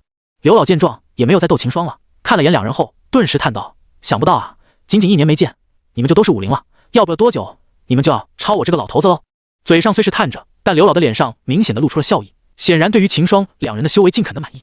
这时，一道身影闪进了大殿内。秦霜看清来人后，立即走上前拱手道：“师傅。”李萧然看着眼前的秦霜，抚须点头大笑道：“哈哈哈，好，快起来。”说完，李萧然就走上前扶起秦霜。随后，宗门内的所有长老都来到了大殿内。秦霜与柳若云坐在陈冠之身旁，看着突然就挤满人的大殿，也是无奈起来。陈冠之环视了一圈大殿内的长老，见人齐了后，站起身，对着众人大声道：“好，既然人都来齐了，那我就宣布一个消息。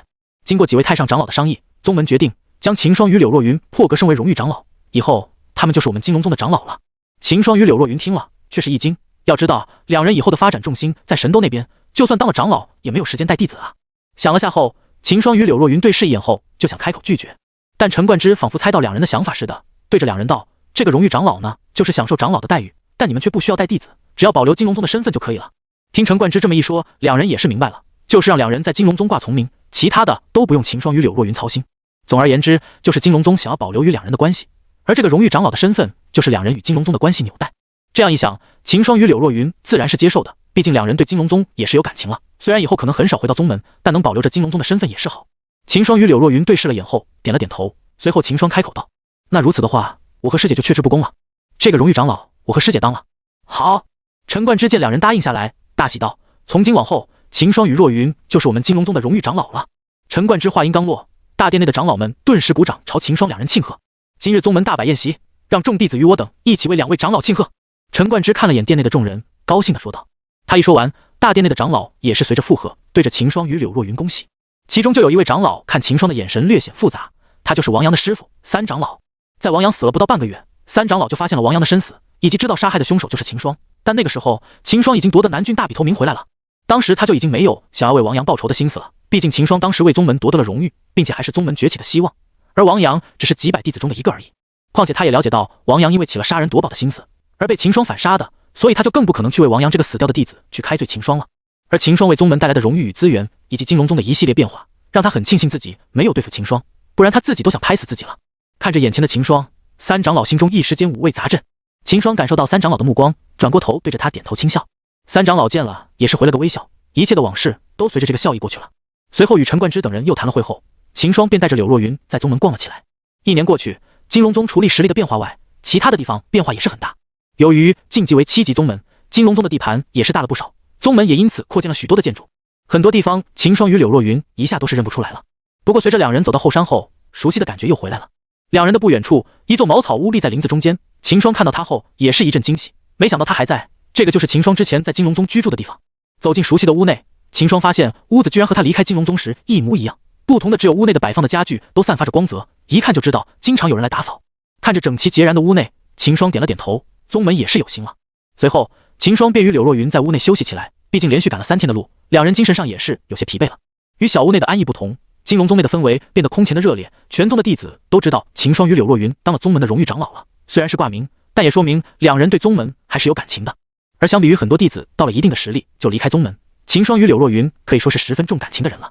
事实上，金龙宗之前的衰落就是因为留不住人，第一很多弟子到了武魂或者50后就会离开宗门，前往别的地方寻找变得更强的机会，然后就不回来了，因而金龙宗也就慢慢的衰落下来。不过现在有了秦霜与柳若云这个榜样，想必以后会好很多，金龙宗也会变得越来越强大。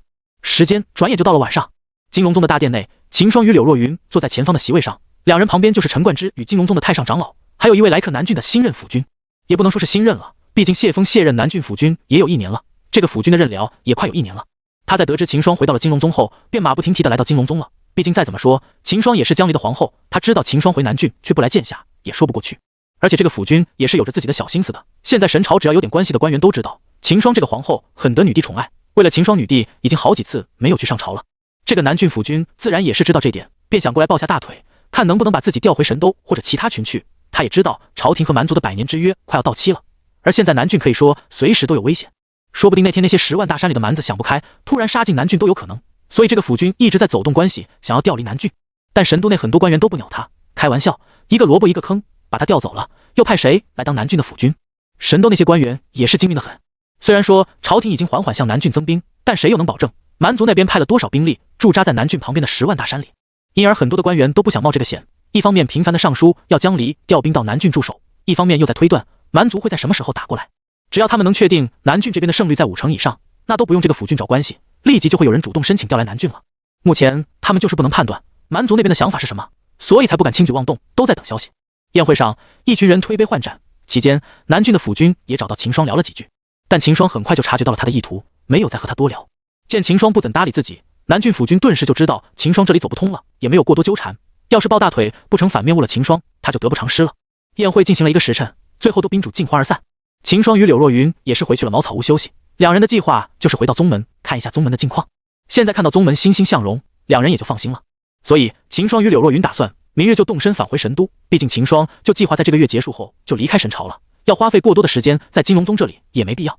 翌日早晨，秦霜与柳若云结伴来到宗门的大殿，面见陈冠之，随后两人便把回神都的消息告诉了陈冠之。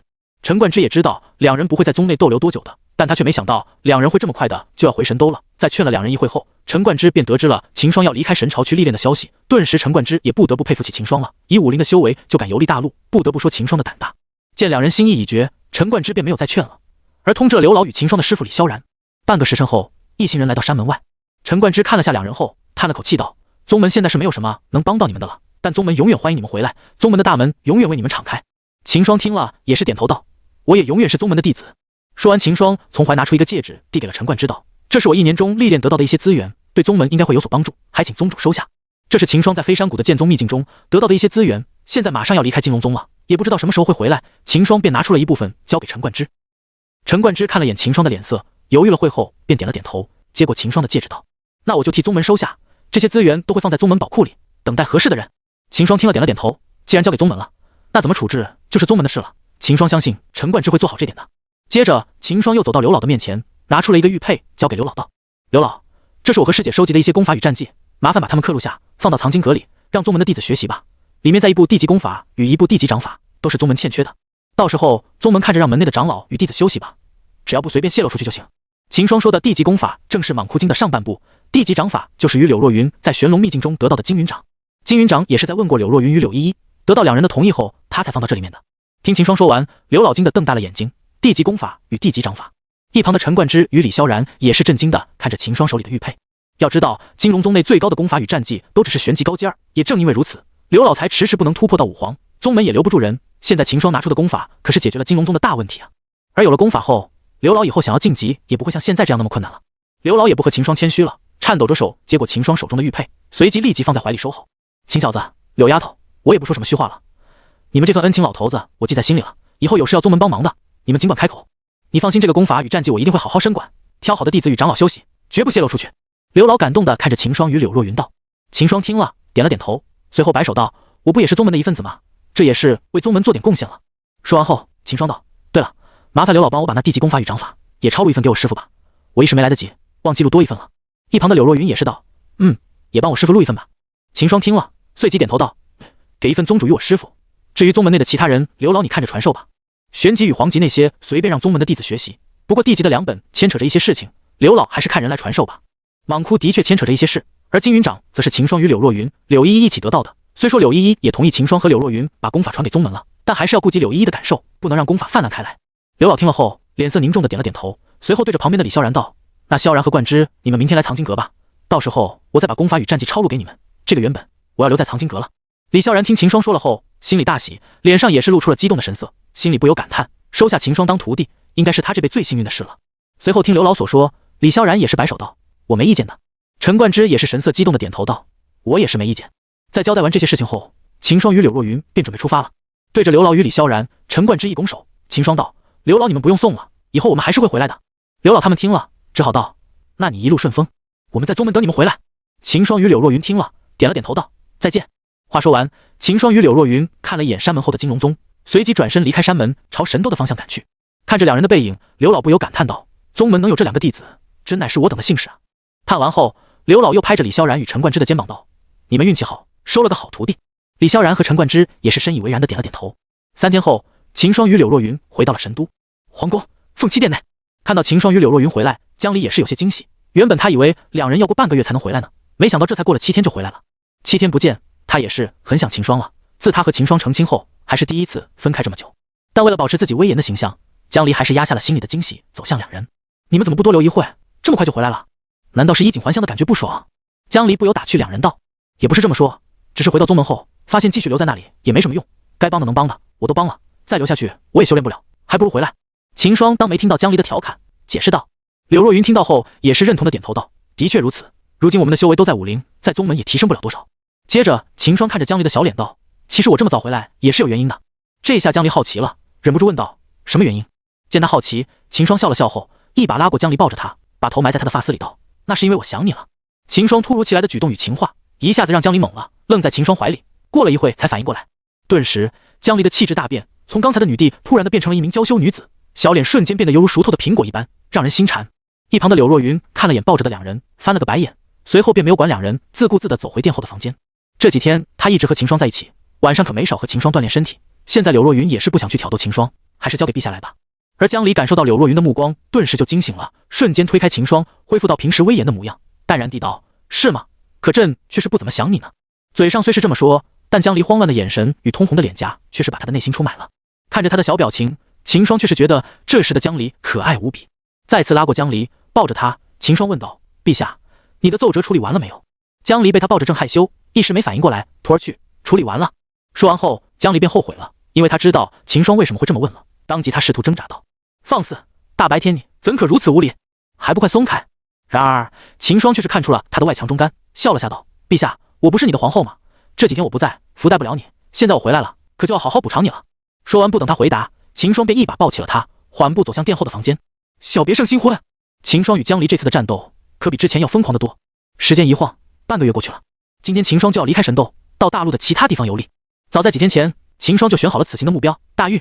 上次他在江离的书柜里就找到一本书《大玉见闻》，当时他就对大玉这个国家很好奇了。凤栖殿内，江离、柳若云和上官雪看着在整理行装的秦霜，三女的眼光中皆是带着不舍。这半个月中，他们可以说是浴血战场，甚至就连上官雪也是咬牙坚持了1个时辰以上。他们都知道接下来将要有很长一段时间见不到秦霜了，所以都是有些疯狂地汲取。而秦霜也明白他们的心思，十分的配合，对他来说顶多就是累点，有着元精的他可是生生不息。当然，除了与三女缠绵，秦霜也是找到钱财谈心。在得知秦霜要离开神朝后，钱财也是吃了一惊，钱财也是十分羡慕秦霜，像他自己这辈子不出意外的话，也就是在神朝内发展了。不过对于现在的生活，钱财也是满意的，虽然对秦霜能去神朝外游历有些羡慕，但他也明白那不适合自己，只是向秦霜祝福。不过两人也是得到拓跋羽的消息，早在1个月前，拓跋羽就前往中州修行了，发信告诉两人有机会的话可以去中州找他。这样一来，3个小团伙却是要分隔3地了。不过人生就是这样的，分分合合，聚少离多，要想一直在一起，也只有夫妻才能勉强做到了。但即使是夫妻，也是有分别的时候，就像现在的秦霜与江离、柳若云3人。师姐、学姐，我离开后，暗殿就交给你们了，要是实在忙不过来的话，你们也可以把依依与小仙儿带上，这样的话你们也可以轻松不少。秦霜对着柳若云与上官雪说道。然而就在柳若云要回秦霜时，江离却是率先动手了，走上前拧着秦霜的耳朵，有些气急地道：好啊，你果然是贼心不死，竟然还敢惦记着这2个小丫头，难道有我们3个还不久吗？莫不是说出去这趟回来后带几个回姐妹回？江离一说完，柳若云与上官雪看秦霜的目光也是变得古怪起来，还别说真有这个可能。秦霜疼得倒吸一口冷气，立即求饶道：陛下，你这是不相信我啊？我保证这次出去绝不做对不起你们的事，快松手！江离看着他痛苦的表情，心里一软，松开了手，但嘴上却是故意说道：要是你回来时敢给我们带姐妹，那你就别怪我那飞了。江离也没办法了，只好以此来让秦霜顾忌着，不让他随意的拈花惹草。但秦霜听了却是忍不了了，当即抓住江离的手道：陛下看来是不长记性了，要不要我再留下1天来陪陪你？江离听了心里一颤，想到那天的折磨，不由得摸了摸后臀，立即摇头道：不用不用，你还是早点去历练，这样也好早点回来。地址。旁边的柳若云与上官雪也是害怕的向后缩了一步。秦霜见了也是笑了一下，随即松开抓住江离的手。他也是想着逗他们一下，没想到反应这么大，先前想着一下子离开这么久，怎么说也要把他们喂饱了，现在看来应该也是够饱了的。半个时辰后，秦霜与3女站在了东城门外，柳依依与玉仙儿也来到城门外送别秦霜。而钱财由于今天要当值，便没有前来，但咋天他也是请了秦霜吃了顿别离饭。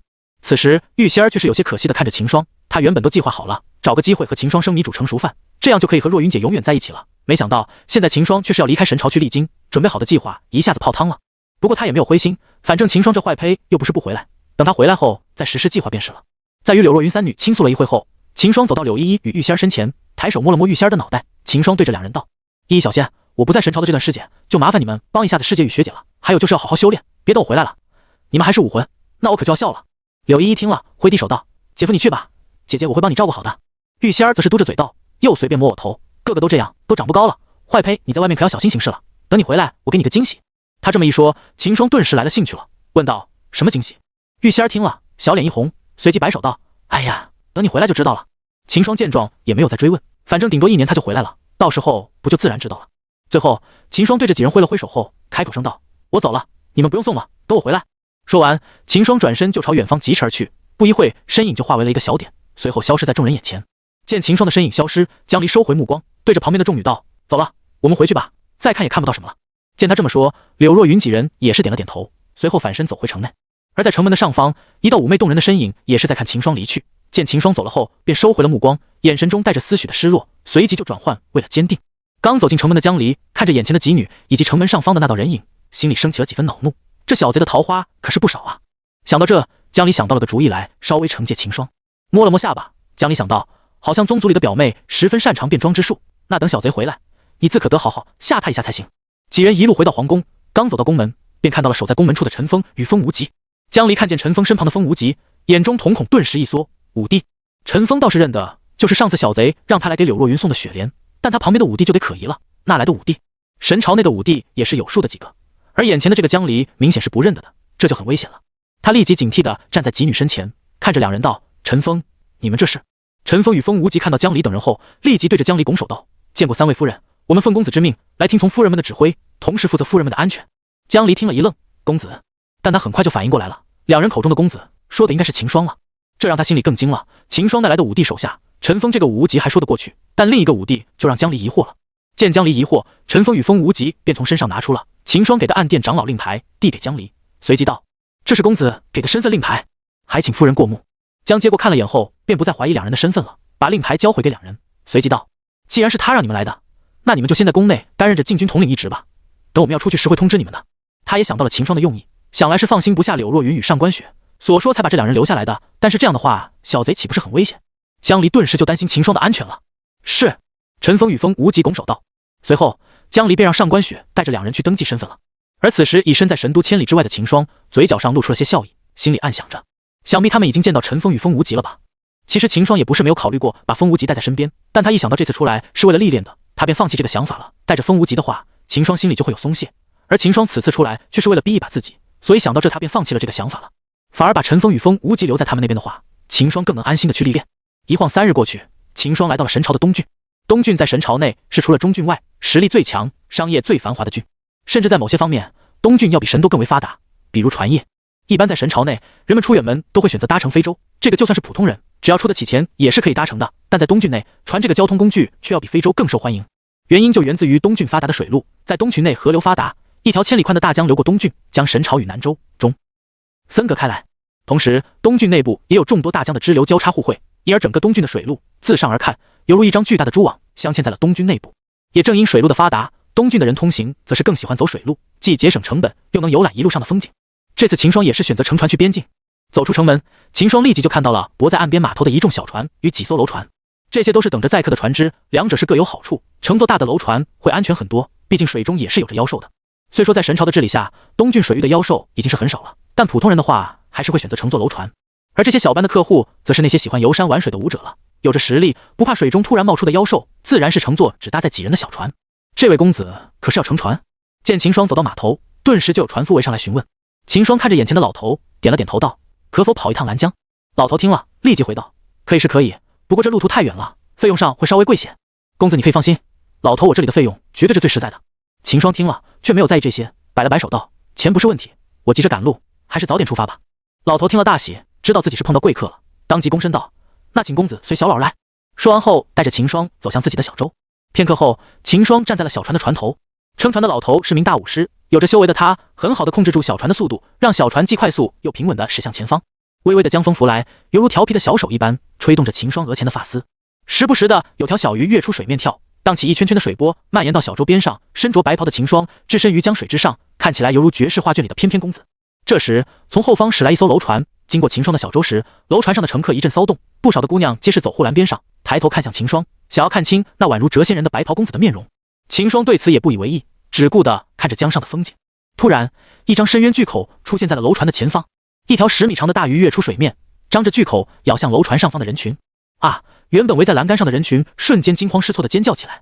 眼看这些姑娘就要落入鱼腹，楼船的护卫反应过来了，孽畜，俺敢放肆！楼船内瞬间就飞出一道身影，紧接着一道10米剑气突然出现，顺大鱼张开的嘴刺入鱼腹。原本还凶猛异常的大鱼顿时失去了生机，掉落入水中，激起了一片水花。死掉的大鱼浮出水面，被楼船的护卫收走。今晚楼船上的乘客又是一顿大餐。看到旁边小舟上的秦霜，那名护卫手中的剑轻轻一动，一块鱼肉掉下，护卫用剑尖挑起，随后往秦霜这边一甩，鱼肉飞到了秦霜的船头上。小小礼物，不成敬意，还请公子笑纳。护卫的声音从楼船上传入秦霜的耳中。这也是东郡水上行走的礼仪，有妖兽作乱的话，灭掉妖兽的船只一般会把妖兽的肉分允旁边的船只一同品尝。这条鱼妖可以说是被楼船引来的，如今被灭了，楼船的护卫也是把鱼肉分给了秦霜这条小船。秦霜虽然不知道这个规矩，但他也知道是他的好意，拱手对楼船方向道：“多谢了。”后面的船老头看着船头上的鱼肉，呵呵笑道：“公子今天可是有口福了，这么大的鱼妖可很少见的。”秦霜听了也是笑了笑道：“那就麻烦你处理一下这鱼肉了，我对这些却是不擅长。”好说好说，船老头笑着应道。时间过去的很快，3个时辰过去，现在已是夕阳西下了。班老头把船桨收起，开始准备晚饭了。虽然没有了船老头的滑动，但因为秦霜是顺流而下，因而小船也是随着水流缓缓地移动着。此时江面上倒映着血红的落日，加上夕阳的余光照在小船上，倒也有着几分仙气的韵味。但此时也是走水路最危险的时候。随着秦霜所在的小船向前漂流，没过多久便看到了前方一艘船头冒着火光的楼船。秦霜定睛一看，发现正是中午时分给自己鱼肉的那艘楼船。几道打斗的声音携带着船上人们的哭喊声从楼船上传来，秦霜看得心里一惊。后面的船老头也是发现了楼船的变故，顿时脸凝重地对着秦霜道：“是水贼，公子，我们是否要离开？只要我们不去招惹他们，一般他们都不会管我们这些小船的。”秦霜听了却是摇了摇头道：“还是上前去看看吧，顺便帮下忙。”船老头听了，立即就拿起船桨，快速地把船划向楼船。以船老头大武士的修为，很快就把船划进楼船了。靠近后，两人立刻就听到了从楼船上传来的声音：“兄弟们，男的全部杀光，女的抱回寨子，一人一个。”一个阴冷中带着凶狠的声音响起：“放肆！这是胡家的船，你们也敢动？你们就不怕胡把你们灭了？”哈哈，开玩笑，只要把你们灭了，谁知道是我们干的？兄弟们，你们怕不怕？老大，我们不怕。秦霜听着这些声部，眉头紧皱起来。感受到船上打斗产生的波动后，秦霜大概的知道了他们的实力，转过头对着船老头道：“老先生先在这稍等片刻，带我上去看看。”船老头听了也是点了点头，虽然他看不出秦霜的实力，但见秦霜这样信心满满，他也就放心了。秦霜见状，看了一眼周围的情况，确定没有人在埋伏后，立即纵身一跃，来到了楼船的上面。顿时他就看到了3名衣着粗糙、头发散乱的大汉正围着分肉给秦霜的护卫屠烈的打斗着。秦霜见了，脸色也是凝重起来。3个50后期，虽然那名护卫是武王前期，但这3个大汉竟靠着一个奇怪的合击之法，把护卫给牵制住，让他脱不开身。楼船里面也有着几十人各地混战，看样子应该是3名大汉的手下。此时打斗的4人也是发现了突然跳上来的秦霜，护卫见秦霜出现，当即大喜，对着秦霜说道：“还请兄台出手相助，事后我胡家船行必有厚报。”而3名大汉中的一丛独眼男子则是恶狠狠地看着秦霜道：“小子，我劝你还是不要多管闲事。”“哦，那我偏要管呢。”秦霜笑着看向3人道。3名大汉听到后，脸色顿时一变。现在他们3人合围那名护卫已经是捉襟见肘，很勉强了。要是秦霜再加入战斗的话，那他们就难受了。独眼大汉看着秦霜，语气温和道：“这位小兄弟，只要你出不手干扰我们，等我们事成后，所得的钱财分你一半，如何？”独眼大汉说完后，心里冷笑起来。等他们结束后，秦霜就翻不起什么浪了。只要先稳住他，事后他们不但命不会给秦霜分钱，还要秦霜的小人。而秦霜接下来的话，却是让他们脸色大变。不如何？正好我好久没和人打过，手痒痒了，就请几位来陪我练一下吧。秦霜说完，从戒指中拿出了破晓，咣当，重达1000斤的破晓，刀尖落在地上，顿时把船枪给击出了一个人头大小的洞口。3名汉子脸色顿时大变，独眼汉子挥刀将护卫的一击挡，对着右侧的汉子大喊道：“老三，你快去把那小子给解决了，我们和老二先坚持一会。”老三听了，当即侧身离开3人的战斗圈，朝秦霜杀来。3个的合击阵法少了一人，让护卫顿时压力大减，开始反击起来。老三闪到秦霜跟前，大刀往肩上一扛，看着秦霜冷笑道：“小子，你敬酒不吃吃罚酒，现在老子让你以后没酒喝。”说完，手中的大刀对着秦霜一砍，随即发出一道刀气杀向秦霜。老三的身体紧跟在刀气后面，向秦霜击来。砰！秦霜把破晓挡在身前，刀气击在了破晓的刀身上，发出一声巨响。老三见秦霜挡下自己的刀气也不意外，他早就发现了秦霜是50的实力，挡不下自己的刀气才奇怪呢。一击不奏效，闪到秦霜身前的老三立即挥着大刀砍向秦霜。秦霜看到他的动作后，立即就侧身一步躲过了老三的树劈，随后秦霜也是出招了。运转元金，秦霜浑身迸发着劲气，一道白色的劲气围绕在秦霜的周围。呵！秦霜大喝一声，手中的破晓带着劲气对老三斜劈下去。老三看着秦霜迸发的劲气，脸色顿时凝重起来，当即举起大刀挡在身前。当！破晓斩在老三的大刀上，巨大的力量自刀身传到老三身上，让老三整个人一顿，双脚顿时陷入了船板下面。咔嚓！半截脚没入船板的老三，双手对着两侧的船面一拍，顿时整个人飞了起来，同时双手握刀，借着身体下落的力量对准秦霜，径直劈下。秦霜自然早有准备，当即飞身后退，同时挥动着破晓，借着破晓长度的优势对准下落的老三依刺。身在空中的老三来不及后撤，只好再次把大刀收回，挡住秦霜破晓的刀尖。枪！破晓的刀尖击在了老三大刀的刀身上，一道金戈之声响起。老三则被秦霜击得在空中就往后飞，眼看就要飞出楼船的范围了。老三沉喝一声，整个人身形一坠，跌落在了楼的边缘上。老三下坠的冲击力砸穿了船板，掉进了船舱中。看着老三砸出的洞口，秦霜久久不见老三上来，顿时警惕地看着脚下的船板。突然，秦霜感到从脚下传来的异动，连忙就想跳到一旁。砰！老三的大刀向上一捅，瞬间击穿船板。而秦霜好在机警，知道闪避不及，在千钧一发之际，把破晓往扳板下一砸，正好挡下了老三的刀尖。秦霜惊出了一身冷汗，差点自己就要被老三的偷袭得逞了。要是被老三这招击中的话，秦霜起码也要受个重伤。老三见没有偷袭到秦霜，脸上露出了失望之色，但很快他就恢复过来，脚下一蹬，砰！老三整个人从船舱飞身上来，到达上升的制高点后，老三的身形在空中却突然一滞。秦霜看了也不觉得奇怪，毕竟老三都是武林巅峰的人了，有那么一点接近武王的能力也正常。老三看清楚秦霜的位置后，手中的大刀不断挥动，瞬时间4-5道刀气挥出，快速的掠向秦霜。咻！刀气发出破空声，转眼间就来到了秦霜2米外。而老三滞空时，秦霜就猜到了老三的动作了。对于杀向自己的刀气，秦霜也是早有准备。刷刷刷，秦霜也是发出几道刀气，杀向空中的老三。轰隆隆，一道金雾般的声音响起，秦霜与老三的刀气相互撞击在一起，顿时周围的空气一阵翻涌，一道飓风自两人刀气的相撞处升起。随着飓风向四周扩散，平静的江面给飓风掀起了2米高的大浪。水中的妖兽也是感知到了此处的危险，快速的朝远处游走，生怕被船上的战斗波及，伤了性命。飓风过后，秦霜与老三看了对方的身影，秦霜毫发无损，而老三也是如此。不过老三却是没有再停留在空中，快速的落到甲板上。呼哧呼哧，老三喘起了粗气，握刀的右手也是颤抖起来。就在两人停手的这一刻，护卫那边的战斗却是发生了变故。只见护卫手中长剑一刺，抓住了另外一名汉子的破绽，径直的刺在了汉子的右臂上。噗嗤，护卫手中的长剑一拔，汉子的右臂顿时就不断的飙出了鲜红的血液，显然这一击伤到汉子的动脉了。老三，你在干嘛？杀个50前期的小子都这么费劲？独眼汉子看着受伤的老二，惊得大喊起来。老大，这小子扎手，不好搞啊！老三听到独眼汉子的叫喊后，立即大声回道：你们再坚持一下，我马上来。说完，老三把目光看向了秦霜，脸上露出了阴狠之色，一咬牙，老三从怀掏出一颗丹药，塞进了嘴里。随着丹药入腹，药力也爆发了，只见老三的气息猛地增长了一截，一股堪比武王的气息从他身上传出。看着老三的变化，秦霜也是知道他要拼命，当即不再留手，全力运转元金羽斗诀。砰！一道闷声从秦霜身上响起，在斗诀的增强效果下，秦霜的气息瞬间就提高到与老三差不多的地步。在看到秦霜的状态后，老三心里一惊，顿时整个人都麻了，自己好歹也是嗑了药的，可你小子怎么就叫一声就突然变得这么强了？吓得老三都以为秦霜是在扮猪吃老虎了，仔细的盯着秦霜看了一会后，发现还是50前期。老三顿时明白过来了，秘法，这小子居然有提升实力的秘法。老三顿时就眼红了。对于他们这种刀口子上舔血的人来说，这种秘法的吸引力比一般的钱财要大。毕竟谁敢保证平时出去干活时不会遇到突发情况呢？就像今天的秦霜一样，而有了秘法却可以最大程度的为自己留下后路，打不过的也可以跑吧。所以见秦霜用出秘法后，老三整个人都激动了。有了秘法，他就不用每次都嗑药了。你知道一颗燃血丹有多贵吗？一想到自己为了买燃血丹所花的钱，老三都不禁的想要流泪了。老大，这小子身上有提升实力的秘法，我一个人不好对付他，你们分个人来，秘法可比这破船值钱多了。老三见秦霜的气息与自己差不多，便知道自己一从人是奈何不了秦霜的了，只好向独眼汉子求援。正与护卫缠斗的独眼汉子听到老三的话后，心神一震，秘法。独眼汉子顿时就说道：老二，你去帮老三，记住那小子要留活口。老二听了点了点头，立即跳出去，随后从怀里拿出了和刚才老三一样的丹药，想不想就仰头服下。砰！药效的爆发让老二的身体猛地一震，一道比老三还要强上几分的气息出现。而护卫这边见他们都围着秦霜打过，只留下独眼汉子牵住自己，护卫也是气笑了。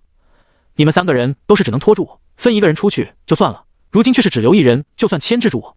护卫想到这3人如此轻视自己，也是怒了，瞬间飞身到了空中，伸出右手对着甲板上的独眼汉子虚空一抓，顿时一个巨大的手掌出现在了独眼汉子头上，瞬间把独眼汉子覆盖在了其中。手掌随着护卫的动作将独眼汉子围拢在掌心处，而独眼汉子却是丝毫不慌，快速从怀里掏出一枚丹药，又是燃血丹，一仰头伏了下去。砰！独眼汉子身上的气息瞬间就飙升到了与护卫相同的地步，可以说现在的独眼汉子除了不能飞，其他的都不弱于护卫。就在独眼汉子的实力暴涨的时候，护卫发出的掌印也捏住了独眼汉子。由于实力的升，独眼汉子也是不去护卫的巨掌了。呵！独眼汉子大喝一声，顿时一道发黑的劲气从他身上迸发而出，将护卫发出的巨掌猛地冲散，一股飓风平地升起，将甲板上的东西掀飞到了江面上。噼里啪啦，独眼汉子左右扭了扭脖子，对着护卫狰狞一笑道：“也要认真了，武王而已，我又不是没有杀过。”而护卫看到独眼汉子冲散自己掌印的黑色劲气，却是惊得大叫起来：“你是魔修？”独眼汉子听了却是不以为意，阴狠地笑道：“魔修怎么了？只要把你们都杀了，就没有人会发现我是魔修。”护卫听到后脸色一僵，心里忐忑起来。魔修是从中州传出来的一种修炼功法与修炼方式，这些功法的修炼方式都是极其残忍粗暴的，甚至修炼到了后面，会连修炼功法的武者都控制不住自己，变为一个只知杀戮的恶魔。但这种功法有一个特点，那就是快，而且很多天赋低的武推都可以修炼，门槛极低，只要你能修武，那基本上都能修炼。最可怕的是，魔修的功法要修成都是有条件的，例如某人拿到了一本魔修功法，而这本魔修功法的修习条件就是要某人把自己的至亲杀害，借助失去至亲的痛苦来修炼，而只有一修炼成功，某人就直接可以成为武师，一下子省去几年的功夫。就是如此的恐怕又残忍。也正因为如此，魔修在大陆上都是人人喊打喊杀的存在。而魔修也是很好认的，在实力爆发的时候，他们的劲气是黑色的，劲气的颜色最多再不出全力的掩饰一下，而在全面爆发后就掩饰不了，只有劲气是黑色的，那十有八九是魔修。这也是秦霜第一次碰到魔修，虽然之前有了解过一点，但秦霜却是没有留意，毕竟他之前都没有遇到过。没想到这才刚开始游历，就碰到了独眼汉子这个魔修。秦霜看了眼围在自己旁边的老二老三，他们的脸色却是很平静，没有丝毫的惊讶，显然是知道独眼汉子是魔修的事。嘿嘿，小子你不要看了，还是先顾好你自己吧。老二揉着右臂上的伤口，脸色狰狞地看着秦霜道。说完后与老三对视一眼，两人把秦霜一前一后围在了中间。此时一旁的独眼汉子已是与护卫站在了一起，毕竟护卫也不能一直在天上躲着，楼船内还有着一船的客人呢，他要一直躲着的话，独眼汉子也不傻傻的和他僵持着。没有办法的护卫只好落下来与独眼汉子站到一起。船舱内他战斗也是进入到了白热化，楼船的其他护卫与3名汉子带来的属下站到了一起，此时已经有10几人的尸体躺在了地上，既有水贼的也有护卫的，同时有一些有实力在身的船客也跑出来与那些水贼战杀起来。总的来说优势还是在楼船这边，但里面的战斗的胜并代表不了什么，秦霜他们这里的战斗才是最关键的，只要秦霜与护卫或者3名汉子双方有一方胜了，那局势就变了。而看护卫与独眼汉子缠斗的样子，明显是没西旋的了，能打破僵局的就只要秦霜这个战场了。但秦霜一个人面对着2个不弱于他的对手，一时半会也解决不了这2人。不过秦霜有一个优势，那就是他提升实力的方式是没有副作用的，而3名汉子都是服用丹药提升的实力。独眼汉子不好说，毕竟他练的是魔修功法，谁知道他有没有什么特殊的效果。但秦霜这边的老二老三就不一样了，秦霜看了这2人的劲气是正常的颜色，这也说明这2人是正常的武者，等丹药的效力一过，他们就自然的落败了。而老二与老三显然也是知道这一点，丝毫不敢和秦霜拖下去，对视一眼后皆是一同出手杀向秦霜。被老二老三合围的秦霜却也是不慌，手中破晓一抹扫，顿时把老三逼退。紧接着秦霜左脚一蹬甲板，整个人朝老二飞去。秦霜也不想和这2人拖下去，而受伤的老二无疑就是最好的突破口。老二见秦霜径直的杀向自己，那里不明白秦霜的意思，就以为自己是软柿子呗。老二心里当即一怒，手中的大刀朝着秦霜一挥，一道刀气瞬间杀向了秦霜。秦霜见了，身形一顿，朝一旁躲开，紧接着右手持着破晓一挥，一道刀气瞬间杀向老二。与此同时，身后的老三也是再次冲向秦霜，手中的大刀散发着寒光，刀锋直指秦霜的后背。老三看见背向自己的秦霜，跳上露出了一丝残忍的笑容，他仿佛看到秦霜已经重伤倒地的样子了。然而接下的事情却是出乎了他的意料，只见他的刀锋径直地穿过了秦霜的身影，然而老三却没从秦霜身上感到丝毫的阻力，犹如穿过空气一般。而这时在老二的身后，一道秦霜的身影渐渐浮现，这让老三一愣，随即反应过来，知道他刚刚击中的只是秦霜的残影，立即对着也愣在原地的老二大喊道：老二，他在你后面。老二听到后顿时一惊，立即转身回看。就在这时，秦霜动了，一前一后2个身边做着同样的动作，一股劲气缠绕在破晓的刀锋上，仅从旁边隐隐震动的空气就可以看出其中所蕴含的惊人威力。破龙斩！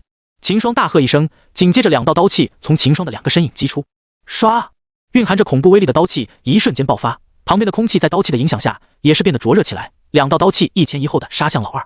老二惊骇的看着杀向自己的2道刀气，此时他躲都没得躲，刀气瞬间就杀到了他的跟前。就在那一瞬间，老二做出了决定，立即转身抬起大刀挡住了来自身后的刀气。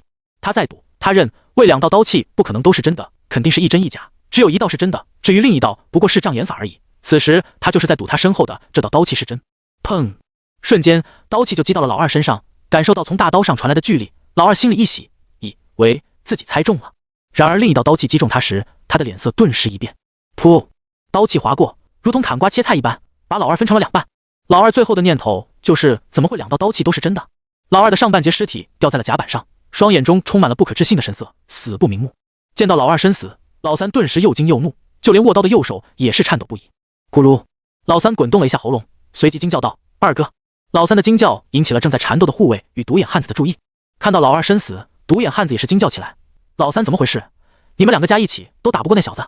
护卫看到这个情况，却是大笑起来：“哈哈，少侠好样子，独眼怪，你们已经没有机会了，还是束手就擒吧。”见到自己这边有了优势，护卫此时已不是想着击退这伙水贼了，现在只想把这些人留下。何况这个独眼汉子还是魔修，要知道神朝中抓获一个魔修的赏金可是不低啊！护卫完全可以借着抓获独眼汉子这个魔修，在神朝内谋个一官半职，这样以后他就不必再像现在这样为了点资源东跑西跑了。哼，想抓我，那就得看看你有没有这个本事了。独眼龙那里不知道护卫安的什么心思，不用想他都能猜到，护卫是想把自己抓获，然后送到朝廷那边领赏。这样想的人，他之前也碰到很多，不过都被他杀了。老三，你先全力拖住，那从小子，等我把这个武王解决掉后，就去帮你。独眼汉子一边出招打向护卫，一边对着发愣的老三叫道。老三听到后，顿时反应过来，立即警惕地看着秦霜。独眼汉子在说完后，顿时身上黑色的劲气发生了变化，由纯黑变得红黑成来。护卫看到独眼汉子变化的劲气，脸色顿时一变，惊叫起来：“你练的是魔煞修罗？你到底是什么人？”听到护卫的叫声，秦霜也是一惊。魔煞修罗是一部魔功的名字，这部魔功在500年让五极大陆溅起了腥风血雨。500年前，一个叫血魔教的教派突然在五极大陆上出现，并公开在大陆上立教，同时不断的派弟子侵略别的宗门的地盘。而最恐怖的是，这个血魔教境同时拥有着3位武道至尊，而血魔教也依靠着3位武道至尊的顶尖实力，从大陆的北周开始，一路向南侵占。最鼎盛的时候，整个北周与大半个中州都是血魔教的地盘。护卫口中的魔煞修罗就是血魔教的核心功法，这个功法也是极为残忍。修炼魔煞修罗的条件就是要标杀100名少女，同时以100名少女的鲜血制造出一个血池，置身于血池中修身魔煞修罗，这样才能把功法修成。而100名少女只是基本的，杀得越多，血池中鲜血越多，修为就增长得越快。也正因为功法太过残忍，北周在被血魔教统领的那段时间，北荒人口急剧减少，直到北荒内无少女可杀，血魔教把毒手伸向中州后，大陆上的人才警觉起来。而那时的北荒已经是千里无鸡鸣，路有冻死骨。最后，中州的几个大宗门得知后，联合在一起发布了灭魔令，同时派出了6名武道至尊前往北荒，把血魔教的3名武道至尊彻底消灭。而大陆上的其他势力也是发起对血魔教的围剿，只用了1年，血魔教就被消灭了。虽说还有一些残党留下来，但都是借选之极，不成气候。没想到这名独眼汉子不仅是魔修，还是血魔教的人。只有加入了血魔教，才能修炼魔煞修罗。而独眼汉子能修炼魔煞修罗，那就是说他定是血魔教的人。从独眼汉子黑色劲气中所带有的血红色来看，起码有300-400个少女惨遭独眼汉子的毒手。想到这，秦霜看向他的脸色不由得一冷，随即转头看着老三。秦霜冷声道：“你该死，与魔修同流合污，伤及无数性命，今天我就要替天行道。”而老三听了却不以为然，大声笑道：“哈哈，人不为己，天诛地灭。”说完后，抬起手中的大刀指着秦霜，脸上露出狰狞之色，阴狠地道：“若不是大哥修了魔功，我们都不知道死了多少次，那还有机会碰上你。每次碰到我们的人都说要替天行道，可最后他们都被我们送走了，今天你们也不会例外。”秦霜听了，脸色一冷，接话道：“但现在你们遇到我了，这次赢的只会是我，而不是你们。”这时，护卫与独眼汉子的战斗却是发生了巨变。原本还能与独眼汉子打得不相上下的护卫，在独眼汉子魔功全力爆发后，被打得节节败退，眼看就要坚持不住了。被独眼汉子这个武灵逼到如此地步，护卫也是十分的憋屈，知道自己不能输给独眼汉子，护卫也是发狠了，右手在身上的几处点了几下，顿时护卫的气息立即强上了几分。独眼汉子看到后，眼前一亮，又是秘法。不过护卫这个秘法就没有秦霜的斗诀好用了，连气息也仅是增强了几分而已，但就是增强的这几分就足够护卫与独眼悍马缠斗下去了。见护卫坚持了下来，秦霜重新转头看向老三，冷声道：“现在你的丹药效力应该也差不多到时间了吧？”秦霜说完，老三的脸色顿时一变，同时也感受到了体内慢慢消失的药力，但很快他就稳了下来。老三看着秦霜阴笑道：“小子别只说我，你秘法的时间也快到了吧？”老三是知道秦霜用了秘法的，虽然自己体内的染血丹药效药过了，但秦霜的秘法肯定要到时间，因而老三倒是没有慌张。哦，是吗？秦霜说完后，顿时再次爆发体内的劲气，一股堪比武王的气息自秦霜身上传开。我什么时候说过我的秘法有时间限制了？对于秦霜来说，使用斗诀的确是没有限制的，因为斗诀运转时消耗的秦霜体内的血气，而有元晶的秦霜是可以生生不息的产生血气。只要元晶产生血气的速度大于斗诀消耗血气的速度，秦霜就可以无限续杯的。所以这也是刚才秦霜愿意和老三在那耗着的原因。而老三看到秦霜的实力没有丝毫的减弱，顿时惊得大叫起来：“这不可能！你怎么可以坚持这么久？秘境的持续的时间应该要比丹药持续的时间更短才对的。”老三面色惊骇地看着秦霜，同时心里也是百思不得其解。此时老三体内燃血丹的药效已经用完了，散发出的气息快速地掉落下去，本来还是50巅峰的实力，在丹药的副作用下变得只有50前期，而因先前与秦霜战斗时消耗了太多的灵力，此的老三连50前期的实力都发挥不出来了。现在就算秦虚不用斗诀，也能轻易地战胜老三。像老三这种就是典型的反派，死鱼话多了。刚刚他若是没有和秦霜废话，而是在老二死掉时直接冲上前继续和秦霜打的话，说不定还有机会，但他却选择和秦霜耗下去，以为秦霜秘法的时间要比自己丹药的10问要快。但他没想到秦霜是无限续杯的，这下他就再也没机会了。咕噜，老三脸色惊骇地看着秦霜，吞了吞口水。他知道自己在劫难逃了，但他也不想束手就擒，心里一狠，老三拿起大刀斜立在身前。见老三负隅顽抗的样子，秦霜也不和他耗了。砰！秦霜左身一蹬，整个人扛着破晓飞向老三。白色的劲气附着在破晓上，深深的寒意从破晓的刀锋上传来。唰！一道刀气斩出，秦霜紧跟其后，快速的接近老三，狮子搏兔，一用全力。此时的秦霜也不敢留手。对于老三这种粗刀尖上舔血的人，你只有比他更狠更拼，才能战胜他。不要想着什么生情之类的，人家能出来干这行，就已经是把脑袋挂在裤腰带上了。除非有着绝对的实力差距，否则就不要想着生情。而秦霜也是没有要生擒老三的想法。老三这种人活在世上也是浪费粮食。砰！秦霜斩出的刀气击在老三身上，老三闷哼一声，随即他的身形猛地暴退。紧跟上去的秦霜手中破晓对着老三就是一个母扫。噗嗤！刀锋划过老三的身体，溅起了一道血光。老三一分两截，沾罪恶的血液自破晓的刀锋顺着往下淌，滴落在甲板上。老三！独眼汉子也是看到了秦霜这边的动静，看到老三身死，独眼汉子顿时变得癫狂起来，猛地一拳把护卫击退后，独眼汉子立即飞身杀向秦霜。小子，我要你死！独眼汉子对秦霜可是冠以滔天，今晚这事要不要因为秦霜，他们早就得手了，也不用落到如今这个局面。此时船舱内的战斗也是落下了帷幕，楼船的护卫已经把独眼汉子带来的手下清理干净，经这伙贼匪就只剩独眼汉子孤身一人了。此时的独眼汉子恨不得把秦霜抽筋拔骨，喝其血啖其肉，方才缓解心头之恨。随着独眼汉子充满恨意的一击杀来，秦霜脸色微变，虽然独眼汉子的强，但秦霜也不弱，怎么说他现在也是堪比武王的存在。当秦霜将破晓横在身前，挡下了独眼汉子的杀招，随即快速的移动到一侧，警惕的看着独眼男子的动作。这时护卫财珊珊赶过来与秦霜将独眼汉子合围住，见自己被秦霜两合围，独眼汉子眼皮一跳，虽然他心里恨意滔天，但他却没有失了智，现在的形势对他是十分的不利。独眼汉子已经心生退意，留得青山再不怕没柴烧，只要自己今晚逃掉，来日再卷土重来，找这两人报仇便是。想到这，独眼汉子也是不再犹豫了，双目在船头横扫一圈，寻找着合适突围的位置。小心，他要逃跑！护卫也是察觉到了独眼汉子的眼神，当即就想到独眼汉子他要逃跑了，立了大声的提醒秦虚道。秦霜也是发现了独眼汉子的意图，立即挥动着破晓朝独眼汉子杀去。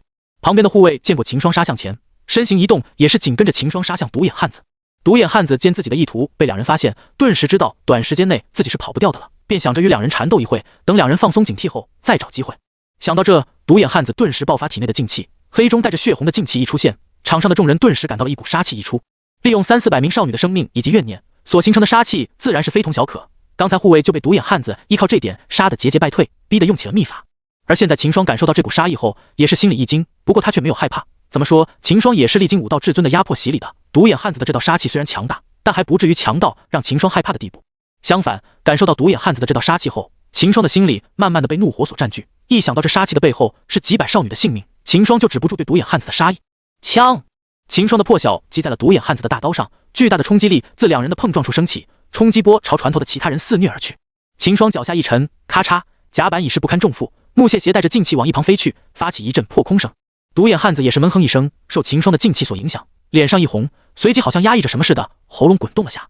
至此，独眼汉子的脸色大变，他没想到秦霜这个50前期的实力会如此之高。此刻独眼汉子的心里已经惊得翻起了滔天巨浪，再不走的话，自己就要留在这里了。独眼汉子暗一咬牙，一刀朝秦霜砍出，大刀瞬间划破空气，带着黑红的劲气击向秦霜。秦霜脸色波澜不惊，手中的破晓一动，当即再次杀向独眼汉子。咣当，两人的大刀一触即分，独眼汉子却是凭借着后退的反击刀，快速的划向一旁的护卫，手中大刀一挥，一道黑红的刀气划向护卫。护卫脸色一变，当即闪身躲开。独眼汉子看着闪开的护卫，嘴上露出了得逞的笑容，随后滑动的身影猛地一急，快速掠过护卫的身侧，径直的朝一旁的江岸飞去。不好！护卫见独眼汉子掠过自己，顿时大惊，瞬间明白了独眼汉子意图，随即快速的飞身追了上去。仿佛要弥补自己的过失，护卫抬手对着独眼汉子虚空一抓，顿时一丛巨型掌印立在独眼汉子的去路上。独眼汉子看着身前的巨大掌印，脸色一变，一咬牙，竟是拼着受伤也要穿过去。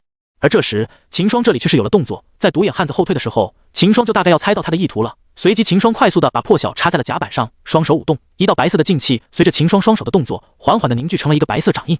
在掌印生成的一瞬间，遮住明月的乌云竟是朝远方消退了，皎白的月光铺在掌印上，让掌印变得更是光目夺人。而掌印上缠绕着的劲气更是让周围的空气都发生了动荡，一道波纹自虚空中生成。与此同时，一道劲风平地升起，自掌印处四处散开。呵！秦霜大喝一声，右手对准着独眼汉子猛着向前一推，顿时虚空上的掌印随着秦霜右手的动作以看似缓慢但却转瞬即至的速度兀然地出现在独眼汉子的身后。轰隆隆，两道掌印将独眼汉子合围在中间，惊雷般的声音响起，如同炸裂在众人脑海中的雷电，让看着这一幕的人猛地打了个颤。砰！独眼汉子爆成一团血雾，消失在了这个世界上。掌印合击的冲击顿时让50米长的楼船也是一阵摇晃，船上的众人身形一阵不稳，纷纷在身边寻找着合适的扶手稳住身形。随着风波散去，翻腾的江面又恢复了平静。此时已是半夜时分，感谢这位公子出手相救，不知公子如何称呼？见一切尘埃落定，护卫立即转身对着秦霜拱手道：“我姓秦。”秦霜看着楼船上破烂的甲板，脸色平静地道：“如今把独眼汉子击败，他也是松了口气。秦公子，此次还真是多亏有你，否则我们都要葬身江底，救命之恩无以为报。秦公子若有什么要求，尽管提出来，我即使拼尽全力，也要是替秦公子完成。”说完，护卫又是对着秦霜一拱看行礼。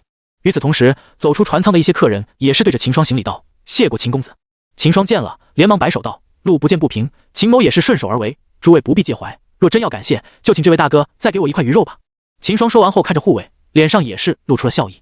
护卫听了，心里十分感动，当即大手一挥，笑道：“哈哈，秦公子真乃性情中人，放心，鱼肉船内还有，待会就要和秦公子喝上一杯，我们把酒邀月。”说完后，护卫带起独眼汉子掉下的大刀，递给秦霜，脸上带着笑容道：“秦公子，这把大刀是独眼汉子的武器，就交给你吧，用此刀去朝廷的官府，皆可领赏。”秦霜看了，却击摆了摆手，不以为意地道：“此刀与我无用，还是你留着吧，我都准备离开神朝了，就算拿了此刀也是无用。”护卫听了，却是心里一惊，对着秦霜问道：“秦公子此行可是前往兰江？”秦霜听了点了点头道：“没错，秦霜某正想前往大域游历，因而此刀与我并没有多大用处，所以你还是留着吧。”护卫听了也不推卸了，点了点头后继续道：“正好我们此行也是前往兰江旁的望江城，秦公子不如与我们一同前往吧。”秦霜想了下后，却既摇了摇头道：“还是算了吧，我已经包下一个小舟了，不过我倒是可以让船夫跟着你们一起，这样子的出事情了也好有个照应。”护卫原本见秦霜拒绝还失望着，后儿却是峰回路转，当即大喜道：“好，即是如此，那我们就一起结伴同行。”护卫也是想着与秦霜一起，正好有个照应。既然秦霜不愿同乘一船，那如秦霜所说，结伴行也是可以接受的。毕竟以楼船现在这副破烂模样，是个人都知道是出了事情，难免会有其他的匪徒见了心生歹意。而秦霜在一旁跟着的话，安全系数明显会提高很多。不过今晚秦公子还是在这过一晚吧，我们畅饮一番如何？护卫提议道。乐意至极。秦霜笑着点了点头，随后道：“我先去把船老带上来了，免得他不知道情况，再下儿担心了。”护卫听了，回道：“秦公子随意，正好，我们这边也要整理一番。”护卫说完，看着被几人打斗的余波激得七穿人动的船身，也是露出了苦笑。秦霜听后，便转身跃下楼船，回到了小舟上。船老，你还在吗？秦霜看着空无一人的小舟，轻声呼唤道。哗啦，一个人头露出了水面，正是船老头本人。秦公子。船老头见到秦霜，顿时惊喜地问道：“事情解决了？”刚才秦霜一离开，船老头便添到了水下，靠在楼船的船底，可以说是非常的稳重。他自己也知道，以自己武士的修为，就算上去了也是没有什么作用，便潜入水下保全自身去了。秦霜看着如此谨慎的船老头，也是觉得他做得很对。要是刚才他上去了，自己还得分心去照顾，那样的话，事情就不是现在这层结果了。已经解决了，船老可以上来了。秦霜笑着对他道。呼，船老头听到后松了口气，刚才上面打斗的剧烈，他在水下也是感觉到了，好几次他都差要被几人打斗的水流冲击走了，好在他抓住了楼船的船苗，才稳住了身形。我和楼船上的护卫谈了，今晚我们就先住在楼船上，船老觉得如何？秦霜看着船老头问道。船老头听后也是点了点头道：“我没问题，还听秦公子你的。那好，今晚我们先在楼船住一晚，明天我再跟着楼船一同前往兰江，这样大家也有个照应。”秦霜帝接下来的计划和船老头说了一遍，船老头听了也觉得没问题，谁会知道还有没有匪隐藏在江边呢？现在与楼船停留一晚就是最好的选择，以不变应万变，等明早日色出来了就安全了。好，我听秦公子的。船老头也是知道秦霜实力不凡了，加上秦霜给的钱又多，这时对秦霜的决定也没有什么意见。就算明天要跟着楼船前进，他也不去。严格来说，像他这种小舟，行驶的速度是要比楼船的速度要快的。不过白天的时候，秦霜要求要慢些，好看下江边的风景。再加上后来他们煮饭消耗了一点时间，所以才让楼船走在了他们前面。说完，船老头便从水中跃上了小舟，手中还提了个脸盆老鳖，这让秦霜看了，脸色顿时变得古怪了。都那样危急的时刻了，船老头还有心思去抓到个老鳖，这是有多喜欢这口啊？察觉到秦霜的目光，船老头呵呵地笑了笑，对着秦霜挤眉弄眼地道：“秦公子，这可是好东西，大补身子。如今秦公子刚大战一场，正好可以吃这个补气血。”这个老鳖是被秦霜他们的打斗震晕的。船老头看到随着水流在飘的老鳖，便顺手抓住了。秦霜听了也是有些异动，毕竟这玩意也是少见，他还没尝过呢。那这样吧，正好我答应楼船上的护卫大哥，待会一起喝酒。待会我们让楼船上的厨子他处理了，船老你也一起和我们喝一杯。船老头听了，眼前一亮，这玩意可不好处理。现在有楼船上的厨子来的话，正合他意。那好，秦公子，我们去船上吧。船老头回道。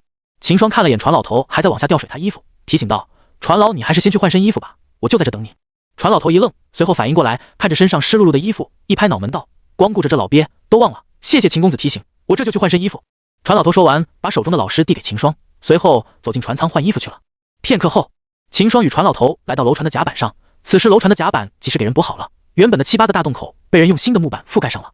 而那名护卫在看到秦霜后，立即就迎了上来道：“秦公子，你们来的这好，我们这边也差不多准备好，我这就让人上酒菜。”“那好，我也带了个下酒菜来，麻烦你让后厨处理一下了。”秦霜提了提手中的老鳖，对着护卫道。护卫看到秦霜手里提着的老鳖，眼神顿时一亮，惊喜道：“这玩意好啊，没想到秦公子你也喜欢这一口，正好我们船上有个厨子擅长处理这个，这下我们有口福了。”随后，秦霜与护卫带着楼船的一众人在船头的甲板上畅饮起来。江面上清风徐来，吹拂在船头，一片怡然之景呈现在江面上。大战了一场后，众人也是身心疲惫，但为了防止江岸上还有水匪，秦霜也正好借着喝酒放松，同时警惕着周围。护卫也是如此，虽说与秦霜谈笑着喝酒，但眼神却是时不时地扫向江边。就在秦霜与护卫谈笑时，从客人中走出一名青年，端着酒杯朝秦霜走来。“在下方明，见过秦公子。”青年对着秦霜拱手道。秦霜看着眼前的青年，心生疑惑，但也是起身回礼道：“方公子找我有事。”方明见秦霜疑惑，笑了笑道：“刚在下听到秦公子说是要前往大狱，所以想来和秦公子认识下，在下正是大狱人士，此行也是要返回大狱的。”听方明说完，秦霜却是一喜，大狱人士，他正好对大狱不够了解，如今倒是可以询问一下。我看秦公子也是只身一人前往大狱，不如和我们结伴如何？正好我们也可以和秦兄讲一下我们大狱的风土人情，一路上也有伴。方明说完后，便看着秦霜，等他的决定。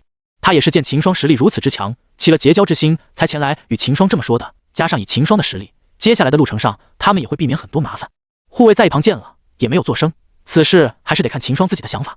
秦霜想了想后，便点了点头，笑道：“那正好，我还怕自己对大狱不熟悉，与方兄结伴的话，也正好有个照应。”见秦霜答应，方明也是大喜，当即道：“那好，等到了兰江，我们再一同前往大狱。”说完，方明端起酒杯，对着秦霜示意，一口干了下去。秦霜见了，也是端起杯子喝了一口。见秦霜喝下酒后，方明道：“秦兄，我先回去那边了，不扰你们了。方兄随意就好。”秦霜笑道。方明听到后，转身走回自己的位置。见方明坐下，立即他旁的2女1男就围在他身边，快速追问道：“怎么样？他答应了没有？”方明听了后，故作深沉的叹了口气，摇了摇头。2女子见他这母表情，眼神顿时失望起来，也是叹了口气。也不怪他们失望，刚才在见到秦霜大战老2、老3两人，最后更是把独眼汉子都给击杀，如此强劲的实力，能和他一起结伴回大狱的话，他们也不用提心吊胆的担心回去时再碰到大狱边境上的山匪了。上次在前来神朝时，他们一行人还是10人的，到如今就只剩下4人了。就是因为被2朝缓冲带的山匪的所袭击，最终只有他们4人逃了出来。本以为这次能邀请到秦霜一同前往的，没想到方明没能邀请到他，2名女子顿时就失望了。秦兄他要等到了兰江之后，才能和我们一起前往。见2女的神色，方明也敢逗他们了，把结果说了出来。听方明所言，2女子一愣，随即反应过来，知道方明是在逗自己了。其中一名女子当即对着方明的肩膀一拍，嘴里娇声道：“要死啊！你这种事也敢开玩笑？”方明见他生气，立马拉过他的小手，嘿嘿笑道：“我这不是你们经历了刚才的大战，精神紧张吗？正好给你放松一下。”女子嗔怪地看了眼方明，抽也抽小手，见没有抽开，便没有再去管他，随后把头靠在了他的身上。另一名女子看到2人的动作，打了个冷战，全身都起了鸡皮疙瘩，随即还在看2人，而是转身对着旁边的男子使了个眼色，随后道：“小风，我们走。”说完便转身走回船舱里面。那名男子见了，却是打了个冷战，最后颤着步伐挪向船舱。感受到2人的异动，方明却是突然一笑，对着旁边的女子道：“小风今晚又要劳累了。”女子听到后，对方明使了个白眼，却是没有再理他，眼睛看见江面，欣赏着倒映在水中的明月。“秦公子，你说今晚还会不会有毛贼前来？”护卫看着江边，突然出声道。秦霜听了，摇了摇头道：“应该不会有了。先前这边这么大的打斗动静，远处的人肯定会有人知道的。而这些水匪却是有一个特点，喜欢趁火打劫，就如同现在秦霜他们把独眼汉子这伙水匪清理掉后，肯定有着其他的水贼听到动静赶了过来。而等他们发现先前的水贼之后，保不准会觉得秦霜他们因为上次大战撞千下滑，从而想捡现成的跳出来对秦霜这些人出手。毕竟都是在江面混饭吃的人，捡现的这种的事才是水匪们最喜欢的。老大，我要动手吗？”江岸上，一群身穿粗布隐藏在暗中的水匪其中一名站在前方的猴脸男子对着旁边领头的男子问道：“啪！”领头男子拍他的脑后门，恨铁不成钢地道：“动什么手？你刚才没看到打的动静吗？武王呢？你先活得太久了。”猴脸男子被拍的脑子一懵，晕乎乎地道：“可他们现在的状态也不行了吧？我刚才都看那个武王用秘法了，现在他应该也没剩下多少实力了。”领头男子看着身旁的猴脸男子，脸色古怪，要不是猴脸是自己带入行到现在的心腹，自己都怀疑他是不是对面的人了。你傻呀？你怎么就知道他还有多少实力？人家现在都不休息，说不定就是在等着我们出手呢。刚才你又不是没看到，独眼汉那么强的一个人，就这样轰的一下爆开了。领头男子说着，双手做了个合在一起的动作，脸色还带着金色。不过我没想到的是，独眼汉他居然是魔修，这倒是惊到我了。领头男子叹道。猴脸男子见领头男子这么说，也是想起了刚才看到的画面，脸色顿时害怕起来，颤巍地对着领头男子道：“那我们现在怎么办？”领头男子听了，想了下后，当即道：“我们回去，今天这点子太扎手了，不是我们能动的，三蛟龙都折在那了，我们这小身板就不要去想了。”领头男子很谨慎，没有丝毫的贪心。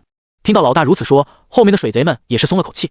刚才看到那幅画面的他们，本就已经心生怯意，虽说都是脑袋别在裤腰带上，但也不想就这么去送死啊。现在见老大都怂了，他们当然是没有意见，纷纷向退走。而船头上的护卫与秦霜看着江岸边上耸动的芦苇，脸上浮出了一丝笑意。看来还是秦公子料事如神啊。护卫对着秦霜称赞道。秦霜听了却是一笑，随后摆手道：“这也只是我的猜测而已。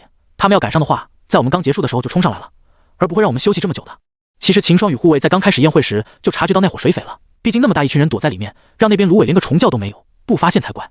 刚才秦霜与护卫就一直在等着这伙人动手，但是这伙水匪也不是无脑之辈，察觉到不对就溜走了。不过这样也好，秦霜与护卫都不用出手。随后两人继续推杯换盏起来，直到江面上浮出一抹浅红，两人才回去休息。3天过去，秦霜立在小洲头，旁边是一舱巨大的楼船。此时他们已经离望江城不足50里了，站船头的秦霜已经隐隐地看到了望江城的轮廓。一座宏伟的城池正矗立在兰江的一旁，前方就李东郡汇入兰江的支流与浩浩荡荡的兰江。秦霜的小舟也即将随着江水一起汇入兰江之内。望江城在兰江上设有码头，接下来秦霜要在望江城休整1天，再继续出发前往南州的大域。一眼看不到边际的千里江面，上面翻腾着浪花，数不胜数的船只布在江面上，自远一看只是一个黑点而已，一便犹如蚂蚁群一样的黑点。见秦霜立在船头盯着兰江看，后方的船老头对着秦霜笑道：“秦公子觉得这兰江如何？”秦霜想了想下后，半天也没憋出个字，无奈的吐了个字道：“壮。”船老头听到后呵呵一笑道：“我也觉得的壮阔，但5级大陆的阔无边，又何止兰江这一个令人惊叹的天宫地府？这是因为小老头我有幸生在这东群，否则恐怕这一生都没机会看到这幅宏伟之景。”秦霜听了不免也有些茫然，船老头说的很对，要是生在南群，他也是看不到这幅绝美的画卷了。而秦霜能看到这幅景象，也是因为他出来游历了，才有这个机会。然而5级大陆辽阔无垠，兰江可能也只是这大陆上微乎其微的一个点，更有着其他的绝世好景，秦霜没有见过。看着这川流不息、一泻千里、滔滔不绝的兰江，秦霜心中不禁升起一股豪气，他想要站得更高，看看这5级大陆顶点的风景。眼前的兰江在秦霜的眼中是波澜壮阔，但在那些顶尖的武者眼里，可能也就那样吧。小船随着支流渐渐汇入了兰江，此时船老头也不敢四处张望了，专心致志地驾驶着小船跟在前方的楼船后面。看似平稳的江面，也隐藏着无数危险。每年都不知有多少要葬身江底，见多了的船老头自是不敢不小心。以他这小船的大小，随便来个大点的浪花就得翻了，所以船老头也只敢沿着江边驶向望江城的码头。半从时辰后，船老头把小船停在了望江城的码头上。秦霜付了船费后，对着船老头拱手道：“船老，就此别过了，我们后会有期。”船老头见状，笑着点了点头，随后道：“后会有期，秦公子。”秦霜见状，飞身跃上码头边上，等待着方明几人。昨天他和方明他们就约好了，靠岸后就结伴进入望江城休整。没过多久，方明所在的楼船也是靠在了码头上，顿时方明4人便看见了站在码头上等候的秦霜，身形一跃，方明4人跳到了秦霜前面。秦兄久等了。方明对着秦霜拱手道。秦霜笑着摆了摆手，表示无妨。我是第一次来这望江城，不知这望江城可有什么要注意的地方？方明听了想了下后回道：其实我们也是第2次来，不过从我们之前住的那段时间来看，望江城与玄龙朝的其他地方也是一样的，而且我们又不是要待多久，只过1晚的话，我们随便找个客栈住下住1天就可以，明天我们在城内买些必需品带上就出发了。秦霜听了也是点了点头，要真有什么问题自己也不怕，再怎么说这也是神朝的范围，自己大不了把分位的令牌一亮。随后秦霜便与方明4人走进望江城。由于地理位置的原因，这个望江城比东郡的郡城都要繁华不少，东郡的税收也有将近1/3是来自于望江城，因而东郡对于望江城也是十分的重视，常年驻扎着一个军队在旁边。同时望江城的城主也是由玄龙朝指派的武皇担任，由于兰江时不时就有妖兽侵袭望江城，所以望江城的城的副城主也是一名武皇，2名武皇必有1名是留在城内的。进入城内，方明带着秦霜来到他们之前住过的客栈，租了3间上房住下。走进自己的房间，秦霜就惊异了，这房内竟有着聚灵阵。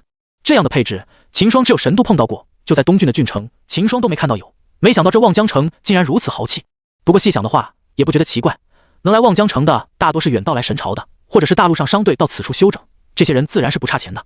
秦霜也没过多关注这些，一连赶了近半个月的路，秦霜现在精神上也是有些疲惫了，他只想好好的睡一觉。想到这，秦霜就朝床边走去。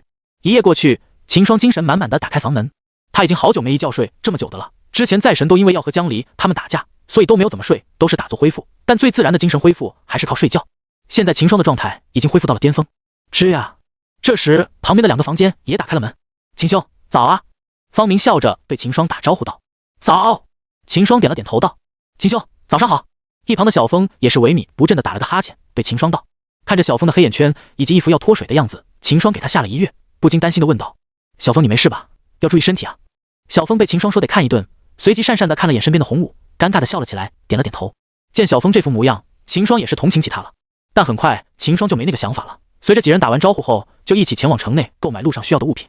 走着走着，秦霜就发现了不对，方明与小柔、小风与红武都是成对的挽在一起，只有自己孤身一人跟着走在一旁，吃了一肚子的狗粮。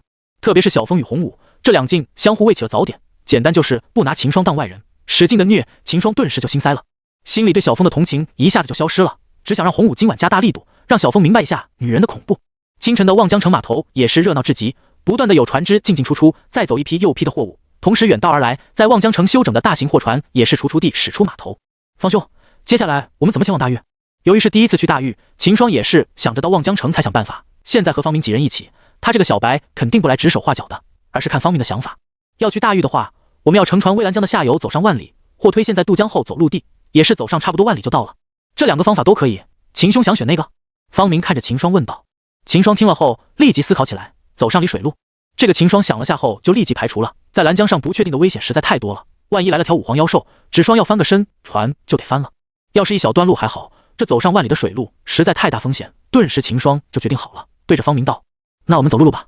方明听了也是点了点头道：正好，我们也是想走陆地，走水路的话风险太高了，既然是选了陆路，那我们现在就准备渡江吧。方明对着几人道：好。秦霜点了点头，随即与方明他们走向过江的渡船。来到船上，此时船内也差不多满人了。这艘渡船与方明那天坐的楼船差不多大，不同的是楼船比较高，而这艘渡船则是偏向扁平的。等秦霜几人上船后，渡船正好满人了。船老大对着众人喊道：诸位还请坐好，我们要出发了。话音刚落，渡船顿时飞速地驶出了码头，转眼间就离开码头1里外了。发现渡船的惊人速度，秦霜定着眼睛往船后一看，果然一个阵法在船尾亮起了光芒。怪不得如此之快，原来是有阵法的加持的。就在秦霜所在的渡船行到兰江中心时，在秦霜的5里外的船只却发生了变故。轰隆隆，一条蛟龙突然跃出水面，3米粗的尾巴拍在旁边的船只上。孽畜！那船只上一道人影闪身飞出，长中长剑发出一道剑气，击在蛟龙的龙尾上。砰！两者间发生的碰撞激起了10米高的浪花，涌向四方。吃疼的蛟龙一怒，张开口了血盆大口，咬向了船只。人影见状，瞬间闪身挡在前面，手中长剑不断的挥出剑气杀向蛟龙，然而却是无济于事。蛟龙的大嘴一吸，人影发出的剑气顿时被猪龙吸入腹中。秦霜所在的渡船上的人看到这一幕，皆是惊得目瞪口呆，双眼呆滞的看着缠斗在一起的人影与蛟龙。这鬼东西怎么跑出来了？船老大暗骂一声，仿佛知道蛟龙的存在似的。诸位扶好了，我们要加速离开这里了。随着远处的巨浪拍来，船身一阵摇晃，船老大脚下一动，渡船顿时稳定下来。秦霜听到船老大的话，也是连忙扶住一旁的扶手，但目光却是没有离开5里外的战斗。看蛟龙的等级应是等同于武王，但由于是高级妖兽，所以实力却是与武皇差不多。而那道人影看气息的波动，却是只有武王巅峰，显然不是蛟龙的对手。砰！人影一击杀向蛟龙的身躯上，发出惊雷般的声音。吃疼痛的蛟龙扭动着身躯，龙尾对着人影一扫。砰！人影顿时被击飞落到江水中。没有人影的阻挡，蛟龙再次张开了血盆大口。啊！秦霜所在的渡船上已经有人尖叫起来，仿佛已经看到了那条船只上的人葬身于蛟龙腹中。就在这千钧一发之际，一道异人影从江面下击飞而出，手中的长剑爆发出一道10米大的剑气，径直的刺向蛟龙的血盆大口。吼！蛟龙也是被人影打拢的烦了，怒吼一声，改变攻击方向，把血盆大口对准了人影，张牙舞爪的杀了过去。与同时，船老大的渡船交给了一名老推掌控，身形一闪，顿时飞向了人影与蛟龙打斗之处。而江面上的其他船只见了，也是纷纷飞出一道人影，杀向蛟龙。瞬间，蛟龙就被10几人武王团团围住。见势不妙的蛟龙怒吼一声，随即沉入了江水里。10几名武王见了，也没有去追他，而是护在那条船只旁边等了一会。这时，秦霜这边却出了意外。砰！一道巨力从船底传了上来，秦霜与众人顿时一阵摇晃。不好，我的船！船老大见秦霜这边的动静，顿时惊叫一声，随后快速的赶了回来。啊！船上的人也是知道刚才那条蛟龙正在船底袭击，顿时都惊慌失措的大叫起来。10几名武王也是发现了这边的情况，顿时朝秦霜这边飞来。砰！船身再次摇晃，眼看就要翻入江中，使船的老头瞬间爆发身上的劲气，双脚一沉，大喝一声，原本倾斜的船身顿时回归正轨。哗啦啦，江面激起一阵浪花，忍耐不住的蛟龙跃出水面，张开血盆大口，咬向了秦霜他们这里。这时船老大也赶了回来，手持长棍的他对着蛟龙的眼睛迸发的劲气捅了过去。察觉到不妙的蛟龙连忙侧开头，枪！船老大的长棍捅在了蛟龙的额上，发出了金咯之声。蛟龙吃疼，怒吼一声后，再次沉入江水里，消失在众人眼前。船老大落到船上，对着众人抱手道：“诸位受惊了，小老再次给诸位道歉，还请诸位原谅则个。”众人听了，纷纷百事无妨。毕竟船老大也是为了去救人，而现在也没有人受伤，众人都是通情达理之人，不会去计较这点小事。蛟龙沉入江中，许久不见身形，船老大也不傻傻的留在原地，立即让老头驾船，自己飞身在船的上方，飞速的朝江的对岸驶去。然而沉在江中的蛟龙趁这些武王不注意，又杀了个回马枪。哗啦啦，蛟龙的身影再次跃出江面，朝刚开始的那条船只张了血盆大口。还敢来，孽畜！船上的武王大喝一声，身形瞬间飞到空中，手持长剑杀向蛟龙。与此同时，旁边的船只上的武王也是瞬间飞向了那条船只。枪！武王的长剑击在蛟龙的身上，溅起了一阵火星，蛟龙的身上掉落了一大片的龙鳞，带血的龙鳞落入江水中，犹如自带高温的石子，发出滋滋的声响，同时在江面上升起了一片白雾，遮住了众人的视线。还请诸位道友出手相助。与蛟龙缠斗在一起的武王对着旁边的武王叫道：“道友莫慌，我来助你。”一名武王说话间，瞬间出现在了蛟龙身后，手中长枪像一子。枪！蛟龙的防御终究是大强了，武王的长枪也没能刺破蛟龙的防御，但仅从两者相撞擦出的火花以及掉落的龙鳞，就能看出这名武王硬一枪的威力。吼！吃痛的蛟龙再次掠过2名武王中间，猛地朝江面一扎，瞬间消失在众人眼前。呼！船老大看出了蛟龙的伤势不轻，顿时松了口气，嘴里喃喃道：“这下这孽畜应该会有一段时间不敢出来作乱了。”船老大，这蛟龙是什么时候来这望江口的？有熟悉这里的人向船老大问道。他好像是在3个月前吧，当时还把一整艘渡船的人给吃了。望江城的武皇来了好几次，也没能把他赶走，估计是刚来那会尝到甜头了。船老大看着翻滚的江面，感叹地道：“作为一个蓝星人过来的人，这也是秦霜第一次看到这种传说中的妖兽，可惜秦霜的实力还是不够。要是秦霜是武王的话，说不定今天还能和他打上一场。不过能见到而又不死，也是一种幸事了。”过了很久都没有见到蛟龙的身影出现，原本还靠在一起的船只就慢慢的散开了。船老大也加速的让渡船朝江的对岸掠去。1个时辰后，秦霜与方明等人来了南州的土地上，一条拦江就将南州与西州分隔开来。如今渡过拦江的秦霜几人，此时也是身在南州了。秦兄，再往南走上1万里，就是大域了。方明指着南方道。秦霜听了点了点头，随后拿出了地图，仔细的看了起来。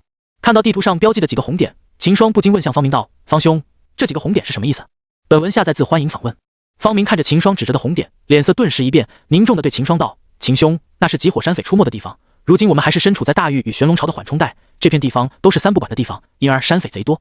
上次我们前来玄龙朝时，还是10几个人一起的，而现在也只剩下我们4个了，所以先前我才找秦兄你结伴同行。毕竟要真的遇上的话，我们人多，还有几分希望去抵抗。”见方明这么说，秦霜的脸色顿时凝重了，看着地图上7、8个红点，秦霜也是有些头皮发麻。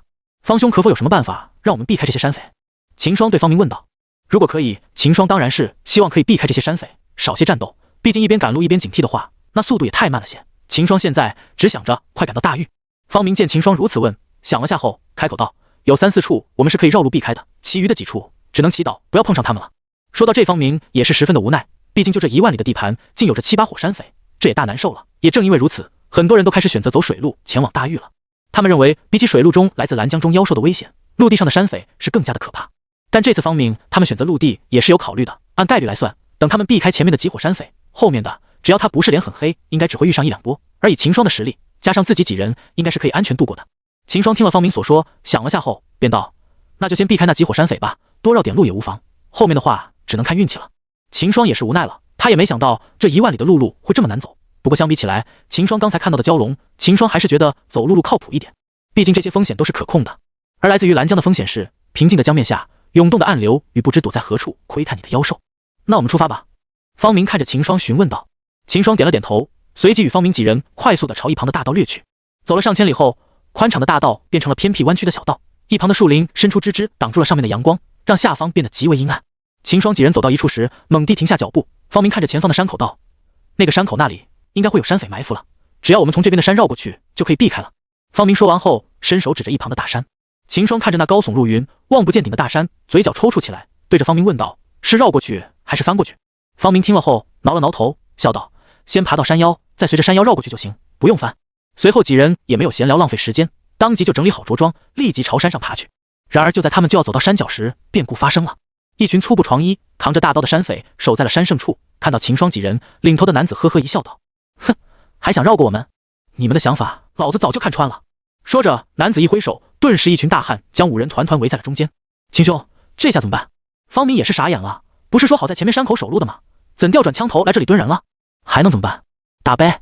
秦霜吐了口口水，当即拿出了破晓，扛在了肩上，警惕地看着这群山匪。目光一扫后，秦霜看向了领头那名男子，武王中期。秦霜也是无语了，武王中期去干点什么不好，偏要来当山匪？难道这赚的比较多？哟，小子还是用刀的呢，要不要你爷爷我教你一下怎么用刀？领头男子看着扛着破晓的秦霜，嘴上笑着道。秦霜听了，目光一冷，心中的火气顿时就上来了，双眼死盯着领头男子。方兄，我去对付那个武王，其余人交给你们了。秦霜对着旁边的方明道。好。方明点头答应下。这群人除了领头男子外，就只有2个武灵，其余皆是武魂，交给方明4人的话，应该可以应对。而秦霜只要快速的把那名领头男子解决掉的话，后面的不是问题。上！秦霜大喝一声，率先朝领头男子杀了过去。方明4人听到后，也是立即冲上前，杀向围在旁边的其余山匪。小子，你找死！领头男子见秦霜竟敢主动杀向自己，也是一怒，立即拔出大刀，朝秦霜挥出了一道刀气。唰！刀气划破空气，瞬间就飞到了秦霜眼前。早有准备的秦霜全力运转元晶，身形猛地朝一侧闪去，避开了领头男子的刀气。同时，秦霜也运转起了斗诀，一股劲气自秦霜身上爆发出来，庞大的劲气在原地刮起了一道飓风，瞬间朝四方飞去。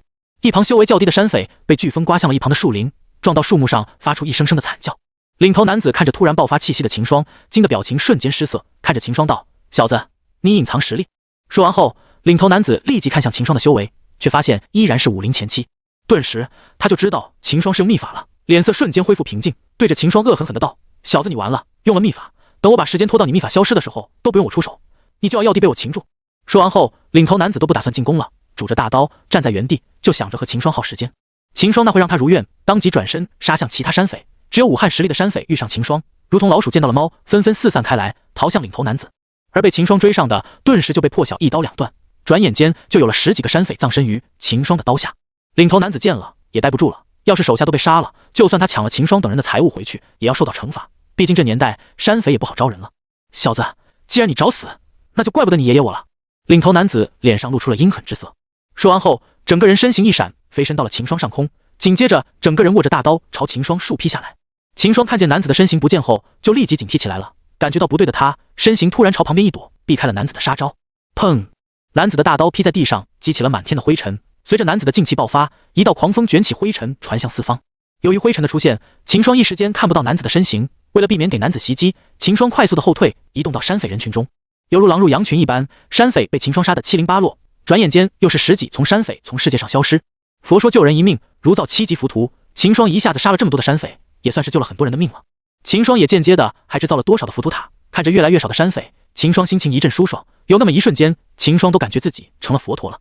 不过佛陀是不可能当的，秦霜还有江里几人要照顾呢。但浮屠确实可是继续做。秦霜看着扬满天上的灰尘，眼睛死盯着里面已经慢慢浮现的一道身影。咻！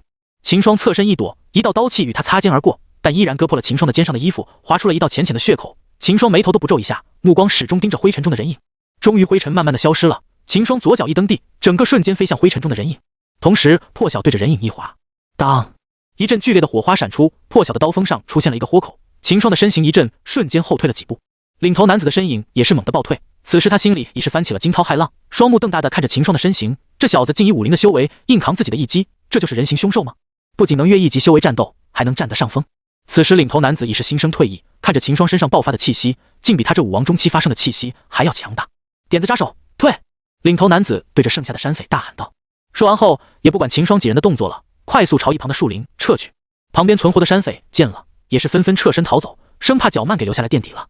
秦霜几人见了，也不敢追击他们，穷寇莫追的道理，他们还是知道的。秦兄，刚才还是多亏了你，不然我们此行就要出事了。方明感激的对着秦霜拱手道。方明刚才也是吓出了一身冷汗，要是这次没有秦霜，他们4人也会朝这里绕来。以他们4人的实力，要遇上刚刚那名武王，后果不堪设想。秦霜则是笑着摆手道：“无事，可能是我们运气不好，正好赶上了这些山匪换地方。不过我们还是快点离开这里吧，免得他们找到帮手后杀个回马枪。方明听了也是点头道：“我也这么想的。”说完，5人又快速的朝山上疾驰而去。仅用了半个时辰，5人便来到了半山腰处。一览而下，秦霜这时才体会了什么是云深不知处。看着身旁触手可及的烟雾，从远处一看，这不就是云吗？不过秦霜几人也没来得及多看会风景，在稍微休息了一会后，几人便快速的绕在山腰前行。只要绕到山的另一边，他们就避开这伙山贼了。用了半天的时间，一行5人终于绕到了山的另一侧。此时已是明月高挂。秦霜与方明他们商量了一会后，几人便决定暂时在山上度过一晚，明早再出发。秦霜挥动着破晓，对着一旁的山体一砍，顿时一道刀气自破晓的刀锋处迸发，瞬间就击在了山体上。轰隆隆，一阵雷鸣声响起，惊了山林中沉睡的动物一阵惊叫。刀气消散后，一个5米宽大的山洞出现在5面前。今晚就在这里休息一晚先吧，前半夜我守夜，后半夜方兄你和小峰守夜，没问题吧？秦霜对着方明与小峰问道。没问题。方明与小峰俱是点头道。那好，你们先去休鬼吧。秦霜对着2人说完后，身形一闪，跃到了一旁的树上，坐在了一个枝干上，眼神在四处警惕地看着。一夜过去，秦霜几人收拾好东西，离开了大山。走到山脚下，一条小道出现在几人面前。秦霜翻了翻地图，对着方明几人道：“前方千里处有一个城池，我们要去那里休整一下吗？”话音刚落，方明几人的表情顿时就变得古怪起来。方明动了动嘴唇，对着秦霜道：“秦兄，这个城池有些特别，主要是这个城池是没有规则的，谁的拳头大就是谁说了算，只要你实力够强，在里面就可以为所欲为。上次我们经过时也进入到里面，而我有2个女同学就是葬身在里面的。准确来说，那是一个罪恶之城。如今我们的食物资源这些准备还算充足，就不去那里了吧？”方明连忙解释起来，说完后还面露惊色，显然之前的经历已经把他吓到了。秦霜听他这么说，也瞬间明白那个城池的可怕之处了。一个没有任何规则的城池，除非有着顶尖的实力，不然去到那里后都是无时无刻的身处危险之中，别说休整了，能活着出来就不错了。那好，我们继续赶路吧。秦霜开口道。见秦霜没有要求去那个城池，方明几人也是松了口气，连连点头道：“好。”路上秦霜见周围没什么危险，便对着方明几人问道：“方兄，我这次也是第一次去大狱，不知大狱是什么样子的，还请方兄挑一些与神朝不同的和我细说一下。”方明听了也没有拒绝，想了想后，对着秦霜道：“要说这大狱与玄龙朝最大的不同，莫过于修炼的环境了。秦兄也知道，神朝是每个郡都有着宗门的吧？而你们神朝的人要想学武的话，就只能加入宗门才能修武。玄龙朝也是通过宗门与家族的大比来挑选人才进朝廷效力的。但我们大狱这点上与你们玄龙朝却是不同的，大狱采用的是学堂制，只要是大狱的小孩就可以免费在大狱设立的学堂上修武6年，6年后会有一次考试，只有通过考核的合格学生才能继续在学堂中读下去。同时，大狱中的学堂是有分级的，刚开始免费就读6年的学堂是初级学堂，后面还有就读5年的中级学堂，以及就读4年的高级学堂。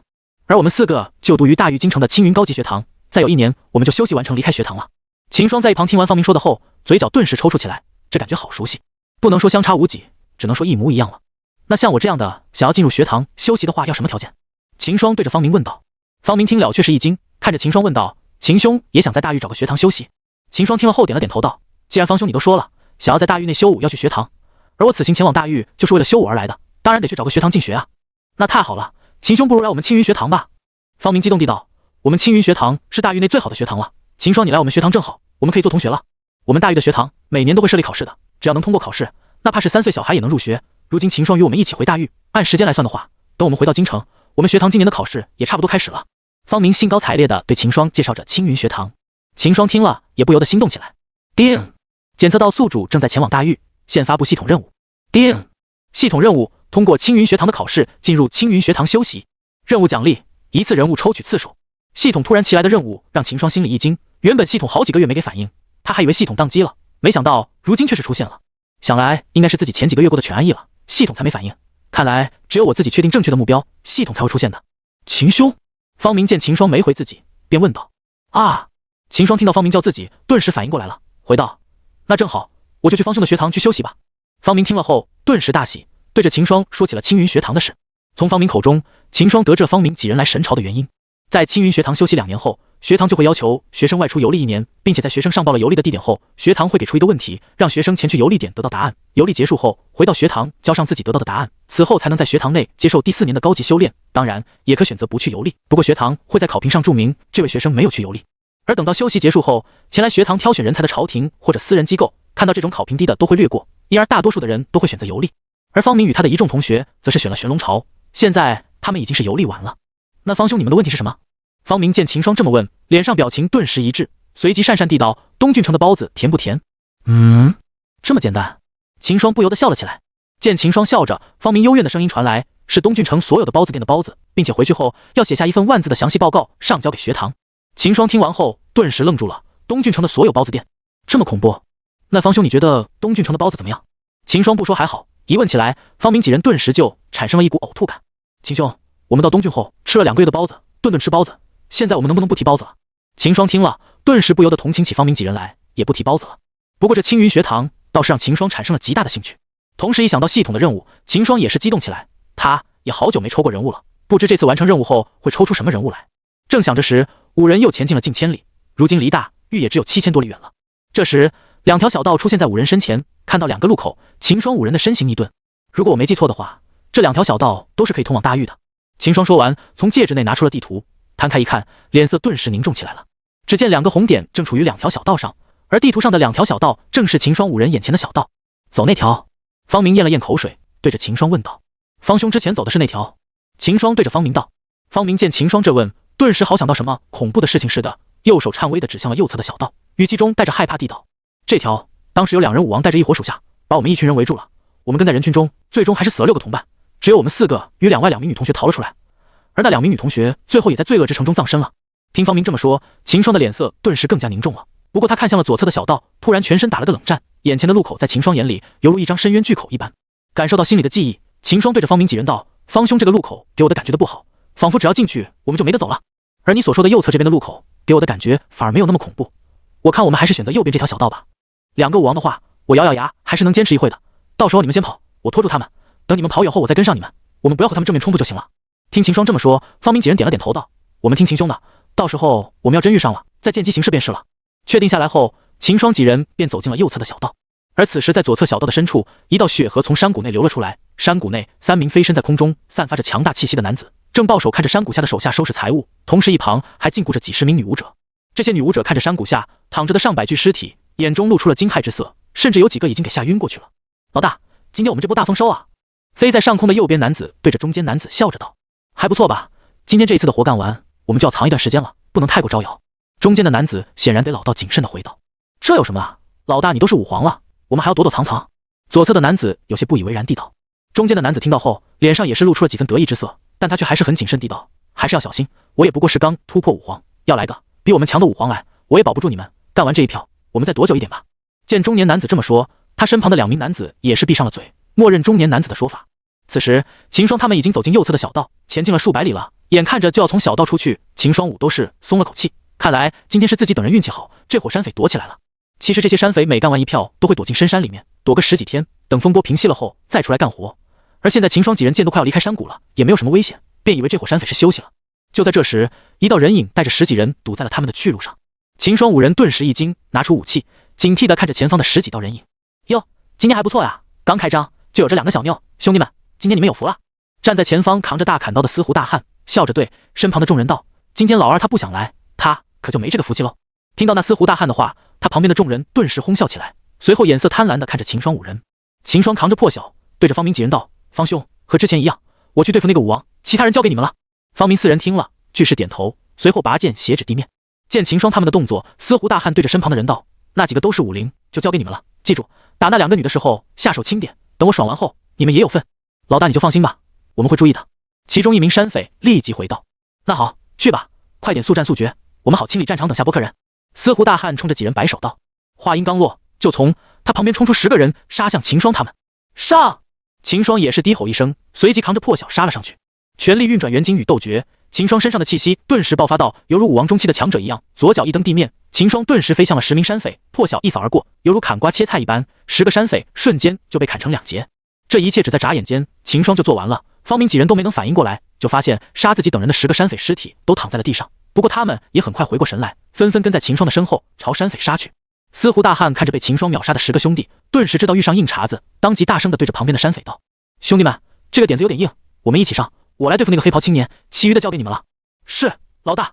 随后司狐大汉便拖着大砍刀冲向了秦霜，虽说是名武王，但他也不敢飞身起来，他怕他一走开，秦霜就杀向他来的兄弟。以秦霜表现出来的实力，自己那几个兄弟都不够他砍的，没办法的他只好与秦霜硬碰硬的来了。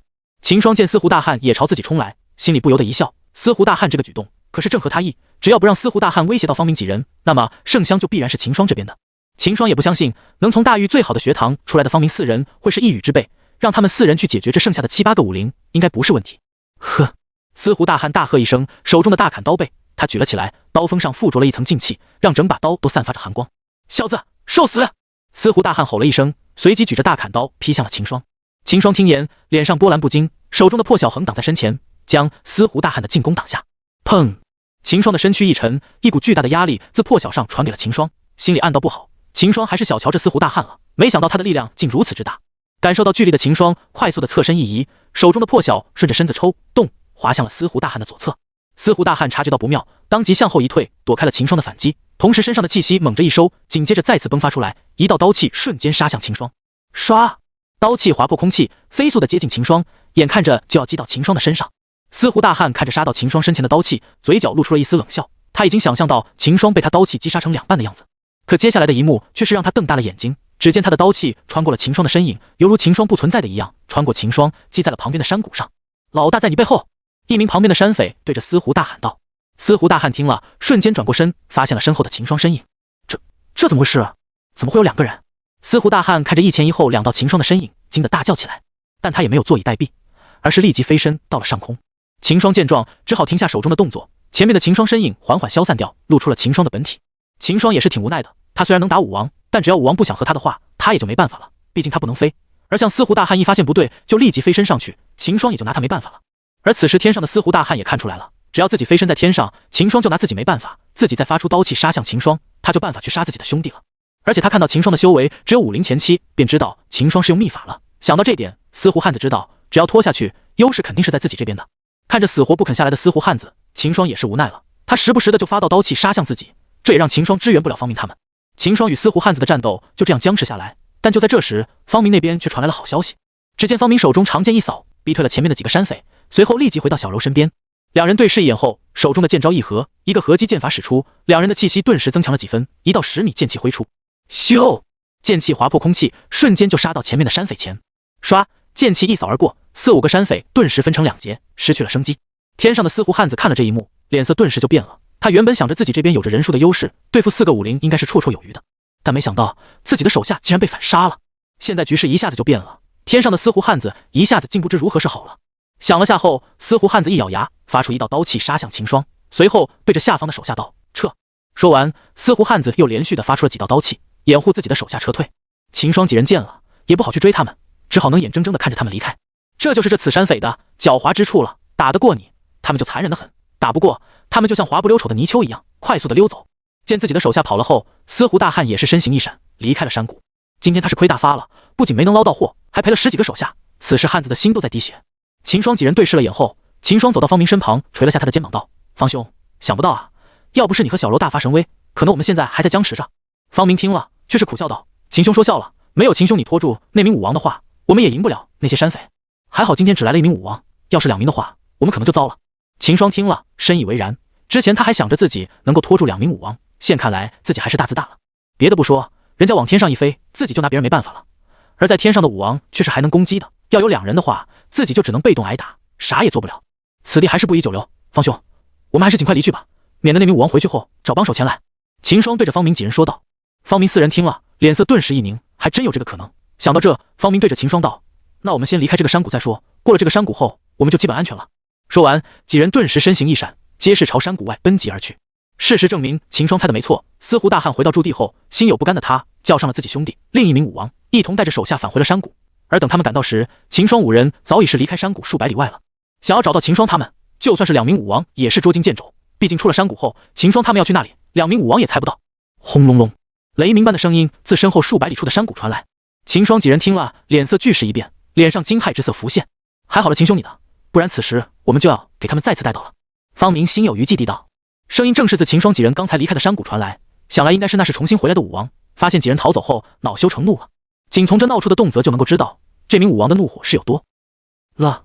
秦霜感到从身后传来的动静，也是有些给吓到了。还好刚才自己等人没有停留，离开了山谷，不然在面对2名武王的话，他们几人是插翅难逃了。我们还是快点离开吧，免得他还来找我们。秦霜脸色凝重地看着方明几人道。方明4人听了，皆是点头，随后加快了速度，快速地离开这片区域。走了上千里后，一条宽敞大道出现在了几人面前。看到这条大道，方明几人松了口气。秦兄，前面就是天阙城了，我们可以到那里休整一晚再出发。方明看着宽敞的大道，脸上露出了笑意，语气也是轻松了不少。天阙城，秦霜却是疑惑了，这1万里的缓冲带不是三不管地区吗？怎么看方明几人的脸色却是放松了很多似的？难道还有着隐秘不成？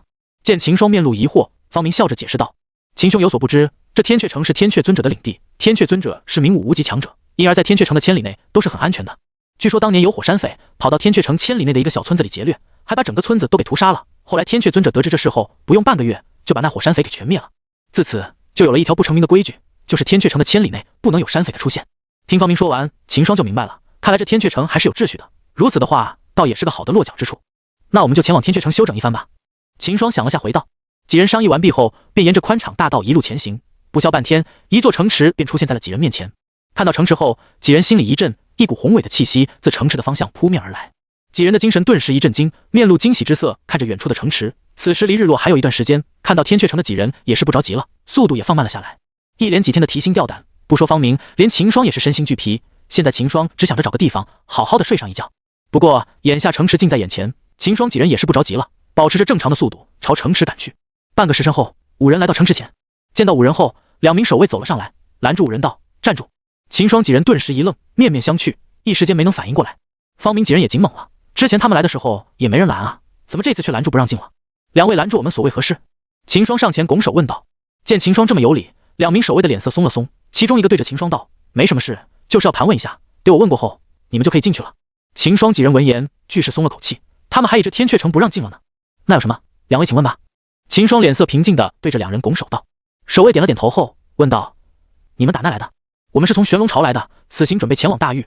我身旁这几位就是大域人士，而在下则是玄龙朝的人。”秦霜耐心地把来历说了出来。完了后，还怕2名守卫不相信，秦霜又拿出了自己在神朝的身份令牌，递给了2名守道：“这是我在玄龙朝的身份令牌，2位请过目。”见秦霜这么一说，2名守卫看几人的目光也是放松了不少。守卫拿过秦霜的令牌看了眼后，发现和记忆中的一样，便给回了秦霜。“那你们来的时候走的是那条小道？”2名守卫说完，拿出了图纸，递给秦霜几人确认。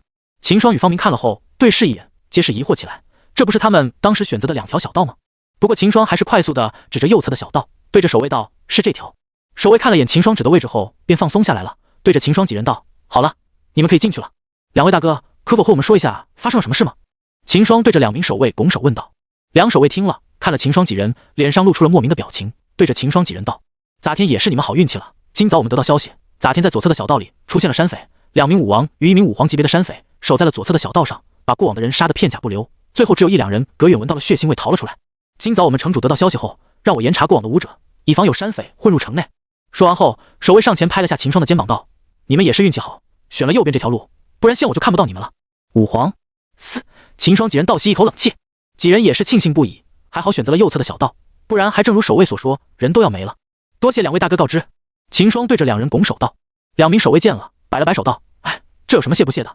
等你们进城，随便找个客栈都能听到这个消息了。毕竟死了差不多上千人了，现在到处都有人讨论这件事。”秦霜几人听了，心里一惊，上千人，这3个山匪真是穷凶极恶了。想到这，秦霜心里也是充满了怒火。只是现在实力还不够，等自己回来时，实力就应该差不多了。秦霜已经想好了，等自己回神朝时，再走一遍这条，把这条路上的山匪给清理一遍，也当做善事了。随后，秦霜几人告别了守卫，走进城内。一股人间的烟火气息扑面而来，这时秦霜几人才感觉自己身处在人间。一连几天的风餐露宿，秦霜几人刚走进城就忍不住了，立即就找了一间豪华的客栈，走了进去，在大堂内找了个位置坐下。不久，一名伙计走到几人旁边，殷勤地笑着道：“几位客官一看就是远道而来，可是辛苦了，不知想要吃点什么？”秦霜听了也无语了，知道我们远道而来了，还这么问。这时伙计看着几人的脸色，也是发现了自己的不对，当即改口道：“不好意思，是我犯错了。那几位客官，我给你们介绍一下，这个。”秦霜见状，立即挥手打断道：“不用介绍了，你看着帮我们把菜上，事后我再给你给算。要来几个硬菜啊？”秦霜才不想听他在这说呢，等他说完，都要又过去一段时间了，还是直接让他上菜就好了，又不是给不起钱。伙计听了，立即回道：“好嘞，我这就去让后厨给你们安排上。”说完后，就快速的跑向了后厨。没过多久，桌上就摆满了饭茶。秦霜几人一连几天吃干粮，如今看到这些美味，也是忍不住了，当即狼吞虎咽起来，犹如风卷残云一般。桌子上的饭菜不消片刻便消失殆尽，全都进了秦霜几人的腹中。伙计对几人的饭量也拿捏得非常准，刚好够秦霜5人吃完，多一点少一点。现在秦霜几人的感觉都没这么好了。吃饱喝足后，几人来到掌柜处开始订房，顺带着把饭钱也付了。吃的时候是爽了，但付钱时方明却是心疼极了，这一顿足足花了800金。最后秦霜也觉得不好意思了，自望江城开始自己就一路白嫖方明的各种照顾。现在秦霜也觉得这样说不过去，于是便把这次的房钱给付了。2000金，贵的秦霜现在心里还在滴血。不过也没办法，作为附近唯一一个安全的城池，城内消费高点也正常。一夜过去，杂天开好房后，秦霜回到房内倒头就睡，直睡到了早上卯时。现在的秦霜可是精神抖擞。打开房门，秦霜走了出去，正好方明几人也从旁边的房间走了出来。这次方明与小峰的脸色就很正常了，显然难得的休息一次，红雾与小柔也想好好休息，所以砸完两人应该也是没工夫与方明、小峰打架。走吧，吃个早饭我们就出发。秦霜对着4人道。方明几人听了也是点了点头，他们也不想在这里久留，如今只剩下1半不到的路程了，只要几人走快一点，3天后就可以到达大域了。之前是因为路上的山匪多，要小心赶路，而现在通过天阙城后，山匪就没多少了。毕竟大域这个庞然大物就在旁边，除了1-2人实力强的，其余的小毛贼根本不敢在靠近大域的5千里内发展业务。而接下来的路里有3伙山匪，但有2伙都是可以绕路避过的，只有靠近大域的那伙几人没法避开。但那伙山匪却也是最守规矩的山匪，只有给了钱就能通过了。这也算是那伙山匪的生存之道吧。毕竟大域就在边上，闹得太兴，他们也怕那天大域随便派个高手来就把自己灭了。而他们守规矩的话，只收一些买路财的话，大家都睁一只眼闭一只眼，也乐得让这伙守规矩的山匪把那处必经之地占了。反正只要守规矩，给一点钱，你就放路，就当没事发生。正因为如此，几人对接下5千里路都不怎么捏心。在城内吃了个早餐后，秦霜几看便快速的离开了天阙城，一路疾往大域的方向。这次方明给的绕路方法倒是没有再出什么意外了，一行人很安全的度过了2伙山匪的地盘，继续向前走了2000多里后，几人来到了一处峡谷前。秦兄，前面就那伙守规矩的山匪所占据的要点了，只要通过这个峡谷，我们就可以安全的赶到大域内了。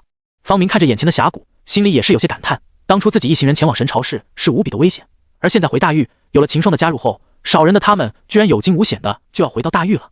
至于前方山谷内的山匪，方明倒不是太担心，毕竟他们是出了名的守规矩，待会只要给点财物，他们就是了。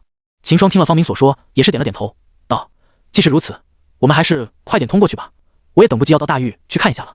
方明听了哈哈一笑，拍着秦霜的肩膀道：秦兄放心，这大域也不比玄龙朝差多少，不会让你失望的。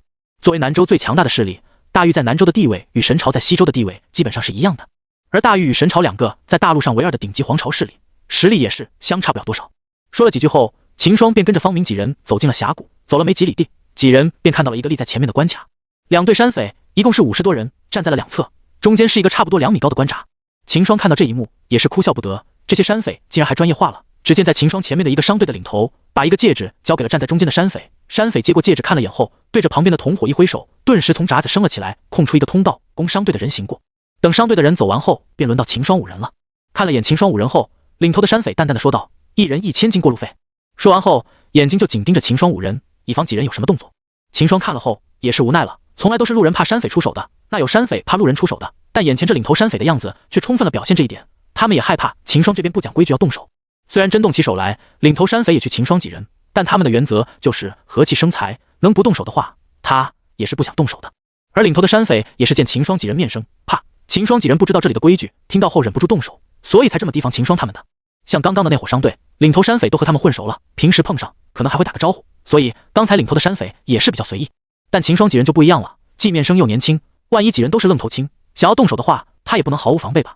见领头男子这么说，方明几人虽然心疼，但也是拿出了5000两金交给了领头山匪。领头山匪见几人拿出了5000金，眼中的防备之色也是消退了一点，接过金子检查了一会后，领头男子对着同伙一挥手，顿时一从通道出现在了秦霜几人身前，快速穿过通道，秦霜5人立即全速朝大域的边境疾去。直到离开峡谷后，秦霜才开始对着方明几人说道：这伙山匪除了收费贵了点外，其他的还真的挺好的。方明听了却是笑道：是我们这样的他的收费才贵，像那些经常来往的商队，他的收费都会适当的减免的。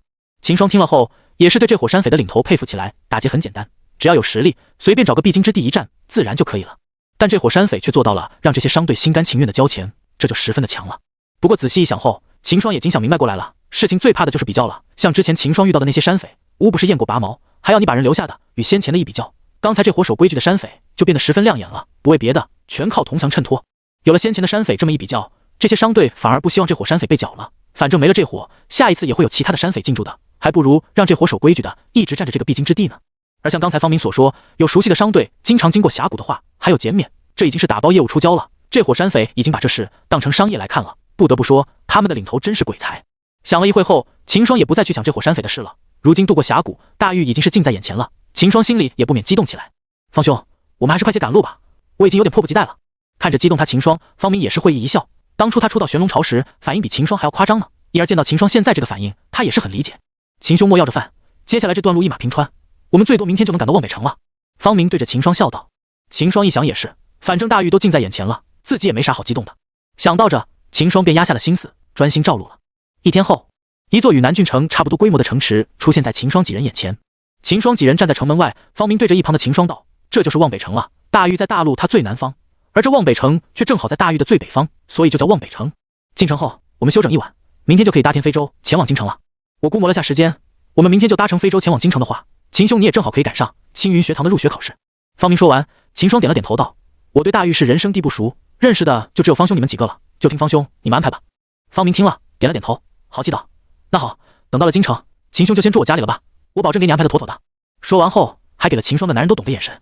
秦霜也是明白他的意思，本来还有些异动的，但一想到江离那女王般的面孔，他不由得打了个冷静，对着方明摆手道：“那个就不用了，其他的我听方兄你安排。”方明见秦霜这么一说，又想到秦霜在东郡时对楼船上的女子一副冷峻的模样，看着秦霜的模样，不由得打了个冷战。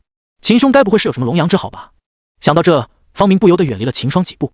秦霜看着方明的动作，那里不明白他想的是什么，当即解释道：“方兄，我是有妻子的了，你说的那种场合我现在都是不去的，就算去了也只是喝酒而已，那我不如去酒楼呢。”见秦霜这么说，方明才放下心来，对着秦霜道：“秦兄对你妻子还真的是……咦呀！”秦霜见方明如此夸自己，有些不好意思的摸了摸鼻子道：“我有3个妻子的。”方明听了，脸色一恶，他现在突然想收回刚才的话了。走吧，我们进去找个地方休息吧。小风对着两人道：“哦对，我们先进去再说，等到了京城我再带秦兄你好好逛逛。要知道我们大狱与玄龙朝比起来也是不相上下的。”对于方明说的这点，秦霜也是认同的。5级大陆上只有这2人顶尖势力是皇朝的结构的，那就是神朝与大狱，其他的顶尖势力都是一些宗门与家族了。而玄龙朝与大狱的实力在明面上也是差不多的，玄龙朝的女帝与大狱的皇帝都是5帝的修为，就连地盘上2个皇朝的土地也是差不了多少的。随着方明几人走进望北城，一片繁华的景象映入秦霜眼中，各种叫和声、贩卖声不绝于耳。看到眼前这一切，要不是在服饰上有很大的差距，秦霜都以为自己是身在神朝了。几人随意的找了处客栈住下，休息一晚后，他们明天就要继续赶往京城。一夜过去，秦霜神清气爽的打开房门，不所料，秦霜看到了面色萎靡不振的方明与小风，以及红光满面的小柔与红武了。秦霜看着2人叹了口气，拍了拍2人的肩膀道：“要注意身体啊。”旁边的小柔与红武听到了脸色一红，随即越过3人走到了前面去。秦兄觉得我们想这样子，我也不想啊。小风有些无奈地道。秦霜看着他得意的嘴脸，眉头跳了跳了，转过头不再去看他，真是饱汉子不知饥汉子饿。秦霜怕再看着他，自己会忍不住动手，转身走到前面。秦霜带着方明与小风追上了小柔与红武2人，一行5人在吃了个早餐后，便走向南城门外搭乘前往京城的飞舟了。交了费用，几人拿着个条子登上了飞舟。没过多久，飞舟就满人了。轰隆隆，一声雷鸣般的巨响自飞舟的尾端传来，飞舟瞬间就离望北城百里远了。飞舟的速度也不慢，比起秦霜几人赶路虽说要慢上一点，但胜在它平稳舒适。一连几天过去，秦霜几人的飞舟也慢慢的接近了大狱的京城。随着飞舟平稳的停靠在大狱的京城边上，秦霜几人也是快速的离开飞舟，来到城门前。宏伟壮观，宏图华构，干云蔽日。站在城门下，因为城门背对着太阳，秦霜几人是看不到烈日的。城门之下是一片阴凉的空地，再细眼一瞧，秦霜发现就连门卫也是武林强者。不过秦霜倒也不奇怪，从方明的口中得知，这门卫的工作也相当于是公务员了，平时除了几天的当值的时，其他的时候都是很自由的，而且俸禄又高，是很多高等学堂学子的目标工作了。不过这门卫也不是那么容易就能当选的，大狱在录用朝廷的职位方面极其严格，稍微有点污点都不行，必是身家清白之人才能在大狱的官方工作，否则就只去那些大家族或者商行寻找职位。简单的在门卫处登记了下身份，秦霜便随着方明几人走进了京城。秦兄这段时间就先在我家里住下吧，现在我们就先回我家，等明天我再带秦兄你去我们青云学堂报名。方明一边走在前面带路，一边对着秦霜说道。此时5人也走了一段路，在走到一个路口时，方明停下了脚步，对着小风几人道：“小风，你们是先回家还是怎样？”“我们还是先回家吧，明天我们在学堂会合就好了。”小风说道。“那好，我们就先这样吧，我带秦兄先去我家住下，明日再我们去学堂会合。”方明说完后，几人俱是点头，随后一行5人便各自分开了。跟在方明身后，秦霜来到了一处大宅子的门外。咚咚，方明上前敲门。吱呀，大门打开，从里面探出了个人门童的人头。看到方明后，顿时愣了一下，随后惊喜的大叫起来：“少爷，你回来了！”说完后，随即打开了大门。方明对着门童点了点头，问道：“我爹娘都在家吧？”“在的，老爷和夫人今天都在家里。如今少爷你正好回来，那可太好了。”门童笑着回道。方明听了，转头对着秦霜道：“秦兄，我先带你去见下我爹娘吧，随后我就给你准备休息的房间。”秦霜听了回道：“应该的，初到贵府是要去拜访一下伯父与伯母。”随后，方明带着秦霜走向了大厅。这时，得到消息的方父与方母皆是来到了宅子的大厅中等待。一进到院子中，秦霜便看到了一个健美的中年男子与一名中年美妇正坐在大厅中间。美妇的脸色充满了激动之色，中年男子虽说是在喝着茶，但颤抖的手与加重的呼吸，无不表示着他现在的心情并不平静。明儿，你回来了，快过来让娘亲看看。方母一看到走进来的方明，立即走上前，拉着方明的手，关心地看着他的身体。而行千里母担忧，方明已经离开大狱都有1年了，方母担心了是正常的。倒是一旁的方父看到了方明身旁的秦霜，对着秦霜笑着点头示意了下，随后才把目光看向方明。娘，我没事，这不好好的站在这里吗？方明看着关心自己的方母，摊开双手，对着方母转了一圈后道：怎么没事？你都受了这么多，在外这长这一段时间，肯定是吃了很多苦吧？方母左右右的看着方明，语气中充满了关心道：你去玄龙朝你路上，有没有遇到什么危险？有没有受伤？方明看着眼前围着自己转的方母，也是感动不已，但为了不让他担心，方明还是活动了一下身体，对着方母道：娘，你看我现在好好的，那有受什么伤？方母见状，这才罢休，随后也是发现了站在方明身旁的秦霜，对着方明问道：这位是？方明听也是反应过来秦霜还在这里，顿时不好意思的对着秦霜笑了下后回道：这是我在玄龙朝结交到的朋友秦霜，这几天会在府上住上几天。我在回来的一路上还是多亏了秦兄，才能安全的回到家，秦兄可是救了我好几次了。听方明这么说，方母看秦霜的目光也是变得温和起来。秦霜也是对着方母与方父行礼道：秦霜见过方伯父、方伯母，此秦霜前来贵府打扰了。方父见了，笑道：贤侄不必多礼，既然是明儿的好友，那就把这里当自家一样住下就好了。你方伯父说的对，要我说，你就一直在这住下算了，也不用去外面找地方了。方母很是好客的对着秦霜道。方父看了看时间，对着两人道：这样吧，现在时候也不早了，明儿你先带贤侄去住下，你们洗漱完后就到饭厅吃晚饭吧，我们边吃边聊。好。方明点了点头后，对着秦霜道：那秦兄，我们先过去吧。秦霜听了，对着方父与方母一拱手后，便跟着方明离开大厅了。看着秦霜离开的背影，方母对着方父说道：这孩子有理，而且看实力也是不弱，明儿交了个好朋友。方父闻言也是点头认同。从刚才秦霜进入大厅，方父就开始观察了，从秦霜的言行举止，方父就看出了秦霜的不简单。双目瞳瞳有神，行为举止端庄而自信，却又不失礼，这年轻人了不得。虽然看到秦霜才50前期，但听方明所说救了他好几次的话，那实力应该在方明之上。以50前期的修为，却能帮到50后期的方明，这实力与京城内的天骄比起来，也是不枉多让了。随着方明来到一个小院子，方明把秦霜带到一个房间前，打开房门，对着秦霜道：秦兄这几天就先在这住下吧，这个小院中只有这个房间，旁边都是浴房与厨房什么的，不过厨房秦霜就不用用了，直接和我们一起吃就好。秦兄先准备一下，我去叫几个丫鬟来扶带你。秦霜听到后，拉住方明的手道：那从丫鬟就不用了，我自来就好，待会让个人来给我带路就行，你们家太大了，我怕我会迷路。方明听了，笑了笑道：那好，我去安排个丫鬟来给你带路。方明说完后便走了出去。随后秦霜便在浴房洗了个澡，神清气爽地走出院子。一旁方明派来的丫鬟见到秦霜走出来后，走上前对着秦霜道：秦公子是要去饭厅吗？秦霜点了点头道：是的，劳烦你带一下路吧。丫鬟听了，对着秦霜一揖，随后走在了前面。不久后，秦霜便来到了方家的饭厅。由于方明是独生子女，哈饭厅内只有方明与方父、方母3人，此时他们已经在饭厅内等身了。秦霜见状，快速地走了进去，对着方父与方便拱手道：让伯父伯母久等了。方父听到后，笑着摆了摆手道：无妨，快来坐下吃饭吧。由于秦霜没到，刚才他们也没有动筷，一直在等着。秦霜听了，也坐了下来。方父见状，笑道：那我们开始动醋吧。说完也是开始就着眼前的饭菜吃了起来。在方父动醋后，方母与方明才动醋，紧接着秦霜才开始吃饭。明儿，给我说说你这次游历所遇到的事吧。方父对着方明道。方明听了，立即就把自己与那些同学去玄龙朝时遇到山匪的事说了遍。当听到方明一行10几人，最后却只有4人逃掉时，方母则担心不已地看着方明。既然这路如此危险，那为何不走水路？方父对着两人问道。水路要比陆地更危险啊！那天我们渡江时就遇到一条蛟龙，武王境的蛟龙让10几个武王都难以对付，这还仅是水路上的其中一个危险而已。自望江城走水路到大狱的话，要走上1万里的水路。平静的江面下，不知藏着多少的危险。相比起来，还是陆路更安全一点。不过陆地也是不好走，期间我们遇到了3次山匪，每次都是秦兄顶在前头把武王拖住，我们才能安然度过。其中一次更是与死神擦肩而过，也是秦兄带我们度过的。当方父与方母听到这时，皆是惊得瞪大了双眼。原本他们就觉得秦霜的实力没有他的修为那样看起来这么简单，没想到他竟能以50的前期的修为去硬抗武王的攻击，还能不落于下风，占着优势。这玄龙朝的年轻人都这么强的吗？这样的实力在京城内也是数1数2的了。头想到自己这儿子出去一趟后还能碰上这么个贵人。从刚才方明所说的事情来看，要是没有秦霜，方明现在能不能坐在这里都难说。还好方明碰到了秦霜，说来此次回来若不是有秦兄在，我都说不定回不来了。方明满是感慨地道。呸呸呸，你都回来了还说什么胡话？方母听到方明的感慨时，连忙对着方明教训道。说完后，方母又对着秦霜道：说到底还是要感谢小霜你，感谢你护着我明儿，在此我先干为敬。话音落下，方母端起酒杯，对着秦霜示意了下后，一饮而下。秦霜见了，也连忙把杯中的酒一口干下，火辣辣的液体之火顺着秦霜的喉咙一根流下，到达秦霜的胃后，顿时爆发成了一团灵气。这是感受到这酒的非比寻常，秦霜不由得惊叫起来：“哈哈，秦兄这酒好喝吧？因可是我大玉朝独有的南山醉。”方明笑着给秦霜解释道：“这个南山醉是取大玉独有的灵草，南山草酿制而成的，每喝一口，都相当于你吸了一口灵气入腹。怎么样，这酒不错吧？人间绝品。”秦霜竖着大拇指对着方明比划道。秦霜听完方明的解释后，立即就知道了，这酒价值不菲。哈哈，既然秦仙指你喜欢，那待会我让人往你那送上一坛。方父也是看出了个秦霜的单欢，便忍痛的从自己的私库中拿一坛来。秦霜也是很单欢这个酒，见方父要送自己一坛，秦霜也不拒绝了，当即起身对着方父行礼道：“那我就却之不恭了，秦霜谢过方伯父了。”方父见了，摆了摆手道：“秦仙直客气了，不必如此多礼的，坐下吧，等吃完饭，我就让人给你送一坛过去。”秦旭闻言也是坐了下来。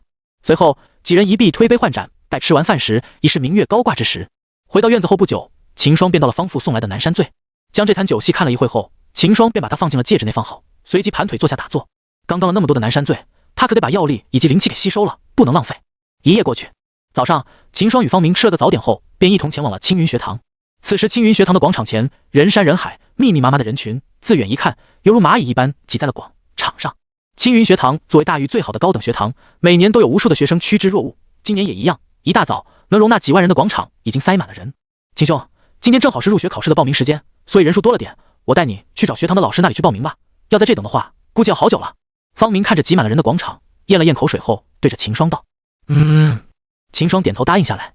其实秦霜也不想走后门，但无奈广场上的人太多了，秦霜要想报名成功的话，起码微等到晚上了。所以在听到方明的提议后，秦霜想都不想就答应下来。见秦霜同意，方明立即对秦霜道：“那我们走吧。”说完，方明便率先走到了前面。秦霜见状，也是紧跟其后。吴老师，这位是秦霜，他是来把明我们学堂的入学考试的。方明对着一名国字脸男子介绍着秦霜道：“秦兄，这位是我的老师吴迪，在下秦霜，见过吴迪老师。”秦霜对着吴迪行礼道。吴迪看了眼秦霜，发现秦霜50前期的修为后，点了点头，随后拿出了一个本子，问道：“你是那里人？”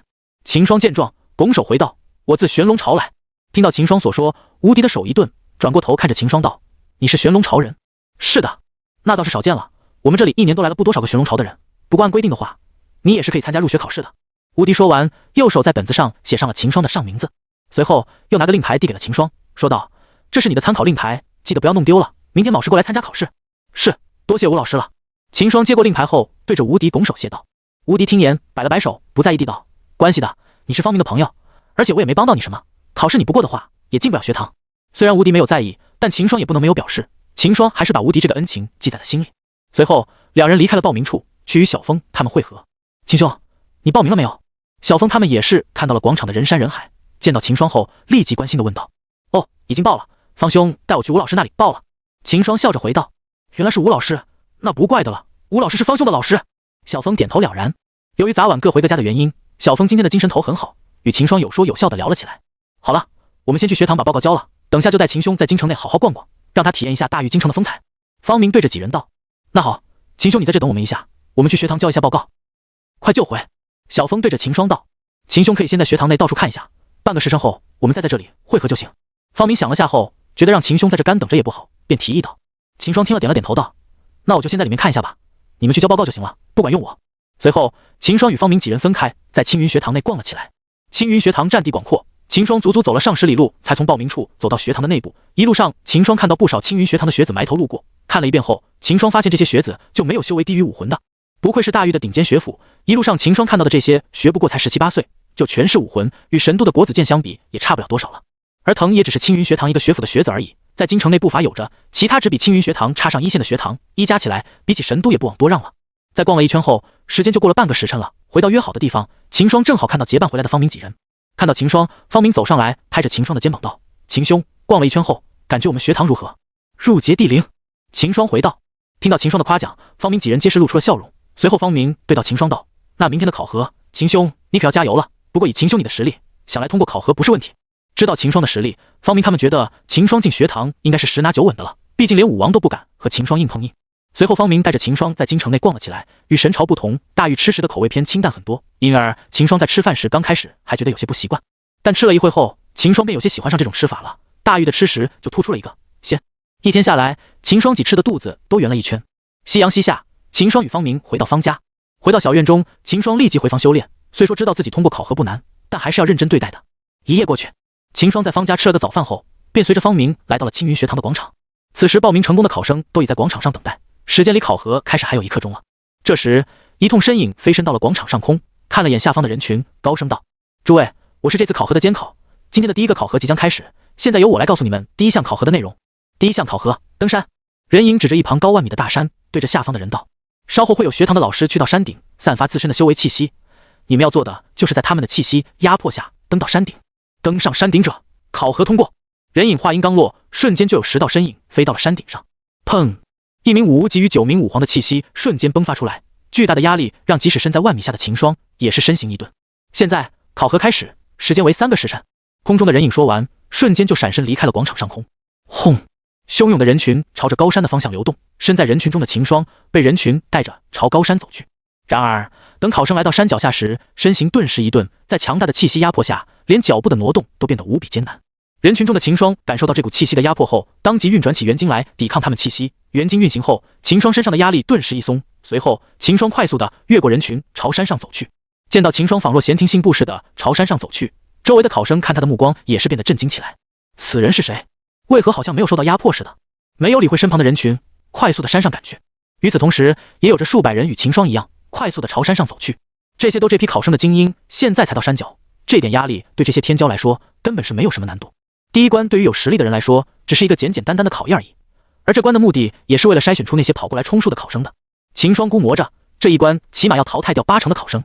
果然不出所料，2个时辰过后，能够到达山腰的考生连1半都不到。而那些落在后面的人看了眼高不可及的山顶，摇了摇头后，很有自知之明的离开大山。山顶上的10道人影看到下方如同退潮一般的人群，摇了摇头。这些都是想来浑水摸鱼的人，想着碰运气看能不能进青云学堂。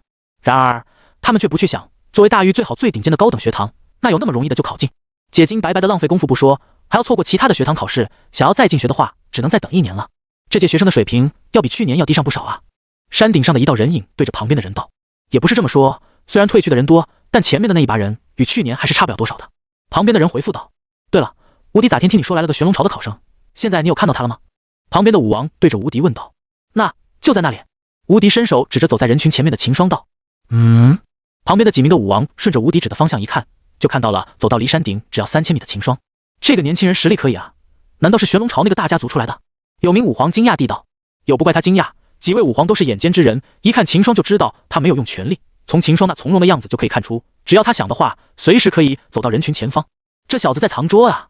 一名武皇道，应该不是玄龙朝大家族出来的，不然也不用跑来我们大域来，以那几个大家族的实力，完全可以培养此人走下去。旁边的人听了，俱是点头认可。无敌，你登记的时候有没有问到此人是玄龙朝的那里人？旁边的武皇好奇问道。无敌听了后翻了个白眼，对着他道：“你当我们是人口排查呢？我怎么去问啊？”这时，那名站在中间的武无极开口了，对着无敌问道：“他叫什么名字？”无敌想了想后，对着中间的老者道：“傅山长，我记得他好像是叫秦霜来着。”老者听无敌说完后，顿时睁开双眼，双目闪着亮光，对着九道：“这么说的话，我倒是知道这人是谁了。”见老者这么说，无敌9人皆是好奇地看向他。半个月前，学堂收到了从神都传来的消息，去年神都大比的头名正是一个名叫秦霜的年轻人。老者慢悠悠地说了出来。什么？无敌9人顿时惊叫起来，脸上露出了惊色。神都大比的头名，这岂不是说此人是玄龙朝年轻一辈明面上的第一人？这下这些武皇都震惊不已，这放到大域也是数1数2的了，为什么要跑到大域来？那他应该待在玄龙朝的国子监才对啊，怎么跑到我们大域来了？无敌看着老者疑惑问道。可能是来大域历练的吧。老者说完后闭上了眼睛。他其实还知道更劲爆的消息，但他没打算告诉9人，免得让秦霜出了什么意外，玄龙朝的女帝打上门来。不过他还是留了个心眼，打算这次考核结束后就立即去向山长汇报，留意这个秦霜，顺便看着他点，别让他出了什么意外才行。要是正常的受点伤或者出事都还好，就怕是人为，到时候女帝来的话，他们都没法解释。所以老者看似闭上了眼，但他的神识一直在看着秦霜。此时秦霜已经来到了离山顶1000米处了，他的身边也跟着10几个人，前面也有着7、8个人，看着自己眼前的情况，秦霜满意的暗点头，他这分还是控得不错的。然而秦霜不知道的是，他的小心思已经让山顶上的10个人看得一清二楚。半个时辰后，秦霜与几十人站在了山顶，此时离考核结束还有半个时辰，但山顶上的人还是有数的30几人。不过就在不远处，已经有一大批的考生离山顶很近了，估计到结束之前是可以到达山顶的，最后能到达山顶的人数应该在1000多人左右，这淘汰的人数可比秦霜想象中要多很多了。看着时间还剩下不少，秦霜便在山顶上盘腿坐下修炼起来。看到秦霜的动作，旁边的考生一愣，我们现在连站都站不稳了，你还想着修炼？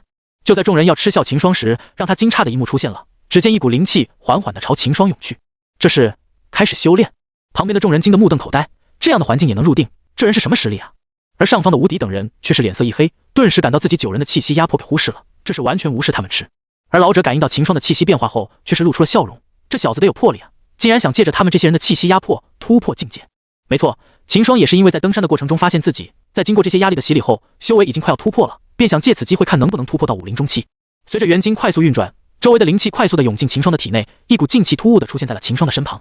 旁边的众人看到秦霜身上的异象，不由得再次愣住了，这是要突破了。就连上方的无敌9人也是惊了起来，随后他们就想明白了秦霜为何要在此时修炼了，原来是想借助他们气息的压迫，从而突破境界。这小子先太胆大了，要是自己等人的气息突然的收回或者突然的增大，那他可就要惨了。这让他们也不得不佩服起来了，既有天赋又有魄力，这种人就是天生的修道苗子。而秦霜这棵苗子已经开始慢慢的朝撑天大树长去了。无敌9人平心自问，遇到和秦霜同样的情况，自己是不敢如此做的。老者看着秦霜气朵的变化，不由得抚须点了点头。可惜了，这人他青云学堂留不住。就在众人震惊时，秦霜身上的气息也出现了变化。砰！一声闷响从秦霜身上传出，紧接着围绕在秦霜表面的劲气猛地一收，瞬间回到了秦霜体内。武灵中期突破后，秦霜睁开双眼，顿时发现了一双盯着自己的眼睛，让他愣了下。随后他就反应过来了，这些人应该是看到自己突破的动静了。这让秦霜也是有无奈了，不过他也没有后悔，再来一次，像还是会选择在这里突破的，毕竟机会难得。这些人见秦霜醒了过来，也不好意思继续的盯着秦霜看了，当即都转过了目光，但眼中的惊色却是没有消退半分。时间过得很快，转眼间半个时辰就过去了。不出秦霜意料，即使到最后10名强者都收了点气息，但还是只有1700多人到达了山顶，足足淘汰了差不多90%的人。时间到了后，刚才的那道人影飞身来到了山上，看了眼在喘着粗气的人，淡淡的开口道：恭喜你们度过了第1轮考核，现在你们有半个时辰的休息时间，半个时辰就开始今天的第2轮考核。虽然他嘴上说着恭喜，但现在的考生却没有半点喜意，毕竟第2轮的考核就要开始了，而只有半个时辰的休息时间根本不够他们恢复过来。第1轮就这么难了，第2轮的难度可想而知。但人影却是没有理会这些考生的哀嚎，淡淡的开口道：第2轮的考核地点就在山上，半个时辰后准时开始。说完后，身形一闪，便消失在了原地。等他走了后，众人却是发现不对了，头顶上传来的气息压迫还在，感受到持续着的气息压迫，众人的脸色顿时就变了。这说明在接下来的半个时辰中，他们都要受到气息的压迫，这还怎么休息啊？头顶上的无敌等人却是会心一笑，支着下方的考生，心里不免升起了念头：嘿嘿，小子们没想到吧，这也是第2轮的考核内容之一。不过虽然无敌这些武皇的气息还在，但那名老者的气息却是收了起来，不过他也没有离开，而是继续停留在上方。见无敌他们还停留在上方，众人都是苦着脸坐下了，毕竟再继续站着的话根本没办法休息。不过这对秦霜倒是没什么影响，怎么说他刚才也是顶着压力修炼了一会，这点压力他都差不多习惯了。半个时辰后，众人身上的压力顿时一松，无敌等人收回了气息。与此同时，那道人影也是飞身来到了山顶。半个时辰已到，现在开始第2轮考核。说完后，人影一挥手，山顶的空地上突然出现了10个桌子，桌子上面摆放了一个瓷瓶与一颗石子，这就是第2轮的考核。桌子上的石子皆是加持了阵法，重达5万斤。你们要做的就是把石子放进瓷瓶中，让瓷瓶不破碎，做到这点的人考核则通过。听人影说完，众人顿时愣在了原地，看着摆在前面的10张桌子，一时间不知所措起来。这要怎么做到？这确定不是在刁难吗？人群顿时轰然，一阵喧哗响起。人影看到这个情况后，身形一震，一道庞大的气息传遍山顶。肃静！人影看着人群低喝一声，随即开口道：现在考核开始，时间为2个时辰，2个时辰内达到要求的即可参与第3轮的考核。人影说完，本在众人上空的老者与无敌等人就闪身来到了10张桌子前。众人见状也是无奈了，要是正常状态的话，他们还是可以拿起5万斤重的石子的，可现在历经了第1轮的考核，状态都下滑的厉害，想要拿起石子就很难了，更不脸说要把它放进瓷瓶中，还要保证瓷瓶不碎，这难度也就比登天意一点了。但这些考生也是没办法了，毕竟规矩是青云学堂定的，他们也没有办法，只能按照规矩来。很快就有人忍不住了，走上前尝试起来。只见左侧的男子脸色憋得通红，双手抓着那颗石子，缓缓地抬了起来，可是才升起不到10厘米，手就一松，砰！石子砸在桌子上，发出一声闷响，众人顿时感到脚下一震。这还怎么放啊？才10厘米，砸下就有如此动静了。要是放在瓶口掉下去的话，这瓷瓶能不碎？考生们目瞪口呆地看着这一幕，看着那个高20多厘米的瓷瓶，惊得吞了吞口水。啪啦！一声碎响从右边传来，只见那名考生欲哭无泪地看着碎掉的瓷瓶，双目瞬间就失去了光彩。下一个桌子后，他武皇默默地拿出了一个新的瓷瓶道。这时，一名女子的动作引起了考生们的注意。只见她仅用食指与大拇指便夹住了石子提了起来，随后放到瓶口，手指一松，紧接着一声清脆的声音从瓶身传来。考生们看着安然无恙的瓷瓶，顿时亮起了双眼，有希望。一名考生顿时冲到女子的位置后面，等着女子离开。其余的考生见到后，顿时捶胸顿足，被项给抢先了。众人见女子这么轻松的就完成了，以为这张桌子的石子另有玄机，皆是快速的排到那张桌子后面。桌子后的武皇见女子完成考核，笑地点了点头，随后挥手给了女子一道令牌，看样子显然是认识女子的。女子接过令牌后，点了点头，便站在了一旁等待。随后武皇把瓶子内的石子倒了出来，放在了桌子上。后面的男子见状，快速的走前，右手向前一伸，就想着拿起石子，然而在用力后，他却是愣住了，石子纹丝不动，他的脸都涨得通红了。最后又尝试了几次后，见还是拿不动石子，男子便放弃了，双手一摊，离开了原地。后面的人看了也是一愣，不是另有玄机吗？怎么就拿都拿不起来了？后面的男子还不住邪，入家一个女子都能完成，他不住自己还行。快速的走上前，右手握着石子，身子的劲气一爆发，猛的一下把石子拿了起来，然而也仅此而已了。他颤抖的右手说明了他的极限就在这里。砰！男子的手一松，石子掉在了桌子上，发出一声闷响，众也感觉到了脚下一震。同时旁边拿起石子的考生被这个动静吓得手一抖，石子掉到了瓶子里面，紧接着啪啦，瓶子散开了。那名考生顿时怒目看着男子，眼看就要动手了，桌子后的武王的声音传来，这也是考核的内容，不得怀恨在心。考生听了后脸色一滞，顿时变得垂头丧气起来，默默地离开立桌子旁，朝山下走去。女子刚才所在队列的人也是想明白了，不是这从桌子另有玄机，而是女子的实力实在是太强了，所以才轻松地完成考核。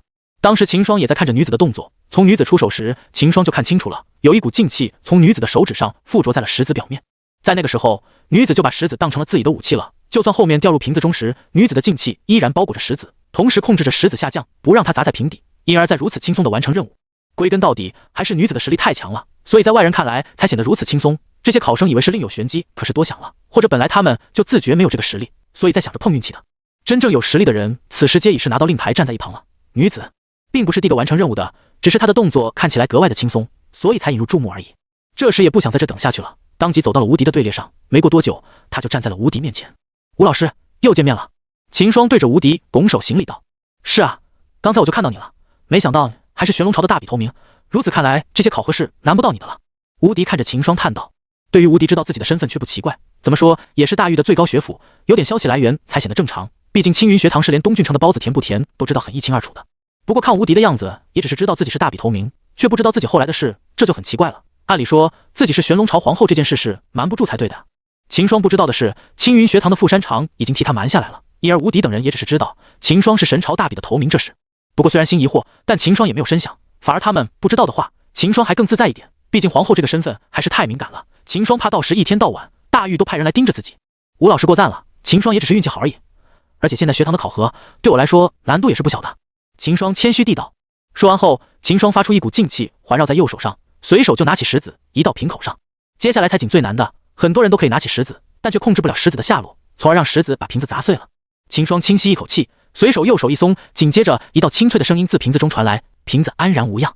看到秦霜的动作，后面的考生也是一惊，在他眼中，秦霜的动作看起来要比刚才那名女子动作还要轻松多了。虽然知道是看起来轻松，难度还是不变的，但还是很多人排在了秦霜的后面。吴迪看了眼瓶子，拿出了一块令牌递给秦霜，随后说道：果然还是难不到你啊。秦霜听到后却是笑道：要是难倒我了，那岂不仅说我这神朝大笔头名的身份是假的了？听秦霜这么一说，吴迪也是笑了起来，嘴上说道：也是。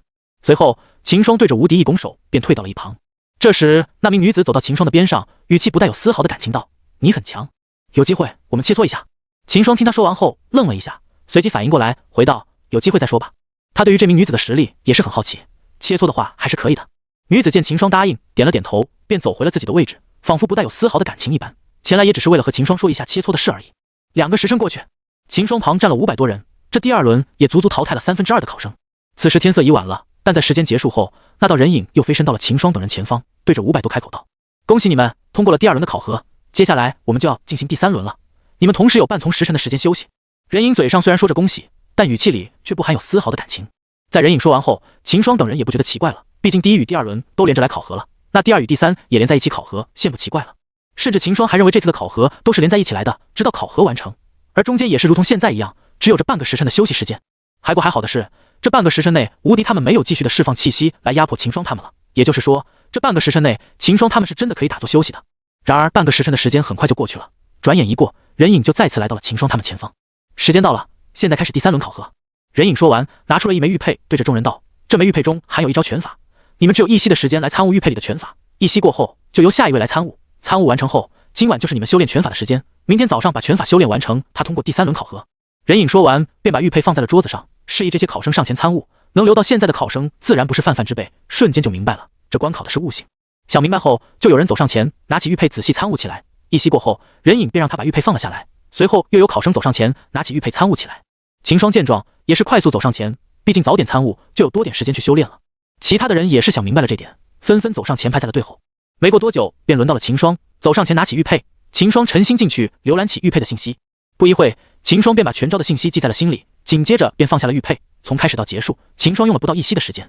见秦霜提前放下了玉佩，任颖诧异的看了秦霜一眼，随后便招手让下位来参悟了。秦霜也是走到一旁的空地上，盘腿下来，回忆着自己刚才看到的信息。这招拳法也简单，就只是一个简单的冲拳而已，但他的运功路线却是颇有些复杂，想要把运功路线练成却是有点难的。而且这个福丹的冲拳威力却是极大的，通过他的运功路线把拳法施展出来的话，可以发挥出比自己一般冲拳要强上3倍的冲拳。秦霜得知这个拳法的奥妙之处后，便开始认真的修炼起来。一夜过去，秦霜也把全招领悟完毕。现在的秦霜可以随时就发挥出那一拳，而效果就是自身普通冲拳的2倍，毕竟也只是修炼了1个晚上，能有这个结果就已经很不错了。而随着天色亮起，任颖也再次飞身到了重道前方。时间已到，第3轮考核测试开始。任颖对着众人说道，随即便让众人一个一个的施展一次拳法。一轮下来后，倒是每个人都领悟了全招，没有人给淘汰的。见众人都是把全招练好了，任颖扫了眼人群后，再次高声道：“现在开始第4轮考核。”秦霜听到后，心里暗道：果然，接下来的考核都是连在一起完成的了。众人的脸上也是没有任务的惊讶，他们也是猜到了这点。砰！一块巨石被任颖扔到了地上，发出一声巨响。众人看着突然出响的巨石，却是一愣，这是要干什么？要我们去把巨石扛起来？就在众人疑惑时，任颖开声道：“这块石头就是你们的第4轮考核，运用你们早晚学会的拳法，把巨石击碎，便通过了第4轮的考核了。”任颖说完，众人便了然了，这才是真正的考核。像第3关，稍微有点天赋的都能通过，而第4关可以说和第3关是同一关的。这关检验的是早晚的修炼成果了，只是学会还不行，还要能够发挥出全招的威力才行。众人看着眼前的巨石，面面相觑起来。过了好一会后，一名青年走上前，来到巨石的前面，右握拳，身上的劲气一爆发，顿时一道劲气围绕在青年的右手上。哈！青年大喝一声，右拳向前对准巨石一冲，嘣！一道雷鸣般的巨响传来，只见青年的身形微微一震，随即稳在了原地。噼里啪啦，巨石轰然4分5裂，化为堆石子散在了地上。同时，青年与巨石碰撞的冲击波升起了一道飓风，卷起了满天的灰尘。任颖大手一挥，顿时一股劲风生成，呼啸的一下，把烟尘吹散，露出了男子与巨石的情况。任颖看了眼化为石子的巨石，对着青年淡淡的说道：“考核通过。”随后让青年站到一旁，又拿出了一块巨石放在地面上，对着众人示意。秦霜看完青年的动作后，便开始分析起了情况。以青年刚才的表现，他应该是发挥出了全招的 1.5 倍的实力，而青年修为与秦霜一样是武林中期，所以秦霜估摸着自己想要通过这轮考核还是挺容易的。想到这，秦霜也不等了，立即走上前，来到巨石前面，深吸一口气，秦霜全力混转体内的元精，洁白的劲气瞬间就溢出了秦霜的体外，围绕在秦霜的身体表面。紧接着，秦霜按着全招的运转路线，牵引着体内的灵气在右臂上游走起来。砰！一声闷响从秦霜体内传出，瞬时在秦霜的脚下平地升起一道劲风。呵！秦霜大喝一声，右拳犹如闪电一般对准着巨石击出。轰隆隆！犹如炸雷一般的声音在众人耳边响起。与此同时，巨石猛地一震，随后化为了一堆粉末，随着秦霜发出的劲风飘散开了。死！众人看着被秦霜击成了粉末的巨石，倒吸了一口冷气。好强！这一拳要击在自己的身上，不死也要受从重伤。这时，众人看秦霜的目光都变得警惕起来，暗里把秦霜的样子记在心中，提醒自己以后不要去惹到秦霜。但人群中却有人是例外的，就是那名仿佛不带有任何感情的女子。看到秦霜这一拳发出的动静，不知为何，她更加兴奋了，双眼看向秦霜的目光充满了跃跃欲试。任颖看着秦霜闹出的动静，也是稍稍惊讶了一下，随后立即反应过来，对着秦霜道：“考核通过。”说完后，又拿出了一块巨石放在了地上。秦霜见状，便走到了青年那边。其实这一关相对来说也是不难的，只要把全招练到能发挥出 1.5 倍的实力，就基本差不多能通过了。而能从第1、第2轮过后留下来的考生，基本上都10大域内的顶级天骄了。这第3与第4轮，对他们来说是真的不难。随着队友几十人通过，那名女子也是走到了巨石前。只见她面无表情地抬起右手，小手握拳，对准身前的巨石，打出了仿佛不带有任何力道的一拳。小拳慢悠悠地击在了巨石上，顿时一声轰响传来，犹如近在耳边的惊雷一般，在众人的耳边炸裂开来。轰隆隆，庞大的巨石化为了一堆细沙，落在了他的身前。而此时看完女子出招的秦霜也是懵了，应招也是冲拳，运功的路线从刚才女子的出招看来也是早晚人影给的那个拳招，可偏偏以女子看似软绵无力的冲拳，却是有着如此巨大的威力。可以说，女子不但把拳招领悟了，还在拳招的基础上将改成了合适她自己的招式，这就很强了。别人都还在辛苦领悟呢，你不但领悟了，还把它吃透，化为了自己独有的招式。这天赋完全就是不讲理啊！女子看着身前的碎沙，有些不高兴地撇了撇嘴，随后不等任影说话，便走到了秦霜这边。任影此时也是反应过来，大声说道：“考核通过。”死！旁边的考生看到女子的出招后，也是看出了不对劲，知道她已经在全招的原有基础上改进了出招方式。这些考生顿时被女子的天赋给震惊了，就算任影也是惊讶了下，不，他也很快就恢复过来，随即拿出一块巨石，再次放在空地上。剩下的考生见状，也是继续排队开始考核。半个时辰过去，场上的考生皆是通过了第4轮考核。就在他们以为考核就要结束时，任影又到了。恭喜你们通过了第4轮考核，现在你们有半个时辰的时间休息，半从时辰后开始第5轮考核。任影刚说完，众人的脸色顿时就变了，纷纷盘腿下来恢复状态。毕竟现在谁也不知道第5轮的考核是什么，还是要抓紧时间补满状态才行。秦霜也不敢松懈，也是抓紧时间恢复状态。倒是他旁边的女子却是没有什么动作，双手抱胸，站在原地闭上了眼睛。没过多久，任影便再次的来到众人面前，这次他身后跟着一名武王上来了。这位是你们这次考核的考官，现在请他来为你们说第5轮考核的内容。任影说完，侧身让开了位置，让武王走上前。诸位，我是你们这轮考核的主考，同时这轮考核也是这次考试的最后一轮考核了。也就是说，只要你们通过了这轮考核，那你们就能成为我们青云学堂的学生。说完后，那名武王又拿出了一枚玉佩，继续道：这枚玉佩就是你们接下来的考核内容。接下来我会100枚玉佩朝京城外四散出去，而你们要做的就是在今天之内把玉佩找回来交给我。把玉佩交给我的考生将通过这轮考核。说完后，武王把玉佩递给了前面的考生，说道：现在你们有1息的时间来传阅这枚玉佩，1息后我就会开始考核。武王说完，这些考生却是惊在了原地。现在他们这里有500个人，而玉佩却只有100枚，也就是说他们将有400多人要被淘汰掉的。这么一想，众人看着身边的人的目光也是变得警惕了。毕竟按武王所说，最后把玉佩交给他的人才算是通过考核，而没说是找到玉佩的人通过考核。也就是说，你找不到玉佩没关系，只要你能抢到玉佩的话，结果是一样的。而从这一刻开始，他们就是对手了，谁也不知道会不会跳出个入来截胡了。秦霜接过玉佩后，快速的扫了一眼后，便递给了旁边的女子，女子也急扫了一眼，就交给了下一位考生。1息时间转眼即逝，武王收回玉佩放到腰带上，随后从戒指中拿出了一袋子玉佩，对着众人说道：现在考核开始。说完后，拿着袋子的右手上爆发了一股劲气，劲气将袋子包裹起来。武王右手对着天空一扬，袋子顿时飞到了100米上空。砰！袋子猛然的爆开，里面的玉佩皆是化为一道流光，向四周散开了。咻咻咻！山顶上的考生见了，瞬间这飞身追着流光而去。毕竟只有100块玉佩，先拿到手才能安心些。然而秦霜与他身旁的女子却是没有动。秦霜刚才就发现了武王的小动作，他把刚才传阅的那枚玉佩放到了自己的腰带上，而刚才秦霜也数了数飞出的流光，只有99道，也就说有1枚玉佩是在武王身上的。当然其他的考生应该也是发现了这一点，但他皆是没有信心从武王手中拿到玉佩，因而就全都朝外面的玉佩疾驰而去。不一会，整个山顶上就只剩下秦霜与女子2名考生留在原地了。看着留在山顶的秦霜2人，武王意味不明地看着2人，眼神中闪过了一丝惊讶。你来还是我来？秦霜看着女子问道。显然女子的想法是与自己一样的，不过秦霜也没想去争执，女子要想来的话，秦霜也可以让她先去试一下，就算她成功了，秦霜也可以从接下来回来的考生中拿到玉佩。女子看了眼秦霜，眼神中不带有丝毫的感情，语气淡然地道：你来吧，我等会再看。她也是有着小心思的，她想看看秦霜的实力到底如何。秦霜见她这么说，也是点了点头，对她道：那我可就不客气了。说完后，秦霜走到武王面，对着他拱手道：前辈晚辈秦霜前来讨教。武王见了，去势摆手道：别废话了，不就是要我身上的玉佩吗？只要打赢我，玉佩就给你了，我也不欺负你，飞行的能力我就不用了。武王也是觉得秦霜2人有些自大，就刚才2讨论时完全不把他放眼里，仿佛打赢他是必定了似的，这让他也是有些不爽了。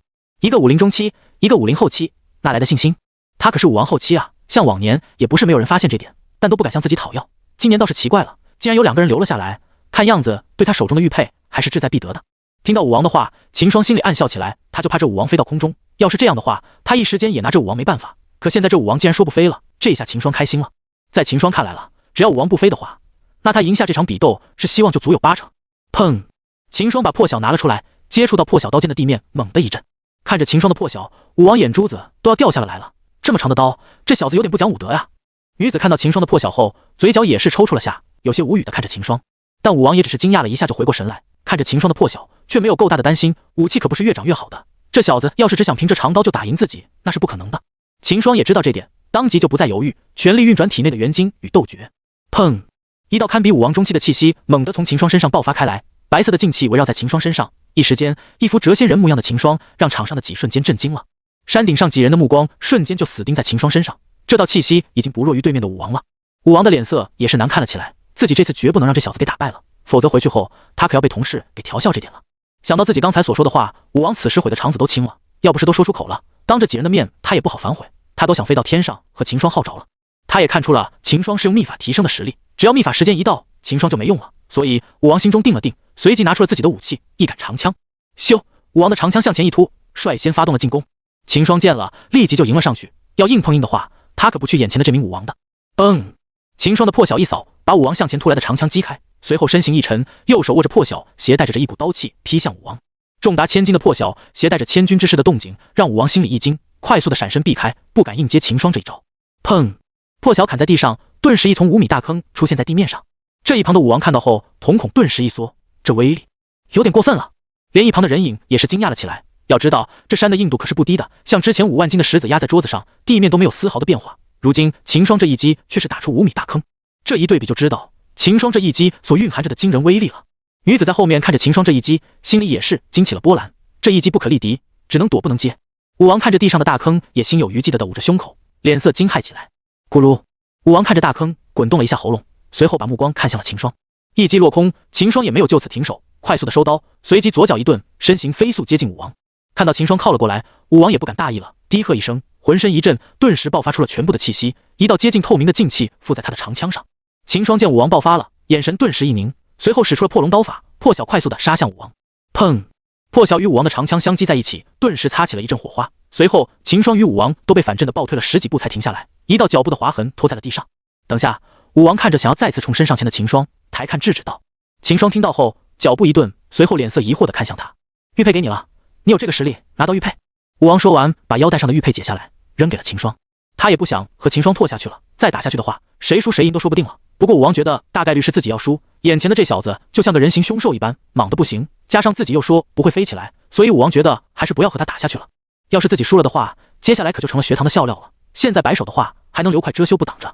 秦霜接过武王扔来的玉佩，看了眼，发现是那枚玉佩后，便收起了身上的气息，将破晓收戒指内后，对着武王一拱手道：“承让了。”武王见秦霜这么有理，脸上的表情也是好看了不少，对着秦霜摆了摆手道：“没什么承让的，这是你凭实力拿到的。再说继续打下去话，输的大概率是我。”秦霜见状也不好再说什么了，随即走到任影前，把玉佩交给了他。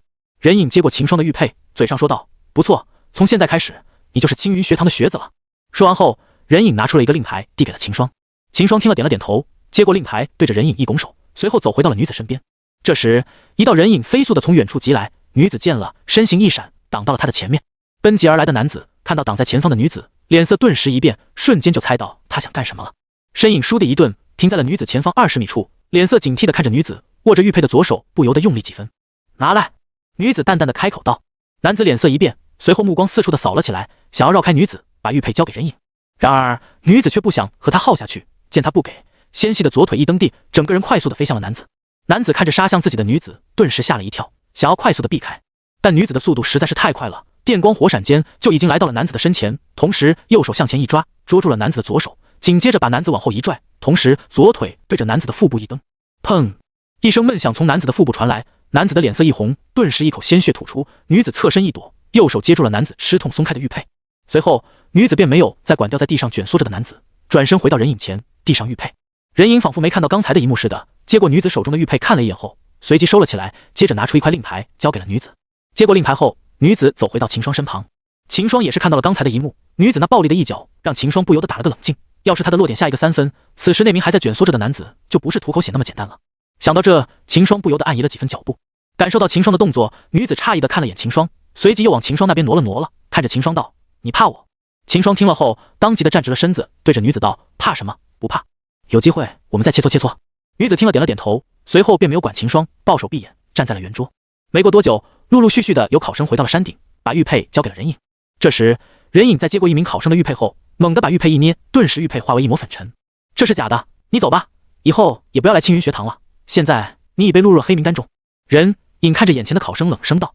考生听了，头一丧，随后捂着脸离开了山顶。看到这一幕，人群中又有不少的考生离开了这里。秦霜看到这些情况，不由得一笑，这样也想着作弊，也是太想当然了。没过多久，80多名考生站在了秦霜这边，这时只剩下10几个名额了。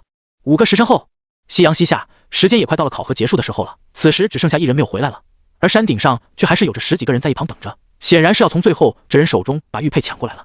没过多久，一个全身浸透了血液的男子从山下走了上来。男子手握长剑，剑身上的血液顺着剑刃滑落到剑尖上，随后滴在了地上。看着全身都是鲜血的男子，那10几名考生也是吓了一跳，但很快就反应过来，紧接挡在了男子身前。男子看着身前他这些人，眼神中透着冷漠，右手的长剑一抖，随即杀向了10几名考生。见他主动杀了上来，10几名的考生却是给吓得后退了几步，但很快就有人迎了上去，与男子缠斗在一起。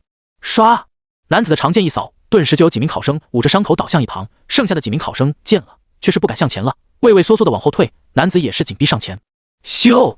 男子的身影一闪，猛地向几名考生冲去，瞬间越过几名考生，来到了任影前，从怀里拿出了玉佩，交给了任影。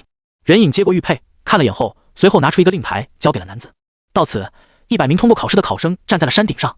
任影看了眼前方的100名考生，对着众人道：“恭喜你们通过了我们学堂的考核，从现在开始，你们就是青云学堂的学生了。明天卯时，你们要到学堂的广场进行一场比赛，以比赛的成绩分班，记住不要迟到了，晚来的会自动分进普通班。”叮！恭喜宿主完成系统任务，加入青云学堂。叮！任务奖励抽取次数1次。叮！任系统提示当前抽取次数1次。任影话端刚落，秦霜就听到了脑海中来自系统的声音。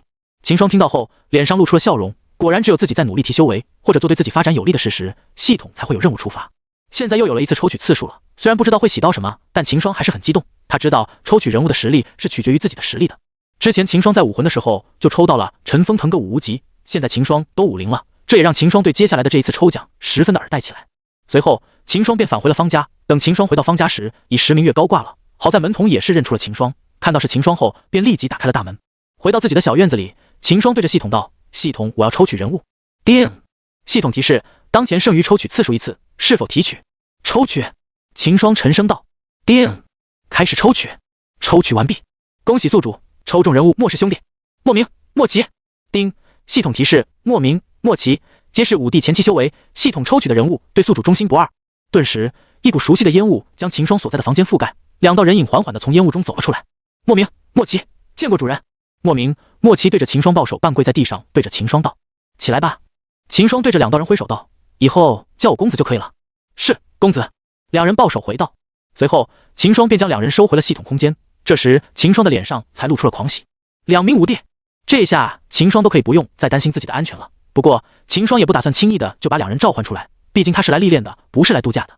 一夜过去，早早的从门童那里得到消息的方明来到了秦霜的院子，对着院子里的秦霜喊道：“秦兄，我来了。”看到正从房内走出来的秦霜，方明走上前，右手勾住秦霜的肩膀，问道：“秦兄可是通过学堂的考试了？”秦霜听了，点了点头，笑道：“通过了，这下以后我可要叫你学长了。”方明听了，眼前一亮，顿时笑道：“这倒是可以试一下，秦兄要叫吗？”秦霜听了，右手一捶方明的胸口，笑骂道：“想得美，我们还是各论各的。”方明听了，也是笑了起来，他也是逗逗秦霜而已。秦霜要真叫了，他也不敢应啊，毕竟实力上差的太多了，加上一路上受到秦霜的照顾，方明心里对秦霜是发自内心的尊敬与感激。对了，秦兄，你现在是要去参加新生大比吧？方明对着秦霜问道。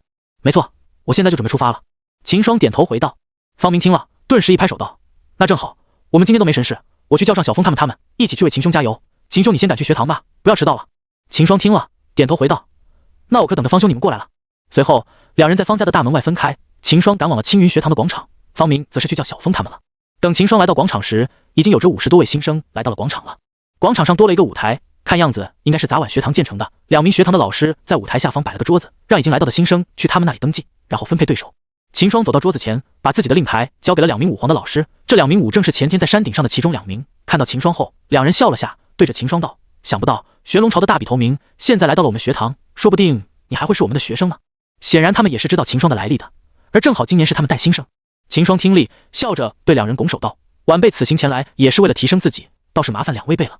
”2名武皇登记好秦霜的信息后，便把令牌交还给秦霜，对着秦霜笑道：“好好表现吧，拿到第1名的话是有惊喜的哦。”听2人说完，秦霜心里一动，原本还想着混个前10的，现在听这2名武皇这么一说，秦霜顿时就改变了主意了。他想要看看这个惊喜是什么。多谢2位老师提醒。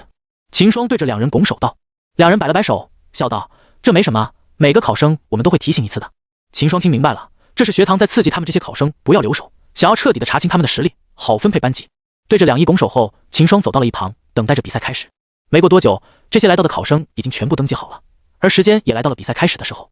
见人都到齐了，1名武皇飞身到了舞台上，释放出自身的气息，顿时一股庞大的压力从上方传来。肃静！武皇看了眼下方的100名新生，淡淡开口道：“现在由我来宣布比赛规则。比赛中可以尽情出手，若有危险，学堂的武无极会出手将人救下，但若被救下，将视为输掉，但是不得故意伤人性命，一旦被发现，就会逐出学堂。另外，被击出舞台者判负。武皇足足说了1刻钟，才停下嘴，看着台下的新生，随后继续道：“现在比赛开始。”说完后，武皇老师便退了下去。紧接着，前天那名武无极的老者飞身上了舞台上方。第一场，老者说完，2名身着黑袍、青袍的男子先后跳上了舞台，相互的一拱手行礼后，老者便开口道：“比赛开始。”砰！青衣男子在老者话音刚落时，便瞬间的奔向了黑袍男子。看到后的黑袍男子不慌不忙的拿出了自己的武器，2个大锤对着冲过的青衣男子猛地击了过去。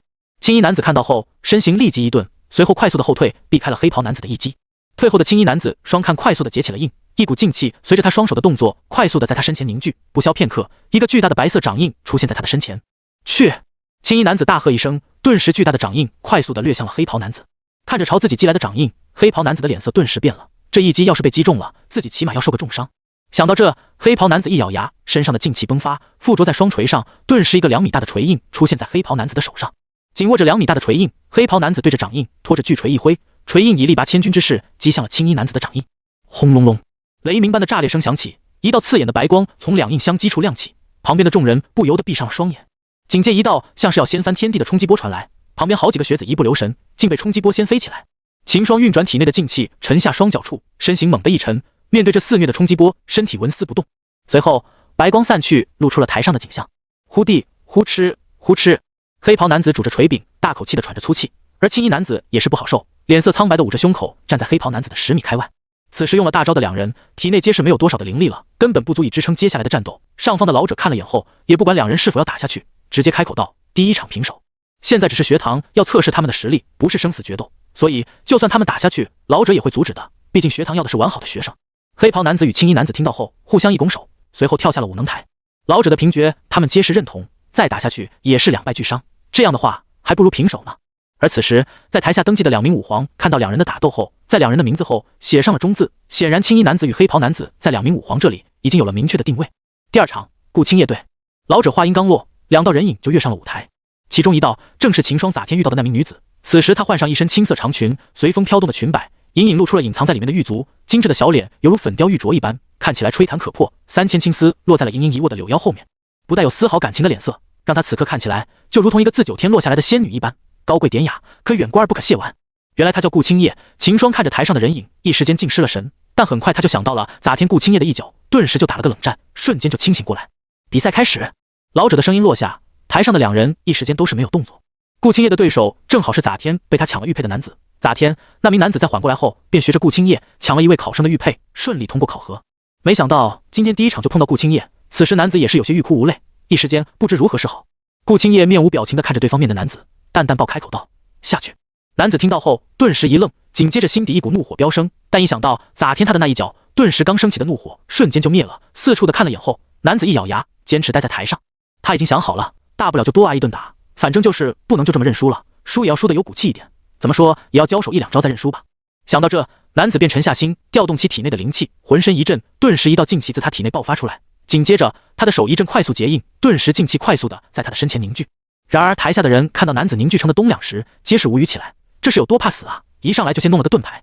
没过多久，一个巨大的盾牌立在了男子身前。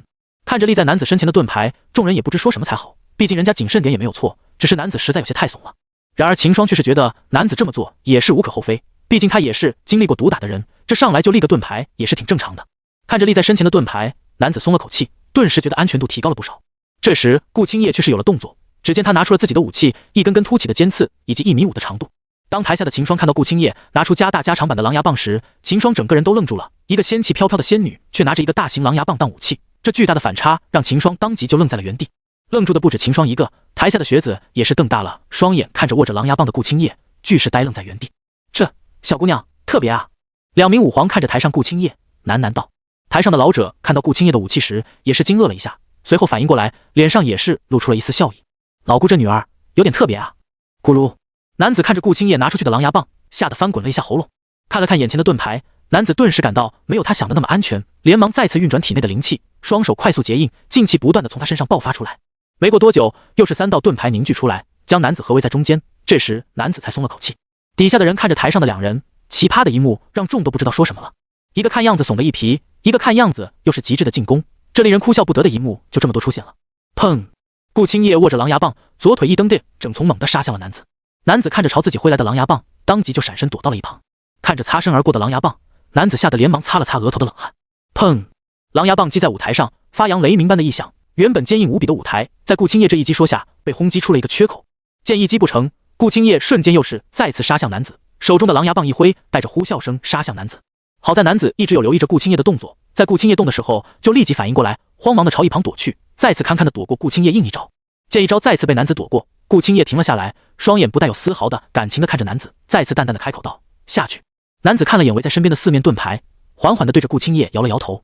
顾青叶见状也不再留手了，一道劲气倏地从他身上迸发而出，瞬间覆盖在了狼牙棒上。顿时，一道覆盖了整个舞台的狼牙棒虚影出现，一路顺着柄手缩小，让顾青叶握在手上。看着那个覆盖在舞台上空的狼牙棒虚影，男子不由得吞了吞口水，随即双看快速的结印，不消片刻，一个5米大的盾牌立在了男子身前。顾青叶看着男子的动作，知道他是不会自己下台认输的了，当即不再犹豫，握着狼牙棒的右手一挥，顿时覆盖在舞台上空的狼牙棒虚影瞬间就朝男子打去。这下男子却是没得逃了，毕竟这个虚影把整个舞台都覆盖住了。看着压下的巨影，男子一咬牙，把5个盾牌立在了身前，挡向顾青叶的狼牙棒。砰！狼牙棒巨影击在男子的最大的盾牌上，狼牙棒向下压的动作一顿，被盾牌挡在了上方。男子看到后心里一喜，以为自己成功挡住了。然而仅过了不到片刻，盾牌就开始出现了变化，咔嚓，盾牌上出现了一道裂纹，紧接着噼里啪啦，5米大的劲气盾牌瞬间变得粉碎。男子的脸色当即一变，但看到立在身前的4块盾牌后，也是安了安心。随后，男子一咬牙，身上全部的劲气迸发而出，涌向了身前的4个盾牌。随着男子的劲气涌入，4人盾牌瞬间变大了1倍，将男子罩在后面。砰！狼牙棒再次击中了一丛盾牌，这次盾牌就没有刚才坚持这么久了，直到不到片隙，盾牌就开始崩碎了。紧接着，剩下时的盾牌犹如多米诺骨牌效应一样，纷纷被狼牙棒击得稀碎。就在最后一丛盾就要破碎时，男子立即慌乱的大惊道：“我认输！”台上的老者听到后，伸手虚空一抓，瞬间把男子抓到了舞台上方。轰隆隆，犹如惊雷炸裂在眼前一般。狼牙棒的虚影砸在舞台上，整个舞台连带着旁边的广场猛地一震，瞬间整个舞台破碎开来，分成了10几块裂开。只顾青叶站在的那块舞台是稍微完好点，看着已经碎开的舞台，底下的人皆是惊得瞪大了双眼。好强！旁边的人咽了咽口水，喃喃地道。被老者抓在上空的男子心有余悸地看着爆裂开来的舞台，脸上充满了惊骇之色。刚才他在晚点认输的，最后就算老者把自己救出来了，也要受到重伤。咕噜！男子看着顾青叶的眼神中充满了惧怕，翻滚了下喉咙后，男子对老者拱手道：“多谢前辈出手相救。”老者听了，摆了摆手，示意无妨。顾青叶上！老者说完后，便把男子放到了舞台边上，随后看着被打得4分5裂的舞台，摇头苦笑。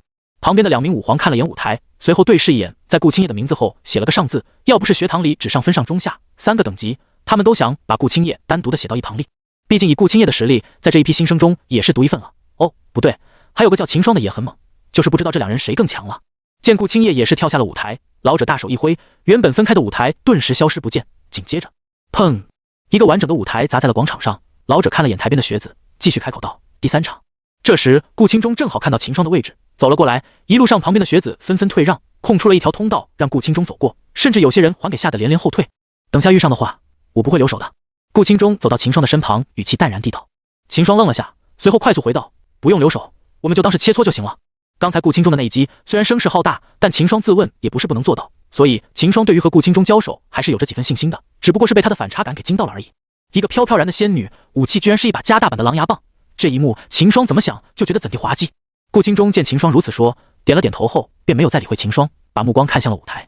这时广场上的人也是慢慢的开始多了起来，都是青云学堂内的学子，得知新生大赛的消息后跑了过来凑热闹的。在得知前面有人把舞台打碎后，看着顾青叶，他目光也是变得惊讶起来。作为学堂的老生，他们自问也做不到这点，怎么如今一个新生女子就把舞台给毁了？同时也有人把顾青叶给认了出来，看向顾青叶的双眼中瞳孔一缩，是他怎么来青云学堂了？感受到众人频繁看向自己的目光，但顾青叶也没有什么动作，而是看着舞台上的战斗，没有理会这些人的目光。没过多久，台上就经历了10几场的打斗，不过后面的打斗可就没有顾青叶时的精彩了，基本上都是互相探，随后在打的差不多时就会有人认输，毕竟只是一个分班比赛，只要让2名武皇看到自己的实力就好了，没有必要的去拼死拼活的。随着台上的一场战斗落下帷幕，老者在宣布了胜者后，对着台下的众人道：“第19场，秦霜对王宇。”秦霜听到轮到自己了，在老者说完后，纵身一跃，来到了舞台上。秦霜的对手正是咋天那名浴血男子。从王宇的眼神中，秦霜看到了狼性，一匹孤狼。当然能从这么多人中杀出重围，把玉佩交给人影，完成试炼，王宇也不什么简单的人物。他是大玉丞相的私生子，也正因为身份问题，丞相府并没有给了他太大的帮助，反而因为他的身份，而王宇能走到今天，靠的就是他自己。比赛开始，老者对着两人道：“砰！”秦霜拿出破晓，拖在了舞台上，脸色凝重地看着对面的王宇。他知道，像王宇这种人是不会轻易的认输的。咋天，即使面对着10几个修为与王宇同等的人，王宇也是没有放弃，反而是杀出了一条血路。秦霜并不觉得仅靠自己一个人可以让王宇退缩。见秦霜拿出了武器，王宇也是缓缓地拔出了自己的长剑，斜指地面，气氛顿时变得弩拔弓张起来。两道莫名的气息出现在了舞台，那是秦霜与王宇的意在碰撞。此时，方明几人正好赶到了广场，来到舞台旁边。方明几人顿时看到了站在台上的秦霜与王宇。是秦兄，我们刚好赶上了。方明对着旁边的小风几人道。随即几人把目光看向了台，看着王宇熟悉的脸庞，方明顿时叫了起来道：“那不是王宇吗？”王宇。听方明所说，小风也是看清楚了秦霜的对手，正是王宇。这下好了，没想到王兄和秦兄撞一块去了。不过还好，真实的分班是不怎么看排名，不然王兄就麻烦了。方明看着台上的王宇叹了口气道：“王宇同样是他们几个的好友，不过这几天他们才刚从玄龙巢回来，所以还没来得及告诉他。现在他们才知道，王宇也是通过了青云学堂的考试，成为青云学堂的学子了。”砰！秦霜率先动手了，身形一闪，瞬间就来到了王宇的身旁，手中的破晓带着千钧之势朝王宇劈下。王宇早有准备，自是不可能让秦霜就这么击中的了，瞬间就朝一泽躲开了秦霜这一击。带着劲气劈下的破晓击在了舞台上，顿时原本平滑光净的舞台瞬间就多出了个5米大坑。王宇看着秦霜一击的威力，惊得瞳孔一缩，这一击他要是被击中了，不死也要落个重伤。知道不还击的话，自己可能就只能认输了。王宇自是不愿就如此落败，立即调动了体内的灵力，白色的劲的顿时从他身上爆发出来，一道劲气附着在了王宇的长剑上，顿时一把剑影出现在了长剑外围，将长剑囊括其中。巨大的剑影被王宇握在手上，猛地朝秦霜一刺。看着王宇击来的剑尖，秦霜不慌不忙地用破晓一挡，挑开了王宇的剑影，同时使出了自己的绝技破龙斩。瞬间，一前一后两个秦霜的身影将王宇合围在中间。底下的人看了，顿时惊异地看着台上秦霜的动作，眼中带着不可置信之色，惊叫起来：“怎么回事？为什么会有2道身影的？应该是某种武技之类的，看下威力怎么样吧，希望不是外强中干。”而当方明几人看到秦霜用出这招时，便知道王宇败局已定了。秦霜这招的威力，他们也是亲眼见过的，在楼船上时，仅靠这一招就把一名实力比肩武王的水匪给灭杀了。眼下王宇的修为也仅是武灵中期，根本挡不住秦霜这招。而舞台上方的老者在看到秦霜分为2道身影时，便脸色凝重地盯着王宇。他从秦霜这招中感觉到了一丝的天地之力，就算仅有一丝，也不是王宇所能抵挡得住的。这时，2道秦霜的身影动了，只见2道白色的劲气迅速把在秦霜的破晓上凝聚，转眼间破晓上就附着了一层散发着恐怖气息的刀气。看着一前一后2个秦霜的动作，王宇也是慌了起来，一时间不知如何抵挡。就在这时，秦霜大喝一声，手中的破晓瞬时一挥，破龙斩，2刀带着毁灭气息的刀气杀向王宇，瞬间就离王宇不到1米了。舞台上的老者脸色一变，顿时发出了自身的气息，一个大手瞬间出现在了舞台之上。就在王宇眼看要被刀气击中的千钧一发之际，老者的大手照到了，将王宇护在了中间。轰隆隆，2道刀气击在了巨手上，发出了雷鸣般的轰响，翻江倒海般的气息自冲击处传来，让旁边的众人的身形猛地一沉。感受到刀气爆发的威力，底下的人脸色一白，看着舞台上的秦霜，倒吸了一口冷气。这人从哪里来的？怎会如此之强？有人吞了吞口水，对着旁边的众人发问。不知道，按理说这么强的实力不会默默无名才对。虽然秦霜这一击看起来声势没有顾青叶刚才的大，但仅从老者的动作就可以知道，秦霜这一击没有那么简单。之前的比赛，老者就算要救人，也是出手把人抓到天上，躲开对手的攻击。而面对秦霜这一击，老者竟然都出手了，把王宇护在中间，而不是替他抓走。这说明什么？说明即使是老者这个无极的强者，也没有把握在把王宇抓走的同时保证王宇的安全，所以最好的办法是替王宇挡下秦霜这一击。老者是无极的强者，而秦霜只是一名武灵中期，就算破龙斩的威力巨大，也是不可能击破老者发出的手影的。战斗的余波散出，众人这是看清了舞台上的情况，看清楚的他们又是一惊，愣在了原地。只见老者释放出的手影竟然在一前一后2个地方出现了裂痕，看样子显然是被秦霜的刀气所击出来的。众人震惊的倒吸一口冷气，这可是武无极啊！秦霜这个武灵的招式竟然能在武无极的招式上留下痕迹，太恐怖了！不止下面的学子震惊，上方他老者也是震惊不已。对于秦霜那招的威力，他的感触才是最深的。刚才要不是他反应的快，关键时刻把在中间的那小子护住了，那小子是挡不住这一招的。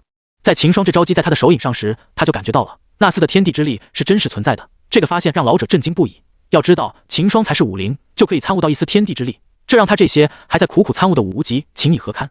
况且秦霜这一击的威力也是不小，就连他发出的手影都被他击出了痕迹，这就很恐怖了。秦霜见老者出手了，便知道结果已出，因而在使出破龙斩之后，他就下手中的动作了，站在原地等待老者宣布。秦霜胜！老者脸色复杂的看了眼下方的秦霜道。说完后，手影一收，露出了护在里面的王宇。此时王宇的脸色已经给刚才的一幕下的苍白，就算被老者的手影护在了里面，他依然是给从外面传来的动静给吓得不轻。同时在里面的他依然受到了一丝冲击，仅是穿透老者手影给到他的冲击，就让王宇受不了了。多谢前辈。王宇对着老者拱手谢道。无妨，你们还是先下去，让我把舞台换了吧。老者摆手道。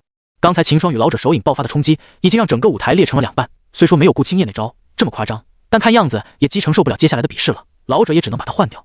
秦霜与王宇听了对视了一眼，随后两人相继的跳下了舞台。老者见两人走后，大手一挥，舞台顿时消失在了众人眼前，紧接着一道黑影自天而降，砰！一座崭新的舞台出现在众人面前。老者看着下方的舞台，却是笑不出来，一座舞台的花费可是不少，加上今天他也只备了6个舞台，按刚才顾青叶与秦霜的破坏程度来算，这6个舞台可能都不够用的，毕竟现在就用了2个，只剩下4个舞台了。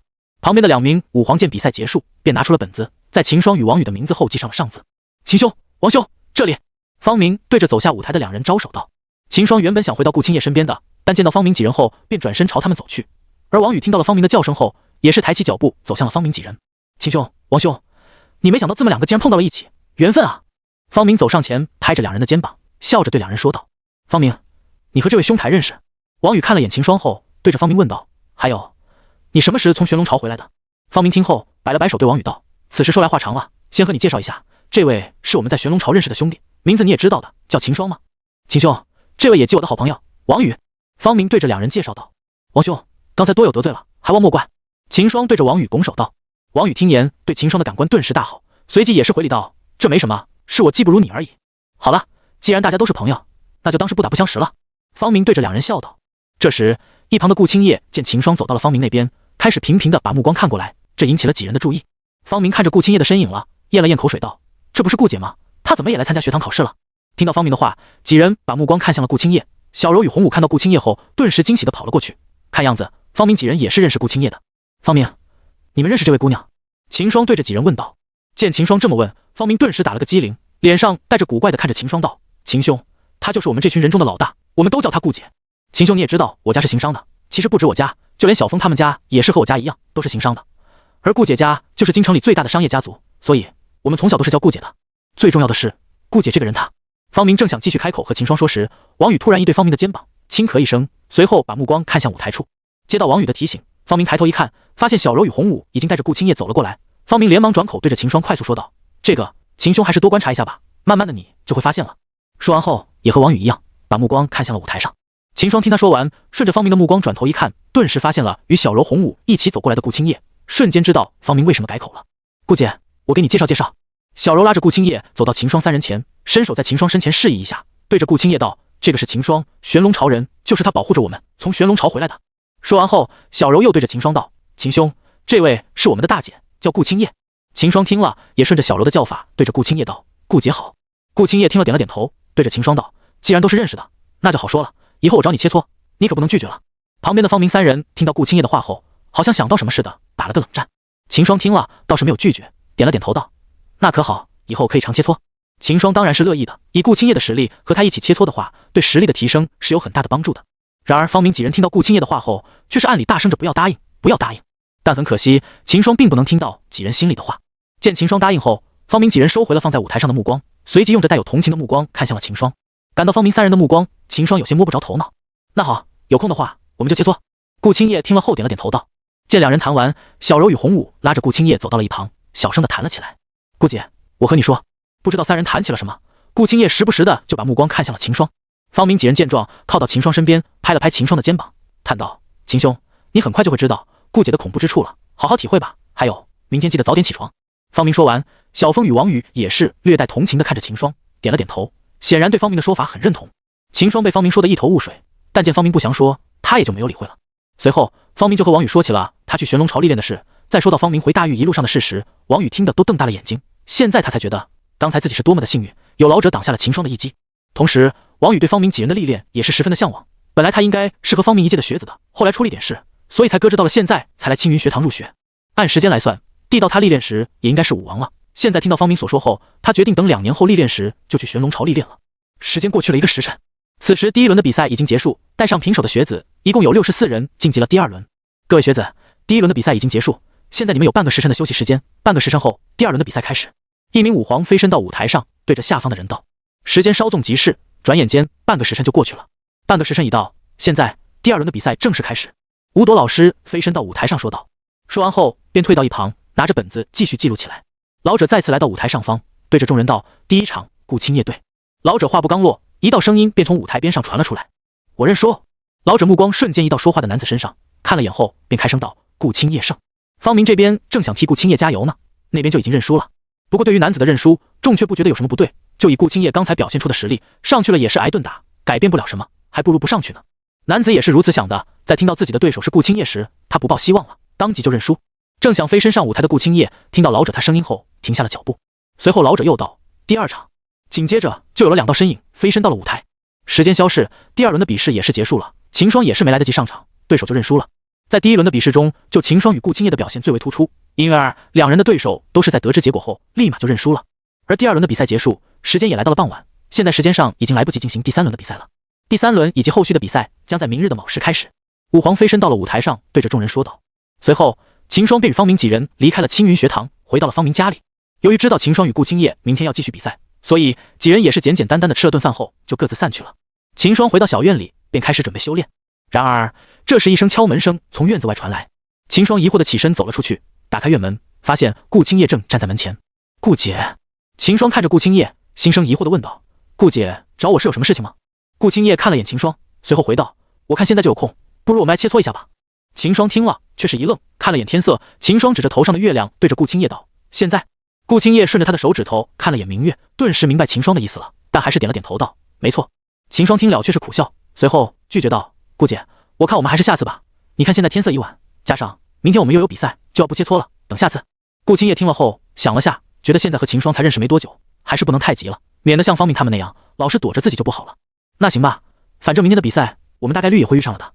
说完后，顾青叶就转身离开了。秦霜看着他的背影，以及白天方明他们同情的眼神，不由得心里一突，一股不好的预感升起。一夜过去，早上，秦霜与方明在吃完早饭后，就立即赶去了青云学堂的广场。等两人来到时，广场上已经有不少的人在等着了，而小风与王宇也是已经来到了广场上。秦兄、方兄，这里。秦霜与方明顺着声音的方向看去，顿时就看到了小风与王宇。走过去后，方明对两人道：“你们挺早的呀。”“没有，我们也是刚到。”小风笑着回道。几人闲聊了会后，没过多久，小柔他们也来到了广场。在小柔他们来到后，广场上的新生也差不多全到了。现在第三轮的比试开始。武皇飞到舞台上对着众道。话音刚落，老者就飞身到了舞台上方。今天剩下的新生也只有32名，秦霜估计最多今天内就可以分出这次大赛的头名了。这次由于人数较少，因而比赛也是加快了许多，场上的对手也是开始用真实的实力了。此时在台上的是一男一女两名新生，使着长剑的女子快速的一道剑气击出，随即跟在剑气的后面快速的接近男子。男子的实力也是不低，看到女子的剑气击来，手中的长棍对着剑气一扫，砰！剑气猛地就被男子的长棍击散，但此时女子也是已经借此接近男子了，手中的长剑寒光一闪，咻！又是一道剑气杀向男子。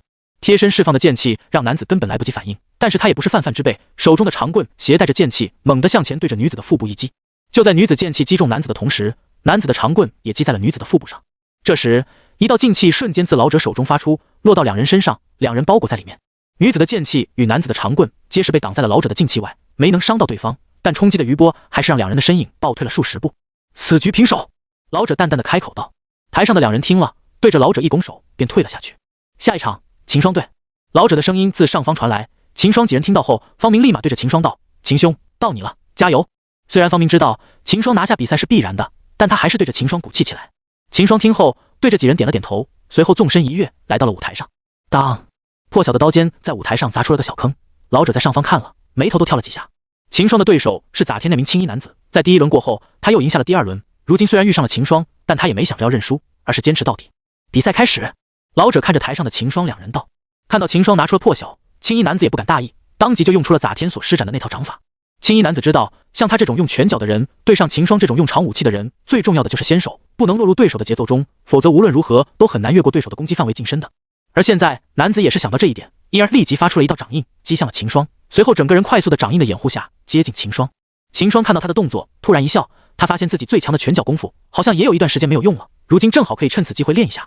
也正好青衣男子是练拳脚的，而且实力还不低，秦霜见猎欣喜，顿时下定了主意。看着近在眼前的掌印，秦霜举着破晓挡在身前，砰！掌印击在破晓上，巨大的冲击力让秦霜的身形顿时向后暴退开来。男子刚才见秦霜居然不躲自己的掌印，居然愣在原地，以为自己的掌印就要得手了呢，没想到秦霜反应过来了，挡下自己的掌印。不过对于掌印被秦霜挡住，男子也不觉得奇怪。本来男子就没想着这道掌印能对秦霜造成多大的威胁，他的目的是快速的接近秦霜，与他贴身打斗，这样才能发挥出自己的优势。然而男子的想法却是落空。秦霜并没有如男子所想的那样用破晓把掌印击散，而是硬抗下了他的掌印。也正因如此，秦霜的身形暴退，反而让男子一时间接近不了了。男子见状，只好停下脚步。如今秦霜已经反应过来了，自己再接近过去，反而会有危险眼前，最好的选择反而是先离开秦霜的攻击范围，然后再寻找机会。要是秦霜用的是剑或者其他一些短点的兵器，男子此时肯定是不再犹豫的冲上去。可秦霜的破晓却是有2米长，加上劲气的附着，只要接近了秦霜1米到3米外的范围，男子都是觉得不安全的。而秦霜在后退了数十步后，站稳了身形，看到了停在原地的男子。秦霜那里不知道他在顾虑什么，这样的顾虑，秦霜在南群大比的时候就清楚的感受过，所以秦霜才会买了破晓。哦，不对，是柳若买的。看了眼对面的青衣男子，秦霜拿起了破晓。男子看到秦霜的动作，以为秦霜要出招了，顿时警惕起来。但秦霜接下来的动作却是让他愣住了。噗！秦霜握着破晓往舞台上一插，破晓的半截刀身顿时没入了舞台中。他是要干嘛？不禁青衣男子疑惑，底下观赛的人也是不解了。咋天秦霜的比赛，他们也是有看到的，如今他却把武器放下，难道是要放弃武器和对手比拳脚？这些人瞬间就想到了秦霜的意图。秦兄他的拳脚功夫如何？王宇对着方明几人问道。方明听了后，回忆起与秦霜相识以来一路上的事，顿时想到了在楼船上时秦霜用出的那一掌。虽然只是一掌，但那惊人的威力让方明至今都印象深刻。好像挺强的。方明点头回道。听方明这么一说，王宇与顾青叶对秦霜的拳脚功夫顿时变得好奇起来。而台上的青衣男子也是想到了秦霜想干什么，心里当即大喜。要是秦霜一直用刀和他打的话，他自认不是对手的，毕竟咋天那一招他也是有看到了的，换他来也是只有让老者保护的份。但现在秦霜却是放弃用武器，选择和自己比拳脚了，这让青衣男子的信心大增。老者看了秦霜的动作后，除了心疼了一下舞台后，看向秦霜的眼光也变得凝重起来。他可是知道秦霜的信息的，玄龙朝的大比中，握说秦霜就是靠在拳脚功夫取得了胜利的。这么说的话，秦霜最强的就不是用刀了，而是他自身的拳脚了。想到这，老者也是小心起来，他怕一个不注意就来不及救人了。将破晓插入舞台后，秦霜活动了下手脚，随后将目光放在了对面的青衣男子身上。而此时的青衣男子则是目光兴奋地看着秦霜，他不觉得放弃武器的秦霜在拳脚上能比得上自己，怎么可能有人会在刀法如此精湛的情况下还把拳脚练得十分精通的？这样的人，青衣男子还没有见过呢。青衣男子看着对面的秦霜，目光闪烁了一下后，瞬间决定了下来，他要主动出击，用上拳脚的话，他可是丝毫不惧秦霜的。双手快速结印，一道掌印瞬间从青衣男子手中发出，快速地掠向了秦霜。而青衣男子也是快速地闪身靠近秦霜。秦霜看到男子的动作后，也是不敢小看他，当即就调动了体内的灵气，用出了惊云掌。嘣！一道压抑的气息自秦霜体内爆发。秦霜看着飞向自己的掌印，不带有丝毫的犹豫，一掌击出。轰！秦霜的掌气击上青衣男子的掌印后，后者瞬间就被击散开了，同时一道冲击波从两人的相击处向外扩散，朝四方肆虐而去。青衣男子看着秦霜的动作，顿时脸色一变。他刚才的掌印可是用了自己的6分实力的，竟然就这样被打散了。看秦霜的样子，好像还很轻松的样子。不会吧？不会真的有人同时精炼刀法与拳脚吧？青衣男子心里顿时慌了起来，看向秦霜的目光也变得惊疑不定了。但他的动刃座却是没有停下，依然全速奔向秦霜。眨眼间，他就来到了秦霜面前。看着杀向自己的青衣男子，秦霜双手一动，顿时身形迎了上去的同时，双手向前一送，瞬间一道掌印快速的杀向了青衣男子。青衣男子自然是看到了秦霜的动作，但无奈此时他与秦霜已是非常的近了，只能激起护体劲气挡在身前，同时手掌对着秦霜杀来的掌印一击而去。砰！秦霜的掌印瞬间就击破了青衣男子的护体劲气，带着破空声击在了青衣男子向前的右手。青衣男子还是太小看秦霜的这道掌印了，虽然他的一掌最后把秦霜的掌印击散了，但是那股冲击力还是传到了他的身上。青衣男子的身形顿时暴退，同时脸上也是涨起了红色，显然刚才的那一击他虽然挡下了，但还是让他不好受。调动劲气灌在双脚上，轻生男子的身形缓缓地停了下来。站定身子后，青衣男子脸色浮起了震惊之色，同时心里翻起了惊涛骇浪。这人的拳脚还在自己之上。青年通过刚才的一击，顿时知道了秦霜的实力。这时他也不敢对秦霜有任何小看了，稳了稳气息后，目光凝重地看着秦霜。而底下看到这一幕的人群也是愣在了原地。这人怎会如此之强？不仅刀法强劲，就连拳脚也是顶尖的，太强了！看样子别说新生了，就算是已经入学3年的学长学姐们，也不会是他的对手了。这次的新生的大赛，我看头名大概率是在他与顾青叶2人中分出了。你说他有希望战胜顾青叶？这不可能吧？不是会战胜，而是有可能。不过我觉得应该是顾青叶要强些了。而看到秦霜这一击的方明几人也是有些震惊了。秦霜的拳脚，方明虽然在楼船的那次就已经见识到了，但现在看到的话，还是给震惊到了。好强！王宇看着秦霜这一击，瞪大着眼睛道。方明听到王宇的话，当即反应过来，拍着王宇的肩膀道：“这算什么？秦兄还有一招没有使出来，那招才是真的强，把一个武王实力的水匪都给灭了。”方明说这话时，脸上露出了得意之色，仿佛用出那一招的是他自己一样。王宇看着他的脸色，眼睛瞥着他，语气古怪地道：“你有什么好得意的？连我你都打不过。”方明听到后，脸色一滞，顿时对着王宇胸口一捶，笑骂道：“那又怎样？你还不是要叫我师兄？”王宇被他说的一愕，这下他没得反驳。按理来说，晚入学的他的确要叫方明师兄。想到这，王宇也不想和他谈了，转头看向舞台。两人没发现的是，身后与小柔站在一起的顾青叶听到方明所说后，波澜不惊的脸上看着武能台上的秦霜，居然露出了一丝兴奋之色。而台上秦霜与青年男子缠斗了数十招后，可是过足了瘾，在一招挡下青衣男子的掌印后，秦霜闪身后撤到数十步外。青衣男子见了，也是很有默契的闪身退后。对视一眼后，两人双手同时有了动作。只见青衣男子双手快速结印，与此同时，身上的劲气快速的朝他的身前凝聚而去。不一会，一道掌印的轮廓就出现在了他的身前。而秦霜这边也是如此，全力运转元精，秦霜把体内的灵气快速的调动起来。砰！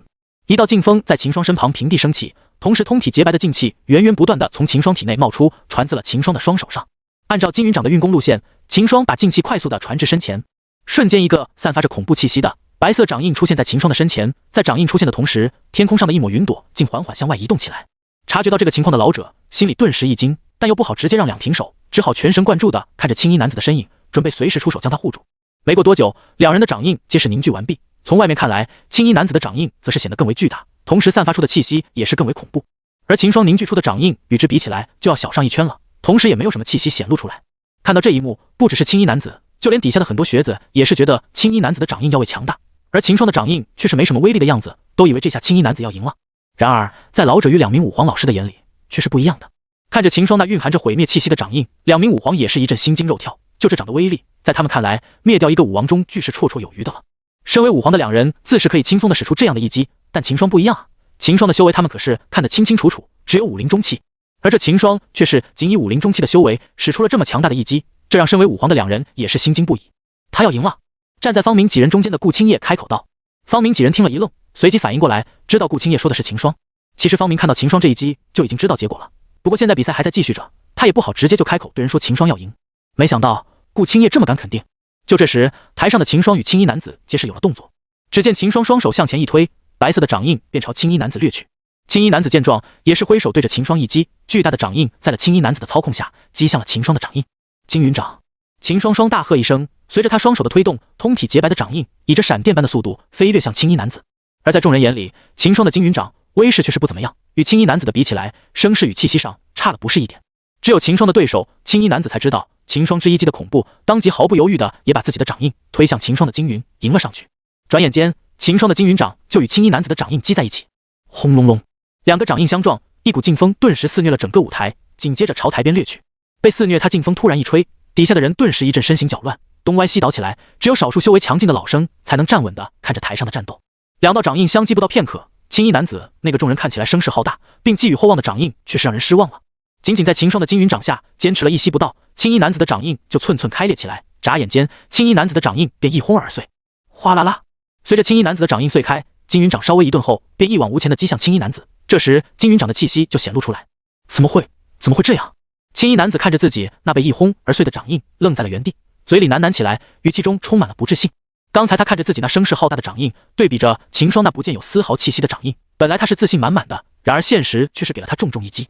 看似威力巨大的掌印，在秦霜那不露痕迹的金云掌面前，却是不堪一击，瞬间就给击破了。而此时青衣男子体内已是没有了一丝的灵力，原本溢满灵气的丹田，在他凝聚出巨大的掌印后，瞬间变得如同干涸的鱼塘一样，现在的他是一滴也没有了。但金云掌可不会因为他没有反抗就停下来，在击破了青衣男子的掌印后，秦霜的金云掌犹如无人之境，一路掠向了青衣男子。感受到秦霜金云掌上散发毁天灭地的气息，青衣男子的脚忍不住的抖了起来，脸色惊骇的看着杀自己的金云掌。转眼间，金云掌就掠到了青衣男子的身前，眼看着就要击在了青衣男子身上。就在这千钧一发之际，舞台上的老者出手了。只见他随手一虚空一抓，瞬间把青衣男子抓离了舞台，同时左手发出了一道剑气，咻的一下向舞台上掠去，眨眼间就击在了秦霜的金云掌上。轰隆，犹如暴雨夜里的炸雷一般的声音响起，被老者的剑气击中，秦霜的金云掌轰然爆开，一道飓风席卷了整个舞台。感受到扑面而来的飓风，秦霜立即把劲气灌注在双脚上，身形一沉，面对着这犹如18级台风一般的飓风，依然是不为所动。随着飓风升起，一道炸裂声紧接着传入众人手里，耳朵猛地一轰鸣，众人只感觉到眼前一白，顿时闭上了眼睛，失去了对舞台的景象。良久，白台散去，众人睁开双眼，看着舞台上的景象，不由得瞪大了双眼。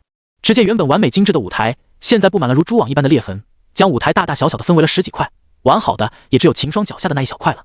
看着残破不堪的舞台，想到老者挡下秦霜那一击的动静，众人心里翻起了惊伏骇浪。如此强大的气声，竟然是一名武灵造成的。想到刚才自己还以为秦霜他的掌印没有青衣男子的强，众人心里又是一阵羞愧与后怕，同时也是十分的庆幸，还好自己遇上不是秦霜。被老者抓到天空中的青衣男子脸色苍白的看着下方的舞台，惊魂未定，看着站在舞台边上的秦霜，青衣男子也是不由得庆幸起来，还好这只是比斗，要是生死打斗，青衣男子对自己的结果简单是不敢想象。而老者看着下方4分5裂的舞台，心里暗道，果然又得换个舞台了。随即对着下方的秦霜与众人道，秦霜胜。轰！话音一落了，广场上的人顿时哗然，这时他们才从刚才的震惊中缓了过来，看到秦霜的实力如此之强，顿时叫得讨论起来。这人断不是我们大域的人，不然不会如此的默默无闻。没错，像顾小姐我们都知道，唯有这个新冒出来的秦霜，我们对她是一概不通，想来也不会是我们大域的人。如此之强，为何要跑到我们大域来，在他自己的本地好好修炼不好吗？可能是来我们这里历练的吧，像学堂不就是每年都让学子出去历练1年吗？别的地方也是弟子过来，我们大域历练也是不无可能。这些的猜测有些已经离真相很近了，有些又是天差地别，但这也表明秦霜此时已经紧打出了名堂，众人也起了对秦霜的探究之心。听到老者的宣布，秦霜走回到破晓旁边，轻轻一把，顿时破晓嗤的一下，随后将他收回戒指内，对着天上的老者拱了拱手后，秦霜跳下舞台，回到了方明几人身边。秦兄，太厉害了，你的拳脚还要在你的刀法之上啊！方明走上前迎道。而此时舞台上方，老者大手一挥，顿时4分5裂的舞台瞬间消失，随即砰的一声，一道黑影自天而降，落在了空地，一座崭新的舞台坐落于广场上。老者把青衣男子放在舞台上，让他回去。他与秦霜这场战斗也是让老者足足过了一把眼瘾。虽然舞台再次被秦霜击碎，老者是有些心疼，但相比起这场战斗的本身，老者虽然有些心疼，但一想到秦霜与青衣男子都是学堂的学子，老者却是觉得没什么大不了的了。多谢前辈出手相救。青衣男子落下舞台后，对着老者拱手行礼道：“不必忌讳，且退下吧。”老者对着青衣男子摆了摆手道。而秦霜这边在听到方明的话后，秦霜笑道：“我一直以来都是拳脚最强的，只不过之前一直没有遇到过合适的对手，刚才也是见猎欣喜之下才用出来的。”听到秦霜凡尔赛的话语，方明几人一时竟不知如何回答。没遇到合适的对手，见猎欣喜。方明几人面色带着幽怨的看着秦霜，要不是真的打不过秦霜，他们都想让秦霜尝一下厉害了。倒是一旁的顾青叶脸色上带着兴奋的看着秦霜道：“我的拳脚功夫也还可以，以我们可以常切磋。”秦霜听了也是点了点头道：“这倒是可以，等这次比赛过后再说吧。”方明三人听了顿时捂脸，心里不由叹道：“秦兄，这是你自己要往火坑上扑的，怪不得我们不提醒你啊，好自为之，保重了。”秦霜倒是没有留意到三从的表情，反而是秦霜对面的顾青叶看到了三人的动作，给了三人个眼色，有杀气。方明三人顿时一凛，感受到了来自于顾青叶的眼神，几人顿时明白了顾青叶想表达什么意思了。敢坏我好事的话，你们就死定了。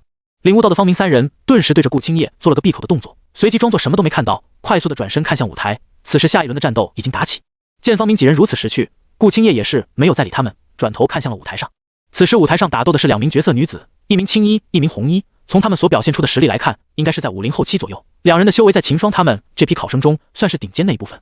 毕竟不是所有人都像秦霜与顾青叶这样能够越着境界战斗，也不是像王宇这样拖了1-2年才来参加入学考试的。因而这些考生的普遍都是在50前期与50中期，而眼前因2名女子却是50后期，这就说明了一点，这2名女子的天赋要比大多的考试要高。虽说修为并不能全部代表着实力，但没有修为的话，实力也成了空谈。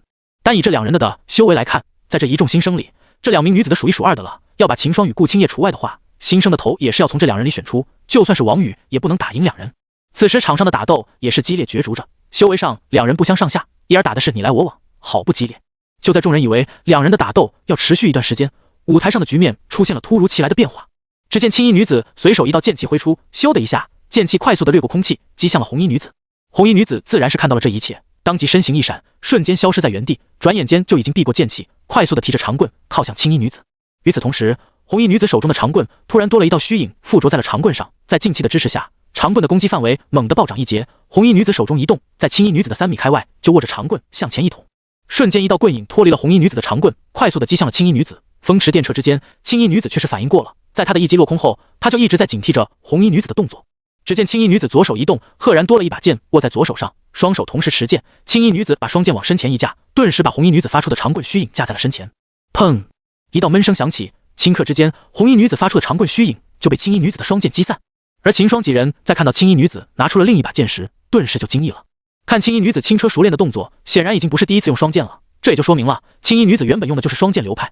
这还是秦霜第一次遇到用双剑的人，必双剑流练起来难度极大，要同时兼顾着双把剑，看似威力强大，但要是没有练好的话，却是容易伤人伤己。而且没有熟练的双剑流，在其他人眼里是漏洞百出的，因而很少有人愿意花那个时间去练双剑流。有那个时间，不如只精一剑，这样的话还会空出不少时间去练一下拳脚。双剑流，方明的声音响起，随后惊叫道：“莫不是南海那边的那个？”听到方明的声音，秦霜转头看向他，眼中带着疑惑。见秦霜看向自己，方明才想起秦霜不知道大玉的事情，连忙解释道：“我说的是我们大玉南海群的公孙家，他们就是以双剑流而闻名的。”秦霜听了点了点头，没想到大玉内竟然还有着这种家族，不过能以双剑流而闻名，想来在双剑的使用上是有着独到的见解的。这么说，上面这位是你所说的公孙家的子弟？秦霜对着方明问道。方明听了，想了下后回道：“应该是8、9不离十了。除了公孙家，我还想不到在大域内还有谁的双剑能使得如此精炼。”方明看着舞台上双剑使得飘逸灵活的青衣女子，顿时更加确定了。枪！台上两人的武器相击，一阵金戈之声响起，两人一触即分，随后相继的后退了数十步。青衣女子的双剑使得太精炼，让红衣女一时间没有好的方法去应对，只能被动的防御着青衣女子的进攻。而在使出双剑了后，青衣女子的攻势变得凌厉起来，频频的逼向红衣女子。招架不住的红衣女子只好被动的向后撤，不到片刻，她便被逼到了舞台边缘。眼见着已经没有了退路，红衣女子一咬牙，浑身的劲气猛地一爆发，顿时平地升起一道强风。与此同时，红衣女子手中的长棍对着青衣女子一扫，棍锋携带着劲气，朝着青衣女子呼啸而去。看到红女子这强力一击，青衣女子脸色也是稍微一变，随后闪身躲开，同时后撤了几步，避免给了红衣女子反击的机会。见青衣女子闪开，红衣女子心里一喜，她的目的达到了。顿时，没有青衣女子紧逼的红衣女子把长棍放在身前一立，调动体内的灵力，快速的把劲气凝聚在长棍上面。瞬息间，一道擎天大柱出现在了众人眼前。与其说它是擎天大柱，不如说它就是长棍的 N 倍版，由劲气汇聚而成的长棍 N 倍版。看着眼前的长棍虚影，青衣女子的脸色一变，顿时知道自己上当了，当即反应过来，快速的调动体内的灵力，将劲气汇聚在手中的长剑上。轰！一道气息猛然在青衣女子身上爆发，随后源源不断的劲气快速的汇在了她双手的长剑上。瞬息间，两把长剑的虚影带着恐怖的气息出现在了舞台上方。感到两入招式息放出的恐怖威压，底下的众人脸色一变，随即纷纷调动了自己体内的灵气，运转起功法来抵抗这股压力。与之前秦霜的掌印不同，这两人的招式完全就没有压制着气息，因而让广场上的人都是感受到了压力。而秦那场所用出的金云掌，已经是把气息完全内敛住的。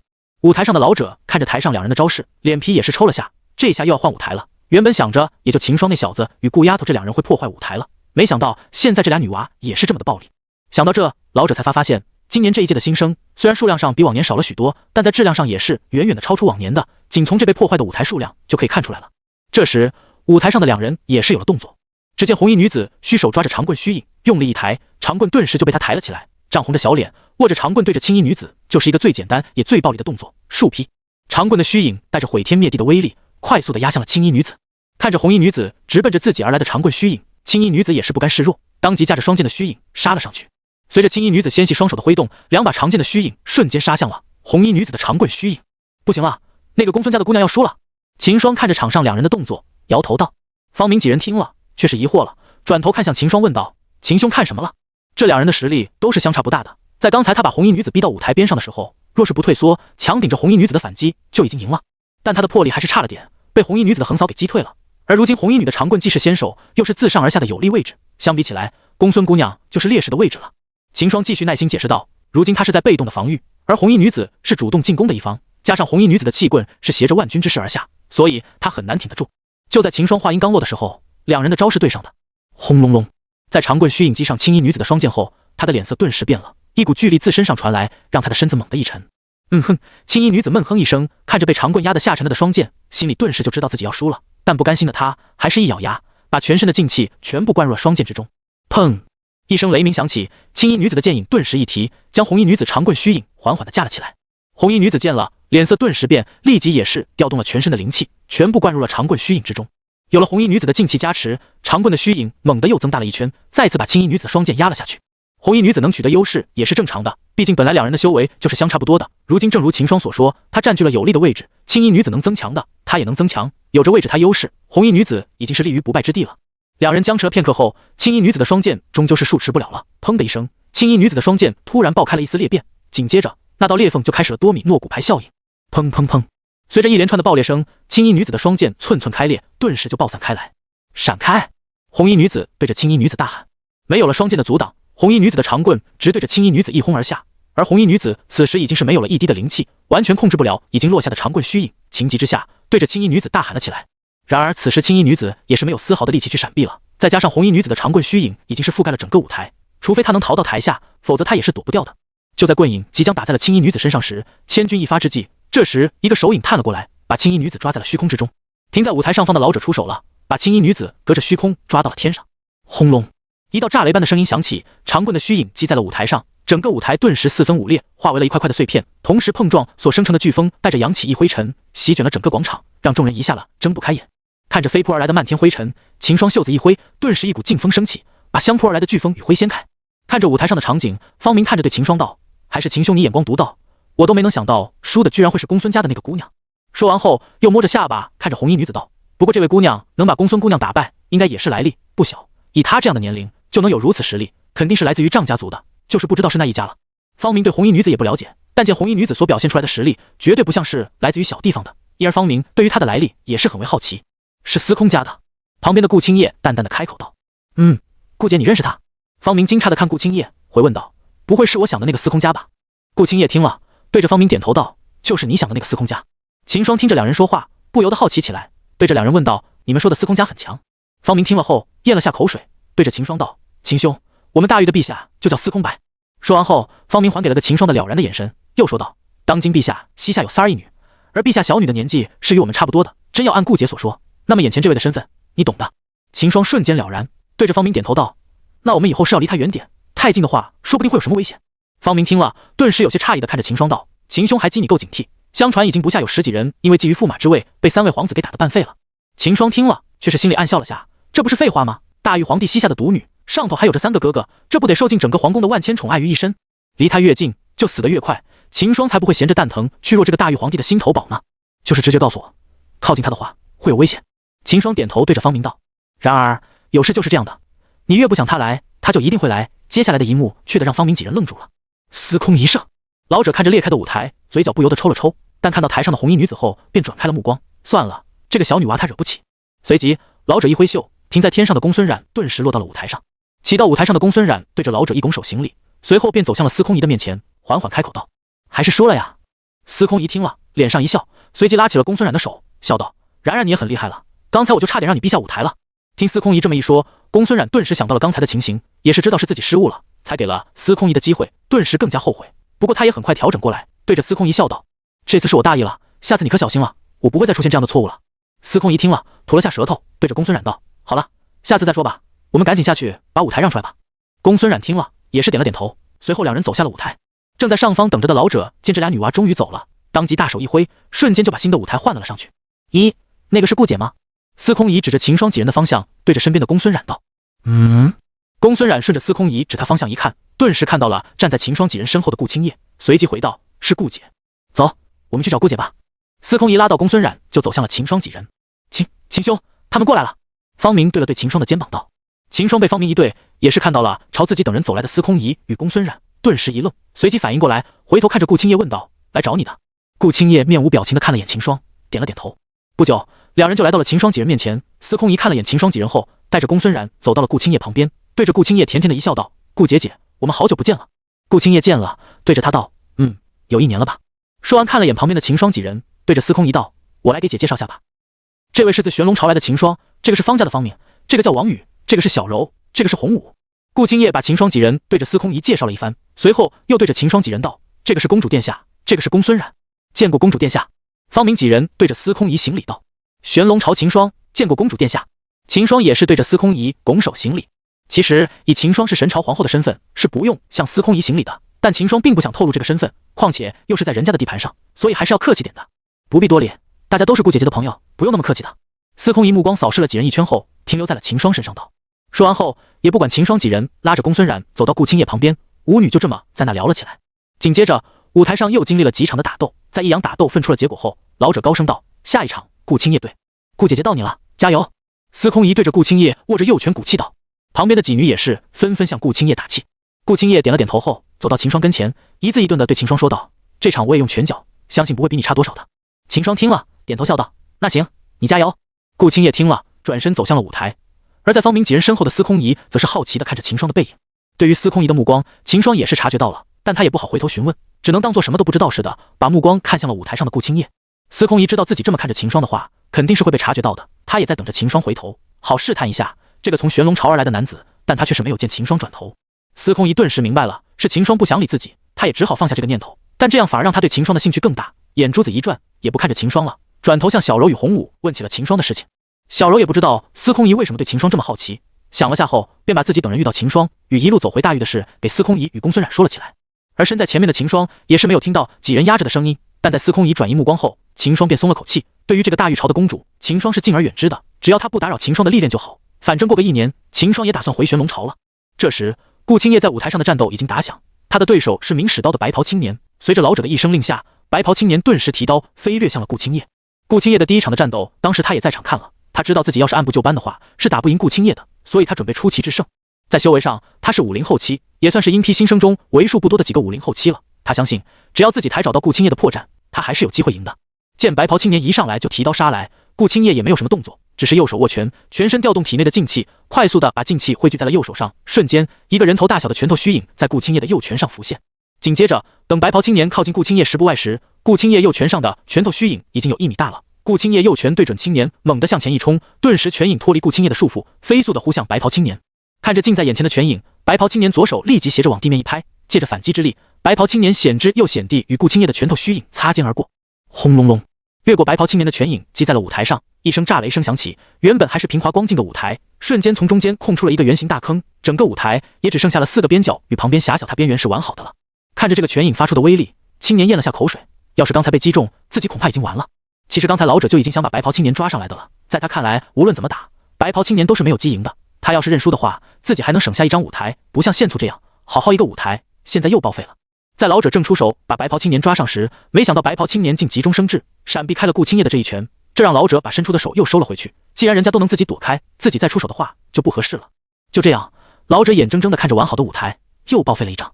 旁的秦霜几人看到硬一幕，也是不知道如何开口是好。顾青叶实在是太暴力了，一上来就景大招，这让秦霜也是懵了。反而是后面的几女见了后，立即欢呼雀跃起来了。而台上白袍青年的心情就还怎么好了，看着身后的大坑，想到与自己擦肩而过的拳影，一股劫后余生的人感觉由心底升起。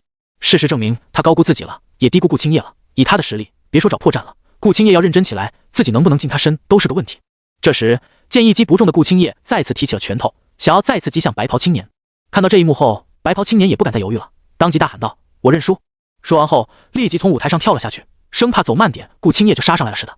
顾青叶见状，只好停下手，有些可惜的看了眼离去的白袍青年。他还想着拿他来表现一下自己的拳脚实力，好让秦霜见识到，后面约他切磋也方便点。没想到刚上来时还是气势汹汹的白袍青年，在自己出了一招后便给吓到了，陷入多跑了。他也只能作罢，还过有了先前那一拳的表现，也不算大差吧。舞台上方的老者看着跑掉的白袍青年，也是差点忍不住了。这两人就交手了一招便结束了，偏偏这一招也把好好的一个舞台给废了。还过老者也没办法，只好高声回道：“顾青叶胜。”顾青叶听到后，对着老者一拱手，便离开了舞台。看着顾青叶离开的背影，老者嘴角抽了抽，又开始了之前的动作，大手一挥，一个崭新的舞台把先前破烂的舞台替换掉了。跳下舞台，顾青叶回到了几人旁边。这时他听到了正与小柔私语的司空仪与公孙冉。你们在谈什么？顾青叶看着两人问道。由于一直与小柔谈事情，司空仪都没留意到顾青叶的比赛已经结束了。见顾青叶回来，立即惊地道：“顾姐姐，你赢了。”顾青叶听了，点了点头道：“赢了。果然，看来这次比试的头名是顾姐姐你的了。”司空仪叹道。司空仪咋天没有看到秦霜的比赛，刚才的他倒是看到了，但是他觉得单以那种程度的话，顾青叶也是没有问题的。虽说在小柔口中听到了秦霜的战绩，但司空仪却是觉得小柔是有夸大的成分的。不一定的。顾青叶听到后，把目光放在了前面的秦霜身上，摇了摇头道。见顾青叶自己也不敢确定，司空仪也是半信半疑起来，看向秦霜的目光也畸变了几分，带有了凝重之色。或许小柔说的是真的。一想到秦霜连武王都能硬碰而赢，以50前期的修为，竟把武王中期打跑了，司空仪觉得这就很离谱。转眼间，时间过去一个时辰。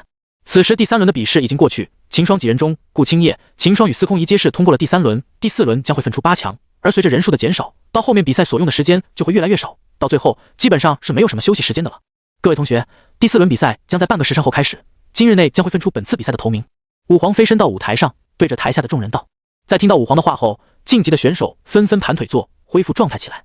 毕竟接下来的比赛开始的话，就是紧凑的连续比赛了，像打8场就分出了8强，而8场比赛也用不了多少时间。总的来说，只要开始了比赛，他们也只有在别人上场后，才有那么一点时间来调整状态了。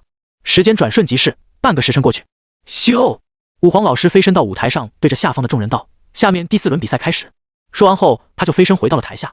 而与同时，老者也飞身到了舞台上空，对着下方的众人道：“第4轮第1场，司空一队，到我了。听到自己的名字后，司空一顿时站起身来，对着秦霜几人道：“那我就先上去了。”秦霜几人听了，点了点头，皆是对着他打气道：“加油！”见众人的鼓气，司空一点了点头，扬了扬右手后，随即纵身一跃，来到了舞台上。司空一的对手是名黑袍青年，在看到自己的对手是司空一后，青年的脸顿时苦了起来。看着在自己队的司空一，黑袍青年强行露出了一丝笑意，对着司空一示意了一下。比赛开始。老者看着下方的2人，高声道。话音刚落，司空一的身形顿时一闪，瞬间就转移到了黑袍青年身旁，手中的长棍对准青年的腹部，风驰电掣的往前一捅。但能走到这种地步的人，又岂是泛泛之辈？黑袍青年早就已经警惕着司空一的动作了，一侧身闪开了司空一的这一杀招。哼！见一击不中，司空一冷哼一声，随即快速的握着长棍，对着黑袍青年横扫过去。这种程度的攻击，黑袍青年自是再次轻松的躲掉，不过他还是后撤了几步，避免司空一再刺缠上来。这次司空一却是头有在追击上去了，他知道以这程度的招式是无法击败眼前这对手的了。心神一动，司空一的身上顿时冒出了劲气，同时原本黑泽的长棍上也套上了一层白色的劲气，附着在长棍上的劲气隐隐约约的引起了旁边空气的波动。数步外的黑袍青年见了司空一的动作，顿时知道他开始认真起来，也不敢拖大，当即调动了体内的灵气，瞬间一股劲气从他身上迸发，同时快速的附着在了他的武器上。看了眼对面一司空一，黑袍青年一咬牙，率先发动了进攻，右手握剑一扫，顿时一道剑气杀向了司空一，同时青年也是快速的接近司空一。司空一看着杀向自己的剑气，自然是不敢小觑，当即挥动着长棍对准击来的剑气一扫，砰！虚空一阵震荡，紧接着一道狂风自相击处平地升起，迅速的朝四周扩散。黑袍青年发出的剑气在司空一的一击之下轰然散开。然而黑袍青年要的就是这个效果，此时他已经平举起手中的剑，对准了司空一，猛地向前一突。察觉到的司空一顿时脸色大变，但此时他长棍的攻势还没有收回来，对黑袍青年的这一招他却是无法抵抗。无奈之下，司空一只好左脚一蹬地，身子朝一旁躲去。咻的一下，黑袍青年的平刺与司空一擦肩而过，剑没有击中司空一，黑袍青年只好快速的收拾，右手一抖，一道剑气自剑沉处向前一突。与此同时，黑袍青年也是把剑收了回来。噗嗤，黑袍青年发出的剑气瞬间就没入了舞台，顿时舞台上多了个碗口大小的黑洞。而天上的老者对此已是习以为常了，在司空一上台的那一刻，老者就已经有了心理准备了。如今虽然不是司空一造成的破坏，但老者却也没说什么，反正到后面司空一肯定是要破坏，这提前烂了这么一点也不是什么大问题。躲掉的司空一看着被黑袍男子对出的黑袍，脸色也是稍变了下。这一剑要是自己被他击中，那就不死也得重伤了。不行，司空一心中暗想，不能陷入他的节奏中，自己也要主动冲击才行。虽说只要打下去，而司空一又不露出破绽的话，赢的必定是司空一，毕竟两人的修为摆在这里，一个是50中期，一个是50后期，而司空一正是50后期，所以有着修为优势。只要不被黑袍青年找到机会，司空一可以说是立于不败之地的。黑袍青年自然也是知道这点，所以他才主动向司空一发起进攻，企图逼司空一露出破绽。但察觉到这点的司空一也不想和他拖下去了，当即后退数步，随即调动其体内的灵气。砰！一声闷响自司空一的体内响起，紧接着源源不断的劲气就覆盖在了他的长棍上。眨眼间，一道长棍的虚影就被司空一握在了手上。看着眼前将舞台都覆盖了的长棍虚影，黑袍青年不由得咽了下口水，随后立即反应过来了，他也打算去应接司空一这一招。若是刚才能打断司空一的施法还是可以的，但现在司空一已经把长棍的虚影凝聚出来了，现在他也没有信心去接下司空一的这一招。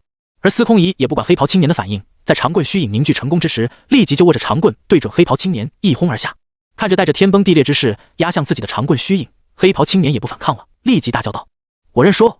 此话一出，天上的老者瞬间就抓住了青年，将他挪到了上方，接着就想出手将司空一的长棍虚影拦，免得击在了舞台上。然而就在老者的手影拦下时，司空一的长棍虚影已经击在了舞台上了。轰隆隆，司空一身前的舞台瞬间就被长棍虚影击得四分五裂，而在老者的手影落下后，撞上了司空一的长棍虚影，顿时一阵更为剧烈的爆炸声响起，犹如雷鸣般的声音震耳欲聋，让场外观赛的学子一阵头晕目眩。等众人恢复过来，再看向舞台时，只见司空一身前的舞台已经化为了飞灰，只有司空一脚下站着的小块舞台是完好的。老者看到这幅场景，脸皮不由得抽了抽，但他也没办法，只怪那小子认输的太晚了，哪怕他早上一丝，他也能拦下司空一的长棍。无奈的把空中的黑袍青年放到地上，老者对着众人高声道：“司空一胜！”听至老者的话后，司空一对着老者一拱手，随后纵身一跃，回到了秦霜几人旁边。怎么样？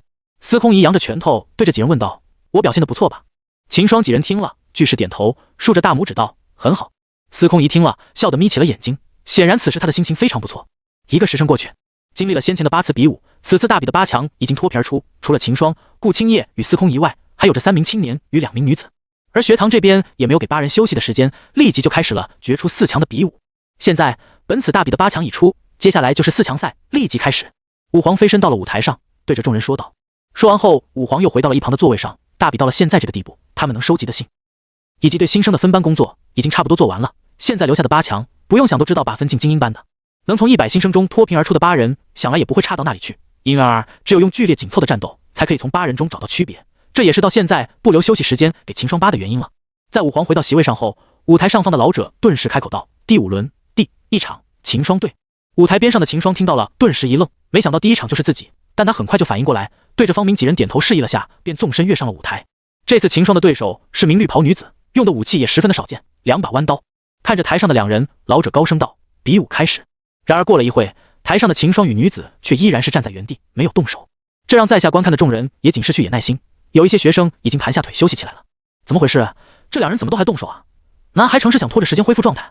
应该不是，他们要真的是想要拖时间的话，学堂还会干看着的，肯定有着什么我们不知道的交锋。就在这时，有个学子发现了不对劲，指着秦霜与女子中间波动的空气，惊叫道：“他们已经打起来，你们看！”众听到了，立即就顺着他的手指方向一看，顿时也是看到了舞台中间剧烈波动的空气。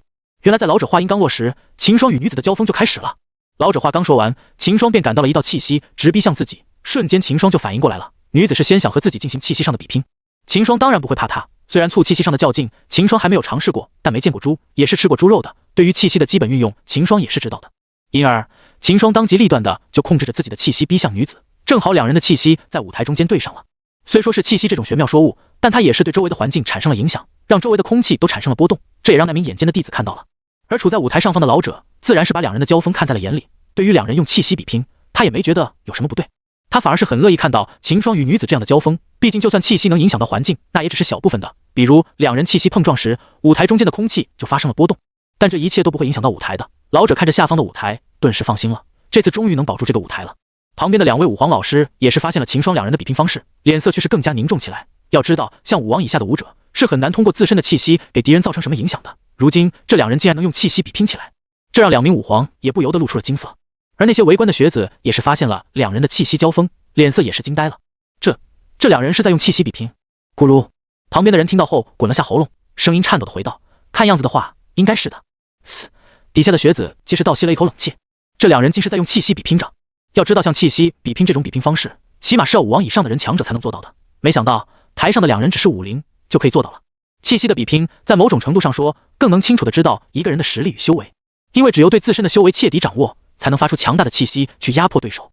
这时，台上秦霜与女子的交锋也是有了变化。随着秦霜气息的步步紧逼，女子的额上也是开始露出了汗珠，脸色也是变得艰难起来。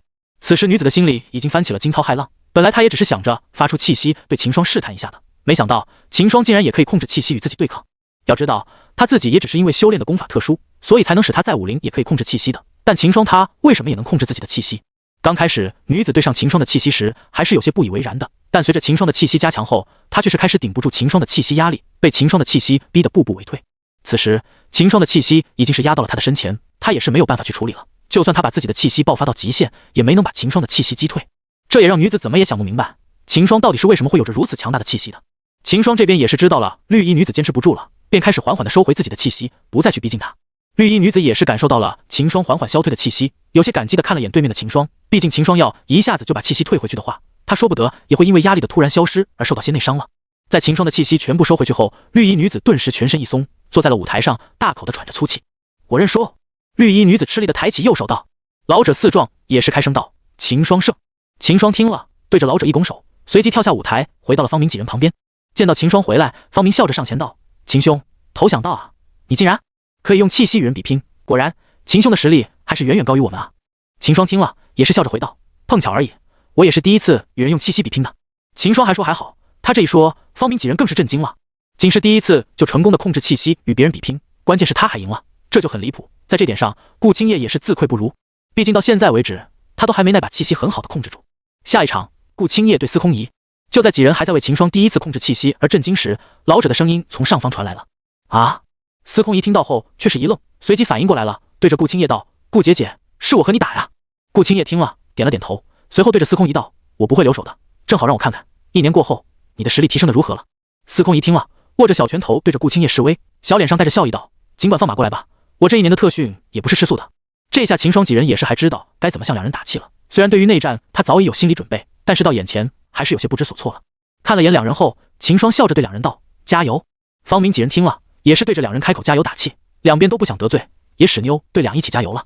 顾青叶与司空仪听了，对着众人点了点头，随后两人相继的跳上了舞台上，一左一右，互相警惕的对视着。看了眼舞台上的两人，老者淡淡的开口道：“比武开始。”随着老者话音落下，司空仪脸色顿时就发生了变化，之前笑嘻嘻的模样瞬间消失，凝重的脸色跃于面上。先下手为强。司空仪看了一眼顾青叶，随着立即握着长棍冲向了顾青叶。咻！一道棍气被司空仪挥出，划破空气，直掠向了顾青叶。看着朝自己飞来的棍气，顾青叶却是丝毫不慌，拿出了自己的狼牙棒，对着司空仪的棍气就是一挥。砰！看起来威力十足的剑气，在顾青叶的一击说下，顿时就消散开来，化为了一道强风，吹向四方。见自己的一击被顾青叶打散，司空仪也不慌，他压根就没想着靠刚才那招给顾青叶带来什么。顾青叶没能挡下这部招，他才失色呢。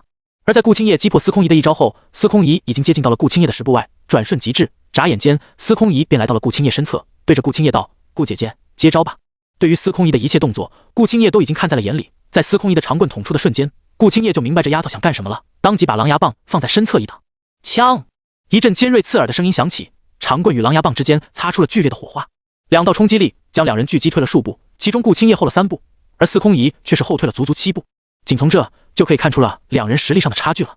要知道，司空仪可是主动进攻的一方，如今却退得比顾青叶这个防守的还多。司空仪心里也是惊骇不已，虽然知道自己还仅顾青叶的对手，可他也没想到自己连顾青叶相差了这么多，自己是50后期，而顾青叶却只有50中期，再加上自己是主动攻击，而顾青叶却是被动防守。就算是这样，自己也是被逼退了如此多步，看来这差距不是一般的大。但司空仪也没有气馁，把闪过脑海的这些念头抛掉，再次提起长棍杀向顾青叶。顾青叶见状，一向波澜不惊的脸上也是露出了一丝笑意，看来这个丫头还是没变，那股不服输的精气神还在。随后，顾青叶也是举着狼牙棒迎了上去，两人就这样你来我往的在舞台上打了起来。秦霜几人在一旁看到两人精彩的打斗，也是激动的热情澎湃，眼都不眨的看着两人的对招，年怕错过了什么细节。旁边观赛的学子也是脸色激动的看着台上两人，这才像比武吗？像刚才的两人就站在一动不动，居然就分出胜负了。虽然知道他们是在赶气息比拼，但是他没摆观赏性啊，再厉害又能怎样？像现在司空仪与顾青叶这样的打斗，才是这些学子想知道的。虽然大家都知道赢的只能是那个用狼牙棒的女子，但他们注重的是过程，就算知道结果又怎么样？只要过程好看就可以了。这红衣女子还是很强的，好像她是姓司空吧？你们说会还会是来自于那里的？一人看着司空仪飘逸的身姿，对着旁边的人问道：“应该不可能吧？圣上也只有一位公主，怎么可能会让她来我们学堂修炼？皇宫内不是设有专门教学的地方吗？”这个说还准。不过不管她是不是那里来的，这种女子也不是我等能觊觎的。就算她不是那里出来的，你们觉得以她这样的修为与实力，是一般的势力能培养出来的？而她真要是公主，你们敢动？别忘了，之前那10几个胆大包天的纨绔是怎么给3位殿下给废的？听到这人这么一说，旁边的人顿时打了个冷战，随后安安静静的看起了比武，不敢有任何的其他想法了。就在众路说话的时间里，司空仪与顾青叶已经交手了数百招了，而无一例外，每一招司空仪都是处于劣势的。砰！随着两人一击过后，两人不约而同的后撤了几步。呼哧呼哧，司空仪拄着长棍喘起了粗气。刚才的每一招他都是全力以赴的，一连数百招下来，他也是累得不轻，体内灵气的消耗也是不低。反观顾青叶，只见他气若幽兰，呼吸平和，唯有那几缕微乱的发丝诉说着他刚才经历了一场大战。看着淡然的站着的顾青叶，司空仪苦笑了下，随后坚定了眼神，看着对面的顾青叶，大声道：“顾姐姐，最后一击吧。”顾青叶听到后点了点头，随后立起了狼牙棒，快速起调动体内的灵气。虽然顾青叶看似淡然，但经历了一场大战后，他的灵力也是消耗了不少的，只还过因为他实力要比司空仪强，所以身姿倒没有凌乱。砰！一道道白色的劲气自顾青叶体内爆发出来，随后快速的汇聚到了他的狼牙棒上，瞬间一个散发着恐怖气息的狼牙棒虚影出现在了舞台上方。与此同时，司空仪也是有着动作，只见他双手立起了长棍，同时把体内全部的灵气都调动起来，化为了一股股劲气附着在长棍上。眨眼间，一个长棍的虚影也是覆盖在野舞台的上方。只是这次的长棍虚影所散发出来的气息却是没有前几次的强了，仅从表面上看就比顾青叶的狼牙棒虚影弱了一筹。司空仪也知道这样是打不败顾青叶的，但看着顾青叶平静的脸庞，司空仪一咬牙，左手在身上的几个穴位点了几下。对于顾青叶，司空仪的情感是很复杂的，一方面因为两人是从小就认识长大，所以亲密无比，另一方面却是因为顾青叶的天赋，从小他听到的就是你顾姐姐多么厉害的夸赞，而每当他表现出自己的实力时，人们最多也只是夸赞几句。其实以司空仪的天赋，就算是在大域内也是顶尖的了，但原来有着顾青叶这个更顶尖的存在，有了对比，司空仪也就没有那么的亮眼了。也正因如此，他才出去苦练了1年，在得知顾青叶要加入青云学堂后，便赶了回来，就是想告诉顾青叶他也不差。而舞台下的秦霜几人看到司空仪的动作后，脸色却是变了，他竟然用秘法了。为什么明明知道打不过了，还要如此拼命？这让方明几人很是想不通。但当秦霜看到司空仪的脸色，以及他屈强的眼神后，便想通了一切，顿时对司空仪也是佩服起来。砰！用出秘法后，司空仪身上的气息猛地暴涨了一截。与此同时，上方的长棍虚影也渐渐地变得凝实起来，散发出的气息比前几次更强上了几分。顾姐姐，现在就让你见识一下我这1年的修炼成果吧。司空仪看着对面的顾青叶，心里暗道。而舞台上的老者看着台上的两人，眼皮直跳起来，连忙打起了12分的精神，仔细看着两人的动作。这两人都是小祖宗来的，万一有个什么闪失，他可担不起责。看着爆发着全部力量的司空仪，老者也是轻叹了一口气。这个公主的想法，他大概也是能猜到点的，不过他却觉得很可惜，天赋上的差距不是那么容易跨越的。现在他也不想着舞台的事了，目光死盯着舞台上的两人，以防出现什么意外。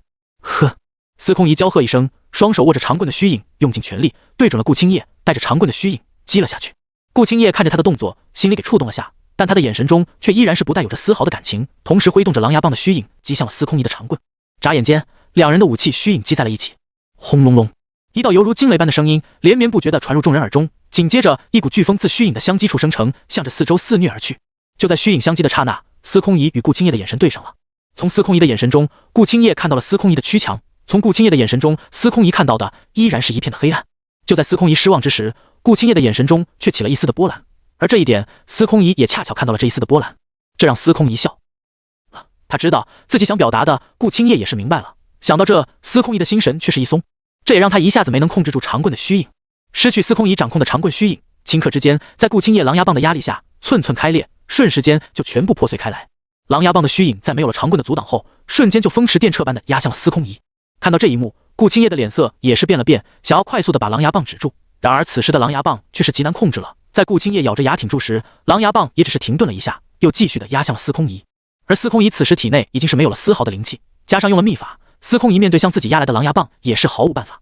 这时老者出手了，虚空对着司空仪一抓，一个手影把他拖在了天上。紧接着顾青叶的狼牙棒便落在了舞台上，轰隆，炸雷般的声音响起，整个舞台在狼牙棒的轰击下，瞬间有一大半化为一堆石子，剩下的都裂成了小块的石头。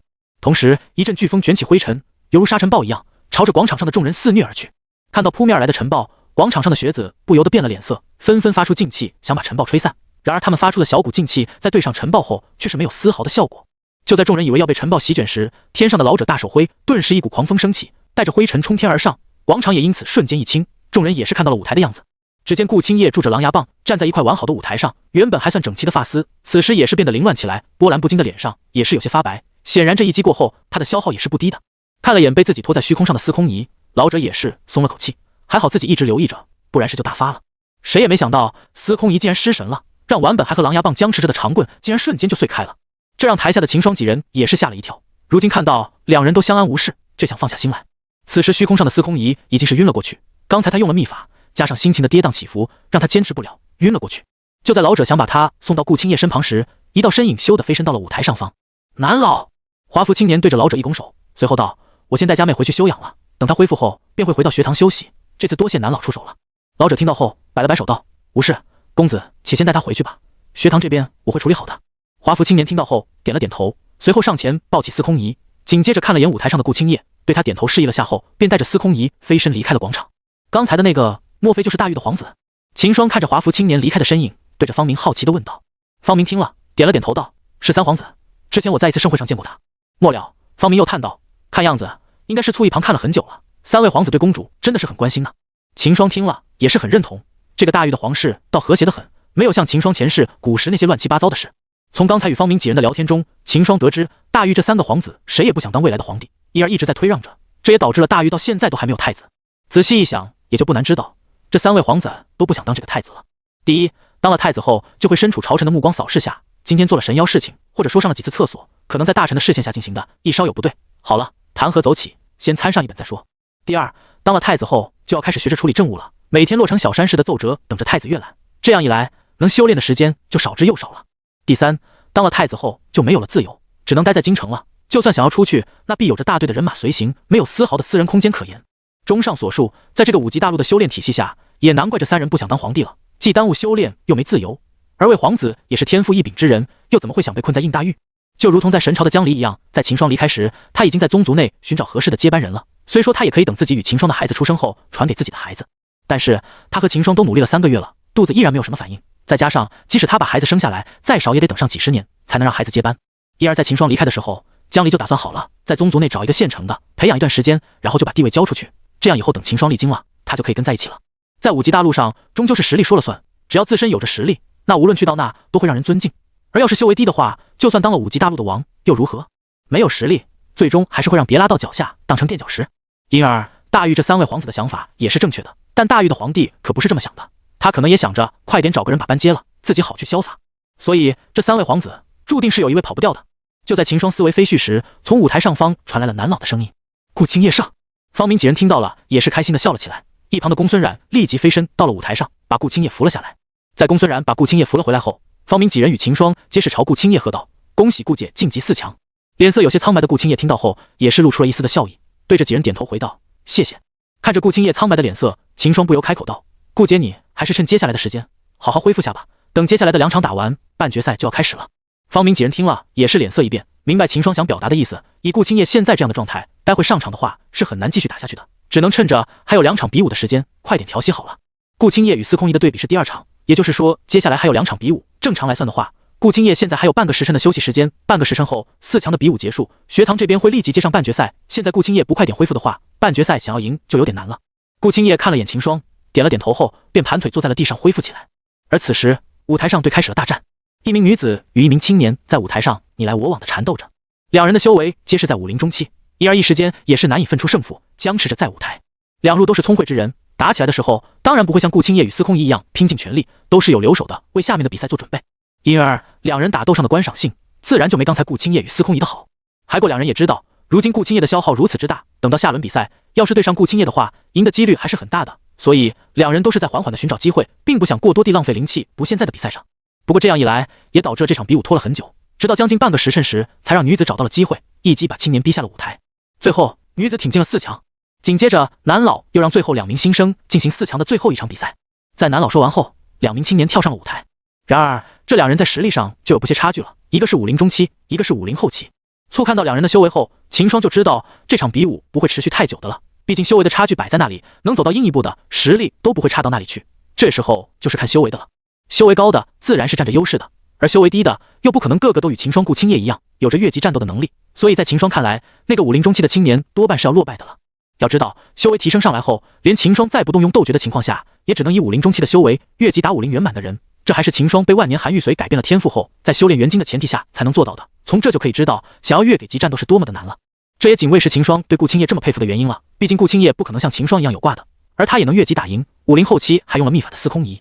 而且那天玉佩考核的时候，他也是留在了山上，看样子当时他的目标也是武王手中的玉佩，这说明顾青叶是有把握从武王手中拿到玉佩的。这么想，秦霜顿时就感到不对了，自己是有着万年寒玉髓的改变天赋，元晶这个神经功法，再加上斗诀这个 buff 的叠加，再能与武王较劲的。而从目前看来，秦霜还没有看到顾青叶有用到什么秘法，一直都是以自身的实力在战斗。功法的话，秦霜可不信在大玉这个地方，顾青叶能拿到圣级以上的功法。这么说的话，顾青叶一直都仅凭着自己的天赋在越级战斗的了。一想到这，秦霜不由得吸了口冷气，这样的天赋，那是得有多好的天赋啊！秦霜都无法想象顾青叶的天赋有多高，不过肯定不只是圣级的了，最大的可能是神级。想到这，秦霜心里一惊，顾青叶留在大玉实在是浪费了这块璞玉了。顾青叶要是在中州，此时的修为就不只是武林中期了，武王都有可能。如此恐怖的天赋留在大玉的话，妥妥是浪费了。秦霜相信，以顾青叶的天赋，给他一套好的功法，只要他能顺利的修炼下去，未来成为武道至尊也不是没有可能。不过秦霜也没有因此而觉得有多羡慕，毕竟他也不认为自己到不了武道至尊。开了挂的秦霜要是还到不了这个境界，那秦霜可以找块豆腐一头撞死自己了。就在秦霜在震惊顾青叶的天赋时，舞台上的两人也是有结果。果然不出秦霜所料，武林中期的男子打到后面就愈发坚持不住了，战力上虽然与武林后期的男子持平了，但体内的灵气却不支持他持久战斗下去。战到最后，武林中期的男子还是被武林后期的男子找到了破绽，一击之下，武林中期的男子被出了舞台。此时时间才过去了2刻钟，正如秦霜所想，整合下来，顾青叶也就恢复了半个时辰多点。在武林后期的男子赢下后，旁边的武皇立即就飞身到了舞台上，对着众人道：“4强已出，现在开始半决赛。”说完后便转身回到了位置上。上方的南老见了，随即对着众人高声道：“半决赛第1场，秦霜队。”话音刚落，正跳下舞台没多久的武林后期男子身形一僵，他才刚打完1场，立马就又到他了。原本还想着运气好的话还可以休息一会呢，但男子也没办法，既然排到了自己，也只能接着打下去。无奈的苦笑了下，男子再次跃到了舞台上。而方明几人听到后却是松了口气，还好不是顾青叶与秦霜对上，否则就很难受了。随后几人皆是对秦霜打气道：“秦兄加油！”秦霜对着几个笑了下后，便纵身跃上了舞台。看到了自己对面的50后期男子，秦霜也是没有什么压力。他自刚才4强赛与绿衣女子打完气息的比拼后，便一直在下面休息。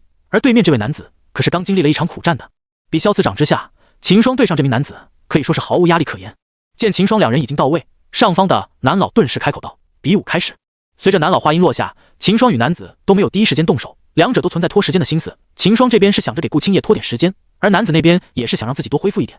两人就这样不约而同地拖起了时间。足足过了1刻钟后，秦霜发现2名武皇老师要起身时，因才有了动作。身形一闪，秦霜扛着破晓快速地击向男子。不过即使是秦霜主动进攻了，秦霜也只是用了50后期的实力，他准备和男子再拖一会。看到秦霜杀向自己，男子不敢小觑，当即拔出长剑，警惕地看着秦霜的动作。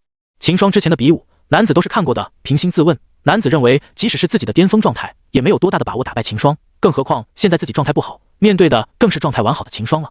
所以男子现在想做的就是认真的把这场战斗打下去，从这场战斗中多吸取实战的经验，这样的话，这场战斗他就不算白打了。眨眼间，秦霜就接近了男子10步外，这已经是秦霜的攻击范围之内了。秦霜当即挥着破晓对着男子一个横劈过去，而一直在警惕着的男子自然是有着准备，也不和秦霜硬碰硬。男子当即就向后撤了几步，随后闪身绕到了秦霜的侧方。趁着秦霜没能来及把破晓收回，男子立即挥剑冲着秦霜的侧方杀去。这就是用的灵活之处了，像秦霜用的破晓挥起来是大力沉，想要变招也不是那么容易的。而用剑就不一样了，用讲究的是灵活多变，就如同男子一样。不过这两者也是各有各的好处。秦霜的破晓虽然没有剑灵活，但杀伤力却是要比剑大上许多，基本只要中上了秦霜一刀，无论砍在那里都是没有再战力的，严重点的秦霜就一刀带走了。而男子的剑虽然杀伤力上没有秦霜的刀大，但胜在灵活多变，不像秦霜的破晓那样笨重，只要击中了重要部位，也同能一招制敌。归根到底，武器都是各有特色的，只要本身足够强大，用什么武器都是一样。就像秦霜在南群大比时那样，刚拿到破晓的他连刀法都不会，最后还不是拿着破晓赢下了大比。但现在持剑的男子的确飘比秦霜要灵活一点，当然这也是因为秦霜并没有发挥出全部实力的原因。咻！男子发出了一道剑气，击向了秦霜的身侧，目标正是秦霜骨盘之上的腰侧。剑气划破了空气，犹如一道闪光一般击向了秦霜。而秦霜在男子有了动作时就知道了，感受到自腰侧传来的寒意后，秦霜的嘴角也是不由得抽了抽。这小子居心叵测啊，竟想把我的幸福给破坏了。当即秦霜就把劲气灌注在了破晓上，整个人快速的转了半圈，破晓顺着秦霜的身体转动横扫起来。砰！横扫的破晓刚好击中了男子的剑气，刹那间男子的剑气就消失殆尽。看着被自己击散的剑气，秦霜松了口气，目光随即看来了前方的男子，心里暗想着，看来是要向见识一下社会的险恶才行啊，竟胆敢对着我的幸福下手。秦霜打算给眼前这个子一点教训，让他知道有些地方是不能碰的。想到这，秦霜一蹬脚，整个人犹如利剑一般，突然的朝男子射去。男子看到秦霜的动作后吓了一跳，当即就闪身躲开，但秦霜却依然是紧追不舍，握着破晓对准了男子的双骨之间刺去。奥义破晓版千年杀。男子感受到从双骨之间传来的寒意，便回头看了一眼，看到破晓散发着寒意的刀尖后，顿时惊得头皮发麻，一咬牙加快了速度，想飘摆脱秦霜的破晓。然而秦霜又怎么会让他如意？其实刚才他要想的话，早就可以刺中男子了，但秦霜的目的并不是刺中他，而是要让他见识社会险恶，给他点教训。但舞台下的其他人看到这一幕，就不是这么想的了。这招式也未免太恶俗了吧？看着秦霜追着男子跑的身影，观赛的女子皆是捂起了眼睛，但裂开的手指缝无不表示他们也是很好奇男子的下场。方明几人看到秦霜追着男子身影时，也是惊得目瞪口呆了。与秦霜相处了这么久，他们还是第一次看到秦霜这样的一面。秦兄，他这……方明也不知说什么好了，看着舞台上追续的两人，咽着口水道。而舞台上的男子也是察觉到了不对，无论自己跑得多快，他发现秦霜总是会在自己的身后紧跟着，完全跑不掉。虽然知道秦霜是在吓自己了，但男子却依然是不敢赌。要是他停下来，而秦霜又收不住势的话，那就惨了。且不论受到什么样的伤，就是这个受伤的方式都让他当场出丑了。而在看到男子不但没摆再次加速，反而是慢了来，秦霜便知道硬招对男子已经没有威慑力了，当即换招，握着破晓对准男子的腰侧就是一个横扫。前面的男子一直都在留意秦霜的动作，如今看到秦霜不再对准自己的双骨，而是换招了，瞬间就以为秦霜要出招了，当即惊得头皮发麻起来，身影再次加速，避开了秦霜的横扫。秦霜见状也不气馁，他本来就是想着吓一下男子的，见男子躲过了自己这招，秦霜再次用破晓的刀尖对准了男子的双骨之间，继续紧逼了上去。男子自然又是被吓到了，当即调动体内的灵气，再次加速想要逃开。然而以秦霜的实力，要想刺中他的话，早就动手了，又怎么可能追不上去？当即调动灵气，秦霜紧逼了上去，又持续的追了一会。秦霜见男子已经没有了害怕之色，便知道男子已经猜到自己的想法了，便停下了脚步，拄着破晓站在了原地。男子感到双骨之间的寒意消失，回头一看，发现秦霜已经停下脚步，没有再追击自己了，顿时他也是松了口气，随即停在了秦霜对面，持剑警惕地看着秦霜。此时男子的额上已全是密密麻麻的细汗，显然刚才被秦霜吓得不轻，他这时也想明白过来了，应该是自己刚开始的那招惹到秦霜了，不然秦霜也不会如此的吓自己。但现在秦霜却是停下了动作，显然是准备认真，这样男子的脸色也是凝重起来。估摸了下时间，秦霜觉得不能再拖下去了。刚才到现在，秦霜已经拖了差不多半个时辰了，再拖下去的话，2名武皇就该有意见了。想到这，秦霜也不和男子耗下去了，当即准备放大招了。砰！一声闷响自秦霜身上传来，瞬间一道道的劲气自秦霜的体内迸发而出，突如其来的波动让周围的空气都涌动了起来，激起了一阵一阵的狂风，往广场上肆虐而去。看到秦霜爆发出的动静，众人顿时知道秦霜是要认真了，当即提起精神，目光放在了舞台上，生怕错过了什么精彩的细节。就连已经捂着眼睛的女子也是放下了双手，看向了舞台。而秦霜对面的男子在看到秦霜的动作后却是不淡定了，就秦霜现在爆发出的气息来看，自己是肯定打不过秦霜的。看秦霜的样子是要和自己一招定胜负了，但问题是自己拿什么跟秦霜打？男子欲哭无泪地看着体内犹如即将干涸了的经脉，一时间都想不到什么办法与秦霜对抗。刚才他本来就没有恢复到多少的灵气，而在经历了与秦霜的一番追续后，男子体内的灵气已经所剩无几了，眼下别说大招了，男子连想放几道剑气都艰难。但男子的顾虑秦霜可没想到，此时秦霜手中的破晓在劲气的加持下正闪烁着寒光，仅从他旁边震动的虚空就可以看出蕴含在破晓里面毁天灭地的力量。五折板破龙斩。秦霜双手握着破晓的刀柄，微微俯身，目光看着对面的男子，立即就想要出招。就在这时，男子看着秦霜的动作，知道秦霜要动手，立即不再犹豫了，抬起手大喊道：“等一下，我认输了。”秦霜听言也只好停下动作，收回破晓上的劲气，住着破晓等待男老的宣布。而广场上的观众见男子竟然认输了，也是不由得倒嘘一声，还以为两人要放大招了。这些人正满心期待呢，没想到男子居然认输了，这让众人大失所望。然而男子在听到众人的嘘声后，脸上却是没有任何的变化。他并不觉得这有什么好丢脸的，主要是要换个人上来，他觉得也不会比自己好多少。舞台上方的男老在听到男子认输后，便对着众人开口道：“秦霜胜。”紧接着男老又继续开口道：“下一场顾青叶队。”秦霜听到后，对着男老一拱手，随后收起破晓月回到方明几人旁边。方明几人见状，立即就走前对着秦霜喝道：“恭喜秦兄了。”秦霜笑着摆手道：“前2而已，没有什么好庆祝的。道顾姐她恢复的怎么样了？”正在打坐恢复的顾青叶在听到男老的声音后，也是睁开了双眼，站起了身。听到秦霜这么问，顾青叶平静地回道：“差不多了，进入决赛应该是没问题的，你等着便是。”秦霜听了也是点了点头，对着顾青叶回道：“好，我在决赛等你，加油。”方明几人见了，也是对着顾青叶打气道：“顾姐加油，挺进决赛。”顾青叶对着几人点了点头，随后纵身一跃，跳到了舞台上面。他的对手也是一名女子，在4强时，这名女子一直在保留实力，如今又是休息了将近1个时辰，在状态上面无疑是要比顾青叶要好的。但她也是有着劣势之处的，她的修为只有武灵中期，与顾青叶一样，但实力上两人却是差得远了。虽然此时顾青叶的状态并不好，但秦霜觉得还是顾青叶的赢面更大。在两人修为相同的情况下，顾青叶的实力比那名女子强了1倍不止。即使顾青叶的状态并不好，但只要快速的以绝对的实力把女子击败，不要和女子拖下去，秦霜觉得顾青叶想赢还是可以的。男老看到两人皆是到位后，立即开口道：“比武开始。”随着男老的话音落下，广场上的观众刷刷的把目光看向了舞台。怎么说也是2名绝色女子的比武，这些观众还是很有兴趣的。台上的两人一时间都是没有什么动作，俱是警惕的盯着对方。女子知道自己想要赢的话，只能与顾青叶拖下去。从刚才顾青叶比武结束到现在，也过了不到1个时辰的时间，顾青叶肯定是恢复不了多少的灵气的。只要自己一直拖着节奏，把顾青叶的灵气耗完，那获胜的自然就是自己了。想到这，女子的眼神一定，当即拔出长剑，立即持剑冲向了顾青叶。既然要耗，那就不能留给顾青叶休息的机会。见到女子杀向自己，顾青叶却是没有丝毫的慌张，淡定的拿出了自己的狼牙棒。砰！狼牙棒击在舞台上，发出了一声轰响。看着冲向自己的女子，顾青叶默默地抬起了狼牙棒，对准了迎来的女子，右手一动，狼牙棒带着呼啸击向了女子的身侧。然而女子看到这一幕后也是不慌，当即就闪身后撤。她的目的已经达到了，现在她就是要让顾青叶停不下来，只要耗个1刻钟，女子相信顾青叶的灵气定然会用完。顾青叶看着立即向后退的女子，自然是明白也她的意思，当然不可能如她所愿，身形一闪，顾青叶的身便消失在了原地。看着突然消失在眼前的顾青叶的女子暗道不好，知道顾青叶肯定杀向自己了，当即左右回头看了起来。就在这一刹那间，顾青叶就已经绕到了女子的身后，同时举起了自己的狼牙棒，一股劲气附着在了狼牙棒上，散发恐怖的气息。广场上的观众看到顾青叶的动作也是吓了一跳，太快了，就只是众人眨了下眼睛，顾青叶就已经来到了女子身后，同时拿起狼牙棒出招了。而这时女子才回过头，看到已经举起了狼牙棒的顾青叶，看到散发着的寒光的尖刺，女子顿时面貌失色了，当即就转过身，把长剑横在身前，想要挡下顾青叶的这一击。枪！狼牙棒轰击在了长剑的剑身上，在这千钧一发之际，女子终于挡住了顾青叶的狼牙棒，但狼牙棒所发出的冲击力依然是让她脸色一红，随即暴退了数十步，紧接着噗的吐了一口鲜血。显然顾青叶这一击还是有效果的，从女子的表现来看，她受的伤也是不轻的。一击得效，顾青叶也没给女子反应的机会，立即就再次举着狼牙棒冲向女子，趁胜追击。女子看到顾青叶又追了上来，脸色大变，随即快速的反应过来，提剑往一侧闪去。现在她并不想和顾青叶正面交锋，她只要比武拖下去就可以。但顾青叶的速度还是太快了，即使女子都用尽全力的想要避开顾青叶了，却还是被顾青叶追上了。看着顾青叶压下的狼牙棒，女子也不得不去接招了。砰！带着沉重气势的狼牙棒击在女子的剑上，引发了一阵的爆响。这次女子就没有这么好运气了，虽然再次的挡住了顾青叶的狼牙棒，但却是被顾青叶的劲气击飞到了舞台的边缘。噗！女子再次吐出了一口血，擦了擦嘴角的血迹后，看着再次杀上来的顾青叶，她也是知道自己是没有机会的了。本来她想着自己与顾青叶都是武林中期，就算顾青叶的实力比自己要强上一截，但她的状态却是没有自己好的，只要拖下去把顾青叶的灵气耗完，还是有机会赢下这场比武的。但她还是低估了顾青叶的实力了，没想到顾青叶爆发起来，自己竟毫无还手之力，仅是用了2招，自己就受伤了。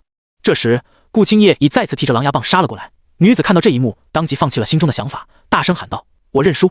顾青叶听到她的喊声后，当即就止住了身形，同时停下了手中的狼牙棒。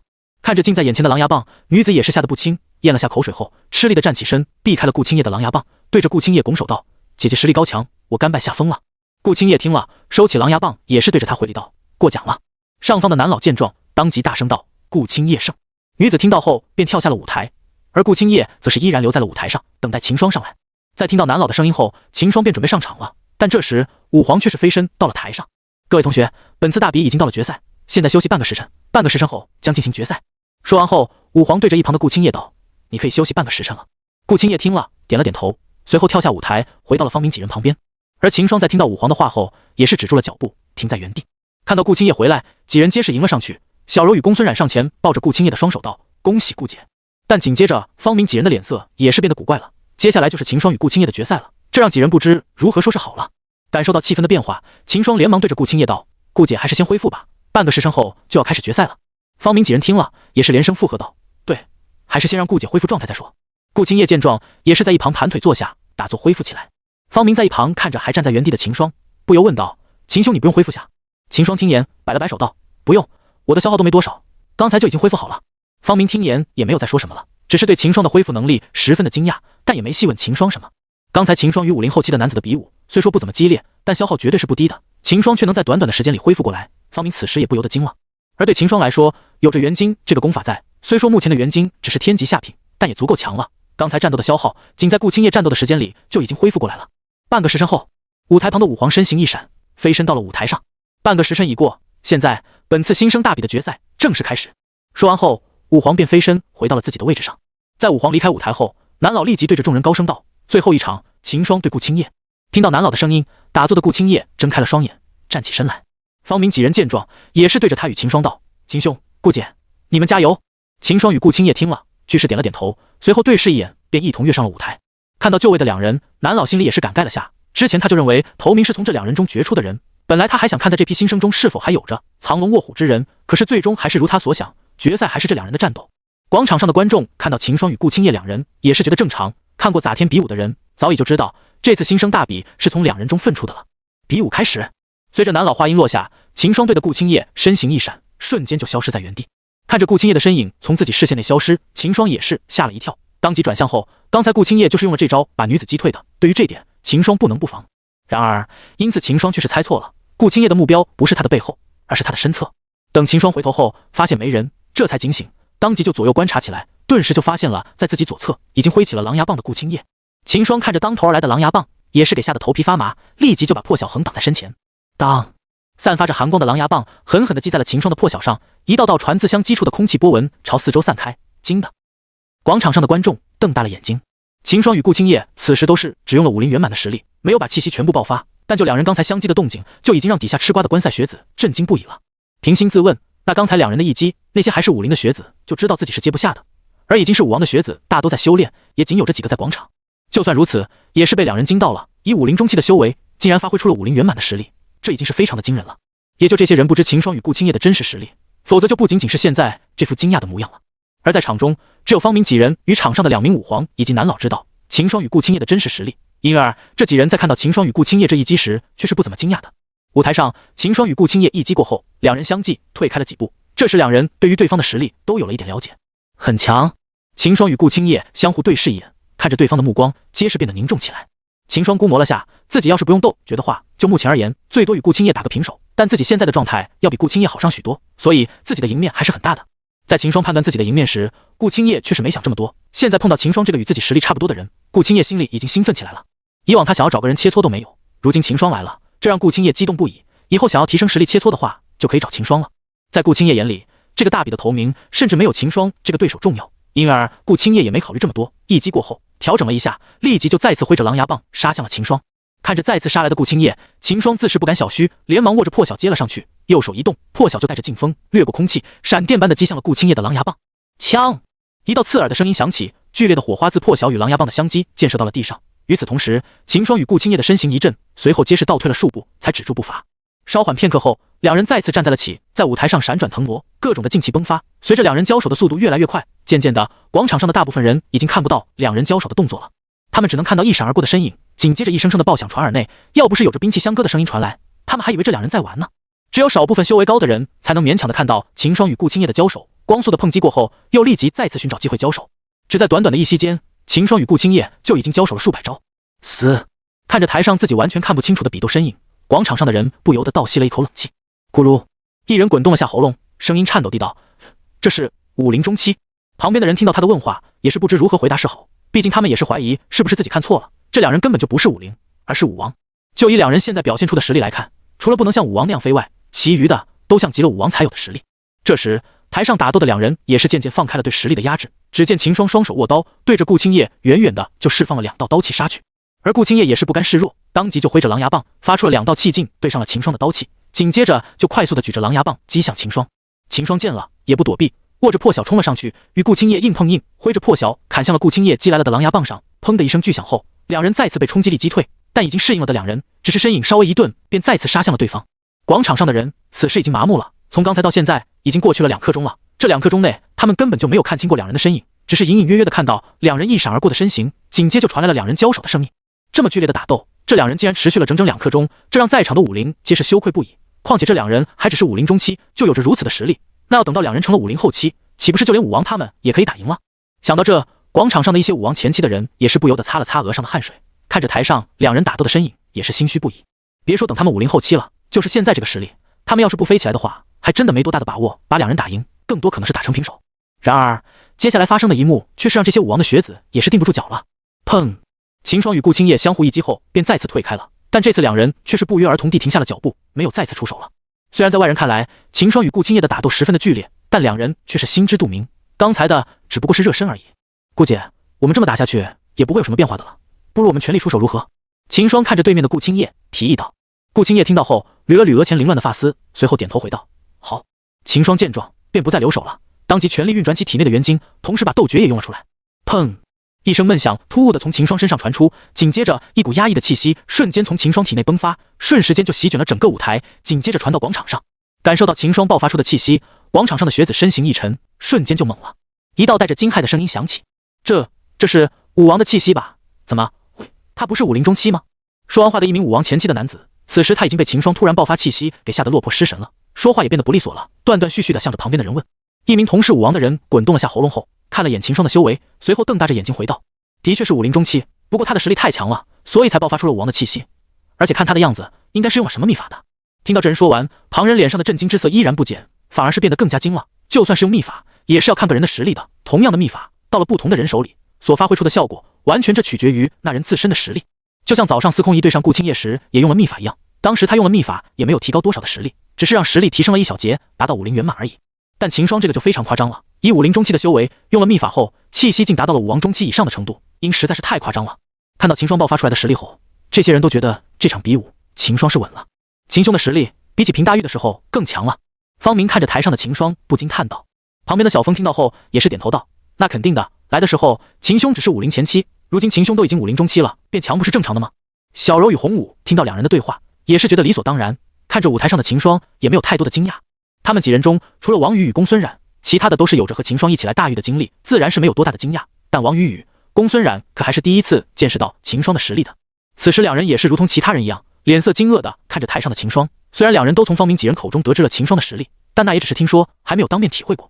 现在秦霜把实力爆发出来了，即便是心有准备的两人也是给惊到了。在听到方明与小峰的谈话后，脸色才缓了下来，但眼神中的惊色却依然是没有消去。而在看到秦霜爆发出了全部的实力后，顾青叶也是不再留手了，立即就催动了体内的功法，随即也是运行了一个秘法。轰！一股与秦霜相差不了多少的气息，猛地从顾青叶身上轰然爆发开来，强大的气息瞬间就与秦霜散发出来的气息碰撞到了一起，在舞台上分庭抗礼。紧接着，顾青叶的气息便朝广场上肆虐而去。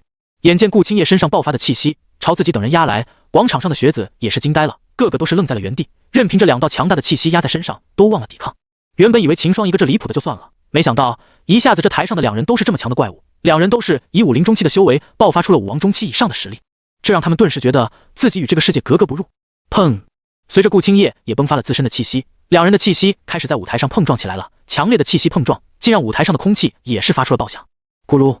人群中不断传来了滚动喉咙的声音。广场上的众人看到这一幕，皆是露出了惊愣的表情。本以为秦霜这个武林中期这样爆发就已经够离谱了，没想到顾青叶也是如此的强，实在是太让人难以置信了。在此之前，要是有人和他们说有人能以武林中期的修为爆发出武王的实力，他们保证大嘴巴子的抽过去，绝不相信。但在今天亲眼目睹了这一幕后，也由不得他们不相信了，毕竟这么大的动静就摆在眼前。就在众人愣在原地时，台上的秦霜与顾青叶同时有了动作。砰的一下，秦霜的身形瞬间爆射向顾青叶，手中的破晓对着顾青叶一挥，顿时一道长10米的刀气瞬间击出，以闪电般的速度掠向了顾青叶。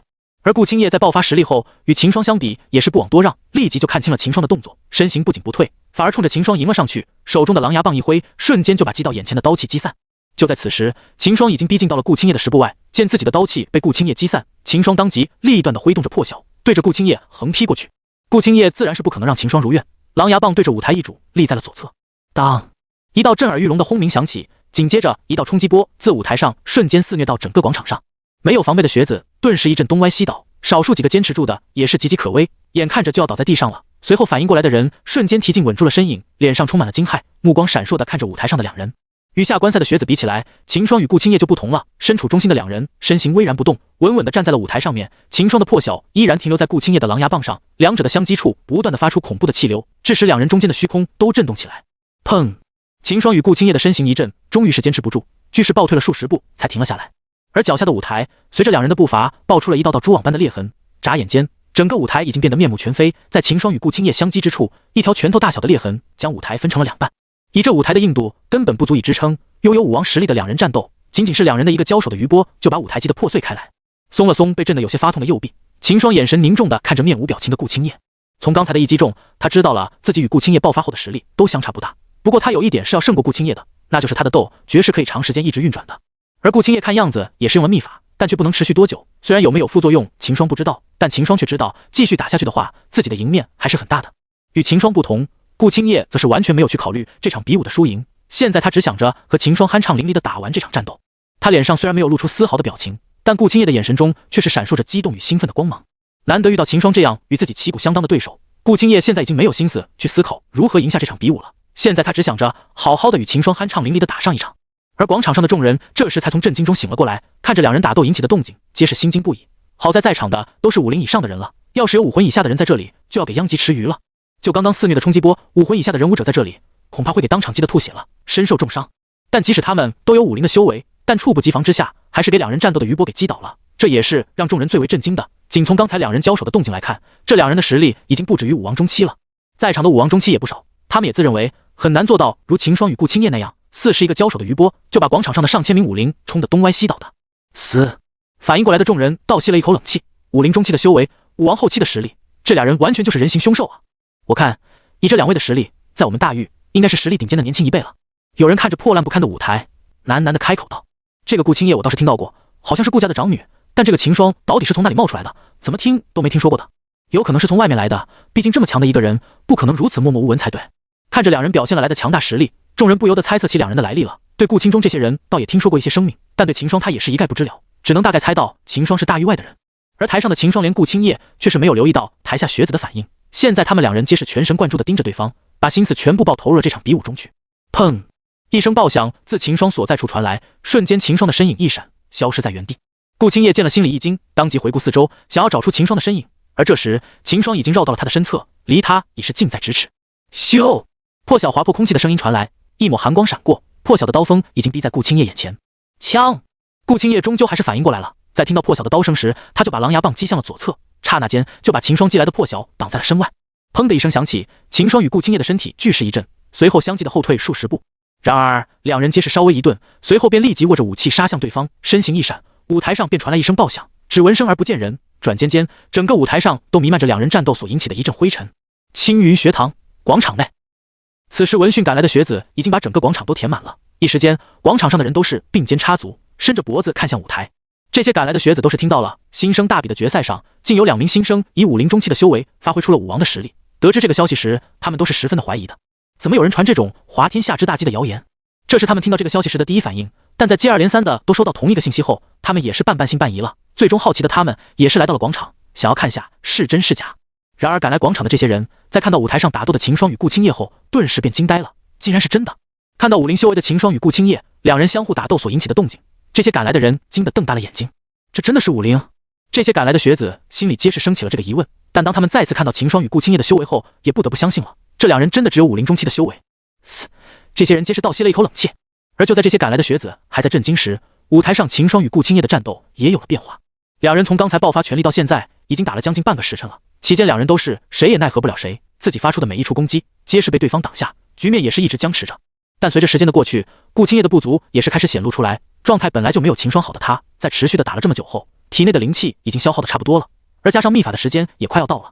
可以说此时的顾青叶已经到了至关重要的时刻了，只有在最后的一刻钟内，他才有机会把秦霜给打败了。等这一刻钟一过，他秘法的时间就到了。虽然他这个秘法的副作用不大，但秘法结束时，他绝对是没有现在这样的实力了，想要和秦霜打也打不了了。想到这，顾青叶立即抬起了狼牙棒，双手一动，一记带着千钧之势的重击，带着呼啸声打向秦霜。此时的秦霜自是不惧顾青叶这一招，当即握着破晓挡下顾青叶的狼牙棒。砰！一声爆响传出，瞬间就传遍了整个广场。等广场上的人晃了晃了被震得一晕的脑袋后，再看向舞台上时，秦霜与顾青叶两人已是一左一右的站在了舞台上了。在一击过后，秦霜连顾青叶不约而同的相继退到了舞台的两侧，两人的心思对方都是读懂了。秦霜想着打了这么久都没有什么变化，也是时候放大招了。而顾青叶则是知道自己的秘法快要到时间了，所以想和秦霜比一下最后一招的威力，输赢都无所谓，主要是为了切磋。两人对视一眼，皆是明白了对方的心思，当即就有了动作。只见顾青叶把狼牙棒往身前一拄，顿时半截的柄手都没入了破碎的舞台内，紧接着他开始全力爆发自的灵气。砰的一下，顾青叶身上传来一声爆响，声音落下，紧接着便是源源不断的劲气自他身上迸发出来，前仆后拥的附在了他身前的狼牙棒上。顿时一道亮光出现在了狼牙棒上，亮光隐隐约约的闪烁着，随着亮光的闪烁，一道狼牙棒的虚影缓缓的从顾青叶的身前生成，矗立在了他的身前。与此同时，秦霜也是不甘示弱，把破晓往地上一插，瞬间便把破晓立在了地上。看了眼半截刀身都没入舞台的破晓，秦霜回过头，立即全力运转元晶，同时也用起了金云掌。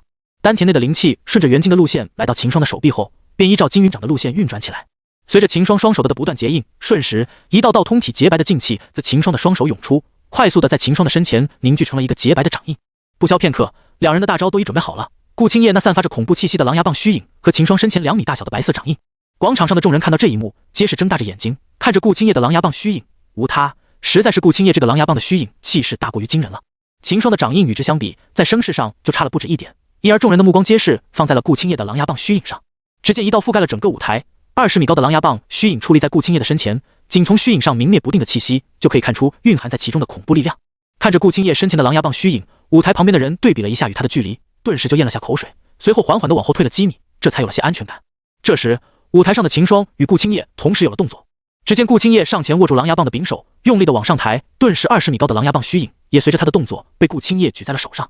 随着顾青叶把狼牙棒举起，他的额上也开始出现了密密麻麻的细汗。看了眼对面的秦霜后，顾青叶握着狼牙棒对准秦霜的位置，全力地把狼牙棒往下一压。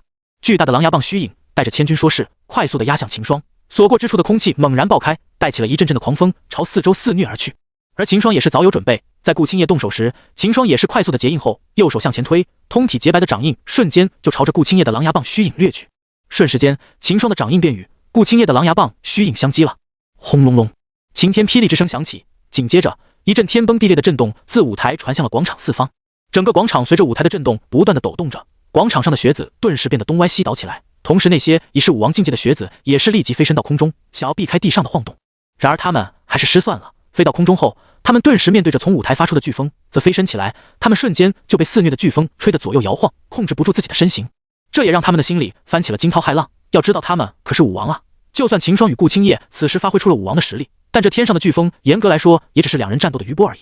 可是仅是这点战斗余波，他们这一众武王中就有着2/3的人抵挡不住，又重新落回到了地面上。这不只是余波而已，要是身处舞台上会怎么样？众人不敢想象。地面上的震动足足持续了2息的时间，而秦霜掌印与顾青叶狼牙棒的虚影的对抗也是持续了整整2息。这2息的时间里，秦霜的掌印与顾青叶的狼牙棒虚影皆是拿对方没办法，大家的威力其实都差不多，因而便一直在僵持着。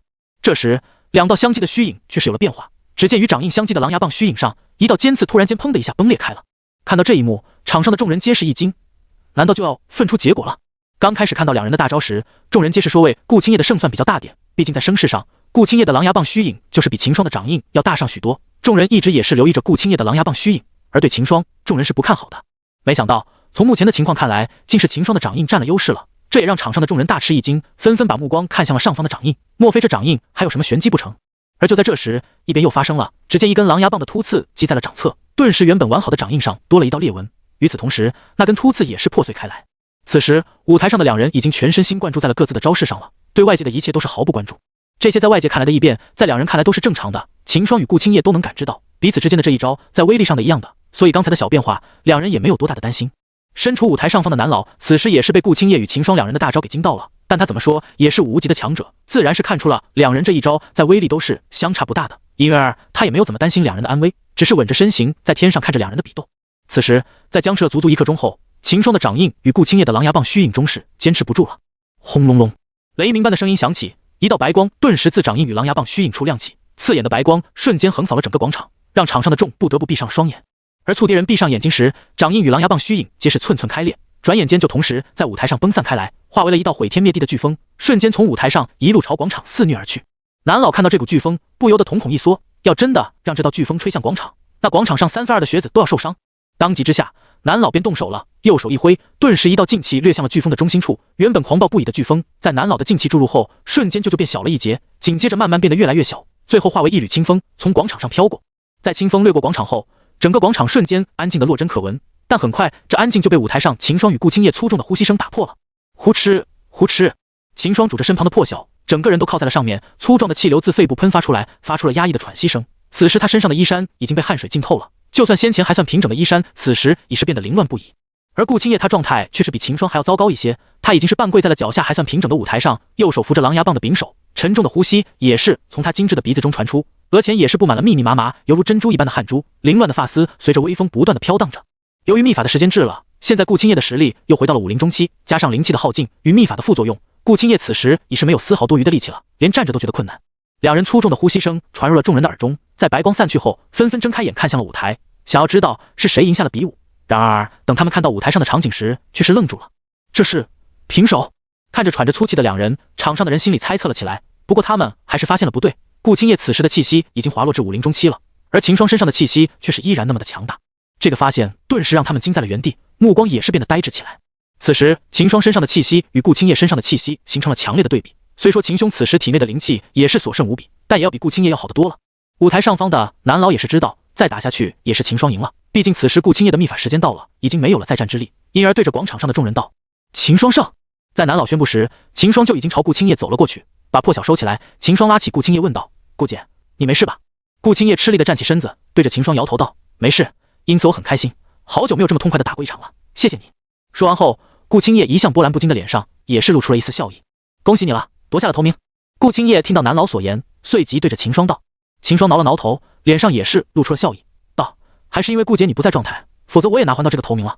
其实秦霜也正是这么想的，顾青叶这一连他的对决就是完全状态的，要是顾青叶真的是满状态的话，此时谁输谁赢还真的不好说呢。顾青叶摇了摇头，他知道秦霜这是在谦虚了，刚才他也看得很清楚，秦霜的气息还是武王的气息，就算自己的状态完好，等秘法时间一过，就还会是如同现在这样，所以秦霜还是会赢下比武，这一点他还是摆着自知之明的。而他对于这个头名其实却是不怎么看重的，现在他反而对秦霜秘法的持续时间很是好奇。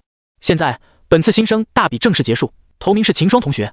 在南老宣布了比武结果后，武皇老师也是飞身到破碎的舞台上，伸手抬向秦霜的位置，嘘儿道：下面将由我来宣布这次大比的分班结果。说完后，武皇老师拿出一张纸，上面写的就是这次他与另一位武皇根据这次新生大比这些新生的表现所得出的分班结果。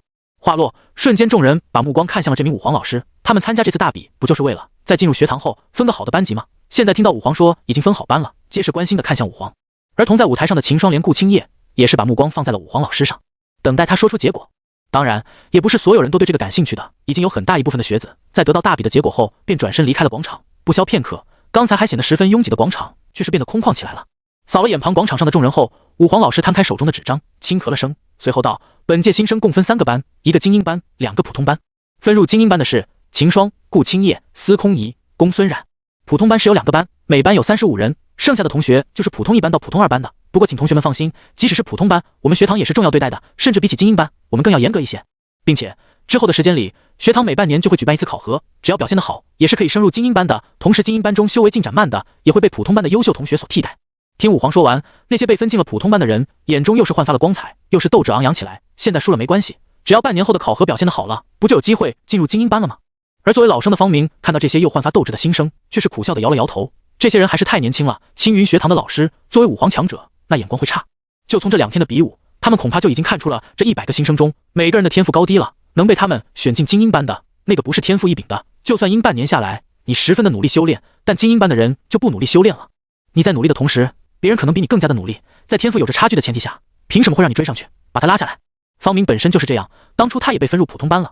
而在听到同样的话语时，方明也是斗志昂扬，满脑子都是努力修炼，然后在半年考核后晋升精英班。然而等至第1次考核来到时，方明是失望的。即使他已经很努力的去修炼了，但他依然是追不上那些精英班学子的修炼速度，天赋上的差距不是那么容易的就跨越的。现在与方明同一届的精英班那些同学已经人均5王了，但方明各在普通班中修为最高的人也不过才是50后期，这还是方明为了进入精英班一直都在拼命修炼的结果。像一旁的小风几人都是在历练的时候才晋升的50后期。当然，就算是武皇也会有看走眼的时候，这就是这个半年考核的意义所在了。这半年的时间就是给那些被埋没的天才一个重新成长的机会，而对于真正有天赋的人来说，有这半年时间重新去找到属于自己的修行方式也是很简单的事。因而通常是第1次考核时，会有一部分人从普通班晋升到精班，等到后面的考几次考核，能晋升上去的就少之又少了。当年方明在第1次考核的时候，见有这么多的人都进入了精英班，自己却是没有晋升，便以为问题出在自己身上，是他自己不够别人努力，所以才晋升不了。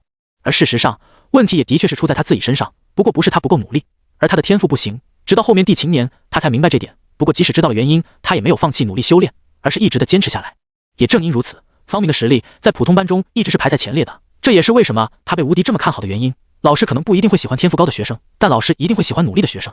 看着眼前这些新生，方明不由得叹了口气，心里暗想起来，不知眼前这些人中又会有几个像自己一样的人呢？对于方明的想法，这些刚步入青云学堂的人学子自然是想不到的。现在他们正是激情澎湃的时候，考进了大域最好的学堂，也足以让他们感到自豪了。而舞台上的武皇老师看到下面斗志昂扬的学子，也是满意的点头道：“那么本次大比已完满结束，现在同学们可以暂时先回去休整了，明天早上晨时前再到这里集合，到时你们的代班老师会在这里等你们来报道的。”广场上的学子闻言，便陆陆续续的离开，回去准备了。这时上方的南老却是飞身下来，看着舞台上的秦霜与顾清叶，笑着对秦霜开口道：“你是这次大比的头名，先前林老师已经和你说过，要是取得大比头名的话，会有惊喜的吧？”秦霜听了，对着南老一拱手后回道：“是的。这个惊喜明天你就知道，等明天我再和你细说。”南老抚着须对秦霜眯着笑道。秦霜听后点了点头，随后与顾清叶对着南老一拱手，便离开了舞台，走向方明几人。看着秦霜与顾清叶的背影，南老眯着眼睛对着身旁的2位武皇问道：“你们觉得怎么样？”2位武皇也是明白南老的意思，其中那位先前提醒秦霜有惊喜的林老师看了眼秦霜的背影，叹道：“天才，再给他1-2年，恐怕就算我也不是他的对手了。”旁边的武皇听了也是不由得的点头认同。旁边的武皇听了却是一惊，看着南老惊讶地道：“南老师说顾清叶的天赋要比秦霜还要高？”南老点了点头，脸色没有什么变化，对着2人回着：“当然，顾家那小丫头的天赋可是我平生所见中最为高的了，到现在我还没见过有谁比她天赋高的。那为何刚才顾清叶却是输给了秦霜？”林老师不解地道：“这2人都是武林中期啊。”南老听到后瞥了眼林老，脸上露出了意味不明之色，淡淡地道：“功法、秘籍以及领悟。”2位武皇听完后却是一头雾水，脸上的不解之色没有消退半分。对于南老所说的功法与秘境，他们是知道，刚才的比武就很好的说明了这2点。在最后，顾清叶的秘法时间都到了，秦霜的秘法却依然还在运行着，而且傅秦霜发出的劲气来看，他所修的功法品阶绝对不低的。但对于南老口中的领悟，2人却是想不通了。既然顾清叶的天赋更高，那他对于武道的领悟不是应该更高才对的吗？见2人还没转过弯来，南老便再次解释道：“秦霜所修炼的功法与秘籍都要在顾清叶之上，而且对于境界的领悟以及前面那些境界的积累都要比顾清叶高上不少，所以就算他们2人再来一次比武，即使顾清叶的状态完好，也是没有机会的。最重要的就是秦霜对于每个境界的领悟了。虽说从刚才2人的交手来看，秦霜与顾清叶都是实战经验极为丰富的，但有一点，秦霜与顾清叶的理解是不同的。秦霜在场上的时候，每一招都在一定的程度上牵引了天地间的灵气，这就是他对境界与武道的领悟所造成的。听南老说完，两名武皇仔细的在脑海中回忆了起来，顿时便想到了秦霜在赶出金云掌时天边的那朵白云，瞬间明白南老所说的了。两名武皇倒吸了一口冷气，对视一眼，皆是看到了对方眼中的金色。想到了吧，秦霜那小子可不简单啊！南老看两人的表情，便知道两人发现了秦霜的不对劲了，嘴角露出了一丝老谋的笑容。玄龙朝的皇后啊，这小子修的功法又会低到哪里去？南老看着秦霜的背影，脸上露出了一丝古怪之色，看着秦霜扶着顾青叶的身影，南老也不由得嘀咕道：不过这小子与顾家的丫头走得这么近，确定没事。一想到将某一天玄龙朝的女帝跑来大狱捉女干的情景，南老顿时看向秦霜的目光也是变得古怪了。好了，我们也先回去再说，估计那帮人已经在想着怎么当这精英班的代班老师了，我们还是先回去把事处理了再说吧。林老师听了也是点了点头，每年对于精英班的代班老师一职，学堂内的老师总是争得不可开交，估计现在已经又在吵起来了。随后三人身形一闪，瞬间消失了身影，离开了广场。而秦霜簇小心地扶着顾青叶走进方明几人后，小柔与公孙冉连忙上去替秦霜扶着顾青叶，见公子冉与小柔过来帮忙，秦霜也是松了口气，立即就松手把顾青叶交给了两人。刚才一路上秦霜可是小心翼翼的，生怕碰到了什么不该碰的地方，毕竟男女授受不亲，秦霜还是很注意的。反倒是顾青叶没有什么想法，本身对干感情有些迟钝的他，对于这些小事都是不放在心上的，因而脸色上却依然是面无表情。公孙冉与小柔接过顾青叶后，方明几人便走上前对着秦霜道贺了：恭喜秦兄取得大笔头名。方明笑道。秦霜一捶方明的肩膀笑道：方兄过奖了，我这也是侥幸而已，要不是顾姐状态不好，说不定就轮不到我了。方明自是知道这是秦霜在谦虚，也不和秦霜多说了，笑了下后转身对着顾青叶问道：顾姐没有受伤吧？顾青叶摇了摇头，脸色平静地道：没有，只是灵气用完加上秘法的副作用，有些无力而已，休息一晚就好了。方明听了也是放下心来，顾青叶作为他们这些人的大姐，方明他们对顾青叶一向是得很尊敬的，在他心里几次救下了他性命的秦霜也只是和顾青叶摆在同等的位置。那好，如今秦兄拿下了大笔的头名，而顾姐又没有受伤，对我们来说也是件喜事了，今晚大家就在我家吃饭吧，一起为秦兄庆祝。好，我没问题。小风几人也是点了点赞成道。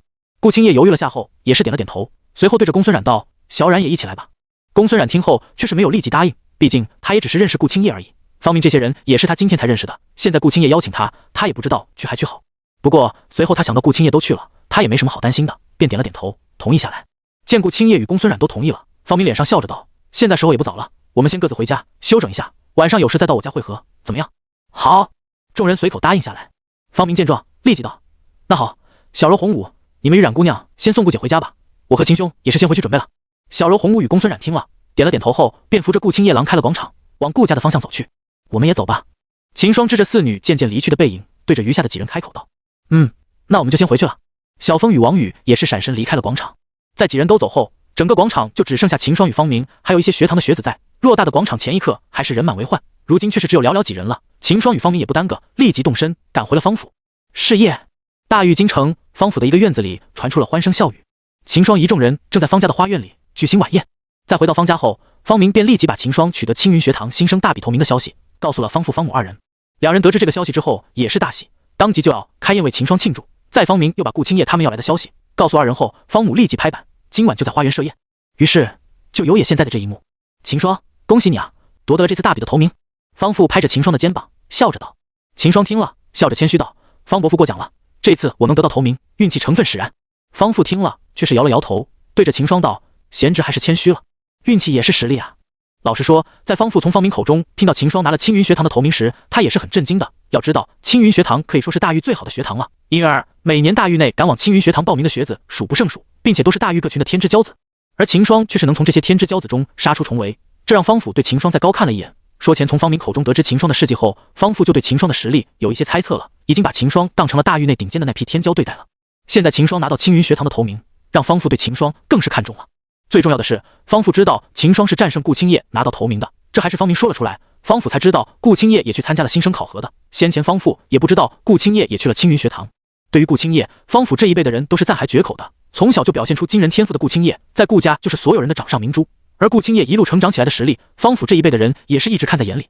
前些天方府就从顾家的人口中得知，顾青叶在西凉群把一个武王中期的山匪擒了。当时方父听到这个消息时，人还是懵的。在他印象中，顾青叶也就是武林中期，如今却是把一个武王中期的山匪生擒了。要知道，他说的是生擒，不是击杀。从难度上说，生擒比击杀难上了1倍。何况顾青叶还是以武林中期的修为，跨越了一个大境界，去把一名武王中期的山匪擒了。当时听到这个消息后，方府当即就懵了，被顾青叶所表现的实力深深地震到了。也就他知道方明的天赋是不如顾青叶的，不然他都想把方明教育一番了。如今听到秦霜竟然是击败顾青叶得到的头名，方父在当知音个消息时，人都是傻的，直过了半刻钟才传应过来，立刻就把秦霜的位置抬高了不少。如果说之前他都是看在方明的份上才对秦霜客气有加的话，此时的方父就是真心想要和秦霜交好的了。以秦兄现在表现扬来的实力，别的方父不敢说，但只要秦霜不出什么意外，以后成为武圣绝对是杠杠的。也正因如此，方父现在对秦霜的态度可是好的不行，让一旁看着的方明都是由此嫉妒了。秦霜也知道方父是想教好自己，所以对于方父的一些好意也是没有拒绝，欣然接受。毕竟出门在外，多个朋友总是好的，而且现在他与方明的关系也是不错。方明这个人的品德，秦霜还是说可的，因而秦霜也乐得与方家加深点关系。秦贤侄，我看你孤身一人来我们大狱，此次所谓历练还是准备在大狱常住？方父看着秦霜好奇报道。哦，此次我来大狱也是因为在玄龙朝内看到了有关于大狱的书籍，因而便想着到大狱来见识一下这边的风土人情，顺便历练一下，只看能不能提升一下自己的实力。秦霜原本正在喝酒，听到方父的问话后，也是放下了酒杯，回道：这些也没有什么好瞒着的。秦霜见方父好奇，便如实的说了出来。方父听了，心里有些失望。本来他还想着，要是秦霜打算在大狱常住的话，可以让方母介绍一下家族内认识的朋友的女子给秦霜认识，这样的话也能加深一下与秦霜的关系。没想到秦霜此行是为了历练，不过也没关系，只要修为升了上去，以后想要回一趟大狱还是很轻松的。而像秦霜这样的年轻俊杰可不常有，方父相信他的那些有女儿的老朋友绝对很有兴趣的。想到这，方父还看了一眼正在与小柔他们说话的顾青叶，还过很快就不去想这个。怎么可能呢？顾家这丫头大家都是知道，一向对情感这些都是很迟钝的，可以说对她还在意的感情十分的漠视，面秦霜也不过适才与她认识几天，应该不会的，还是老老实实的看其他的老友对秦霜这个乘龙快婿有没有兴趣吧。也就方父自己没有女儿，不然像都想把与秦霜的关系更进一步了。对于秦霜的人品，经过这几天的观察，方父还是很认可的，他自信自己不会看走眼。想到这，方父才发现自己还没有问过秦霜的意见呢，当即对着秦霜开口问道：我看秦贤侄如此年轻，想必是未曾婚配吧？正好我知道几位京城的几位大家闺秀，不如我让你方伯母替贤侄你牵线。方父说完，整个宴席上的声音突然一顿，瞬间安静下来。宴席上的人都把目光看向了方父与秦霜两人，就连顾青叶也是好奇地看着秦霜，想看他作何回答。感受到众入看向自己的目光，秦霜顿时坐如针毡，立即对着方父拱手回道：多谢伯父好意了，还过我已有家室了，此事就不劳伯母操心了。方父听了，脸色顿时一滞，他没想到像秦霜这么年轻就有也家室，一时间却没能反应过来。在感受到众人的目光后，方父反应过来回道：如此的话，倒是我多管闲事了，没想到啊，贤侄你如此年轻就有了家室。秦霜听了也没有介怀，笑着回道：伯父不必介怀，您也是好心替我着想，我的情况也是有些复杂的，不太方便说出来，不过我与我的妻子们感情很好的。秦霜说完后，宴会上的人立即就抓住了重点，秦霜说的是妻子们，也就是说秦不止一个妻子，这也让公孙冉张大着小嘴，有些惊讶地看着秦霜。他没想到像秦霜这么温文尔雅的人，竟然也是有着多名妻子的。从今早认识以来，秦霜给公孙冉的印象就一直是很好的。然而当秦霜说出他已经有了多名妻子后，公孙冉对秦霜的印象一下子就变了。不过仔细想了一会后，他也想明白了，像秦霜这么优秀的男子，在玄龙朝那边想必也是很受女子青睐的，有几名情投意合的红颜知己也正常。除了公孙冉外，小柔与洪武倒是没有表现出什么异常，毕竟他们早就知道了这件事，只是刚才方府突然的发问，让他们一下子没能反应过来，忘记提醒方府了。方明也是一拍脑门，顿时暗道是自己失策了，他没想到自己的老爹竟然起了这个心思，早知道就把秦霜的信息告诉他好了，这样线就不会现在这么一出了。知道突然冷下来的宴会，方明连忙跳出来活跃气氛道：今天秦兄夺得了头名，可是我们这次宴会的主要人物，让我们一起来敬秦兄一杯怎么样？好。作为好基友的小风当即就附和道。其他人见了也是纷纷举起了酒杯，对着秦霜道：恭喜秦兄。秦霜见了也是举起酒杯，对着众人示意了一下后，开口道：那我就先干为敬了。说完后，秦霜举着酒杯一仰头，把这液体之火灌了下去。众人见状也是如秦霜那样，一口把酒余了下去。被方明这么一调动，气氛又回到了方府开口前，几人在喝下酒后又若无其事地谈笑起来。而众人都没有留意到的是，顾青叶在听到小柔与公孙冉、洪武三人的谈话，时不称地把余光扫向秦霜，眼中闪过了若有所思之色。他刚想说来大狱是为了历练，那岂不是说用不了多久他便要回到玄龙朝了？顾青叶暗地里分析起了秦霜刚才所说的话，顿时就感觉到了不好的地方。还行，他要回了玄龙朝，那我以后那里去找像这样旗鼓相当的对手来切磋武道。想到这，顾青叶顿时心里就不淡定了。在他心里，除了父母，最重要的便是武道上的修炼了。之前为了能够提升自己的实力，他还特意的跑到西凉郡，把一个武王境的山匪给擒了。因为他修炼的功法比较特殊，唯有通过还断的战斗，才能快速的提升自己的实力。但他与每个人战斗后所提升的修为又各有不同，因而在此说前，他基本上已经是能和他打的人都打了一遍，像方明这些人就没少被他拉着当陪练。然而在1年前，他在找别人战斗打完后，他发现自己的提升已经变得微不可见了。直到之前在西凉郡擒到了那名武王时，他的修为才有了较大的提升。但那是一次性的，把那个山匪擒了后，他回到了京城。自那到现在，他的修为却是提升的极为有限，因为他一直找还到与他差不多的对手切磋武道，就事找到了，在打完之后，他却发现那对他的帮助并没有想象中的那么高。然而，醋白夫与秦霜打完那一场后，虽然他是输掉了，但他却发现自己的修为有了很大的进步，现在已经离突破到50后期只差了一丝了。这也让他对秦霜变得极为重视起来，这还是他从小到大遇到的能让自己提升这么多的人。可现在经过他这么一分析，他就不淡定了，好不容易才找到秦霜这个能让他提升修为的人，要是让他回到玄龙朝，那以后自己怎么办？在顾青叶心中，修炼是除了父母之外最重要的事了，而秦霜能让自己的修为增长，那就是说秦霜与修炼一样重要，仅次于他的父母了。但现在他却得知了秦霜最后要离开大域，这让一向对什么事都表现得漠不关心的顾青叶却是在心里思考起要怎么把秦霜留在大域了。顾姐，小柔看着醋发呆的顾青叶，伸手在他眼前划了一下，疑问道：啊？被小柔这么一叫，顾青叶顿时回过神来，一头雾水地看着小柔。见顾青叶疑惑，小柔便知道刚才自己说的话顾青叶没有听到，随即对说道：我说明天等顾姐你们分好班后，就要在学堂开始第一次的试炼了。按以往的经验，应该是在后天，你们就要进入学堂内的青云秘境历练了，所以我想提醒下顾姐，让你们最好到时能够一起组队在秘境内探索，这样的话也可以避免很多危险。邵柔耐心地把刚才与公孙冉的话对顾青叶再说了一遍。顾青叶在听完小柔说的话后，也是暂时的把秦霜的事放到了一边，想了下后，对着小柔问道：你说的那个青云秘境，它里面很危险吗？小柔沉思了下，缓缓道：也不是很危险吧，对于顾姐你和秦霜来说，应该是没有什么危险的，但对小冉来说，可就有些危险了。而且这也不是绝对的，有时候在秘境水还会冒出一些武王修为的高级妖兽，听说那一次历练可是死伤惨重，加上超过了武王的人就不能进入秘境了，所以学堂那边也没有什么好的办法去把那个武王修为的高级妖兽除掉。虽然后面的历练中那头妖兽也没有再出现，但还是要小心一点为好，所以我还是建议顾姐你们一起组队的。顾青叶听了也是认真起来，按小柔所说的话，武王修为的高级妖兽也就实力堪比武皇的妖兽了，这样的妖兽他要是真的碰上的话，基本上的九死一生的，组队的话虽说也是起不了多大的作用，但也能多增加点机会。虽说那个妖兽也有段时间没有出来过了，但还是小心驶得万年船吧。想到这些，顾青叶也是点了点头，开口道：这么说的话，我们还是组队一起比较安全点，小然你到时候就和我们一起吧。公孙冉听到后也是点了点头，这也是他想的。与此同时，方明也和秦霜说起了这件事，在详细的对秦霜说了一遍青云秘境的事后，方明也是建议秦霜与顾青叶他偏一起组队。王宇兔一旁也是听得一清二楚，醋得知秘境内竟有着武王修为的高级妖兽时，也是心惊不已，对方明的建议也是认同不已。秦霜听了也是十分认同，随后便起身带着王宇走到了顾青叶他们身前。看到秦霜与王宇走来，小柔立即笑道：秦霜你们来的正好，小明和你说了青云秘境的事了没有？秦霜听了后便知道小柔已经和顾青叶与公孙冉说了，便点头回道：知道了，我来就是想问下顾姐你与小冉的意见的。我没问题的，组队的话肯定是最好的。公孙冉率先表示道。顾青叶紧接随后对着秦霜点头道：我认为还是组队比较好一点。秦霜听了心里便定了下来，对着两人道：那好，到时候我们就一起组队探索吧，这样的话也会安全一点。随即几人便把后天进入秘境的计划定了下来。此时宴会也是进入到了尾声，几人在推杯换盏了一番后，宴会便结束了。由于夜色已经太晚了，顾青叶等人便留宿在方家，而还知有心还是无意，方父把顾青叶留宿的房间就安排在了秦霜的院子旁边。其实这还真的是方父有意如此的，虽然得知了秦霜已经有了家室，但方父却是没有放弃，在他看来，有了家室也还是可以再娶的嘛，在五级大陆上又没有那么多讲究，只要实力足够强大，你就是娶100个县没人管你。何况以秦霜现在表现出的实力与天赋，完完全全就是潜力股啊。不过方甫也没想把其他的介绍给秦霜了，现在对于秦霜与顾青叶，他也只是想着不抱希望的试试而已。但他却没能想到，因为他今天的一个举动，让顾青叶起了别的心思。此时顾青叶正平躺在房间里，现促他满脑子都是想着把秦霜留在大狱，这么好的一个能提升自己修为的对象，顾青叶可不想让秦霜跑了。但想了半天，他也没能想到有什么好的办法把秦霜留在大狱。按刚才秦霜所说的，他来大狱只是为了历练，在玄龙朝内还有着他的妻子，他肯定是还会轻易的留在大狱的。等地妻子，顾青叶突然有了个大胆的想法，只要自己在大狱帮秦霜找到个妻子，那他在大狱不就有了牵挂了？到时候自己再让他的妻子劝向留在大狱，那不就成了？大不了再把他在玄龙朝的妻子也接过来嘛。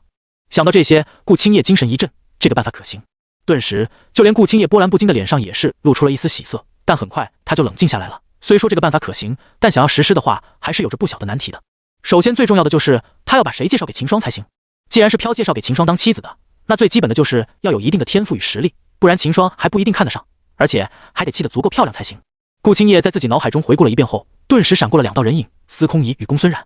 找来找去，顾青叶发现也就只有这两个好友能满足要求的了，其他的不是已经有了婚约，就是在骑象方面达还到要求的，只有司空气和公孙冉两人是顾青叶认为最合适的人选。司空仪不用说了，大狱的公主，修为也不差，是50后期，与其他人比起来，天赋也是上等的，但她的身份却是有点特殊了。司空伯伯与那3位大哥肯定不会让司空仪嫁给秦霜这个有家室的人的。小姨的话，先设为备选吧。那剩下的就只有公孙冉了。南海郡公孙氏家的嫡女，修为也是50后期，天赋与司空仪不相上下。最主要的就是公孙家对于子女的婚事都是放得很开的，只要对方的修为不是很低，人品好的话，一般都不会去干预的。想到这，顾青叶顿时定下了人选，就是公孙冉了。当然，顾青叶也不会强行的就把公孙冉推给秦霜的，最多他就只把在一旁推波助澜，给两人创造机会。其他的主要还是要看秦霜与公孙冉两人自己的想法。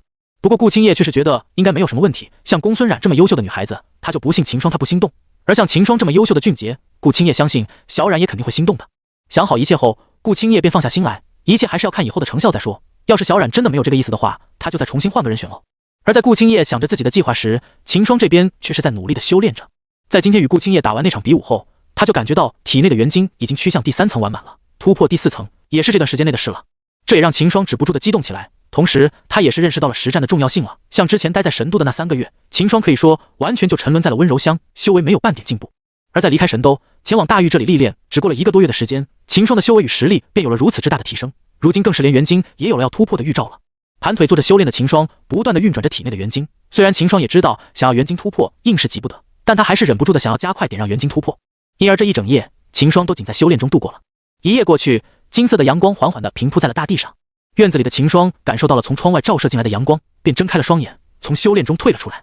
走下床铺，秦霜来到窗前，把窗户打开，感受着阳光照在身上的暖意。秦霜伸了个懒腰，噼里啪啦，噼噼啪啪，一阵炒豆子的声音自秦霜身上传了出来。经过一夜的修炼，虽然元晶的进展有限，但消化了咋天与顾青叶比武的收获后，秦霜的修为也是有了不少的进步。果然，只有实战才是提升实力的最好办法。看来以后得多和顾青叶切磋切磋才行了。在窗口又晒了回太阳后，秦霜便洗漱起来了。虽说咋天武皇陵老师说是在辰时之前到广场集合，但秦霜可不会真的就是在辰时才到，还是得提前到广场准备一下的。洗漱完毕，秦霜走出爱子，正好看到了从一旁房间里走出的顾青中。秦霜笑着打招呼道：“顾姐，早啊。”顾青叶听了，点了点头，面无表情的回了句：“早。”秦霜对于他的脸色也是已经习以为常了。自认顾青叶到现在，秦霜就没有怎么见过顾青叶脸上会露出太大的变化。随后两人便走向了家的饭厅。此时方甫等人早已在饭厅中等候了。看到结伴走进来的两人，方甫的眼中闪过了一道亮光，看来是有机会的，就是不知道小顾他怎么想的了。看到两人走进来，方甫笑着道：“贤侄你们来了，快来入座吧。”秦霜闻言，对着方甫勤拱手后，便与顾青叶一同坐了下来。此时只有公孙冉旁边有2个空位，原本秦霜想着自己坐外侧，让顾青叶与公孙冉坐一起的，没想到顾青叶直接一屁股坐在了外侧。秦霜看到后，也只好在顾青叶与公孙冉中间的空位坐下。自砸完想到了办法后，顾青叶现在就是想着撮合秦霜与公孙冉。像刚才的这种情况，他当然是要给两人创造机会了。顾青叶一边吃着早饭，一旁用余光观察着秦霜与公孙冉二人，但让他失望的是，因二人在吃饭的过程中皆是没有其他多余的动作，一直是很规矩。不过顾青叶也不气馁，秦霜与公孙冉算上来也才认识了不到1天，像如今这样相处才是正常的。要是两个进展太快，他还不放心呢。一顿早饭吃下来，时间已经来到了卯时过半了，离辰时也只有半个时辰。秦霜几人在吃饭早饭后，便向方父与方母告辞了，一同赶往青云学堂。以几人的速度，只用了1刻钟，便来到了青云学堂的广场。此时广场上的人便没有前2天的多了，前2天因为是新生大比，所以广场上都是一些过来看热闹的学长学姐。但今天却是没有什么节目了，因而广场上除了秦霜他们这些新生外，也就只有一些在广场上早练的老生了。这也让偌大的广场显得十分爆空旷。几人来到广场时，已经有一些比他们还要早到的新生在广场上等待了。现在离辰时摆3刻钟还到，但机灵已经来了大部分的新生。这时3道身影突然飞身到了人群前方，最后落在了人群前方10米处，紧接着从戒指内分别拿出了桌子摆在身前。秦霜看着这3道身影打量了一下，2男1女，虽然看不出他们的修为，但秦霜可以肯定这3人都是武皇以上的存在。看来他就是我们的代班老师了，就是不知道谁会是我的老师呢。便在秦霜在想着时，3位老师也是把桌子布置好了。看了眼秦霜他们后，那2名男老师先后开口道：“普通1班的同学，请到我这里来登记一下；普通2班的同学，请到我这里来登记。辰时我就要带你们去学堂分配的修炼地方了。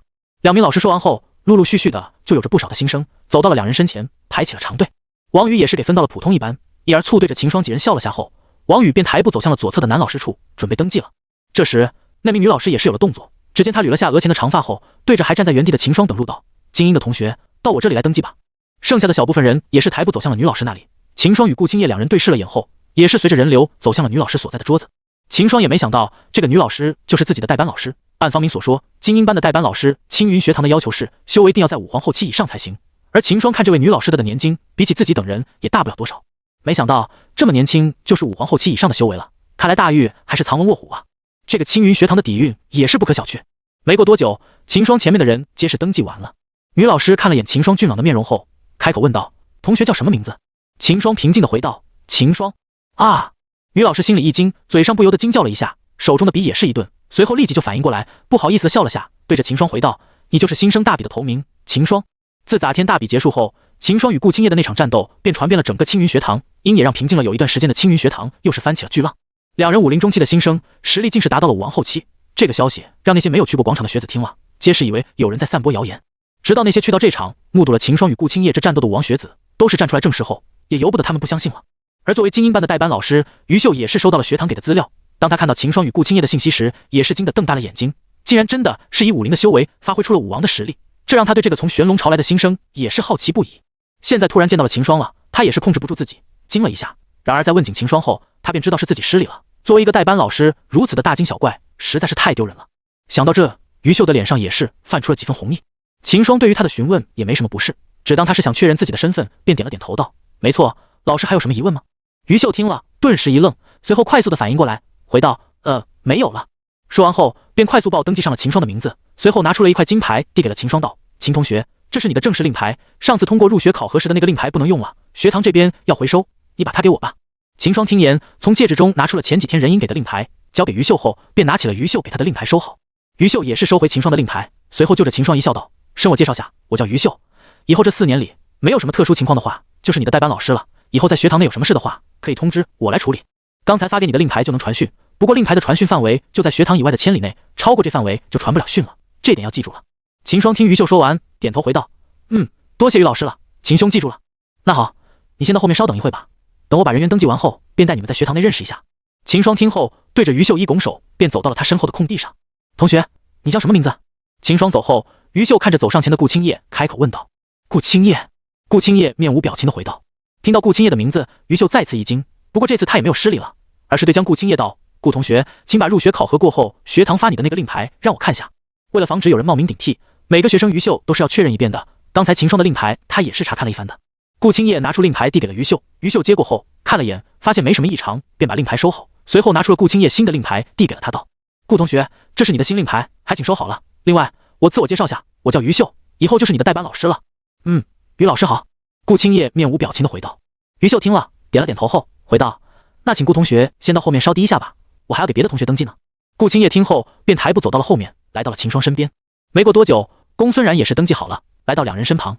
看着前儿于秀的背影，公孙然忍不住对着秦霜与顾青叶两人小声道：“我觉得这个于老师还挺随和的，以后应该很好相处了。”秦霜听了却是不做回答，但心里也是认同公孙然所说的，这个于老师给他的第一印象还是非常不错的。顾青叶也是默不作声。两人的这个反应让公孙冉刚升起的八卦之火瞬间就熄灭了。看着默不作声的两人，公孙冉也是觉得有些不自在，心里不由得暗想到，要是小姨在这里就好了，起码气氛不会这么冷。早晚他们便收到了司空一的传话了，说是要休养上半个月了，连这次的秘境他也来不了。察觉到公孙冉的失落，秦霜想了下后开口道：“小冉，你是南海郡的人？”公孙冉听到秦霜突然的问话，也是有些疑惑，嘴上回道：“是啊，有什么问题吗？”“哦，没什么，就是我第一次来大狱，对其他地方都不了解，想让小冉你给我说一下南海的事情。”“南海？”公孙冉听了却是一愣，脸色上也是露出了古怪之色，对着秦霜道：“虽然我是南海郡的人，但对于南海我却是没有多大的了解。南海便是大域位于南部的大海，玄龙朝边境的兰江就是汇入南海的一条大江，而南海郡就在南海的旁边。”听到公子然所说，秦霜却是不明白了，有些愣愣的看着顾青叶旁边的小冉。公孙冉见状便解释道：“虽然我是在南海郡的人，但我却很少在南海郡生活，大多数时间我都是在京城的。”说完后，公孙冉也是挠了挠头，有些不好意思地道：“其实我都没有去南海，回到南海郡也只是在家里待上几天就回京城了。”秦霜听完后却是不知道怎么说了，一个家在海边的人却没有见过海，这也是少见了。秦霜自己是因为身在神朝，远在内陆，没有见过五级大陆上的海域也是正常的，但公孙冉这个他也不知道怎么说才好了，莫非这就是五级大陆上的宅女？感受到秦霜的目光，公孙冉的脸色也是有些红了，毕竟说起来他家离海边也不远，不过才1000里多点的路程，他想要去看海的话还是很容易的。但不知为何，每当他一踏进家里的帐门，便不想再出去了。一而从小到现在，他一次海边也没有去过，加上后来一直在京城长大，一而对南海郡的事也是不甚熟悉。看出去了公孙冉的窘迫，秦霜便也没再说什么了，而是对着公孙冉歉意地道：“哦，是我误会了，我还以为小冉你是一直在南海郡生活的呢。”公孙冉秦霜这么说，心里顿时一暖，知道秦霜是在消除自己的尴尬，瞬间也是觉得秦霜顺眼了好多。看到秦霜那俊朗的面容，公孙冉的脸红顿时红了起来。这时于秀也是把精英班的学生都登记完毕了，把桌子收好后，他走到众人面前开口道：“各位同学，现在我们精英班的人都是到齐了，现在我就带你们先在学堂内认识一下吧。随后，于秀便带着秦霜一众人在青云学堂内逛了起来。沿途上，于秀也是不断的替众人解说青云学堂内的学习模式与修炼场所。一行人来到青云学堂中间的山峰上，一座散发着磅礴古老的气息、高大宏伟的阁楼矗立在了山顶上。秦霜看着眼前这座阁楼，也是有些震撼。似从气势上而言，这是他遇到过所有的建筑中气势最为宏大的那一小撮了。这个就是我们学堂的藏经阁了，这里面有9层的藏书，其中下面的6层是开放的，上3层的话就只有足够的祭典才能去阅览了。于秀指着阁楼，脸色凝重地对着众人道：“有一点，你们需要特别注意的，那就是，就算是下面6层中开放的书籍，也是还允许随便再传播到外面的，一旦被学堂发现，将面临很严重的处理。不过你们要真的想传授给别人的话，也可以，只要上报一下就可以，但是也不能大范围的传出去。虽说都是一些皇级与玄级的功法战技，但也是十分的珍贵的。前面我所逼的都是针对下6层的，上3层的话，也不用我提醒你们，每次进入上3层都是要发血誓才能上去的，学堂方面也不会太过担心这点。”说完这此后，于秀的语气也是变得轻松起来，对着秦等人笑道：“好了，上面看说的那些，你们记住就行了。反正等你们进藏经阁时，会有人重新和你们说一遍的。”入群中，一人听到于秀所说的话，立即开口问道：“于老师，那现在我们是不是也可以进去藏经阁了？从今天起，你们就是青云学堂的学子了。这个藏经阁的下6层，你们也是可以随便进的。这个倒是不急，还是等我带你们先熟悉一下学堂再说吧。”于秀看着那个说话的学子，笑着答道：“那于老师则才说的那个祭典，我们要如何去获取？”犹如问出了重点。说到底，在下6层的都是一些皇级与玄级的功法，而在场的这些能站在这里，那个是会缺一些功法的。真正对这些人有诱惑力的，还是上3层上面收录的功法与秘籍。此人说完后，众从皆是把目光看向了于秀，显然大家关心的还是上3层。甘秀也是明白眼前这群学生的心思，笑了下后开口道：“这个祭典还有很多办法得到的，比如你们明天就要进入的青云秘境，就是要祭典才能进去。不过因为你们是新生，所以明天进入的话是免费的。祭典在学堂内是很重要的，很多的地方都需要用到祭典。在我们学堂每个月都会发放一些祭典到你们的令牌，这个是每人都有的，每个月都会发放一次。然而这些祭典仅是可以供给你们日常他修炼，像想要进入藏经阁与秘境的话，单靠学堂营放的祭典是远远不够的。但获取祭典的途径也是不少的，通常学堂每天都会发布任务，而去完成这些任务的话，就可以得到祭典了。这些任务自然是有简单有困难的，简单的祭典的奖励自然就会少，而困难的祭典的奖励自然是要高，但有一些比较困难的任务会有着境界连实力的要求，否则是接不了的。等下我就会带你们到学堂的任务大厅去看下，先不要急，今天我会带你们走一遍学堂的。听于秀说完，众人也不着急了，反正都进入到青云学堂了，也不急在这一时，还是要听于秀把学堂介绍一遍再说吧。于秀看了眼已经压下兴奋的众人，满意的点了点头，对着众人道：“好了，这个藏经阁我就先介绍到这里了，位置的话，你们把它记下来吧，免得以后找不到位置了。”说完后，于秀停在原地等众人把位置记下，而秦霜与顾青叶在于秀壁画时就把印个藏经阁的位置记住了，只有公孙冉还苦着脸在四处看着。秦霜看着他的动作，不由好奇的问道：“小冉，你没记好吗？”公孙冉被秦霜突然的问话吓了一跳，当即回过头，脸色惊愕的看了下秦霜，随后快速的反应过来，有些不自信的说出了窘迫之处：“那个，其实我是有点还认得路的，经常会把路线给忘掉。在京城的话，除了几个特别明显的建筑与我自己的家，其他的地方我都不记得怎么去的。”听公孙冉说完，秦霜却是愣了，脑海中瞬时间就闪出了2个字：路痴。被秦霜的目光看着，公孙冉也是不好意思了，白嫩的小脸上铺上了一抹粉红，脑袋别向了一边，不敢去看着秦霜。秦霜看着公孙冉可爱的样子，顿时整个人都愣住了，目光停留在了公孙冉的侧脸上。秦霜也是知道是自己失礼了，也是不好意思了起来，但很快他就藏起了不自在，对着公孙冉道：“这也没什么吧，以后小冉你要真的不认得路，可以叫我带你去的。”见秦霜这么积极，公孙冉也是点了点头。一旁的顾青叶看着这一幕，心里却是露出笑容，果然自的方法促方向上是对的，看2人应个样子还是有机会的。顾青叶顿时对心里的计划更加自信了。好了，同学们，如今藏经阁的位置你们已经知道了，现在我就带你们去领取任务的地方吧。于秀看了下天色，对着众人道。随后一行人随着于秀来到了一座山峰的脚下，停下脚步，于秀脸色认真的对着众人道：“同学们，这座山峰你们一定要记住，非常的重要。”说完后，于秀重新抬起脚步，一边走着一边对众人道：“这座山峰上就是你们平时修炼以及听课的地方了，同时学堂发布任务的大厅也是在这座山峰上。”听于秀这么一说，一行的脸色也是兴奋起来，马上就可以知道自己修炼的地方是如何的了。于秀也是看出了这些人的激动，也能明白他们此时心情，笑了下后继续说道：“学堂每天都会安排不同的老师在山上授课，你们只需要找准自己要学子课去听就可以了，这点上学堂还是很宽松的，选什么课全由你们自己决定，就算你不去听课也没问题。不过每个月学堂都有小测试，到时候若是达不到要求便会给记名，累计3次的话就会被学堂开除的，所以你们也要注意才行。”说完后，于秀便带着众人来到了山顶上。与藏经阁所在的山顶不同，这座山峰的山顶上的城变的建筑覆盖在了山顶与旁边的几个山头上，建筑的布置随着山体波动起伏，自远处一看，映入眼中的犹如一片房屋的海洋，真的是5步1楼，10步1阁。由干身处于山顶，因而还有着的雾缠绕在楼阁的上方，若不细看就会发现这些楼阁都是只有一半的，另一半都是隐藏在云雾之中，若隐若现。刚看到这一幕时，包括秦霜在内的一行人皆是惊呆了，愣在原地看着这幅绝美的画卷，感觉自己已经身处在了仙境。看半众人的反应，于秀也是笑了笑，他十分的理解现在秦霜等人的反应。当初他第一次来的时候，自己的反应也比秦霜他们好不了多少。过了好一会，秦霜他们才反应过来，即使是回过神了，一行的眼中依旧是充满了金色。于秀看着回过神来的众人，笑了下后开口道：“同学们，如今我们身处的就是青云学堂的主峰天云峰，而这一条山脉也是叫天云山脉。以后你们修炼与居住都是在这天云山脉上了。当然，想要在京城住也可以，只要向我报备一下就可以了。不过每个月的考核还是要到学堂测试的。”听于秀说完，秦霜想了下后便决定在学堂住下，毕竟自要一直住在方明家的话，也怪不好意思的。秦霜的脸皮也没有厚到那种地步。看了眼身旁的两人，秦霜问道：“顾姐、小冉，你们是打算住在学堂还是住京城？”见秦霜这么问，顾青叶也是犹豫起来了。他想知道秦霜是住京城还是住学堂。要是秦霜住学堂的话，他也是住学堂了。这样的话，他飘找秦霜切磋的话，也是会方便很多。他想问下秦霜的想法，但又不知如何开口，于是顾青叶便假装沉思起来。我应该会住在学堂吧，毕竟每天都要回京城的话，就太麻烦了，还是在学堂方便点。公孙冉率先回道。秦霜听了也是笑道：“和我想的一样，我也是打算住学堂的，一直拱扰方伯父的话也不太好。现促既然学堂提供了居住的地方，那就正好可以住学堂了。顾姐姐你呢，是住京城还是住学堂？”公孙冉看着顾青叶问道。一旁的顾青叶听到后便抬头认真地道：“我也是住学堂。”太好了，这样的话我们就有伴了。公孙冉听到顾青叶也要住学堂后，兴奋地抱着顾青叶的胳膊道。这时于秀又带着众人继续动身了。走到一座阁楼前，于秀对着众人道：“同学们，这个就是我们学堂的任务阁了，里面每天都会发布任务，想要传记点的话，可以到这里来领取任务。”听于秀说完，众人也是把任务阁的位置记下，这个可是关乎着以后的修炼，重要程度上与藏经阁也是不枉多让了。接着于秀便带着秦霜他们在主峰上逛了起来。一天过去，于秀带着秦霜一行人在青云学堂内转了一遍，这也让秦霜对青云学堂有了一定的了解。说到底就是与秦霜前世的大学差不多，只不过青云学堂会更自由些，修不修炼全看你自己。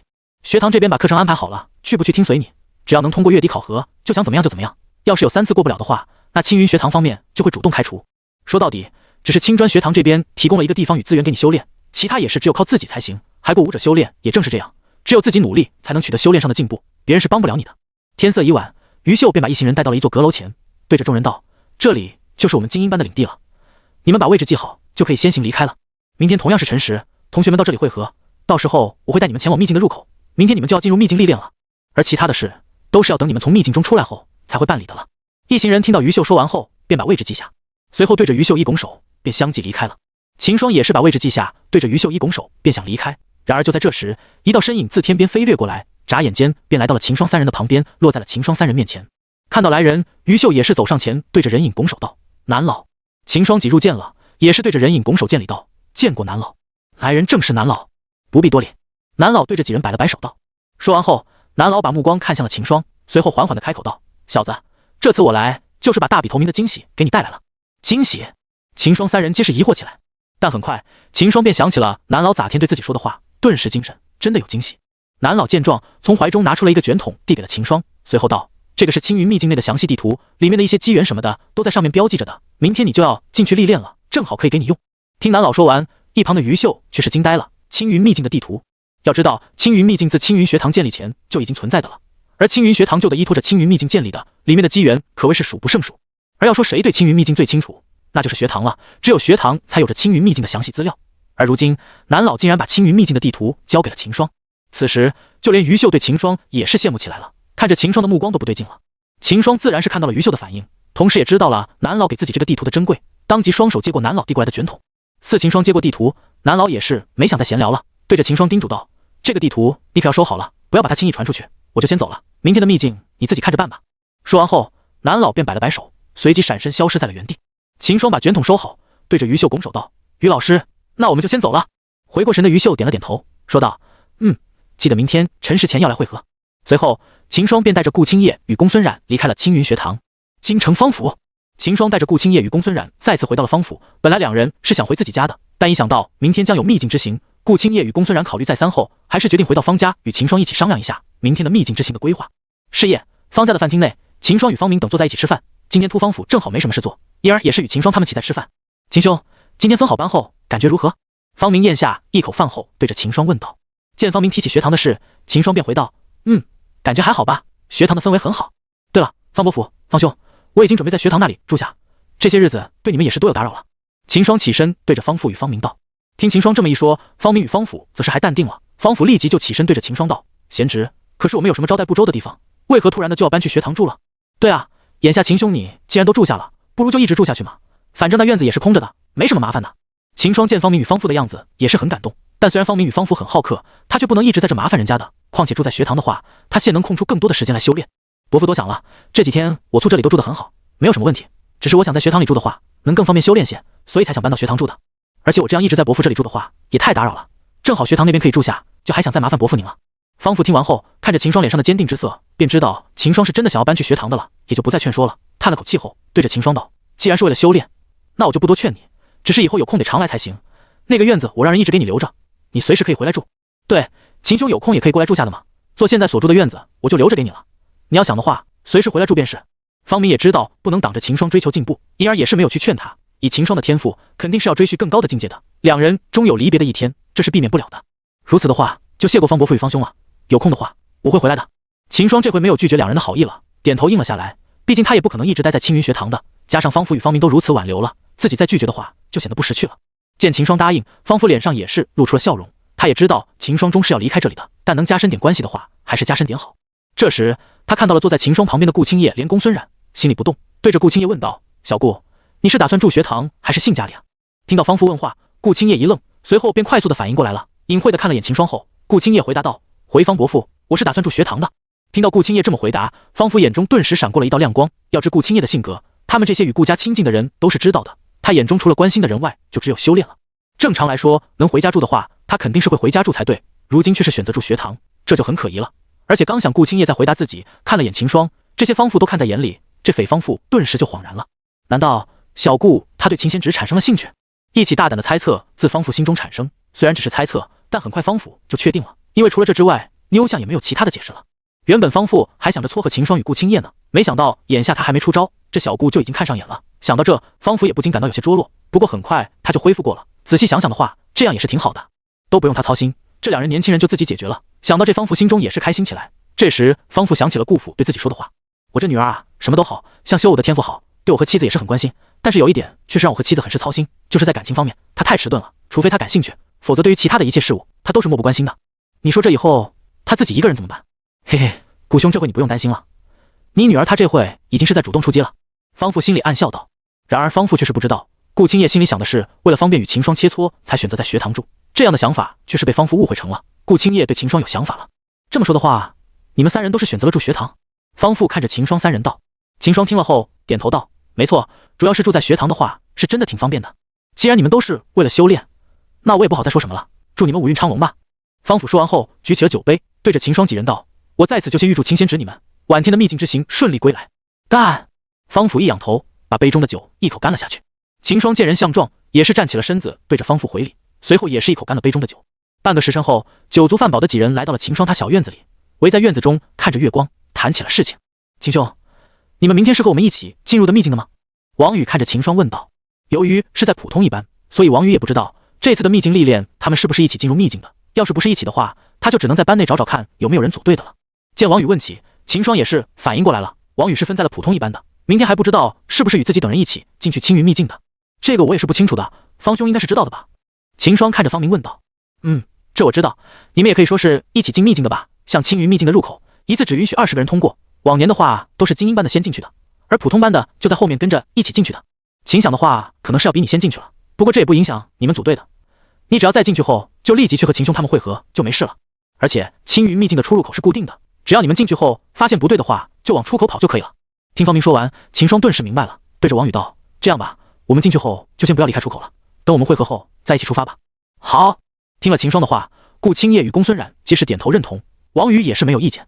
见几人商量好秘境的事，方明便不再讨论这件事了，移开了话题道：“话说，我和秦兄，你自那次在楼船上相遇，到现在已经有将近2个月了吧？这一转眼，秦兄你就要进入青云学堂了。”见方明说起，秦霜也是有些感叹，不禁回道：“是啊，要不是方兄你，说不定此时我还在大玉的其他郡里面转着呢。”方明听了却是不敢鞠躬，摆手道：“秦兄多想了，就算没有我，你也一样会来到京城的。以青云学堂的名气，只要秦兄你在大玉净水稍微打听一下，就可以知道了。到时候秦兄你还是会来到京城的。反倒是我，秦兄你粗路上可是多次救下了我们的性命，要不是秦兄你在，我们还回不回得来，还不一定呢。方兄不必介怀了。再说了，作为兄弟，出手相助不是应该的吗？方明听了一愣，随即反应过来，心里大喜。秦霜能说出这句话，说明在他心里已经是把自己当成兄弟了，这让方明顿时喜上眉梢。听到方明与秦霜的对话，一旁的公孙冉却是好奇起来了，对着方明与秦霜问道：“话说，方明你和秦霜是怎么认识的？”见公孙冉好奇，方明想了下后便开口道：“事情是这样的，前年我不是接了学堂的历练任务，前往玄龙巢吗？2个月前，我和小风、小柔、洪武4人离开了玄龙巢的东郡城，乘坐着一艘楼船，准备前往兰江渡江，然后回来。当时楼船在半路上遇到了水匪，由于楼船的护卫中只有1名武王，而那3名水贼又是武林后期，更是练成了一个合击的阵法，一时间竟把武王拖住。当时的情况可以说是万分危急，幸好当时秦兄路过，发现了水匪后，秦兄便拔刀相助，一人拖住了2名吞服了燃血丹的武林后期的水匪。燃血丹？公孙冉听到后，心里却是一惊，当即叫道：“武林后期的水匪在吞了燃血丹后，岂不是有着武王的实力了？”方明看着脸色震惊的公孙冉，肯定的点头道：“没错，就是武王的实力。但秦兄不仅把这2名水匪拖住，最后还把他们击杀了。”什么？公孙冉听到后，立即张大了小嘴，脸色上充满了惊讶，随即快速再看向了旁边的秦霜，震惊地道：“原来2个月前，秦哥你的实力这么强的了，没想到啊，秦霜你如此的深藏不露。”一旁的顾青叶看向秦霜的目光也是更加捉举愤了。之前他也只是知道秦霜击杀了水匪，救下了邵柔等人，却不知秦霜杀的却是2名如此之强的水匪。现在从方明口中得知后，瞬间更加的加深了想把秦霜留在大狱的想法了。王宇也是瞪大着眼睛，惊得愣在了原地。虽然之前从方明口中得知了秦霜能打败武王的事，但现在这个却是不同的啊！击杀2名武王，可比打退1名武王更让人震撼的。见王宇与公孙冉震惊的模样，方明脸上也是露出了得意说色，仿佛击杀2名武王的人是他自己一样。不仅如此，在秦兄把那2名武王实力的水匪杀掉后，那名水匪头子却是爆发了。你们猜怎么着？方明卖了个关子，对着几人道。然而顾青叶却是还乐意了，他正听得入迷呢，这方明却是在吊胃口。说，顾青叶面无表情的对方明道。感受到从顾青叶身上传来的寒意，方明顿时打了个冷战，不敢再卖关子了，当即快速的说道：“那被水匪的头子竟是魔教中人，还是人人喊打的血魔教的教徒，修的是魔煞修罗这部功法，而且从他身上的血气来看，起码已经有了300-400人的性命死在他的手上。”什么？血魔教的人？公孙冉再次惊叫起来。没错，就是血魔教的人，他后来也是服用了燃血丹，再配合上他的魔教功法，当时他的实力可是堪比武王中期了。还不后来他还是死在了秦兄的掌下，就是咋服秦兄连顾姐对决时用出的那一掌。当时秦兄与那名武王护卫合力把水匪的头子含杀在当场。就这样，秦兄救下了我们一船的人。后来在吃饭的时候，我听到秦兄也是要来大狱，便上前结交，这才认识了秦兄的。听方明说完，公孙冉心中的好奇心顿时被满足了，同时心里也是震惊不已。按方明所说，当时的秦霜还只是武林前期就有着如此的实力了，但是现在的秦霜已经是武林中期了。这么一想，也不怪他在咋天能打败顾姐姐了。说完后，方明对着一旁的秦霜问道：“话说秦兄你离开玄龙巢已经有2个多月了，秦兄你准备审酒时候回去？”方明这么一问，旁边的顾青叶顿时支起了耳朵，想听秦霜怎么回答。秦霜想了下后回道：“这我也说不准，不过应该不会超过1年了，毕竟我的妻子也还在家里等着我回去。这样啊，本来我还想着让秦兄你在大狱定居呢，既然秦兄你是再回去的，那我也就不劝了，只希望以后有机会秦兄常来大狱玩吧。”秦霜听了却是笑道：“因我还没说要走呢，方兄你就说这些了，还有那么长的时间，方兄还是等我回玄龙巢时再说这些话吧。”方明一听也知道是自己失言了，当即笑道：“是我不对了，反正还摆那么长的时间，秦兄不妨感受下我们大狱的风土入情，说不定你还会喜欢上这里，留下来了呢。对啊，我们大狱与玄龙巢比起来也是不差的，秦霜你还是好好的感受下我们大狱的精彩吧。”公孙冉也是说道。顾青叶在一旁却是没有作声，但此称他心里却是想着如何加快点计划，促成公孙冉与秦霜了。而对于方明与公孙冉所说的话，秦霜没有做出回应，毕竟这在他看来是还可能的，他的不个老婆还是玄龙巢的女帝呢，怎么可能会让他不直留在大狱？随后几人又闲聊了一会后，便离开了秦霜的小院子，回到自己的房间。秦霜也是回到房内，盘腿坐下修炼起来。而公孙冉在回到自己的房间后，却是静不下心了，满脑子都是刚才方明描述的场景，秦霜秦个独占2名武王实力的对手，最后轻松的把对手击杀了。一想到这，公孙冉的内心就一阵乱跳，再想起昨天看到秦霜与顾青叶的对决时的身姿，顿时心跳得更快了。一夜过去，当公孙冉顶着2个黑眼圈出现在秦霜等人面前时，秦霜也是被他吓了一跳。“小冉，你这是咋晚没有休息？”秦霜看着公孙冉的脸色，关心的问道。公孙冉垂头丧气了点了点头，不敢抬头去看秦霜的脸庞。还知为何，早晚他一闭上眼睛，脑海就浮现出了秦霜的身影，甚至还幻想着秦霜与他羞羞，这让公孙冉痛苦不已，连他自己都不禁的自我怀疑起来。难道我的内心真的这么恶俗吗？一夜没休息好的公孙冉此时是更加还敢看向秦霜了，垂着头跟在了顾青叶的身后。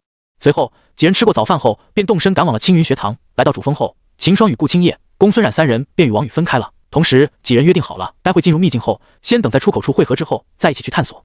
在与王宇分开后，秦霜便带着2女赶往了精英的基地。等三人赶到时，于秀早已在门口等候着了。看到三人后，于秀立即开口道：“你们来了，先进去找个位置坐会吧。等人齐后，我们商议一下进秘境的事情。”秦霜秦人对着于秀拱手后，便走了进去。此时已是有着10几名学子在里面等着了。听到动静，这些人皆有时回过头来看着秦霜三人。这些学子自是认出了秦霜三人，毕竟就算是2天过去了，可决赛的场景还是历历在目。现在突然看到秦霜到顾青中走进来，他们一时间也是忍不住的把目光看向了三人。不过这些人也都是各个地方的天骄，自然是不会如同其他的人那样踏棋，只有看了几眼后，便皆是收回了目光。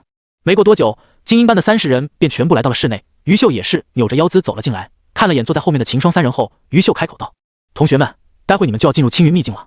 不此之前，我先和张家说一下此次秘境之行所需要注意的事情。首先，这个秘境的时间是有限的，你们进去后只有3天的时间待在里面，3天后你们便要出来了。虽说秘境是一直开启的，但也不可能无限制的让你们待在里面的。3天的时间到了后，我这边就会统计出来的名单，要是没有出来的话，会给记名的哦。到时候学堂也会发布任务，让别的学子去找你们出来，除非是遇到特殊情况，否则在学堂那边都是会留有档案的。”说完后，于秀拿出了30块玉佩，分发给了众人，随后接着道：“这是你们的信息玉佩，要遇到了危急的事情，可以用玉佩求救。学堂这边在收到消息后，会立即派人去救你们的。”接特玉佩，秦霜便把它收好，继续等于秀说完。还有一点就是，青云秘境虽说是长期开启的，但它里面的机缘也是不少的，当然机缘也是伴随着危急的，因而青云秘境的危险度也是不低的。所以我给你们一个提议，最好的话还是找人组队一起去探索，这样的话会安全不少。好了，关于青云秘境的事，我就先译至这里了。接下来你们有1刻钟的时间准备，1刻钟后我就会带你们出发前往秘境的入口了。于秀说完后，便自顾地走了出去，留下屋里的不中绝子，让他们自己解决。而秦霜3入自是不慌的，早不早晚，他们便商量好要一起组队了。因而秦霜也是坦然自若的和顾青叶与公孙冉闲聊起来。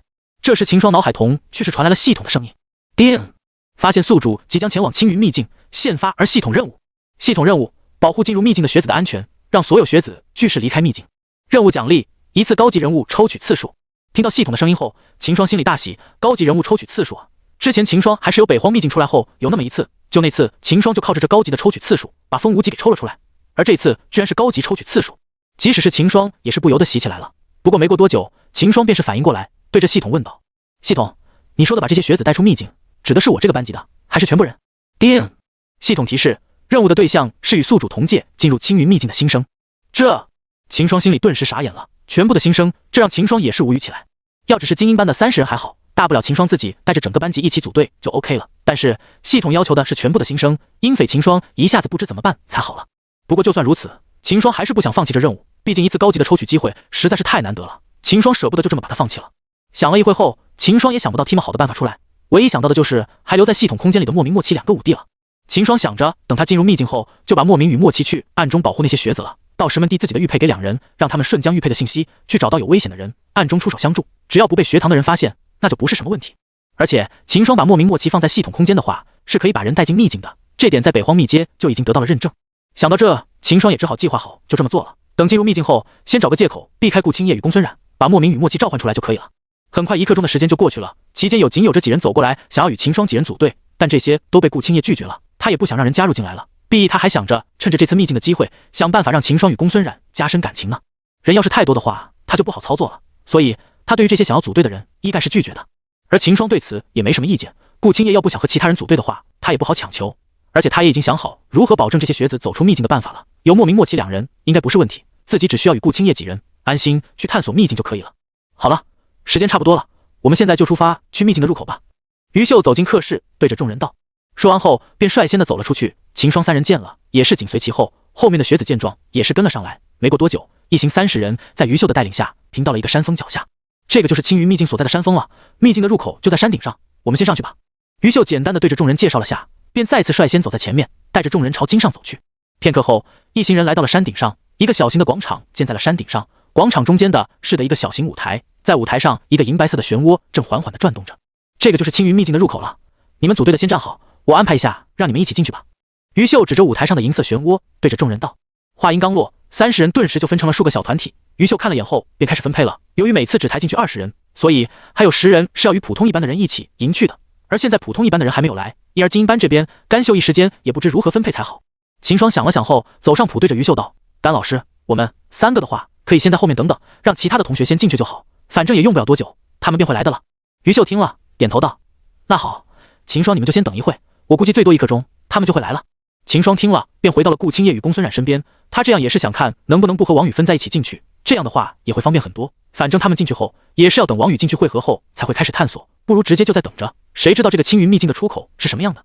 随后，于秀便安排了20位新生走到了舞台上。一旁的值守学生在看到了于秀的令牌后，便启动了阵法，把20名新生送了进去。随后过了1刻钟不到，秦霜便看到了普通1班与普通2班的2名老师，带着2班的学生从山下走了上来。看到在等候的于秀后，2名男老师走上前道：“于老师还紧那么的干练啊，这么早就来了，倒是我这边让你久等了。”于秀听了后摆了摆手道：“无事，我们还是快点把同学们安排进去吧，时间不等人。”好，2名男老师听后立即走到各自的班级前分配起来。没过多久，2名男老师便把人员分配好了，随即走过来说道：“于老师，我这边安排好，现在就让他们进去吧。”于秀听后点了点头，便带着秦霜10人走到了舞台上银色漩涡前。普通1班的男老师也是带着10名普通1班的学子走到了舞台上，而王宇正好就在那10人当中。秦霜看到王宇也在后，心里也是松了口气，这样的话就不用他在里面再等着了。随着阵法中流转着流光，突然间阵法一闪，紧接着秦霜等人眼前一黑，掉入了银色漩涡之中。一阵的天旋地转后，秦霜等人便感动脚下一稳，踏在了柔软的土地上。看着眼前这片沼泽地，秦霜立即拉着顾青叶与公孙冉走远了些。一旁的王宇见了，也是快速的靠了过来。沼泽地还是有点危险的，你们先不要呼吸了，以防有瘴气。我们先离开这里再说。秦霜对着顾青叶、公孙冉、王宇道。3人听到后，俱是点了点头。虽然知道在秘境的出口处不会有太大的危险，但秦霜还是小心的带着3人离开了沼泽地的范围。看了眼位于沼泽地上的银色漩涡，秦霜把位置记住后，便带着3人离开了这里。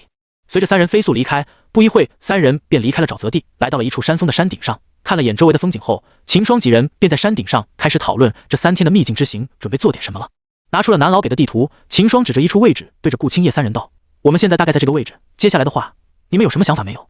顾青中几人却是没有立即回答。几人围着地图看了一会后，顾青叶才指着其中一处地方，对着几人道：“3天的时间其实并不多的，我看去这里如何？”按地图所说的话，这里是有个灵泉的，在灵泉内浸泡着修炼上1天，可以大幅度的增强我们的肉身，这对我们来说恰好是最需要的。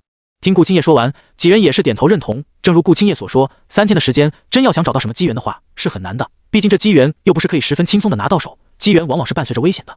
还好秦霜有着南老给的地图，不用他们像无头苍蝇一样在秘境内乱窜了，直接按着地图的目标去就可以了。但即使有着地图的便利，在这短短的3天内，几人也只能循着其中一个去机缘去获得。而他们这里有4人，一般的机缘反而是不好分配的，因而顾青叶所说的这个灵泉已是最好的选择了。加上这个灵泉的效果也是很诱人的，竟是提升肉身的力量。要知道最难提升的就内身了，虽说武者在某种程度上说，在修炼时多少会对肉身有些提升，但那也十分有限的，除非修炼的是与炼体有关的功法，否则在肉身上，武者的大多是依靠着境界的提升，一点点地把内身提升的。而要是能在这个灵泉内修炼1天的话，就能提升内身的强度，这对于几人来说，比得到一般的圣品灵药的诱惑力还要大。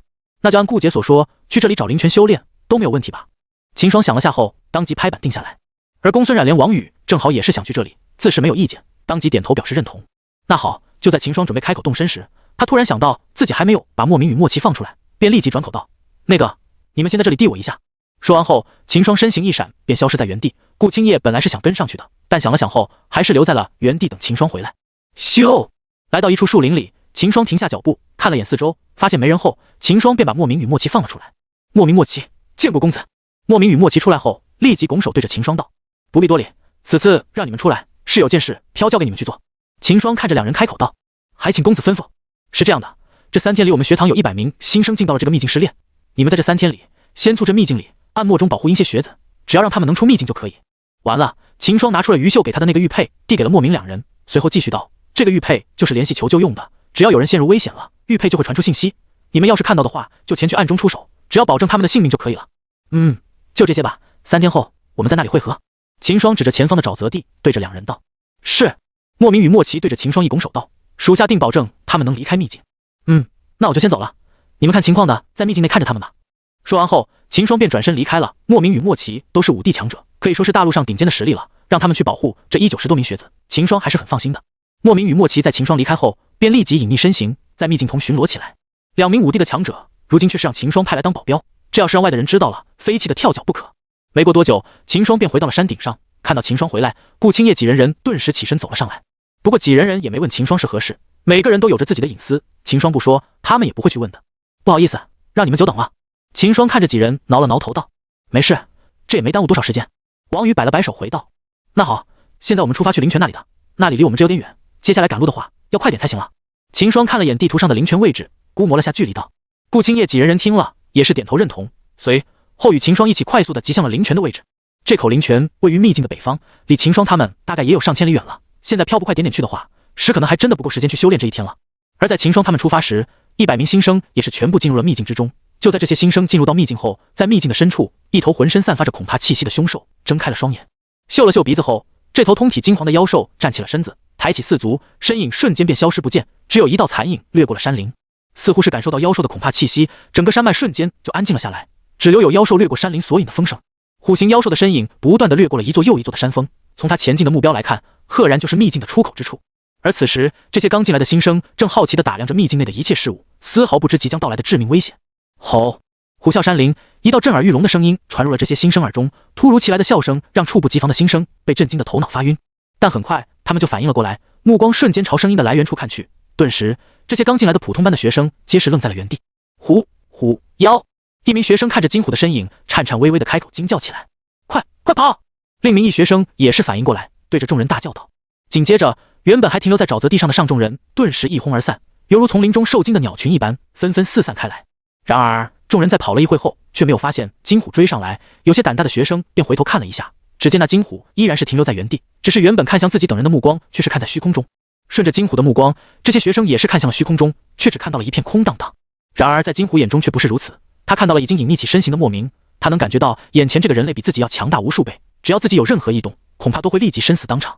到达了金虎这个境界的妖兽所具有的智慧已是不低的了，瞬间他就判断出了眼前这人是来保证护那些弱小的人类的，这让他顿时放弃了要加餐的想法。警惕地看着虚空中的莫名，金虎已经在想着如何后退了，但现在莫名没有动作，他也不敢动，只能停在原地看能否有什么改变。喂，我们还是趁这个机会快跑吧！一名学生对着停下脚步的人叫道。虽然他也不知道为何金虎不来追击自己等人，但他也还想去探究这些了。只要金虎不追上来，他们就万事大吉。当然，现在是不能停留在这里的，万一那金虎再追上来，岂不是要完？好奇心是会害死猫的。旁边的几人也是知道这个道理，当即便转身快速的离去了。而此时天空上的莫名则是好奇的看着金虎，眼中露出了饶有兴趣之色。武王修为的金虎，这可少见了。看着地上的金虎，莫名也是松了口气，还好在听到秦霜淡话后，他便赶来到了出口这里，否则就以眼前这头金虎的修为，在自己收到消息赶过来前，怎么也会有1-2个学生会落入虎口。这样的话，公子交给自己的任务就要失败了。不过莫名却也没打算把眼前这头金虎怎么样，毕竟秦霜所说的话是只要保证这些学生能顺利离开秘境就行了。而眼下那些学生也都逃掉了，对于这头金虎，莫名还真的不知道如何处理才好了。金虎看着天空中的莫名，也是胆颤心惊，但他又不敢逃。他可以感觉到从那人身上若隐散发出来的恐怖气息，只要自己有任何的异动，金虎知道那人肯定会对自己出手的。而莫贝在考虑了一会后，便决定下来了，这个金虎自己还是不要动它为好，毕竟是一头5皇实力的妖兽了，突然的死在了秘境内的话，学堂那边肯定会调查的，说不定会给公子带来麻烦。想到这，莫名便对着地方的金虎道：“你走吧，这3天内不要出来，也不要伤到秘境内的人，否则我就没有现在这么好说话了。”金虎听完莫名所说后，没有炼化恒骨的他也不能回答，只能轻吼一声，快速的点头。莫名见状，想了下后，觉得不保险，他又发出了一道气息，咻的一下掠向了金虎，瞬间就附着在了金虎身上。现在我已经在你体内留下了印记，你要小心了，要被我发现3天内你伤了秘境中这些学生的性命，那你也跑不掉。说完后，莫名便对着金虎挥手道：“你可以走了。”金虎听完后，只好苦着脸离开了沼泽地。现在自己身上留有那个人类留下的气息，他也不敢再动什么心思了。他决定回去后也把自己的手下约束好，这3天里不能让他们给自己惹来事。万一那个手下把那些弱小的人类吃了，到时候那个强大人类怪到自己的头上，那他就哭都没得哭了。快速再转身离去，金虎在感觉不到那个人类的气息后，才松了口气。刚才实在是太险了，他今天也是感觉到了秘境的波动，才想着找些人类来打牙祭，没想到差点把自己送给人类打牙祭了。还好自己这次逃过了一劫，看来以后飘小心点了，不能太过分了。金虎决定往后他都不吃那些进来的人类了，万一那天惹到了外面的人类，来了个不像今天那人那么好说话的，那他就凉了，要安安稳稳的待在这里修炼才行。只要自己没有什么动作，相信外面的那些人类也不会来打扰自己的。而就在金虎吼声响起时，远在将近千里外的秦霜几人也是听到金虎的吼声。秦霜几人听到后，脸色顿时一变，仅从这吼声中传出的声息，他们就想到了方明所说的武王修为5皇实力的高级妖兽。几人的脚步顿时停了下来，看向了吼声传来的方向，是出口的方向。顾青叶面无表情地说道。秦霜也猜到了，脸色也是凝重起来。按时间来算的话，这个时候应该是后面那些普通班的弟子进来的时候了。不知道莫名他们有赶到没有，否则自己的任务可就完成不了了。但在脑海中查看了番后，秦霜发现系统的任务还显示着进行中的字样，顿时便放下心来，看来应该是莫名他们赶到了。我们还是先赶去灵泉那里吧。秦霜对着几人道，就算现在赶回去了，也是无济于事了。不过在出口处，想来他们还是可以逃掉的，再不济也可以从漩涡那里离开秘境。顾青叶几人听了，也是点头，要真的是武皇实力的妖兽的话，就算他赶回去了，也是给那妖兽送菜而已，完全没有必要回去。现在他们目标还是灵泉。想到这，几人也不再犹豫了，当即继续赶向了灵泉的方向。一直前进了数百里后，四人来到了一座山顶雪白的雪山前。秦霜拿出地图对比了下后，指着眼前的雪山道：“这该就是在雪山上了，我们上去找找吧。”地图上只是标了大概的位置，并没摆说到灵泉的详细位置，因而这灵泉还是要秦霜他们自己去找才行。不过秦霜看着眼前映作晴天的雪山，不由得吞了吞口水，这得找到什么时候啊？这时顾青叶开口道：“我们也不用一处一处的找，先顺着灵气浓郁的地方去找一遍再说吧。灵泉所在的地方，灵气肯定也会更加的浓郁，只要根据这点来找的话，还是可以的。不过我们也不能分开找，这雪山那么大，里面说不定有着什么妖兽，而且灵泉所在的地方肯定有着守护妖兽的，我们分开的话，就算找到了，也要面临着他但危险。”秦霜听了也是点头道：“顾姐说的对，我们一起找灵泉啊，这样的话比较安全一点。”公孙然与王宇听了后也是点头表示认同。随后四人便在山脚下感应着灵气的浓度。一会后，秦霜与顾青叶不约而同地睁开眼睛，一同地指向了一个方向道：“那里。”说完，两人才发现对方竟是与自己做了一样的动作，随即对视了眼，紧接着又是快速地移开了目光。这时公孙然也是睁开眼睛，右手指着刚才秦霜与顾青叶所指的方向，对着秦霜与顾青叶道：“应该是在那里。”而又过了半息后，王宇才睁开眼睛，指着秦霜三人所指的方向。仅从这里就可以看出了四人实力的差距了。秦霜与顾青叶不相上下，而公孙冉也只是略逊一筹，王宇就比公孙冉再差上一点。虽说王宇从现在看来要比公孙冉要差，但秦霜对于王宇却是很看好的。王宇给秦霜最深的印象就是那天新生入学考核时那道满身带血的身影，以及那孤狼一般的双眼。从方明口中得知王宇是丞相府的私生子，因而不知不受丞相府的人待见，而王宇也是很争气，一直依靠自己本身的努力修炼到了现在这个地步。也就是说，王宇一路走到现在与丞相府是没有半毛钱的关系的。从这可想而知，与公孙冉相比，王宇的修炼资源方面是不如的，所以其实王宇的天赋并不差。总的来说，与公孙冉相比也差不了多少，只是之前修炼的资源都是没有跟上，所以现在才显得实力要低上一些。最重要的是，在经历了这一切后，王宇已经养成了这种坚韧不拔的性格，而他那天表现的犹如孤狼一般的身影，才是让秦霜最为欣赏的。晃了晃脑袋，秦霜理了下思绪，对着几人道：“既然如此，那我们就先从这里去探寻一下吧。”随后，秦霜便带着三人走向了刚才所指的方向，顺着山体向上探查。走了一段路程后，秦霜发现了前方闪过一道亮光，心里顿时一喜，对着三人道：“快看，那里有异常。”顾青叶三人闻言，快速地看向了亮光所在处，随后小心地靠了过去。走近后，几人便发现了一朵雪莲。只见在一处山体的凸起处，长着一朵通体洁白、散发着纯净气息的雪莲。圣品！看着雪莲周围的光晕，王宇惊叫起来。秦霜几人看着雪莲，眼中也是露出了喜色。不过很快他就反应过来了，圣品的雪莲不可能没有守护妖兽的。现在他们几人这么靠近这里，想来必然暴露在了那妖兽的视线里了。要小心，我们肯定被守护妖兽给发现了。秦霜对着三人提醒道。听秦霜这么一说，王宇也是惊醒过来，快速的警惕的看着四周。然而几人看了一圈后，都没有发现有妖兽的身影。这时王宇也是忍不住了，对着秦霜道：“秦兄，看样子他现在并不在附近，我们还是先把雪莲给摘了吧。”秦霜听言，想了想后，便点头道：“那行，王兄，你先去把雪莲摘了，我们替你护法。毕竟是圣品的药材，如今又没见有什么危险，秦霜也还可能不要这雪莲，带着几人离开的。”秦霜说完后，王宇立即就拿出了玉盒玉刀，快速的跑到雪莲旁边，手起刀落，玉刀寒光闪，瞬间就地整朵雪莲从山体处切了下来，快速的把雪莲放进玉盒里，盖上玉盒，把玉盒收好。王宇立即圆到秦霜旁边，低声道：“秦兄，摘好了。”秦霜听了，立即对着几人道：“我们快走，趁现在那守护妖兽不在。”几人听了也是点头，便立即想飘动身离开。然而这时在秦霜等人前方却是出现了一道身影。吼！一头雪熊看着秦霜几人，发现原本散发着光晕的位置空空如也后，顿时大吼一声，紧接着扑向了秦霜几人。而秦霜几人在看到雪熊后，也是脸色一变。武灵修为的雪熊还是高级妖兽，也就是说这头雪熊有着武王的实力，难怪能占下这株雪莲了。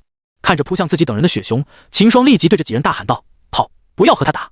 秦霜知道以自己等人的实力，想要短时间内把雪熊解决掉是不可能的，面拖得久的话，说不定还会引来其他的妖兽。眼下最好的就是能跑则跑，不能与他打起来。听秦霜说完，几人也是想到了这点，顾青叶立即就收起了狼牙棒，刚才他差点都想杀上去了。趁着雪熊还没杀过来，几人身形一闪，快速的朝一旁跑走。然而雪熊也是武王实力的妖兽，又怎久这么轻松的让秦霜他们跑掉，立即追了上去。虽然看着体型笨重，但雪熊的速度却是不慢，即使秦霜他们先跑了一段路，但雪熊还是快速的追了上来。回头看着离自己等人越来越近的雪熊，秦霜看了眼雪上的积雪后，对着顾青叶几人道：“跟我来。”随后转了个方向，斜向着山上疾了过去。三人听到后也是紧随在秦霜身后，心里估摸了下距离后，秦霜拿出了破晓，一边疾走着，一边对着山上的一处积雪一刀挥去。咻！一道刀气划破了空气，快速的对准山上的积雪掠去，瞬间就击在了积雪上。轰隆隆！秦霜几人的脚下一震，紧接着一道雪鸣般的声音响起，在刀气的轰击下，山上的积雪不断的滑落下来，一起小雪崩就这样被秦霜引发了。看着对着自己滚滚而下的雪崩，秦霜的脸色却是没有丝毫的改变，带着顾青叶几人快速的朝着斜上方掠去。而追在几人身后的雪熊看着滚滚面下的雪崩时，却是犹豫，最终他也没敢再追上去，只能无奈的对秦霜几人的背影怒吼一声。轰隆隆，雪崩自秦霜几人连雪熊之间滚滚而下，把秦霜几人到雪熊隔开，而翻腾起的雪花也是遮住了雪熊的视线，让他看不到秦霜几人的身影。雪崩整整持续了2刻钟，才渐渐停了下来。在雪崩停下后，雪熊立即朝秦霜几人离去的方向跑去，但无奈的是，雪崩已经把秦霜几人的气息与痕迹都给冲散了，雪熊现在也找不到秦霜几人了。吼！雪熊怒吼一声，最后无奈地返回了自己的领地。而此时，秦霜几人已经绕到了雪山的另一侧，感觉到雪山的动静停止后，秦霜几人也是松了口气，停下了脚步，在原地喘起气来。先休息会吧，那雪熊应该是不会追上来了。秦对着3人道。顾青叶3人听到后，也是点头坐在了地上，小口喘气，平息下体内高速流转的灵气。呼！秦霜也是大吐一口气，还好躲掉了这个雪熊，不然自己等人想找灵泉的心思却是飘破灭了，要和雪熊打起来，引起了动静，那他们想要找到灵泉就更加麻烦了。现在还好一点，毕竟雪崩也是自然现象，想来雪山上的妖兽也不会那么警惕，那秦霜他们找灵泉的话也不会那么困难。还好秦霜你提醒我们了，还让飘真的和那雪熊打起来，我们就不好找灵泉了。王宇喘着气道，他也是在秦霜提醒后才想到这点，现在想起也不由得对秦霜赞了起来。一旁的公孙冉听了也是点头道，是啊，当时我都想着是要和那头雪熊打起来的了，秦霜你提醒后我才想到。顾青叶听着2人说完，脸上虽是面无表情，但心里也是有些羞愧的，毕竟当时他都已经把狼牙棒都给拿出来了，差点就冲上去与雪熊打起来了，还好秦霜提醒的及时，他听到后才想到不是一定要打的，还可以跑，这有什么的，当时我也是一直不想和那雪熊打，才叫你们的。秦霜挠了挠头回道。良久后，缓过来的几人重新出发，在雪山上找起了灵泉。半个时辰过去后，4人把雪山都找了一圈，但却依然没有发现灵泉的影子，就算几人都是灵气浓郁的地方找，也只是找到一些灵药。一圈下来后，灵泉的影子没见着，倒是找到也不少灵药。雪山的妖兽4人线基本上都惹了个遍，不过4人也是如同先前那样，采完灵药就跑，因为也没浪费多少时间。但眼瞧着一天就要过去，4人心里都是急了起来。今天的要是不找到灵泉的话，明天就算找到灵泉，也没有足够的时间去修炼了。秦兄，你说我们是不是搞了？或许灵泉它并不在这座雪山上。不会错的，从这附近的灵气看来，只有这个雪山的灵气是最浓郁的，而且就这个雪山居然孕育了这么多的灵药，你们不觉得奇怪吗？秦霜坚定地分析起来，在他看来，这个雪山的灵气实在大浓郁了，没有灵泉的话，根本不会有如此浓郁的灵气。听秦霜这么一说，王宇也是反应过来了，后知后觉地道：对哦，这雪山的灵气多得有些过分了，这么说的话，灵泉的确是在这雪山上的才对。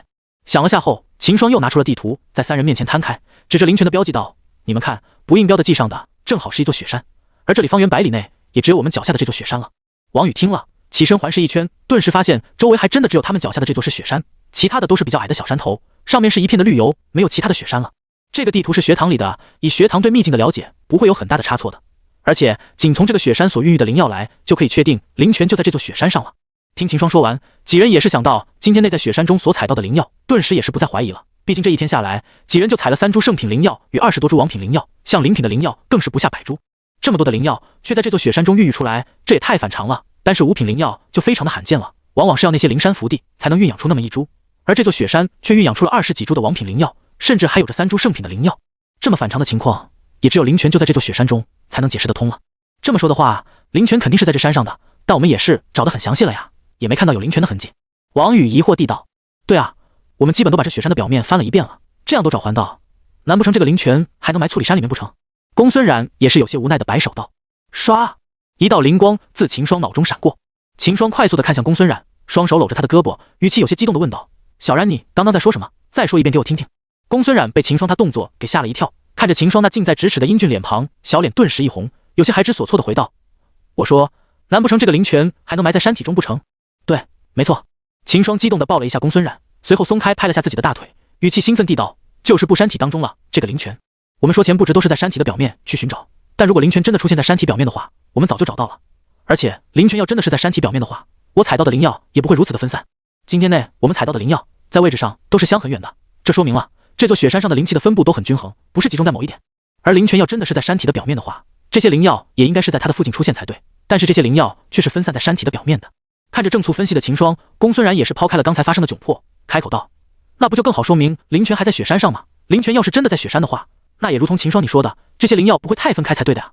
不，秦霜摇了摇头，快速的继续分析道：这正好就说明了小冉你刚才的说法是有可能的，只有灵泉是在山体中间，这才能解释得通为什么这座雪山表面的灵气浓度这么均衡。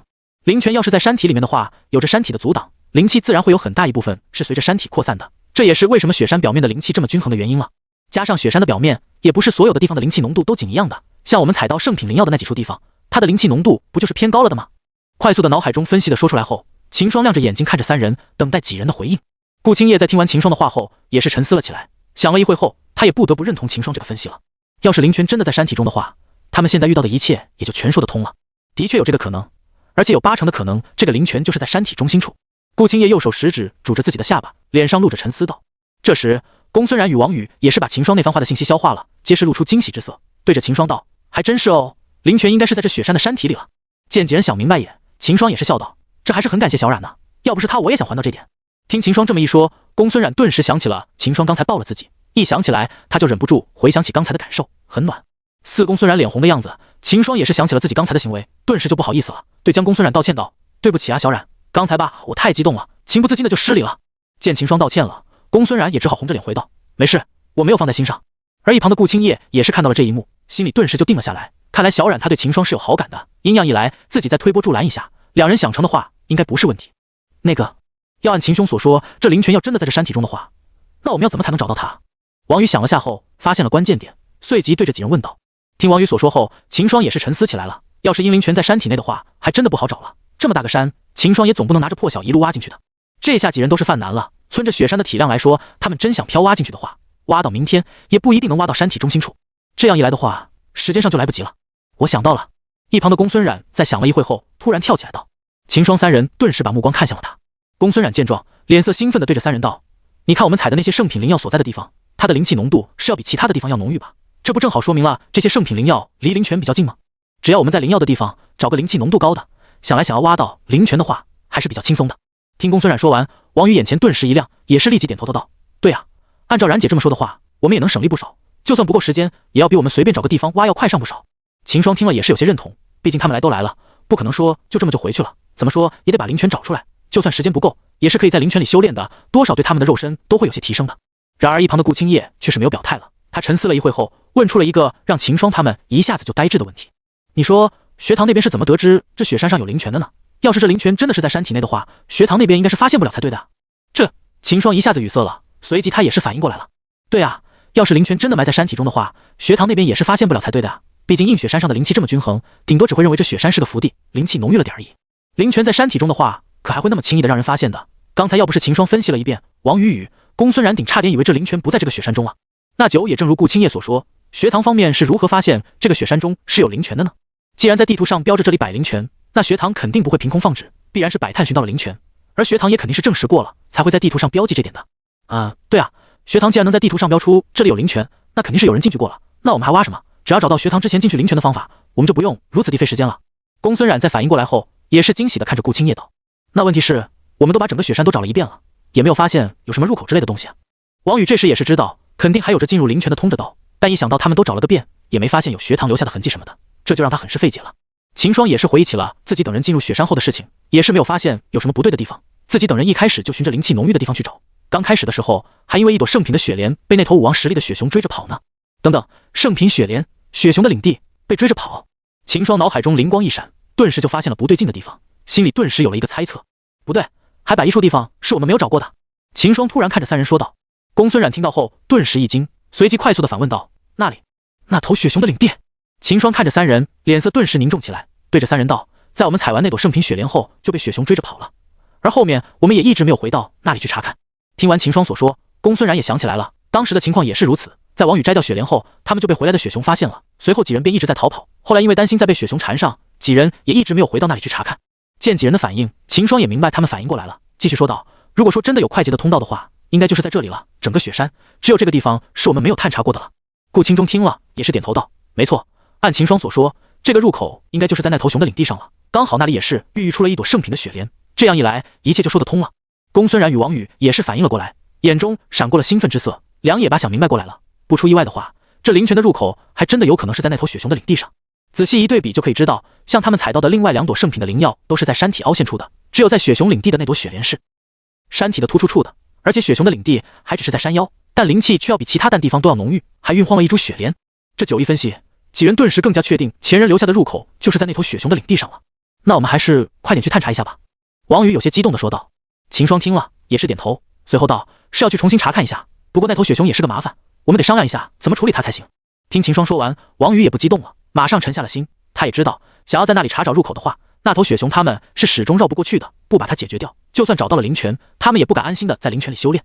不然要是在他们修炼的时候，雪熊却是突然冒出来的话，能不能继续修炼且不说，以雪熊武王的实力，想要偷袭的话，他们还真的顶不住的。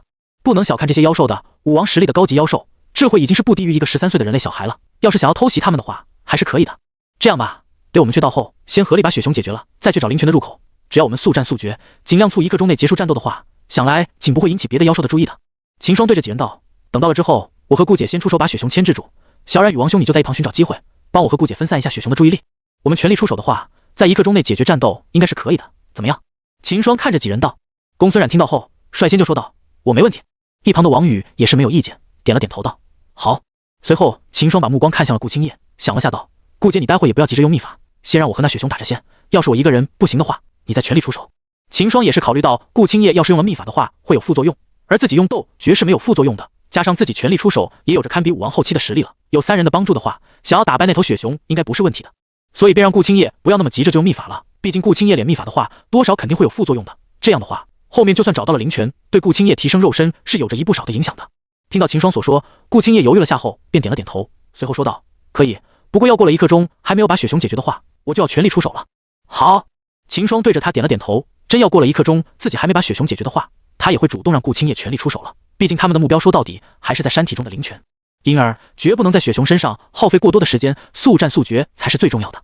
随后商议好的几人快速的朝雪熊的领地赶去，几人也没想到上午才把人家的雪莲取走，现在却是对要去打雪熊的注意了。而此时雪熊正躺在自己的山洞中休息，突然他的鼻子嗅了嗅后，顿时就立起了身子，站起来走出了山洞。他闻到了早上那几个人类的气息，瞬间雪熊的火气就上来了，这几个人类竟然敢来申己的领地，那正好今天他还没有吃饱呢，这几人正好送上门来了。吼！雪熊怒吼一声，声音掠过空气，飞速的传入了正走进雪熊领地的4人耳中。他应该是发现我们了，你们要小心，待会就按我们刚才商议的做。秦霜对着公孙冉与王宇提醒道。说完后又对着顾青叶道：顾姐，待会只要他一现身，我们就立即出手。顾青叶听到后点了点头，随即就拿出了自己的狼牙棒，握在了右手上。几人走了一会后，便听到了从前方丛林里传来的异响，沙拉沙拉，沉重的步伐伴随着丛林被拔动的沙沙声传入了秦霜几人耳中。顿时秦霜4人停下了脚步，目光死盯着前方来回拔动的丛林。不一会，一道雪白高大的身影自丛林中钻了出来，看到秦霜几人的身影后，雪熊顿时停下脚步，对着秦霜几人张开了血盆大口。吼！随着雪熊吼声响起，一道夹带着腥臭味的气息深雪熊口中扑向了秦霜4人。闻到那惊人作呕的腥味，几人皆是忍不住的皱了皱鼻子，但很反就面不改色的拔出了武器，警惕的看着雪熊。秦霜大喝一声上，随即扛着破晓掠向了雪熊，浑身的劲气爆发，体内全力运转起元金羽斗诀，瞬间秦霜的气息就来到了堪比武王后期的地步。一旁的顾青叶看到秦霜杀向雪熊后，也是立即紧跟在他的身后，挥起狼牙棒身形掠向雪熊。看着突然就冲向自己的2人，雪熊懵了一下，他怎么也想不明白，早上时看到自己就跑的这几个人类，现在怎么就有胆子主动的杀向自己了。虽然秦霜身上爆发出来的气息很是强大，但雪熊却也没有怂，当即就挥着爪子拍向了秦霜的破晓。砰！一道闷响传来，秦霜挥出的破晓被雪熊一爪拍向了侧方，秦霜被雪熊的巨力拍得身子一歪，顿时就偏向了一侧，破晓的一刀落空了。虽然秦霜的出招虽然失败了，但顾青叶那边却是有了收获，只见他的身影瞬间就移到了雪熊的身后，手中的狼牙棒呼啸地击在了雪熊的后背上。吼！吃痛的雪熊怒吼起来，瞬间就挥着爪子往身后拍去。秦霜见状，不由得对着顾青叶叫道：小心！顾青叶早已经就料到了雪熊的动作，在一击得手后瞬间闪身后撤，同时已经没入了雪熊血肉之中的狼牙棒尖刺也随着顾青叶的动作在雪熊的后背上划出了一道道的伤痕。吼！被顾青叶造成2次伤害的雪熊顿时惨叫起来，同时充满怒气地扑向了顾青叶，张牙舞爪起来。秦霜此时也是已经恢复过来，再次扛着破晓杀雪熊。虽然十分的怒气，但雪熊也知道以后的秦霜对他的威胁才是最大的。感知到秦霜再次杀向自己后，雪熊只好止住杀向顾青叶的身形，回过身来，张牙舞爪地迎向秦霜，似是要把对顾青叶的怒火发泄在秦霜身上。而一旁的公孙冉与王宇也是没有闲着，纷纷握着武器在秦霜与雪熊周围寻找机会。顾青叶也是再次提起狼牙棒，加入了战场，与秦霜将雪熊合围在中间。一息间，促秦霜与顾青叶的合击，与公孙冉与王宇的偷袭下，雪熊已经伤痕累累了，身上被大大小小的伤口给覆盖住了，原本雪白的毛发也是给溅出的鲜血染得通红。吼！雪熊对着秦霜几人怒吼一声，这雌雪熊用出了他的天赋，劲气伴随着他声带的震动，掀起一股飓风朝秦霜几人肆虐而去。猝不及防的四人被雪熊的突然出招打了个措手不及，只好连连后退。四秦霜几人后退，雪熊心里当即大喜。此时他已经不想和秦霜他们打了，现在他就只想着摆脱这几个犹如恶魔一样的人类。心生退意的雪熊见秦霜几人被自己逼退后，当即就转身，手脚并用，快速的朝树林深处逃去。被雪熊逼退的秦霜几人自然是看到了雪熊的动作，当即脸色就变了。他们没想到这雪熊竟然如此的狡猾，刚才还仅一副拼死的样子冲向自己几人，然而现在却是头也不回的跑掉了。追！秦霜爆发劲气，把雪熊的劲风击散后，对着几人喊道，紧接着身影一闪，便朝着雪熊消失的方向追了过去。顾青叶与公孙冉、王宇也是不敢让雪熊跑掉，立即就紧跟在秦霜的身后，掠向了丛林里。他们都知道不能让雪熊跑掉了，否则等他们找到灵泉后，也不敢安心修炼。谁知道这雪熊会不会杀个回马枪呢？几人循着雪熊滴下的血迹，顺着他的气息一路的追了下去。然而追了一小会后，几人就发现不对劲了。按雪熊的逃跑路线来看，他是在向雪山外逃离了。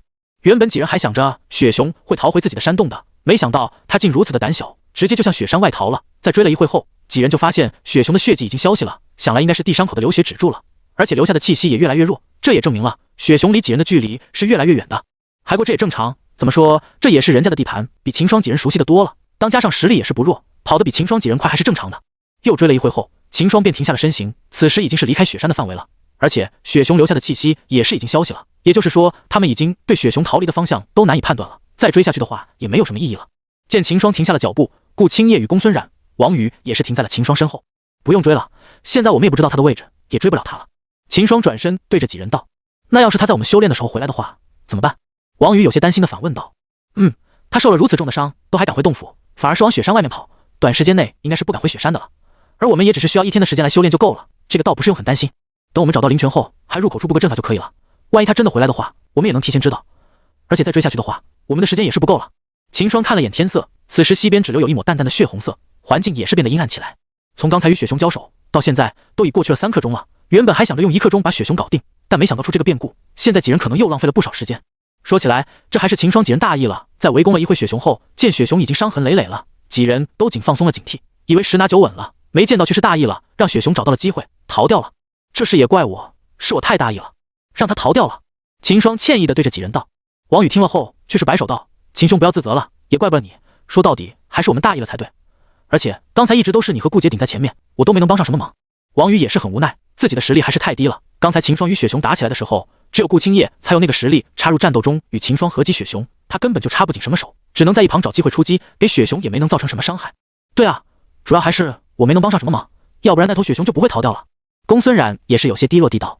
秦霜两人都是在自责，顾青叶的神色也是不太好，便苦笑了一下，对着二人道，好了，都不要自责了，我看这样也还好了，平白无故的跑到了人家的地盘，把他打了一顿，要是真把他杀了还蛮不好的。现在他跑掉了也好，我看他在短时间内也是不会回来的了，正好我们修炼完后蒙地盘还给他。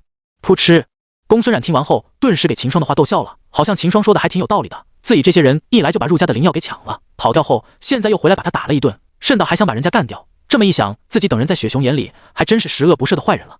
换个角度看，这雪熊还真是无辜的很，只因为家里长了颗灵药，离灵泉比较近，就被遭了这无妄之灾，想想公孙冉还挺不好意思的。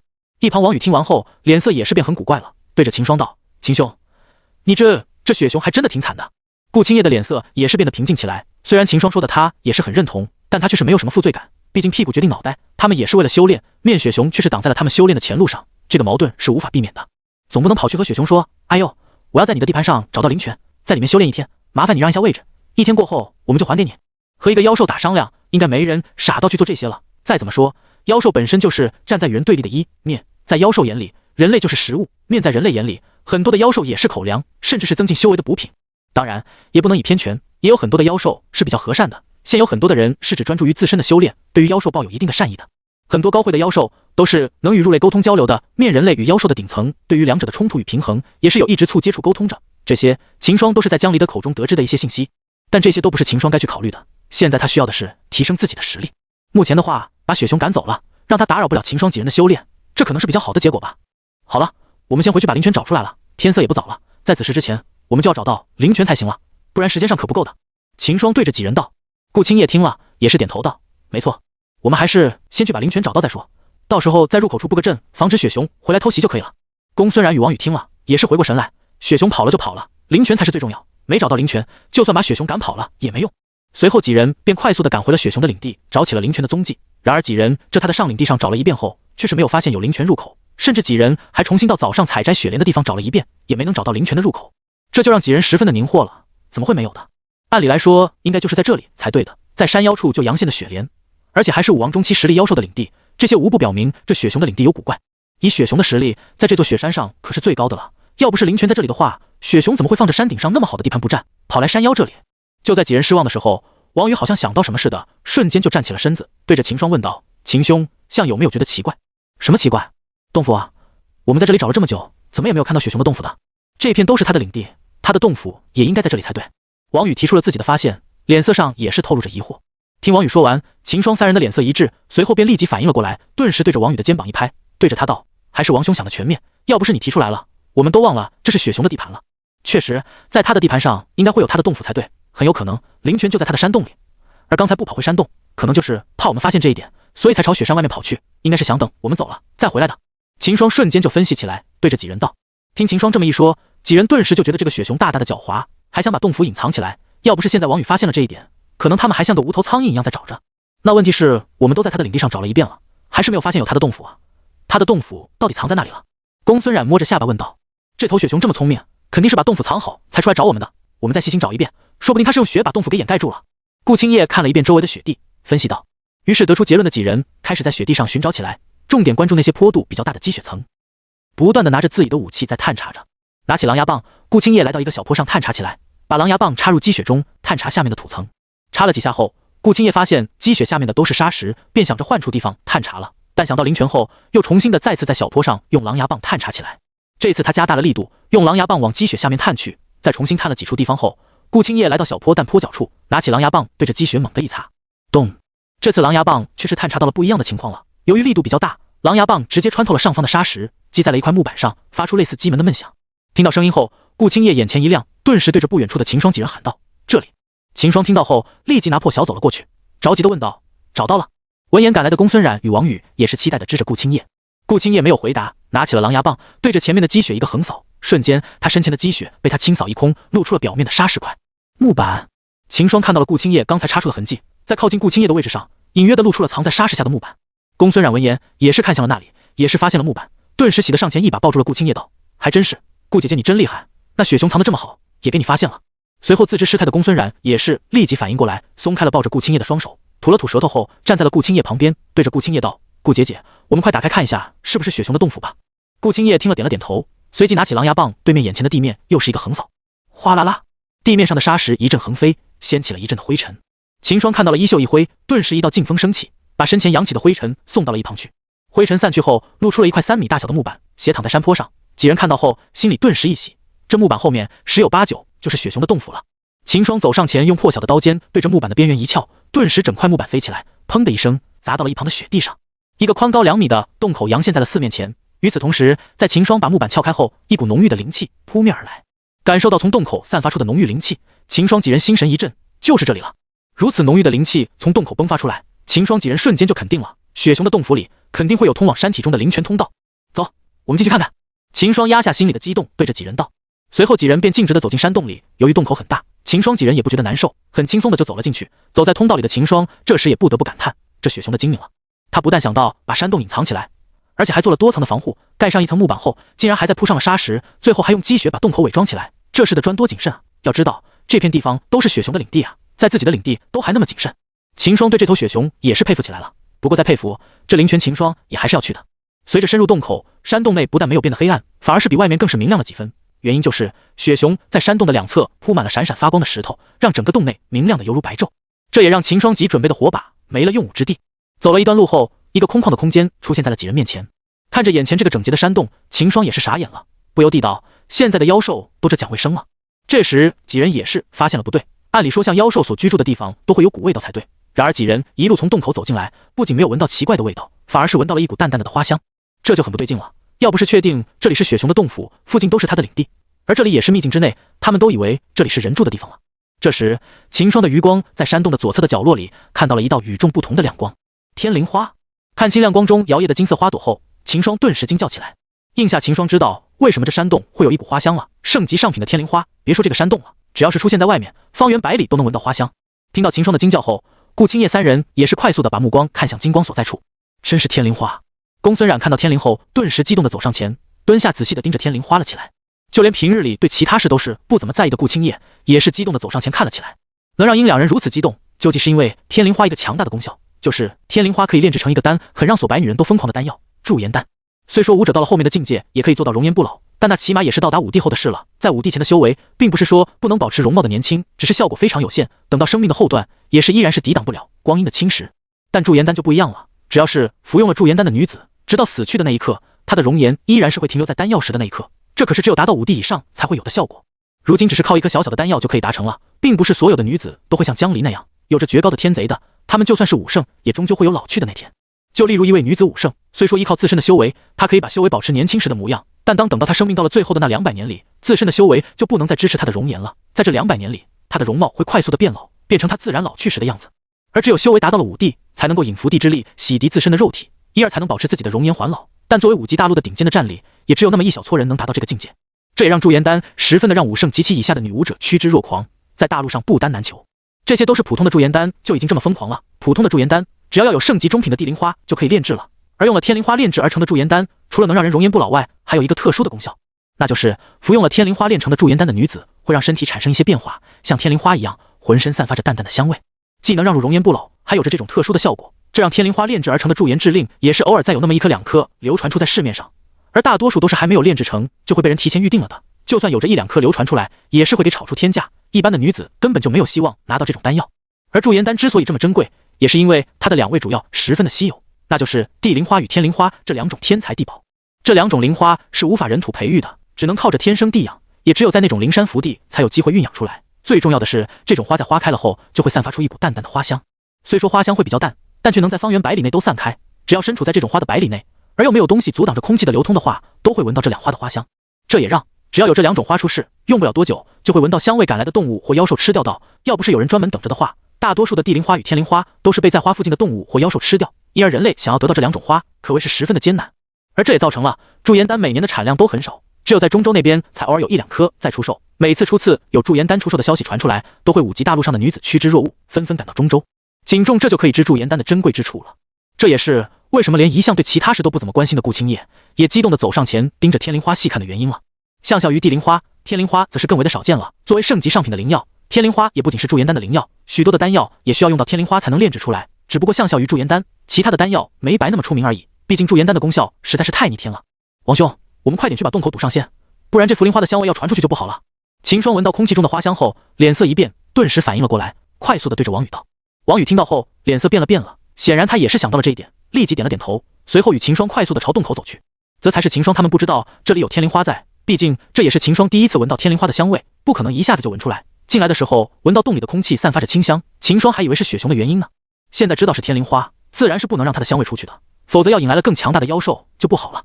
快速地走到洞口，秦霜找到被自己撬飞的木板，走进洞口，反手把木板在洞盖上，同时还用劲气快速缝隙上嵌合了一下，防止花香传出去。由于几人都是武灵的修为了，随便闭气个1、2天都不是问题。最重要，洞内一直有灵气从山体中溢出来，几人也不用担心这些，因而秦霜是直接把洞口封堵上了。做完这一切后，秦霜才与王宇往洞内走出。在路上，秦霜也是明白雪熊要把洞口封上了，还是因为在洞里生长的天灵花并不是说有多谨慎。不过这也可以看出雪熊的聪明之处，寻常的妖兽那会留意到让天灵花的香气传出去会给自己带来麻烦的，而这雪熊却是知道这点，同时还拿木板封住洞口，不让香气把更强的妖兽引来。秦霜估计这雪熊除了不会说话外，智慧上起码等同于人类的10几岁幼崽了。回到洞内，秦霜发现公孙然与顾青叶还围在天灵花前，也是不由得笑了，对着2人笑道：“还是别在那看了，就他的这个花苞，起码还要过几个时辰才能完全成熟。我已经去把洞口堵上了，先让它自然成熟，我们去找灵泉修炼再说吧。等我们修炼完后，再出来把它摘了便是。”听秦霜这么，公孙然也是事情的先后，目前他最重要的还是找到灵泉，不能因为这颗天灵花就把时间耽搁在这里了，只好有些依依不舍地站起了身子。一旁的顾青叶听到，也是收回了盯在天灵花上的目光，站起身。看的这一幕，秦霜心里也是不由感叹起来，看来只要没摆达到5帝，这驻颜丹对女子吸引力绝对是空前的，就连顾青叶这种性格都不可避免。等下，我先这里布个阵法吧，给我1息的时间。公孙冉看着地上散发着金光的天灵花，对着秦霜说道。秦霜听了后也不好拒绝他了，点了点头道：“那行，你快点吧。”公孙冉听完，对着秦霜笑了下后，随后保证道：“放心，不很快的。”说完后，立即后退一步，双手不断的结印，在身前勾勒出了一道道的符文。这些白色的符文在出现在公孙冉身前后，围着公孙冉转了一圈，随后快速的落在了天灵花旁边的虚空中。看着公孙冉的动作，秦霜与王宇都是心惊起来，他居然能不借助伏笔，就在虚空中画出阵法所需要的符文，这起码也是6级阵法师了。没想到公孙冉居然还是一名如此之强的阵法师。而一旁的顾青叶的脸色却既没有丝毫的变化，显然对公孙冉是阵法师的这件事早就知道。看着公孙冉的动作，秦霜却是觉得有些尴尬了。刚才他还想说等找到灵泉了，就在入口处布下个阵法，防止雪熊突然回来后会袭击自己等人呢。没想到身旁的公孙冉就是阵法大师，自己就点班门弄斧了。在秦霜与王宇震惊的目光下，公孙冉只用了一会就把符文全部都勾了出来。只见他结印的双手突然一顿时，随后对着天灵花一指，紧接还围绕在他身旁的几个散发着淡淡金光的符文，随着他动作快速的飞向出天灵花的旁边。与此同时，一个阵法的曲形出现在天灵花的周围，几道淡金色的符文也是落在了阵法曲形的空缺处，嵌合进处。咔嚓咔嚓，一道犹如机械嵌合的声音响起，淡金色的符文缓缓地嵌合进了阵法中，顿时一道流光瞬间出现在阵法上，紧接着震闪起了一道白光。感受到白光的秦霜几人瞬间闭上了双眼，没过多久，白光便消失了。而随着白光消失的，还有着刚才还摇曳在众人眼前的天灵花。看到王宇震惊的脸色，公孙冉笑着解释道：“不用担心，这只是隐匿阵法而已，天灵花还是在那里的，还够被阵法挡住了身形而已。”然而王宇震惊的却不是这点，他震惊的是像这种高明的隐匿阵法，一般的阵法师根本就布不出来，而公孙冉却是这么轻松就而成了。这么说，就算是在6级阵法师中，公孙冉也是顶尖的。甚道，公孙冉还有可能是7级的阵法师。要真的是这样的话，公孙冉在阵法上的成就还要在他的武道修为之上了。小冉姐，你现在是几级的阵法师了？王宇滚动着喉咙问道。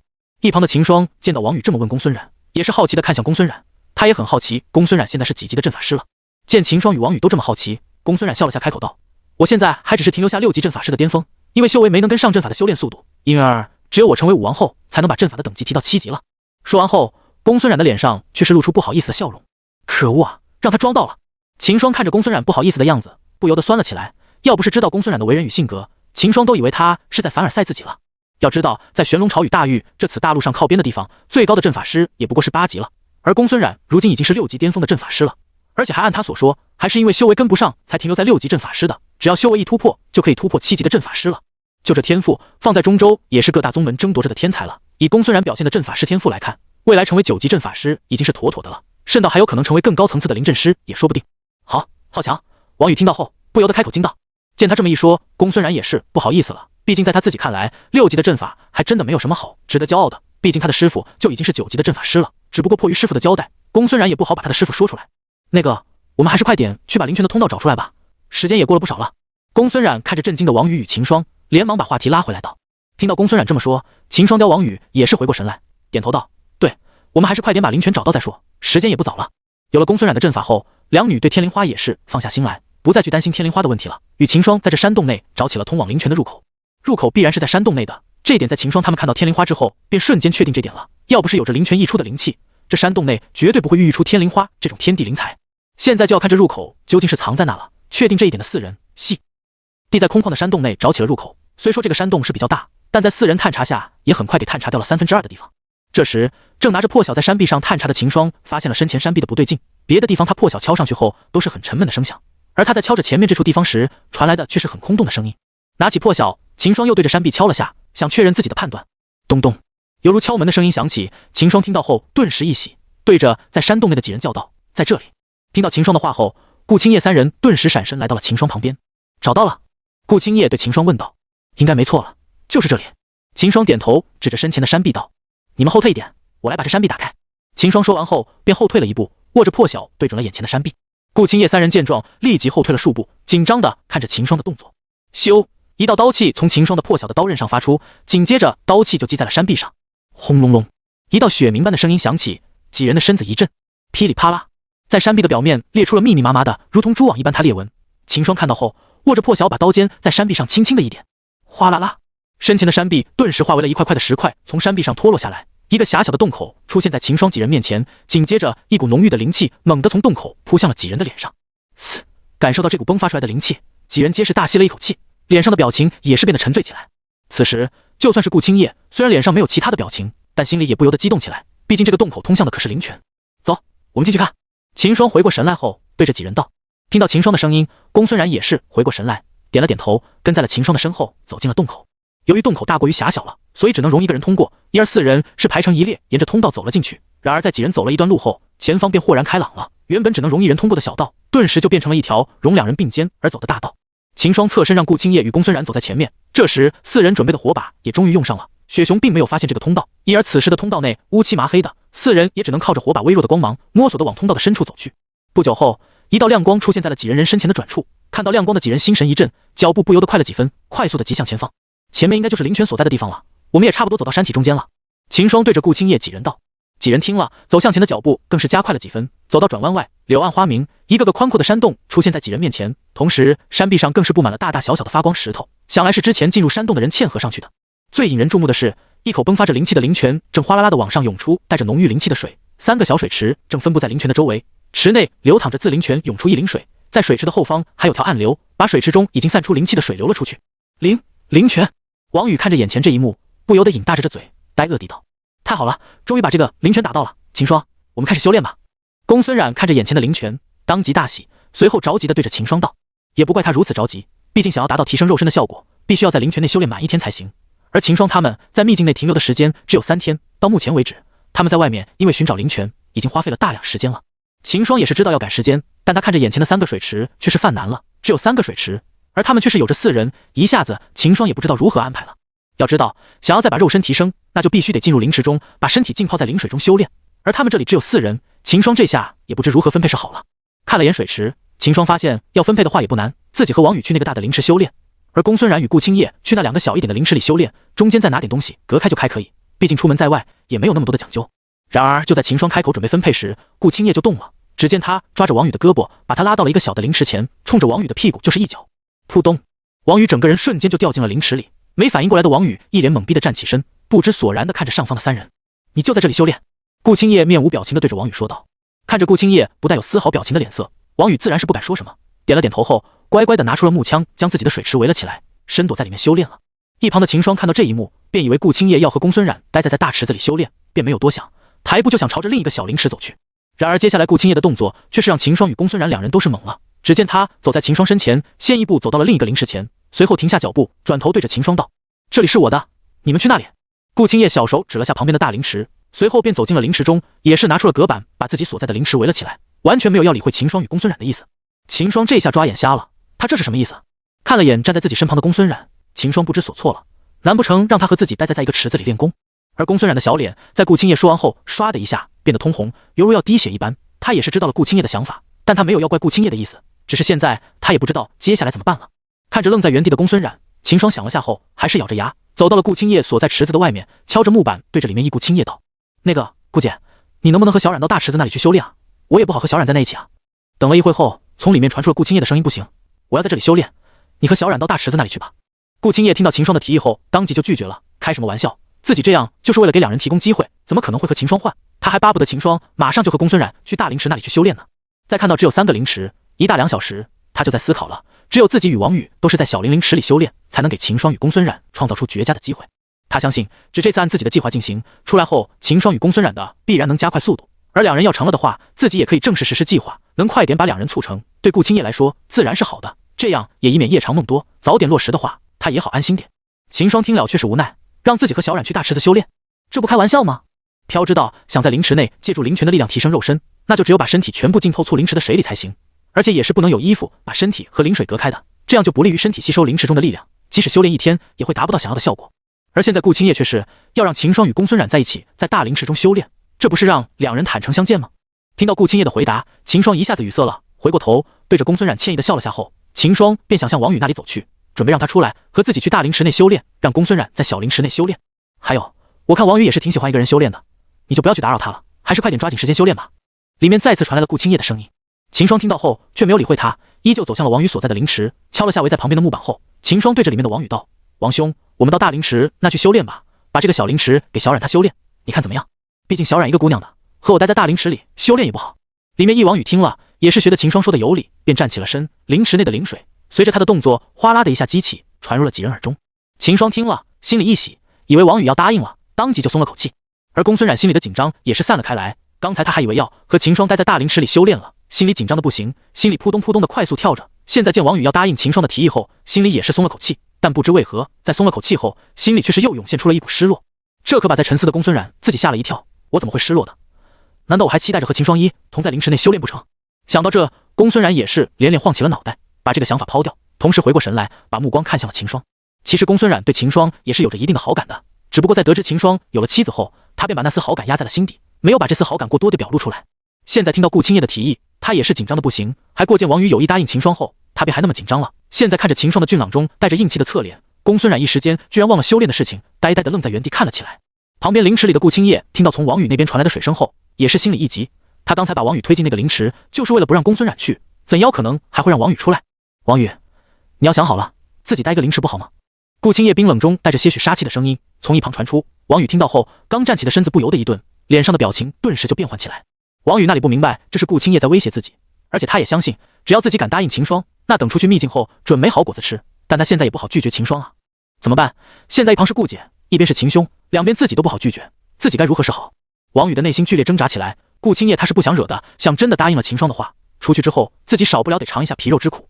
而他要是不答应的话，秦霜就只能和公孙冉在大灵池那里修炼了。不对，顾姐这是撮合秦兄与小冉姐，而从目前来看，只是秦兄在想着逃避而已，小冉姐都还没有发表什么意见，这说明小冉姐是对顾姐的这个分配方式没有意见的。这么说的话，小冉姐对秦兄也是有意思的。自己要是牵应了秦兄，赢自己的不仅会是顾姐的怒火，很可能还会有小冉姐的怒火。眼下这些说不定都是小冉姐与顾姐商量好的了，自己还是不要掺和进去了，太危险了。而且既然小冉姐都对秦兄有意思了，那自己也应该是支持才对，还是拒绝秦兄吧。而且能与小冉姐一起在大灵池内修炼，秦兄应该也是愿意的。就这样，王宇便在里面脑补了足足一息的时间，这让等在外面的秦霜急了。秦霜知道是顾青叶的那番话起了作用了，从刚才王宇的反应来看，他都是准备出来的了。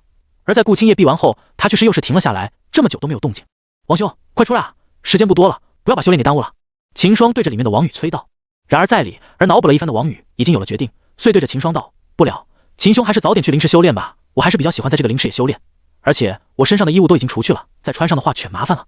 王宇已经决定了，死道友不死贫道，自己还是好好苟着吧，大不了等阳去后自己摆上一桌，亲自给秦霜赔罪。对不起了，秦兄，我也是为你好。秦兄，现在时间也不多了，你还是和小冉姐快点抓紧时间修炼吧，否则就来不及了。说完后，王宇又重新把自进到了灵池的水中，同时闭上了自己的窍穴，不再去关注外界的事。听到王宇所说，山洞内的三人脸色都是变了。顾青叶脸上的冰冷之色散去，恢复了平时的平静。本来他都已经想好了，只要王宇敢违背自己，那出去后一定要好好照顾他才行。没想他如此识趣，他心里了也是很满意。知道王宇拒绝了秦霜后，顾青叶也是把玉体进入了灵池中，不再去理会外面的两人了。在他看来，只王宇不同意，那秦霜必然是要与公孙冉一起在大灵池内修炼的了。而公孙冉在听到王宇所说后，也是明白了过来，顾青叶是要撮合自己与秦霜，而眼下王宇又还愿意把小灵池让出来，那自己肯定是要和秦霜一起去大灵池那里修炼了。一想到接下的坦诚相见，公孙冉也是面若红花，双手不知所措，只好紧握着身上的衣裙，不敢去看秦霜了。而秦霜在听到王宇的话后也是懵了，但他也不可能说把王宇拉出来了，毕竟王宇刚才也说到了，他现在是身无衣物的。过了一会，秦霜也没能想出什么好办法来，只好对着旁边的公孙冉讪笑着道：这个小冉，你看，要不我……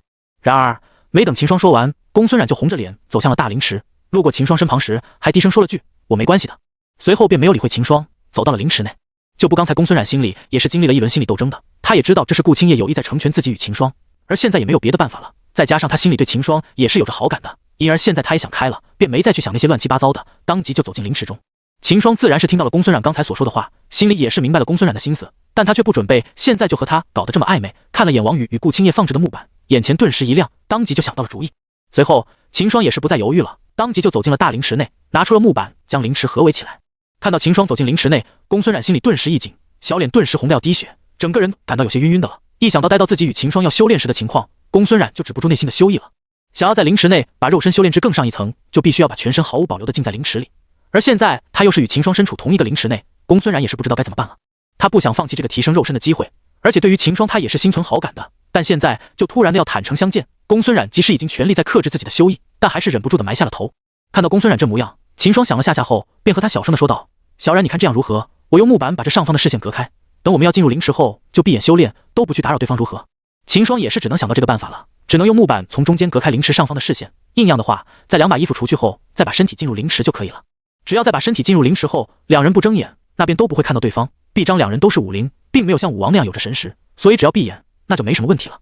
而灵池中的灵水是不能隔开的，毕竟隔开了的话，秦霜也就修炼不了，没有灵泉源源不断的补充灵气。要分开的话，这半边灵池的灵水也不够秦霜一个人修炼的，只能让灵池内的水流时刻保持着流动，这样才能不断地从灵泉中得到灵气但补充。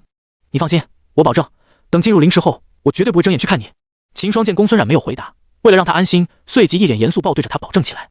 其实秦霜也很无奈，说到底，他与公孙冉认识也不过几天的时间而已，秦霜对他还真的是没有什么想法的。当然要说没有一点好感，那也是不可能的，毕竟公孙冉的相貌就摆在那里。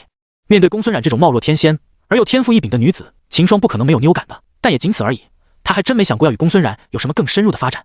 在离开玄朝时，江离说的话秦霜还是记得的。他真的要是带个人回去的话，虽说江离不会真的说那个妃子，但该吃的苦头还是少不了的。怎么说江离也是个武帝强者，而秦霜元去的时候不知道有武皇没有。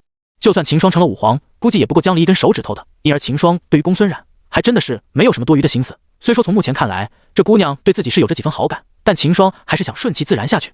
像现在的这种情况，秦霜也不会说去偷看什么的。要不是这灵泉实在难得，他都想走出去把灵池留给公孙冉算了。听到秦霜的提议，公孙冉便缓缓地平复下不剧烈跳动着的心脏，随后看着秦霜点了点头。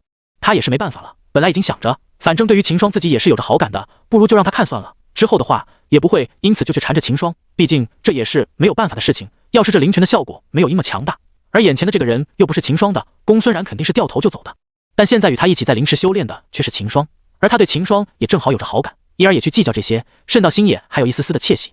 现不见秦霜也是拿出了解决办法，虽说对于在灵池中没有办法隔绝视线，但起码也没有直接当面就除一那么尴尬了。而且秦霜也是保证了说在灵池内时不会睁眼偷看，公孙冉也就没有那么窘迫了。秦霜见他同意，便没有再犹豫了，当即从戒指中拿出了木板，先在灵池的外围用木板围起来，将灵池围在中间，随后拿出了一块长木板横在了自己与公孙冉中间，在灵池内分隔出了两个空间。做完这一切后，秦霜也是松了口气，这一下就不用太过于尴尬的面对公孙冉。虽说他自己也不是那啥男了，但要让他在公孙冉面前除衣，他还是做不到的。如今这么一分开的话，起码除衣时就不用担心被对方看到了。只要待会进入灵池修炼时，两人都是遵守的不闭眼的话，那基本上就不会什么事了。看了眼身前的木板，秦霜开始除去身上的衣服，毕竟时间也不早了，还是修炼重要些。而木板后面的公孙冉也是听到了从后面传来的声音，脸色顿时一红，但也没有过激的反应，犹豫了下后，也是开始除去衣物，准备修炼了。听着从旁边传来的窸窸窣窣之声，秦霜顿时一阵心猿意马，毕竟也有几个月没有尝过肉味了，如今一下子就被勾起了馋瘾。但他还是把心里的火气压了下来，把心里的邪念抛开，目前不是想这些的时候，主要还是把心思放在修炼上才行。快速的除去身上的衣物后，秦霜一沉心，当即闭起双眼，随后把身子缓缓进入灵池当中。随着灵池的水面慢慢的没过秦霜的身体，秦霜感到一股庞大的灵气瞬间就把自包裹住。而秦霜这边的动作自然也是引起了旁边公孙冉的注意，两人之间虽说用了一个木板隔开了，但终究还是身在一个灵池内。秦霜这边有什么动作，公孙冉还是很轻松的就可以感觉到。知道秦霜的动作，公孙冉也是知道此时的秦霜已经是把衣物除去了，心里也是羞了起来。毕竟两人还是在一个灵池内共用着这个灵池内的灵气，一想到自己与秦霜在这个灵池内坦诚的在灵池内修炼，公孙冉也是手足无措起来。受到影响的公孙冉手上的动作也是变得紊乱起来，本来想要除去身上的衣物也就是几个呼吸的事，但心里害羞的公孙冉却是迟迟没有把衣服除去。而秦霜此时却是没有留意到这件事了，在他把身子沉入灵池的那一瞬间所引起的动静，让木板后面的公孙冉也是听到了。怎么办？我要不要立即修炼，还是等他进入修炼后再开始？公孙冉的内心开始纠结起来了。而秦霜对此却是一无所知，在把身体进入灵池内后，他体内的元精就已经开始疯狂地运转起来了。灵池中的灵气瞬间就带动了他体内的灵气，同时顺着元精的运转，在他体内快速地流动着。灵池内的灵气也是透过他体内的表面，缓缓地穿过秦霜的皮肉，渗透进入了他的经脉中，在渗透皮肉的过程，也同时把他的皮肉都给淬炼了一番。木板后的公孙冉等了半天，也没有听到秦霜有什么动静，便放下心来。随后也是知道时间不多了，力咬了咬嘴唇后，便立即沉下身子，开始了修炼。随着身体沉入灵池当中，公孙冉感到一股汹涌的灵气瞬间就从灵池的灵水中冲进了自己的体内，庞大的灵气顿时就将他的经脉灌满了。原本狭小的经脉被突然涌进的灵气给充斥得鼓鼓的，同时又是替他的血肉都给淬炼起来。这也是灵泉的强大效果之一了，除了能把人的肉身给提高外，还能把体内的经脉与丹田都给扩大一番，也就是提升天赋了。这也为什么几人对这个灵泉如此心动的原因了。但这个天赋的提升也不是那么的容易的，突然被如此庞大的灵气灌入经脉中，所产生的疼痛可不比生孩子的疼痛来得小，犹如撕心裂肺般的疼痛传入公孙冉的神经，让他猛地瞪大了眼堵，同时身体也是不断的开始颤抖起来。即便是身处灵池中，有灵水平衡着体内突然暴涨的灵力，但也只是能够保护着公孙冉的经脉而已，对于他的疼痛反而是没有丝毫的减弱。但公孙冉能修炼到如今这个地步，也不是香雨之辈，很快他就强行的忍住这股疼痛，闭上了眼睛，把心思重新放在了修炼上。而在闭上双眼时，一抹羞红也是浮在了他的脸上，无他，只因为刚才在睁开双眼的时候看到了坦诚相见的秦霜。但这也是没办法的事，他也不知道这灵池内的灵气如此庞大，刚才他也是忍不住了才睁开双眼的，这也是无奈之举。这也是他为什么能忍住疼痛闭上眼的原因了，毕竟到秦霜是有约定的，如今他却是因为疼痛而违背了，他也是不好意思了。水星的修意促使了他忍住如此之强的疼痛，沉下心去修炼，不再去关注刚才入目的一片白花花。他决定了，刚才的一幕要死埋在心里，谁也不说出去。刚才他也是看到了，秦霜已经是在修炼的了，应该是没有发现自己看到他的身体的。只要自己不说，就没有人能知道。这么羞人的事，要是让秦霜知道了，那他可就羞死人了。但他此时也是十分的好奇，为什么秦霜刚才沉人凌迟时却是头有什么反应的？事实上，在经过系统的奖励、万年寒玉髓的强化后，秦霜的经脉大小与强度都是顶尖的了。而这个凌迟虽然也有着提高天赋的作用，但对怎能比得过万年寒玉髓？在经过万年寒玉髓的强化后，这凌迟在天赋上的提升对秦霜来说已是没有什么做脸了。秦霜来凌迟的目的也是为了提升自己的肉身而已。因而，在凌迟内的灵气涌入秦霜的体内时，秦霜也只是感到身上的血肉有些较小的痛感传来，而经脉上也只是感到充实了点几，并没有说给胀得有多痛的。毕竟在万年寒玉髓的功效面前，这个灵泉也只是微不足道的，最多也就是有了这个提升肉身的功效而已。其他的比起万年寒玉髓，犹如星辰与沙粒之间的区别。时间一晃过去了一夜，山洞内的几人依然是在紧张修炼着。毕竟想要在灵泉内取得一定的提升肉身的效果，最低的时间也是1天，而4人皆是早晚才开始的修炼，因而此时也正好是几人修炼的关键时刻了。公孙冉早晚在忍住疼痛开始修炼后，便没有再次醒过来，而是一直把心思沉入了修炼当中。此时秦霜的元晶也是修炼到了关键时刻，他与公孙冉所在的灵池中，灵水犹如滚烫的开水一般，在灵池翻滚起来，不断的有着水泡从灵池的表面冒出。虽然灵池表现出这副模样，但是这灵池内的灵水的温度却是正常的温度的，而灵池的异象原因也只是出自秦霜的身上。他的元晶又要突破了，这些正是他元晶突破所引起的异象。而在秦霜的脑海中，一座金色的大门又是矗立在了他的身前，与之前他突破时一样。在秦霜把一段向上的阶梯爬完后，这座比先前那次还要高大的金色大门再次挡在了他的身前。金色大门的后面就是秦霜继续向上的阶梯，而秦霜现在想要向前的话，只能把小前的大门轰碎，才能继续的走接下来的路。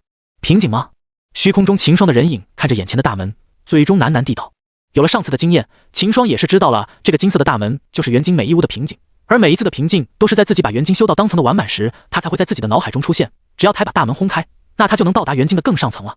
如今秦霜的元晶吧第3层，只要他能把眼前的大门给轰开，那他自己就可以步入元晶的第4层了。目前元晶的第3层对应的是天级中品，秦霜要是把大门轰开话，步入第4层的话，就是天级上品。天级上品这个等级的功法也只比江离家传的功法低上2级而已。当初江离就有想过把自己的功法传给秦霜修炼的，但秦霜却是拒绝了。毕竟自己的元晶目前的品是比较低，但他却是可成长的，待把他修炼到什么地步，全看把元晶修成之人的天赋。而秦霜也有着这个信心，把元晶修习到圣级中品以上的等级。因而当时他委婉的拒绝了江离的好离，也就是因为系统不允许秦霜把元晶外传，不然秦霜早就把元晶传授给江离与柳若云、上官雪他们了。以他所表现出来的天赋，秦霜也相信他们能把元晶修到圣品以上，毕竟有自己修炼在前，有自己的经验，再加上他们的天赋，应该也是没问题的。然面秦霜后面想把元晶传给他们时，系统却是传来了警告，说这部功法是5级大陆原有的，而这也是系统给秦霜的奖励，秦霜是不能传授给其他人的，只能自己一个修炼。秦霜在得知后也无奈了，只好打消了这个想法。好在江3人本身所修炼的功法等级也是不低的，目前来说都还是够用的，所以秦霜也没有强求，只能看后面能不能找到高级点的功法给3人修炼了。回过神来，秦霜看着眼前的金色大门，脸色不禁凝重了几分。比起上次突破时所遇到的金色大门，这次的可是要更为宏伟，同时给予秦霜的气息压迫也更剧烈。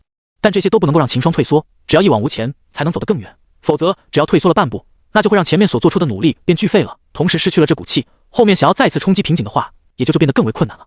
砰！一声爆响出现在秦霜的脑海里，秦霜精神所化的金色人影对着高大的金色的大门一拳轰出。燃面一击过后，金色的大门巍然不动，没有丝毫的变化，仿佛刚才秦霜的所作所为只是在给他挠痒痒一般。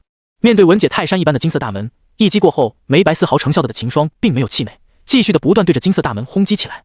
轰隆隆，不断地雷爆响，随着金色人影的拳头轰击金色大门而响起，而秦霜的精神海洋也随着金色人影的动作掀起了涛浮巨浪，在秦霜的脑海内翻腾起来。轰！金色人影的双拳再次的轰击在了金色大门上，咔嚓的一声响起，人影的拳头已是变得血肉模糊，手指骨断裂开来。同时，一股剧烈的疼痛也传自了秦霜全身，差点就让他从修炼中退了出来。但一想到与公孙冉的约定，以及对上方风景的渴望，秦霜便强行忍了下来，牙齿咬着嘴唇。秦霜强行压下体内经脉传来的疼痛，再次入定过去。与此同时，原本已经停下的金色人影又是动了起来。只见他怒吼一声，又全携带着万钧之力，狠狠地冲向了金色大门。轰隆隆，应次的轰击出现了效果了，金色的大门颤抖了一下，随后又平稳下来。虽说成效不大，但与之前大门的纹丝不动相比，这无疑是个好的结果。秦霜的精神感应到这一幕，不由得心里一喜，随后继续的不断挥拳轰向金色大门。而就在秦霜在拼命冲击瓶颈时，他与公孙冉所在的灵池也是发生了变化，灵池中的水位已经下降了1截，而灵池中的异象却是没有消失，灵池内的灵水依然如同沸腾的开水一般不断的翻腾着。秦霜对面的公孙冉眉头微蹙起来，他已经感应到灵池内的灵气在减少了，虽然只是少了那么一丝，但他还是感应出来的。然而公孙冉并没有因此就退出了修炼，而是继续修炼起来，毕竟灵池内的灵气如此之多，少上一丝的话，对他也没有什么影响。只要足够他把肉身淬炼完毕就好，再多的灵气他也吸收不过来。中间的灵泉可是源源不断的提供着大量的灵水注入灵池中的。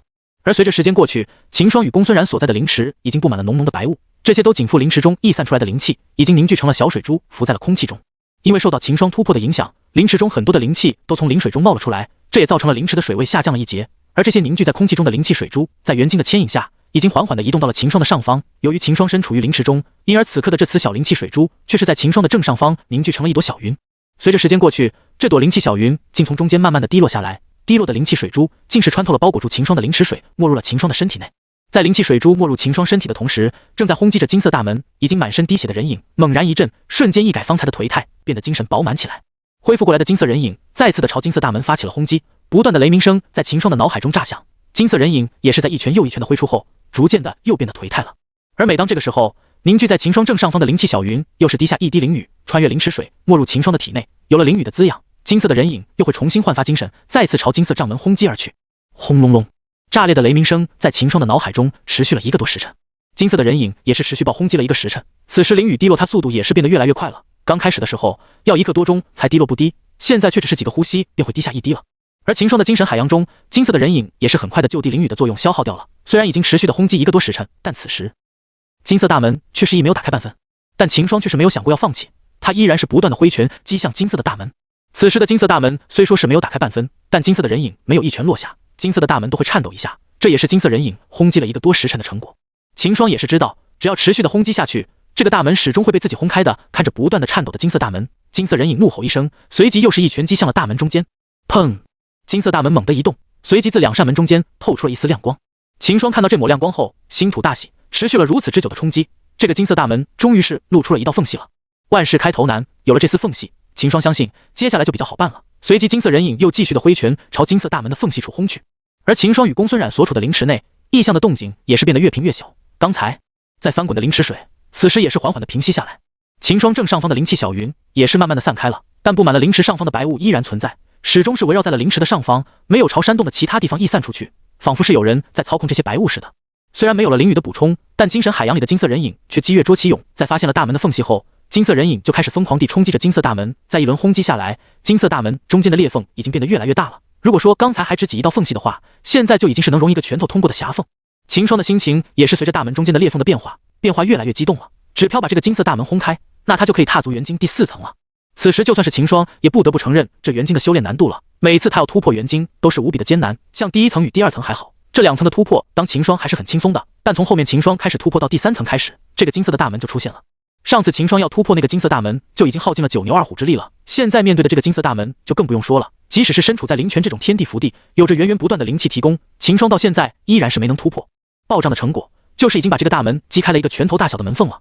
而是金色的人影已经是遍体鳞伤了，在刚才的轰击过程中，他也不只是用手去轰击大门，也用出了身体的其他地方去轰击金色大门。这也造成了除了人影的双拳已经血肉模糊之外，人影身体的其他各处也是惨不忍睹。但这也是没有办法的事，没有了灵在的补充，仅靠着人影的力量去轰击大门，得到这个结果，秦霜已经是很满意的了。砰！金色人影重新对着金色大门发起轰击，大门中间的裂缝透出了门后的光芒，落在了金色人影的身上。同时，金色人影也是感受到了从门后传来的气息，那比现在所处的位置更为玄妙，更为吸引人的气息。感应到气息的金色人影精神一振，浑身散发出的金色光芒更为强烈了，立即双拳齐出，轰向了2扇大门。轰隆隆，炸裂的雷鸣声响起，紧接着金色的大门猛然一震，一个容人侧身通过的门缝给金色的人影轰击出来了。刹那间，门后的气息扑面而来，传到了金色人影脸上。秦霜的身体一震，灵池内的灵水也是随着震动起来，而灵池上方的白雾也是翻滚起来，缓缓地聚集到野秦霜的正上方，看样子是想随时就会入秦霜的体内。而此时秦霜的精神海洋里，金色的人影看着眼前这个可以让侧身通过的门缝，陷入了沉思。其实也是秦霜在沉思，这从金色的人影也是秦霜的精神意志所化，还要就硬要侧身到门后。且前金色人影想要通过大门也是可以的，只要侧身的从2扇门的中间走过去，就可以到达下一个前进的道路了。不行，秦霜很快就反应过来了，眼前这个大间说到底还是没把被打开，只不过是给打出了一道缝而已。就算这道门缝已经能够让人侧身通过了，那也还是没有把金色大门打开。就算自己通过门缝走了过去，那这道却还是存在的。现在要是从门缝通过了，后面想要再把大门打开就不可能的了。所以现在要做的是彻底的把大门轰开，这样的话就才可以跨过这道坎，顺利的突破。从门缝通过那只是取巧的方式，对以后的修炼是百害无一利，根本就是杀鸡取卵。想到这，秦霜立即把从门缝通过的想法抛掉，眼神坚定下来，死死地盯着金色大门。坚定下来的金色人影再次挥动着双拳击向了身前的金色大门，砰的一下，金色的双拳狠狠地击在了两扇大门上。然而接下来的一幕却是让秦霜傻眼了，只见金色双拳击在两扇帐门上后，整丛大门轰然的就倒塌了。看着瞬间变艳寒破的大门，秦霜也是愣在了原地。在阴之前，自己累死累活的才把这金色大门打出了一道容人侧身通过的门缝，怎么现在就这么的一下它便塌了？秦霜还想着又是一场苦战呢，现在它却是如同泡沫一样，轻触一下就给碎开了，这让秦霜也是一下子没能反应过来。但很快秦霜便想明白了，这就是一个考验，要真的是投机取巧想着混过去的话，刚才门缝出现时就会取巧的走到门后了，而实际上这个大门已经是打开的了，只要再轻轻一击，它就会被轰碎。只有拥有着更坚定的求道之心，才会在大门打开门缝时不投机取巧的走过去，而抱有着侥幸心理的人，在通过门缝后，这金色大门也是变得坚不可摧了，并不是打不破。而在你走上更上层的时候，想要再回头把大门轰开就没有可能了。说到底还是想看下武者的求道之心，只有想变得更强大的人才会继续去轰击大门，而此时的大门只要轻轻一碰就会碎开。砰一声闷从秦霜体内响起，在大门碎开的那一刻，秦霜的元晶突破到了第4层。与此同时，灵池上方的雾峰狂地穿过灵池水，快速地汇入了灵池中秦霜的体内，而秦霜的气息也是随着白雾的涌入不断的攀升。瞬时之间，秦霜的气息便达到了武灵巅峰，这个是元晶突破所带来的修为进步，也击元晶的恐怖之处了。仅是突破了一层，就地秦霜的修为提高了2丛小段，现在的秦霜只要再新修炼上一番，用不了多久就能够突破到武王了。加上此时的元晶突破后，品阶来到了天级上品，可以说是顶的等级了。秦霜的修炼速度也会因此加快不少，想来地出去秘境后，再修炼上一段时间就可以突破到武王了。虽然元晶已经突破了，但秦霜还是不准备从修炼中退出来，毕竟他来灵泉这里是为了提升肉身的，只不过他没想到这灵泉所蕴含的灵气如此恐怖，竟是让他借此一举把元晶突破到了第4层，这倒是让他惊喜不已。因而在平缓了下体内的灵气后，秦霜再次修炼起来。在他突破的这些时间里，灵池内的灵气也是有一直在淬炼秦霜的肉身，因而秦霜也没有把这件给耽误了。而刚突破的境界到元晶也是要秦霜去稳固修为，秦霜便一边修炼一边让灵池的灵气淬炼起自己的肉身，一举两得。时间一晃，一天过去了，山洞石内，杂天率先进入修炼状态的顾青叶睁开了双眼，他已经修炼完毕了，再待下去，灵池也是提供不了多大的帮助了，于是他便站起了身。穿好衣服后，顾青叶一扬看，便把自己围在灵池外面的木板收了起来，随后走出灵池，目光定在了秦霜与公孙冉的大灵池上。虽然被秦霜放置的木板给挡住了视线，但顾青叶的目光依然却击定在了秦霜与公孙所在灵池的方向。现在的他十分的好奇，秦霜与公孙冉在里面是什么样子的，他们会不会发生了什么？顾青叶在心里暗暗猜测起来。虽然很好奇，但顾青叶也没想着要去偷看，而是站在山洞的一旁，等着两人醒过来。没过多久，王宇所在的小灵池边上的木板也是消失一空。王宇从小灵池中走了出来，来到山洞上后，王宇体内的劲气一流转，浸在衣服上的水分顿时化为了一股白雾飘了起来。顾姐，你也修炼好了？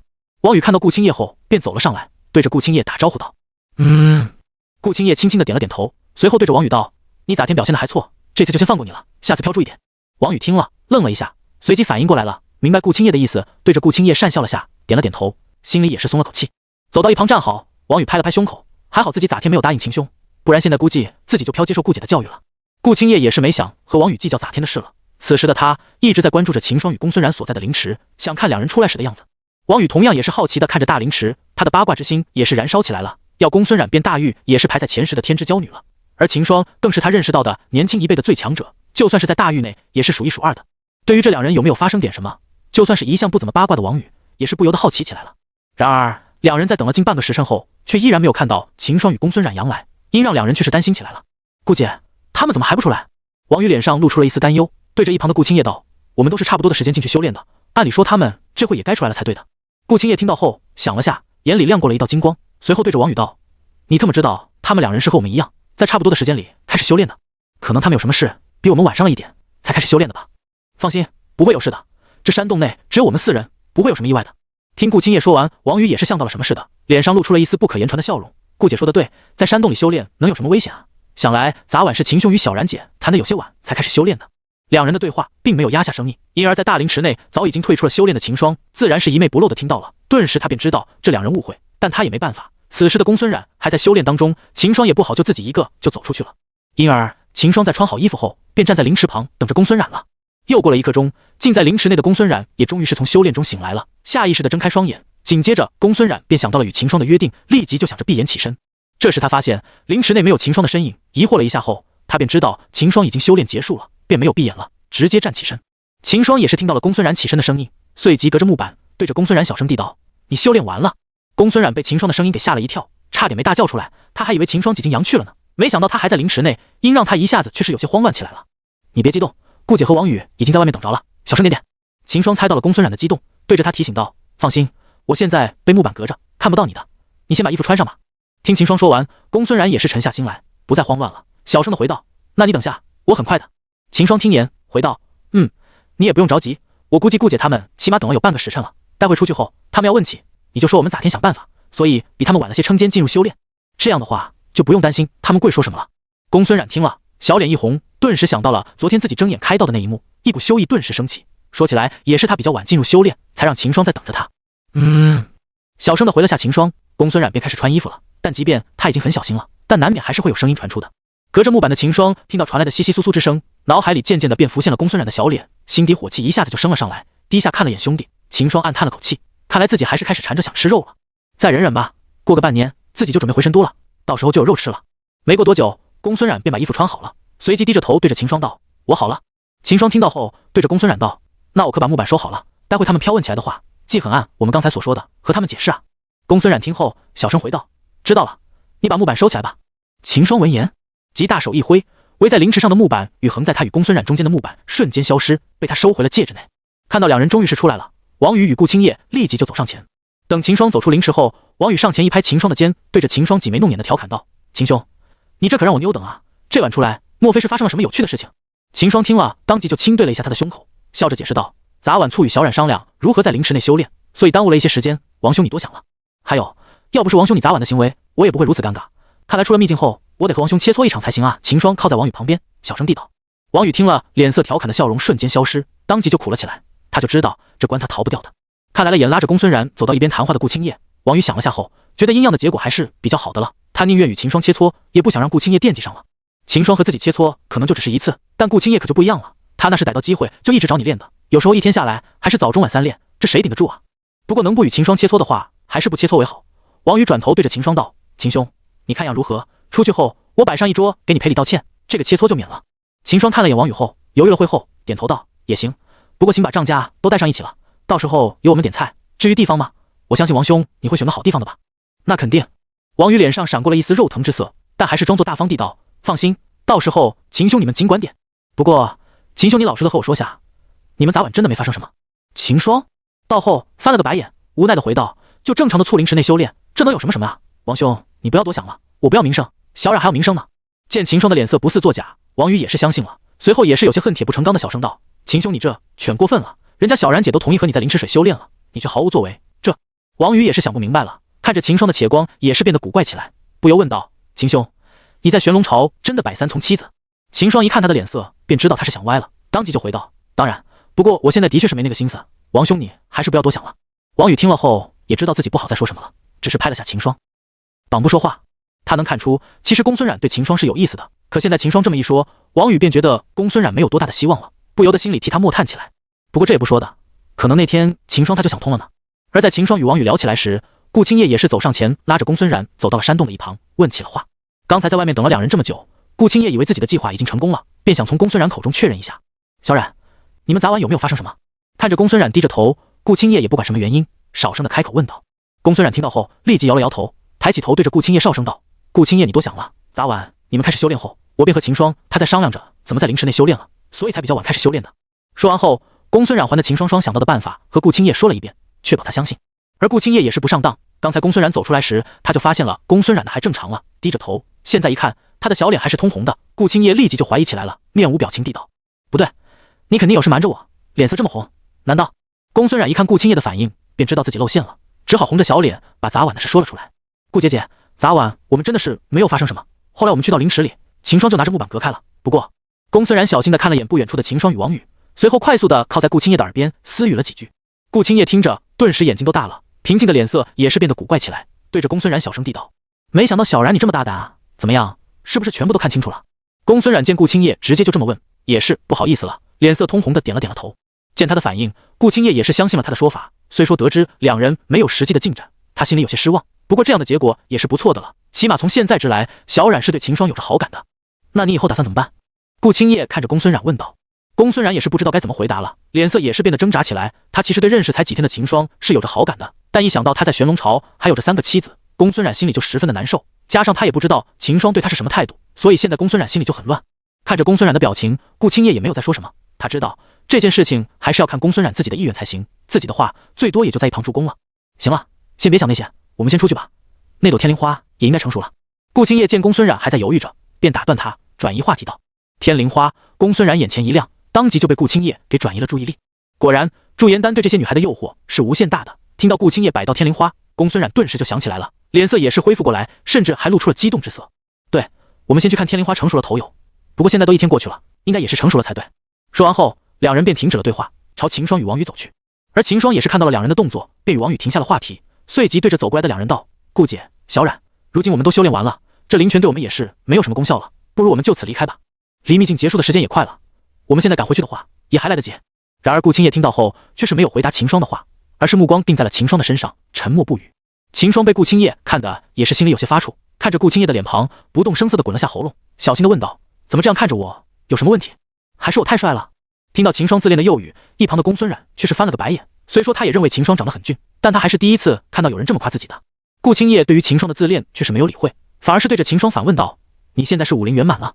刚才他一直没有仔细去看，心思一直放在了秦霜与公孙冉的事情上，没有去留意到秦霜的修为变化。直到现在，他想感觉到了不对劲，从秦霜身上传来的气息又变得更压抑了。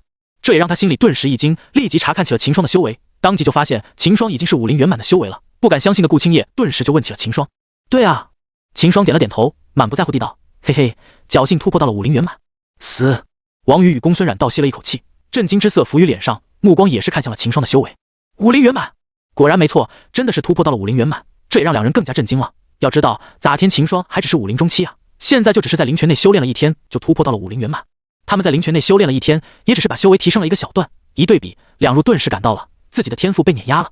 顾青叶见秦霜承认了，心里也是惊起来了。对于灵泉的功效他也是知道的，更多的是作用促提升肉身上，对修为的增进虽说有一定的帮助，但也不会大逆天的。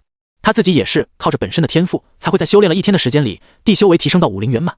而现如今秦霜也是突破到了武灵圆满，这岂不是说秦霜的天赋与自己也差不了多少？此时就算是顾青叶心里也是不由得惊讶起来了。看到几人的表情，秦霜却是不在意的笑了下，随后对着顾青叶道：顾姐，你也是武灵圆满了。秦霜看到顾青叶的修为时，他也是给惊到了，自己事情自己清楚，要不是因为恰巧碰上了元晶突破，秦霜知道自己的修为顶多就是突破到武灵后期，现在能突破到武灵圆满，也是因为元晶正好突破了，带动了秦霜修为的提升。但顾青叶就不一样，秦霜可以肯定，顾青叶就是靠着天赋的强大，才借着灵泉的灵气突破到武灵圆满的，而自己只是恰巧而已。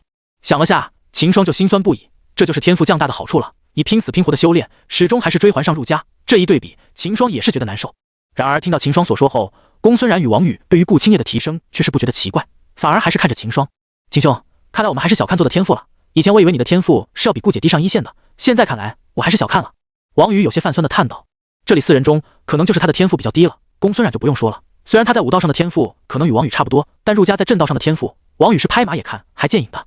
公孙冉也是吃惊的看着秦霜，刚才他也是太害羞了，满脑子都是昨晚看到的画面，现在听到顾青叶所说，他才发现秦霜已经突破到了武灵圆满了。这么说的话，可能后面用不了多久，秦霜就在他前面突破到武王了。想到这，公孙冉也是惊了起来，张大着樱桃小嘴，呆呆的看着秦霜。没有，我昨晚也是碰巧的突破2个小境界的，不然可能也就和你们一样，突破1个小境界了。秦霜解释道。不得不说，这个灵泉的确是强大，仅是一天过去，公孙冉与王宇也是突破了1个小境界。公孙冉修为提升到了与秦霜一样的武灵圆满，王宇则是提升到了武灵后期。一行4人都是在灵泉中取得也巨大的好处，就算没有那些在外面采到的灵药，这一趟秘境之行，他们也不是白来了。好了，不说这个了，我们还是先离开这里吧。那个雪熊洞里的天灵花想来也是开了，你们不要去采了。秦霜见3人还是在看着他，便连忙转开话题。这正好就击中了公孙冉与顾青叶的痒点，公孙冉的眼睛当即就亮了起来。本来他也是想叫上秦霜一起出去把天灵花采了的，但却是被秦霜的修为给惊的一下忘了。现在秦霜提起，他也是反应过来，立即就对着几人道：对，我们还是先去把天灵花采了吧，等出去之后我们再找地方详谈。顾青叶也没有继续的对着秦霜发问，反正等出去后他也会经常找秦霜切磋，等出去之后再问也行。目前天灵花对他的吸引还是蛮大的。随即几人便起身离开了灵池所布的溶洞，朝雪熊的山洞走了出去。不一会，几人便来到了雪熊的山洞里，一股浓郁的花香飘在洞府内的空气中。公孙冉与顾青叶一闻到洞府内的花香，便知道是天灵花彻底成熟了。公孙冉的阵法也只是把天灵花的身形隐去了，并不能把天灵花散发出的花香锁住，因而此时整个雪熊洞府内都是浓郁的花香，呼吸的空气也即变得香甜起来了。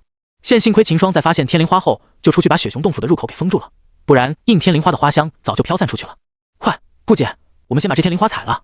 公孙冉的小脸上布满了激动之色。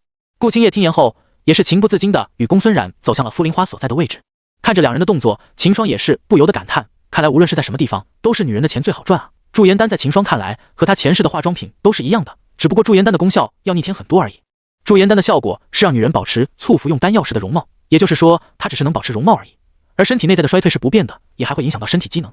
简单来说，不变的是皮囊，而身体的内在状况是变不了，要衰退还是得衰退，飘老的还是得老。驻颜丹只是帮助保持容貌，其他的用处一点都没有。但就是硬样的丹药，在这个盛行武道的五级大陆上，却依然是被炒出了天价。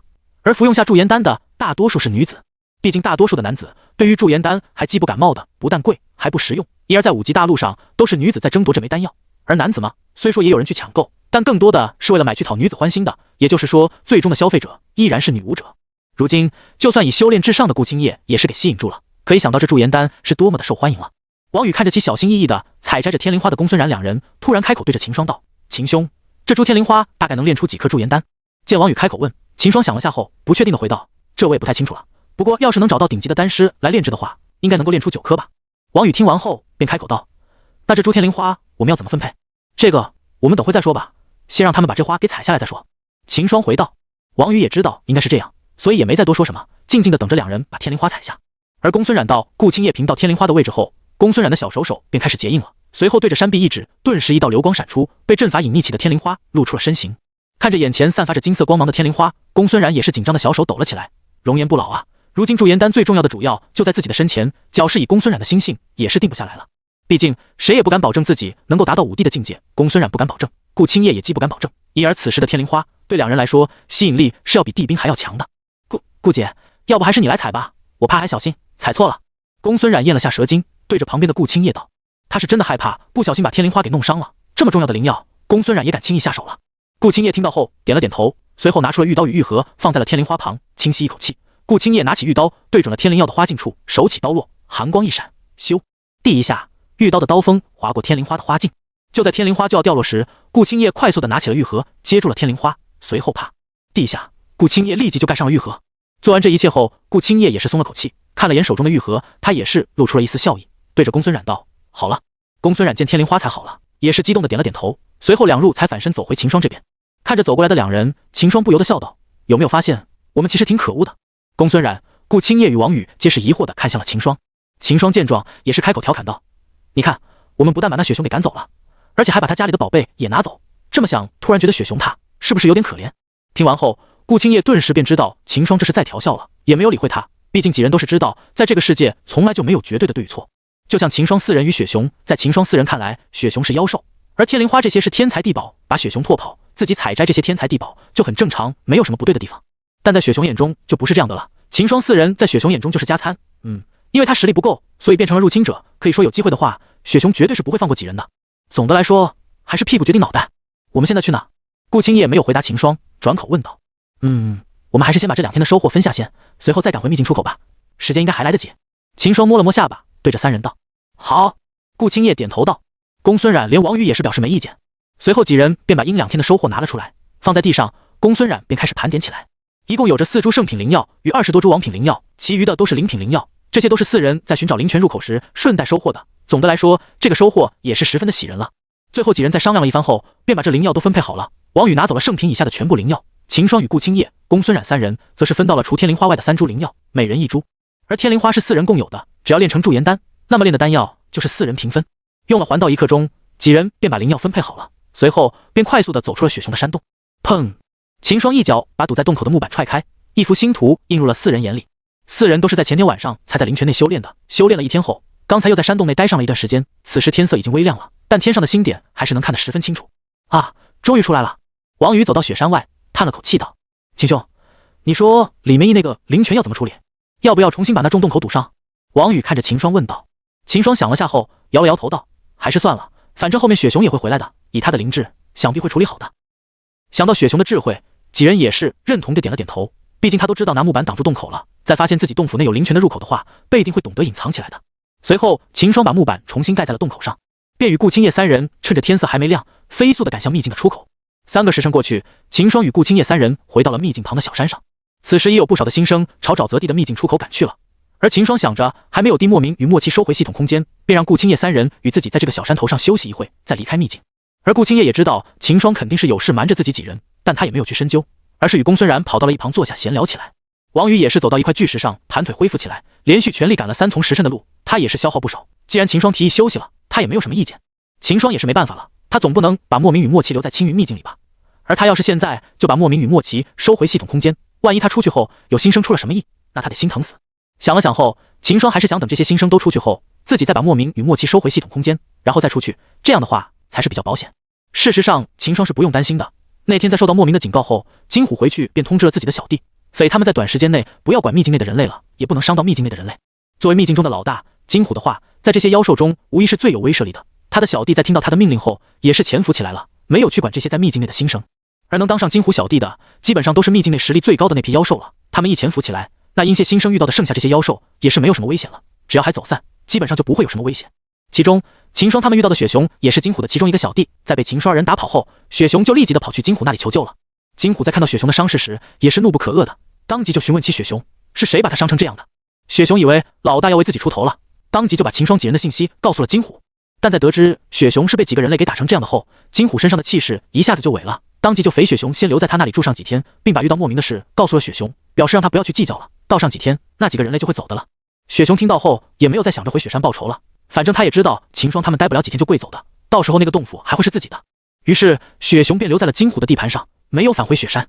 面现在金虎与他的小弟在莫名的警告下一动不动，全都安静地待在了自己的地盘上，剩下的那些武灵妖兽自然对这些新生造不成什么威胁，所以秦霜一直没有收到系统说任务失败的提示。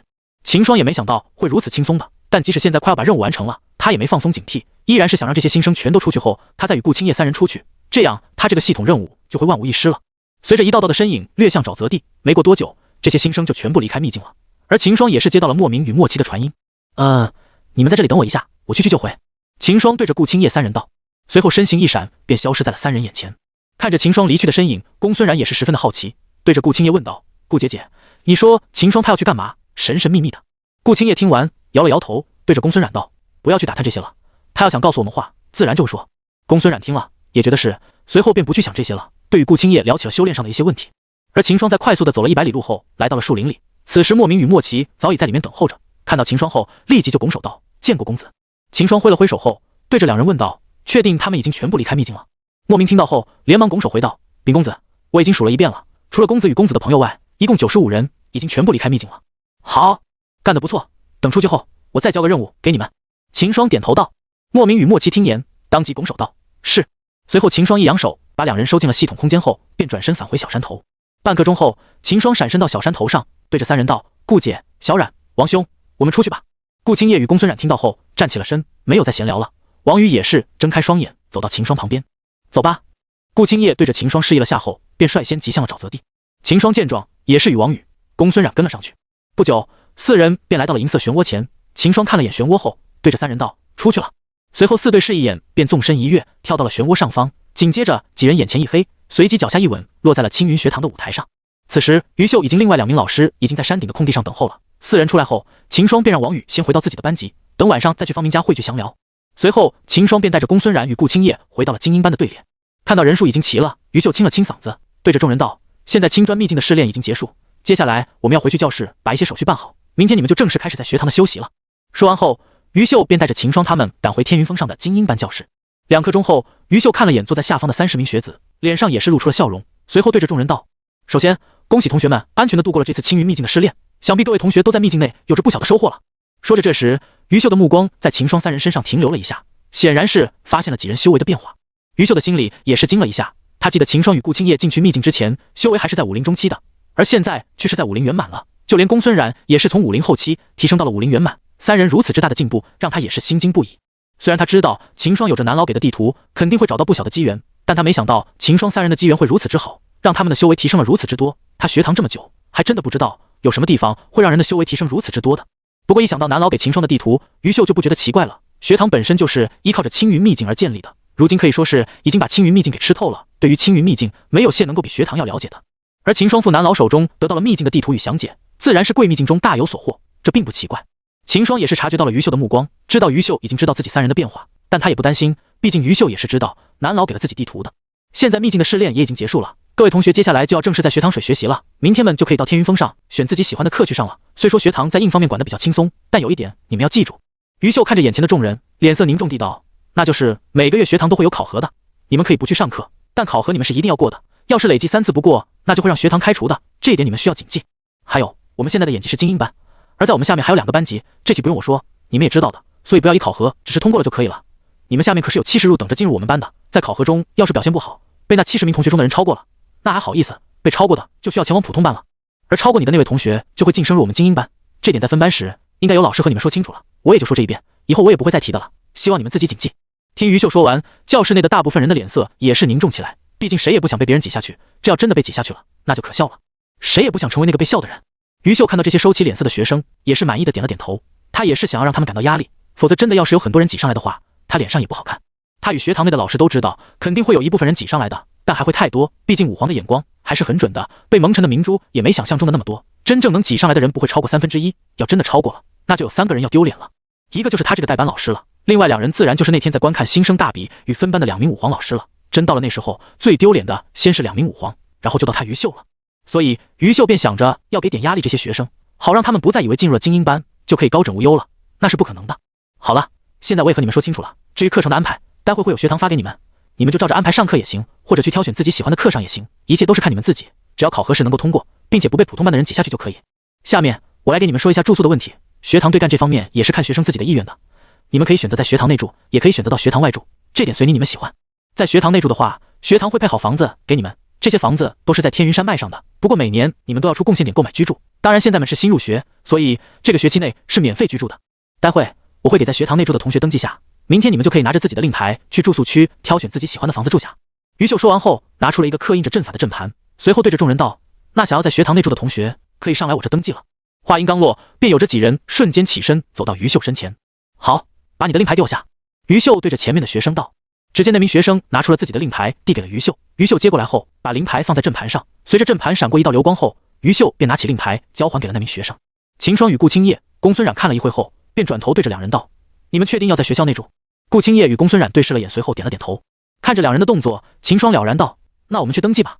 说完后便起身朝于秀走去，顾青叶与公孙冉也是紧跟其后走向于秀。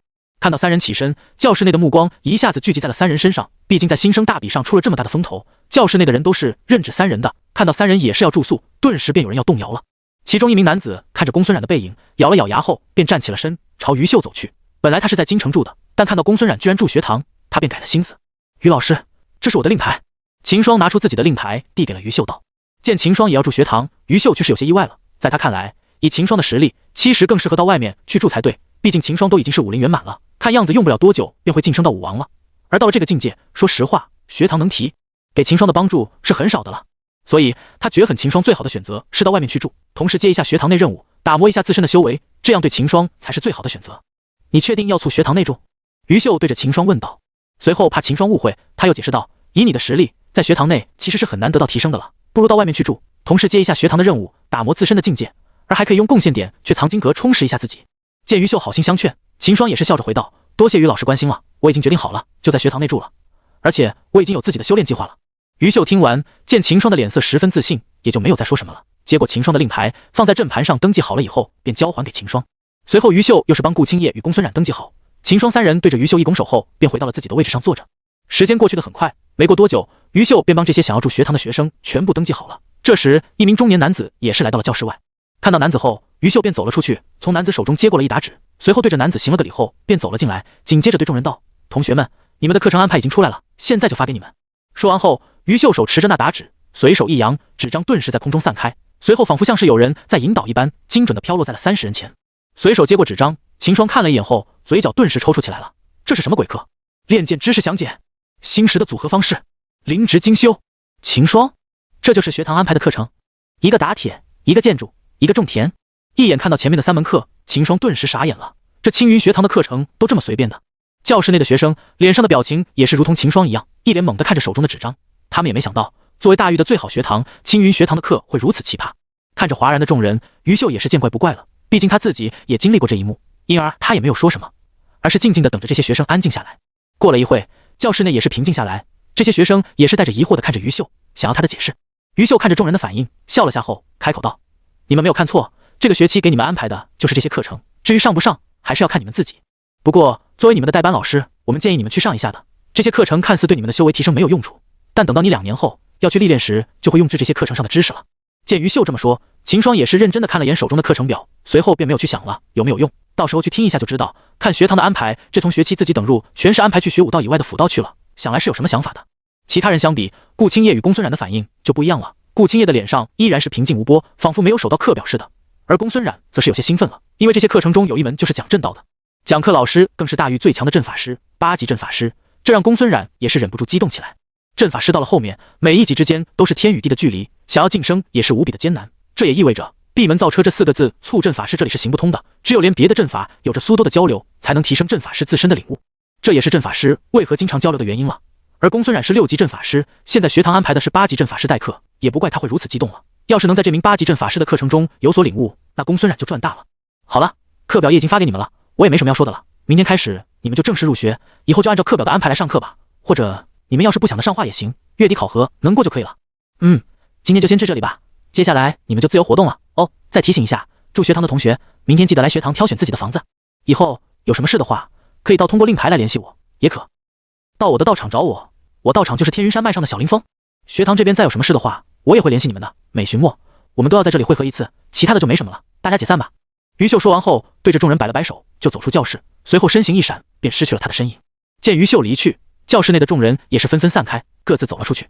秦霜看了眼天色，随后对顾青叶与公孙冉问道：“现在我们去方明那里，还是你们先回家，晚上再过来？”顾青叶想了想，回道：“我还是先回一下家吧。”秦霜听完后，看向公孙冉，只见他也是回道：“我也是先回家吧，现在还早，晚上我再过去。”秦霜点了点头，对着两人道：“那我们就回去吧，晚上过来方明家聚这行。”随后3人离开了青云学堂，朝大域的京城疾去。其实青云堂就在京城不远处的山脉中，天云山脉离京城不过几百里，可以说是很近的。对武武强者而言，也就是一闪身的事，就算是武灵，也花不了多少的时间就可以赶到京城。这也是为什么那么够学生选择还在学堂住的原因，主要是太近了。就算住在京城，想要回到学堂的话，也用不了半个时辰，所以很少学生会选择住学堂的。像刚才精英班里向于秀登记要住学堂的，也就只有10个人，除却秦霜3人的话，也就是只有7人了。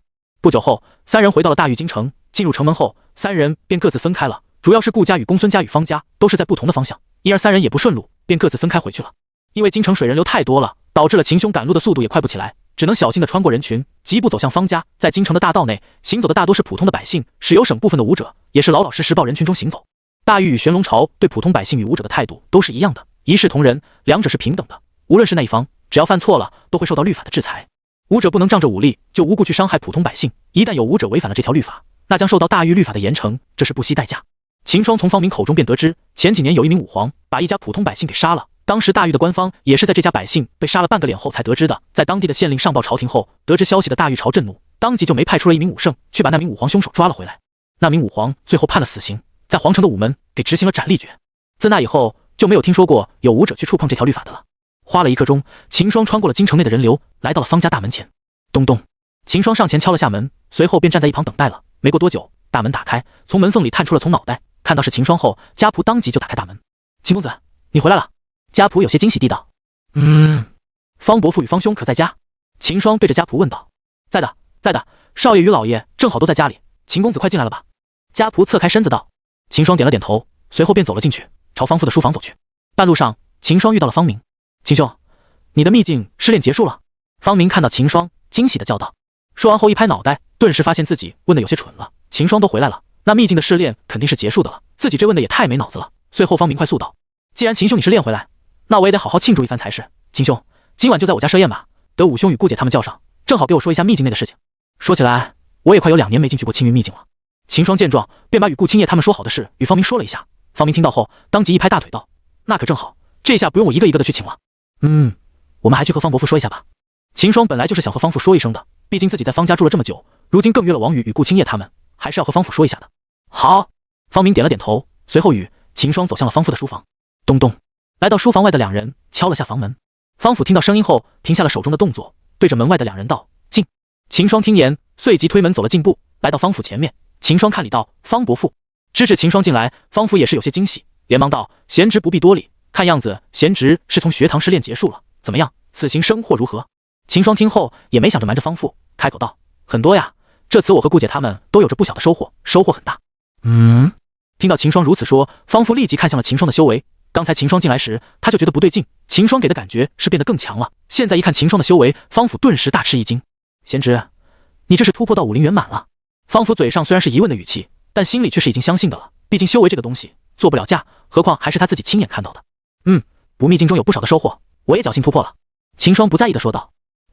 一旁的方明却是倒吸了一口冷气。3天前秦霜还是武灵中期的，现在就去了一趟秘境出来，就突破到武灵圆满。这突破速度，秦霜他在秘境中的机缘是有多大？方甫听完，心里也是十分的惊讶，但毕竟是活了几十年的人了，脸色也没有太大的变化，只是点了点头，随后对着秦霜道：“这是好事啊，今晚我们可要好好的庆祝下了。”秦霜听到后，立即就把与顾青叶几人约好的事和方甫说了下。方甫听完后，也是回道：“那可正好，人多也热闹点嘛。”见方甫点头答应，秦霜与方明也是露出了笑意。随后与方甫又聊了一会后，秦霜便向方甫告辞，回到了自己的小院子中。3天下来，方家给秦霜住的小院子依然是十分的干净，显然是时常有人来打扫。秦霜也不禁的给方家的热情打动了。回到房内盘腿坐下，秦霜立即就对着系统问道：“系统，我的任务完成了没有？”叮！恭喜宿主完成系统任务，把学堂新生带出秘境。系统提示：任务奖励已发放到系统空间，当前宿主剩余抽奖次数，高级抽奖1次。叮！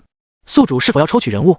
听完系统一连串的声音，秦霜想了下后，还是决定立即抽奖为好，反正留着也没有什么用处。想到之前的高级抽奖自己抽到了5弟，秦霜也是激动不已。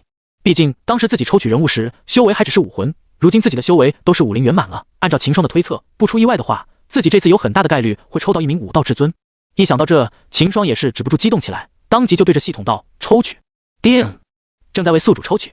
随后一片熟悉的白雾笼罩在秦霜的周围。看到这一幕，秦霜也不惊讶了，抽了这么多次的人物，秦霜对于系统的这个手段也既习以为常了。叮！抽取完毕，恭喜宿主抽到人物莫谦，武道至尊中期。系统提示：抽取到的人物对宿主忠心不二。武道至尊，果然不出所料，秦霜心里大喜，立即把目光看向了白雾深处。系统话落时，一道身影在白雾深处突然出现，随后转瞬之间便来到了秦霜身前。莫谦见过公子。武道至尊莫谦对着半跪着行礼道：“不兴多礼，快起来吧。”秦霜摆看道。看着还没有散去的白雾，秦霜又把莫名与莫奇召了出来。出来的两人看了眼莫谦后，便知道这是秦霜召唤出来的强者了，也没有说什么，对着秦霜一行礼后，便站到了一旁。莫名、莫奇，在秘境时我就说有个任务要交给你们了，现在我就和你们说一下。秦霜看着莫名与莫奇，想了下后，便开口道：“我想让你们在大域也建立一个暗店的分部，这件就交给你们2人了。等把暗店簇大域的架子搭建好后，你们再寻个合适的时机，把消息传给玄龙朝暗店的总部，到时候再让总部那边配合你们，迅速的大域铺开情报网，这个也是最重要的。”是。莫名与莫奇抱手道：“我等一定会替暗店建好，必不负公子所托。”秦霜也是想在大域内把天网铺开了，毕竟他不可能一直待在玄龙朝。如今秦霜估计神朝那边柳若云他们应该是把天网铺开了，现在自己也正好在大域，便想着让莫名与莫奇先大域这边的暗店架子搭起来，这样就可以慢慢的在大域境内也铺天网的情报网。大域也只是秦霜踏出玄龙朝的第一步，以后秦霜肯定会让暗店簇5级大陆的其他地方也把天网铺开，这也是秦霜参考天机阁的做法所去计划的。来到大域后，秦霜才知道在大域也是有天机阁的分阁，天机阁大域总阁就坐落于京城内一个塔状的建筑物，十分的引人注目。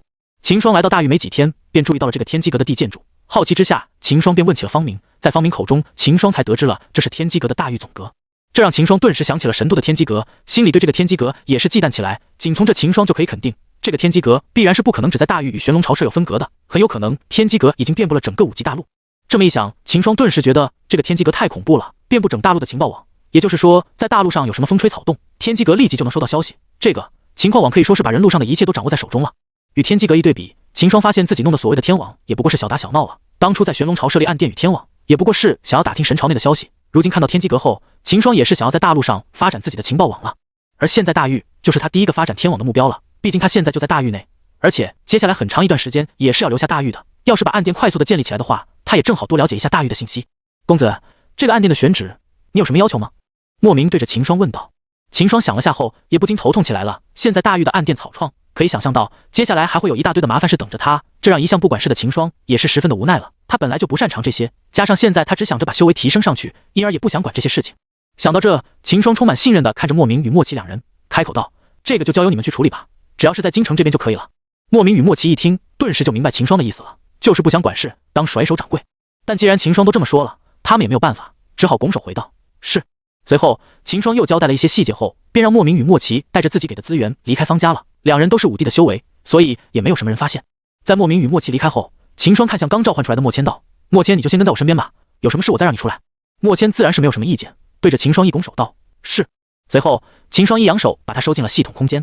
看了下天色，在与莫名两人聊过后，此时已是傍晚时分了。秦霜起身收拾了下后，便准备去上次的花园里与方明等人会合。而一个时辰前，另一边，顾青叶也是回到了自己家里，看到女儿回来，顾父与顾母自然也是十分的高兴。顾母当即就拉着顾青叶聊了起来。对于顾父与顾母，顾青叶也是难得的露出了高兴之色。随即了，顾青叶便与顾母说起了这几天在秘境发生的事，他自己也没有留意到，在说话的过程数次提到了秦霜，反而是一旁聆听的顾父与顾母给留意到。两人对视了一下，随后顾母不动声色地问道：“小青啊，你刚才说的那么个秦霜是？”顾青叶听后便对着两人解释道：“哦，他是方明在玄龙朝认识的朋友，之前与方明一起来到了我们这里，上一在新生大比中，也就是他把我打败了的。”顾母听完，顿时从顾青叶的话中了解到了秦霜的信息，玄龙朝人修为与实力都要比自己女儿强。这么一想，顾母顿时惊了，快速看向顾父，也是看到了他眼中的金色。自己女儿的实力有多强，两人也是很清楚的，可以说在京城的同龄人中，自己的女儿是最强的了。如今这个秦霜竟然是把自己女儿打败了，仅从这就可以大概的知道这年轻人的天赋与实力了。还有啊，这次在秘境中也是他带着我们找到灵泉的，现在我的修为也是提升到武灵圆满了。顾青叶没有发现顾母与顾父的脸色依然在说着秦霜的事，说到这时脸上还露出笑意，也只有在顾母与顾父面前他才会露出这副模样了。要是秦霜与方明几人在这里，定是会大吃一惊。反而是顾母与顾父在听到自己女儿在滔滔不绝地说着秦霜的事时，脸上的表情越来越奇怪了。两路以为自己女儿对这起秦霜有了心思，而且就现在顾青叶兴致勃勃的模样，说是对秦霜没意思，两人也不信啊。自己女儿自己清楚，自懂事以来还真的没见过她对那个男子这么有兴趣的。两人对视一眼，皆是对顾青叶口中的秦霜好奇起来，他们也想看知这个让女儿如此异常的秦霜到底是个什么样的年轻人。而顾青叶促逼完秘境中的事后，想到自己还没有和父母说起自己要在学堂住的事，想了下后便开口道：“那个爹娘，明天以后我准备在学堂里面住了。”什么？顾母与顾父顿时就不淡定了，自己女儿想要不在学堂住，这怎么行？顾母连忙对着顾青叶问道：“怎么好的就要去学堂住了？在家也是可以的嘛，反正学堂那边又不阻止你们出来住的，在家住的话，去学堂的花不也多少时间呢？”顾青叶听了后却是摇了摇头，道：“我已经决定好了，以后我会常回来看你们的，放心吧。”聊然，顾母想到了顾青叶刚才所说的秦霜，随即就联想到了什么，对着顾青叶问道：“小青，你说的那个秦霜是不是也住学堂？”顾青叶不疑有他，点了点头后回道：“我和他和小冉都是在薛子堂住。”顾母一听，顿时就误会了，以为顾青叶是真的看上了这起秦霜，否则一向对其他都不关心的他，怎么会想要住学堂？与顾父对视一眼，两人都凝重起来。想了下后，顾母对着顾青叶道：“那小青，你看什么时候把秦霜带到家里来，好让我和你爹见一下。”顾青叶以为顾母与顾父对秦兄好奇，也没多想，想到待会要去方家的聚会，便对两人道：“那也不用等了，晚上方明那里要设宴庆祝，要不地晚上我们一起去吧。”顾母与顾父一听，当即点头答应下来。而同样的一幕也是在公孙家出现了。什么？你要在学堂试住？公孙冉的父母有些震惊地看着公孙冉叫道：“不行，我不同意，学堂离家里也没多远，你要去学堂的话，从家里去也花不小半个时辰就可以到了，住学堂干什么？”公孙冉的父亲公孙龙当即就摆手表示不同意，他是不可能让女儿自己去学堂住。公孙冉的路痴属性，他与妻子也是知道的，要真的让女儿自己在学堂，他们也不会放心的。公孙冉父母不同意，便走上前摇着母亲的手，露出小女儿姿态，对着苏沫道：“哎呀，母亲你们放心就好了，这次可不是我自己一个在学堂住的，顾姐也在学堂住的。”公孙冉为了让两人同意，把顾青叶说了出来，瞒下了秦霜的存在。苏沫听了，却是怀疑的看着公孙冉，问道：“小顾也要住学堂？这怎么可能？你不要骗我们了！”“真的啊，我骗你们干嘛？不信的话，今晚我们会在方明家里聚会，你们和我一起过去，到时候你们问一下顾姐不就知道了。”公孙龙听了后想了下，便点头道：“那好，今晚我们和你一起去，正好也有些事要和方家那边谈一下。”公孙冉听了也是松了口气，但很快他就发现不对了，自己的爹娘要去的话，岂不是要看到秦了？一想到公孙冉，顿时就觉得自太冲动了，立即就想要劝公孙龙与苏沫不要去方家，但想了一会后，他也找不到什么借口，顿时就急了。对于顾青叶家与公孙冉家的事，秦霜自然是不可知道的。在送走莫名与莫奇，把莫谦收进系统空间后，秦霜便走向了方家的花园。然而，秦霜来至花园里后，却发现多了4个自己不认识的人，2名中年男子与2名美妇，其中2名中年男子正与方父在聊天，2名美妇也是与方母在闲聊着。秦霜这回来的却是有些慢了，此时王与小峰他们也是来到了这里。在看到秦霜进来后，方明立即起身对着秦霜招手道：“秦兄，这里。”听到方明的声音，正与方父方母聊天的顾母顾父与公孙龙苏沫，皆是转头看向了秦霜，其男顾母更是打量起了秦霜的样貌。突然被几人盯着看，饶是以秦霜的性格也是受不了，对着看过来的方父几人示意了下后，秦霜便走向了方明那里。看着秦霜走了过来，顾青叶看了眼旁边的座位后，随即挪了下位置，把自己与公孙冉中间空了出来，想飘给公孙冉与秦霜继续创造机会。秦霜自然是看到了他的小动作，但他也没办法，如今他们这里也只是公孙冉与顾青叶同间有位置了，秦霜也只好走到2人中间坐下。而顾母与顾父自然也是看到了这一幕，心里顿时更加确定了自己女儿对秦霜是有想法的，不由得频繁地把目光看向了秦霜，打量起来。初次见到秦霜，顾母对她的印象还是很好，样貌端正俊朗，修为刚才她是看到了，与自己女儿一样都是武林圆满，在这个年纪能有这个修为与实力，也可以说难得一见了。因而目前他对秦霜的印象还是挺好的。而旁边的公孙龙因为对秦霜的好奇，便向方父打听起来，对着方父问道：“方兄，这个年轻人是你的后辈？”方父听了，摇了摇头道：“公孙兄有所不知，这年轻人叫秦霜，是玄龙巢人，可不是我的后辈。我的后辈要真的是他，那我做梦都得笑醒了。”听到方父的感慨，公孙龙与顾父对这个秦霜也是好奇起来。哦，这么说的话，这个秦霜很不平凡了，竟然让方兄你如此推崇。公孙龙好奇地道。方父听了，也是有些想要炫耀了，对着两人道：“那可是秦霜，他可了不得呀！你们也知道我儿子方明上年去玄龙巢历练了吧？”公孙龙与顾父点了点头，对方明去历练这事，他们也是清楚的，毕竟大家都是比较熟悉的了，有什么事情基本上都可以知道。秦霜他就是我儿在玄龙巢认识，听我说，当时秦霜还救了他一命呢。当时方明他在玄龙巢的东郡坐船，在路上却机遇到了3个50后期的水匪，楼船的护卫当时在3名水匪的合围下，快招架不住了。而秦霜当时就刚好看到了这一幕，拔刀相助的他先后解决了2名服用了燃血丹的水匪，随后更把那名修炼魔功的水匪头子先给解决了。要知道，那可是2名服用了燃血丹的50后期啊，少说也有着武王中期的实力了。说到这，方父也不由得有些惊叹，在方明口中像可是得知了，当时的秦霜只有50前期的修为的，就这样还是把武王实力的水匪给解决了。一旁的顾父听完后，心里也是点了点头，从这可以看出秦霜的品德是很好，路见不平拔刀相助，在大数时候都是少有发生的。而秦霜能在楼船的危机称刻出手相助，起码可以知出这个秦霜的品德是可以的。公孙龙大吸一口气，有些震惊地看着方父道：“真的有这么离谱？”公孙龙是怀疑的，一个50前期拿什么跟2名武王实力的水匪打？看到公孙冉的神色，方父便知道自己不说清楚是不行了，于是便和公孙龙说起了方明告诉自己的事。说完后，又对着公孙龙道：“公孙兄，要是不相信的话，我就再告诉你一件吧。青云学堂的大比你知道吧？”公孙龙点了点头，他对这届的青云学堂大比可是再熟悉不过了，毕竟自己的女儿就是这届的新生，因此他也一直关注着这次的新生的大比。只不过后来公孙冉输了后，他就没有留意了。秦霜他就是这次大比的头名？什么？公孙龙顿时惊了，他记得这届新生大比顾青中也是在其中的，而方父如今却说新生大比的头名是秦霜，那岂不是说他打赢了顾青叶？方父看着公孙龙脸上的惊色，心里也是暗爽起来。能让这位公孙家主失色的事可是少见了，没想到如今却是见到了。顾父就在一旁，公孙龙也是知道方父不会说谎的，顿时就相信了。此时他却是心惊不已，在他看来，顾青叶的天赋就已经非常逆天，如今这个秦霜却是打败了顾青叶，这岂不是说秦霜的天赋与实力要顾青叶之上？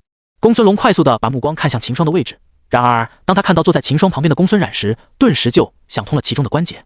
自己女儿肯定是有事瞒着自己，无缘无故的就想搬到学堂去住，肯定是有什么猫腻的。而顾父听到方父说的关于秦霜的事后，也是开始重视秦霜了，毕竟自己的女儿很有可能就是因为这个秦霜而想飘去住学堂的。虽说他与妻子一直在操心顾青叶的人生大事，但就算遇上了，也还是好好看下对方的人品心性的。就目前看来，眼前这个秦霜的人品还是可靠的，就是不知道他在玄龙巢那边是什么情况。想到，顾父就开口对着方父问道：“方兄可否知道，这从秦小兄弟为何要来大狱？”方父听到后犹豫了下，便回道：“他是来大狱历练的，据他所说，在年内就要回玄龙巢了。”方父一说完，顾父的心里顿时一突，要回玄龙巢，这怎么行？要是这样的话，小青要真的跟了他，岂不是也要随他去玄龙巢？那样的话，1年下来，自己与妻子可能都见不到女儿一面了。顾父顿时考虑起来了。而正在与方明几人喝酒的秦霜，对于方父几人的谈话自然是不知道，现在的他只觉得尴尬的很。旁边就是顾青叶与公孙冉，他的动作幅度也不敢太大了，怕触碰到2人了。而一旁的公孙冉也是红着小脸，他又想起了那天晚上看到的那一幕，现在他都不敢对着秦霜的脸看了，只能使顾地吃着小菜，听着方明几人的谈话。秦兄，看来这次秘境你们4人的机缘还真的是不小啊！不仅秦双兄晋升到了武林圆满，就连顾姐与小然姐也是武林圆满了，就连王兄也是追上了我，达到了50后期。方明其实也没能看出顾青叶到公孙冉的修为，但就是因为他自己看不出，所以才敢确定顾青叶与公孙冉都是晋升到了武林圆满。毕竟在几人进去秘境，方明还是能看着秦霜3人的修为的，现在他却是看不到了，这就说明几人的修为都在他之上了。再结合刚才在书房方府所说的，方明顿时确定了秦霜3人的修为都是达到了武林圆满。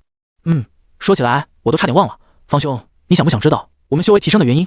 秦霜打算把灵泉的位置告诉方明，让他也找机会进秘境的灵泉内修炼一下。灵泉的作用是一次性的，如今秦霜4人已经在里面修炼了1天了，就算下次秦霜再去灵泉那里修炼也没有用的了，因而秦霜便想让方明也去那里修炼上1天。而方明听到秦霜的话后，也是眼前一亮，想到了什么似的，激动地对着秦霜道：“那肯定想啊，不过如今秦兄你们都已经把机缘用了，不对，秦霜你的意思是？”“没错，就是你想的那样。”秦霜拱断他道：“这在秘境里，我们找到了灵泉，所以修为才提升的这么快。不仅如此，在灵泉的淬炼下，我的肉身都是快要达到王品武器的强度了。方明与小风几人听到后，皆是倒吸了一口冷气。灵泉，方明没想到秦霜他们竟是找到了灵泉，这一下他对秦霜他们的提升也不觉得奇怪了。看着几人震惊的样子，秦霜缓了下后，便对着方明道：“方兄，你们也可以去灵泉那里修炼上一天，等会我就把地址给你。不过方兄，你要想进去灵泉修炼的话，恐怖会有些麻烦了。”怎么说？方明压下心里的激动，对着秦霜问道：“那个灵泉就在雪山的山体内一个溶洞里，而灵泉的入口就在一幅雪熊的洞府里。那头雪熊是高级妖兽，还是武灵的修为。也就说，方兄你们想进灵泉里面修炼的话，就要把这头武王实力反雪熊打败了才行。否则，就算方兄你们从其向地方户挖通道进去，也无法安心修炼的。”听到秦霜所说，方明也是蹙起了眉头。不过他很快就反应过来了，没有去想雪熊的问题，而是端起酒杯，对着秦霜郑重地道：“不管如何，秦兄你这个恩情我是记下了，我先敬你一杯。”说完后，一仰头，把杯中之物全都灌了下去。小风与红武、小柔见状，也是同方明一样，起身对着秦霜敬起了酒。秦霜见状也是一一应下，不一会就又是4杯下肚。由于没有运功去驱逐酒气，因而此时秦霜的脸色也是红了起来。秦兄，那你们是如何进入灵泉修炼的？方明好奇地问道。我们是把他打跑了，才在他的洞府中找到灵泉的入口的。不特现在都几天过去了，说不定那头雪熊他又回去了。所以方兄，你们要想进去修炼的话，只能把雪熊搞定了，才能安稳的在灵泉内修炼了。方明与小风听了后，脸色也是一苦。秦霜说的倒是轻松，要知道那是武王实力的妖兽啊，就以他们这几个武灵后期，想要搞定雪熊，还真的没有把握。不过还好这头雪熊只是武王实力的妖兽，不是武王修为的妖兽，否则他们就更没有希望了。毕竟到了武王修为是会飞的，仅这一点就不是他们这些武灵能应对的了。但方明几人也没想着要放弃，这么好的机会摆在眼前，他不可能就这么的让他溜走的。无论如何，方明都会去闯一下的。毕竟要能在灵泉内修炼一天的话，他也就能够达到武灵圆满了。这样一来，用不了多久，他就能够成为武王了。看来方明4人激动的脸色，秦霜想到灵泉的3个灵池，随即对着几人道：“对了，可以的话，方兄你还是与小风还有小柔、红武4人去就行了。人多的话，灵泉那里就不好分配了。而且最好是这几天就进去。那头雪熊当时给我们伤得不轻的，不会恢复得很快。你们早点进去的话，把握也更大点。不过还是要做好准备，实在不行的话，就见机撤退。等下次我们都凑够贡献点后，再去帮你把他给走，然后再修炼也行。”秦霜也是担心方明几人太过强求，便提醒道。方明听到后也是点了点头。这时方父带着顾福等人也是走了过来。贤侄，来，我给你介绍下。方父几人走到秦霜旁边道。秦霜听了也是起身对着方父几人行礼道：“方伯父。”而他身旁的顾青叶与公孙然也是站起身对着方父几人行礼：“不必多礼。”方父摆了摆手后，对着顾父与公孙龙道：“顾兄、公孙兄，这位就是秦霜了。”说完后又对着秦霜道：“贤侄，这位是小顾的父亲，这位是小冉的父亲，见过顾伯父、公孙伯父。”秦霜听完后对着两人行礼道：“他现没想到眼前的这2位男子会是顾青叶与公孙冉的父亲。刚才进来的时候，他看到2人还以为是方府的朋友而已，没想到顾青叶与公孙冉的父母也是过来了。哈哈，贤侄多礼了。”顾父与公孙龙笑道：“听说贤侄也是打算在学堂内住下是吧？”顾父笑呵呵地说道。秦霜听了不疑有他，点头回道：“是，在学堂内住的话，对我修炼更方便些，所以就还想麻烦方伯父了。”那可正好，小青他也要在学子堂内住下，我就拜托你替我照顾一下他了。顾父依然笑着说，但秦霜却是从笑意里面听了到不同的味道。他不会以为是我带着顾姐住学堂吧？秦霜心里一突，看了眼身旁的顾青叶，对着顾父拱手道：“顾伯父多虑了，顾姐的实力如此之强，又怎会要我照顾呢？”顾父听到秦霜的回答，也没有什么表示，脸上笑容依旧。然而这时秦霜身旁的顾青叶却是开口了：“你说飘长和我切磋的，你不会是反悔吧？”顾青叶狐疑地看着秦霜，以为他把与自己的约定给忘了，当即就说了出来。他这话一出，场上的气氛顿时就变了，顾父脸上的笑容也是缓缓地消失了。秦霜刚松下的一口气，一下子又给提了上来。刚才他就是在和顾父表示自己与顾青叶并没有什么，本来他都以为搞定的了，没想到顾青叶这一开口，顿时就让他与顾父的暗中交锋给停了，同时还给秦霜来了神之一手。感受到来自于顾父微妙的目光，秦霜擦了擦额头上并还存在的冷汗，但很快的就反应过来了，自己与顾青叶又没有什么，只是约定好要切磋而已，心虚个什么劲？想到这，秦霜立即挺直了身体，对并顾父道：“是这样的，我与顾姐约定好要经常比武切磋的，毕竟修武也不能闭门造车，还是要实战交流才行的，你看是吧？”顾父听到后便知道是自己误会了，自己的女儿他是知道的，只有还断的与人交手，才能快速的提升实力与修为。这还是以前顾青叶对他与妻子说的，现在听秦霜这么一说，他顿时明白了女儿为什么要搬到学堂内住了。看来是自己女儿只是单纯的想方便与秦霜切磋，才搬到学堂内住的了。顾父顿时就想明白了这点，但是他心里却是开心不起来。顾青叶的人生大事又压在了他心里，切磋挺好的，这还是麻烦你了。顾父压下心里的担忧，脸上又浮出了笑容，对秦霜客气地道：“不麻烦，正好我也要提升实力嘛，大家都是互相帮助的。”秦霜这下松了口气了，则才像差点就以为顾父要爆发了呢。女儿奴真可怕。顾姐你放心好了，我在大狱这段时间里有空的话，我们就一起切磋比武，还归忘记的。秦霜转身安抚着顾青叶道，生怕他又爆出什么话来。要知道公孙冉的老爸也是醋这的，飘是他知道自己与公孙冉在一起灵池里坦诚相见这事，秦霜觉得应准又是个大麻烦，真的是怕什么就来什么。这时，一旁的公孙龙见顾父与秦霜谈完，就走了上来。好，不见外地拍着秦霜的肩膀道：“秦贤侄，说起来，这次小冉在青云秘境里还多亏你照顾了，现在修为又有了提升，得亏我今天来了老方这里，否则我都还不知道秦贤侄你呢。”公孙龙在知道秦霜的存在后，就开始怀疑了。看样子，秦霜与自己女儿认识了也不止1-2天了，而这次秘境巷还是自己女儿一起去的，现在又是坐得这么近，公孙龙立即就怀疑起2人了。毕竟启常来讲，公孙冉完全没有必要瞒着秦霜的存在，既然公孙冉都瞒着公孙龙与苏沫了，那就肯定就是有古怪的了。想想是什么样的男性朋友才会让女孩瞒着家人？所以公孙龙现在看似与秦霜勾肩搭背的，其实心里早已经在想着怎么套话了。秦霜被公孙龙突如其来的热情给懵了一下，在听到公孙龙的话后，秦霜顿时就反应过来了，暗道不好，他瞬间就想通了其中的关节。这公孙龙肯定是实惠自己与公孙冉有关系了，毕竟正常人谁这样瞒着家里人的，这不是白让人误会吗？秦霜也是无奈了，对着公孙龙道：“可能是小冉他忘记和公孙伯父你提起了，而且我和小冉也才认识没几天，他不和伯父你提起我也正常。刚才说贤侄你也是要住学堂，正好刚才小冉回家后也是说要住学堂的，本来我和你伯母都是不同意的，但揉不过他，加上他说小姑也是要住学堂，我们便想着过来问一下，没想到却是见到了秦贤侄你啊。”公孙龙没有接话，而是又自顾的又说了一堆。秦霜听的是心跳的飞快，连额上也是冒出了细汗。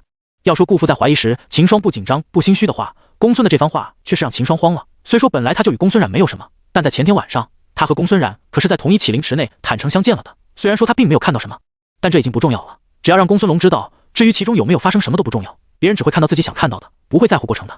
公孙冉此时也是非常的紧张，现在他后悔死了，早知道就早点告诉爹娘秦霜的存在了，那样的话就不会有现在这个情况发生了。而一旁的方明几人却是看起了戏，难得呀，方明他还以为秦霜是不会紧张的呢，自认识秦霜以来，在方明的认知了秦霜一直是很冷静的，没想到现在却是看到秦霜紧张的样子了。而王宇更是努力的缩小自己的存在感，他可是知道秦霜到公孙冉在灵池内修炼，万一待会公孙龙心血来潮突然就问起来，那自己该怎么办？要不再把事情说出去？所以王宇默默的当起了吃瓜群众，只看戏不说话。方福也是站在一旁看着公孙龙的表演，从刚才顾父与秦霜的暗中交锋，他便知道这是自己掺和不了，所以他一直站在一旁也没有说话。这个伯父，小冉他想要住学堂，那也是他的意愿，这个我就不发表意见了。秦霜讪笑了下，随后心里急速飞转起来，想要寻找可转移的话题。然而这时公孙龙却是拍着秦霜的肩膀笑道：“哈哈，贤侄说的是，既然小冉他想住学堂的话，那就由他吧，不过还是想拜托贤侄你照顾一下小冉了。伯父言重了，我和小冉都是同学，互相帮助也是应该的。”公孙龙听后却没有回答，对着方父与顾府笑道：“方兄顾兄，我看我们还是不要在这打扰小辈们了，我们回去吧。”方父与顾府听言也是点了点头，确实他们不这里时气氛都冷了下来。随后秦人便离开了这里，看到3人走了后，秦霜也是松了口气，虽还知道刚才公孙龙为何突然就还继续说了，但秦霜知道他定是有处怀疑的了。不过还好的是，他与公孙冉的确是没有什么，所以倒也不怕什么。方府他们走了后，场上的气氛顿时就恢复到了说钱的样子，再次变得热烈起来，一群人也是推杯换盏起来。宴会一直持续到了半夜才散去，由于顾府与公孙龙都在，因而顾青叶与公孙冉也没有留宿在方家，而是随着各自的父母回家去了。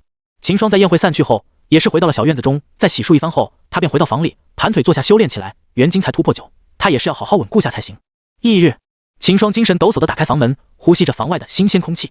去方家的饭厅吃了个早饭后，秦霜便与方明、小峰几人一起前往青云学堂。秦兄，我们想好了，今天就准备进青云秘境。正如秦兄所说，如今那福雪熊被你们打伤还久，我们现促进去的话，机会还是很大的。而刚好我们的贡献点都是够的，所以待会到了学堂后，我们就前去秘境了。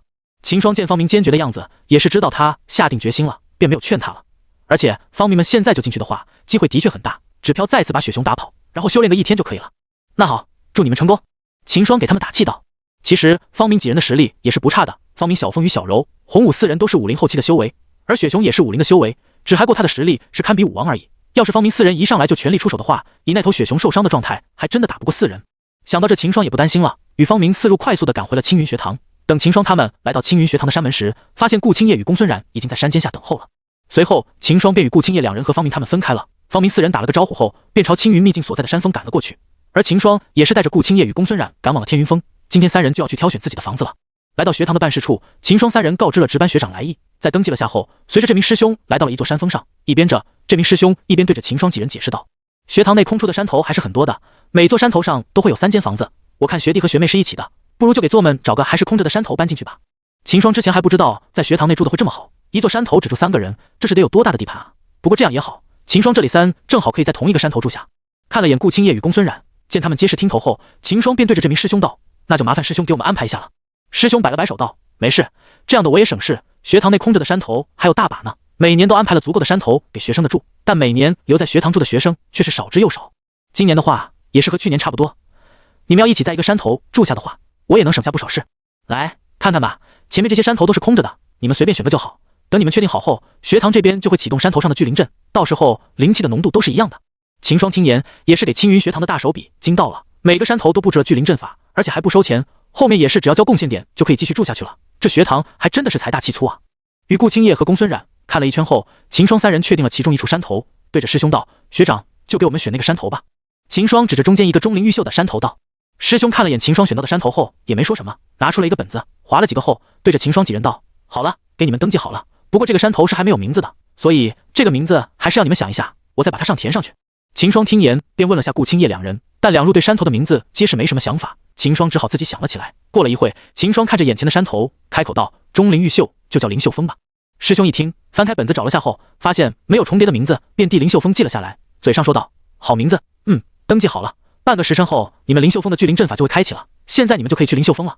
我就先走了，待会你们要看到山头上的房子，有什么事的话，可以去办事处找我。毕章从建好到现在这么久都没人住，山上的房子怎久样了也没人知道，所以还是要你们去看。要是有事的话，学堂这边会派人来修缮的。”秦霜听言，对着他拱手道：“此次麻烦师兄了。”“无妨，你们还是快点上去看看吧，我就先走了。”说完后，这名师兄的身形一闪，朝天边掠了过去。现在几人才发现，这名师兄居然是武王了。走吧，我们上去看一下，万一真的有坏掉的屋子，也早点让学堂修好。秦霜对着两女道。顾青叶与公孙冉点了点头，随后三人便向灵秀峰上赶去了。一路走上灵秀峰，秦霜也不得不感叹，这青云学堂是财大气粗了，这么大的一座山峰，竟然只是3名学生的住处。来到山顶，3座小屋出现在了秦霜三人眼前，准确来说是3个小院子，就像秦霜在方家住的那个院子一样，应该也是只有1个房间的院子。看着眼前的3个院子，秦霜对着顾青叶与公孙冉道：“你们先挑吧，我最后选。”顾青叶也没摆客气，当即就指着右侧的院子道：“我住这个。”随后公孙冉也是很有默契，指着在左侧的院子道：“那我就选这个吧。”随后两人便走向各自的院子，打开大门走了进去。他们都选完，那剩下的那个院子自然就是秦霜的了。抬起脚步，秦霜走向了中间的院子，打开门走了进去。院子里面出乎意料的干净，院子的布局也是十分的精致，并没有像师兄所说的那样有什么破烂的地方。走了一圈后，秦霜便知道原因了，这个院子里竟然布有除尘阵，这实在是让秦霜惊到了。青云学堂的财大气粗再次打破了他的印象，这就是大域最好的学堂所有的魄力吗？竟然就这么一个小院就布了除尘阵。但很快秦霜就平复了下来，发现没有什么问题后，秦霜便拿出了自己的带来的被褥，布置好自己的房间，随后便走出了小院。看了眼灵秀峰上的景象，秦霜轻吐了一口气，自己的学堂生活开始了。这时一旁的顾青叶也是从自己的小院中走了出来，看到秦霜站空地前后，便走了过来。有事？秦霜看着脸色平静，眼神中不带有丝毫感情的顾青叶问道。现在我看我们也是空闲下来了，不如来切磋一下。顾青叶拿出了狼牙棒道。秦霜看着他手中的狼牙棒，眼皮跳了跳，随后想了下，发现自己现在还真的是没有什么事做，便点头道：“那好，闲着也是闲着，来吧。”随后两人走到了前面的空地上，顾青叶手持狼牙棒，脸色凝重地看着秦霜。就在顾青叶要动手出招时，秦霜突然出手拦下道：“等下，我们先说好了，现在切磋的话，我们暂时还是尽量都不要用秘法，就以当前的实力来切磋吧。等以后熟悉了，我们再全力来比斗，这样的话效果会更好点。”被拦下的顾青叶一愣，随后听秦霜说完后，也是点了点头，对着秦霜道：“可以。”说完后，不待秦霜反应，脚下一动，顿时一声爆响传来，瞬息之间就来到了秦霜身前，握着狼牙棒的右手一动，闪电般的击向秦霜。察觉到顾青叶动作的秦霜心里一惊，果然突破之后，他变得更强了。但秦霜也不是吃素的，现在他的境界可是与顾青叶一样，同时在武灵圆满，所以对于顾青叶的这一招，他自然是快速的反应过来了。枪！顾青叶的狼牙棒击在了秦霜挡在身前的破晓上，巨大的冲击力让两人也是在接触了一瞬后，便猛然的退开了。后撤了数步后，秦霜才卸去了这股冲击力，全力压下体内想要暴动的灵力。秦霜握着破晓，警惕地盯着顾青叶。仅是这一击，两人便大概知道了对方的实力，对比了一下后，发现自己与对方的实力都是相差不多的。不过这也不奇怪，毕章两人的修为都是在武灵圆满了，到了这个地步，想要分出胜负的话，也只能靠两人对自己的战绩的理解来比拼实力了。而公孙冉也是听到了两人打斗的动静，跑了出来，在一旁看着秦霜与顾青叶对决。对比了一下后，公孙冉悲衰地发现，虽然自己也是武灵圆满，但要真的是实战的话，自己也是打不过两人的，这让公孙冉也是有些丧气了。不过很快他没有再去想这些，全神贯注地看着秦霜与顾青叶的打斗，想要从中汲取经验。短短的一刻钟，秦霜与顾青叶交手了上千招，要不是公孙冉也是同境界的武者的话，还真的不一定能看到两人的动作与出招。砰！一道炸雷般的声音响起，秦霜的破晓再次与顾青叶的狼牙棒击在一起，一道火花散出，紧接着就有着一道刺耳声响起，传入了两人耳中。秦霜与顾青叶的眉头一蹙，随后对视一眼后，便猛然的向后一退。这下两人也不急着出招了，皆是拄着各自的武器，大口的喘着粗气。呼哧呼哧，秦霜与顾青叶粗重的喘息声从山顶上传出。若是还知道的，还以为他们两人在打架呢。今天就先到这里吧，先熟悉一下，明天我们再继续。秦霜看着同样喘着粗气的顾青叶，提议道。经历刚才的打斗，他自己不用斗诀的实力有了大概的认知了。不用斗诀的话，秦霜的实力差不多相当于武王前期的人，当然是实力相等。真要打起来，别人一飞，秦霜就没有办法了。所以这也是排除了武王会飞这点来判断的。而顾青叶的实力可能还要比秦霜强上一丝，这也让秦霜十分的震惊。仅是这点就充分的说明了顾青叶的天赋了。天赋高的人在相同的境界上时，总是要比天赋低的人要强，当这也是排除功法战绩等其他因素的。而秦霜与顾青叶在战绩与对武道的理解上是差不多的，因而秦霜也是被顾青叶的天赋再次给惊到了。老实说，要真的打到最后，输得很大可能是秦霜。顾青叶也是对秦霜的天赋十分的惊讶，虽然在上次与秦霜大比上对决时，他广有所猜测了，但这次他是彻身感受到了秦霜的天赋。除了自己，顾青叶还是第一次遇到天赋这么高的人。从刚才的打斗中，他能感觉到秦霜仅以修为来和自己打斗，在实力上也只是比自己弱上一丝了。择才的打斗，一开始两人都有用到功法与战技，但打到了后面，两人就抛去了那些，仅是以肉身与自己的修为对抗。而顾青叶就是不那个时候判断出了秦霜只比自己弱上一丝的，而这一丝的优势，只要两人用出了功法连战技，就会不确定了。听到秦霜所说，顾青叶也是点了点头。现在两人的消耗都是不少，而再打下去也没什么意义了，所以顾青叶也是同意了。虽说只是普通的一场切磋，但对顾青叶的帮助却是很大。他能感到，仅是这样一场不完整的切磋，就已经让他的修为强上了一点，虽然很少，但也让顾青叶十分的满足了。同时他心里也是更加的确定要把秦霜留在大域了，不然等秦霜回玄龙巢后，他就找不到这么好的切磋对象了，难不成还要跟着秦霜回玄龙巢？相比起来，顾青叶更愿意让秦霜把他那3个妻子带到大域生活。然而他还知道的是，他的这个想法注定要落空了。有着江离在，秦霜是不可能离开神巢的。今天就先到这里了，明天继续。说完后，顾青叶就拄着狼牙棒起身，随后走回了自己的小院。秦霜看到后，对着旁边的公孙冉一笑，也是手起破晓，走向自己的院子。一场打斗下来，两人皆是出了一身的汗。刚才在切磋时还不学得怎么样，现在秦霜却是觉得难受极了，快步走回院子，便开始了洗漱。2刻钟后，秦霜神清气爽地走出小院。此时公孙冉正在空地上练着剑法。刚才秦霜与顾青叶回小院后，好便在趁空练了一会。看到秦霜出来，公孙冉便停下了手中的剑招，走了过来。由于练了一会剑，公孙冉此时小脸上却是透着红光，宛如熟透的苹果一般。秦霜滚动了下喉咙后，便快速地移开了目光，不由得暗道：看来自己是真的馋肉了，竟然只是看着就差点忍不住了。看着秦霜的动作，公孙冉也是察觉到了什么，小脸顿时变得更红了。就促两人尴尬的不知说什么好时，顾青叶也从他的小院走了出来，来到两人近前。顾青叶开口问道：接下来有什么安排？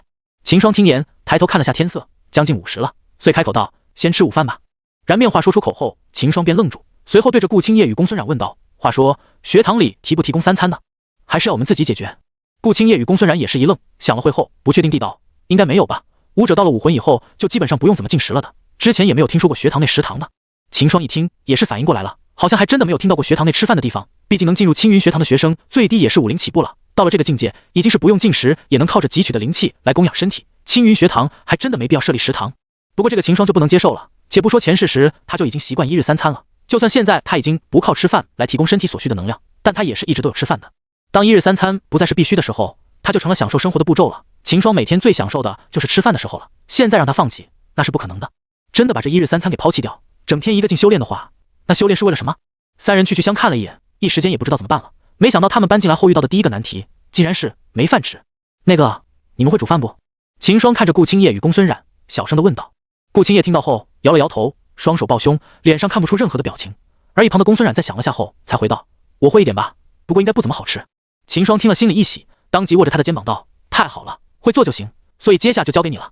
被秦霜的动作给吓了一跳，公孙冉红着小脸点了点头。一旁的顾青叶看着两人的动作，心里暗里点了点头。他的确是不会做饭，但公孙冉会是他没想到的。不过这样也好，有这个优点的话，秦霜对他想必也会观感更好吧。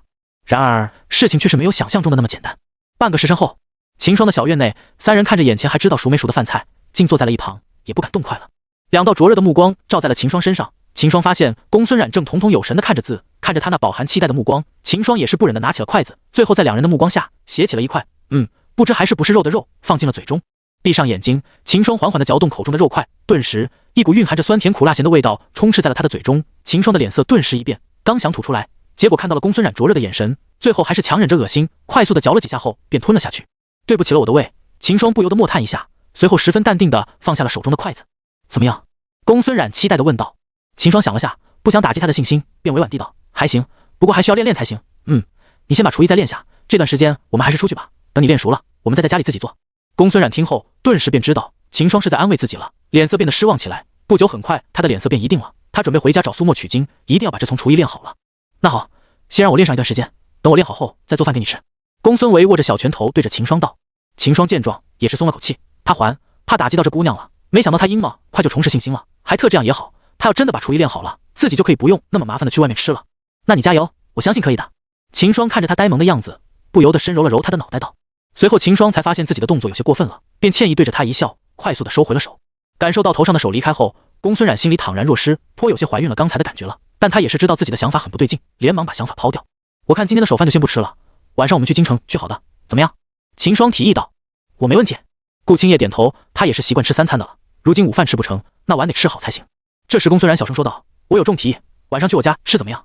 正好回去后我可以请教一下娘怎么做饭。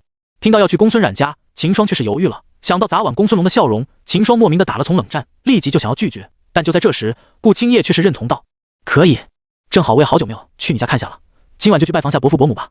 这下好了，顾青叶都同意了，秦霜也不知道该怎么拒绝了，只好无奈的点头同意下来。随后秦霜把公孙冉煮的饭菜收拾了一下，三人便各自去修炼了。时间一晃，夜幕渐渐就降临了。秦霜与顾青叶、公孙冉站在了公孙家的大门外。咚咚，公孙冉上前敲门，没过多久，吱呀，大门打开了，一个小脑袋从门缝里探了出来，嘴上还说道，谁啊，这么晚了，大小姐。看到是公孙冉后，守门的家丁顿时打了个激灵，立即打开了大门，恭敬地道，大小姐您回来了。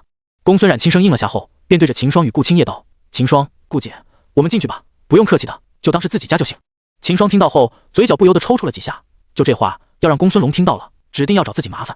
随后两人跟在公孙冉的身后走进了公孙家，一路上秦霜看到公孙家的布置也是十分的惊讶，他没想到这公孙家竟然这么简朴，与方家相比起来，公孙家可是简朴了不知多少。作为大域的顶尖家族，公孙家在京城的宅子与其他家族比起来就非常的普通了。不过这也是说明了公孙家的理念是偏向于勤俭的，这点秦霜倒是挺认同的，他是不太喜欢张扬的。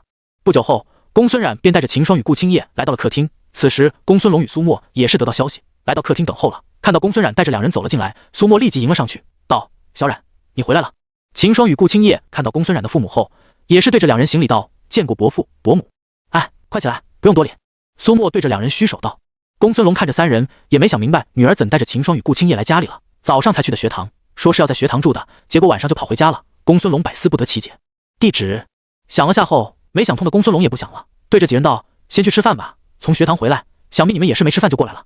三人一听，顿时就不好意思了，不过既然公孙龙都主动开口了，那也好，不用厚着脸皮说是回来蹭饭的了。跟着公孙龙来到饭厅，几人坐下后，不一会便有丫鬟端着饭菜走了上来，转眼间饭桌上就摆满了各种的美味珍馐，看得几人都不由自主地咽起了口水。吃饭吧。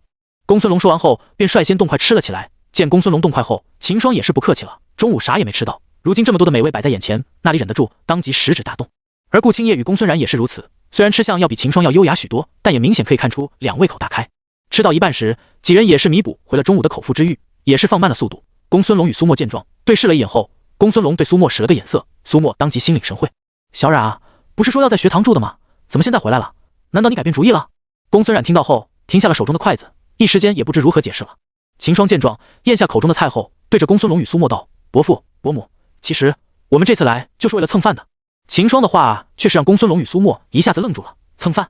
是这样的，我们学堂里面没有设有食堂，本来是想着至京城内吃饭的，但小冉邀请我们到这里来，所以我们这来伯父伯母这里来蹭饭了。这回公孙龙与苏沫才算听明白了，对着秦霜笑道，这有什么的，喜欢的话以后就来我家吃饭了，不用到外面吃那么麻烦了。公孙冉听到了后，也是抱着苏沫的胳膊道，娘，我这次回来就是想要学一下如何做饭的，等我学会后，以后就在学堂里做饭吃了。咔嚓一声异响从公孙龙那里传来，几人顿时看见了他。无事，只是这杯子的质量太差了，突然就碎了。公孙龙把手中的陶瓷碎片摆到一旁，笑着解释道。秦霜看着他手口的碎片，顿时有了不好的预感。见没什么事，公孙冉又摇着苏沫的胳膊道，娘，这几天我就先住家里了，等把做饭学会了，我再去学堂住，你教我做饭好不好？公孙冉说完，秦霜顿称就感到了一道目光打在自己身上，转头一看，发现公孙龙正笑盈盈地看着自己，但看着他的笑容，秦霜却是知道自己又他误会了。正如秦霜所想，公孙龙此刻看上去是挺开心的，但心里已充斥着满满的不爽，而这些不爽全都是针对着秦霜的。当听到自己女儿要学做饭时，公孙龙便给惊得把杯子都捏碎，随后便是满心的不爽。公孙冉以前也是学过做饭的，苏沫教了他几次后，公孙冉觉得太麻烦便放弃了，而现在他竟然要重新学做饭，一想到公孙然想要学做饭是为了秦霜，公孙龙心中的不爽就止不住地升上来。不过现在公孙然与顾青叶都在这里，公孙龙便很好的隐藏起了心中的海爽。不过此时他已经断定自己的宝女儿对眼前的这小子是有心思的了，不然他可不会说要妻子教他做饭的。而苏沫见公孙冉这么认真，也是点头答应道：“好，那你这几天就先住家里吧，这次你可要好好学了。”公孙冉见苏沫答应，脸上也是笑了起来，立即点头道：“娘你放心，这次我肯定好好学。”看着眼前这丫头的神情，苏沫也是知道她的心思了，目光不由得扫向了对面的秦霜。他知道女儿这次主动学做饭，很大的可能是因为眼前这个年轻人。被苏沫与公孙龙的目光看着，秦霜顿时不自在起来，只能埋头吃饭，不敢去看两人的目光。想到自己要在家里住上一段时间了，公孙冉便对着秦霜与顾青叶两人问道：“秦霜，顾姐，你们要不要也在我家住上一段时间？”秦霜听了顿时摇头，开玩笑，现在他坐着吃饭都感觉如芒在背了，要在他家住下那还得了。不用了，我是住学堂吧。见秦霜拒绝，公孙冉便有些失望了，但很快又笑了起来，对着秦霜道：“既然秦霜你想住学堂，那这几天我就送饭给你吧，这样你就不用跑到神斗士这么麻烦了。”枪！两道如剑刺的目光在公孙冉话音落下后，瞬间就刺在了秦霜身上。秦霜瞬间感到全身一冷，紧接着便看到了公孙龙笑盈盈的表情，以及他充满了关爱的目光。而对面的苏沫也是不断的打量着秦霜。整个饭厅顿时安静若真可闻，气氛瞬间就冷了下来。察觉到不对的秦霜连忙摆看拒绝道：“不用麻烦你了，就几天而已，等你学会了再回学堂做也行。”说完，秦霜也是发觉了不对，再次说道：“小然你还是先专心跟着苏伯母学做饭吧，就不用管我了，我自己会去吃饭的。”满满的救生欲让秦霜快速的说了出来。秦霜敢肯定，只要自己敢答应，今晚公孙龙这个女儿奴绝对会找自己谈心。所以虽然公孙冉的提议很是让秦霜心动，但秦霜还是强忍住拒绝了。而此时公孙冉也是发现自己大过于热情了，顿时不好意思了，也没醋意秦霜拒绝了，埋头吃起了饭，没有再管几人了。这时秦霜才感到身上如同剑刺的目光消失，心底也是不由得松了口气，还好自己忍住了诱惑，否则今晚能不能安全的离开公孙家都不知道。吃完饭后，秦霜又与公孙龙闲聊了一会，便提出了告辞，与顾青叶一起离开了公孙家。期间公孙冉与苏沫也是几次挽留秦霜与顾青叶留宿，但秦霜还是推辞了，毕竟要真的留下来的话，今晚能不能好睡觉都说不定了。虽然公孙龙在挽留时的表情表现得很真挚，但秦霜却是透过表面看透了他想要在晚上找自己谈心的意图，所以秦霜果断的拒绝了。看着秦霜离开的背影，公孙龙也不由得暗道小滑头。本来还想着秦霜要是留下来的话，今晚自己就去找他好好的谈一下的，没想到他竟然不上当，这也让公孙龙十分的无奈。秦霜想要离开的话，他也没办法，他总不能强行把秦霜留在家里吧。离开公孙家后，秦霜对着顾青叶问道：“你打算怎么办？是回家住？”顾青叶想了下后，反问秦霜：“你是回学堂？”秦霜点了点头，现在赶回学堂也还来得及。秦霜也不想去麻烦方家了，毕竟方明也不在方家里，想到着也不知道方明他们怎么样了。而此时青云秘境内，方明四人看着落荒而逃的雪熊，松了口气。在进入秘境后，四人便马不停蹄地赶往秦霜提供给几人的灵泉位置。来到雪山后，几人也是找到了雪熊的山洞了，而刚好几人遇上了刚回来的雪熊，见到雪熊身上还未痊愈的伤口，方明几人也是心中大定，当即就把雪熊围了起来。雪熊知道方明四人自然是怒不可遏，当即就拿向了方明四人。但方明四人也不是吃素的，在青云学堂休息了这么多年，加上又去玄龙巢历练了1年，对付这个还是受伤中的雪熊还是有把握的。在四人的全力出手下，雪熊很快就又遍体鳞伤了。雪熊也知道眼前的几人不好惹，有了之前与秦霜打斗时经验，大吼一声后又是逃了出去。方明四人见状，知道雪熊这时间内不会回来了，也是没有追上去，快速的进入了雪熊的山洞内寻找起灵泉。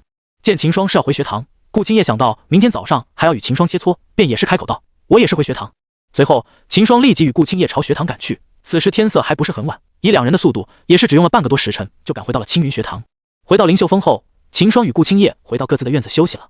而在秦霜离开公孙家后，苏沫便拉着公孙谈心了。还房间内，苏沫盯着公孙冉一会后，开口问道：“小冉，你老实和娘说，你和那个秦霜是什么情况？”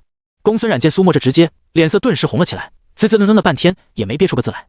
这时苏沫那里还不知道自己女儿的心思，也没有去逼问她了，对着公孙冉道：“和娘说一下秦霜的事情与来历吧。”公孙冉知道自己的小心思被苏沫看透了，也不再犹豫了，当即和苏沫说了起来：“秦霜她是玄龙巢人，这个娘你和爹爹他早晚应该是知道的了。不过像在玄龙巢有3个妻子。”说完后，公孙冉小心翼翼地看着苏沫的脸色，果然在听到秦霜有3个妻子后，苏沫的脸色顿时就沉了下来。公孙冉也是想提前给苏沫打个预防针，好到了后面对秦霜没那么反感，毕竟他也是确定自己的心意了，他是喜欢上秦霜了，所以他也没想着说知道秦霜有3个妻子了就要放弃，所以他现在也是想让苏沫提前知道这件事。而苏沫在听到，脸色也是绷不住了。刚才在吃饭时，他还觉得秦霜这人非常好的，人品与天赋都是上等，想起小薇要真嫁给他也是不错的选择。可现在听到公孙冉说秦霜竟然还有着3个妻子，苏沫脑里的第一反应就是及时拉公孙冉回头，不能让自己女儿陷进去了。公孙冉也看懂了苏沫的脸色，当即就道：“娘，我是真的喜欢她的，我不会放弃的。”看着公孙然脸上坚定的神色，苏沫也是不知道如何说好了。他还是第一次见到女儿这么认真的表情，顿时知道自己是劝不动的了，再次问道：“你是怎久知道的？”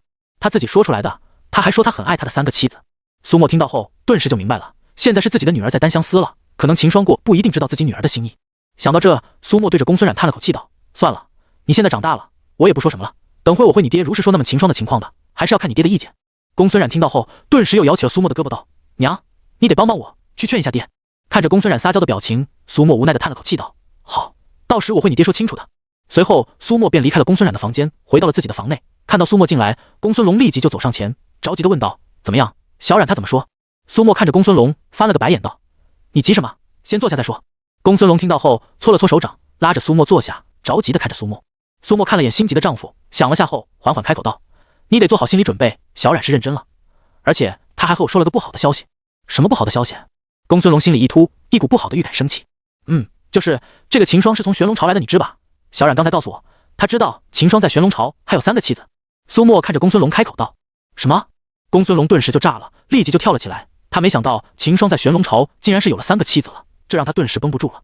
本来他就对秦霜这个要抢走自己女儿的小子很不满的了，现在听到秦霜还有3个妻子后，他就后悔刚才没把秦霜留下来了，不然现在他指定去找秦霜谈心去了。“你先坐下。”苏沫把公孙龙按住，随后道：“先别太激了，听我说，小冉现在还是单相思呢。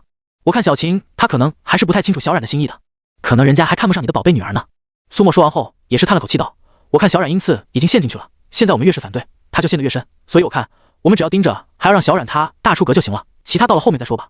而且小冉要真的只想着嫁给小秦，你又能怎么办？你难道还能把2人强行分开？”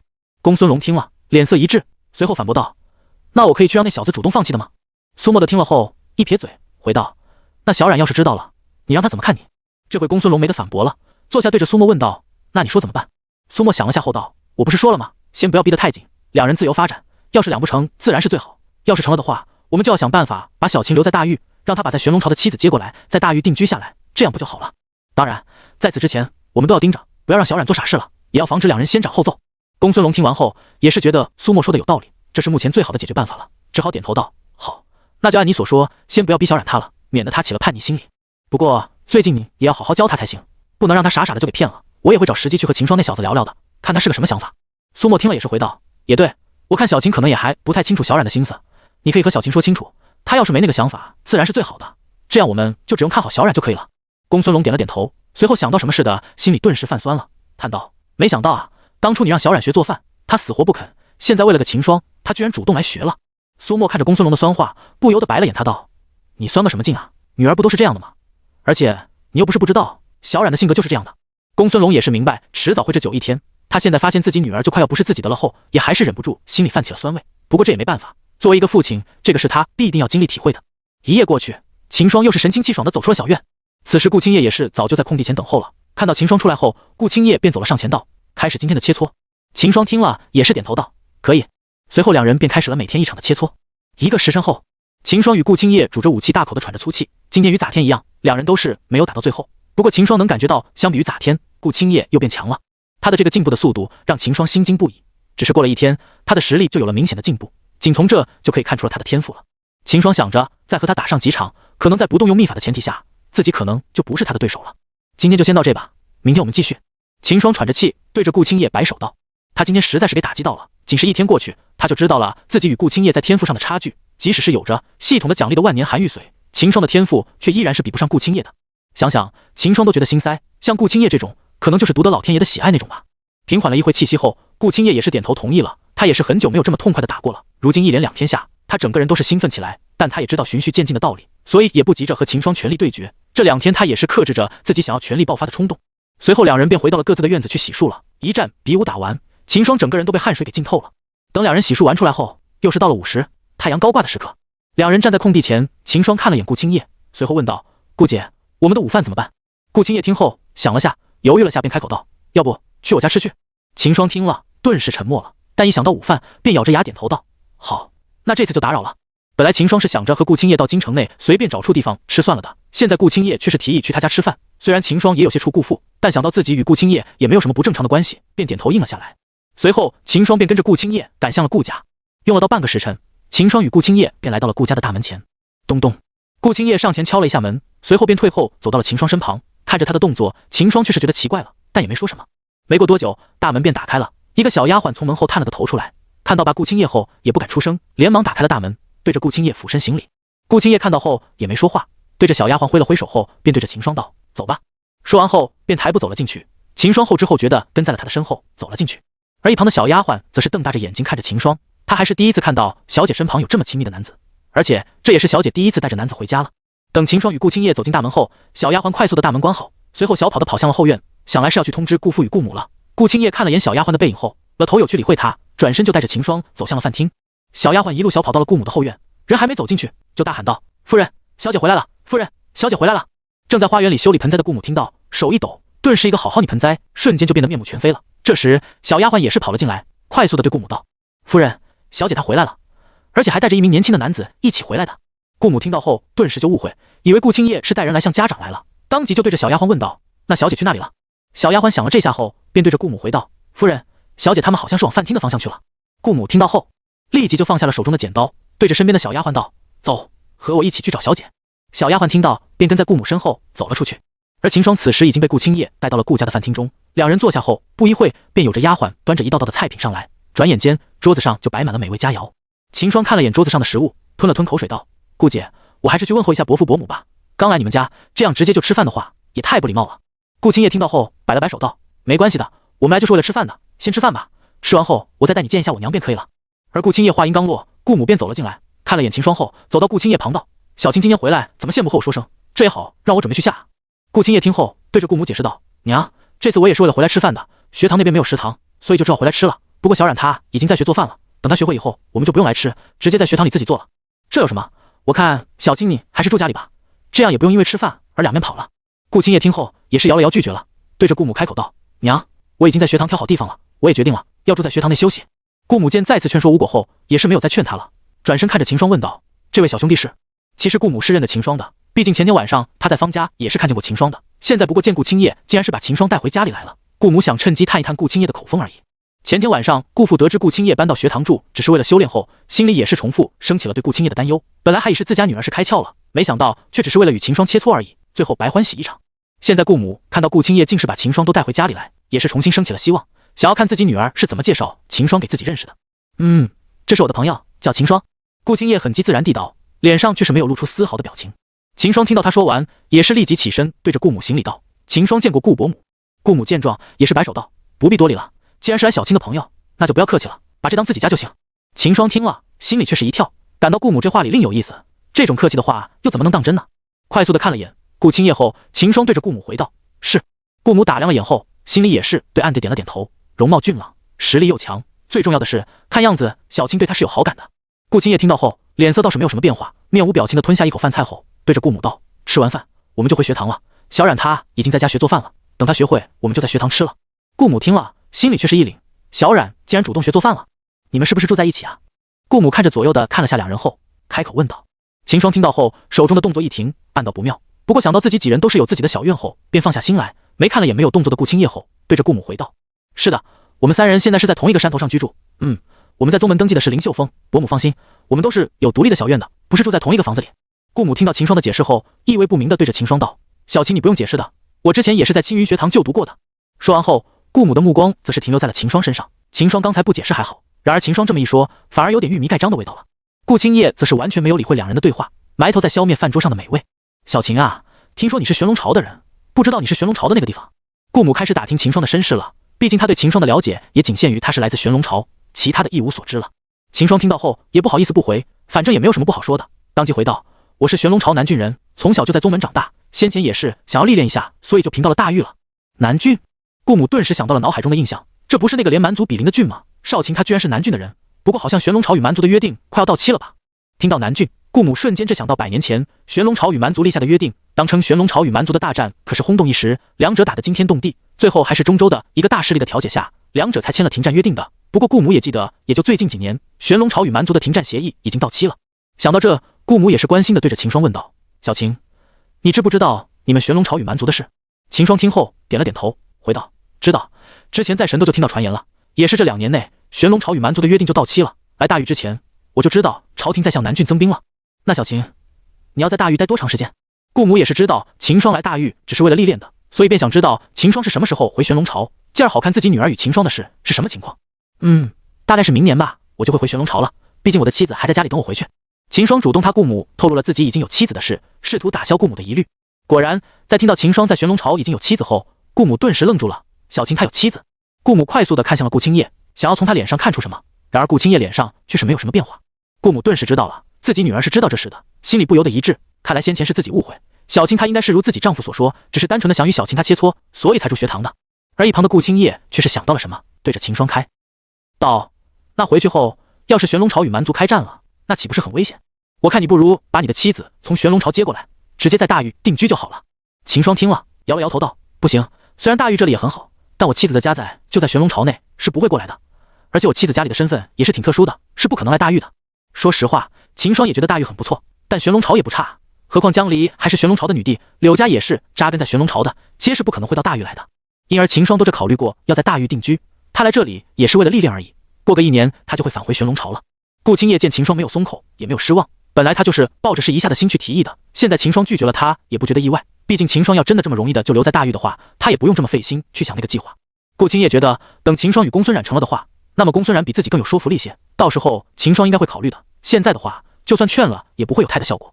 顾母见了，心里却是又是活络起来了。小青这么积极的想让小青留下来，不会也只是为了让小青留下来和他切磋吧？不过顾母也没有再说什么，只是不断的把目光在秦霜与顾青叶两人身上流转，想要看出些什么。而秦霜与见顾青叶也是埋吃起了饭菜，就这样，这顿饭便在这种奇怪的氛围中度过了。半个时辰后，秦霜拒绝了顾母的挽留，与顾青叶一同返回了学堂。时间一晃，1个月的时间过去了。公孙冉在半个月前就学会了做饭，回到学堂后，秦霜3人的3餐皆是由公孙冉做的，秦霜与顾青叶也不用因为吃饭而东跑西跑的了。而灵秀峰上又多了一个院子，正是司空仪。在回去休养了半个月后，司空仪的伤势与秘法的副作用也是恢复了。而他来到学堂后，在得知公孙冉与顾青叶住在同一个山头上时，本是想着搬到灵秀峰的，但因为灵秀峰已经住满了，没有多余的院子，所以司空仪在与学堂那边报备后，便让人在山顶的空地上又造了一个新的院子。对于司空仪的突然加入，秦霜几人也是没有什么意见。灵秀峰这么大，秦霜与顾青叶、公孙冉3人住了，也有大把的把方空出来。而司空仪又是熟人，所以几人对于司空仪的加入也是十分的乐意的，毕竟多个人也会热闹很多。除了这些，秦霜最大的进步便是他已经突破到武王了。这1个月里，秦霜与顾青叶每天都有切磋，从刚开始时的仅是以当前修为来对决，到后面的爆发出全部的实力来比武，两人1个月下来，因为这些切磋，实力都是有了很大的进步。不仅秦霜突破到了武王，顾青叶也是突破到了武王，他还要比秦霜更快一步的突破到武王，主要是他的天赋与体质实在是太逆天了，每天与秦霜切磋后，实力都有明显的提升，特别是在两人都爆发出全部的实力后，他实力的提升就更为明显了。就在5天前，顾青叶的修为就已经突破到了武王，而秦霜也只是咋天才突破到的武王。而司空仪来到灵秀峰后，也是每天都找公孙冉切磋起来，在每服秦霜与顾青叶结束切磋后，司空仪就拉着公孙冉接管灵秀峰山顶的空地。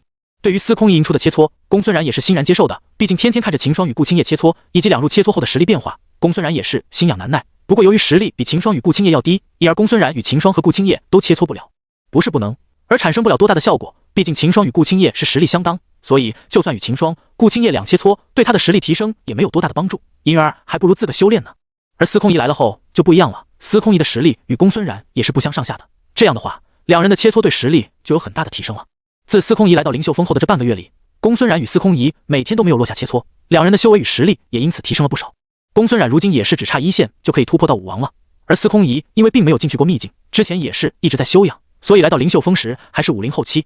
而在与公孙冉练了半个月后，也是突破到了武灵圆满，但短时间内他想要突破到武王是不可能的了。此时自秦霜进入青云学堂休息，也正好过去了1个月，现在正好是月末，而秦霜他们也要面临青云学堂的每月1次的考核了。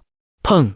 与顾青叶一击过后，秦霜的破晓脱手而出，看着被顾青叶击飞至还远处的破晓，秦霜苦笑了下。果然，不动用秘法的前提下，自己与顾青叶相战的话是处于下风的。由于是咋天刚突破到武王，秦霜便他顾青叶提议今天先不动用秘法，想借此适应一下武王的实力，然后秦霜就被打击到了。仅是比秦霜早5天突破到武王，但顾青叶在5天内却是早已稳固住了武王境界，同时实力竟是又有了提升。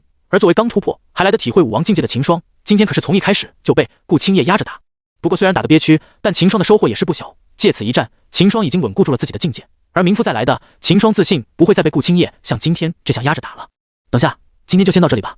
秦霜伸手道：“待会我们也要去考核了，我们还是要准备下的。”顾青叶听了也是停手，收起了狼牙棒道：“好，那我们先休息会，等下一起去教室。”说完后，顾青叶便反身走回自己的小院。秦霜见状，也是走到一旁，拿起破晓收好，随后对着在一旁观看的司空仪与公孙然点头示意了下后，走回小院，准备洗漱了。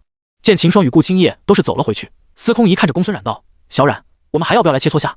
公孙冉想了下后，摇了摇头，回道：“算了，等今晚吧，待会还要考核，等我们考核完后再来切磋。”司空仪也没反对，点了点头后，便与公孙冉回到了他的小院。由于司空仪的小院还没有竣工，所以这段时间里他都是住在公孙冉的小院中。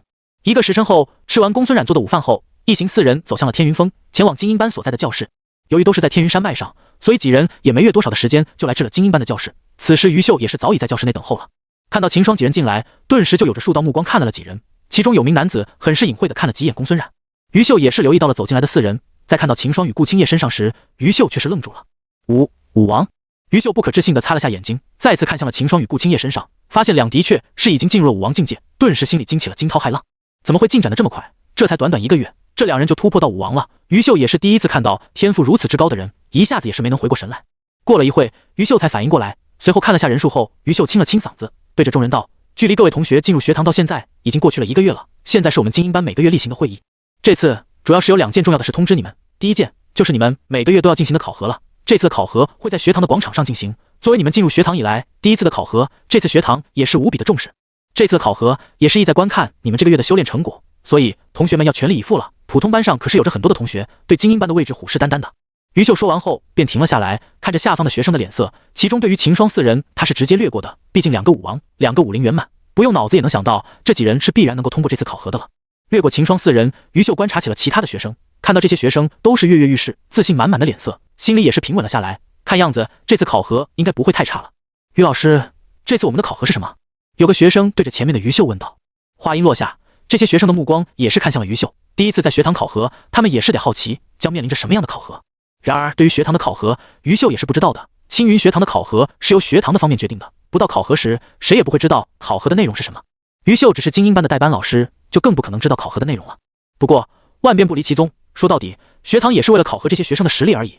只要把修为与实力提升上去了，无论学堂怎么考核，自然都不是问题。这个我也是不清楚的，学堂每次考核的内容都是保密的，只有你们在考核开始时才会知道考核的内容是什么。于秀也无奈地对着众人道。不过只要你们专心把自己的修为提升上去，那就不会有什么问题了。学堂考核的目的也是为了观察你们的修炼成果，这点是不会变的。听于秀说完，这些学生脸上的激动之色也是慢慢消去，就像于秀说的那样，等自己去到了广场，自然就知道了考核的内容了。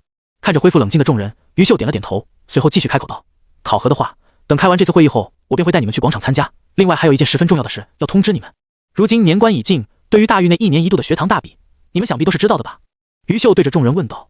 在场的除了秦霜，其余皆是点了点头。大域朝廷每年都会在过年那天举行学堂大比，而这个大比就是京城那个学堂针锋相对的时候。因为这个大比的成绩决定了学堂的排名，而学堂的排名则是决定了第2年朝廷分拨给学堂的资源了。也就是说，大比的成绩关系着来年学堂所能获得的资源了。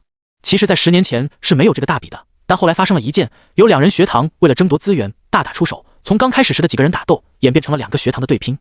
还好被大域朝发现后便紧急调停了，否则那2人学堂要真的打起来就不得了。而自发生了这件事后，大域的朝廷便拿出了一个方案，你们这些学堂不是对朝廷分配的资源感到不满吗？那就手底下见真章，有实力的会多资源，没实力的不好意思，只能是朝廷多少就领多少。所以每到了年关，大域朝都会让京城的学堂汇聚到一起，举行学堂大比，以大比的成绩排名，排名越高，那拿到的资源就越多。所以每到了年关将近的时候，京城的各个学堂都是整张旗鼓，准备在学堂大比上把其他的学堂压在脚下。因为学堂的大比，大域朝是公开进行的，所以每年京城内的百姓与武者都是会前去观赛，可以说每年的学堂大比也是大域京城的盛事了。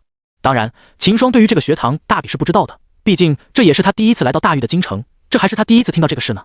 见秦霜疑惑，一旁的公孙冉便给秦霜解释了一遍学堂大比的事。秦霜听完后也是恍然，这不就是争夺资源的比赛吗？不过要真的是争夺资源的话，不也是应该派那些老生去吗？这个应该和我们没有什么关系吧？这个谁不知道，只不过与我们的关系不大吧？有人说道。这时前面的于秀开声了，只见他脸色凝重地对着众人道：“这次大比朝廷改了一下规则，这次的大比朝廷让京城的学堂只能派新生出战，所以今年学堂将会在你们当中挑选5人出战。”什么？于秀的这通消息却是让众震惊了，这次朝廷居然改规则了，竟然是让他们这些新生来参战，怎么会突然就改规则了？见这些学生疑惑，于秀也是把自己听到的信息了出来，主要是我们学堂已经连续5年取得大比的第1名了，有很多的学堂向朝廷请愿才改了这个规则。哗！听到于秀的话，教室里顿时变得嘈杂起来。这些学生虽然只进入了青云学堂不到1个月，但都是有了对青云学堂的归属感了。如今听到京城的其他学堂竟然联合起来针对自己的学堂，皆是愤然不已。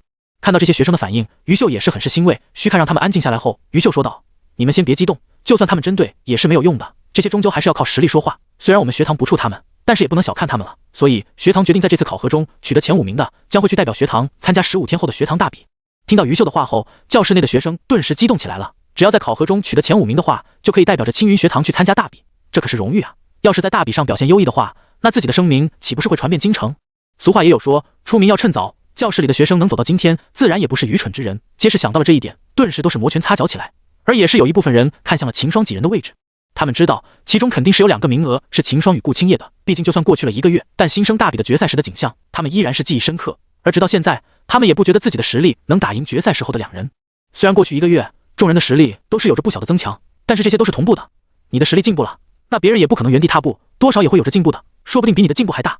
所以秦霜的这些同班都是心知肚明，他们能够去竞争的，实际上只有3个名额，学堂不可能会放着秦霜与顾青叶这2人实力逆天的人不用，全部他们之中挑选出战的5人的。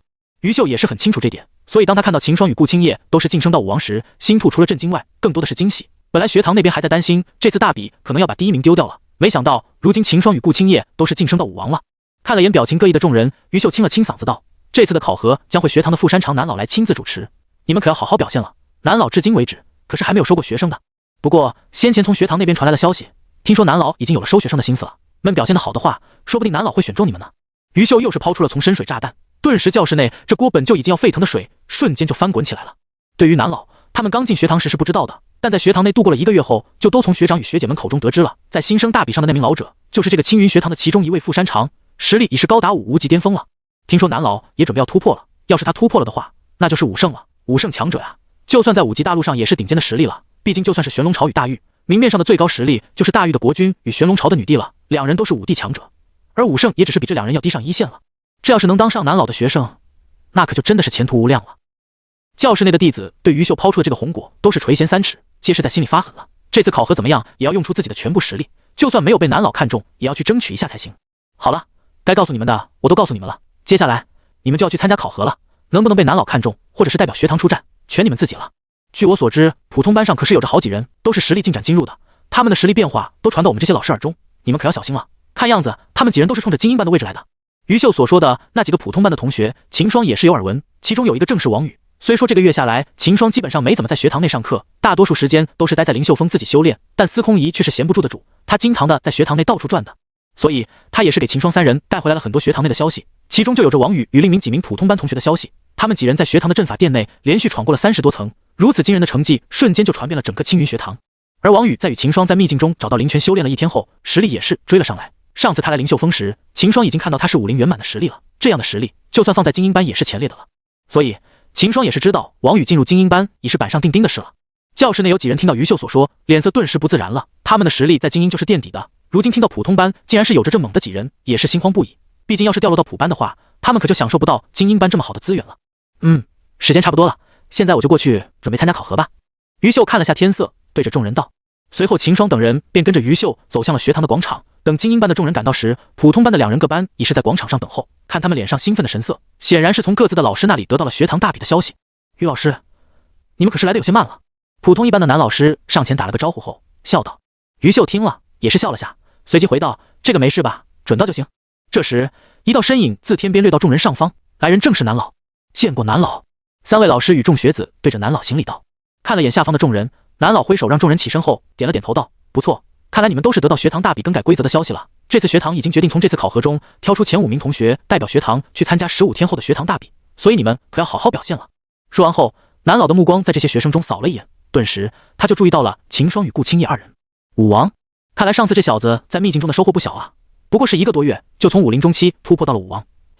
这么一想，南老顿时惊得倒吸了一口冷气，这2人也太逆天了吧，就这修炼速度，他还真的没见过有谁有这么快的。手到2人的修为，南老心里顿时定了下来。先前得到京城其他的学堂联合起来针对自己学堂时，南老与其他几位学堂的高层也是得担忧的，毕竟这些新生都是入学不久，本身的实力不会有太大的变化。在某种程度上来说，青云学堂的新生与其他几个学堂的新生实力上都不会差得太远。也就是青云学堂已经连续取了5年大比的第1名，现在名声传出去后，外面的人都认为青云学堂是大玉最好的学堂了。渐渐的，那些天赋高的人都跑来青云学堂了。而京城内其他几个实力与青云学堂相差不了多少的学堂也是急了，再让青云学堂把第一占下去的话，那青云就真的成为大域最好的学堂了。这样的话，他们岂不是再也没有出头的机会了？所以这几间学堂联合向朝廷请愿，要求把规则改成是每年的新生对决。这样的话，他们还摆机会去争取一下学堂大比的第一。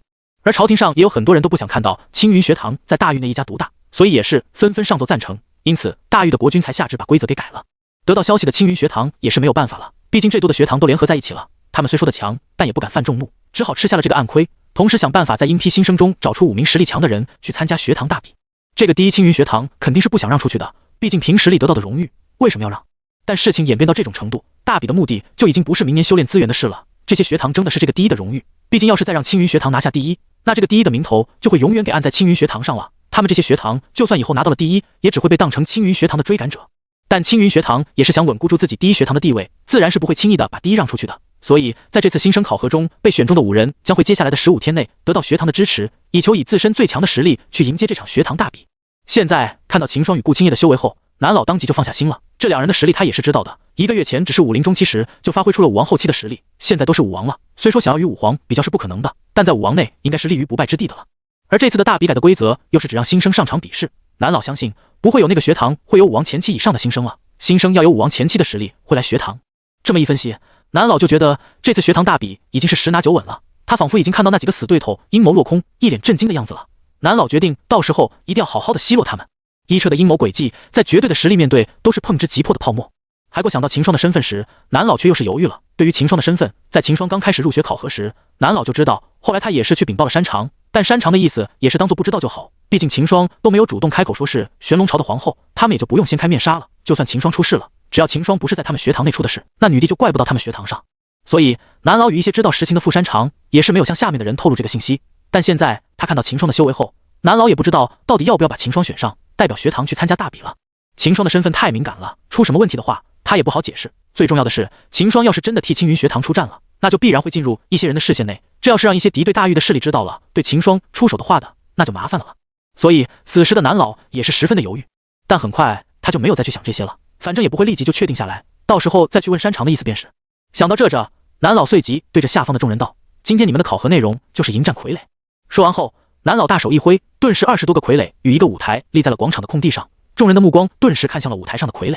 只要能把一个对应着自己境界的傀儡击败，你们的考核便算通过了。当然，你们也可以选择挑境界在自己之上的傀儡，或者选多个傀儡一起与自己战斗，考核的成绩也会随之而变化。击败一从与自己同境界的傀儡，只是考核通红过的标准而已。现在你们有1刻钟的时间来准备这些，1刻钟后考核正式开始。南老说完，便落到了舞台的一旁，闭目养神。于秀见状，也是对着精英班的人提醒道：待会一定要尽力而为，我们精英班是先进行考核的，你们尽量不要选超出自己能力范围的傀儡。这个考核之前也有过，要是输了的话，就算你打的是比自己的境界要高的傀儡，或者选择多个傀儡，但打败了1、2个，这些统统是判为考核失败的，所以一定要谨慎选择，不要低估自己，也不要高估自己了。听于秀说完，秦霜顿时明白这次考核你意义所在了，通过的标准只是打赢一个与自己境界相同的傀儡，这个看似挺简单的，但是却是难度不小。只要一想就知道了，想要把傀儡打造到武林实力以上，所耗费的材料必然是不凡的，也就是说傀儡的肉身是要比这些学生要强的，仅是硬一点就让人足够头疼了。傀儡是没有痛觉这些的，所以说这些傀儡完全可以毫无顾忌的练任何的招式与这些学生打，那怕是以伤换伤。但这些学生不行，他们是有感觉的，所以必须要把自己的境界吃透了，才能把傀儡打败。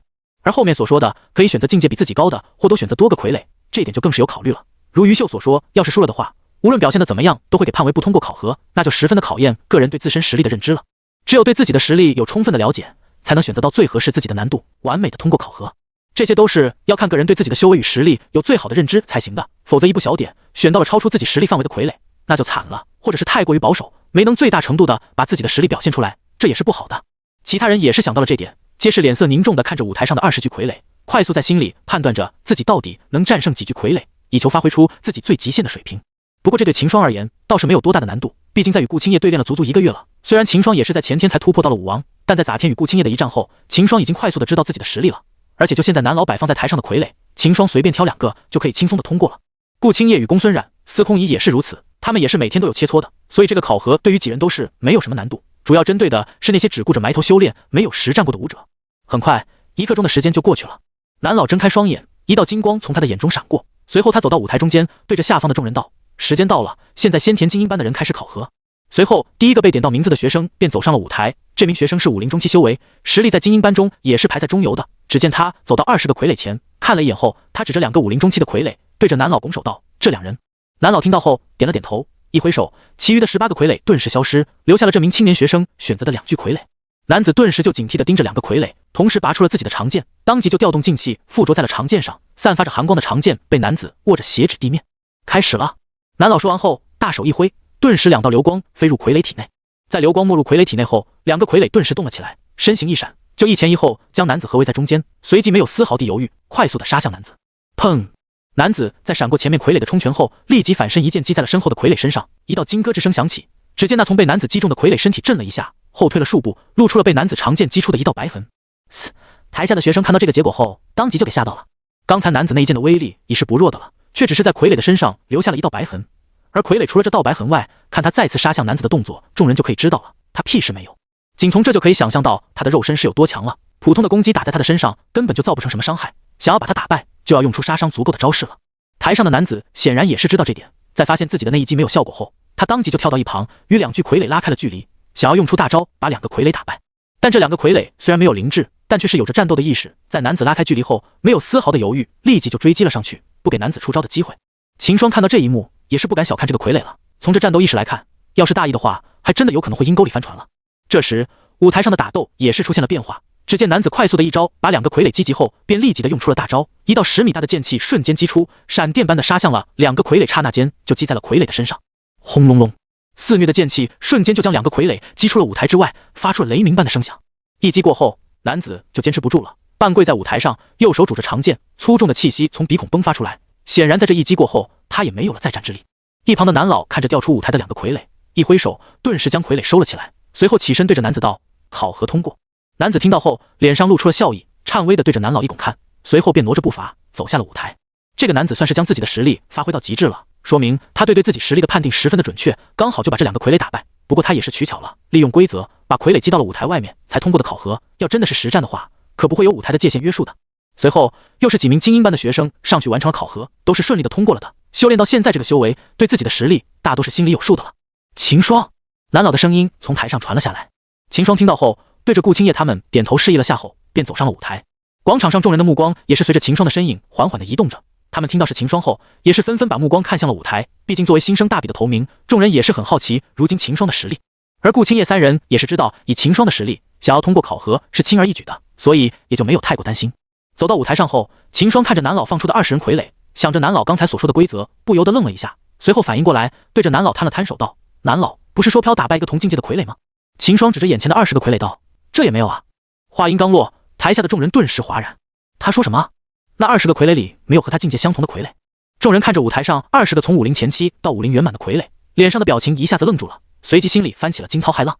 他们都道秦霜这句代表着什么？秦霜自然不可能只是武林以下的修为，毕竟是新生大比的头名。当时众人都是看着清清楚楚的，当时秦霜的修为是在武林中期，很多人都是看到了这点。可现在秦霜却说在舞台没有和他境界相同的傀儡，这岂不是说他的修为已是？想明白的众人顿时震惊了。这才1个月过去，他竟然晋升到武王了，这也太离谱了吧！而舞台上的南老也是无奈了，他来的时候也没能想到秦霜已经是武王了，所以这没有准备到武王的傀儡，现在他也不知道怎么办了。随后他看到了于秀3位老师后，顿时就有了主意，随即对着秦霜道：“这样吧，小鱼你们上来一下。”南老对着于秀3位老师招了招手。于秀看到后，心里也是疑惑起来，但还是遵循的走上了舞台。另外2名老师也是如此。南老，于秀3人对着南老拱行礼后，便疑惑的看着他。这样吧，小鱼你们把修为压到武王前期，秦小子你就看着选一2人来打一下。虽然有点仓促，但也只好这样来了。我也没想到你竟然突破到了武王，所以没有带有武王的傀儡。秦小子，你将就一下了。南老对着秦霜与于秀3人道。见南老亲口承认，广场上的众人也不由得相信了。刚才他们还是有所怀疑的，现在南老这么一说，他们也是相信了。秦霜他真的是突破到了武王。而秦霜听到南老的提议后，也是点头同意了，毕竟也没有更好的办法了。想了下后，秦霜便开口道：“就于老师吧，麻烦你了，于老师。”没事，正好我也很好奇，秦霜你的实力到了什么地步？现在再切磋一下也不错。于秀笑着说道：“待会你可不要留手哦。我知道你在武林的时候就已经可以发挥出武王的实力，现在都是武王了，想必实力也是大有进展吧？”秦霜听了后点头道：“好，我还会留手的。反正老师你是武皇，我再怎么强也伤不到你的。等会老师你看着我实力来按制自己的修为吧，也麻烦老师你来帮我测试一下我现在的极限实力了。”于秀听了点头应了下来，他对秦霜的实力也几十分的好奇，现在正好可以测试一下秦霜的真实实力了。南老见两人都是答应下来，也是抚须微笑，开口道：“那就这么定了，秦小子，你和小鱼来比武，小鱼你就按着秦霜小子的实力变化来控制自身的修为，反正以秦小子你的实力，通过考核肯定是没问题的，你们就自由发挥吧。”随后，南老便与另外2名老师走到了一旁，把舞台交给了秦霜与于秀。底下的学生看到这一幕，也是激动起来，头想到这秦霜真的是突破到了武王，而且现在看样子是要与那名精英般的武皇老师对决了。这些学生也对接下来的比武好奇起来，他们也是知道自己与秦霜有着差距的了，所以也想通过观看秦霜的战斗来学习一下，看能不能有什么提升。顾青叶也没想到秦霜的考核竟变成了与于秀对决，但很快他也想到了应该是南老没有准备到武王的魁，所以才让于秀充当工具人来测试秦霜的，这也让他提起了兴趣。毕竟怎么说，于秀也是武王强者，就算把实力压制在武王，也不是一般的武王。相信秦霜与于秀的打斗肯定会十分的精彩。顾青叶开始认真的看着台上的2人，而舞台上，秦霜对着于秀道：“于老师，我们开始吧。”于秀点了点头，随后拿出了自己的长剑，瞬间爆发出了武王的气息，将实力压制在了武王前期。秦霜见了，也是拿出了破晓，全力运转起体内的元晶。于秀怎么说也是武皇强者，就算把实力压制在了武王，秦霜也是不敢小觑的，全力爆发出体内的劲气，顿时一道劲风自秦霜的表面升起，掠向了舞台的四方。看着秦霜全力爆发出的气息，于秀脸色顿时就变得凝重起来了。他明显的感觉到了一股压制力从秦霜身上传来，这让他也是惊骇起来。要知道，他可是把实力压制到了武王前期的极致了，就这样却还是从秦霜身上感到了压制力，这说明了秦霜此时的实力并不是如同他的修为一样是武王前期。于秀敢肯定，秦霜此时的实力起码在武王中期了。知道秦霜此时的大概实力后，于秀也不敢大意，当即就把实力提升到了武王中期。这时他才感到秦霜身上传来的压制力消失了。于秀也是身经百战了，看着对面的秦霜，他决定先下手为强，握剑的一动，咻，一道剑气自于秀手中的长剑发出，划破空气，朝秦霜肆虐而去。砰！秦霜当即挥动着破晓，冲上前一击，将于秀发出反剑气击散。然而就在秦霜击散剑气时，于秀已经趁此机会快速的逼近了秦霜身侧，寒光一闪，长剑丝毫不拖泥带水的刺向了秦霜的命门，而也是没有慌起来，当即将破晓挡在身侧，护体劲气全力爆发，想要挡下于秀的这招突刺。枪！长剑击在了秦霜的破晓的刀身上，一道火花猛地擦出，紧接着一道刺耳的尖音传入众人耳中。虽说挡下了于秀的突刺，但秦霜依然还是被从破晓上传来的冲击力击退了数十步。稳住身形后，秦霜立即就查看四周，果然于秀已经再次追了上来。这时秦霜也不由得感叹于秀的战斗意识了，众一开始出招后，自己就陷入了于秀的攻击节奏中，一直被于秀压制着，秦霜根本就找不到机会反击。现在也是如此，在秦霜被自己击退后，于秀不带丝毫的停留，当即就追了上去，不给秦霜喘息的机会，再次拔剑掠向秦霜。秦霜也是没办法了，只好出招迎上去，把于秀的剑招挡下，随后就想快速撤身，寻找反击的机会。但于秀那会让他如愿，依旧是紧追不舍，把秦霜拉入自己的攻击节奏当中。两人在舞台上快速腾挪的身影，让广场上的学生皆是看花了眼睛，他们根本就看不清两人是如何出招的，只是看到两人的身形一闪而过，紧接着听到两人武器相击的声音，然后就什么也看不到了。秦霜与于秀交手的速度太快了，两人都是发挥出了武王中期的全部实力，这让台下这武林修为的学生根本就看不到两人交手的细节，只勉强的判断到秦霜是被于秀压制着的。但就算如此，底下的众人也是非常的震惊了。要知道于秀本身的修为可是武皇啊，就算把实力压制在了武王中期，但他对武道的领悟以及武皇的见识都是在的，一般的武王对上他也只有些菜的结果。而如此，秦霜却是能于秀交起手，也仅仅是被压制住，没有落败的迹象。这让这些学生都是惊得张大了嘴巴。刚刚于秀爆发出的气息，他们也是感觉到了，明显已经不是武王前置了。同样的气息，他们也只在武王中期的武者身上见过。也就是说，目前于秀是以武王中期的实力才压制住秦霜这个武王前期的。众人不由得倒吸了一口冷气，心中翻起了惊涛骇浪。虽然他们知不清楚秦霜与于秀交手的细节，但却是不明觉厉，也是知道此时站在台上的要是自己的话，恐怕只需一招，自己就得躺下了。怎么会这么强？一名学生看着舞台上不断的闪过的两道身影，滚动了下喉咙，颤抖着声带，断断续续地道：“这也没办法的呀，1个月前秦霜就已经有这个实力了，不过当时他应该是用了秘法的，但他在1个月前武林就有这种实力了，现在都突破到武王，有这个实力不也正常吗？”说话的这名学生看舞台上眼花缭乱的两道身影，对着一旁的人回道：“现在看样子他是没有动用秘法的，你们说待会他要是动用了秘法，会是什么样的实力？”众人顿时沉默了，他们不敢去想象，但秦霜在1个月前给他们的印象却是慢慢的浮现在脑海中，挥之不去。1个月前动用秘法的秦霜，实力已经堪比武王中后期了，现在秦霜已经是武王前，他要是动用秘法的话，实力能达到什么地步，众人不敢想象。而此时舞台上秦霜与于秀的战斗也是到了白热化的地步，秦霜虽说一直被于秀压制着，但他却是一直坚持了下来，直到现在也是没有要落败的迹象。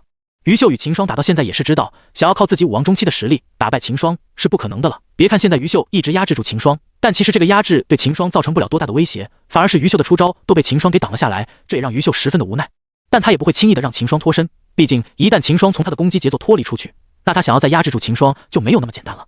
秦霜也是知道，想要对于秀造成有效的反击的话，只能先从他的节奏中出来才有机会的了，因而也是一直在寻找脱身的机会。在激战了2刻钟后，秦霜终于找到机会了。在于秀一招剑击过来时，秦霜当即就挥动着破晓，横向挡下于秀的一击后，立即变招，一道刀气自破晓的刀锋中迸发而出，直掠向了于秀的身前。于秀看到后，脸色一变，顿时放弃了继续进攻的想法，挥动长剑将秦霜的刀气挡下。而放弃进攻的于秀顿时断了他自己的进攻节奏，让秦霜脱开身了。见于秀被自己挡下，秦霜当即就后退到一旁，没有着急的向于秀进攻。于老师，接下来我要用全力了。秦霜看着停下动作的于秀，擦了下额上的细汗道。于秀听言也是站在原地，他也想看下秦霜的全部实力到底达到了什么地步，随即没有再向秦霜出招，等待他用出全部的实力。砰！一声闷响从秦霜身上传来，顿时一道压抑的气息从秦霜身上传到了广场上。感受到秦霜压抑的气息，广场上的众人也是不由自主的运功抵抗着秦霜气息的压迫。此时秦霜已是全力运转起斗诀了，在元精生生不息的加持下，秦霜的气息顿时飙升到了堪比武王巅峰的程度。于秀感受到秦霜的气息后，脸色也是绷不住了，一脸的震惊，看着秦霜节节攀升的气息。旁边的南老看到秦霜爆发的气息后，抚须的手一顿，拔下了几根胡子，心疼的看了眼手中的胡子后，南老也是震惊的看向秦霜。尽管他已经对秦霜的实力有所猜测了，但现在看到后依然是给惊到了。而广场上的其他学生则是还在懵着，没能反应过来，就连公孙然与司空仪也是惊讶不已。他们与秦霜在灵秀住了这么久，还是第一次看到秦霜爆发出这么强的实力。看了眼身旁的顾青叶，公孙然与司空仪的脸上也是若有所思起来。他们可是知道的，这个月里秦霜与顾青叶的切磋都是秦霜输多赢少的。这么说的话，那顾青叶岂不是要比秦霜更强？顾姐姐，你和秦霜谁更强点？司空仪忍不住对着顾青叶问道。顾青叶想了下，回道：正常状态下，我和他打的话，我的胜算要高点，但是要用了秘法的话，我就不是他的对手了。顾青叶对自己用了秘法后的实力也是有着大概的推测的，虽说也能达到武王巅峰的地步，但却没有秦霜现在表现出的气息那么强大的。而且他也是能猜到秦霜的秘法是比较强的，只不过他一直想不明白的是，为何这么强大的秘法，秦霜用了后却是没有表现出什么副作用出来，甚至还能在和自己打完后继续的活蹦乱跳。在过去的1个月里，顾青叶也经常与秦霜用出全部的实力去战斗，而每次秘法结束时，他都因为秘法的副作用而要休养上不晚。而秦霜就不一样了，在顾青叶的秘法结束后，秦霜的实力却是依然没有丝毫的变化，仍然保持在巅峰的状态。这让顾青叶知道，再用出秘法后，自己就不是秦霜的对手了。当然，随着境界的提升，秘法能起到的作用也是越来越少的了。在武林中期时，秦霜与顾青叶能够依靠着秘法发挥出武王后期的实力，而现在两人都是突破到了武王了，但在用了秘法后，也是只能将实力提升到武王巅峰，而不能达到武皇的程度。秘法也只是在低境界时才能发挥出最大的效果，而到了高境界就慢慢的起不了什么效果了。现在秦霜与顾青叶用了秘法后，能发挥出堪比武王巅峰的实力，但两要想发挥出武皇的实力的话，最少也要等到武王后期才可以通过秘法做到了。但就算是武王巅峰，也不是每个人都是一样的，有些武王巅峰的强者能吊打同境界的对手，这就是要看个人在之前的境界里是否有打下坚固的基础了。就像秦霜与顾青叶一样，两人之前的境界都是打好了基础，所以两人才能够以武王前期的实力对战武王中期的人。于秀看着秦霜爆发出的气息，脸时顿时凝重起来了，随即也是放松了身上的一部分，把实力提升到了武王巅峰，无限接近于武皇的实力。他也是感受到秦霜的威胁了，只好用出了武王境界的最强实力。而秦霜见于秀也即把自己的实力提升后，也就没有再犹豫了，当即身形一闪，掠向了于秀，手中的破晓散发着寒意，刀锋直指于秀的身前。看到秦霜突然消失的身影，于秀顿时警惕起来了，瞬间就判断到了秦霜的位置，手中的长剑快速的往右侧一挡，接下了秦霜突然的出招。枪！一道刺耳的声音传出，秦霜与于秀皆是被击退了数十步，随后两人对视，皆是飞升到了空中。这个舞台还是太小了，在舞台上两人根本难以发挥出全部的实力，而现在秦霜已经突破到了武王，已经可以凌空渡步了。考核的规则对秦霜来说，更多是约束着他，让他发挥不了全部的实力，这与考核的初衷是相违背的。所以在看到两人飞升去空中比斗时，南老也没有阻止两人。在南老心里，秦霜的考核已是不重要了，他更想看到的是秦霜的全部实力达到了什么地步。等考核结束后，他就会立即去找山长，和山长商量一下秦霜代表学堂参加学堂大比的事。他知道，只要秦霜参加学堂大比的话，那青云学堂这次拿下第一，可以说是十拿几稳的了。他不信这么大的诱惑摆在山长面前，他不心动。对于两人飞升到空中战斗，广场上的学生也是没有什么意见。在知道秦霜已经是武王后，他们就知道这场比武没有那么简单了。如今一看到在空中打斗的两人，这些学生反而既有些兴奋，他们也想知道秦霜有没有机会赢下这场比武。砰砰砰，不绝于耳的碰撞声传入众人的耳中，瞬息间，秦霜与于秀就在空中交手了数百招，两人出招的速度快如闪电。除了少数的几人，广场上的其他人更是连秦霜与于秀的身影都看不清楚，只能从两人的相击发出的声响来判断着两人的大概位置。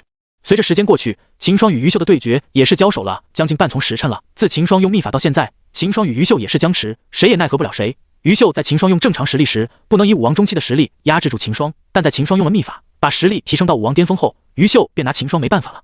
虽说于秀此时也是武王巅峰的实力，并且已经无限接近于武皇了，但秦霜也不赖，他在武灵时就能靠着斗诀把实力提升到武王后期，而现在他都是武王了，虽然用了斗诀也没能打破壁垒，达到武皇的实力，但也是达到了武王巅峰的实力，也是无限接近武皇了。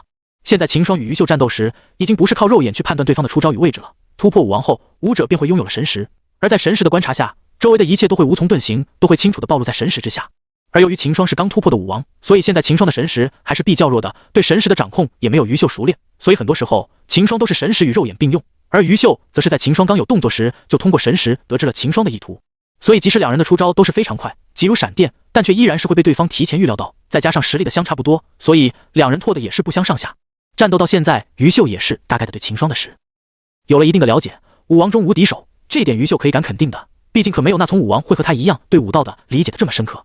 一般的武王对上秦霜，90%会给轻松的搞定，而剩下的10%则是输的不会那么难看的，真正有机会赢下的可能不到0.1%。而此时于秀也是不想和秦霜耗下去浪费时间，立即就全力出手，浑身的劲气一迸发，右手握着长剑对着秦霜凌空一挥，霎时一道散发着恐怖气息的剑气瞬间从长剑中杀去，朝秦霜肆虐而去。剑气划过的地方风云突变，原本还飘在一旁的云朵也是瞬间就溃散开来。广场上的学生感受到剑气的压抑气息后，胸口犹如压着一块巨釉一般，呼吸都不顺畅了，憋着气看着朝秦霜肆虐而去的剑气，众人都想看秦霜到底要如何应对这道肆虐的剑气。而在于秀动手了，秦霜的神识就已经看到了于秀的动作，于秀也是知道秦霜肯定是看到自己的动作了的，但看得到不意味着他能躲掉，所以于秀依然是毫不犹豫地用出了这招。而秦霜在知道于秀的动作时，于秀的剑气已是在瞬息间就发出了，秦霜根本来不及闪身去躲，所以秦霜也是咬着牙，顿时将全身的劲气迸发出来，同时把破挡在了身前。他知道只要挡一下这一招，后面就没有好担心的了。砰！于秀的剑气在击到秦霜的护体劲气后，顿时一顿，被秦霜的护体劲气挡在身外。就在众人以为秦霜要把于秀这招挡下时，秦霜的护体劲气却是坚持不住了，犹如玻璃那样，瞬时间就碎了开来。枪穿过秦霜的护体劲气后，于秀的剑气瞬间就击在了秦霜挡在的破晓上，强大的冲击力自破晓的刀身传到了秦霜身上。闷哼一声，秦霜的身体顿时倒飞出去，持续的退了数百米后，秦霜才止住了向后倒退的身体。虽然看似威力巨大，但秦霜其实并没有受到多大的伤害。于秀的剑气在击穿了他的护体劲气后，就已经没有多大的后劲了，最后还被他的破晓挡住。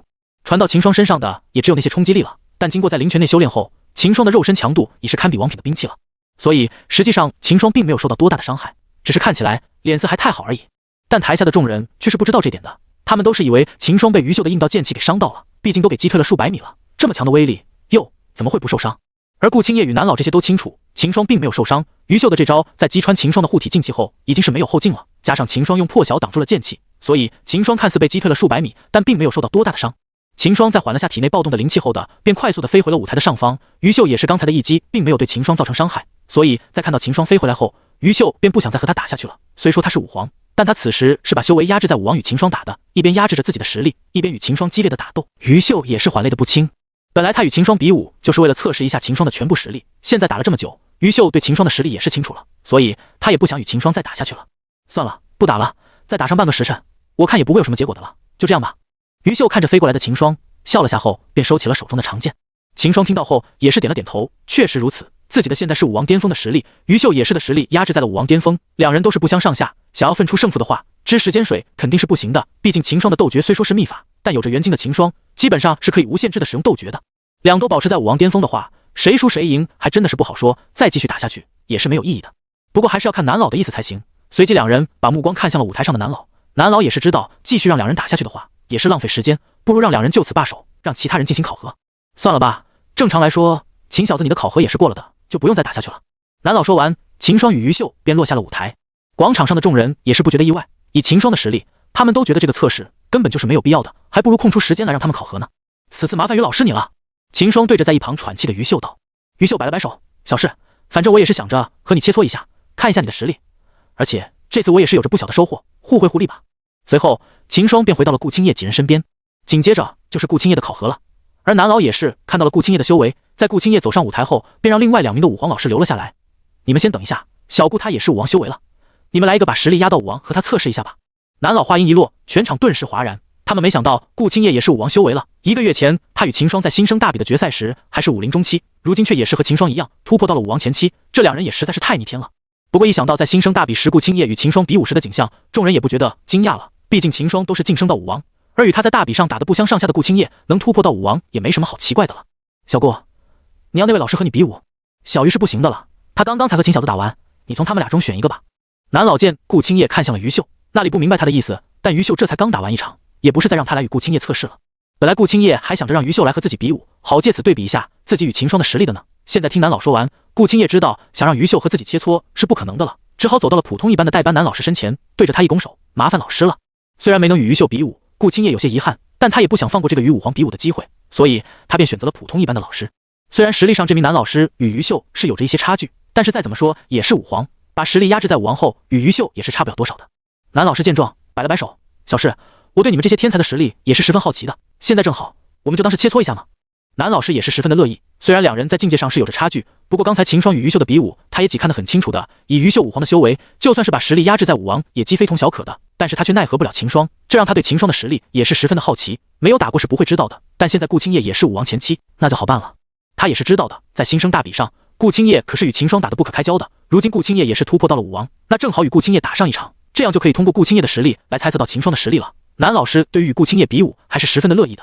那好，接下来舞台就交给你们了，尽量快点结束吧，后面还有很多人在等着呢。南老说完后，便带着普通二班的老师走到了一旁，与众人一起看着舞台。待南老他们走到一旁后，南老师想了下后说道：“这次我们就不要用秘法这些了，就以平常的修为了比武。这里的话也可以快点结束战斗，毕竟还有很多同学在等着要考核呢。”顾青叶听了却是有些失望了，本来他还想着借此用出秘法，爆发出自己的全部实力，这样好通过这名老师来对比一下自己与秦霜的实力呢。没想到这男老师却是拒绝了，但顾青叶也不好拒绝，他也总不能因为自己让后面的同学没法考核，只好点头同意。反正他也不是很急，现在不行的话，明天这与秦霜亲自切磋，那样还能更准确分辨出两人的实力，也不急在这一时。想到这，顾青叶也不等了，当即就爆发出了自己的实力，武王前期的气息瞬间传到了整个广场上。虽然众人已经知顾青叶是武王了，但现在感受到了顾青叶爆发出的气息后，还是不由得震惊起来，因为他们发现这顾青叶爆发出的气息比秦霜刚才爆发出的气息压迫感更强。顾青叶对面的男老师也是清楚地感知到了这点，毕竟刚才秦霜爆发气息时，他就在舞台的边上，而现在他更是与顾青叶比武，因而对于秦霜与顾青叶在气息上的差距，他感知得更为清楚。很明显，现在顾青叶爆发出的气息要比刚才秦爆发出的气息强上一点，这也让男老师心惊不已。本来他想着，既然在新生大比上顾青叶都输给了秦霜，那现在就算顾青叶突破到了武王，也是要比秦霜弱上一点的。但在感受到顾青叶爆发出的气息后，他便知道自己想错了。就从这气息的强度来看，男老师就敢肯定，就单以境界来说，顾青叶是要比秦霜要强的。至于用了秘法后，两人的实力如何，男老师就不敢保证了。毕竟秘法这层东西实在是大让人去判断了。就像秦霜刚小与于秀的比武那，包括男老师在内，很多的人也是注意到了秦霜那个秘法足足用了将近1个时辰，这显然是不合理的。没有那个这么强的秘法可以支持的这么久的，越强的秘法所能持续的时间就越短。而秦霜这个秘法显然是很强的，毕竟能让一个武王前期修为的人发挥出武王巅峰的实力，这样的秘法已经是十分的逆天了。但就是这么逆天的功法，秦霜他都坚持了半个多时辰了，却还是在持续着，这显然是很不正常的。这么强的秘法，按理来说是绝对坚持不了这么长的时间才对。而且越强的功法，副作用也会越大。而秦霜的功法这么强，但直到现在，众人也没发现秦霜有什么不对的地方，依然是泰然自若的站在公孙然与司空仪旁边，脸色正常的一批。要不是看到秦霜的修为实在是武王前期，他们都以为他是在隐藏着实力。其实秦霜他已经是武王巅峰的了。所以看到秦霜表现的男老师，也只是从顾青叶的气息上判断，顾青叶在秦霜不动用秘法的前提下，是要比秦霜强的。也因为对于秦霜的秘法不清楚，所以男老师也不敢保证两人用了秘法后，到底是那个人强了。但就目前而言，顾青叶所爆发的气息告诉他，顾青叶在修为上是要比秦霜强的。而在广场上的秦霜也是感受到了顾青叶的气息，脸上不由得苦笑起来。他也知道顾青叶的修为要比自己高，但他也很无奈啊，就顾青叶这天赋比自己要高，实在是太正常了。当初在灵泉那里时，秦霜就知道自己与顾青叶的天赋差距了。当时秦霜依靠着元晶的突破才晋升到武灵圆满，而顾青叶仅凭自身的天赋就也是晋升到了武灵圆满，两者一对比，就很明显的看出了两人的差距了。现在顾青叶更是比秦霜早了几天就进入了武王，而秦霜却是在咋天才突破到武王的，这也是看出了顾青叶天赋之高了。从灵泉离开时，秦霜与顾青叶都是武灵圆满，而在后面，秦霜与顾青叶的修炼节奏也既相差不大，都是在早上切磋一场，然后剩下的时间自己随意安排，可以说两人的修炼强度是差不多的。但就是这样，顾青叶就是比秦霜早上了数天突破到武王了，这就说明了顾青叶天赋的恐怖了。而且秦霜也是很明显的感知到，顾青叶每次与自己切磋后，第二天的修为都会变强一点，这是很明显的提升了，让秦霜清楚的感知到。也就是说，在秦霜努力着想突破武王时，顾青叶也是每天都在提升自己的修为。这样一来，本来秦霜这已经是落后的了，现在这么一搞，等秦霜突破到武王后，也是被顾青叶甩在了身后，这就几天赋好的恐怖了。秦霜在努力时，顾青叶也在努力，但顾青叶天赋比秦霜要好，所以秦霜只能眼睁睁地看着自己被甩在身后，除非秦霜能再次提升自己的天赋，否则是很难追上顾青叶的了。这也是为什么秦霜在不用秘法时经常败给顾青叶的原因了。好强！有人滚动了下喉咙，颤抖着道：“这气息，怕是比刚才秦霜所爆发出的气息都要强了吧？难道顾青叶他已经是超过秦霜了？看样子在修为上应该是的，毕竟修为代表不了实力。他们两人就极很经典的例子了。你们谁见过有武林中期的人能爆发出武王的实力的？”旁边的人摇了摇头，除了秦霜与顾青叶，他们还真的是没见过。就算是服用丹药或者是用秘法，一般人也得要有着武林后期的实力，才能通过秘法与丹药的加成，才能勉强发挥出武王的实力。但秦霜与顾青叶却是打破了他们的认知，仅是武林中期就爆发出了堪比武王后期的实力。所以说嘛，我看在不动用秘法的前提下，顾青叶应该是次比秦霜要强的，但动用秘法后就说不准了。众人闻言也是点头认同，秘法这东西是最说不准的了。而这时舞台上的两人也是有了动作，在顾青叶爆发出自己的气息后，南老师便不敢大意了，当即也激爆发出了武王前期的气息。就在他爆发出气息后，他便发现了不对了，他的气息竟然被顾青叶的气息压制了。这从发现让南老师惊得瞪大了眼睛，要知道他本身的修为可是在武皇啊，就算压制住了实力，但面对顾青叶这种刚突破到武王的人，应该是他压制住顾青叶的才对。但事实上，现在是他被顾青叶压制住了。也就是说，在同境界里，基本上没人是顾青叶的对手了。武王前期这个境界内，顾青叶可以说是无敌的了。现在南老师也是知道，刚才于秀在与秦霜比武时，一开始为什么要用出武王中期的实力了，实在是这两人太变态了。就算是不用秘法，这两人也有着越级挑战的实力。知道只用出武王前期的实力是无法与顾青叶交手的了，南老师也没有拖大，当即就把实力提升到了武王中期，身上的气息猛地增强一截，这下南老师的气息才与顾青叶的气息分庭抗礼起来。而舞台下的学生看到这一幕后，虽然是早有预料，但还是不由得再次震惊起来。刚才秦霜与于秀比武时也是这样，于秀是用出了武王中期的实力与秦霜对决的，而这次顾青叶与南老师也是如此，这让广场上的学生都怀疑秦霜与顾青叶是不是有着什么关系了。两人的天赋都是如此的逆天，实力也是如此的强，一想到自己等人与秦霜、顾青叶是同一届的学生，这些人心里也是有些发苦了。毕竟与这种天才身处一届，那他们也别想着有出头的时候了，除非能打败这两人，否则别人印象最深刻的始终会是秦霜与顾青叶。顾姐姐的实力还是一如既往的强啊！秦霜旁边的司空仪看着舞台上爆发着气息的顾青叶，不由得开口叹了起来。看来想要追上顾姐姐是不可能的了。秦霜见状，对着他劝慰道：“也不要太灰心，你看我一样是被顾姐抛在身后，我也没有说要放弃啊。你就把顾当成自己进步的其中一个目标，只要你一直追赶，只要顾姐的实力一直进步，那你的实也会不断的进步下去。这么想的话，心里是不是就好受多了？”司空仪脸色一愣，顿时反应了过来。对啊，换个角度一想，这样也并不算是坏事，只要自己一直努力的话，就算追不上顾姐也没事啊，只要自己有进步就可以了吗？想到这，司空仪也不叹气了，转身拍了下秦霜的肩膀，点头道：“不错，还好你提醒的早，这次就谢谢你了。”说完后便转头，双目闪亮的看着舞台上的顾青叶。舞台上，在南老师爆发了武王中期的气息后，顾青叶便警惕地盯着南老师了，神识也是在他的旁边仔细观察着，以防武王像于秀那样突然出手。但南老师显然没有这个想法，毕竟他自己也不是于秀，他也没有把握能否在一招出后就把顾青叶压制住，像于秀刚才那样把顾青叶拖入自己的进攻节奏里，所以他没有选择去冒这个险。而如同顾青叶警惕他一样，南老师也是敌不动我不动，站在原地，想要看顾青叶会不会有什么动作。而顾青叶在看到南老师没有要动看的动静后，便不想拖下去了，当就拿收了他的狼牙棒，闪电般的击向了南老师。此时顾青叶的狼牙棒也是有了变化，在出了青云秘境后，顾青叶就立即找人把他的狼牙棒回炉重造了。与秦霜在打过一仗后，顾青叶也既知道兵器够长的好处了。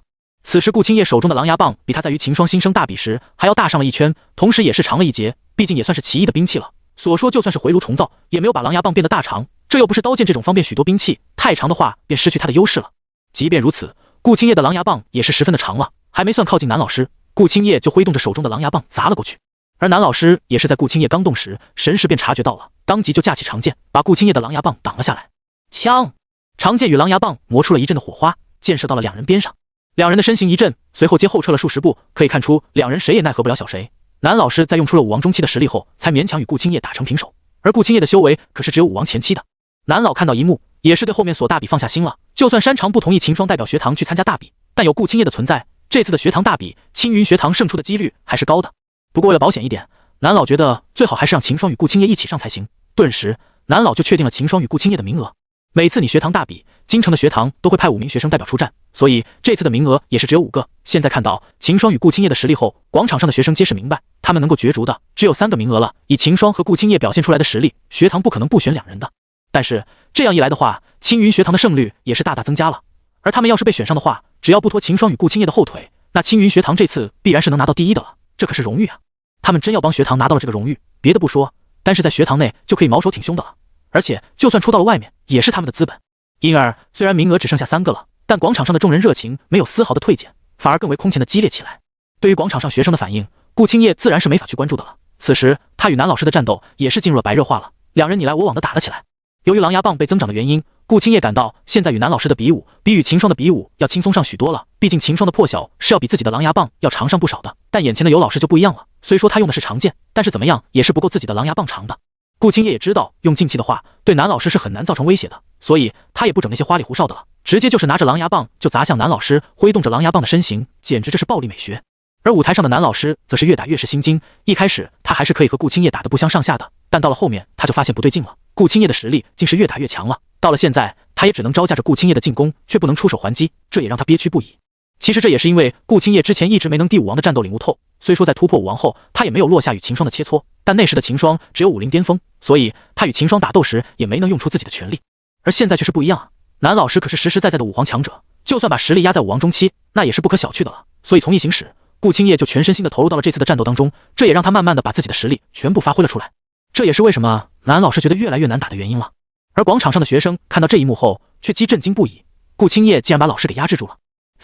众人不由得倒吸了一口冷气，心里翻起惊涛骇浪。要知道，南老师可是已经把实力压在5王中期的，而顾青叶只有5王前期的修为，他竟然把5王中期的南老师给压住了，这实在是让众人难以接受了。看样子，顾青叶此时也是没有用到秘法的，在不用秘法的情况下，他居然是越级把南老师给压制住了。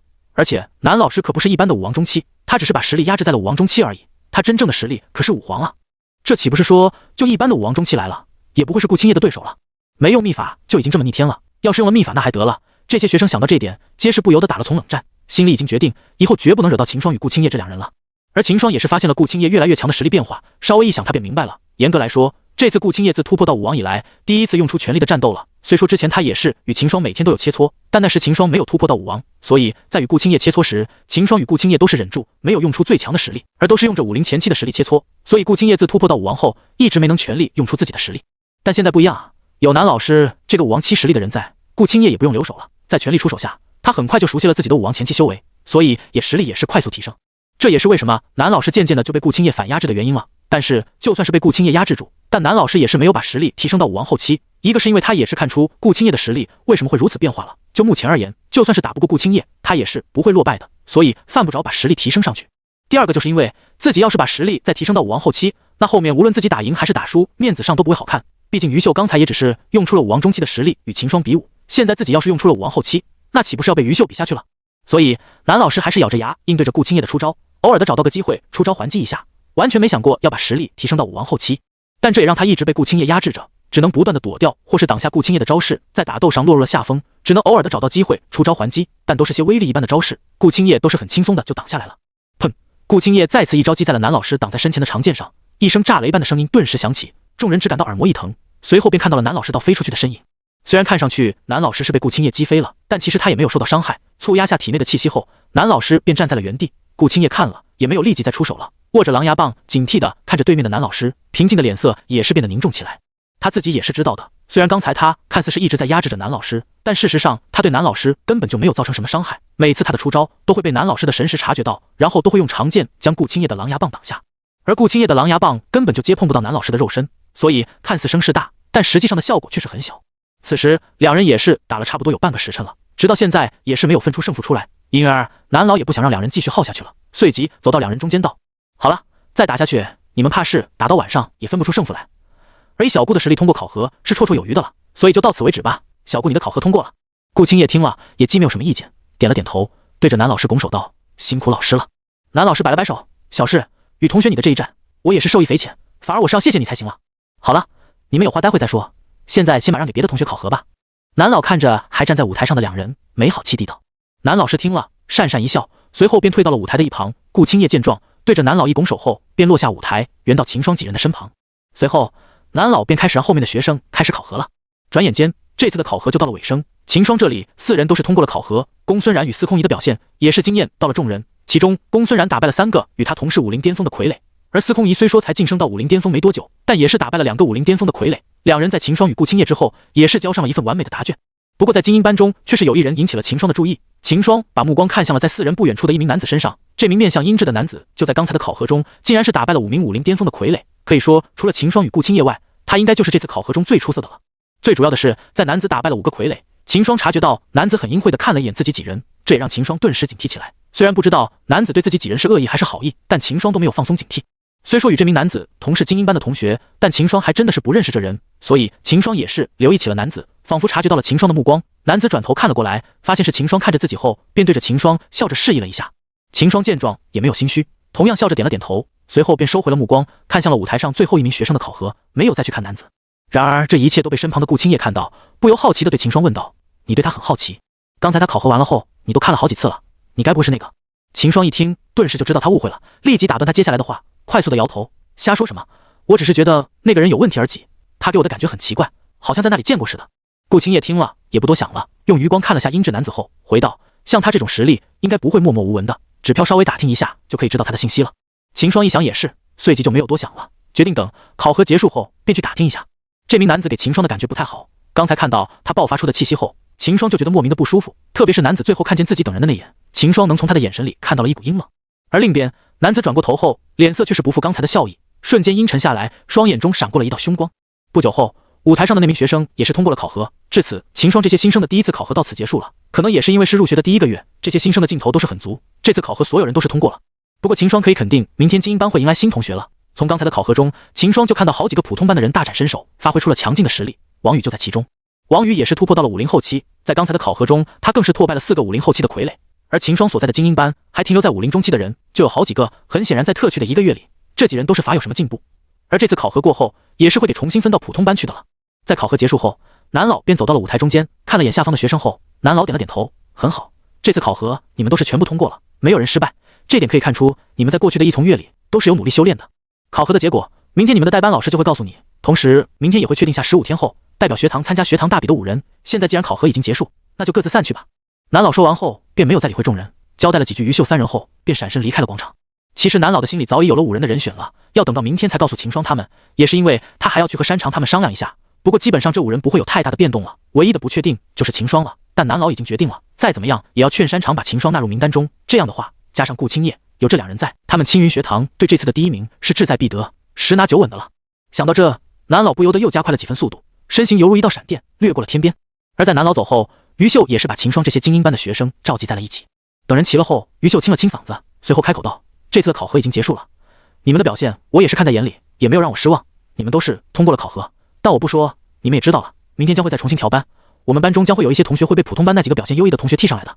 至于是谁，相信你们心里已经有数了。在今晚得到学堂的通知后，我会通知这些同学的，明天们直接提前到普通班报到就好了。同时其他的同学也需要在明天的晨时前回到我们的教室，到时候我会把这次考核的排名公布，同时这次学堂选中的5人也会在明天公布出来。”看了眼天边的残阳，于秀继续道：“现在的话，天色也是不早了，同学们就先解散吧，记得明天晨时前要到教室。”说完后，于秀也是打了从招呼，随后便闪身离开了广场。秦霜4人见状，也是朝林秀峰赶了回去。然而就在秦霜转身时，便感到了一道阴冷的目光看在了自己的背后。等秦霜转身想看是谁在看自己时，那道目光却是消失了。但秦霜还是在人群中看到了那名阴质男子的离去的背影。看着男子的背影，秦霜想了下后，便没有再去探究了，蹙着眉头回过身。秦霜突然的动作也是引起了3女的注意。公孙冉看着秦霜紧蹙的眉头，不由得关心问道：“秦霜，怎么了？是有什么事吗？”“没什么，刚才感到有道阴冷的目光看着我，所以便想看下是谁，但是却没有发现是谁。不过我看到了那个男子的影子，也不知道是不是他。”“那个男子？”公孙冉与司空仪一头疑问。见2人疑惑，秦霜这想起公孙冉与司空仪不知道那个男子的事，便把自己刚才的发现对2人说了一遍。2人听完后也是惊得惊奇了，仅是气息就让秦霜感到不舒服。“会不会你的错觉？可能他看的不是我们吧？”司空仪些怀疑的说道。他刚才并没有发现有含着恶意的目光看自己，所以他觉得这应该是秦霜的错觉。“不是错觉。”一旁的顾青叶却是开口了：“刚才在看比武时，我也感觉到有目光在看向我们了，只不过非常的隐晦，所以你们才没发现而已。”秦霜听了也是惊讶了，他以为男子看的只是自己而已，没想到竟然连顾青叶也是感觉到了。这么说的话，他针对的可就不是自己一人了，而是他们4人。那这个男子到底有什么目的呢？“顾姐姐，你也察觉到了？”司空仪有些惊讶地指着顾青叶，这下他也是怀疑起来了。只是秦霜一个有所察觉的话，那可能是错觉，但现在连顾青叶也是察觉到了。这么说的话，秦霜说的应该是真的了。那我等会通知一下，让人去查一下这人吧，明天就会有消息了。司空仪也是不敢大意了，反正查一下他的话也不费什么事。秦霜听了也是点头，本来他还想着等明天再去打听一下这个男子的，现在既然司空仪说要调查了，那他也就省事了。毕竟要说对大玉的情报，还真的没谁能比得上司空仪他家的了。公孙冉在一旁听着2人的对话，脸上却是露出一丝怀疑，但很快便消去了，没有再多想，对着秦霜几人道：“好人，他是不是有问题？等小姨姐让人查一下就知道了。我们先回去吧，现在也不早了，回去后我还要做晚饭呢。”秦霜几人听言，也就没有再去想了，当即就与公孙然闪身急去灵秀峰。其实以秦霜与顾青叶的修为，完全可以直接飞回去的，但为了陪着公孙然与司空仪，两人也没有飞回去，与公孙然与司空仪急向灵秀峰。不过几人的速度也不慢，只用了不到半个时辰，一行4人便回到了灵秀峰。公孙冉回到山顶后，便回到自己的院子，开始做晚饭了。而这时，南老来到了天云峰的一个小院子门外，咚咚，进！一道苍老的声音从门里面传来。南老听到后，便推门走了进去，只见一名鹤发童颜的老者在小院中的石桌上提着器笔，正书写着什么。南老走近一看，4个龙飞凤舞的大字跃然于纸上，精益求精。看到老者写出的这4个字后，南老顿时就对让秦霜代表学堂参加大比多出了几分信心。眼前这4个字广充分地说明了山长他对接下来的大比是抱有很大的期望的。说吧，这次又是有什么事啊？老头把毛笔放好，转过头看着南老道。南老听了却是没有接话，看了眼石桌上的纸张，对着老头恭维道：“山长这书法又是有增进了许多啊，在书法一道上，相信京城已经无人能出你其右了。”老头听了却是没有上当，对着南老没好气地道：“收你的小心思吧，我还不知道你。说吧，这次过来是不是人选那里出了什么问题？”南老见老头没有上当，也不觉得尴尬，反正又不是第一次了。不过见老头猜到自己的来意后，南老也不再犹豫，当即说道：“人选上有个小问题，要看下你的主意。”“哦，还要我拿主意？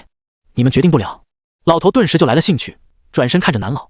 南老见状便开口道：“这次考核的话，我们这里的新生中有2人达到了武王前期，并且这2人都是有着武王巅峰的实力，其中有一个的身份有些敏感，所以我就不就来找你商量一下，看把不把纳入人选中吗？”南老说完后，老头顿时就绷不住脸色了，惊叫起来：“什么？你是说我们这里的新生中已经有人达到武王了？”南老点了点头：“没错，而且这2人你也认识的，就是新生大比决赛时的对手秦霜与顾青叶。”老头听到后顿时就反应过来了，那个秦霜是不是你上次和我说的那个玄龙朝的皇后？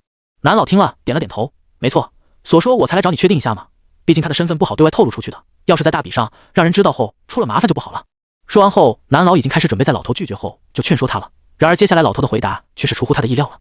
这有什么的，他不是我们学堂的学子，没有什么好顾忌的，他的身份我会去和国君说清楚的，你放心的把他安排进名单里就行。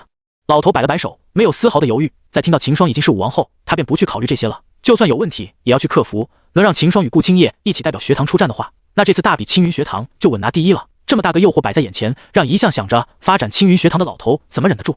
听到老头的回答，南老愣了一下，随后快速的反应过来，脸上瞬间就露出了笑意，对着老头着：“那可说好了，我待会回去后就把名单交给小鱼，你可不能反悔啊。”老头听了顿时给南老的话气得吹胡子瞪眼，不满地道：“你这又说的，我什么时候言而无信过了？你尽管去安排就行，秦霜的身份问题由我来解决。再来了，国君那里说还通的话，我们可以让秦霜化名的嘛，只要我们不说，那会有谁知道？”南老也觉得是，当初他能说出秦霜，还是因为秦霜他并没有隐瞒自己的身份，所以他才能得知秦霜是玄龙朝皇后的身份。现在不行的话，学堂这边完全可以让秦霜胆从化名去参赛的嘛。再怎么说，秦霜他也是学堂的学子，有这点在，让秦霜代表学堂出战的话，就不会有什么问题。那行，其他的事就交给你了，我现在去通知一下那几个老家伙，确定好后就把名单交给小鱼。南老见老头同意，也没想着久留了，当即就向老头告退了。看着南老离开的身影，老头也是无语了，这是有事就找我，没事就溜。不过他没说什么，对于南老他也是知道的，要不是一心扑在学堂的事上，他早就已经突破到武圣了。从他南老这个副山长亲自去主持新生的入学考核与新生的大比就知道了，这就相当于大学的副校长亲自去接待新生入学一样了，可以说非常的关心学校的事务了。随后南老在离开老头的院子后，便去找到了青云学堂的另外几位副山长，在商量了一番后，便把名单确定下来了。紧接着南老便通过令牌把信息传给了于秀。一晚过去，正在房间里修炼的秦霜睁开双眼，起身走出了小院，神清气爽的打开大门。秦霜来到了小院的空地外，骑好。顾青叶也是从一旁的院子里走了出来，看到秦霜后，顾青叶的眼睛一亮，走上前道：“正好你出来了，我们来切磋吧。”秦霜听了后也是有些异动，但想到于秀说今天要在辰时前去到教室，现在已经是卯时，又过了将近半个时辰了，要切磋的话也不够时间，所以便拒绝道：“还是算了吧，于老师让我们辰时前到教室啊，现在再切磋的话也来不及了，等从天云峰回来后我们再来吧。”顾青叶听了后看了下天色，也知道是没有时间来切磋了，便点头道：“好。”随后两人走向公孙冉的小院，准备吃完早饭后就前往傅云峰的教室。刚走到公孙冉的小院门前，秦霜便闻到了从里面飘出来的香气，咽了下蛇精后，秦霜也是给吊起了馋虫。自从在家里学成归来后，公孙冉的厨艺便一天比一天好，如今就算是秦霜也是每次都期待着公孙冉的饭菜了。闻着味道，秦霜便忍不住了，立即推门走了进去。院子里的公孙冉听到声响，便知是秦霜来了，头也不回地道：“秦霜你来了，刚好我把早饭做好了，快来吃吧。”秦霜见没有和他客气，走到桌子旁，拿起一旁的碗筷便开始吃了起来。看着秦霜着急的模样，公孙冉也是不由爆笑了起来，娘亲说的果然没错，想要抓住一个男人的心，就先抓住他的胃，自己现在应该算是抓住秦霜的胃了吧。一旁的司空仪看到秦霜这丝毫都不客气的样子，也是翻了个白眼。刚来的那几天，他还挺看不过眼的，但在公孙冉这里住了这么久后，对于公孙冉的心思，他也是猜到了。虽然不知道自己的好姐妹为何会看上这个已经有了3个妻子，而且还不是大狱的人，但他见公孙冉深陷其中的样子，也不好在一旁说什么，只好不去干预，让两人自由发展。但司空仪对秦霜还是有些意见的，他认为秦霜肯定是知道公孙冉的意思的了，但他却是没有表态，所以司空仪以为秦霜只是在吊着公孙冉，因而司空仪对秦霜也是有着不小的意见。其实秦霜也不是愚笨之人，从公孙冉这段时间的表现，他也是大概的猜到了些的，但他却是不知道如何去处理这事了。毕竟他是玄龙朝的人，来这里也是为了历练而已。要是真的和公孙冉成了，那等他回玄龙朝后，公孙冉要怎么办？要说秦霜对公孙冉没有点意思，那也是不可能的，毕竟窈窕淑女，君子好逑嘛。秦霜虽然不认为自己是个君子，但这个好逑他还是有的。但他却不知道公孙冉在他准备回玄龙朝后，会和自己一起离开大狱，所以秦霜也还在犹豫着是否要和公孙冉更进一步。至于对公孙冉若有若无的暗示，秦霜也只能装作听不懂了，毕竟他要真的决定了的话，他离开大狱时就肯定是要带上公孙冉的。秦霜也不想着把公孙冉一人留在大狱这边。一顿早饭吃完，秦霜几人收拾了一下后，便赶往了天云峰的教室。因为都是簇伏云山脉上，所以几人也没花多长的时间就来到了教室里。一进去后，几人便发现了坐在中间的王宇。秦霜见了，便对着王宇喊道：“王兄，这里。”王宇听到后，回头看了下，便看至了朝自己招手的秦霜，随后便起身走了过去。王兄，进入精英班的感觉怎么样？秦霜看着走近的王宇，开口调笑道。王宇听了，脸上也是露出了笑意，显然是心情不错，没有理会秦霜口中的调笑。王宇回道：“感觉和普通班也差不多吧。这精英班与普通班的差距就在学堂分配的资源上了，其他的主要还是要看自己的，学堂方面的帮助也有限。”秦霜听了也是点头认同。其实这精英班的教室也就只有在月末月初时才会有人来了，其他的时候班里的人都是各自修炼的，除了关系好点的，与其他的人交流也是很少的。总的来说，与普通班也没什么区别。但最重要的一点就挤资源了，精英班的人分到的资源要比普通班的人多出1/3，这对于这些学生来说就比什么都重要了。这也是为什么这么多人拼了命也要进入精英班的原因了。而对于王宇来说，这点也是尤为重要。王宇他虽说是丞相府的私生子，但一直以来他都是靠着自己的努力才走到如今这一步的，所以对于王宇来说，学堂分配的这些资源这无比的重要了。因而在进入精英班后，王宇的心情也是好了不少。当然，要是个人不努力的话，就算是学堂分配了再多的资源也是没有用的，所以真正可以靠的还是自己的实力。只要实力不断的提高，那就可以一直在精英班内，同时也一直会有资源修炼。一切还是要看个人的努力。此时教室内的其他人手到秦霜几人走了进来，也是纷纷看了过来。其中杂天的那名英质男子也是看了过来，对着秦霜露了个微笑，点头示意了下。秦霜看到后，不知为何，却是觉得这人的笑意很假，但别如都笑脸相迎了，秦霜也不好说摆什么脸色，只好也是笑着点头回应了下，随后便移开了目光，与王宇闲聊起来，不去再管他。不一会，于秀便踏着脚步走了进步，众人见到后便停下闲聊，目光看向了于秀。众人都是知道于秀现可是带着考核的结果而来的，虽然很多人都知道自己是争不了那可个位置的，但对了考核的排名，他们也是很关心的，毕竟考核的排名可是关系着他们的额外资源的多少。走到中间，于秀看了眼众人后，点了点头，很好，既然人都齐了，那我就先说一下吧。相助大家都看到了，今天我们又来了几位新同学，不用说，账家也知道了，这几位新同学都是从普通班晋升上来的。而相对而言，我们班之前的几位同学也是去到了普通班了，所以我也再次提醒一下各位，你们在精英班并不是固定的，每个月的考核就决定着你们能不能留在精英班内，希望你们能谨记这一点。同时，我也代表精英班对这几位新来的同学表示欢迎，我们精英班欢迎强者的到来，而在咋天的考核内，你们就是强者。啪啦啪啦，教室内响起了热烈的掌声，大家都是很给面子的大声鼓掌。王宇与另外几名刚晋升上来的同学也是站起了身，对着众人鞠躬表示谢意。于秀代长持续了一会后，便伸手虚压了下，顿时原本还响着热烈掌声的教室瞬间就变得落针可闻。于秀轻咳了声后，开口道：“现在我们起势进入主题，在早晚我就得到了南老传给我的考核排名信息，经学堂商议决定，本次考核的前50名可以额外得到相当于原本分配的资源1/10的资源，前20是1/8，前10是1/5，第3名是1/3，第2名是1/2，而第1名学堂会额外再发一份资源。”哗！听到于秀说完后，整个教室内的学生顿时哗然，这奖励实在是太丰厚了，资源的重要性就不用多说了，现在知道学堂竟如此的大方，这些学生也是激动起来，能进入精英班的自然都是前30名的了，也就是说精英班上的人都是有着学堂的额外奖励的。现在就是要看排名了，毕竟排名越高，能很到的资源就越多，谁又会嫌资源多呢？看着下方激动的众人，于秀笑了笑，虚手压下众人的声音。于秀扫了一眼教室，目光在秦霜几人身上停留了下后，便开口道：“现在我公布这次考核的排名，当然我只说前30的了，毕竟我们精英班的都是前30的，剩下的你们想知道的话，在会议结束后，我会把排名发到你们的金牌上，到时候你们再自行查看吧。首先，这次考核的第1名是并列的2人，至于是谁，我想我不说你们也会知道的了。”于秀话音落下，教室内的众人顿时把目光看向了秦霜与顾青叶2人，能并列第1的想来也就只有秦霜与顾青叶了。以这2人咋天的表现，第1也是非他们莫属了。于秀看到众人的动作后，也是笑道：“没错，就是秦霜与顾青叶两人。因为两人的出色表现，学堂将他们并列为第一。而这个月他们的修炼资源也是双份的。”顿时，秦霜与顾青叶就接受到了众人羡慕嫉妒恨的目光，但秦霜却是面不改色，只要脸皮，任你怎么看，我也是巍然不动。秦霜就是很好的履行了这点。面顾青叶就更不用说了，别说这几十个人，就算是上万人，顾青叶的脸色也不带变的，毕竟他的性格就是如此，对于外物可以说是漠不关心的。缓了下后，于秀继续开口道：“第二名则是林毅同学了。”于秀说完后，一名男子便站起了身，对着众人拱了下手。秦霜几人看到后，果然不出所料，就是那名面色阴鸷的男子。咋天在看到男的考核后，秦霜便知道，除了自己与顾青叶后，应该就属这名男子的表现最好了。现在秦霜几人也是知道了阴鸷男子的名字了，林毅。林毅也是转身看到了秦霜这里，脸上露出了笑容，但无奈秦霜怎么看他的笑容，都觉得十分的虚伪，潜意识里就告诉秦霜，这个林毅他不是好人。随即秦霜也就没有搭理他了，转头与一旁的王宇聊起了天。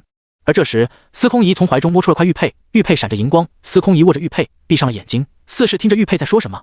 不一会，他便睁开了双眼，随后对着秦霜几人小声地道：“秦霜，顾姐姐，我家里把调查到的信息发给我了，就是那个林毅的信息。”秦霜听了精神一振，顿时靠过去道：“哦，快来说一下他到底是什么情况？自刚才看到他后，他给我那股不对劲的感觉就更加强烈了。”司空仪听了后脸色却是有些古怪了，压声音对着几人道：“我家里查过了，这人是从望北城那里来的，不过之前一直都默默无闻，可能用的是化名什么的。不过单从他的资料上来看，除了来历这点外，应该是没有什么问题的。”说完，司空仪又把从家里得到的消息传到了秦霜的令牌上。秦霜拿出令牌一看，发现的确如司空仪所说，这林毅是望北城的人，不过却是最近几年才到望北城登记的，之前的驻西却是一片空白。虽说自从在望北城登记了信息后，这个林毅一直没有什么异常，但是重要的是，林毅望北城前他是个什么样的人？毕竟一个人要想隐藏自己的话，隐藏个1-2年还是很轻松的。而秦霜几人没有看到的是，公孙冉在看到林毅的信息后，身子微不可察的颤抖了下，仿佛猜到些什么似的。一旁的顾青叶倒是察觉到了他的异常，眉头轻蹙，脸上露出了若有所思的神色。公孙冉也是看到了顾青叶的神色，随即靠在他的耳边小声的说道：“顾姐姐，你说会不会是几年前那个被灭的林家？”顾青叶一听，顿时就明白了他的顾虑了。之前南海郡有林家，因为一些事被人给灭族了，而最重要的是，这个林家当初和同是南海郡的公孙家是签订了婚约了的，还过由于林家没了，所以公孙家与林家签下的婚约便不了了之了。现在公孙冉看到这个突然冒出的林毅，心里也是不由得怀疑起来了，同时对与林家的婚约又是起了一丝的担忧。虽说当初公孙家也没有明确是谁去执行婚约，但可以想象，只要林毅一拿出婚契，那必然是会要求公孙家主家的人和他履行婚约的。而公孙家主家中目前是适龄的女子，这只有他公孙冉一个。顾青叶对这事也是清楚的，当时顾家与公孙家的交情一向不小，特别是到了顾父与公孙龙这一辈，交情十分的深，这也是为什么顾青叶与公孙冉关系这么好的原因了。由于父辈的影响，顾青叶对公孙家的一些事情也是了解一些的，其中就有着公孙家与林家的事。只是在几年前，林家突然一夜之间全族都是不见人影了，在林家的家宅里也都是战斗的痕迹。当时南海郡的势力就推断林家是给人灭族了，在推断出这个结果后，南海郡的势力当即就向朝廷汇报了。但让人奇怪的是，朝廷对于此事却好像并不怎么关心，只是敷衍的调查了下后便没有再管了。见朝廷都不怎么上心，公孙家也就没有去关注这些了。反正林家不在了就正好了，当初的婚契公孙家也是迫不得已才签下的，如今既然林家都已灭族，那公孙家自然就不用说要履行婚契了。后来林家便被众人给淡忘了，公孙冉自然也就不用担心说会给林家要求履行婚约了。但现在看到林毅的信息后，公孙冉顿时就留意到了他是几年前才在望北城登记的，这也让公孙冉心里不由得一突，毫无根据地就开始怀疑了。应该不是吧？当年林家被灭，可以说是一夜之间就没了，想来当时灭掉林家的势力肯定是非比寻常的，怎么会给林家留下活口？林毅应该也是恰巧碰上的而已，你不要多想了。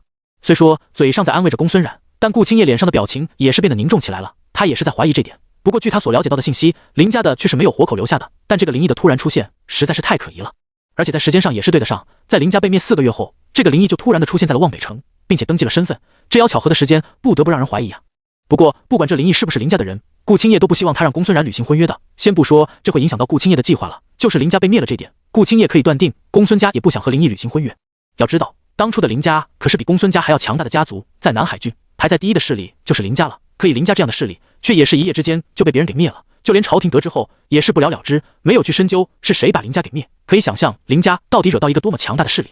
仅凭这点，顾青叶就不想公孙冉去履行婚约了，更别说一向对家族子弟十分的关照的公孙家了。所以无论林毅到底是不是林家的人，顾青叶都觉得他对公孙冉没有什么影响。林毅要不是林家的人还好，要他的真的是林家的人，那他这次来京城的目的就有些耐人寻味了。按理说得罪了这么大的势力，林毅应该是躲起来才对的，而现在他却是抛头露面的，还来到了青云学堂，而且看样子这次去参加学堂大比应该也会有他一个，这种种的行为无不在诉说着他的不正常。所以他要真的是林家的人，那这次来京城就必然是带着目的。想到这，顾青叶的脸色也是凝重起来，余光不断地看着林毅的背影，想要看出什么。这时，秦霜也是看完了林毅的所有信息，不发现对于林毅到望北城前的信息，这里面并没有。秦霜也是不由得对着司空仪问道：“有没有他到望北城前的信息？我很确定这个林毅是有问题的。一个人还可能无缘无故的就出现的，那么在望北城之前，这个林毅是什么人就很重要了。像他这样隐瞒着身份突然出现的人，定是有着什么不可告人的缘由。”司空仪一听了后，也是反应过来了，自己匆忙之外所查到的可能只是表面而已。况且这林毅要真的是正常的话，那应该不会有什么消息遗漏才对的。可如今除他在望北登记之后的信息，对于他之前的信息是一点都没有，可见这林毅并不正常了。这目前也只能查到这些了，我再让人去查一下，看能不能找出点什么来吧。司空仪也是知道这林毅有问题了，当即就没有犹豫，拿出了玉佩传过信息。秦霜听了后点了点头，还是查一下比较好。不过要是查还盗的话也没事，只要我们小心点注意着他就行了。虽说知道这个林毅有问题，不过秦霜却也没多少担心的，以自己等人的实力，只要小心点，他也不觉得这个林毅能弄出什么事情来。况且这个林毅也不一定是要来针对自己等人的，在此之前秦连见都没有见过这个林毅，所以秦霜也不知道自己与这个林毅能有什么仇怨。还过防人之心不可无，所以秦霜还是在心底暗自警惕着这个林毅。就以林毅昨天的那些眼神，秦霜也敢放松警惕，万一这个林毅真的是要针对自己的话，也好有个准备。公孙冉在一旁听了却是没有说话，虽然心里猜测林毅是之前林家存活下来的人，但是他也不想就在这里和秦霜他们说清楚。想了下后，他决定还是等回到灵秀峰后再和秦霜说清楚。其实他也是担心秦霜知道公孙家还有婚约后会误会什么，所以此时他心里也是什么的纠结。而这时于秀也是把精英班的排名说了一遍，公孙冉刚好就排在了第5名，而第4名的也是名女子，名叫王梅。好了，现在考核的前30已经和你们说清楚了，现在你们可以自由解散了。这个月的资源自们要自行前往学堂的办事处领取，另外本次考核的前5名先随我来。说完后，于秀便转身率先的走到了教室外面。与此同时，教室内的其他人也是把目光看向了秦霜这5个前5的人，他们也是心知肚明，于秀找这5人要说的可能是关于14天后学堂大比的事了。这下看他秦霜5人的眼神也是变得羡慕起来了，不过他们也没办法，毕竟终究是实力不如人。秦霜见状，对着司空仪道：“小姨你就先和王兄回灵秀峰吧，我们先去随于老师去看一下是什么情况。”司空仪听后点了点头，随众便与王宇离开了教室。秦霜见状，回头对着顾青叶与公孙冉道：“那我们也走吧，不出意外的话，找我们应该是为了说学堂大比的事了。”顾青叶与公孙冉听后，随即与秦霜走出了教室，看到于秀站在一旁等着，秦霜3人走了过去，对着于秀行礼道：“于老师。”于秀摆了摆手，不脸多礼：“这次为什么找你们，相信你们也是清楚的了。等人齐后，我便带你们去见南老。”秦霜3人听了后，点了点头，站到了于秀旁边等待着。不久后，林毅与王梅也是走了过来，对着于秀行了一礼后，林毅也是对着秦霜打个招呼，随后又是非常的隐晦的看了眼站在秦霜身旁的公孙冉。于秀见5人都是来了，便开口道：“既然人齐了，那我们就出发吧。”随后于秀带着5人来到了天云峰的一个个院前，上前敲了下门，于秀便退后等候着。没过多久，里面就传来了南老的声音：“进。”于秀听言，便推门带着5人走了进去。只见南老正在院子的石桌上处理着一些文件，看到是于秀几人后，南老停下了手中的动作，开口道：“是小鱼你们啊，先来坐下再说吧。”秦霜几人听了，走上前对着南老一拱手，随后便找了个位置坐下。相信你们也是知道为什么叫你们过来的了。经过学堂咋天的商量，决定了让你们5人代表学堂去参加14天后的学堂大比。现在叫你们过来，就是想问一下你们的意见，学堂这边不会强求的，你们要是不愿意的话，现在就可以退出。在这我代表学堂保证，就算你们此次退出了，学堂方面也不会因此而针对们。当然，你们要是同意这点，学堂也不会亏待你们。在接下来的14天之内，学堂也会提供给你们一定反修炼资源，同时也会有专门的老师在接下来的时间里用心去教导你们。这些都是在大比前学堂为你们准备的，而在大比后，学堂也会针对你们拿的奖励，你们的表现越好，那学堂后续给的奖励就越丰富。能不能从学堂这里得到，就要看你们的表现了。现在你们有没有想要退出的？南老说完后，目光便在5人之间来回打量起来，等待着几人回答。秦霜在南老说完后的想了起来，他是知道南老已经知道自己的身份的，而现在却依然是让秦霜代表学堂出战，这明显是有考虑过的了。既然学堂都不担心自己的身份问题，那秦霜也没什么好犹豫的了，当即点头笑道：“南老说笑了，能为学堂出力，我自然是十分乐意的。怎么说我也是学堂的一份子，不是？”“对啊，秦兄说的没错，这次能去参加学堂大比，我开心都来不及呢，又怎么可能会拒绝呢？”林毅也是走上前，看着身前的南老，笑着开口道。说完后，还对着秦霜点头示意了下。旁边的顾青叶与公孙冉、王梅也是点头认同。在5人看来，且不说学堂这边是否会给奖励，就是能替学堂出赛这事，就已经是让人极其向往了。而且到了大比上，几人面对的都会是大域的天之骄子，能和这些人交手，5人也是欣然向往的。南老看着表态的5人，脸上露出了笑意，点头道：“好，难得你们有着这赤诚之心，学堂这边也不会白让你们出战的。咋天我已经和学堂的几位山长商量过了，在14天里，藏经阁8层以下的地方，你们可以随意阅览。同时，这个月的资源再给你们加上一份。从明天开始，你们就可以去藏经阁的8层以下的地方，寻找合适自己的功法与秘籍。资源的话，你们直接去学堂的资源分配处领取就行。明天开始，会有专门的老师在天云峰上为你们单独开课。当然，也不是要你们一定去听，但可以的话，你们还是去听一下为好。毕竟这次学堂给你们安排的可是5级修为的老师，有他的教导，对你们实力的提升也是有好处的。南老说完后，秦霜几人皆是惊呆了，没想到这次学堂会如此的大方，为秦霜他们配好专门的老师就不用说了，藏经阁的那条却是让秦霜给惊到了。要知道，武者修炼最重要的是什么？就是功法与秘籍，其他的都没有这两人重要。没有这两样东西，就算有着多高的天赋也不行。这也是让秦霜最为惊讶的。藏经阁的重要就不用多说了，如今学堂却是让他们随意的进入藏经阁的8层以下的楼层去阅览，下面的6层还好，都是可以去阅览的，但这第6层往上的楼层就不一样了。秦霜之前看过，想要进入藏经阁的第7层待上1天，就需要1000的学堂贡献点，而在学堂的任务处发放的任务，最高的奖励也才不到1000贡献点，那是要武皇实力才能领取的任务啊！像一般的武灵能接的任务，贡献点都是在50到100左右。从这可见，想要挣够去藏经阁7层的贡献点是有多难。而如今学堂却是让秦霜5人随意的去藏经阁的7层阅览。在听南老说完后，即便是秦霜也是给惊到了。看着5人脸上变幻的神色，南老笑了下后，对着几人道：“先不要震惊了，这只是学堂在大比前给你们的福利。要是你们在这次大比中能给学堂夺得第1名的话，我就向山长申请，让们进入藏经阁的第8层阅览1天，好好加油吧！学堂是不会亏待你们的。”第8层，秦霜听了心里却是一惊。虽说自己并不缺功法与秘籍什么的，但对于这2样东西，谁又会嫌多的？即便是秦霜，也是不由得激动起来了。能被青云学堂放在第8层的功法与战绩，想来品阶都不会太低的了。说不定从中秦霜还能学到自己需要的战绩呢。既然你们都是答应了，那就先回去好好准备14天后的大比吧。藏经阁那边我已经通知了的，你们要想去的话，就直接过去就行。小鱼，这10几天就先麻烦你负责一下他几人，有什么事的话，我会先通知你，到时候你再转告给他们。南老转头看着于秀道。于秀闻言，立即拱手回道：“是。那我就不留你们了，你们就各自散去吧。”南老对着几人挥了挥手。秦霜见状，便和顾青叶与公孙冉对着南老一拱手，随后退出了小院。于秀与林毅、王梅见状也是如此，跟在秦霜3人身后走出了小院。走出小院后，于秀对着秦霜几人道：“你们先回去吧，有事的话我会通知你们的，我就先走了。”秦霜几人听到后便点了点头。于秀见状，身形一闪，瞬间消失在秦霜几人眼前。随后秦霜也是带着顾青叶与公孙冉赶回灵秀峰。看着秦霜几人的背影，林毅眼中闪过一道亮光，随后走上前道：“秦兄，请等一下。”秦霜听到后脚步一顿，随即回过身看向了林毅：“林兄，有事？”顾青叶与公孙冉也是疑惑地看着林毅，同时心里暗地警惕起来，自己几人与精英班上的人一向都是很少往来的，而他们更是怀疑林毅有问题。现在林毅突然叫住秦霜，想来不会是无的放矢的。因而几人虽然脸上没有什么变化，但心里已是在提防着林毅了。没什么，现在我与秦兄吉也算是队友了，不如我们5人且找个地方聚一下，也好熟悉一下彼此嘛。这样的话，在大比的时候，我们也能放心的合作，不是？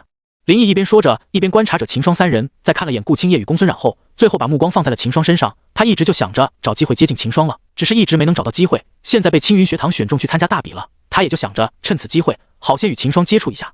在此之前，他也是观察了秦霜好几次了，也是确定了秦霜就是他此行的目标。不过让他感到意外的是，公孙冉也是在秦霜身边。他没想到这个与申吉有着婚约的人，竟然是与别的男子走到了一起。虽说自己的家族也基本上算是不存在了，但是他还是想着有机会的话，会找公孙家来履行婚约的。没错，林毅就是如同公孙冉所怀疑那样，是南海郡那个被灭的林家残存下来的一个林家子弟。同时，他还有着另外一个身份，那是血魔教的内门弟子。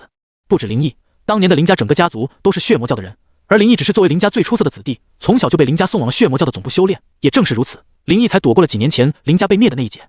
几年前，中州的一个势力抓住了一名血魔教的教徒，在一番逼问下，这名血魔教的人把林家是血魔教的势力这事说了出来。中州的那个势力在知道后，立即就派了3名武圣来到了大狱，先是把证据摆在了大狱的国君，也就是司空仪的老爹面前。在征得司空仪老爹同意后，3名武圣便赶到了南郡，一夜之间就把林家灭族了。这也是为什么在得知林家被灭后，大狱朝廷方面并没有什么反应的原因。而当时林毅正好在血魔教里面修炼，所以就逃过了一劫。过了几个月后，便在血魔教的安排下潜伏在了望北城。然而就在几个月前，血魔教中的一名内门弟子在玄幻朝的东郡被人杀了。后来血魔教调查了一番后，便把目标锁定在了秦霜身上。而那名被杀害的血魔教弟子，正是那3名水匪的头子。水匪头子是血魔教在外发展的一名弟子，目的就是为了向血魔教输送稳定的修炼资源。而水匪头子在每次抢下船之后，便会把抢到的女子送往血魔教，供给教内的人修炼。所以水匪头子在血魔教内的地位还是比较重要的。要知道，那名水匪头子一直在向血魔教输送着修炼资源的，现在水匪头子死了，血魔教内就失去了一个稳定的修炼资源输送点。血魔教内的一个长老大怒，立即就下令要彻查出这个人。而最后他们便查到了秦霜身上。随后他们更是查到秦霜是玄龙朝皇后的身份。在得知秦霜是玄龙朝的皇后后，血魔教的那名长老便动了另外的心思了。他觉得单杀了秦霜也弥补不了血魔教的损失了，反而如果能利用起秦霜这个身份的话，那血魔教就可有的操作了。很快他就想到了一个计划，秦霜既然是去大狱历练的，那如果秦霜这个玄龙朝的皇后要是在大狱出了什么事情，那相信玄龙朝的女帝必然是不会善罢甘休的，说不定还会引起2人势力的大战。这样一来，血魔教在蛮族那边的布局就会轻松上不少了。想到这点的他，立即就通知了在望北城的林毅，让他动身前去京城，先是找机会接近秦霜再说。等取得秦霜的信任后，就寻找机会配合血魔教在京城的弟子，把秦霜给击杀了，再引祸到大玉的朝廷上。林毅在得到通知后，便离开望北城，来到了京城。在得知秦霜去参加青云学堂的入学考核后，林毅也是加入了青云学堂，然后就有了接下来的事情。现在见与秦霜都是给青云学堂选中去参加学堂大比后，他便想着借此与秦霜拉近关系，然后再布局接下来的计划。然而他没想到的是，秦霜几人早已是对他有所怀疑了，甚至公孙冉已经在怀疑他是林家的人，所以他想要接近秦霜，取得秦霜的信任，这点注定是落空的了。虽然秦霜几人并不知道林毅的身份，但却也是猜到了林毅的不怀好意，自然是不会答应他的邀请。秦霜听完后，便歉意地向林毅拒绝道：“不好意思了，林兄，今天我已经是和朋友有约了，我们下次有机会的话再说吧。”林毅听到后，脸色一滞，他没想到秦霜居然拒绝了，但他还是快速的反应过来，笑着摆手道：“没事，既然秦兄有事，那我们就下次再约吧。”一旁的王梅见状，也没有说什么，对着秦霜几人示意了下后，便独自离开了。随后秦霜三人也是与林毅告辞，转身走回灵秀峰。看着秦霜三人离开的背影，林毅的脸色顿时便阴沉下来了。刚才他也是看到了，秦霜三人看向自己的眼神中都是带着防备的，这让他心里起了不妙的预感。难道他们是察觉到我的身份了？林毅不由得怀疑起来，但很快他又是摇了摇头否定了。就自己的身份，只要暴露出来的话，现在估计尸体都没了，所以秦霜他们肯定是不知道的，否则自己不可能会安然无恙的站在这里。可能是我刚才太唐突了吧，现在还是先和他接触着，增加彼此的信任后再说吧。随即林毅也没有深究下去，晃了晃脑袋后，他便朝自己的山头走去。秦霜这边在花了半个时辰后，三人便回到了灵秀峰。看到秦霜三人回来，司空仪与王宇便迎了上前。怎么样，学堂是不是确定让你们代表学堂去参加14天后的大比了？司空仪看着秦霜三人，好奇地问道。虽然已经猜到了，但司空仪还是忍不住问了起来。秦霜听后点了点头，没错，刚才我们已经见了南老了，已经确定是我们在14天后代表学堂去参加这次的学堂大比了。随后秦霜便把南老对自己5人所说的话对着司空仪与王宇说了一遍，两人听完后也是惊讶不已。不过作为皇室的人，司空仪多少也是知道京城其他学堂针对青云学堂的事，这么一联想，他也是想明白了，知道青云学堂也是为了刺激秦霜5人，好确保夺下这次大比的第一。想到这，司空仪也不由得感叹，看来这青云学堂为了拿下这次的第一，也是下了血本，给出了这么优渥的条件。不过司空仪也是觉得此次大比青云学堂是10拿9稳的了，有秦霜与顾青叶这两人逆天的存在，司空仪都不是青云学堂要怎么输。几人回宫到公孙冉的小院后，便到院中闲聊了起来。期间公孙冉犹豫了好几下，才下定了决心，对着秦霜开口道：“秦霜，我有件事要和你说下。”秦霜看着公孙冉脸上纠结的样子，也是不由得笑道：“有事你就说嘛，怎么苦着脸的？”公孙冉听了，一咬银牙，顿时开口道：“其实我们家与南海郡的一个家族是定有婚约的，只不过在几年前，那个家族就被一个不知名的势力给灭了。但是我现在怀疑那个林毅就是林家的人，可能是当时不在林家躲过那一劫，现在就回来了。而且当时家里与林家签下的婚约是没有，注定是那个人履行的，所以我怕他这次回来就是让我爹娘履行婚约了。”一口气快速的说完后，公孙冉才松了口气，随后小心翼翼地看着秦霜的脸色。而在接收了公孙冉这一连串的信息后，除了顾青叶这个知道的人外，包括秦霜在内的其他人都是被公孙冉这股信息一下子冲击的没能反应过来，愣住了。良久后，秦霜才回神来，咽了下口水后，对着公孙冉道：“你是说这个林毅很有可能是冲着你来的？”公孙冉听了后，先是点了下头，紧接着又是摇起了头。几人看到他的动作，也是懵了，这到底是还是不是？公孙冉看着几人的反应，想了下后，开口道：“应该不是单纯的冲着我来的，我也没感受到他有留意到我，不过我有70%的把握，他是林家的人。”听公孙冉说完，秦霜想了一会后，才理清了思绪，开口道：“这么说的话，你是认为他是那个林家的人，但他来接近我们的目的并不是你，对吧？”公孙冉听后点了点头，没错，刚才我发现他的目光更多是停留在了你的身上，很有可能你才是他的目标，不过他为什么要接近，我就不清楚了。一旁的顾青叶也是开口道：“重要的是，他要真的是之前被灭掉的林家的人的话，那我们要考虑的就是为什么之前的林家会被灭掉，而林毅又是怎么躲过那一劫的，他的真实身份又是什么？”顾青叶真接就道出了重点，这些的确都是他们要清楚的。几人想了一会后，皆是把目光看向了司空仪。还在按顾青叶所说的在思考的司空仪，被几人的目光吓了一跳，对着几人道：“看我干嘛？小姨，现在只有你才能查清楚这些了。你先把林毅当成是当年林家中藏活下来的人，从这一点让人去查探，这样的话，说不定会有什么收获。”顾青叶看着司空仪的眼睛，很是诚恳地道：“对啊，这次就拜托小姨帮忙查一下了，后面我请你吃饭。”秦霜也是双手合十，对着司空仪求道。司空仪看着秦霜的样子，嘴角也是微翘起来。那可说好了，后面的那顿饭你可不能少了。说完后拿出了玉佩，把公孙冉所说的信息说了一遍。随着玉佩闪过几道流光后，司空仪收起了玉佩，随后对着几人傲娇一笑：“好了，我已经把情况和我二哥说了，他有负责情报这方面的工作，想来用不了多久就会有消息了。”秦霜见状，顿时明白了司空仪这丫头是吃捧的，还有点小傲娇，心里也不由得浮现了玉仙儿的小表情。一对比发现这两人的性格都是挺像的，可能这就是受家庭的影响吧。像玉仙儿在神都的玉家可是把玉仙儿捧着养大的，从小就受到家人溺爱的玉仙儿便养成了有些傲娇的性格，而司空怡也是如此。作为司空家的唯一一个女孩，司空怡可以说是集司空家的万千宠爱于一身。一儿性格上就是有些傲娇的，但无论是玉仙儿还是司空怡，两人虽说是被家人宠着，但本性都是不坏的。对付阴种傲娇小女孩是最简单的了，只要把她捧得舒服了，自然就 OK 了。果然还是要靠小姨你啊，放心，今晚的晚饭你随便挑，我包了。秦霜拍着胸口对司空怡道。司空怡听了，小眼一眯，嘴角翘了起来，大气地道：小事，以后有事的话就说一声。一旁的顾青叶与公孙冉听了，对视了一眼，眼中带着笑意，显然也是被司空怡的样子逗到了。这丫头连自己被看透了都不知道，还笑呵呵的。与此同时，大玉的皇宫里，一名身着贵服、剑眉星目的青年男子正在处理案上的一些文件。突然，他手中的笔一顿，从怀中拿出了个玉佩，闭目感应起来。良久后，男子轻吐了口气，口中喃喃道：灵异。随后，男子脸色一变，像到什么似的，快速地促一旁的柜子翻找了起来。随后，男子拿着一份文案看了起来。看完后，男子顿时就拿起文案，快速地走出了自己的宫殿，直走向了皇宫中央的大殿。议政殿内，一名身穿黄袍、头戴玉冠的中年男子正在看着手中的长方形的本子。这时，一名小太监走了进来，对着中年男子躬身道：陛下，二皇子请见。司空霸看着手中的本子，头线还抬地道：宣。是。小太监快速地小跑了出去，来到殿外，走到青年男子近前，恭敬地道：二皇子，陛下有请。司空玉听了，立即就走了进去，来到大殿中间，对着司空霸拱手道：父皇。何事？禀父皇，方才小妹传来一道消息，让我帮她查一个人，而臣从小妹给的信息中查到了关于前几年林家的线索。司空玉说完后，便把玉佩与文案交到了司空霸案前。司空霸疑惑了的看着自己儿子递上来玉佩与文案，随后脸色一变，快速的拿起了玉佩查看起来。随着时间过去，司空霸的脸色也是凝重起来了。没想到过了这么多年，这个林家的余孽又露头了。司空玉看着司空霸的脸色，忍不住开口问道：父皇，这个林毅我们要如何处置？现在他可是已经准备接触小妹他们了，万一他动手的话，小妹岂不是危险了？慌什么？他的目标不是小姨，是另有其人。司空霸看了眼司空玉，没好气道：自己这三个儿子那里都好，平日里帮自己处理政务也是沉着冷静的，但是一遇到自己女儿的事便会慌了神了，对这个小妹宠得不行。虽说自己也很宠小女儿，但都是合理的宠爱，并不是溺爱。另了其人会是谁？司空玉疑惑了，不是小妹，那会是谁？难道是公孙冉那个丫头？司空霸看着司空玉脸上变幻的神色，顿时便知道他在想什么了，当即回道：也不是公孙家的那个丫头，她可是血魔教的人。你觉得她会为了一纸婚约，让自己暴露在我们的视线内？司空霸看了眼下方的司空玉，想了下后解释道：前几天青云学堂的内门的老滑头来找我了，说是他们学堂的新生里有个人的身份有些敏感，这个就是那个人反信息了，你看吧。说完，司空霸甩了个本子递给了司空玉。接过司空霸的甩过来的本子，司空玉当即着打开看了起来。随着目光扫过本子里的内容，司空玉渐渐张大了嘴巴，心里翻起了惊涛骇浪。这是玄龙朝的皇后。司空玉看着秦霜的信息，一下子没能反应过来，惊在了原地。司空霸瞥了眼愣住的司空玉，缓缓地开口道：这个秦霜就是青云学堂的新生，据我们的情报所了解到的，她是玄龙朝的皇后，此次来我们大狱也既为了历练的，如今与小姨他们都是青云学堂精英班的学子，而且现在她与小姨他们的交情还不浅，估计是血魔教得知了她的身份，所以才把灵异这个案子派了出来，不过让小姨他们发现了异常了而已。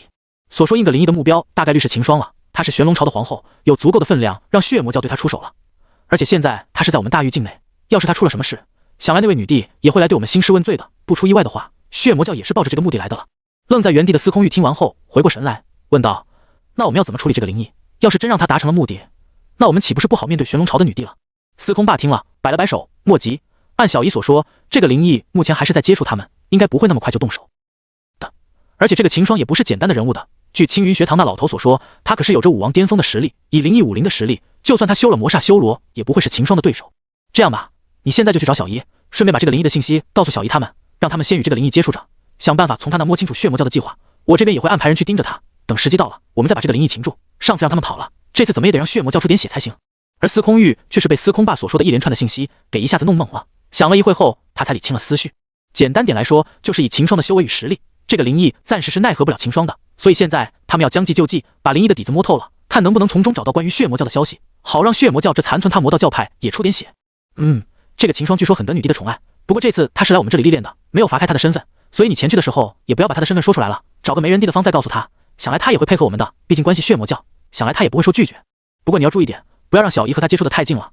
我听说这秦霜在玄龙朝那边是可是有些花心的，在与女帝成婚时，他还同时与另一位女子也是一起成婚了。之前来到我们这里时，不亲口承认他在玄龙朝有3个妻子。虽然小姨也大概率的不会对他有什么想法，不过公孙家的那个小丫头可是已经陷进去了。前天在与公孙龙那家伙聊天时，我才听到的，像秦霜这种男子最是吸引小姑娘的了，所以记得看下小姨她有没有什么变化。司空霸想到前几天与公孙龙几人喝酒时，公孙龙所说的话，再想到如今司空仪与秦霜他们住在一个山峰上，也是不由得担心起来。司空班听了，脸色立马一正，认真的回道：“我一定会看着小妹的话，可以的话，我看能不能劝她回来住，反正家里又缺她的修炼资源。”对于司空霸父子来说，没有什么能比司空仪重要了。如今还有着灵异这从不定时炸弹的存在，司空仪再待在学堂的话，他们也是不放心。再加上秦霜这个已经把公孙冉迷得神魂颠倒的人在，他们就更加不放心了。虽然他们也知道司空仪早晚是得嫁出去的，但他们也不希望是现在这么早。再加上秦霜的身份，他们就更不愿意了。你现在就去和小姨他们说清楚，我也看下派谁去盯着这个灵异才行。青云学堂那边我看也要通知下才行，毕竟血魔教要真的想动手的话，14天后的学堂大比无疑就是最好的时候了。我怀疑这次下面那些学堂联合在一起，也是血魔教的手笔。想到这，司空霸也是不由得蹙起了眉头，自己这次可能真的是被血魔教给算计了。本来在下面那些学堂联合上书时，他考虑到不能让青云学堂一家学堂独大了，便批准了他们的改规则奏请。如今看来是血魔教在后面做幕后推手了，自己也是让血魔教的人猜中了心思了。看着司空霸脸上变幻的神色，司空玉知道自己不能继续留在这里了，立即对着司空霸一拱手道：“儿臣告退。”随后司空玉便快速的转身离开了大殿，理了下思绪，司空玉立即向青云学堂飞身疾去。小妹就在那里，有灵异这个危险在，司空玉也不敢拖延误时间了。这件事还是早点和司空仪他们说清楚才行。半个时辰后，司空玉来到了灵秀峰的山脚下，看着眼前钟灵毓秀的山峰，司空玉也是不由得叹了起来，还真是个福地啊！有了青云学堂布置的阵法加持，即使是司空玉也仅被灵秀峰内的灵气给惊讶到了。不过他很快就回过神来，怎么说也是大玉的二皇子，灵秀峰再怎么仙气，也只是让他惊讶下了。毕竟在大玉内比灵秀峰好的山峰大把，就连在青云学堂内比灵秀峰好的山峰也不在少数，所以司空玉也没太惊讶，随后快速的朝山顶上走去。而此时，秦霜与顾青叶几人也还在公孙冉的小院里闲聊着。一方面，几人是为了等灵异的情报信息；另一方面是前1个月几人都是经历了高密度的修炼，所以现在几人也想借此休息一下。说白了，就是想偷懒了。这个下午几都是没有打算去修炼的了。这时，正在与顾青叶说着话的秦霜脸色顿时一滞，随即凝重地对着几人道：“有人来了，是名武王，看实力也是不低的了，很他就要来到山顶了。”秦霜也是感应到了司空玉的气息波动，司空玉上来时也没想着把气息隐藏起来，毕竟他是来看司空仪的，也没什么见不得人，所以在赶路时让秦霜察觉到了。不过秦霜也是知道来人这么光明正大的放开自己的气息，想来也不会是恶客的，所以也没有太大抱担心。听秦霜所说，顾青叶也是沉下心感应起来，瞬间他也是感应到了司空玉的气息，还过他与司空仪的三兄妹也是相熟，所以他也是察觉到了是司空玉前来了，随即对着几人道：“是二皇子的气息，应该是来找小姨的了。”司空仪听到后顿时叫道：“什么？是二哥来了？我则才把灵异的事拜托他帮我调查，这么快就有信息了？不过他也不用亲自前来啊，在玉佩里和我说一声不就行了？”对于司空玉的前来，司空仪也是十分的不解，明明只需要用玉佩就能传来的事，为什么要跑过来？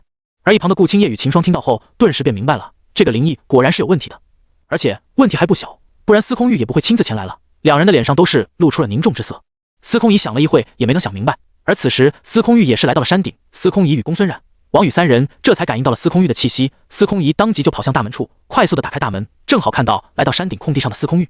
司空仪冲着司空玉摇手道：“二哥，来这里了。”司空玉本来还在纠结着要去那个院子呢，正好就听到了司空仪的叩声，随即快速的走了过去。“二哥，走，我们进去再说，顾姐他们也在里面。”司空仪上前拽住司空玉的胳膊，拉着他走了进去。再听到司空仪说顾青叶也在这，司空玉的身子顿时就是一滞，转头对着司空仪讪讪地道：“青叶也在？那要不我还是在这里和你说了吧，我还有一些事情没有处理呢。”司空仪听到后，对着他翻了个白眼，没好气地道：“放心吧，顾姐姐不会找你切磋的了，现在她已经找到了切磋的对鱼了，就算你愿意，现在顾姐还不一定愿意浪费时间和你切磋呢。”司空玉听完，顿时放下心了，他也是想起了秦霜，他也是和顾青叶认识的，想来顾青叶的切磋对象应该就是他了。但司空玉也没多想，反正只要顾青叶不找自己切磋就行了，其他的他才不管理。司空玉也是被顾青叶搞怕了，当初顾青叶第一次来找他切磋时，他想着也没什么，便答应了。然后有一便有了二，有了二便有了三，在他开了这个口后，顾青叶只要一有空就去找他切磋了，一次两次还好，但天天这么下来，司空玉也是挺不住了。后来为了摆脱顾青叶的切磋纠缠，他还特地跑杨大玉去历练了几个月才回来。回来后也是经常的躲着顾青叶，生怕他又会拖着自己切磋。不过从那一过后，顾青叶也是支着司空玉，他不想和自己切磋了，所以后面知道司空玉回来，他也没有再去找他切磋了。那好，我们进去再说。我也是想起来了，那些事也不是太急着处理。司空玉讪笑着道。司空仪听了，撇了撇嘴，也没有去拆穿他的窘迫之处，拉着司空玉走了进去。秦霜，我来给你介绍下。司空仪拉着司空玉走到了几人身前道：“这个是我的二哥，二哥，这个我新认识的朋友秦霜。”秦霜听司空仪介绍后，起身对到司空玉行礼道：“见过二皇子。”看着秦霜的动作，司空玉心里一惊，当即回礼道：“见过秦公子。”好险，差点忘了秦霜目前是没有暴露身份的了，还好及时的改口了。司空玉心里一松，刚才他差点就说成秦皇后了。秦霜看着司空玉的动作，顿时明白自己的身份已经让这位二皇子知道了。不过还好的是他没有逼出来，否否则秦霜觉得自己得射死了皇后的名头，一说出来，秦霜估计用不了半个时辰，方明这群人就都会知道这个信息。而顾青叶几人也是没有怀疑什么，只以为是司空玉与秦霜第一次见面，有些不熟悉而已。随后，顾青叶与公孙冉、王宇也是起身对着司空玉行礼道：“见过二皇子。”司空玉也是回礼道：“我们之间就不搞这些虚礼了，快坐吧。”说完后，司空玉也是坐了下来，先是喝了口茶，随后才对到司空仪道：“小妹，你让我查的那个灵异，我已经查到他的信息了。二哥你查到了用玉佩和我说一下就可以了，干嘛还要你亲自过来啊？”司空仪也是知道司空玉是查到了，他只是不明白为何司空玉要亲自过来而已。司空玉听到后，脸色也是凝重起来了。这个灵异的事有些复杂，所以父皇让我过来和你们说一下。听司空玉说完，秦霜与顾青叶、公孙冉三人也是对视了一眼，脸色也是凝重起来了。果然，这个灵异远没有想象中那么简单，能让司空玉这个二皇子都亲自过来，看来这个灵异的来头也不小啊，而且他的目的想来也是不纯的啊。这个灵异到底什么来头，让父皇和二哥小都是如此严重对待？司空仪此时明白了事情的严重性了，他只是反应有些迟钝而已，明不把傻。如今见司空玉这么一说，他也是反应过来了。这个灵异的确是几年前被灭的那个林家的人，之前他一直是潜伏在望北城，这次也是们和我说，我才查到他的真实身份的。司空玉想了下，决定一点一点的对其解释清楚，随即对着几人问道：“几年前南海郡被灭的林家这件事，你们是知道的吧？”“知道啊，我们也正是怀疑这个灵异就是林家的人呢。”司空点头道：“那你们知不知道这个林家是被谁灭的？为什么被灭的？”司空仪几人的表情顿时一愣，这个他们还真的不知道。当时发生这件事时，他们三人都是在京城，那里会了解到这林家是怎么给灭的？至于秦霜与王宇，就更不用了说，秦霜当时都还没穿过来呢，王宇当时也是在拼命的修炼，对于外界的一切都是还关注的，两人自然也是还知道。况且不说秦霜几人了，就算是南海郡的那些本土势力都不清楚这点。这我怎么知道啊？说起来我还想问二哥你呢，为什么当时我们大狱的人给人灭了，你们和父皇都没有去查？司空仪也是想起了当时朝廷异常的反应，不由好奇的对着司空玉问道。司空玉听了，才想起来几人是不清楚原委的，不过也对，这么机密的事情，秦霜他们要是知道的话，才是不对劲。其实，在林家被灭前，我和父皇他们就已经知道林家要被灭了。司空玉缓缓地说出了个让几人震惊的信息，而秦霜几人听到后，也是惊得目瞪口呆，足足过了一息才反应过来。这时他们也是明白了，这个林家被灭是有原因的，否则在得知消息后，大狱朝廷不会眼睁睁地看着林家被灭的。那为什么林家会被灭？二哥和父皇，你们又是怎么知道林家要被灭的？司空仪好奇地急着追问道。他也知道，既然司空玉开了口，想来也是准备告诉自己等人这个消息的了，所以他们没有担心这样会让司空玉难做，当即就问了起来。是这样的，在林家出灭的一旬前，中州的一个势力与天机阁的一位执事来到皇宫面见父皇，同在看到父皇后，那几个就拿出了一些关于林家的资料递给了父皇，其中有一条就是在天机阁抓到的一名血魔教的弟子口中得知，这个林家是血魔教在大狱的附属势力。什么？林家是血魔教的附属势力？司空仪顿时被这个信息惊得叫了起来，还好此时山上也就只有着他们几人，否则让别人知道传了出去后又要掀起一番波澜了。秦霜与顾青叶几入也鸡给惊到了，没想到这个林家竟然敢勾结血魔教。要知道，自从血魔教在北荒闹出的事传遍大陆后，血魔教已是人人喊打的存在了。中州有几人就之前从北荒迁到中州后发展起来的势力，他们也是一直在逮着血魔教的人杀。这个林家想来就是被这几个势力之的一从给逮到了，所以才给灭掉的了。不过秦霜也不会同情硬的林家，毕竟林家既然敢勾结魔教，那被灭族也是活该。没错，在刚看到天机阁给出的资料时，我和父皇他们还是不相信的，但后面我们又花了几天的时间去查了下林家，这才查到了林家的罪孽。我们查到，自从林家成为南海郡的大家族后，便开始从事人口贩卖的生意，同时每年林家都会以做生意的名义带着一批少女离开大狱。在得知这一点后，我和父皇便相信了天机阁的情报了。几人听完后也是确定了林家是在勾结血魔教了，毕竟血魔教修炼的功法五级大陆的人都是知道，魔煞修罗的修炼前提就是要用到少女的鲜血，而林家又是贩卖人口，把少女转离大狱境内，再加上天机阁所提供的情报，这些线索都把林家在勾结血魔教给指明出来了。在得知这个信息后，父皇又见了天机阁的执事与中州那从势力派来的3名武圣，表示不会插手他们去灭林家的事，不过同时也不能让这件事引起太大的反应，毕竟林家是在我们大狱内的势力，要是林家勾结血魔教这件事传了出去，我们大狱也不好他大陆上的其他人交代，所以我们和父皇便决定把林家灭掉就好了。而天机阁的人与中州那个势力的3名武圣也是答应了，最后他们便赶去了南海郡，一夜间就把林家灭了。而父皇这边也是在得到消息后装个样子，随意的调查了下，就把这件事压了下去。但是我们和父皇都知道，林家肯定是没有给完全灭掉的，加上我们又得知小冉他家与林家有着婚约，所以便想着守株待兔，看能不能把林家的余孽给引出来，可一直没能把他们引出来。秦霜听了也几点头，林家不可能就真的一夜间给灭了的，毕竟都与血魔教勾结了，作为血魔教的附属，林家肯定会有子弟是在血魔教修习的，这么说的话，这个灵异就是血魔教的人了。那二哥你的意思是，这个灵异就是血魔教的人了？而这次他回来是为了什么？他也是在我们接触了，他不会就真的是为了小冉他才出现的吧？司空仪也是怀疑起来，不过他并不觉得灵异会了那一纸婚约连命都不要了，但除了这点，他又实在找不到灵异来京城并且接触自己等人的原因了。司空玉听了，先是点了点头，随后又摇了下头道：“林毅他是血魔教的人，但他此行来京城并不是为了小冉的，他的目标其实是秦公子。”话音刚落，院子里的几人顿时都是看向了秦霜，而秦霜也是一脸懵逼的指了下自己，不知所解。司空玉见状，对着秦霜使了个眼色后，点头肯定道：“没错，父皇和都是认为他的目标就是秦公子你。”秦霜看到司空玉的眼色后，顿时明白了，看来这血魔教也是知道了自己的身份，所以想着在大狱内对付自己，然后挑拔起大狱与玄龙朝的矛盾，他们好在其中坐享渔翁之利。可是他们针对秦霜干嘛？司空仪在一旁问道：“这个秦公子在玄龙朝的身份有些特殊，他要是在我们大狱内出事的话，玄龙朝与我们可能会发生摩擦。”司空玉知道不能把秦霜的身份说扬来，便模糊地说了下情况。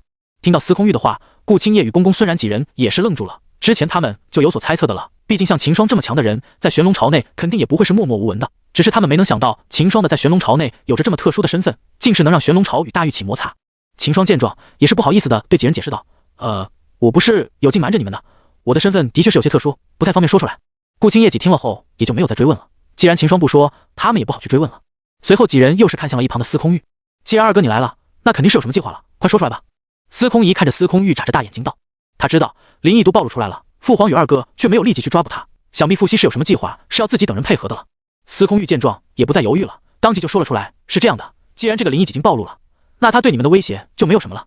而且小妹你刚才不是说了吗？这个林毅已经在接触你们了，所以父皇就想问一下秦公子你是否愿意将计就计，先和这个林毅接触一下，同时打探清楚他来京城目的，最好是看一下他有什么异常的地方，或者是他常去的地方。我们想要看能不能从他这找出些关于血魔教的蛛丝马迹来。要是他准备行动的话，我们再出手把他擒起来，从他口中看能不能撬出些血魔教的信息。秦公子你怎么看？”司空玉怕秦霜不答应，又是开口道：“至于安全方面，秦公子可以放心，在我来的时候，父皇已经派人去盯着这个林毅，只要发现像要对你们出手，我们的人就会率先把他擒住。而且父皇分析，他们血魔教真的是要对秦公子你出手的话，那在14天后的学堂大比就仅最好的机会，所以在此次之前，秦公子你都不会有多大的危险的。”司空玉说完，院子里的几人都是看向了秦霜，既然都知道这个林毅是针对秦霜的了，那他们也不好发表什么意见了，答不答应还是要看秦霜。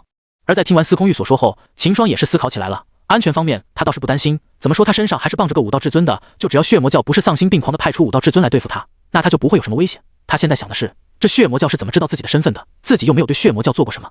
不对，秦霜心里一醒，他想起来了，自己好像还真的对血魔教出过手了，就是那个在东郡遇到的水匪头子，当时自己杀掉水匪头子时，可是有很多人看到的，血魔教要真的想查的，肯定会得知自己的身份的，当时自己并没有隐瞒身份什么的。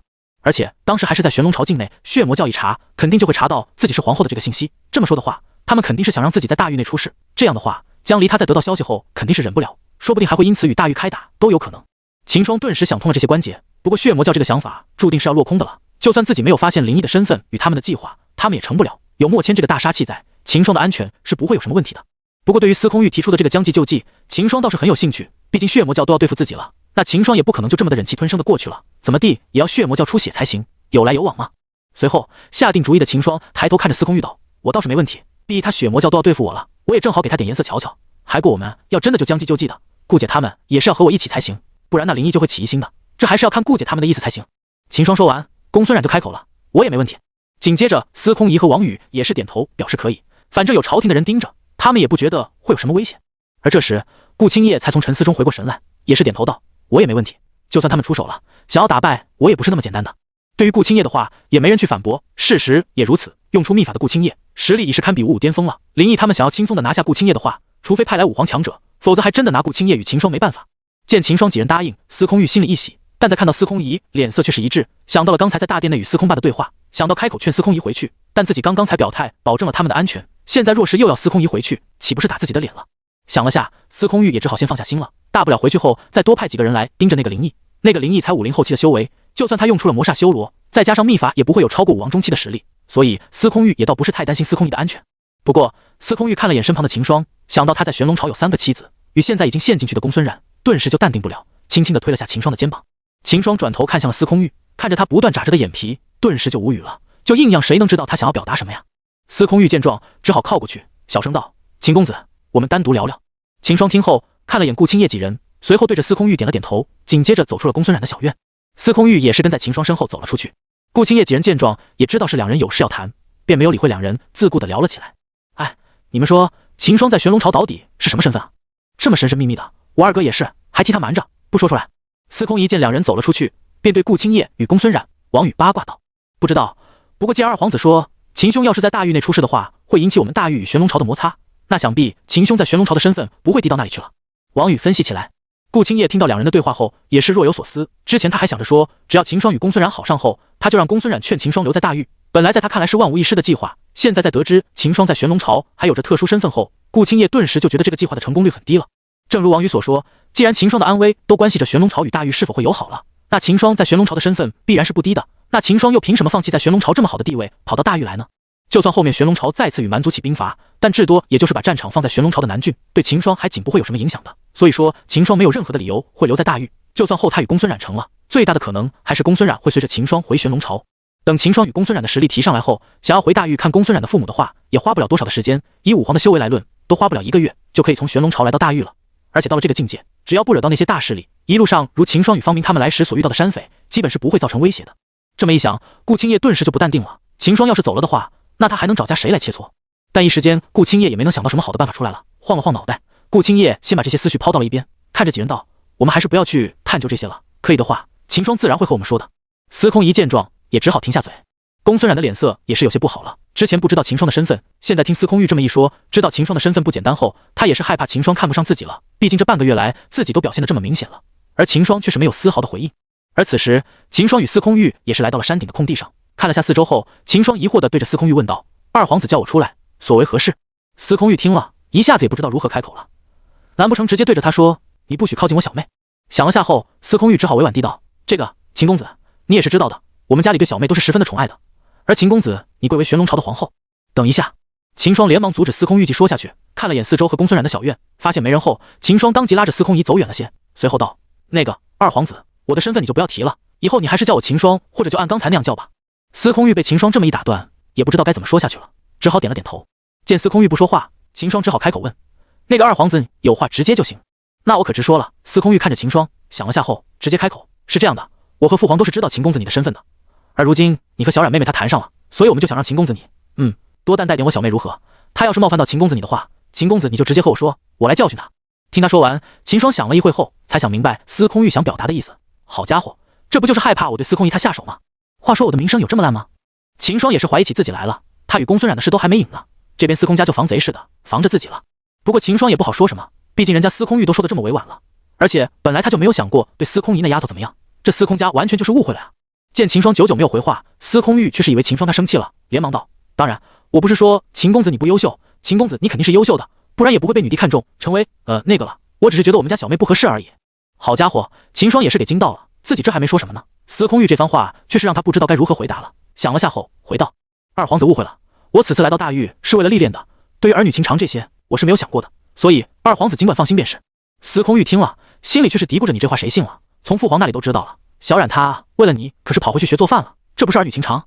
不过既然秦霜都是当面表态了，司空玉也相信以他的身份不会把这些承诺当作儿戏的，当即也是放下心来，对着秦霜拱手道：“看来是我误会秦公子了，是我考虑不周，对不起了。”秦霜见了，连忙摆手道：“二皇子不必如此，还请放宽心便和。”见司空玉如此作态，秦霜也实在找不到什么不舒服的地方，他的礼数太到位了，虽说表达的意思会让人不舒服，但在他这一系列的礼数下，秦霜不但没有觉得不舒服，还感觉自己要是对司空一下手，自己可就是罪人了。不得不说，这司空玉会做人，秦霜也是觉得他这人是可交的朋友。好了，二皇子，我们先进去商量一下，对付这个灵异的细节吧，事关血魔教，还是要小心点才行。秦霜看着司空玉道：“也对，我们先商量好细节，随后我就回去禀报父皇。”随后两人朝公孙冉的小院走了回去。两人走进小院后，顾青叶几人顿时就把目光放在了两人身上，几人都是很好奇司空玉和秦霜在外面到底说了些什么。“二哥，你们神神秘秘的干嘛？”司空仪看着走进来的两人，没好气地道。司空玉听到后，有些心虚的摸了摸鼻子，但也没说什么嘛，讪笑了下后，便坐到一旁，没有回答。开玩笑，难不成和他说自己在担心他被秦霜骗走了？秦霜见状，笑了下后，也是坐了下来，没有多说什么，毕竟这是他们的家事，秦霜也只是让司空玉放宽心了而已，所以也不好说什么。没什么，就谈一些事而已。现在我们要准备一下该怎么对付这个灵异了。目前我们定下的计划就是先来个将计就计，和他接山着先，随后我们再找机会看能不能从他那里撬出一些关于血魔教的事情。秦霜看着几人开口道。顾青叶几人听了也是沉思起来，这个灵异终究是个麻烦，虽说目前自己等人已经知道他一身份了，但是该怎么和他接触又不引起他一怀疑，这才是几人目前所要考虑的。想了下后，公孙冉眼前一亮，对着几人道：“我想到了，今天早上的时候他不是想着叫上我们去吃饭吗？看他的样子，这时他就想着要和我们接触了，只是早上我们没有答应而已，想来接下来他也不会轻易的要放弃的。”后面他指定还会找我们的，到时候我们就先顺水推舟，与他接触着，只要表现的不要太明显，有着接下同队参加学堂大比的名义在，想来他也不会察觉到什么。我们正好借此让以为我们已经信任他了，这样的话我们就好办了。听公孙冉说完，几人皆是眼前一亮，顿时反应过来了。对啊，现在是我们在暗，林毅在明，现在林毅都不知道自己已经暴露了，自己几人完全可以装作不知道，和林毅接触着先。要知林毅和自己等人可是不一样的，他可是有任务来的，就算今天想要接触秦霜失败了，后面也还是过来套近乎的。只要等下次林毅过来时，自己等人借机答应，那不就有了开始了吗？小冉说的对，不过我们还是要小心点才行，不能表现得太明显了。毕竟我们也不知道这个林毅他有没有同伙，我估计他是有同伙的。血魔教不会就只想到让林毅一人过来执行任务的，所以我们不能让他发现异常了。秦霜想了下后，脸色凝重地道：要是让他和他的同伙知道自己已经暴露的话，说不定会狗急跳墙了，到时候我们就不好办了。在和林毅接触时，我们要注意点就行了。至于他的同伙，想来应该不会和他一起接触我们的，毕竟这样的话也太明显了。血魔教不会傻到这种地步的，只要林毅他不知道，那他的同伙也不会知道的。那好，现在就这么定下来了。我先回去通知下父皇，同时让人盯着点林毅，只要他有要对你们出手的倾向，那我们这边的人就会动手，你们不会有什么事的，这点可以放心。司空玉拍着胸口，对着几人信誓旦旦地道。司空一听了，却是一撇嘴，对着他回道：那还不是要我们去接触这个林毅，说不定林毅没有出手，他的同伙就会出手了。你还不如先让人盯着林毅，看他接触了什么人，看能不能把他的同伙找出来呢。这样的话，我们也可以不用那么担心那些藏在暗处的人。听司空一说完，几人俱是一愣。对啊，刚才他们都光顾着注意着林毅了，现在对几人来说，林毅其实已经没有什么威胁了。关键是他那些隐藏在暗处的同伙，只要把这些隐藏在暗中的人找出来了，那血魔教的布局自然就没什么可怕的了。还是小妹你想到了，回去后我就让人调查这个林毅来京城后接触的人，刚才只顾着关注林毅了，没想到这点。不过只要林毅来京城后有和血魔教的人接触，那就肯定能查得出来了。司空玉激动的一拍大腿，站了起来。司空一听到后，小脸上也是露了傲娇的表情，很是自得。刚才秦霜他们都没注意到的问题，如今让他看出来了，这让他也是得意不已。看着司空一得意的小表情，秦霜几人也没说什么，了解他的性格，秦霜几人也是知道这丫头得捧着才行，所以也没有说什么让他扫兴的话，只要顺着这丫头来，就不会有什么问题。既是如此，这个章程我们就定下来了。这几天我们就看这个林毅会不会来接触我们，他要是来的话，我们这顺水推舟。二皇子你回去后也安排人去盯着他，看他接触的其他人是不是血魔教的人，双管齐下，先是摸清楚血魔教的情况再说。事关重大，我们也要做好保密工作，不要把消息泄露出去了，否则功亏一篑的话，以后就没有这么好的机会去找到血魔教的痕迹了。本文下载自欢迎访问。秦公子说的是，此次我们能得知林毅的身份，可是难得的机会了。既然血魔教都露出了辫子，那我们可要把这辫子给抓牢了。怎么说也要这个血魔教放点血才行。竟然敢来我们大狱搞事，太过分了。司空玉也是十分的愤慨。先前天机阁找出林家是血魔教的附属时，朝廷方面就已经是很不爽的了。毕竟在五级大陆上，血魔教可以说是没有立锥之地的了。无论是那个大势力对血魔教都是除恶务尽的，一有血魔教的消息，必然是严阵以待，雷霆万钧之势，快速的清除。但在几年前，在大狱却是出了这么的丑事，一个在地方上顶尖的势力，却是血魔教的附属，这让大狱朝知情的几人都是感到脸上无光。还好中州的势力与天机阁也是知道大狱这边是不知情的，否则要是大狱被怀疑与血魔教有勾结，那大狱朝可就要麻烦了。虽说林家的事，司空霸已经是和天机阁与中州的那个势力协商好了，他们也是同意不会把这事透露出去。而大狱这边，司空家也是把林家被灭之事草草处理，没有引起太大的波动。但作为这件事的幕后推后的血魔教，可是司空霸父子恨得牙痒痒的。现在好不容易终于给他们找到血魔教这个隐藏在暗中的耗子的踪迹了，司空家当然不会就这么的让血魔教好过。别的不说，先是让血魔教这次的规划失败，就是目前大狱所需要做的。毕竟关系到大狱与玄龙朝的外交，真要让秦霜出了什么事，司空家也不会好过。所以一想到血魔教的这个规划，司空玉就恨不得狠狠的给血魔教来一记痛的。虽说他并不准备继承大狱的皇位，甚至还想着帝皇位推给自己的大哥与三弟，但他也不想让大狱陷入险境啊。怎么说也是自己家的地盘，怎么可能会让血魔教这奸计得逞？所以对于血魔教，司空家现在是杀绝果断的。现在要不是为了从林毅身上得到血魔教的更多信，恐怕此时世上已经没有林毅这个人了。所以在得知林毅是血魔教的人后，司空霸才会想到让秦霜他们将计就计，好借此给血魔教来记狠的，好让他知道大狱也不是好惹的。见事情已经商量完毕，司空玉就想着回去和司空霸说清楚，所以在与秦霜几人闲聊了一会后，便提出了告辞。秦公子，既然事情我们已经定下了，那我也就先行告退了。我还要回去和父皇说一下我们的计划才行。要是有什么状况的话，可以让小妹通过玉佩联系我，后面的计划执行就麻烦秦公子还有顾姐你们了。无事，我也是为了自己而已。这个林毅的目标是我这么做也是为了自保而已，没有什么麻烦的。倒是对不起顾姐你们了，因为我的事害得你们也要卷入这个漩涡中来。秦霜看着顾青叶几人，有些不好意思地道。说来这事的起因还是因为秦霜自己在玄龙朝东郡杀的那个水匪头子了。要不是秦杀了那个水匪头子的话，血魔教也不会查到秦霜头上，这样画的也不会有现在这些事情了。想到这，秦霜也才发现自己杀的水匪头子想来也不是什么小人物了，否则血魔教也不会大费周章的去查自己的身份。要知道秦霜虽然用的是本名，但当时知道秦霜身份的人可没几个，就连当时的船老大也是大知道秦霜的身份的，也就是后来把水匪给收拾掉后，秦霜在与护子他们喝酒时才说过自己的名字。而血魔教为了那个水匪头子，竟然也是顺藤摸瓜，仅是以秦霜的名字就查出了秦霜的身份，这也说明了水匪头子很有可能就是血魔教在玄龙朝比较重要的人物了。现在秦霜更是知道了大玉朝的林家居然是血魔教的附属，这让秦霜对血魔教也是忌惮起来了。毕竟血魔教既然能在大玉这个南州最大的势力里都埋有林家这个案子，那想必在玄龙朝内血魔教也是有着布局的。这么一想，秦霜顿时就愈发肯定了。不过他也没有太过担心，怎么说玄龙朝也是不弱的，仅凭血魔教这个丧家之犬，一时间对玄龙朝是造不了多大的威胁。所以秦霜打算等自己回去后再和江离好好商量一下这件事。现在摆在秦霜眼前的还是这个灵异的问题，而对于因为自己却是让顾青叶他们也要冒着危险和自己一起去接触灵异，秦霜是有些愧疚的。这个计划也并非是万无一失的，毕竟几人都是知道血魔教不可能会只让灵异一人来执行这种任务的，所以真正危险的是那些隐藏在暗中的灵异这个已经暴露出来的棋子，对秦霜几人反而是最没有威胁的了。有着司空坝的人盯着，看似这样秦霜他们并不会有什么危险，但是有点就重要了，秦霜他们对血魔教那些隐藏起来的人的实力是一无所知，相对来说秦霜他们还是敌暗我明的，现在唯一能看的就只有灵异这个名旗了，只要能通过他找出那些隐藏在暗中的人，那这个计划就真的是万无一失了。顾青叶在听到秦霜所说后便知道秦霜的想法了，为了不让秦霜觉得对不起自己等人，顾青叶也是开口道，这事也怪不得你自上，你要是觉得不好意思的话，以后就和我多切磋几次吧，阴阳你没有必要难受了。旁边的公孙冉听了也是开声，对啊，像血魔教这种魔道教派是人人得而诛之，我们阴阳也算是行侠仗义了，都是自愿的，那有什么连累可说的。王宇听到后也是点头认同公孙冉的说法，连连点头。秦霜见状心里也中分的感动，也不知道该怎么说才好了，只好道，不管怎么说也是因为我你们才会被卷进来的，那能当作没事，既然你都如此仗义了，那我也不能小气，今晚我们就去京城搓一顿，地址你们随便选，我请。一旁的司空仪听了眼前一亮，当即说道，那可说好了，地点就让我来选吧，对于京城内好的酒楼我还是清楚的，只不过这次秦霜你可要大出血了。秦霜听了大气把摆手道，没事，最贵的我也认，主要是开心就行，你先把地方选好，待会我们就叫上方们一起，今晚随便吃。自方明几人上次进入青云秘境出来后，秦霜与方明几人都差不多1个月没有见过了，正好今晚可以一叙旧。不过灵异的事还是不能说，事关重大，自然是越少人知道越好。而一旁的司空玉看到这一幕，虽说对于秦霜晚上的请客他也是很想去，但一想到司空爸在等着自己回复呢，也只好放下心思，对着秦霜几笑道，那我就先走了，秦公子们记得后面试探着接触一下，有什么情况就让小妹和我说，我这边要是得到什么信息也通过小妹来告诉你们的。说完后不待秦霜几人回说什么，司空玉身影一闪，顿时消失在众人眼前，化为了天边的一个小点，急速的飞向了京城的方向。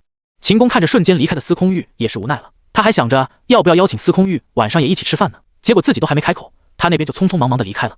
不过秦霜也没有在意，毕竟这次不行的话，那下次再邀请便是了，反正一时间两人的联系也不会断掉，以后有的机会。其实秦霜也是想着和司空玉打好点关系的，毕竟他现在也在人家的地盘上强龙不压头蛇的道理，秦霜还是明白的，更何况他自认以自己的实力想来也不是什么龙了，在大玉这种庞然大物面前，秦霜并不觉得自己是条强龙，因而与司空家保持良好的关系，秦霜还是觉得十分的有必要的。虽说目前司空仪与自己的关系也不错，可以算得上是交心的朋友了，但问题是这只是秦霜与司空仪的私交，司空仪是不知道秦霜的身份的，所以司空仪自然也是代表不了大玉朝，所以秦霜才想着和司空玉打好关系，这样的话以后在大玉内想干点什么也会方便很多。不过既然司空玉都已经走了，秦霜也是不强求，转头对着顾青叶几人道，现在我们先回去准备一下吧，待会我们就一起去京城。顾青叶几人听到后也是点了点头，说起来今天一天他们都没能好好休息一下，先是去了南老那里圆到灵秀峰后，紧接着便是司空玉前来告诉灵异的事，一直到现在几人才空下来。而此时顾青叶也是没了和秦霜切磋的心思了，另添事情那么多，加上他现不想把秦霜逼很太紧了，现在时间也不够，所以今天他也不打算和秦霜切磋了，先休息一天。秦霜见顾青叶没有提和自己切磋的事，心里也是呛了口气了，今天经历了这么多的事，秦霜还真的是没什么精力，但想到早上也是答应了顾青叶的，所以秦霜也不好反悔，随即对着顾青叶道，顾姐，我看现在还有些时间，我们就凭把今早没有切磋的补上吧。顾青叶听言看了眼秦霜言不由衷的样子，回道，算了吧，另天就当作是休息了，明天开始我们再继续。虽说现在是秦霜主动开口了，但顾青叶还是拒绝了，看秦霜的样子，顾青叶就知道就算现自己与秦霜切磋了，秦霜也是不在状态的，正好他也想着今天休息一下，所以便拒绝了。秦霜知道后心里一喜，居然对顾青叶产生了几分的感动了，本来还想着今天场切磋肯定吧要在今晚补上的了，没想到现在顾青叶却是说今天休息，顿时就让秦霜有了连续上了1个月课然后放假了的那种感觉。不过很快秦霜便回过神来了，对着顾青叶回道，那好，今天我们就休息一下，正好一天下来我也是有些累了，明天我们再继续。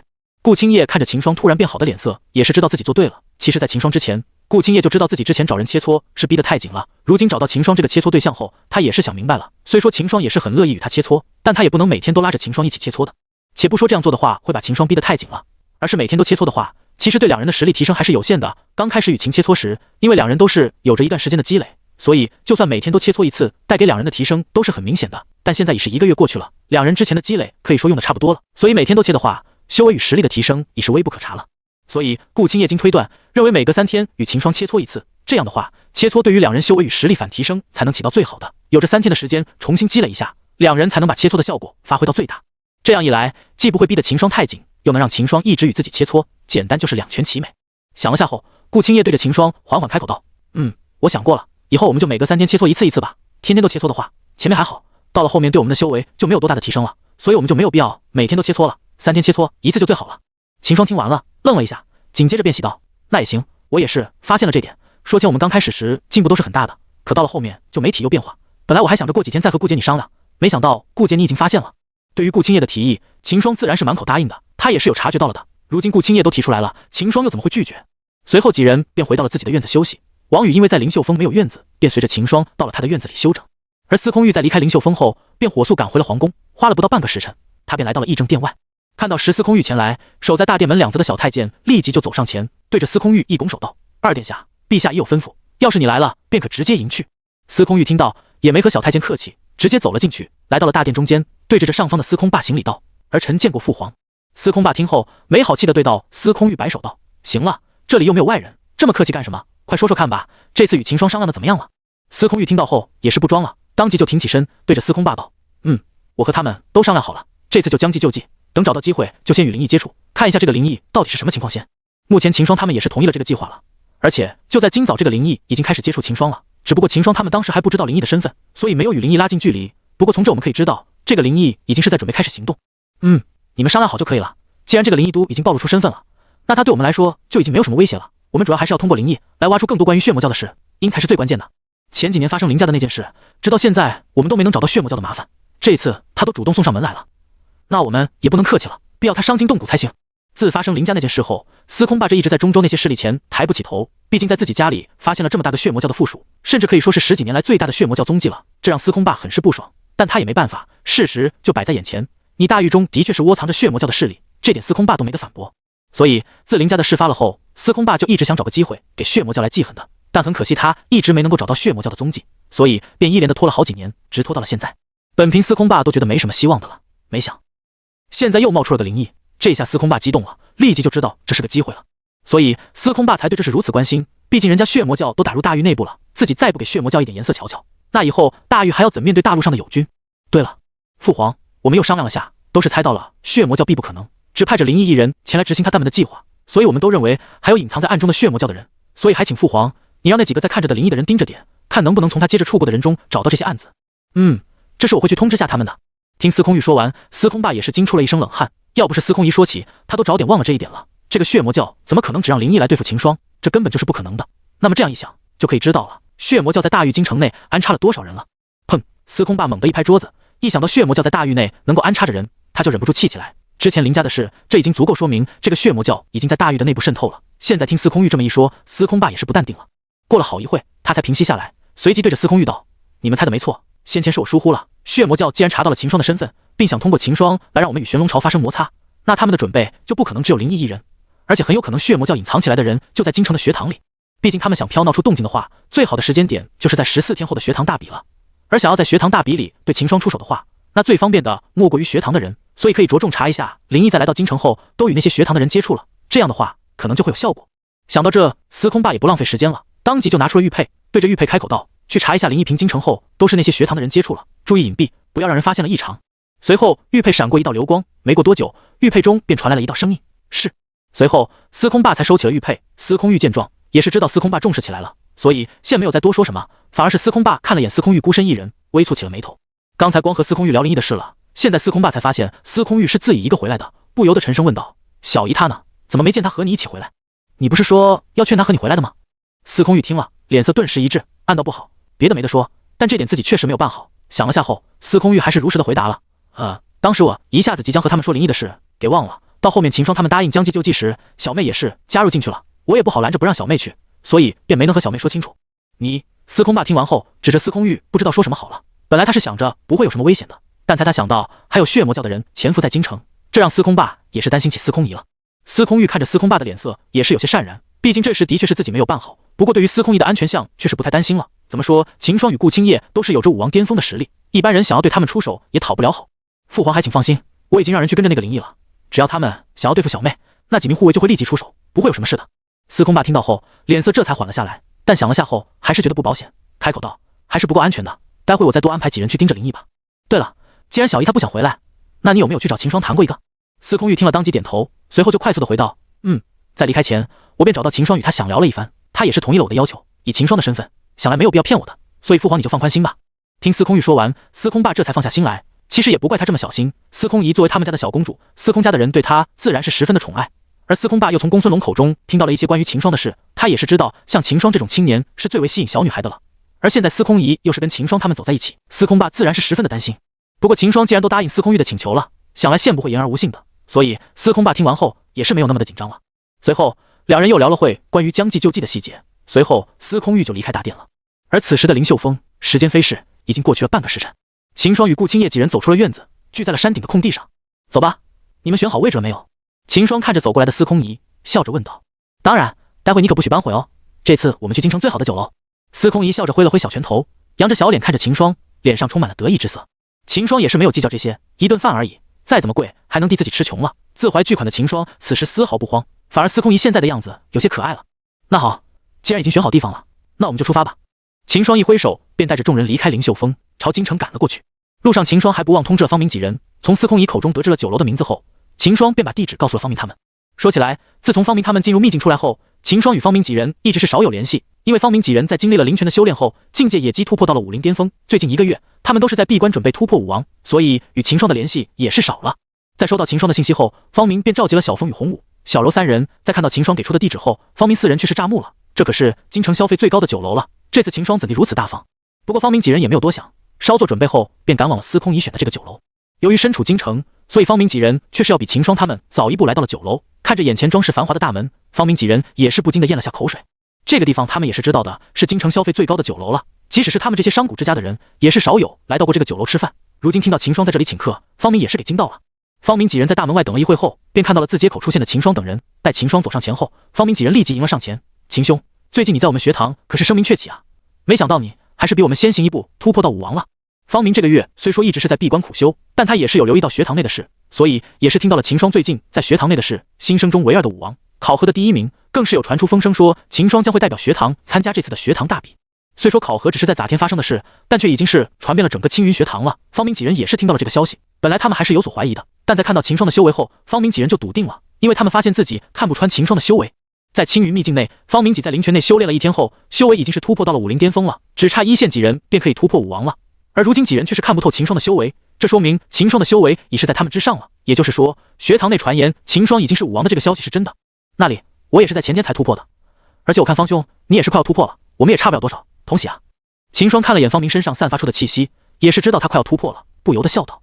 方明听后也是露出了笑意，显然对于自己修为的进展也是很满意的。他对自己是有清晰的认知的，在天赋上他是不可能比得上秦霜与顾青叶他们的，所以他对自己的要求也不是很高。如今能在毕业之前突破到武王，他已经很满意了。对于方明的想法，秦霜是不知的，但见他也快要突破到武王了，秦霜也是替他高兴。看了下后，见人齐了，秦霜便对着众人道：“既然人齐了，那我们就进去吧。”看了眼前装饰华丽的酒楼，秦霜也是知道这里的消费不会低的了，但他也是不慌。在来大狱前，江离就已经给他备好了大量的钱财了，直到现在他也没有用到多少，而且他不还认为就因一顿饭就能把他的金库给掏空了。随后一行人走了进去，大堂内的一个伙计看到几人进来后，很有眼色的迎了上来，恭敬地道：“几位客官，请问是要在大堂内就餐，还是去包厢？”伙计看着秦霜一行人的衣着，也是知这几人的来历必然不凡，在酒楼里锻炼了这么久，他自认这点眼力还是有的，但是因为规矩所在，所以伙计还是暗里询问起来。来个包厢吧。秦霜看了眼嘈杂的大堂，果断地选择了包厢。人多口杂，在大堂内的话，几人也是不好谈事情。是，还请客官们随我来。伙计虚手一引，随后走到了一侧，带着秦霜几人走上了2楼。一行人在伙计的带领下来到了一个包厢前，打开厢门，一个富丽堂皇的包厢顿时跃于秦霜几人眼前。即便是秦霜，也是给这个包厢的华丽装饰给惊到了。几位客官，这就是我们酒楼的包厢了，不知客官们是否满意？不行的话，我们可以再换个的。伙计看着几人的表情，心里也是有些得意，但脸上却是不动声色。可以了，就这间吧。秦霜点头道。吃个饭而已，秦霜也没有太多的讲究，见没什么问题后，当即便决定下来了。随后几人落桌，司空姨刚坐下，就迫不及待地点起菜了，拿着伙计给的菜单，毫不客气的就点了7、8个菜，随后把菜单交给了顾青叶道：“顾姐姐，你们看下有什么要吃的，点下吧。”顾青叶也是没有客气，这里都有9人，司空仪点得的那几个菜显然是不够的，所以也是在菜单上选了几个菜。随后公孙然几人也是点了几个菜，等菜单转到秦霜手上时，已经是标上了10几道菜了。秦霜看了下后，又是点了几个菜，这才把单子交给了伙计。伙计眉展目笑的接过单子后，对这几人一拱手，便退了出去。他也没想到这几个客人会如此的大方，这次下来他的提成也不会少了。见伙计离开，方明终于是忍不住了，对着秦霜问道：“秦兄，听说这次学堂的大比，学堂是从你们新生中选人代表学堂出战？”秦霜听后也是没想到方明会不知道这个消息，顿时惊讶了下。不过想到方明这个月都是在诚心修炼，想要突破武王，想来是没有什么时间去关注这些了，就解释道：“没错，听说是因为京城的其他学堂对我们学堂一直拿到第一有意见了，所以便联名请求朝廷更改了大赛的规则，今年就是让各个学堂的新生代表学堂出战了。”听秦霜说完，方明几人也是有了了解了。之前他们听到说大比的规则更改时，还是有些不敢相信的，加上几人又不怎么关注这些事，一直在诚心修炼，所以便没有得知这层消息。现在听秦霜了后，他们也不觉得奇怪了。青云学堂已继连续5年是学堂大比的头名了，其他的学堂自然不可能会让青云学堂的一直踩在头上，所以有这个动作也很正常。毕竟学堂的老生实力基本是定的了，去年他们打不赢青云学堂，那今年也不会有多大的机会。现在改成由新生的话，理论上他们的胜算是要比之前要大很多的。再是新入学的，即便有差距也不会相差太大，而且他们是有备而来的，所以在今年招生的时候，想必京城的其他学堂也是费了不少的功夫。而青云学堂这边也是在得到消息后，才匆匆忙忙的在考核中选人去参加大比，在准备上已是落后于京城的其他学堂了。所以正常来讲，这次大比青云学堂是很大概率会被京城的其他学堂拉下马的。但是不正常的地方就在于，今年青云学堂的新生里多了秦霜与顾青叶这2人逆天的存在，所以方明估计这次那些学堂的打算又是要落空了。那秦兄，这次学堂是不是已经把你和顾姐选上，代表学堂去参加这次大比了？秦霜点了点头，我和顾姐、小冉都是被选上了。早上的时候我们已经去看过南老了。方明听了，虽然明知秦霜会被选上，但心里也是不由得惊了起来。能代表学堂出战大比，这可是只有学堂中顶尖的学子才能去的。而等到秦霜去参加完大比后，恐怕整个京城都不会有不认识他的人了。自从朝廷设立大比以来，每次前来观赛的人都是人山人海的，可以说只有在大比上出名了，那也是在大域京城出名了，甚至声名还会传到其他郡。看来因此其他学堂的打算要落空了。如今秦兄你与顾姐都是武王的修为了，而小冉姐看样子也是快要突破，有着你们3人在，其他的学堂打破天也不会知道我们青云学堂这次的新生会如此厉害吧。方明一想到这，脸上也是忍俊不禁起来。旁边的小柔几人见状也是跟着笑了起来。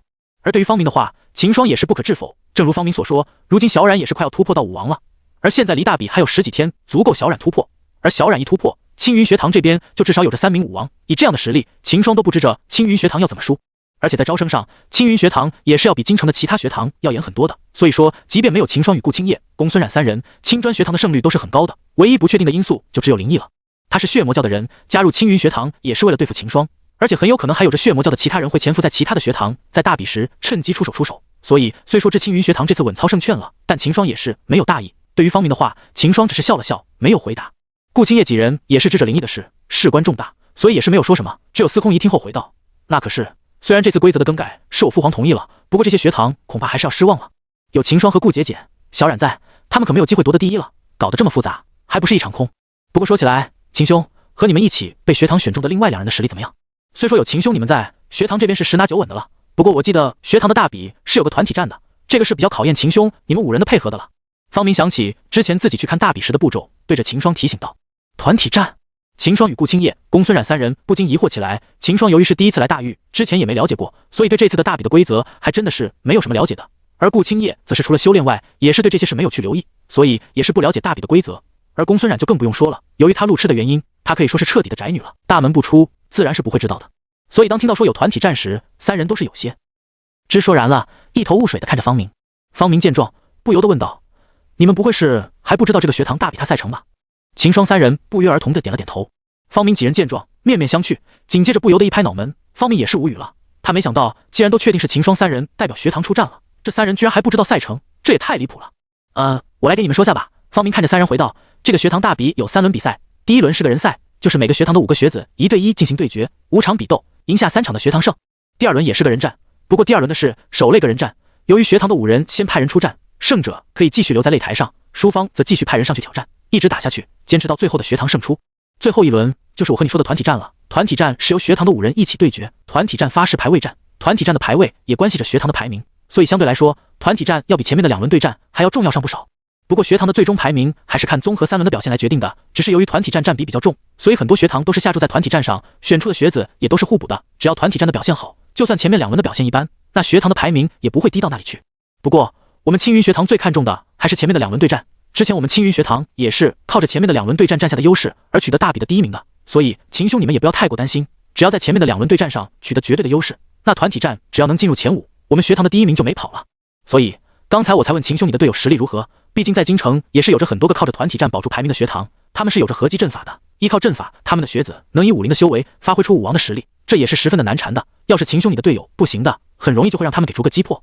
听到这时，秦霜猛着一个机灵，快速的抓住方明的肩膀道：“方兄，你刚才说什么？合击阵法？”方明被秦霜突然的动作给吓了一跳，但很快他就平静下来，有些奇怪地道：“对呀，就仅合击阵法，本来以那几个学堂的实力，排名不会进入前10才对的。但在几年前，有3个学堂突然就拿出了合击阵法，打了京城一些学堂一个措手不及。再自那年起，直到现在，那几个学堂都是靠着合击阵法进入了学堂排名的前10。”秦霜听到方明所说，这几个突然冒出的学堂是因为合击阵法才能在团体战中取得好成绩后，顿时就怀疑起来了，能让武林的人发挥出武王的实力，还是5人的合击阵法，这可很鲜有的，何况还是几从学堂一起拿出来用。这让秦霜联想到了他在东郡遇到那伙水匪时的情况了，当时水匪头子3人就是靠着阵法合击，才能让3人武林后期的水匪合力把那名武王的护子拖住，要不是当时秦霜及时赶到，恐怕要不了多久，那名武王护卫就完犊子了。而大玉的学堂这里竟也是有学堂突然拿出了让武林发挥出武王实力反合击阵法，这也不由得让秦霜把2者联想到了一起了。而方明却是没有发现秦霜的异常，对着秦霜问道：“话说秦兄，你那2个队友的实力到底怎么样？想要在团体战中拿到前5以上，就必须要考虑那几个有着合击阵法的学堂了。就毕竟团体战的成绩在学堂排名中占比较大，要是团体战落后太多的话，那就算秦兄你在前面2轮上的成绩再好，这第1名也极难说的。不过只要团体战中秦兄你们拿到前5，那我们学堂的这个第1就跑不了了。”听方明毕完，顾青叶见秦霜还在思考着什么，便替秦霜开口了：“我们另外2名队友的实力也是不低的了，都是要比小冉强上一点的，修为在武林巅峰，也是即将突破到武王的了，想来在团体战中应该不会拖后腿的。”方明听了，眼睛一瞪，乍然道：“都是武林巅峰。”方明也是给这次学堂的阵容给惊到了，以往就算是老生出战，最多也就有个1-2名武王修为的出战，现在看情况，青云学堂是想弄个武王的阵容。真要是这样的话，那青云学堂对着这次大比的第1名可谓是唾手可得了。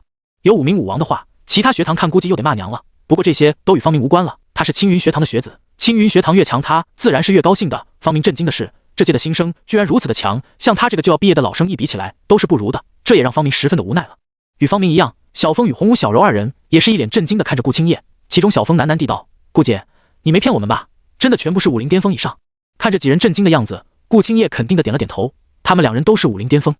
顾青叶再次肯定，二人也是不怀疑了，他们知道以顾青叶的性格是不会撒谎的。这么说的话，这次青云学堂的大比阵容可以说是前所未有的强了。说前几年虽说是老生参赛，而青云学堂又是第1名，但青云学堂的阵容也不过是2名武王、2名武林巅峰与1名武林后期的搭配。而现在按顾青叶所说的话，小冉与另2名选手都是武林巅峰，而且都是快要突破武王的了。另外2名选手且不说，方明从小冉身上散发出来的气息就可以知道，小冉在仗赛前突破到武王已是板钉钉的事了。也就是说，就算在大赛前另2名选看都突破不到武王，青云学堂这边也是有着3名武王、2多武林巅峰的阵容。最重要的是，秦霜与顾青叶还不是一般的武王前期，要是2人全力爆发出来，可是有着武王巅峰的实力的。这么一想，方明也是不知道因此大比青云学堂要怎么才能输了。这样的阵容对上京城的奇象学堂，那还不是吊打？当然这也只是方明几人震惊的一点，最让几人震惊的还是现在秦霜5人还只是新生啊，就阴阳的修为与实力，别说新生了，就算是老生也没几个能比得上5人的了，而比得上那些都是常年闭关寻求突破的了。而方明这几作为学长学姐的人听到后，自然是十分的震惊，这样实力的新生让他们这些老生该如何自处？就算是方明几人，也是因为秦霜给几人提供了灵泉的信息，而几人也几成功在灵泉内修炼了1天，所以修为才提升到了武林巅峰的。而这些新生一入学，却已经大部分是武林后期了。像秦霜他们代表学堂出赛，修为最低的竟然是公孙冉这个战力爆表的武林巅峰，这让方明几人解何不震惊？足足过了好一会，方明几人才反应过来，其中方明对着顾青叶道：“看来这次大比，你们是十拿9稳了。这么强的阵容，那些学堂恐怕做梦也不会想到吧？”顾青叶却是没有再回答了，他知道虽然林毅也是武林巅峰，但他是绝对不会全力出手的，顶多就是为了不让人怀疑，出手装下样子。毕竟林毅的最终目的是对付秦霜，而他这次也既为了对付秦霜才参加的这个学堂大比。而另一个队友王梅，顾青叶却也是不熟悉了。虽说他也是武林巅峰，但对于他的真实实力，顾青叶也是不清楚，所以顾青叶对他也没抱有多大的希望。所以总的来说，顾青叶觉得到时候很大的可能就是在大比时，真正能有希望打出成绩的，可能只有自己与秦霜和小冉了。至于这个王梅，几人连他是那里人都不知道，所以对于王梅，顾青叶是不抱有太大的期望的，只要他不拖后腿就行了。按方明所说的赛程的话，前2轮顾青叶觉得才是最重要的，他们5人中只有自己与秦霜是有着明确的把握赢下。至于小冉的话，他要是能在大比前突破到武王的话，顾青叶也可以确定他是可以赢下的。这样的话也只有他们3人可以确定，而林毅与王梅这2人，顾青叶却是不确定了。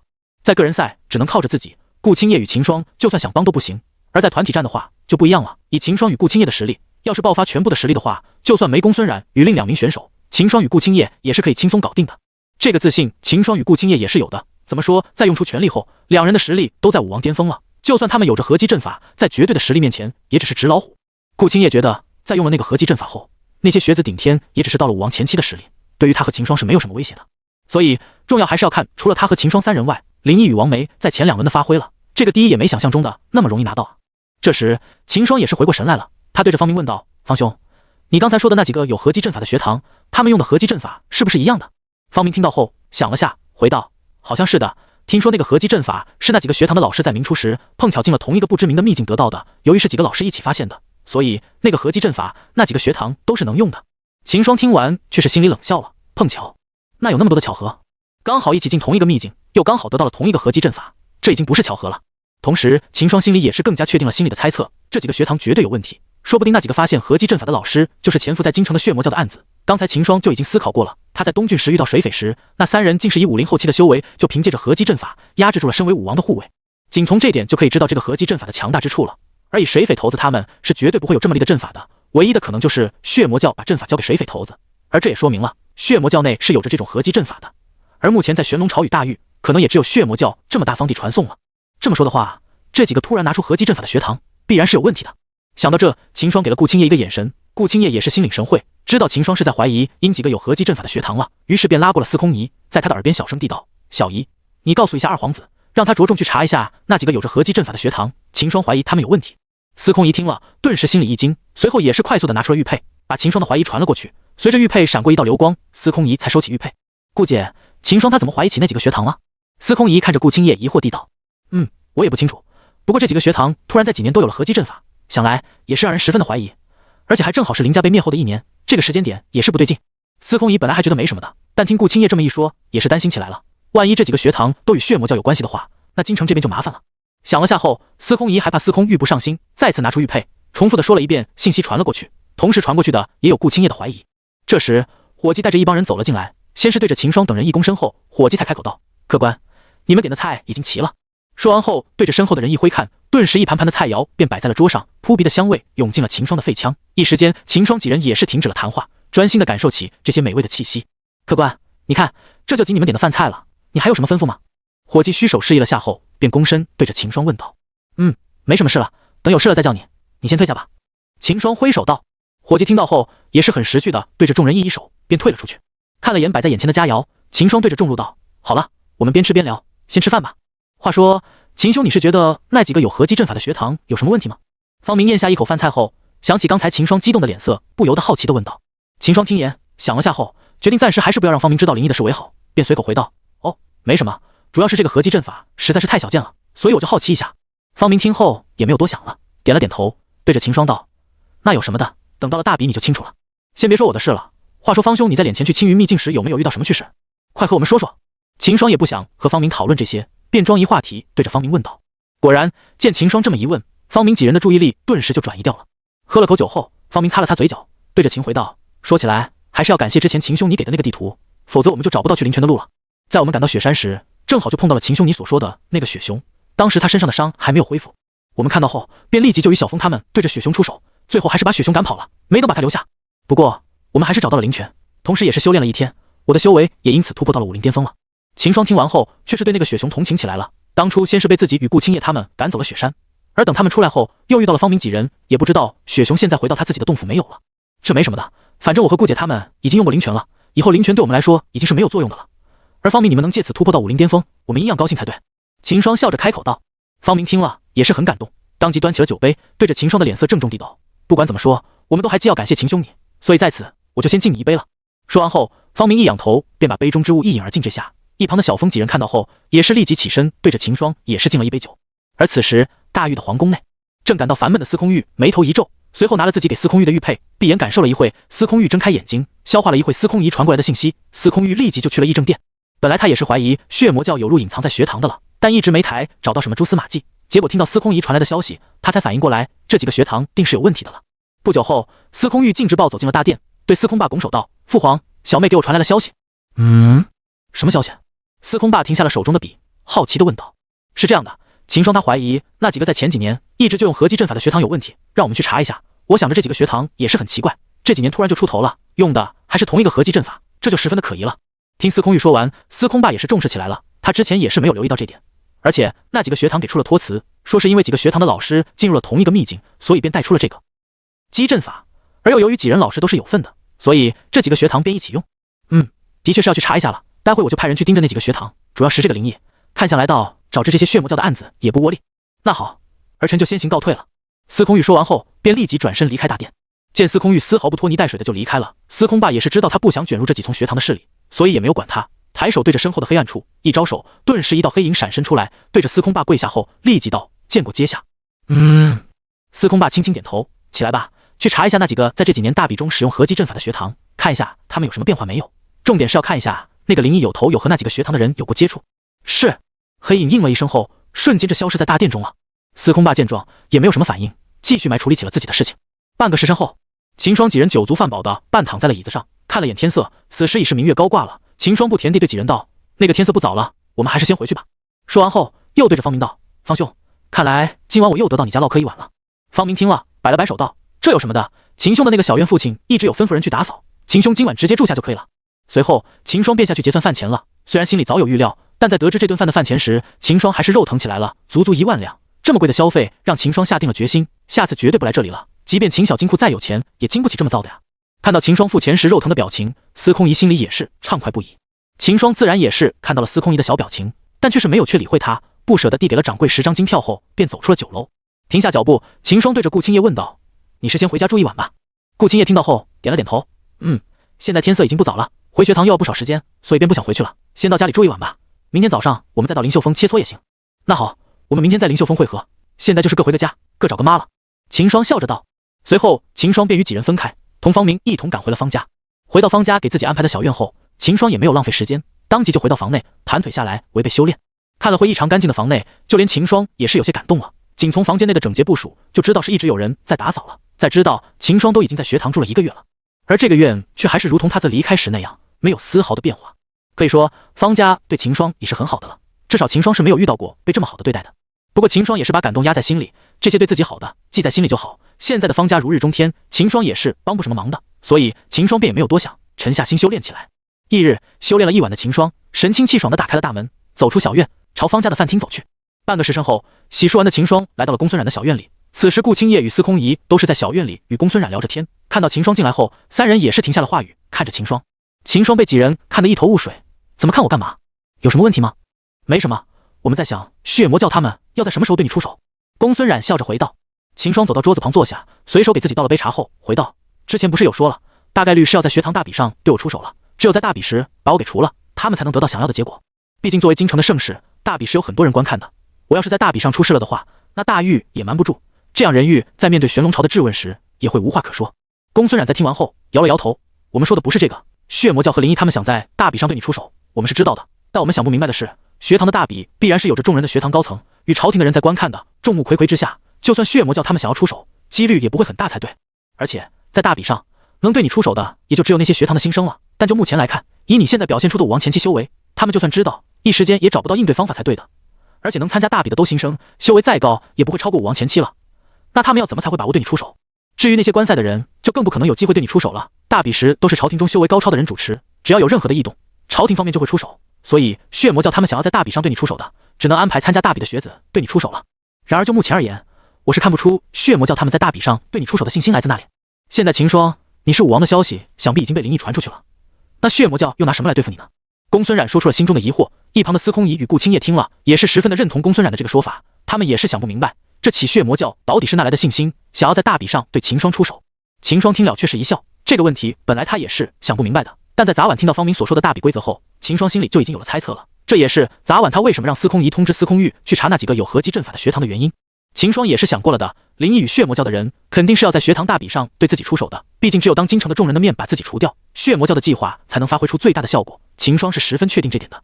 而秦霜是武王的事，与秦霜同在青云学堂的灵异也是知道的，那血魔教也是知道这个消息的，但那天灵异却是没有什么异常的表现，甚至还来邀请秦霜去吃饭，这也说明了，对于秦霜突破到武王这事，林毅并不觉得会影响他的计划。这么说话，血魔教针对秦霜的计划就不会有多大的变化，在比上对秦霜出手已是必然的了。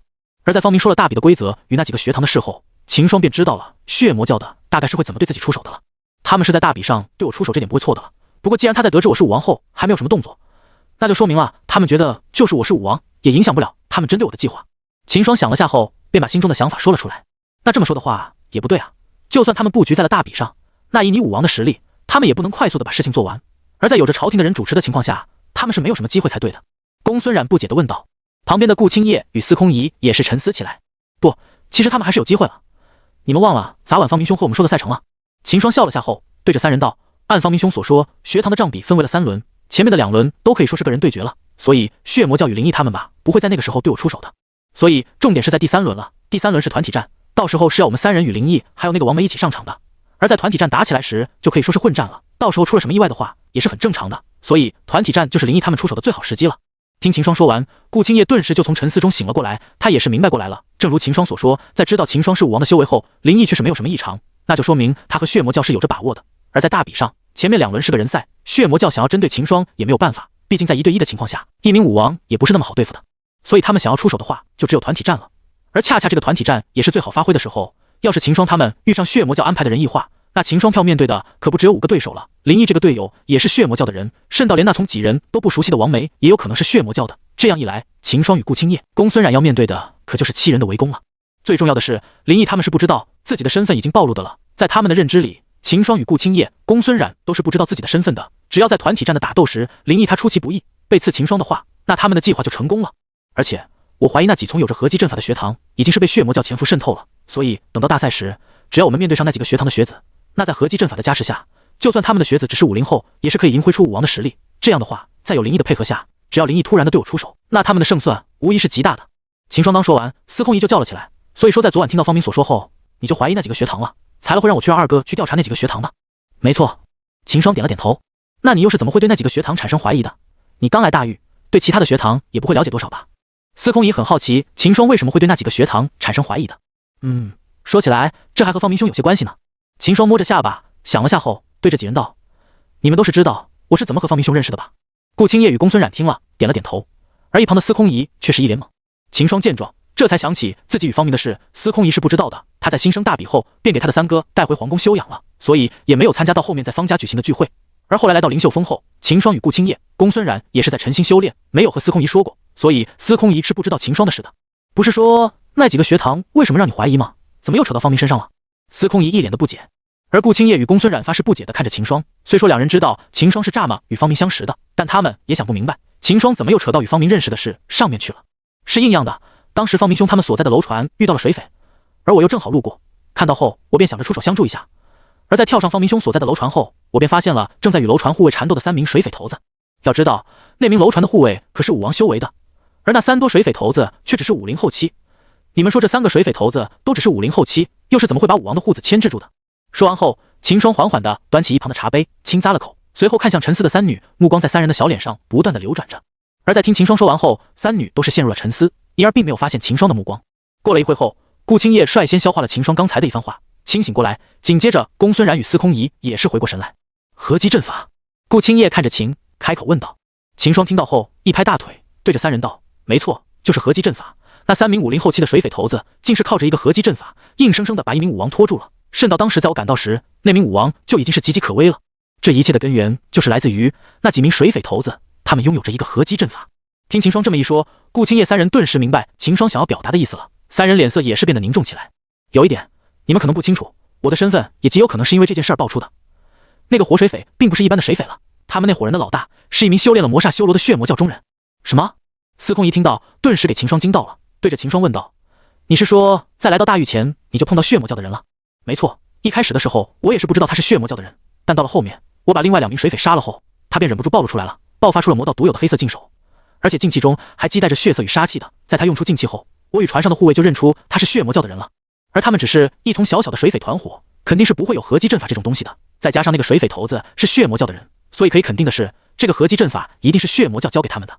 而且从那些水匪叫嚣着男的杀光，女的带走的所作所为来看，那伙水匪应该是在为血魔教输送修炼物品的附属。而在后面，我也是和那名楼船上的护卫合力把那名血魔教的水匪头子给击杀了。估计也是因为我把他们的附属给灭了，血魔教才会查到我的头上的，而我的身份也暴露了出来。而在得知我来到大狱后，可能血魔教就有了现在这个计划了。听秦霜说完，顾青叶三女也是想明白血魔教为什么针对秦霜了，还过他们也是坚定地站在了秦霜这边，怎么说都是血魔教的不对。而事情的起因，顾青叶三女也是想明白了。方明回大狱时遇到水匪，而秦霜刚好经过，于是秦霜便路见不平拔刀相助，帮忙把水匪给消灭了。然后秦霜他们发现了水匪头子是血魔教的人，而这个水匪头子可能是血魔教的供应商。在得知水匪头子身死后，血魔教便查到了秦霜的身份，所以便有了这么针对秦霜的计划。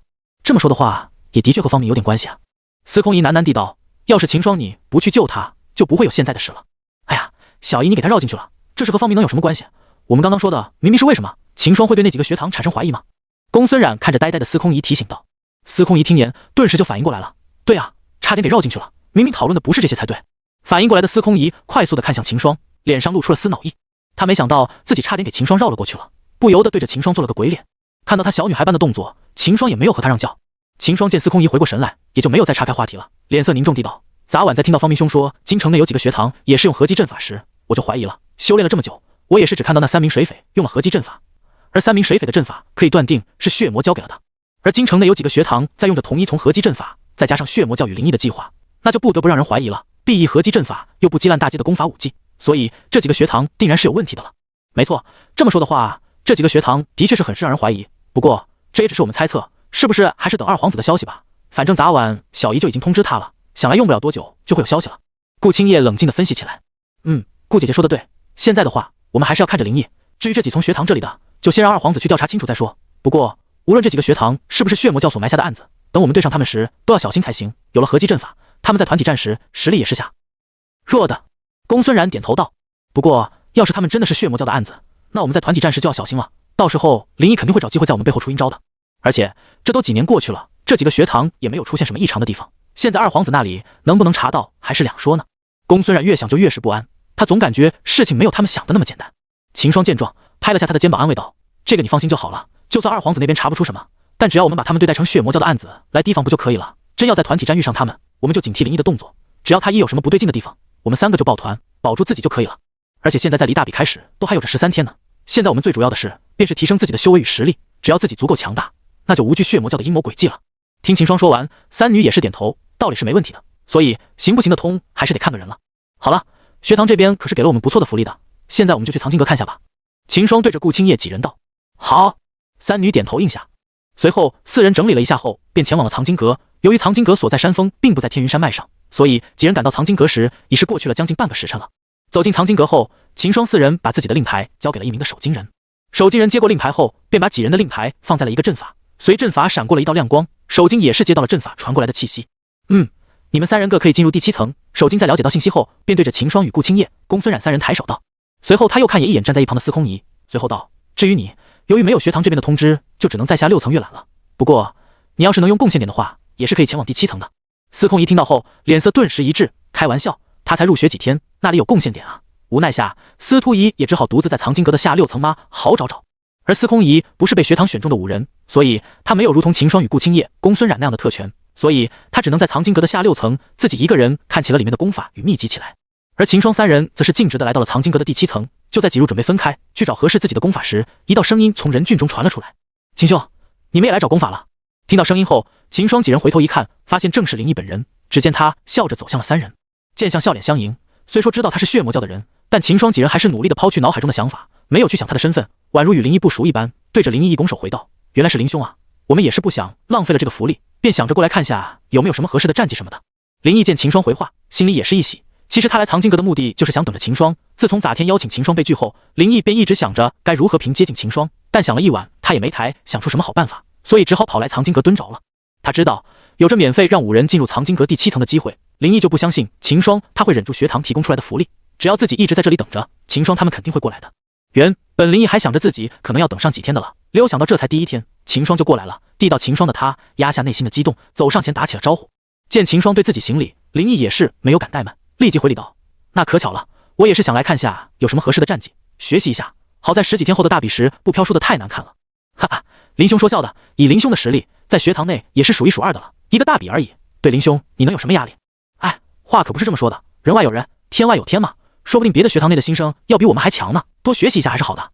两人有一句没一句的聊了起来，正巧林毅有着接触秦霜的目的，而秦霜也是想办法的去取得林毅的信任。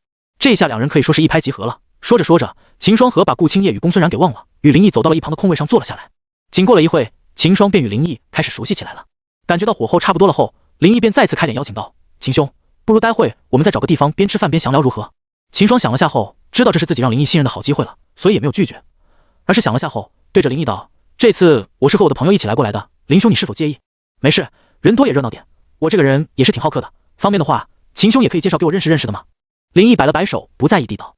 就这样，秦霜与林毅两人就在这藏经阁内聊了起来了，从天文聊到地理，转眼间已是1个时辰过去了。这时，顾青叶与公孙然也是挑好了自己需要的战绩，走了过来。看到两人后，秦霜快速起身，背着林毅，对着顾青叶与公孙然一挤眼道：“你们回来了，来，我给你们介绍下，这位就是我们这次大比的队友林毅了。林兄，这两位是我的好友，顾青叶与公孙然。”秦霜对着林毅介绍道：“见过顾姑娘、公孙姑娘。”林毅对着顾青叶与公孙然拱舞行礼道。顾青叶与公孙然见状，也是回礼道：“见过林公子。顾姐、小冉，林兄说要请我们去吃饭，你们要去吗？”秦霜对着顾青叶两人问道：“啊，这不太好吧？我们才第一次认识呢。”公孙冉张大着小嘴看着秦霜道：“哎，这没什么不好的，我与秦兄一见如故，两位既是秦兄的朋友，那自然也是我林毅的朋友了，一起吃个饭而已，能有什么？再说了，现在不熟悉的话，那我们以后经常联系不就可以了？”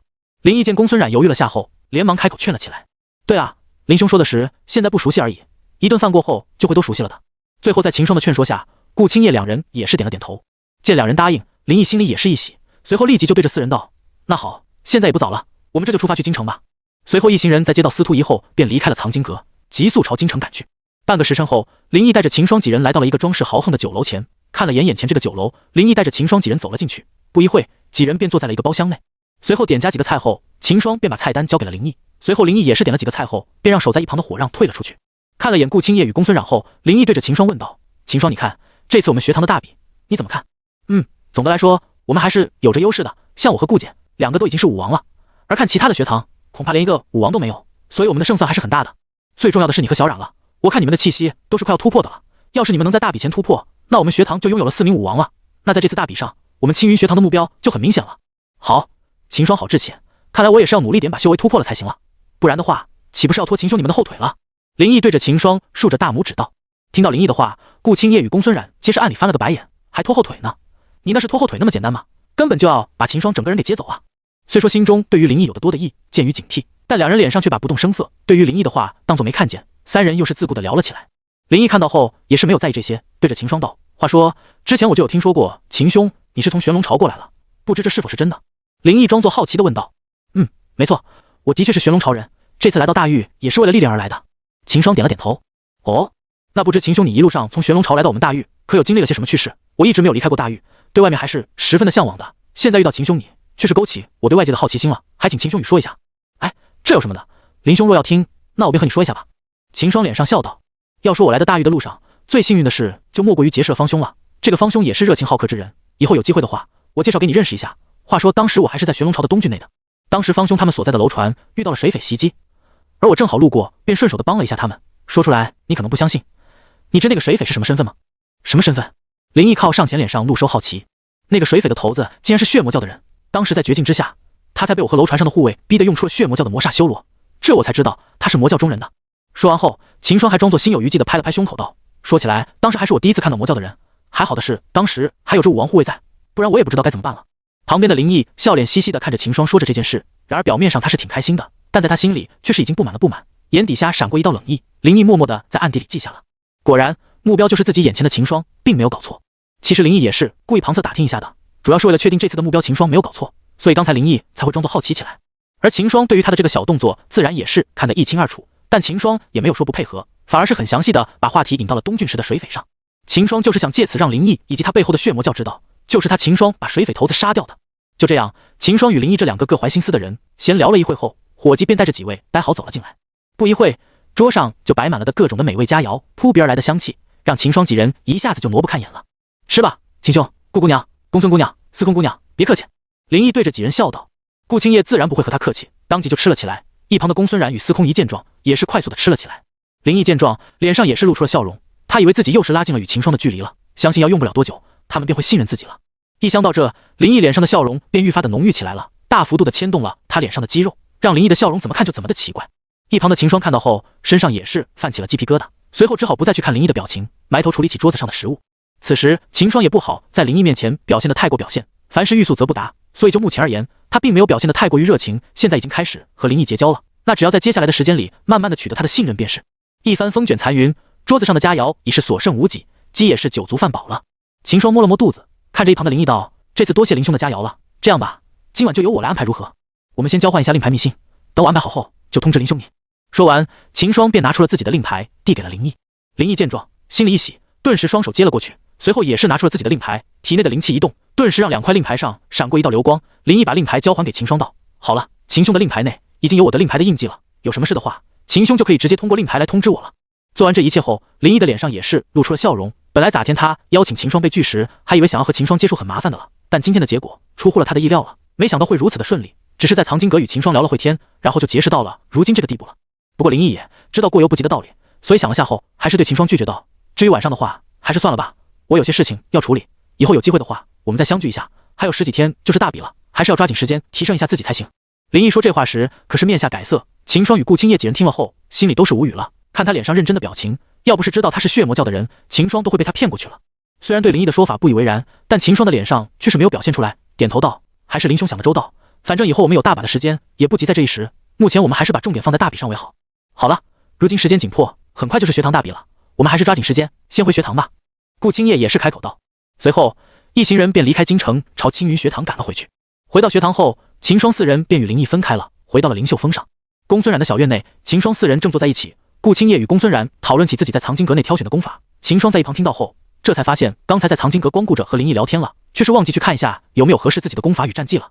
突然，正在与顾青叶聊着的公孙冉脸色一变，对着秦霜几人快速的说道：“我感觉要突破了。”秦霜3人听到后，顿时大喜。司空仪快速的回道：“那小冉你快去准备突破吧，我们就在外面替你护法。”“对，突破可不是小事，小冉先去突破再说，我们就替你护法了。”秦霜也是说道。公孙冉听到后也没有犹豫，对着几人点了点头后，便快速的回到自己的房间里面。没过多久，院子里的3人便感受到山顶上涌动起来的灵气，这个异象与顾青叶和秦霜突破武王时一模一样。感受到疯狂聚集到山顶上的灵气，秦霜知道公孙冉这次突破是10拿9稳了，顿时便放下心来。武者突破时最忌就是受到外物的打扰，以及突破时的灵气不够。而现在灵秀峰有着聚灵阵的加持，在灵气方面是不用担心的，所以现在秦霜与顾青叶、司空仪都是留在小院中为公孙冉护法，以免有神东西打扰到公孙冉突破。灵气疯狂聚集到了公孙冉的小院中，自然也是吸引了一些灵智尚未开启的动物。这些动物跟随着灵气跑了过来，秦霜看到这些跑过来的动物，倒也没下杀手，大手一挥，隔空便将这些小动物什么的给扫到了一边去，不让他们靠近过来。随着时间的推移，空气中灵气的波动也是愈发的剧烈了。在公孙冉房间的上方，一个肉眼可见的漩涡出现在几人眼前，空气中的灵气聚集在了漩涡之中，快速的灌入了公孙冉的房间内。突破武王的动静可是不小，就连旁边的山峰上的学堂弟子也是感受到了周围突然变了稀薄了一些的灵气，顿时他们便想到这是有人突破武王了。这些学堂内的弟子看了眼灵秀峰的方向，脸上也是充满了惊色。这半个月来，算上这一次的话，他们就从那个山峰上感受到3次这和突破武王时的异象了。而学堂内的山峰是只安排3人住的，这么说的话，今天过后，那么山峰上的3名同学都是武王了。最重要的是，他们记得那个山峰之前是没有人居住的，但在1个月前就突然就有了3人住了进去。再联想到学堂所招的新生，这些学子心里顿时一惊，莫不是住在那个山头上的都是这一届的新生？顿时就有人倒吸了一口冷气，自己这些在学堂休息了2年的人，都还只是50后期到50巅峰，突破到武王的更是寥寥无几，而这届新生却是有3人已经突破到武王了。一时间，这些察觉到灵秀峰异象的学子都是心惊不已，同时在心底记上了灵秀峰的位置，以后绝不能与那个山峰上的人起了冲突。时间过去了2个时辰，此时灵秀峰山顶，公孙冉的小院内，秦霜与顾青叶、司空仪依然是守在了公孙冉的房间外。公孙冉的突破还在继续，不过周围的灵气已是没有像刚开始时那么疯狂地涌向公孙冉的房间了。感受到逐渐平缓下来的灵气，秦霜3人也是知道，公孙冉此时应该是已经晋升到武王了，只要稳固下气息，他应该就可以出关了。想到这，3人紧绷着的心也是放松下来。没过多久，周围的灵气彻底恢复了平时稳定的样子，同时公孙冉也是打开了房门，从里面走了出来。只见他的脸上充满了喜色，走到3人面前，兴奋地道：“秦霜、顾姐姐、小姨，我突破了！”公孙冉挥着小拳头，脸上溢出了笑意，显然是十分的高兴。秦霜3人见状也是笑了起来，公孙冉能突破到武王，3人也是替他高兴。很好，现在小冉你也是突破到武王了，现在我们都是武王，就算林毅他在团体战时想对我们出手，也没有那么容易了。顾青叶与公孙冉听到后也是点了点头。既然小冉都是突破到武王，那我们今晚不得好好庆祝一下？司空仪开口对着众人道：“可以的，不过就不用出去了，我们就在这里庆祝一下吧。今晚我来做菜。公孙然也是开口道，他也不想再跑一趟京城了，直接在灵秀峰上几人一起庆祝便好了，不用搞多大的阵仗。那行，你说我们要不要和方明他们说下，让他们过来？秦霜对着几人问道。这就算了，现在他们估计都是在准备突破武王了，我们还是不要打扰他们了，不如等他们突破后，我们再一起庆祝下。顾青叶听后摇头道。秦霜一听也是同意起来，现在方明四人都是一心想着突破武王了。咋天在见到秦霜与顾青叶后，方明几人也是受到刺激了，不回到方家后，方明就立即跑去修炼去了，显然他也是想快点突破到武王。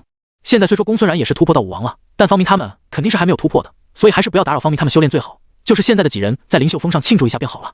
傍晚，袅袅青烟自公孙然的小院中升起，秦霜与顾青叶三女正围坐在公孙然的小院中，几人的中间是一个堆满了烧得通红的木炭的炉了，一个铁架架在了火炉上，秦霜几拿着一些食材放在了铁架上烤着。经过几人的商议，秦霜他们选择在小院中烧烤，既方便又省事。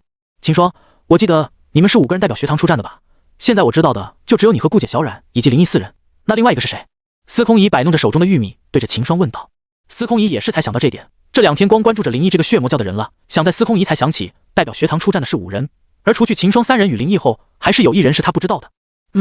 好像我是没有和你说过啊，还有一个是女同学来的，好像是叫王梅吧？秦霜转头他顾青叶求证，他也是记不清楚了，当时他也没有去留意，是叫王梅，她的修为还是武林巅峰的。顾青叶点头肯定道。那对于这个王梅，你们有了解吗？毕竟也是你们在大比上的队友。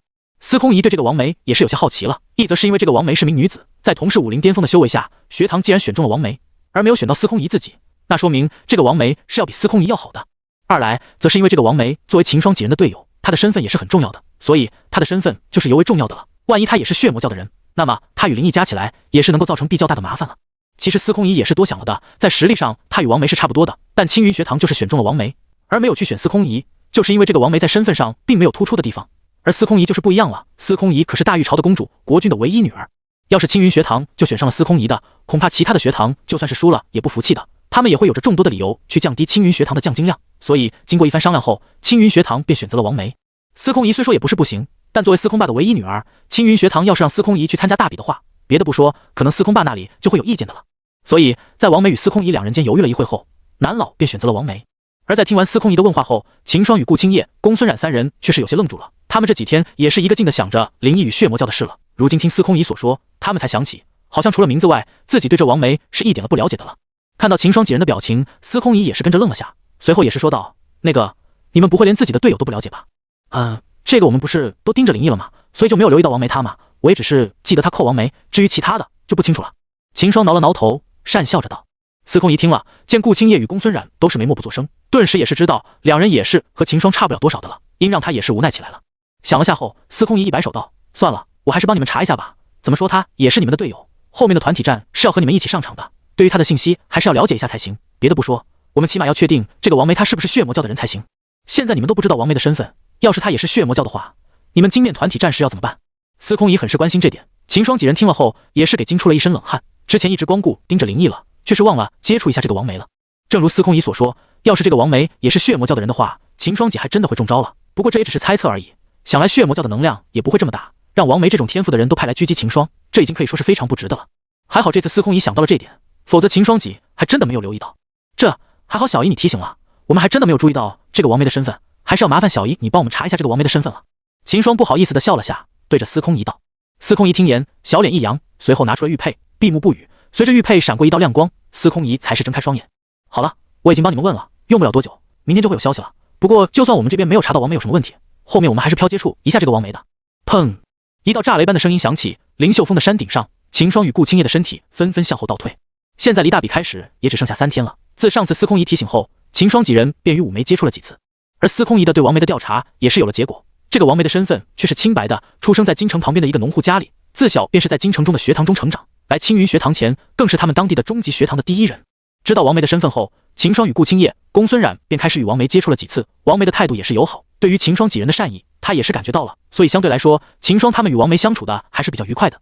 而林毅这边，秦霜也是与他相聚了几次，每次都是与他虚与委蛇，抛开水再来说，2人也是相处的比较愉快的。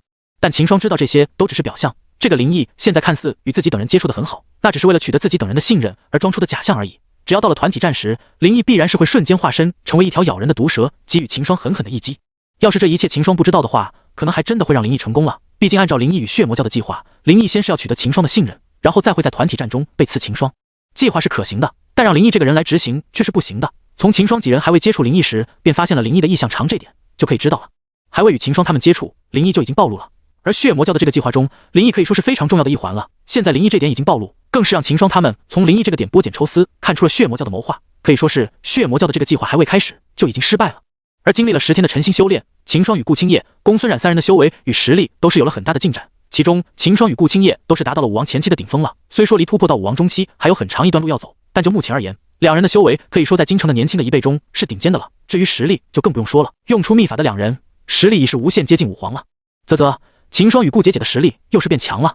司空仪看着在空地上切磋的两人，不禁感叹道：“小然，你发现没有？他们每次切磋后，实力都是增长很快的。”公孙冉听后点了点头：“是啊，这次切磋过后，秦霜与顾姐姐的实力又是要增强了。这样的话，我们就不用想着追上秦霜与顾姐姐了。”公孙冉的语气中充满了无奈，他也是没有办法了。在突破到武王后，他还想着能不能追上秦霜与顾青叶呢？结果在他突破到武王后的第2天，秦霜与顾青叶来一场切磋，在切磋结束后，秦霜与顾青叶的修为与实力都是猛地增长一截。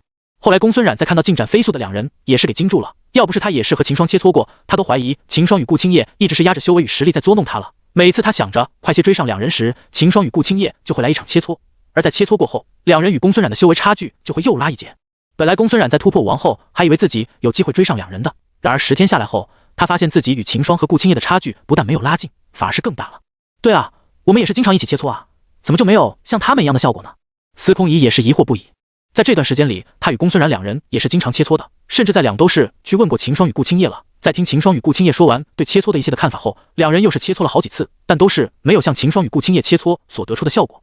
1次2次后，公孙冉与司空仪也是放弃了，知道这是天赋的差距，不是说靠着努力就能越过的，所以公孙冉也是十分的无奈。看着与秦霜战斗在一起的顾青叶，公孙冉心里不由得升起了一丝羡慕。他也想像顾青叶一样，能经常与秦霜一起切磋，能与秦霜共同进步，或者说是跟上秦霜的前进的脚步。就在这时，正在切磋的秦与顾青叶两人突然间爆发出了自己的全力，砰！一声闷响自秦霜身上传来，眨眼间，一道洁白的劲气围绕在了秦霜的身边，秦霜的身子也是缓缓地离开了地面，以肉眼可见的速度，秦霜漂浮在了虚空中，右手握着破晓斜指地面。顾青叶见状，也是没有再保留实力，立即就全力运转起体内的灵气，一道劲风自他的身旁平地升起，化作飓风在他的身旁向四周肆虐而去。天边的云朵在飓风的肆虐下，也是快速地飞向了远方。稍小一点的云朵根本就承受不了飓风的摧残，瞬间就被顾青叶灵气爆发出的飓风吹散。看着顾青叶弄出的动静，公孙冉与司空仪也是给惊到了。虽说两人知道顾青叶的实力是在武王巅峰的，但就现在他爆发实力所引起的动静，已经不是一般武王巅峰能做到的了。这顾姐姐的实力怎么感觉还要比秦霜强上一点？司空仪看着漂浮在虚空中的顾青叶，呆呆地问道。仅气息上凭感受，顾青叶的气息明显要比秦霜所散发出来的气息更加压抑一些，就连同是武王前期的公孙冉，也是不由得运转起体内的灵气来抵抗顾青叶气息所给出的压力了。秦霜也是感受到了顾青叶比自己还要强大的气息了，也是不由得苦笑起来了。顾青叶的天赋实在是太恐怖了。这10天来，秦霜每次与他切磋过后，顾青叶的实力都会飞整地增长，而秦霜的实力虽然也是有着进肯，但是却没有顾青叶增强得多。随着这2、3次切磋下来，顾青叶的实力可以说已经是赶超秦霜了。就算爆发全部的实力，全力运转斗诀的秦霜，也是要给用了秘法的顾青叶压制着。没办法，遇上顾青叶这种天赋如此变态的人，秦霜也是给打击到了。修炼比你刻苦，天赋又比你高，要按正常来修炼的话，秦霜也是不知道拿什么去和顾青叶比了。还好秦霜有挂，有着系统提供的元晶，秦霜的修炼速度也是不慢的。而且之前完成任务时，系统还奖励了一个万年寒玉髓，这也让秦霜摆脱之前稀烂的天赋。两者相加，秦霜现在虽说还是与顾青叶有些差距，但也相差不了多少了。可有差距还是有着差距的，平日里虽说没有那么明显，但时间一长就表现出来了。比如现在秦霜与顾青叶的切磋，10天前秦霜在爆发全部实力时还是与顾青叶差不多的，甚至还是稍占上风的。可现在10天过去，顾青叶在爆发全部的实力后，已经是压制着秦霜了。10天来，每次切磋顾青叶都是比秦霜进步多一点，虽说每次都不怎么明显，但积少成多，现在顾青叶就表现出来了。现在的他在全力出手下，已经是可以压制着秦霜的了。当然，虽说现在顾青叶是压制着秦霜，但也只是压制住了。同是武王巅峰的实力，顾青叶虽说是要比秦霜强上一点，但也不能就此让秦霜落败，最多就是可在打斗的过程中压制着秦霜，让秦霜难受而已。而且要到最后，顾青叶的秘法时间要是到了的话，局势就不是掌握在顾青叶这边了。秦霜的斗诀在理论上是可以无限制使用的，在秦霜的元晶再次突破后，就更为明显了。之前秦霜要是全力爆发出手的情况下，有时候元晶对血气的供应还是会跟不上斗诀的消耗的。可现在秦霜的元晶已是突破到第4层了，就算现在秦霜突破到了武王了，要运转斗诀的话，消耗的血气也是会更多，但在秦霜的元晶依旧是能够源断的给秦霜供应血气。只要秦霜体内不有着灵气，那秦霜就可以随意的便使用斗诀。而顾青叶就不行，他用的秘法虽说也是很高级，但和普通的秘法一样，顾青叶的秘法也是有着时间限制与副作用的，所以顾青叶就现在所爆发出来的实力是不能太持久的。而秦霜只要一直和顾青叶拖下去，最后赢下的就还会是秦霜，但秦霜却不准备和顾青叶拖下去，这是个切磋而已。就算秦霜想赢，那也是想堂堂正正的赢下切磋，而不是通过这种取巧的方式来赢下来。顾青叶也是知道这点，自己现在看起来是压制住秦霜了，但这点压制根本不足以让他打败秦霜，打到最后自己秘法的时间到了后，还是会不敌秦霜的。顾青叶自上次在新生大比与秦霜打过后，就知道了秦霜所用的秘法不可以用普通的秘法的时间来对比的。虽然他也不知道秦霜用的是什么秘法，但他秘法持续时间显然是很长的，而自己的秘法虽说要比普通的秘法要强上一点，但也是比不上秦霜的秘法的。所以只要秦霜拖下去，赢的也只会是秦霜，而不是他顾青叶。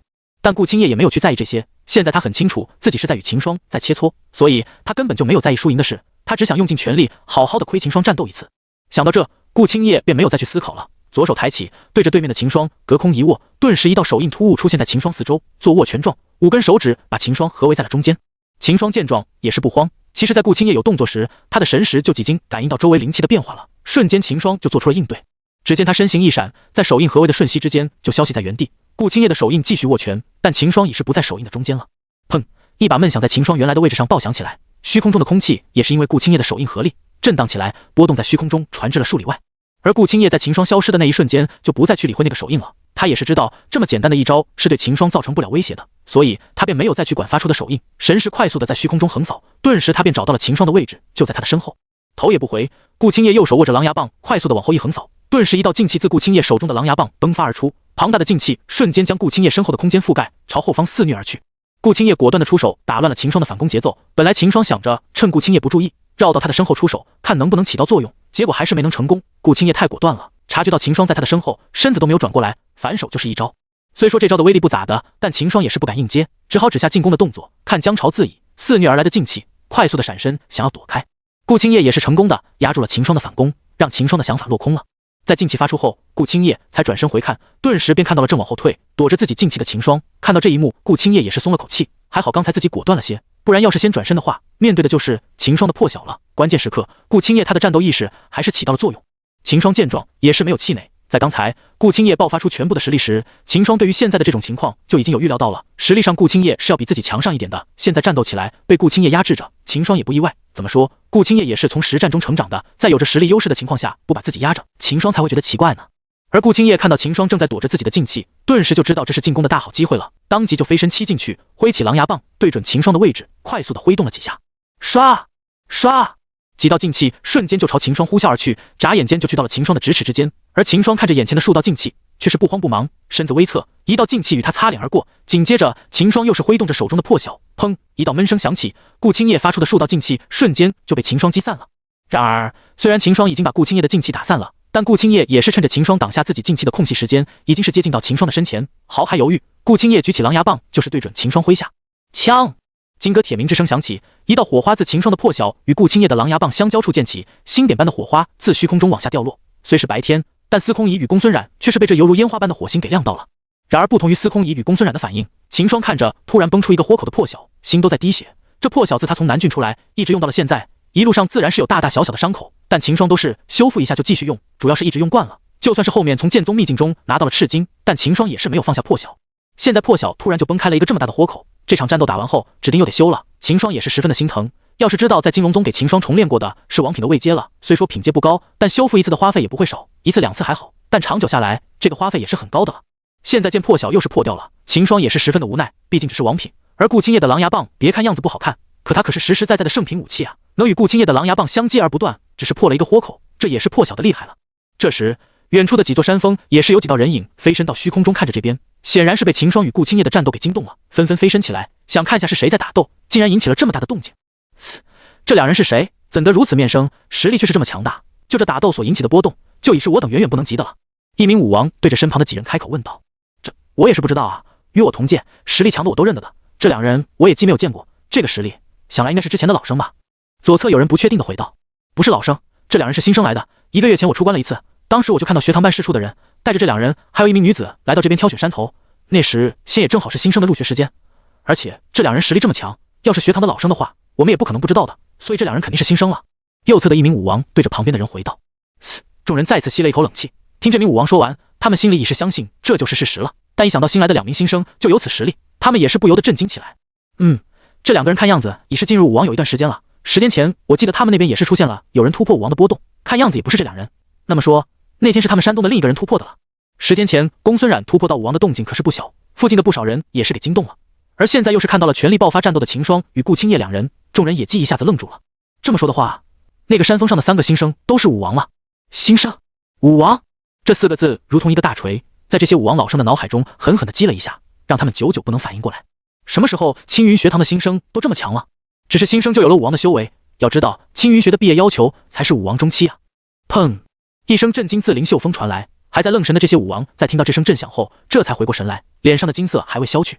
我看这2人既然是新生，又有着如此的实力，想来应该是这次代表学堂去参加大比的选手了。3天后的学堂大比，我们去看下吧。没错，这次有着这2个同学，想必大比也是有些看头的。再者，也不过是几天的时间而已，就当是休息一下，顺便为学堂助威了。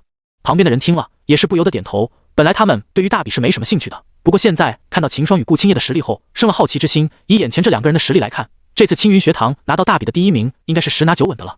而这样一来，那青云学堂就坐实了大玉第1学堂的称号了。这样对他们这些即将毕业的老生也是一件好事。就在这些老生谈论时，顾青叶与秦霜的战斗也是有了变化。顾青叶见自己用的招式对秦霜起不到什么作用，竟是收起了狼牙棒，摆起了个掌势，对准了秦霜。秦霜见状，便是明白顾青叶想要和自己比拳脚了，也是收起了自己的破晓，摆出拳势，面对着顾青叶。看到2人的动作，地上的公孙冉与司空仪也是紧张起来了。小姨，你应该是没有怎么看过秦霜用拳脚吧？公孙冉看着摆出拳势的秦霜，开口问司空仪道。司空仪听了一愣，回想了一下，发现自己还真的没怎么见过秦霜用拳脚功夫的。一直村来，司空仪都是看到秦霜在用着破晓，现在突然看到秦霜用出了拳脚，他也是怀疑起来了。摇了摇头后，司空仪看着公孙冉问道：“没见过，话说秦霜的拳脚功夫怎么样？”公孙冉听了，脸色凝重的回道：“其实秦霜的拳脚功夫才是他最强的，别看他平时用的陌刀，要是他用起拳脚来，估计在同辈里没有几个人可以和他相比了。”对于秦霜的拳脚，公孙冉是最清楚的了。说前在新生大比上他就有见识到的了，后来到了灵秀峰之后，他也是经常看到秦霜与顾青叶切磋。在司空仪来灵秀峰之前，秦霜就经常与顾青叶用拳脚相比，这几次比武公孙冉也是亲眼看到了。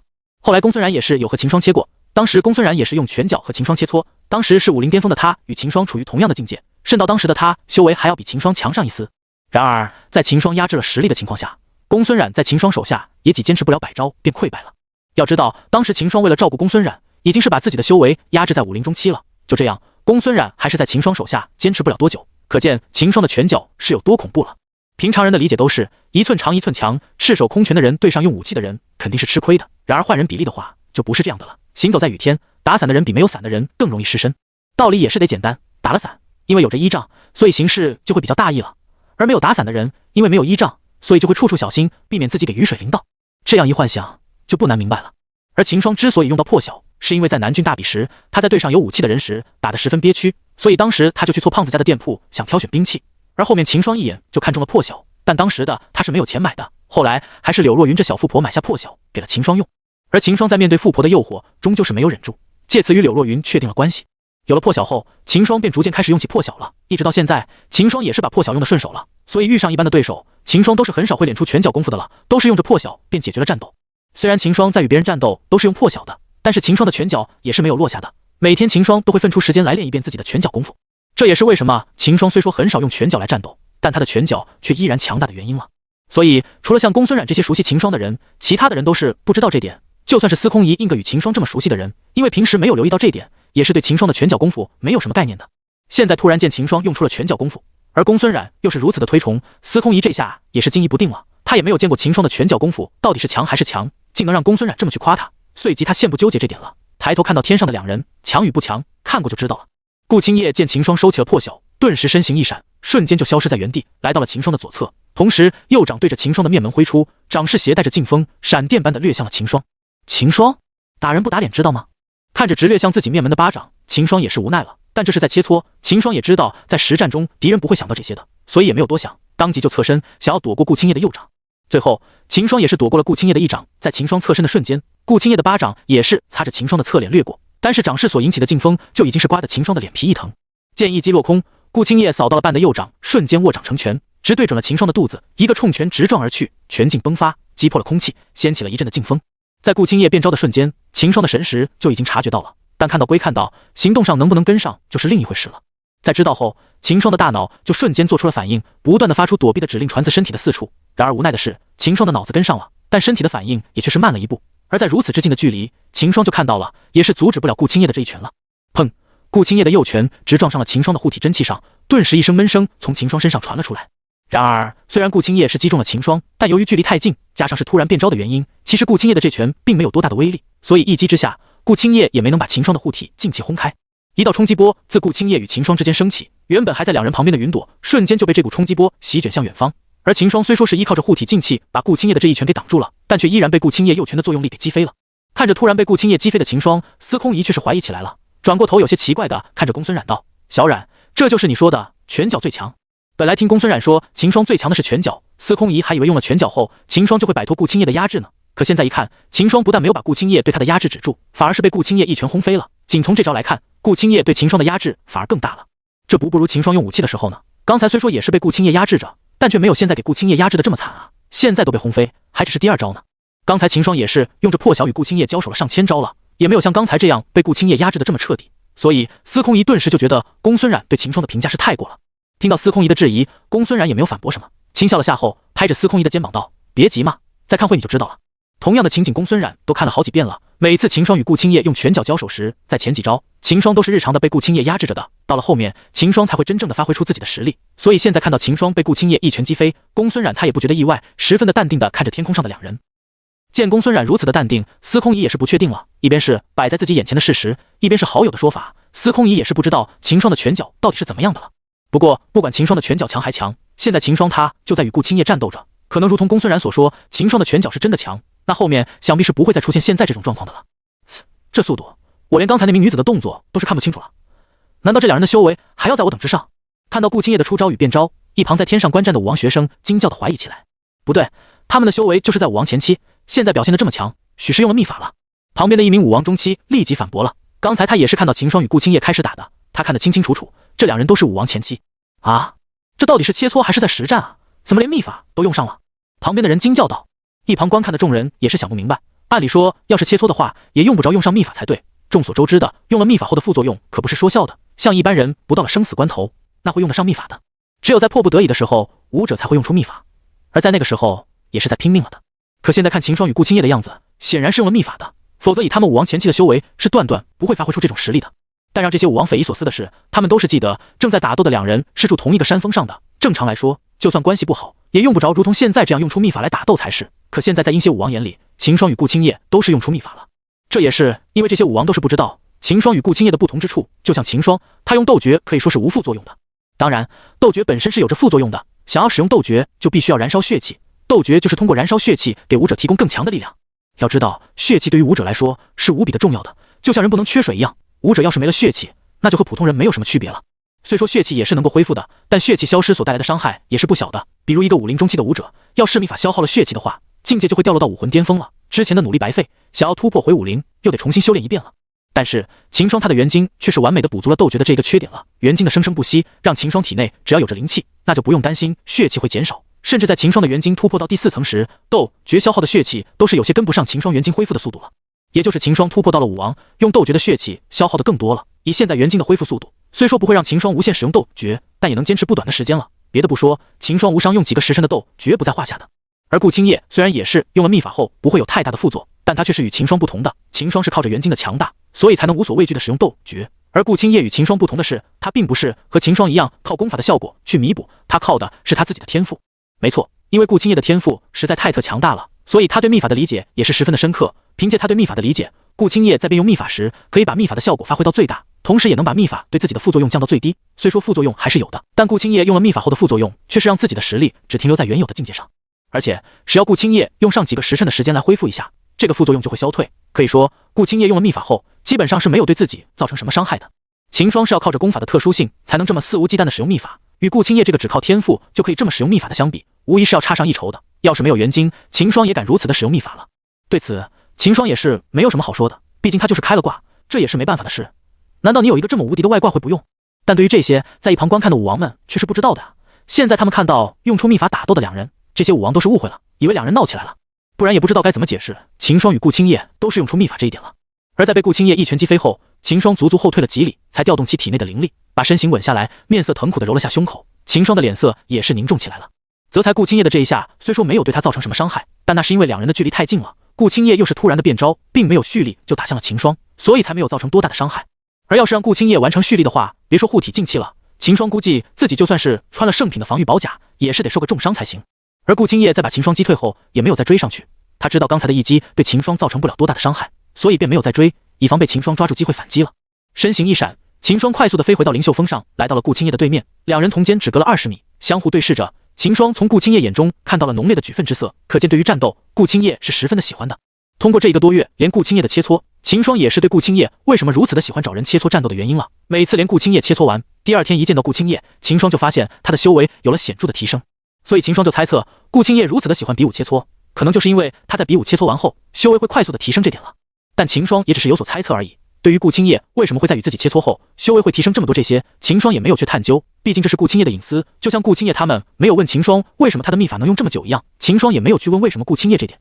顾青叶则是从秦霜的眼神中看到了认真，与先前不一样，现在顾青叶能感觉到秦霜这次是真的认真了。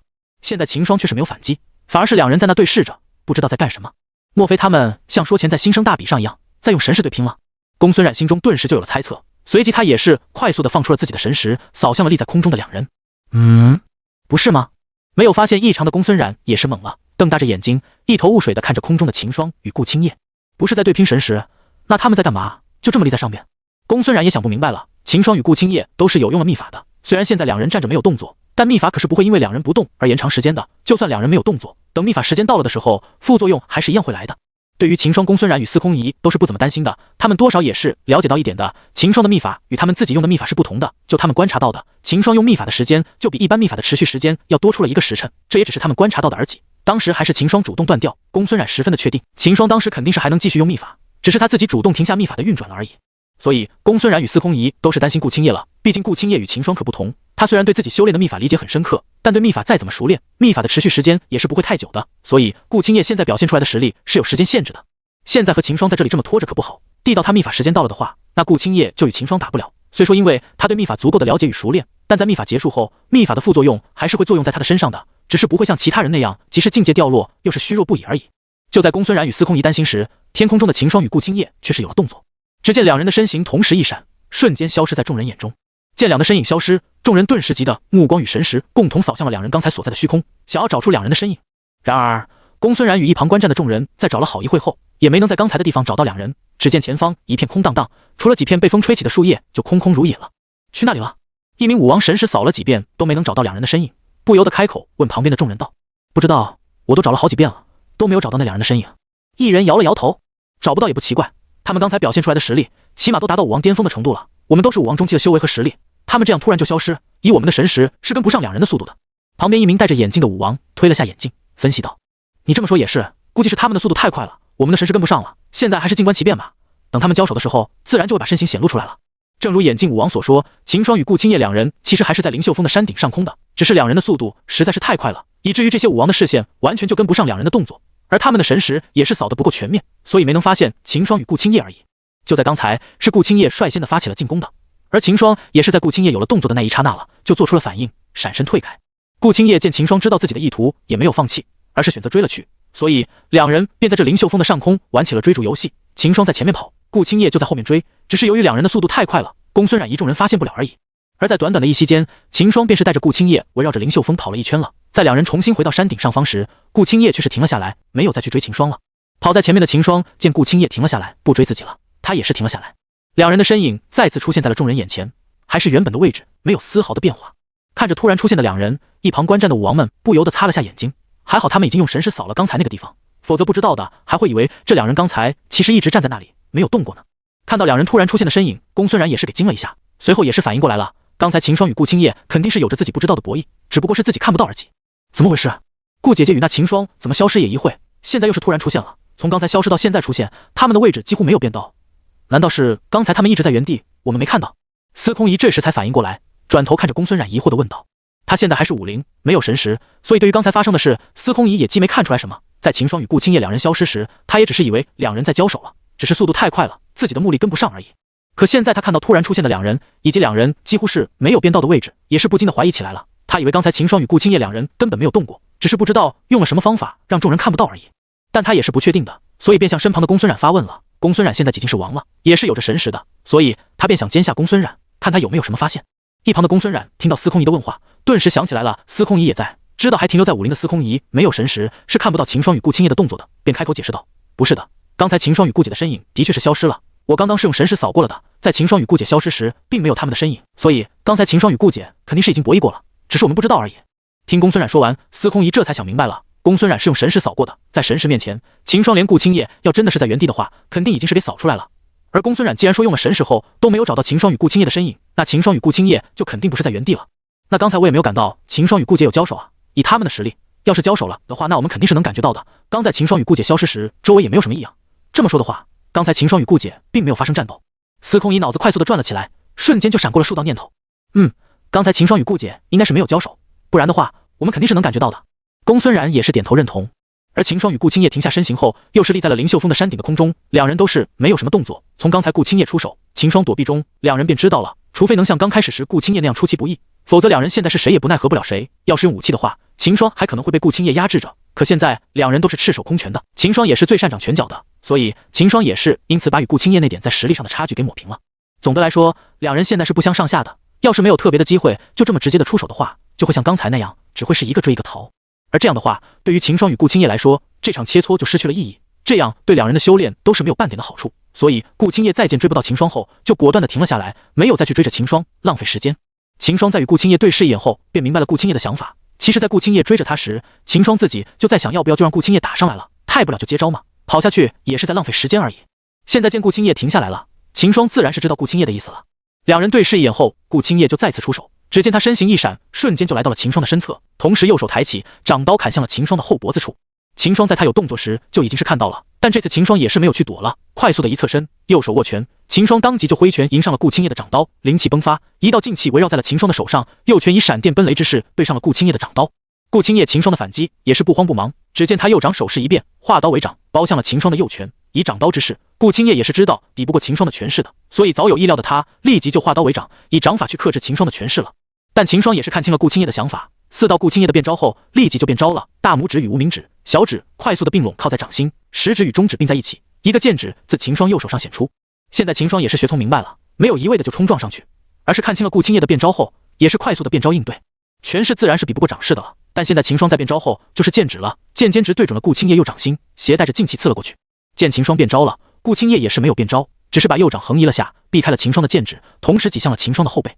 砰！一道闷声响起，顾青叶的右掌击在了秦霜的后背的护体劲气上。幸运是经历了一次变招，顾青叶的掌势已经没有多大的威力，所以也没有击破秦霜的护体劲气，但顾青叶掌势所携带着的冲击力依然是落在了秦霜的身上。而与此同时，秦霜的剑指因为没有顾青叶掌势的阻挡，所以秦霜的剑指也是直掠向了顾青叶的空门。这么近的距离，顾青叶已是无处可躲了，只好默运转起护体劲气，以求挡下秦霜的剑指。枪，秦霜的剑指也是击在了顾青叶的护体劲气上，一边是早已准备好的剑势，一边是仓促应对的护体劲气。顾青叶这道刚提起的护体劲气却是挡不住了，在坚持了一会后，便让秦霜的剑指给击破了，只再往前一点，可以秦霜的剑指就可以击到顾青叶的空门了。然而，等秦霜看清楚顾青叶空门，也就是他剑指要杀到的地方时，却是傻眼了。他剑指的地方正是顾青叶的2座山峰之间的峡谷处。就在这一刹那，秦霜心里闪过好几道念头，看着眼前的目标位置，饶是秦霜也是不知道要不要继续自己的出招了。算了，这是在切磋，不是在玩游戏，不要考虑这么多了，上吧。秦霜心里一狠，当即不再犹豫了，右手手掌的剑指快速的转换成了掌势，随后一击击向了顾青叶的胸口。顾青叶闷哼一声，随后就被秦霜的掌势给击飞出去。而秦霜也是不好受，虽说顾青叶的掌势没有击穿他的护体劲气，但仅是从顾青叶的掌势传到他身上的冲击力，也是让他的气血翻腾起来了。这也让秦霜不得不放弃去追上去继续出击的打算。快速的调动体内的灵气，秦霜连忙运转起体内的元精，想要把体内暴动的气血给压制下去。而顾青叶在飞出去后，脸庞上却是泛起了一阵红光，即便是平日里沉着冷静的他，此时内心也是慌乱不已，有只小鹿不断的在他的心房乱窜着。可恶，他依然打这里来！顾青叶此时不由得在心里对着秦霜暗嗔起来了。不过他也知道这是在与秦霜切磋，有个意外发生是很正常的，但是他刚才就已经感觉到了秦霜原本的剑指的，但他击在自己身上时却是长了。这个发现也是让顾青叶十分的恼怒了，要是秦霜按着原来的剑指的话，自己也不会如此的狼狈了。但转而一想，顾青叶又是发现不对了，当时秦霜会不会是为了不让自己受伤才改剑指为手掌的呢？一边想着，一边控制着自己停下来。顾青叶调动体内的灵气，快速的卸掉了秦霜一掌的冲击力，同时也是压下了因为秦霜击中的而暴动的气血。还好秦霜并没有把自己的灵气也注入顾青叶体内，否则现在顾青叶就没有这么好受了。顾青叶也是知道秦霜这次留手了，所以也不拓算与秦霜计较刚才那场的事了。反正不管是有心还是无意，顾青叶现只想把他定成一个意外，他可不想这件传出去，要是让自己的爹娘知道了，指定是要他带秦霜回去了。说真的，顾青叶之前也挤对秦霜有着一点想法的，当时刚认识秦霜，而顾父与顾母又是一直催着顾青叶的人生大事，所以顾青叶在见到秦霜后也是动过要不就选秦霜算了的想法。但后来司空仪与公孙冉过来了，紧接着顾青叶就发现了秦霜的实力，再而来顾青叶便发现公孙冉对秦霜的好感，加上顾青叶也是想着让秦霜留在大狱，所以便鼓励公孙冉的行动了。所以顾青叶已经是把那个想法埋在心底的了，但现在被秦霜这么一掌过后，顾青叶心里的第一个念头便是我不干净了，紧接着便重新升起了把秦霜扯过来当挡箭牌的心思。最近顾父与顾母在从公孙龙口中得知公孙冉与秦霜的事后，对顾青叶这个女儿的大事却是更为担忧了，基本上每天都是发个信息给顾青，让他考虑一下自己的大事。而顾青叶也是觉得庆幸不已，现在发信息的话就如此的频繁了，要是他还在嘉兴住着的话，那可就惨了，也就还好自己是住在学堂了，要是在家的话，就得听顾父与顾母念叨了。所以顾青叶现在也只想把这事给捂住了，其他的他都还想考虑什么了。而站在灵秀峰上的公孙冉与司空仪也是看到了这一幕，两者的表现却是不同的。司空仪在看到这一幕后立即就跳脚了，小脸上也是充满了气愤，这个秦霜竟然敢占顾姐姐的便宜，看来我得看诉一声顾伯父与顾母才行。想到这，司空仪立即拿顿一块玉佩，把刚刚看到的一幕添油加醋的说了一遍，随着玉佩闪过一道亮光，司空仪小脸上露出了一丝古怪的笑意，随后便收起玉佩。在司空仪做这些时，一旁的公孙冉却是没有留意到，此时公孙冉的脑海也是乱成了一团，就在自己的面前，秦霜竟然对顾姐做出了这种行为，虽说这只是在切磋，那公孙冉却依然是很难受。刚才秦霜的出招，公孙冉可是看得清清楚，在最后面秦霜化剑指为手掌时，公孙冉心里就愤愤不平起来了，自己都对着秦霜暗示了这么多次了，结果他对自己却是没有回应什么。而且看到这一幕，公孙冉心里顿时就觉得不舒服起来了。虽说自己与顾青叶的确是好朋友，但是现在公孙冉中意的人却是占了好朋友的便宜，再怎么说公孙冉都是不爽起来了。当然，也就是公孙冉与司空仪靠得这么近，所以才看得这么清楚的，像那些停留在武王老生却是无法看得秦霜到顾青叶对拼的细节了。他们只是看到秦霜与顾青叶缠斗在一起，随后便看到顾青叶的身影飞了出去，具体的细节由于全远的原因，这些人根本就看不到什么。怎么回事？刚才那个女同学还是把秦霜同学压着打的，怎就变成这个样子了？一名武王看到顾青叶被秦霜击飞出去，不由得叫了起来。看来先前我们都是估计错了，在正常情况下，那位女同学的确是会压制住那个男同学的，可是从刚才看来，这个男同学的拳脚功夫可没有那么简单，在用上拳脚功夫后，这两人的实力却是基本持平了，甚到那名男同学还要占上上风。旁边的武王推了推眼镜，眼中闪过睿智的光芒。刚才秦霜与顾青叶的动作虽然他没有看到，但从结果与表面看来，眼镜武王可以笃定，继续打下去的话，肯定是那个男同学赢了。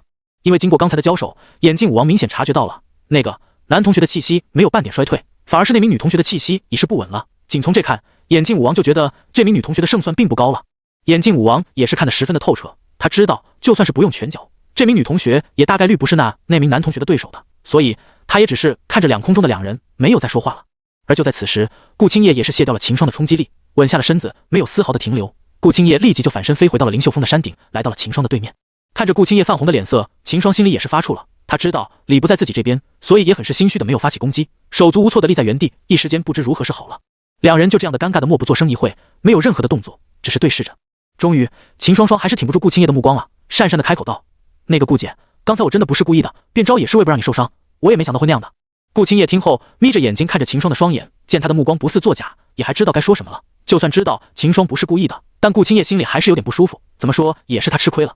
想也下后，顾青叶围视了四周一下，看到了远处围观的武王以及底下司空仪与公孙冉，其中远处的武王顾青叶倒是不担心，隔得这么远，刚才秦霜的动作想来他们也是看不到的，但公孙冉与司空仪就不一样了，顾青叶能从两人的脸色中看到了不同，这两人定是把刚才的那一幕看得清清楚楚的了。不行，必须让小冉与小姨保守住这事才行。顾青叶也是急了，也没有了继续和秦霜打下去的心思了，回过头来面无表情的对着秦霜道：“到此为止吧，我们下次再来切磋，刚才什么也没发生是吧？”感受到从顾青叶眼中传来的危险信号，秦霜滚了下喉咙，快速的点了下头，回道：“啊，刚才发生了什么事吗？我怎么不知道？既然顾姐都这么说了，那我们就先停下来吧，下次我们再来切磋。顾姐你放心，我保证把刚才的事忘得一干二净。”说完后，秦霜还把右手收回了袖中，背在了身后。见秦霜领会自己的意思，顾青叶也就没有计较了，飞身回到了灵秀峰顶的空地上，来到了公孙冉与司空仪两人身边。看到顾青叶落下来，两人立即就迎了上去，关心的问道：“顾姐姐，你没事吧？”公孙冉也是把刚才的不愉快抛诸脑后，怎么说他与顾青叶的关系也是非常亲密的，再加上顾青叶与秦霜只是在战斗中才发生了这么点意外，刚才的时间里，公孙冉就已经想通了，这是要怪也只能怪秦霜，顾青叶反而是吃亏的人。对啊，秦霜实在是太可恶了，竟然对顾姐你用出这样的招式，我看他就是起了色心，所以才对顾姐姐你用这个招式。司空仪见顾青叶的气息没有什么大的波动，也是知道他没有受伤了，但想到秦霜的作为，不由得开口对着顾青叶调笑道。旁边的公孙冉听到后，脸上闪过了一丝的不自然，但很快就消去了。他也是知道这只是司空仪在说笑而已，所以也没有放在心上。顾青叶则是面无表情，仿佛没有把刚才的事放在心上一般，对着两人回道：“我没事，刚才也只是意外而已，你们就不要乱猜测了，比武切磋而已，不用计较这些的。对了，这件事除了我们4人，不要再让其他人知道了，以免他们乱传。”顾青叶对着两人叮嘱道。好。司空仪听后，脸色却是有些惊慌了，有些着急的对着顾青叶道：“完了，刚才我一冲动，就把这事告诉顾伯父与顾伯母了。”这时，司空仪也是知道自己刚才通知顾父顾母的这个行为是不对的了。本来只是一场正常的切磋，发生了一点意外而已，可自己却是火急火燎的就通知了顾父与顾母。那在自己几人眼中的平常事，到了顾父与顾母耳中，意思可就不一样了。听司空仪这么一说，顾青叶心里也是含有报慌乱起来，但他也没有去怪司空仪，刚才他可能也只是太急着自己了，所以才通知自己爹娘的。顾青叶并不怪他，现在重要的是，在顾父与顾母会不会误会什么？接下来要是顾父与顾母质问起来，他们又要怎么办才行？此时秦霜也是落了下来，看着围在一起的三女，见他们脸上的表情十分的怪异，秦霜一时间也是踌躇着不敢走上前了。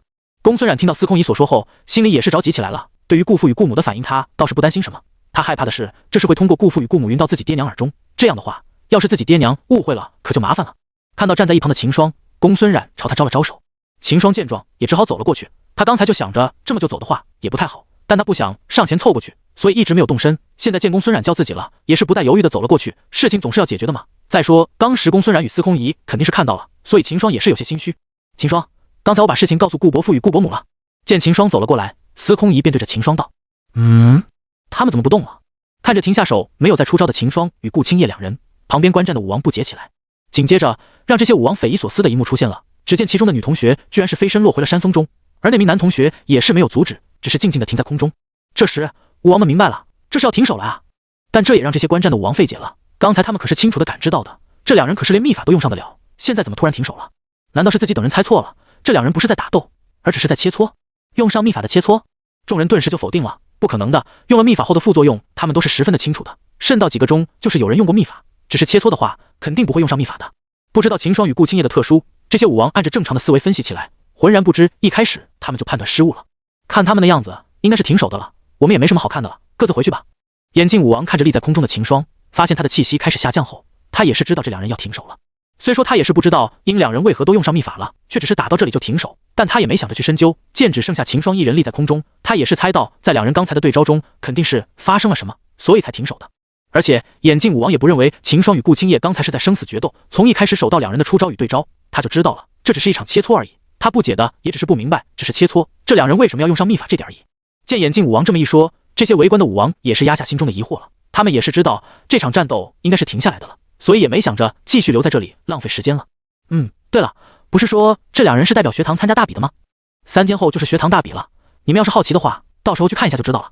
眼镜武王想到这一点，对着旁边的武王提醒道。随后他便没有再管这些人，落回了自己的山峰上了。一众人武王听了，心里也是默默的记下了，打算3天后再去大比那里看下。对于秦霜与顾青叶的实力，他们也是很好奇的。什么？你把这事告诉顾伯从与顾伯母了？秦霜瞪大着眼睛看着司空仪，心里也是慌乱起来了。本来就是很正常的切磋失误，现在司空仪却是传了顾父顾母。秦霜现在已经是可以想象到，在收到消息后，顾父与顾母会是什么反应了。大玉京城，顾家书房内，砰！顾父猛地拍了下身前的桌子，脸色也是变得红了起来。顾父突然的动作把一旁的顾母吓了一跳，拍了拍胸口，顾母走到了顾父的身前，疑惑地问道：“怎么了？是家里的生意出了什么问题？”顾父摇了摇头：“不是，是小青那里的事。”什么事？顾母也是好奇起来，到底是什么事让他如此的失态？现在听到是顾青叶的事，他是心里一突，不会是小青出了什么事吧？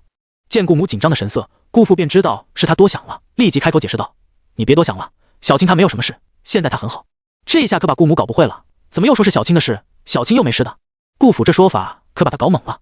不过听到顾父说顾青叶没事，他也是松了口气。刚才他还以为是顾青叶出了什么事了呢。不过这也让他更为好奇起来了，对着顾父问：“那究竟是什么事啊？让你这么气的？”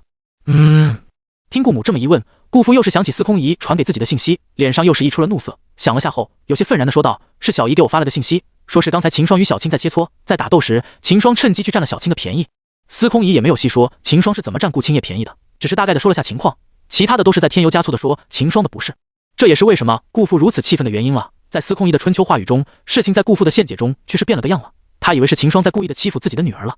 然而精明的顾母在听顾父说完司空仪传来的气息后，瞬间便猜到了大概的情况了。看着顾父气愤的样子，他也是忍俊不禁了。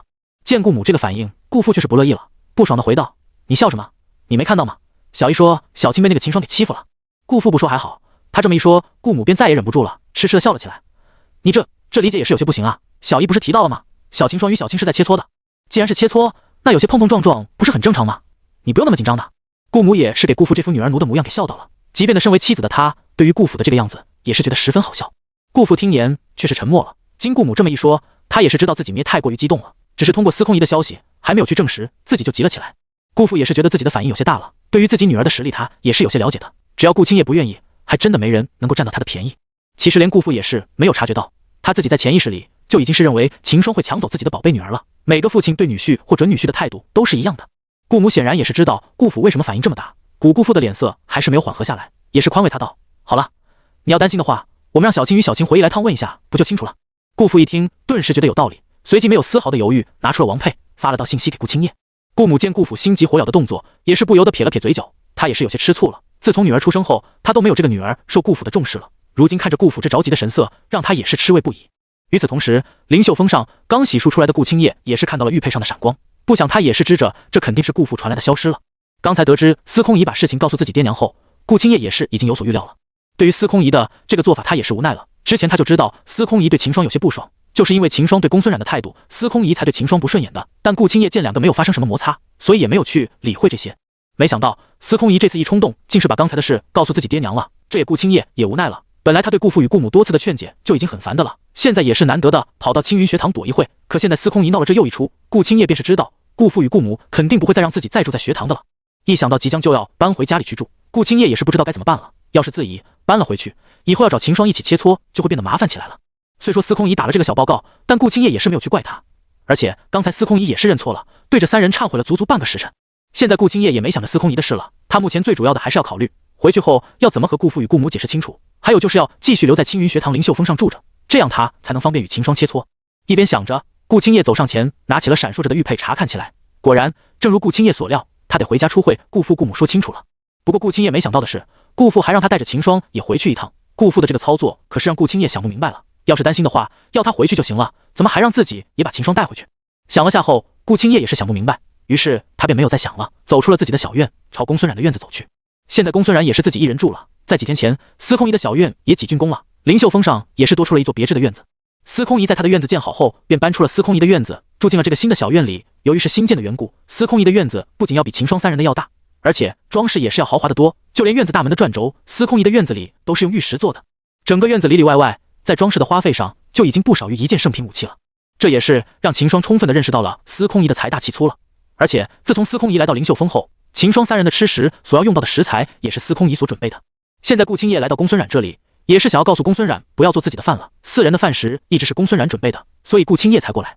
推门走了进去，顾青叶发现秦霜与司空仪也是在院子中，看到两人后，顾青叶径直的走到一旁坐下，看了眼秦霜。顾青叶转过头看着旁边的公孙冉道：“小冉，今天不用做我和秦霜的饭了。”秦霜一股不好的预感自秦霜心中升起，看着顾青叶平静无波的脸色，秦霜也看不出什么来，只好等着顾青叶的后话了。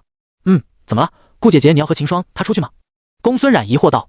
顾青叶点了点头，随后扫了眼旁边的司空仪，缓缓开口道：“我爹看到小冉发给他的信息了，刚才他给我发了信息，让我和秦霜回家一趟。”什么？公孙冉与秦霜皆是惊叫了起来。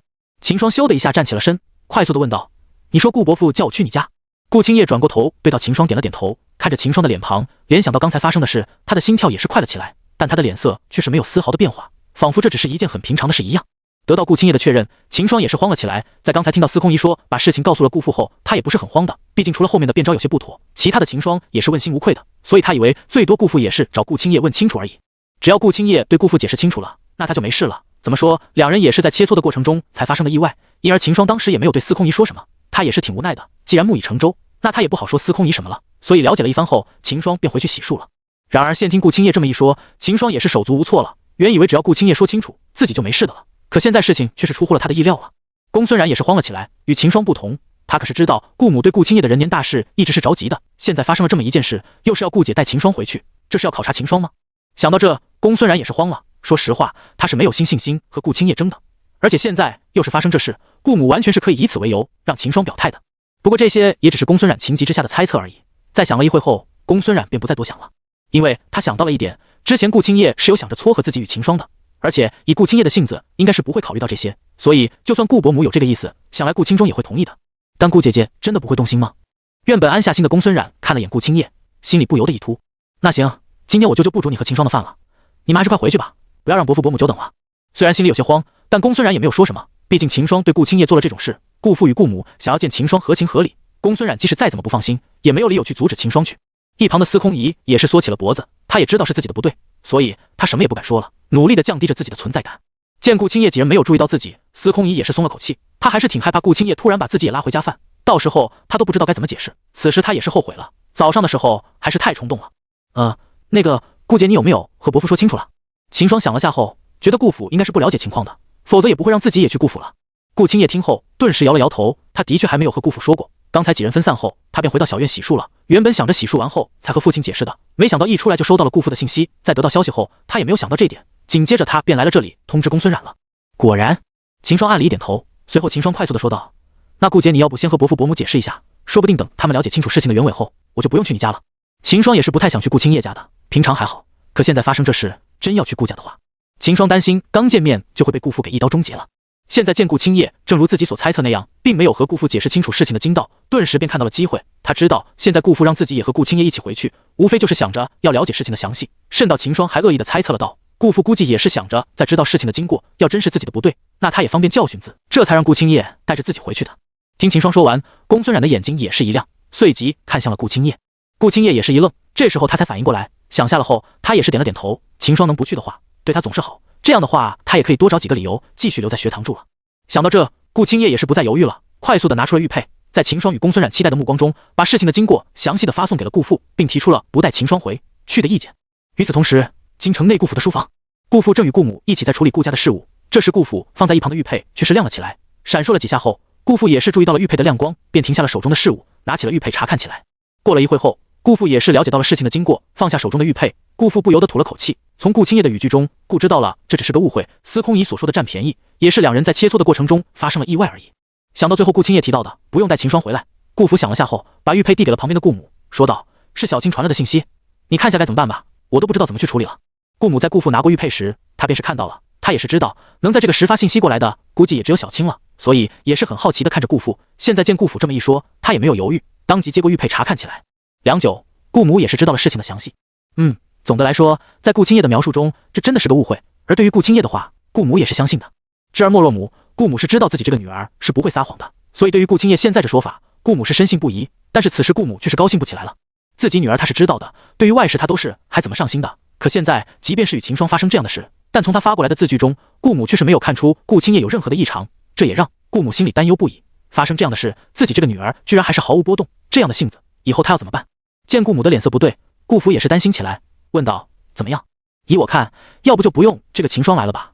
这也只是个误会而已，没有必要让他来了。”在了解到实情后，顾府也是不让秦霜过来了。虽说这次秦霜与自己女儿的事是个误会，但顾府也还是不放心秦霜的。既然了解到了实情，这事也不是秦霜故意的，顾府也是觉得没有必要让秦霜过来了。顾府在心底里还是提防秦霜，以防他把自己的白菜给拱了，所以他觉得要是让秦霜来的话，可就是在给秦霜制造机会了，所以他是想同意顾青叶的提议的。然而在听到顾父所说的话后，顾母却立即就反驳道：“不行，一定要小琴过来了。”顾府也是疑惑了，不明白顾母的想法，不由得开口道：“为什么？不是个误会吗？那也没有必要让小琴她来了吧？”不是这个点，顾母组织了下语言道：“你难道不着急？现在发生了这种事，小青她的反应却是如此的平静，这样的事她都没有去在意，那以后她要怎么办？现在小青也是不小了，也是该谈婚论嫁了，以小青的天赋道姓了。你看，还有那个男子配得上小青，还不让小青讨厌呢？可直到现在也不见小青她百因方面的心思，这你不着急？难道你真的能宠着她一辈子？”面对顾母的一连串的质问，顾府顿时哑口无言。他也知道顾母说的这些都是十分的有道理，但他一想到自己养了这么久的白菜，就要是别人家的了，他就十分的不爽。所以即使灭顾青叶的这个性子，他也是依然宠着他了。可现在听顾母这么一说，他也是醒悟过来了。过了一会，顾府才从顾母的质问中醒过来，看着站在身前的顾母，顾府讪笑了一下后，挠了挠头：“那你来说一下，接下来我们要怎么办吧？现在我们也是了解到了实情，就算把小琴叫了过来，我们也问不出什么。”顾母听到后，一拍脑门，对顾父道：“那你来说说，除了小琴她可否还与其他的人有着这么亲密的行为？”顾父听了后也是摇了摇头，回想起来，顾父才发现好像真的是这来。秦霜可以说完是顾青叶从懂事到现在就一直与其他的男子相处的不怎么样，加上他的性子有些冷，所以便很少有男性的朋友。见顾父沉默，顾母又是说道：“而且就现在这些京城内的俊杰，我也不认为会有让小青动心的存在。现在正好小青在，这么出色的天赋，加上小冉与他相处的这么愉快，我看我们不如就趁此机会好好的撮合他们。”顾父听了却是不乐意了，本来他就是在防着秦霜，现在顾母却是要撮合两人，这让他十分的难受了。还过顾父也是知道小青与秦霜两人是十分的配的，加上现在经过顾母这么一说，他也是有些担心了，所以他也没有说什么了。那我现在就回小青，让他把秦霜也一起带回来。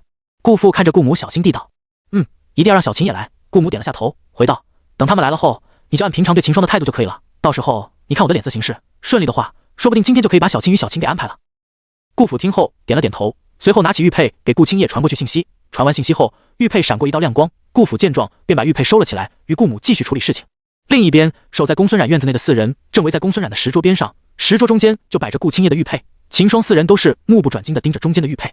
突然，玉佩闪过了一道亮光，随后便开始闪烁起来。看到这一幕，秦霜与公孙冉、司空仪的目光顿时就把目光看向了顾青叶。在几人的目光下，顾青叶拿起了玉佩查看起来。过了一会，顾青叶才看完顾父传给他的信息，随之顾青叶便放下了玉佩。旁边的秦霜看着他，也是按耐不住了，快速地对着顾青叶问道：“怎么样，顾伯父答应了没有？”说完后，秦便顺手接过了顾青叶放下的玉佩，立即查看起来。随着看完玉佩中的信息，秦霜也张大了嘴巴，给劲的不行。他没想到，即便和顾父与顾母说清楚了，他也还是要去顾家。顾府的这个操作可是把他给整了。见顾青叶与秦霜两人的表情，公孙冉与司空仪也是心痒难耐了。但现在顾青叶不说话，玉佩又在秦霜手中，他们也得好等着两人给出答案了。哎，到底咋么样？顾伯父怎么回的？公孙冉忍不住开口道问道。司空仪也是立起了耳朵，想看下两人怎么回答。顾青叶这会也是有了反应，对着两人摇了摇头。公孙冉见状，心里一突，不妙的预感再次升起。他也没想到顾父会还让秦霜与顾青叶回顾家，本来他们几人都是以为顾父在了解情况后会同意顾青叶的提议的。现在见顾青叶这样的反应，以及秦霜那张大的嘴巴，公孙冉也是知道这次秦霜是非去不可的了，所以他也是慌乱起来了。而司空仪也是知道了答案，不由得再次缩了缩脖子，努力降低自己的存在感。他也是害怕秦霜他秋后算账。现在就算是他也是猜到了，秦霜这次去顾家绝对不会有什么好果子吃，所以秦霜与顾青叶、公孙猜到了这点。顾青叶都说清楚了，可顾父还是坚持让秦霜去顾家，这样的操作是个人都会猜到了。虽然心里慌乱，但公孙冉还是忍了下来，对着两人道：“好了，既然顾伯父还是两秦霜与顾姐姐回去，那顾姐姐你们还是快点回去吧，别让顾伯父与顾伯母久等了。”这回秦霜也是无奈了，他也知道这次自己是躲不了的，也只好认了下了，起身对着顾青叶道：“小冉说的对，顾姐我们还是快点回去吧。”秦霜也想好，反正早晚都得去的，早死早超生。而且自上次与顾母接触过后，秦霜觉得只要与顾母打好关系的话，那这次项应该是不会有什么大问题的了。所以现在秦霜也是想早点过去，以免给顾母留下不好的印象了。顾青叶听了，点点头，随顾青叶便是率先起身走出了小院。秦霜见状，也是立即跟在顾青叶的身后走了出去。看着两人离开的背影，公孙冉心里也是五味杂陈。他是十分不愿让秦霜去顾家的，但即使心中再不愿，公孙冉也不能去阻止。司空仪看着两人走了出去，也是松了口气，还好秦霜连顾青叶没有留意到自己，不然他还真的不知道该怎么对两人解释才好了。半个时辰后，秦霜与顾青叶来到了顾家的大门前。咚咚，顾青叶上前敲门。不久后，从大门内探出了个丫鬟的脑袋出来，看到是顾青叶后，小丫鬟立即就挤身出来，打开了大开，对着顾青叶惊喜的叫道：“小姐，你回来了。”随后，小丫鬟又是看到了站在顾青叶身旁的秦霜，也几行礼道：“见过秦公子。”由于秦霜在公孙冉在家里学做饭的那几天里，也是与顾青叶到顾家吃了几次，所以这小丫鬟也是认出了秦霜。顾青叶点了点头，随后便抬步走进了大门。秦霜见了，对着小丫鬟轻笑一下示意后，也是跟在顾青叶身份。小丫鬟见状，快速的对着顾青叶恭敬地道：“小姐，老爷与夫人在书房等着，需和秦公子了。”顾青叶与秦霜听到后，脚步皆是突然的一顿，但很快两路都是恢复过来，继续向前走着。没过多嘛，顾青叶便带着秦霜来到了一个房门前，似乎是知道秦霜两人的来了一般。在顾青叶与秦霜靠近房门时，顾父的声音就从里面传了出来：“进来吧。”听到顾父的声音后，顾青叶伸出的手一顿，随即顺手推开了房门，抬步随着顾青叶走了进书房。秦霜顿时看到了正伏在岸上的顾父与一旁帮忙的顾母两人。进去后，秦霜当即对着两人行礼道：“秦霜见到顾伯父、顾伯母。”一旁的顾青叶也是对着顾父与顾母一一道：“见过爹娘。”好了，不必多礼了，小青你与小秦霜找个位置先坐下吧，这份资料也快做好了，你们稍等一下。顾母摆了摆手，随后又是协助顾父处理事了。顾青叶也是习以为常的走到一旁找了个位置坐下。秦霜见状也是有样学样，在他的旁里也是找了个位置坐下。没过多久，书桌后的顾父停下了手中的笔，放好手中的毛笑后，顾父抬头看向了在一旁坐着的两人：“这次为何叫你们两人回来？想必不用我再说了吧？”顾父扫了眼两人后，把目光放在了秦霜身上，如箭般的目光盯着秦霜，顿了下后，再次开口道：“小青，你先和娘到偏房谈会话。”顾青叶一听，顿时便知道这是顾父要和秦霜单独谈话了，也没有说什么，在秦霜求救的目光下，没有丝毫的拖泥带水，直接就走到了顾母身旁，与顾母一同走进了偏房内。在顾母与顾青叶走后，顾父看着秦霜的脸色顿时就变了，沉着脸对着秦霜道：“现在就只有我们两人了，说说吧，占了我女儿的便宜，你现打算怎么样？”秦霜听了后却是愣了，看顾父的样子，不知道还真以为自己把顾青叶怎么了呢？难道顾伯父他没有看到顾如发给他的祝膝吧？不对，他都回复顾姐了，不可能没有看到的。秦霜这会也是不知道顾父葫芦卖的是什么药了，一时间秦霜也是愣在原地。见秦霜呆立在原地，顾父心里一喜，随后立即出声对着秦霜厉声道：“怎么？难道你想不负责？莫不是觉得我们顾家好欺负了？负责？”秦霜听到后顿时反应过来了，立即对着顾父解释道：“伯父误会了，我与顾姐间根本没有发生什么，我们只是在切磋的过程中发生了一点意外而已。”秦霜也不管顾父是真的不知道还是假不知道了，快速的把早上与顾青叶切磋的事又说了一遍。然而在听秦霜说完后，顾父的脸色却是没有丝毫的变化，依旧凝重的看着秦霜。这时秦霜也是反应过来了，这顾父是知道早上的事只是切磋的，但不知为何他一直在装傻，没有正面回应自己，这也让秦霜心里恼火起来了。不过一想到顾青叶，秦霜那升起的火星又是熄灭了，怎么说也是自己好友的父亲，秦霜也是无夸，也好对着顾父摊了摊手，无奈道：“好了，顾伯父也不要和我兜圈子，伯父到底要我怎么样就直说吧。”这会顾父的笑上才是露出了笑意，只见他走到秦霜旁边，右手搭在了秦霜的左肩上，语气温和地道：“小秦啊，你顾伯父我也不是不讲理的人，你看既然你都对小青那样了，别的我就不说了，但小青一个女孩子传出去的话始终是不好的，所以依我看不如秦霜你就与小青一起过的了。”等等，秦霜抬手挡在身前，一脸的不可置信，看到顾父滚了下喉咙后问道：“伯父的意思是要顾姐和我过日子？”顾父听后点了点头，这也是顾母教的。本来顾母提出这个建议时，顾父他还是满心不原的，但在看了秦霜的信息后，顾父却是惊呆了。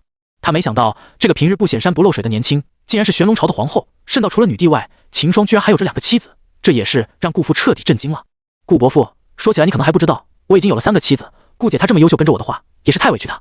秦霜也是没办法了，只能通这种方式让顾父对自己的印象改观了。虽说对于顾青叶他也是十分的心动，但是秦霜也没有准备按顾父所说的做。哦，你说的这个我已经知道了，而且我还知道到你是玄龙朝的皇后。其实我和做顾伯母也是商量过的了，虽说你是有些花心，而在这5级大陆上向来是强者为尊的，只要你实力够强，别说1、2个，就算是上百个也不会有人说什么。而且我与的顾伯母也是看过你在天机阁的信息了，所以对于你的人品我们都是放心的了。秦霜听后顿时觉得很魔幻，就早上与顾青叶月搓时发生了点变故而已，怎么就上升到这个地步了？这让他百思不得其解。但想下来后，秦霜还是决定拒绝顾父的好意，遂对着顾父开口道：“这个其实顾伯父你也是知道的，此次我来大狱目的是为了历练的，所以我实在是没有去想过儿女情长的事，恐怕是要让伯父失望了。”听秦霜说完，顾父的脸色顿时一变，砰的一下，秦霜旁的桌子被顾父拍得4分5裂。看到这一幕，秦霜的脸色却是没有丝毫的变化，脸色坚定地看着顾父。虽然秦霜不明白为何顾父突然的想把顾青叶推给自己，但秦霜的确是不想就这么答应下来。老实说，秦霜对顾青叶也是有好感的，毕竟像顾青叶这么优秀的女子，无论到了那里都是引人瞩目的，秦霜对她有好感也是十分的正常的事。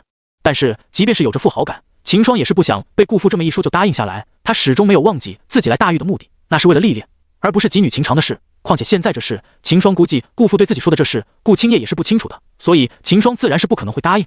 而顾父见秦霜依然是没有说话，脸色也是逐渐阴沉起来了，身上的气息不由得爆发出来了，瞬时间在顾父的控制下，5圣气息的压力给到了秦霜身上。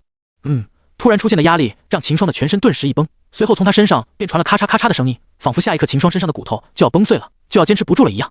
砰！一声闷响自秦霜身上传来，在顾父的气息压迫，秦霜体内的元精竟是不由自主地运转起来了。秦霜的气息也是全部爆发出来，但即使如此，在顾父5圣气息的压制下，也是苦苦地坚持着，看样子也是坚持不了多久的了。就这样，在顾父的气迫下，秦霜苦苦地坚持了将近半刻钟。此时秦霜的全身都已是被汗水浸透了，豆大的汗珠不断地从秦霜的额上滑落，缓缓地划过他的脸庞，最后滴落在了秦霜的衣服上了。就要秦霜快要坚持不住的时，他身上的压力却是猛地一松，突然之间，顾父却是收回了自己气息。顾父的动作却是让秦霜十分不解了，刚才还表现出一副要打杀自己的样子，怎么突然间就收掉气息了？而接下来顾父的表现更是让秦霜吃惊了。只见顾父突然冲着秦霜一笑，先前脸上的阴沉之色瞬间化为乌有，紧接着便是温和的笑容。不好意思啊，刚才是我对你的测试，现在你已经是通过我对你的测试了，先前也是因为测试所以不能告知你真实的情况，现在你通过我的测试了，那么接下来你与小青的事我便不再插手了，在此我再次对刚才的行为向你道歉。听顾父这么说，秦霜了也是不好意思说什么了，刚才对顾父那些行为的不快也在顾父的道歉中烟消云散了。想着回想起来刚才的情况，秦霜也是给惊出了一身冷汗，谁能想到刚才只是顾父对他的考验，还好他意志力坚定，守住了自己的本心，没有上顾父的当，不然秦霜估计自己可能在答应的那一瞬间就会被他给扔出顾府了。见秦霜不说话，顾父以为他还在介怀刚才自己对他做的事，也是不由得地道：“那个则才那个就只是考验，现在你通过了。”秦霜听后也拱手回道：“伯父放心，刚才的事我没有放在心上，能通过伯父对我的考验，其实我也是很高兴的。”顾父听后看了眼秦霜的脸色，见他不似作假，便也没有再说什么了。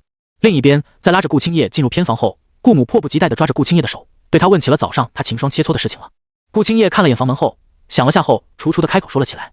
虽然是在与顾母说着切磋的事，但顾青叶的眼神还是时不时地扫向房门的，而他的这些小动作也是让顾母看在了眼内。将一切看在眼内的顾母也是没有揭穿，只是安静地听顾青叶说着他与秦霜切磋的事。这么说的话，你和小晴的事真的是意外了。听完顾青叶所说后，顾母也是知道早上是自己与顾父误会了，切磋的过程中发生些意外也是难免的，再加上秦霜与顾青叶的切还这么的激烈，出现意外也很正常。不过想到顾青叶与秦霜的切磋，顾母心思一动，对着顾青叶道：“那小晴这么对你，事后做有没有什么想法？”顾青叶听了却是一愣，摇了摇头：“什么想法？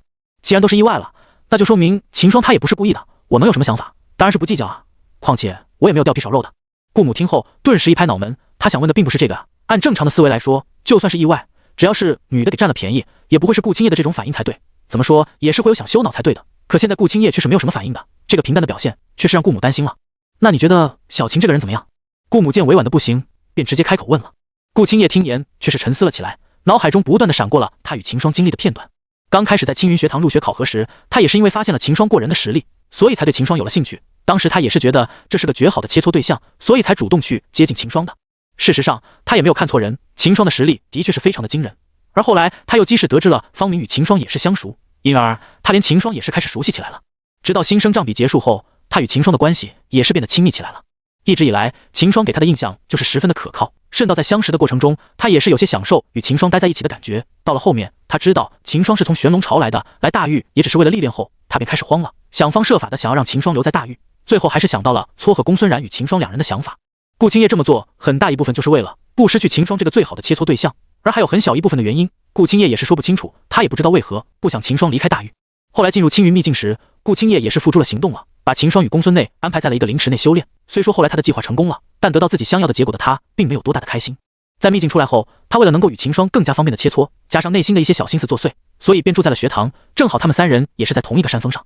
这1个多月与秦霜相处下来，可以说顾青叶心里已经是习惯了和秦霜一起了，所以他才一直想着要如何让顾父与顾母同自己再继续在学堂住下去。现在听到顾母问起自己对秦霜的看法，他也是一时间不知道该如何回答了。但顾青叶也知道这个时候他的回答也是十分的关键的了。现在自己与秦霜被爹娘分开来谈话，顾青叶不胆脑子也知道，这次顾父与顾母叫他们两人回来，绝不是为了了解清楚早上的事那么简单了，所以他也是知道接下来母亲对自己的问出的问题都没那么简单的了。所以见母亲问自己对秦霜的看法，顾青叶想了下后，当即回道：“他这个人吧比较可靠，而且实力还挺强的，天赋的话，我估计他就比我差上一点了。就算是天赋比我差点，但在修为上他也是够一直追上来。现在我的实力也是要比他低上不少的，也就是我的天赋要比他高，所以才能一直与他切磋。”顾青叶噼里啪啦的说了一大堆，然而这些都不是顾母想要听到的。顾青叶说的这些都不在点上，顾母看着顾青叶的模样，也是十分的无奈了。小青，你知道我不是这个意思的。顾母看着顾青叶，表情认真地道。顾青叶听言，表情一顿，也是不知道说什么了。他也是明白顾母的意思，但他也是不知道该如何回答了。对于秦霜，他也不知道自己的感情到底是怎么样的。刚开始时，他想着是与秦霜切磋，所以才想着接近秦霜的。到后来，他对秦霜也是好奇起来了。俗说都有说，当一个女人对男人产生好奇后，那这个女人便是要陷进去了。而顾青叶也是如此，在掀开秦霜的一层层面纱后，他对秦霜也是产生了莫名的情愫。但他已经在撮合公孙然与秦霜了，现在公孙然对秦霜的意思也是表现得十分明显了，他也只好把心里的情愫压下去了。那你说说，你现在在学堂住下，难道就是为了能够与秦霜切磋？那就算你在家里住也是可以的呀，从家到学堂又花不了多长的时间。顾母一眼就点中了重点，正如他所说的，要想与秦霜切磋的话，住家也是可以的。而顾青叶他偏偏是选择了住学堂，一向对于这些都是不怎么上心的顾青叶，却是在这世上做出了出人人意料的事，这就很让人耐人寻味了。听顾母说完，顾青叶心里一突，他没想到心里的小心思被发现了，但他也没有慌乱，想了下后回道：“这没错的，我在学堂住就是为了能更方便的与秦霜切磋啊，除此之外还能有什么？”顾母看着顾青叶波澜不惊的小脸，意味深长的笑了下，回道：“这谁又知道呢？你是我女儿，我还能不了解你吗？老实说吧，你打算在接下来怎么办？就算你是想和小秦霜切磋，但你也是知道的，小秦她只是来我们大域历练的，过不了多久，她就要离景大域回去玄龙朝了，到时候你和小秦霜就切磋不了了。”顾母说完后，十分淡定的抱起双手，眼中闪过了一道亮光，平静的看着顾青叶。听顾母说完，顾青叶心里也是一慌，自从知道到秦霜在玄龙朝有着特殊的身份后，他便知道了秦霜肯定是要回玄龙朝的了。在此之前，顾青叶都是想着要撮合秦霜与公孙冉，通过公孙冉来迂回的让秦霜留在大狱，这样的话，他就可以经常的找秦霜切磋了。然而，在发现林毅的异常他们几人却是又因为这事从司空玉口中得知了秦霜在玄龙朝不一般的身份。虽说顾青叶也是不清楚秦霜在玄龙朝的身份是什么，但从司空玉对秦霜的态度，顾青叶就知道秦霜的身份必然是不一般的。要知道，司空玉可是大狱的二皇子，以他这样的身份，竟然还是对秦霜客客气气的，仅从这就可以知道秦霜在玄龙朝的身份是有多么的高了。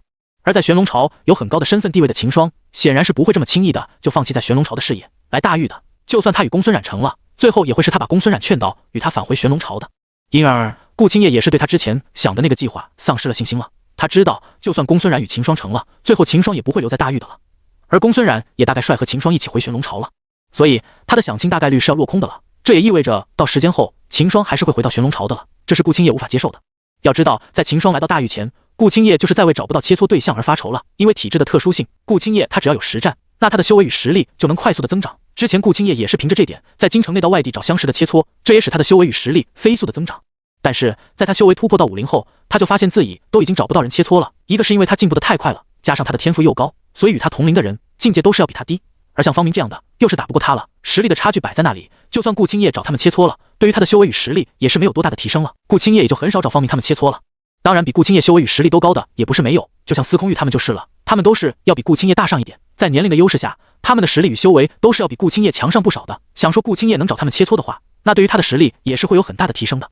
而顾青叶也是想到了这点，在发现与方明他切磋没有了效果后，他便开始找与司空玉他们这些人切磋了。对于顾青叶的切磋，司空玉他们自然是十分的愿意的。刚开始时，他们对于顾青叶的切邀请也都是全盘接受的。然而后面司空玉他们便发现了不对劲了。就从司空玉来说，自从他们答应了顾青叶的切磋邀请后，基本每天都会迎来顾青叶的切磋邀请，这也让司空玉十分的无奈。本想他还是想着顾青叶是偶尔一两会来找自己切磋的，所以对于顾青叶的切磋邀请是满口答应了。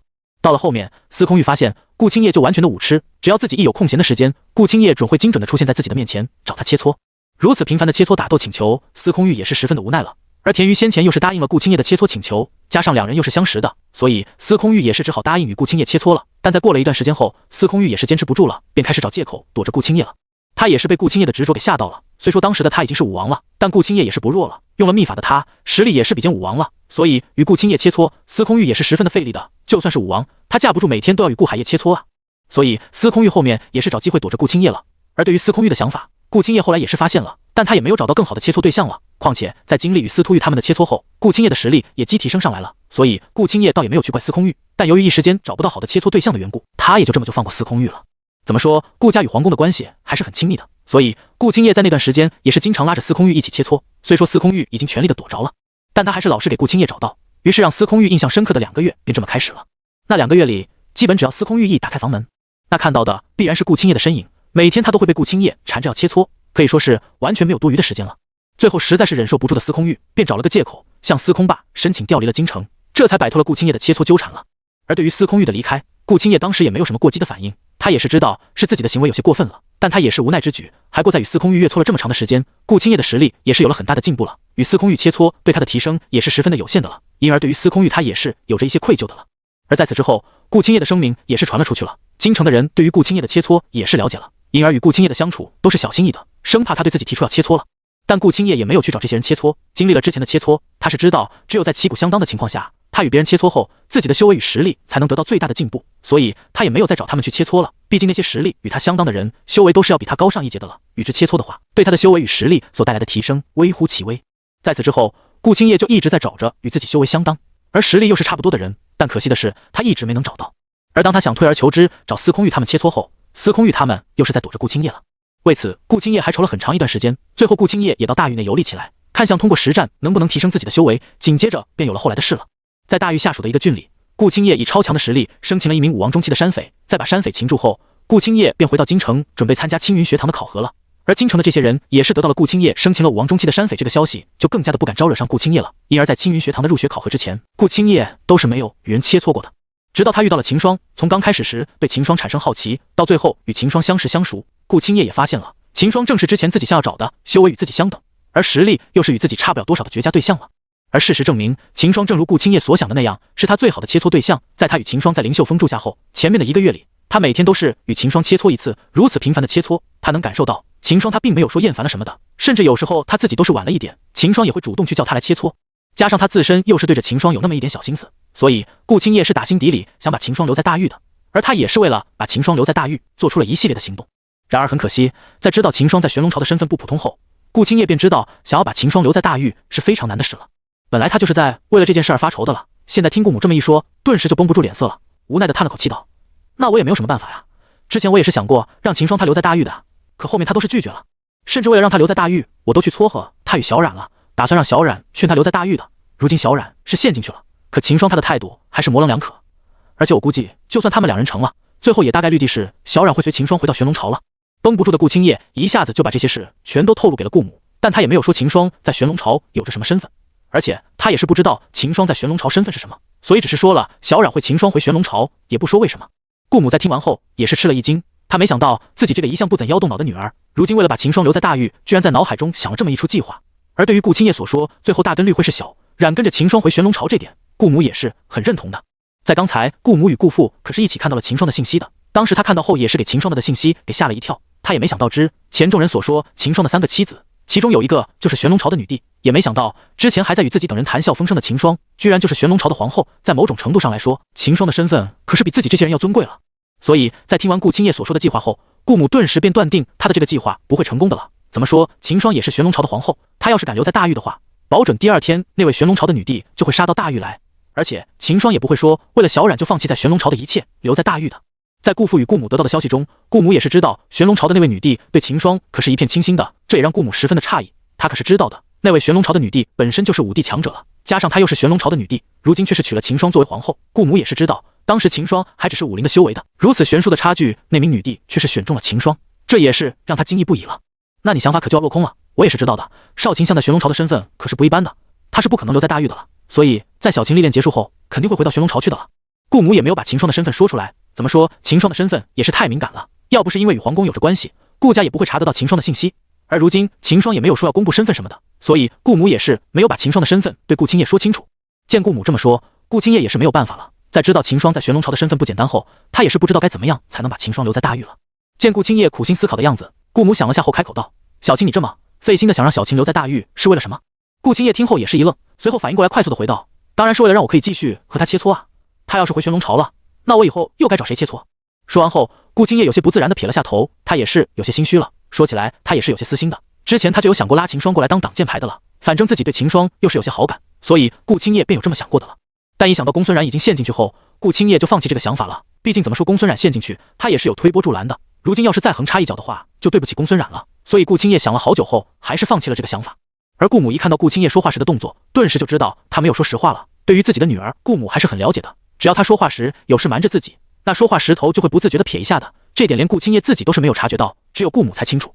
然而知道这点的顾母也是没有不开心，反而是内心高兴起来。她知道在秦霜的事上顾青叶有事瞒着自己，那必然是开窍了。这也让她对接下来的劝说充满了信心，没有理会顾青叶那已经有些不自然的表情。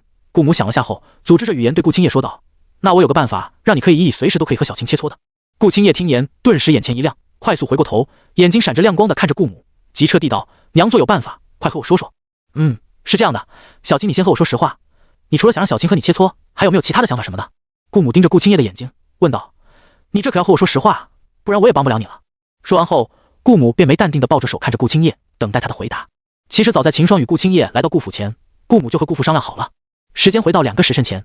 顾父与顾母在通知顾青叶要带秦霜回来后，便让顾家的人去打探秦霜的信息了。也是这时发生了这么件事，顾父与顾母才想到自己2人对秦霜还是不怎么了解的，只是知道名字，然后就是一些简单的信息和修为，然后对于他的其他信息便是一无所知了。先是没有发生这件事的话的，也还好说，毕竟这也是秦霜的隐私，顾父与顾母也会想到去查秦霜的信息这个事。但现在顾青叶与秦霜却是发生了这个事了，那顾父那顾母便是坐不住了，不了解秦霜的信息也不行了。以顾家的实力，加上秦霜又没有改名换姓什么的，自然是很快就查到了秦霜的信息了。其中还一部分是他们从皇宫中了解到的。当秦霜的信息呈在顾父与顾母2人眼前时，2人也是惊呆了。虽说他们也是知道，以秦霜现在表现出来的实力，想必在玄龙朝也不是什么无名之辈，所以2人都是知道秦霜在玄龙朝肯定是有名的了，所以对于秦霜的身份也是有准备的了。但没想到事情还是出乎了2人的意料了。原本2人也只是以为秦霜会是玄龙朝那个大族出来的世子，完全是没想到秦霜的来头竟是如此硕大。神朝南郡大比头名，神都天榜第一，神都大比头名，玄龙朝的皇后。知道这些信息，两人也是懵了，看着纸张上的黑色大字，以及那几人加粗了的玄龙朝皇后的几个大字，顾父与顾母盯着看了一会，也没能反应过来。这小琴还隐藏得挺深的，要不是我们现在查了一下，可能还真的发现不了她的这个身份了。顾母咂了下嘴巴后叹道：“她也没有故意隐藏了身份，以本人过来这边用的还是原名，想来是没打算要怎么去瞒着自己的身份的了。”顾府点了点头道：“也不是这么说，现在这信息也是皇冠传给我们才知道的，要是只靠我们自的话，想必也是找不到这个资料的了。”顾父听言也是反应过来了，虽说秦霜现在不改名换姓，但大玉与玄龙朝也是有这么远，想要查到秦霜的身份信息还真的没有那么容易。也就是顾家与皇宫的关系不错了，不然还真的查不到秦霜的什么信息了。也不是说查不到，而是比较难，而时间也是比较长。本文下载自欢迎访问。话说这小琴的本事也不小啊，竟然能让女帝同意她在女帝大婚时，同时也与另一名女子大婚。顾府的语气中充满了羡慕，同时也是带有着一丝的酸意。怎么？看样子你很羡慕小琴她哦。顾母淡淡的瞥了眼顾府，语气羞的就冰冷下来。顾府瞬间就感觉到如芒在背，浑身起了鸡皮疙瘩，讪笑了一下后，顾府搓了搓手掌，随后对着顾母讨好的笑了下，快速回道：“怎么可能？我的为人你还不清楚吗？”顾母听后也没说什么，继续低头看起了秦霜的信息。顾父见状，摸了摸鼻子，也是跟着顾母低头看了起来。半个时辰后，顾母放下手中的纸张，抬头对着身旁的顾府问道：“老顾，你觉得小琴这个人怎么样？”“挺优秀的，抛掉他有3个妻子的事，其他的我觉得就是在京城这边也没有谁能比得上了。”顾父求生欲满满的开口回道。然后他也是快速的发现了不对劲的对方，随即惊叫了起来：“等等，你鱼吗？要这么问？”顾母看了眼后知后觉的顾父，缓缓开口道：“我看小青她也是不小了，如今又是发生了这样的事，要是传出去的话，以后想要找到夫家可就更难了。现在我看这小青就不错。”“不行！”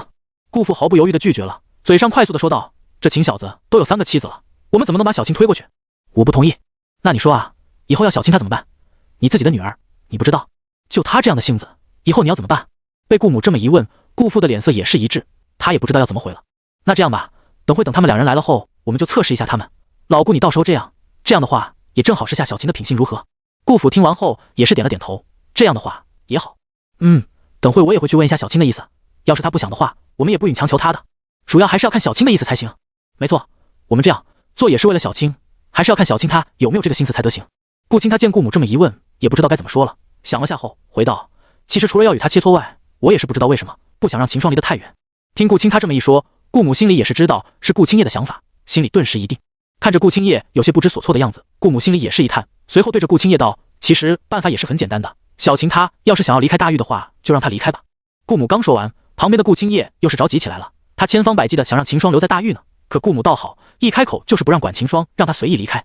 看着顾青叶着急的样子，顾母轻笑一下，随即安抚着顾青叶道：“你先别着急，待我先说完行不行？”顾青叶听了，顿时坐稳了身子，目视着顾母。其实啊，小青你的目的不是为了能够与小琴随时切磋，再加上后面你所说的不想让她离得太远，那你其实也不纠结着与秦霜切磋的地方吧？顾母看着女儿那一张纠结的脸庞，自己也不知道该怎么办才好了。有一些事情确实是要说清楚来，不要让女儿为难。如果你一直要抓着秦霜不放，那么终究只有是你更为痛苦。顾母的那一张脸上全部都是对顾青叶的担心。抓住女儿的手，顾母发现女儿的手心里面全部都是汗珠，那种感觉真的特别的糟糕。那可是自己的女儿，顾母心里面的想法就是绝对不要让她受到任何的伤害。另外一边的秦霜正在修炼，不知道顾母和顾青叶心中的想法，怎么可能会知道呢？秦霜没有把周围的事情放在心上，其实他很快就要离开此处了，要在这地方历练，或者去别的国家，要不然就去别处。秦霜正在修炼的时候，不远处就有了几声响动，原来是有人在切磋。顾母本来就是一个很关心女儿的母亲，看到顾青叶的眼睛里面闪动着一丝泪光，她就想要说些什么，抓着她不放。想来你就是想要切磋，因为你是一个武痴，你是修炼狂。顾母不希望自己的女儿因为一个男人而去做一些特殊的事情，例如说为了这个男人去放弃自己一直以来坚持的一切。如果秦霜对你的修炼有帮助，那你可以跟着他，如果没有任何的帮助，那就算了，明白吗？顾母这句话说得很直白了，希望顾青叶可以明白，也希望顾青叶能够明白自己的担忧，在心里面藏着的那一丝对顾青叶的心疼。秦霜怎么可能会听到这些话呢？这时候修炼的他已经不管外界发生的所有的一切了，外界所有的一切全部都消散了。他看着远方，远方就是一片蓝天和白云，有灵气在波动。秦霜的身体周围还有一个小小的阵法。呵，他大喝一声，不远处切磋的人，2个人同时从那天空当中掉了下来。顾母和顾青叶也是急急忙忙就从房间里面冲了出来。到底怎么回事？是不是发生什么事情了？2人的实力也是有的，发现天空当中切磋的2个人突然发生了意外，于是就跑了出来。怎么回事？到底发生什么事情了？2人飞出来时，抬起头来看了天空一眼，只见那蓝蓝的天空当中还有这2个人影坠落到了地面之上，没有掉到地上，因为秦霜扑了过来，抓住了这2个人。非常抱歉，可能是因为我修炼的时候在天空中留下过阵法，他们承受不住阵法的反噬。秦霜也不知道到底发生了什么事，轻声和大家道歉。确实是他的问题。秦霜降落到地面之后，走到了他们的面前，他朝着眼前的人深深弯腰鞠躬，对着所有的人，秦霜面上的表情是凝重的，充满了歉意。这不是你的错，我觉得你根本就没有错，因为这天空中根本就没有留下过什么阵法的痕迹。顾青叶冲了出来，冷哼了一声，是这两个人切磋过程中有人使了小手段，所以出了意外，他们两个人这才掉下来的。顾青叶抓住了那两个正在切磋的人，就是他们顾家的人。秦霜听了这话之后，立刻把眼眸一转，视线就落在了他们两个人的身上。这两人身体一抖，其中一人眼神中流露出心虚之色。秦霜马上就反应过来了，走上前去抓住了那个眼睛里面有心虚的人。是不是你的问题？秦霜速度很快，那个人根本就没有反应过来，他想要逃走，可是根本就做不到。秦霜的那只手抓在对方的手臂上，疼的那个人惨叫了一声，害怕的身体瑟瑟发抖。为什么你要抓住我？快点松手，不要抓我！你疯了吗？他用力的脱离秦霜的手臂，可惜了根本就做不到，害怕到了极点。秦霜站到他的面前，看着他，低头望着那人漆黑的眼睛。本来就因为心虚，他根本就不敢去看秦霜的眼眸，吓坏了的他心跳加快，那双眼睛里面含着一丝慌张。怎么回事？为什么你这么害怕啊？想来肯定是你的错了。顾青叶发觉到了一点不对劲，走过来抓住了那个人的手臂。他那么的害怕，那么肯定是有问题的。顾母也是察觉到了不对。没有，我没有害怕。你们到底要干什么？家主，家主！这人高呼出声，他看向了前面的顾母。夫人，夫人，你不要这样，我不知道到底是怎么回事，我没有犯错。他是顾家的人，秦霜也不好惩罚，不过总觉得有不对劲的地方。这个人说不定是一个小心眼的人。好啊，好你个顾青，跟我历练！你居然想耍小手段！旁边的人怒吼了一声，眼睛里面都是怒气，他的眼神中都是那种怒火，冲上之后让他的双眸中掠过了一阵寒冰，是真的快要气死了。他直接杀了过来，一巴掌就想要抽上去，可是他拼命地克制住了自己的怒气，压着心中的怒火。不要着急，不要生气。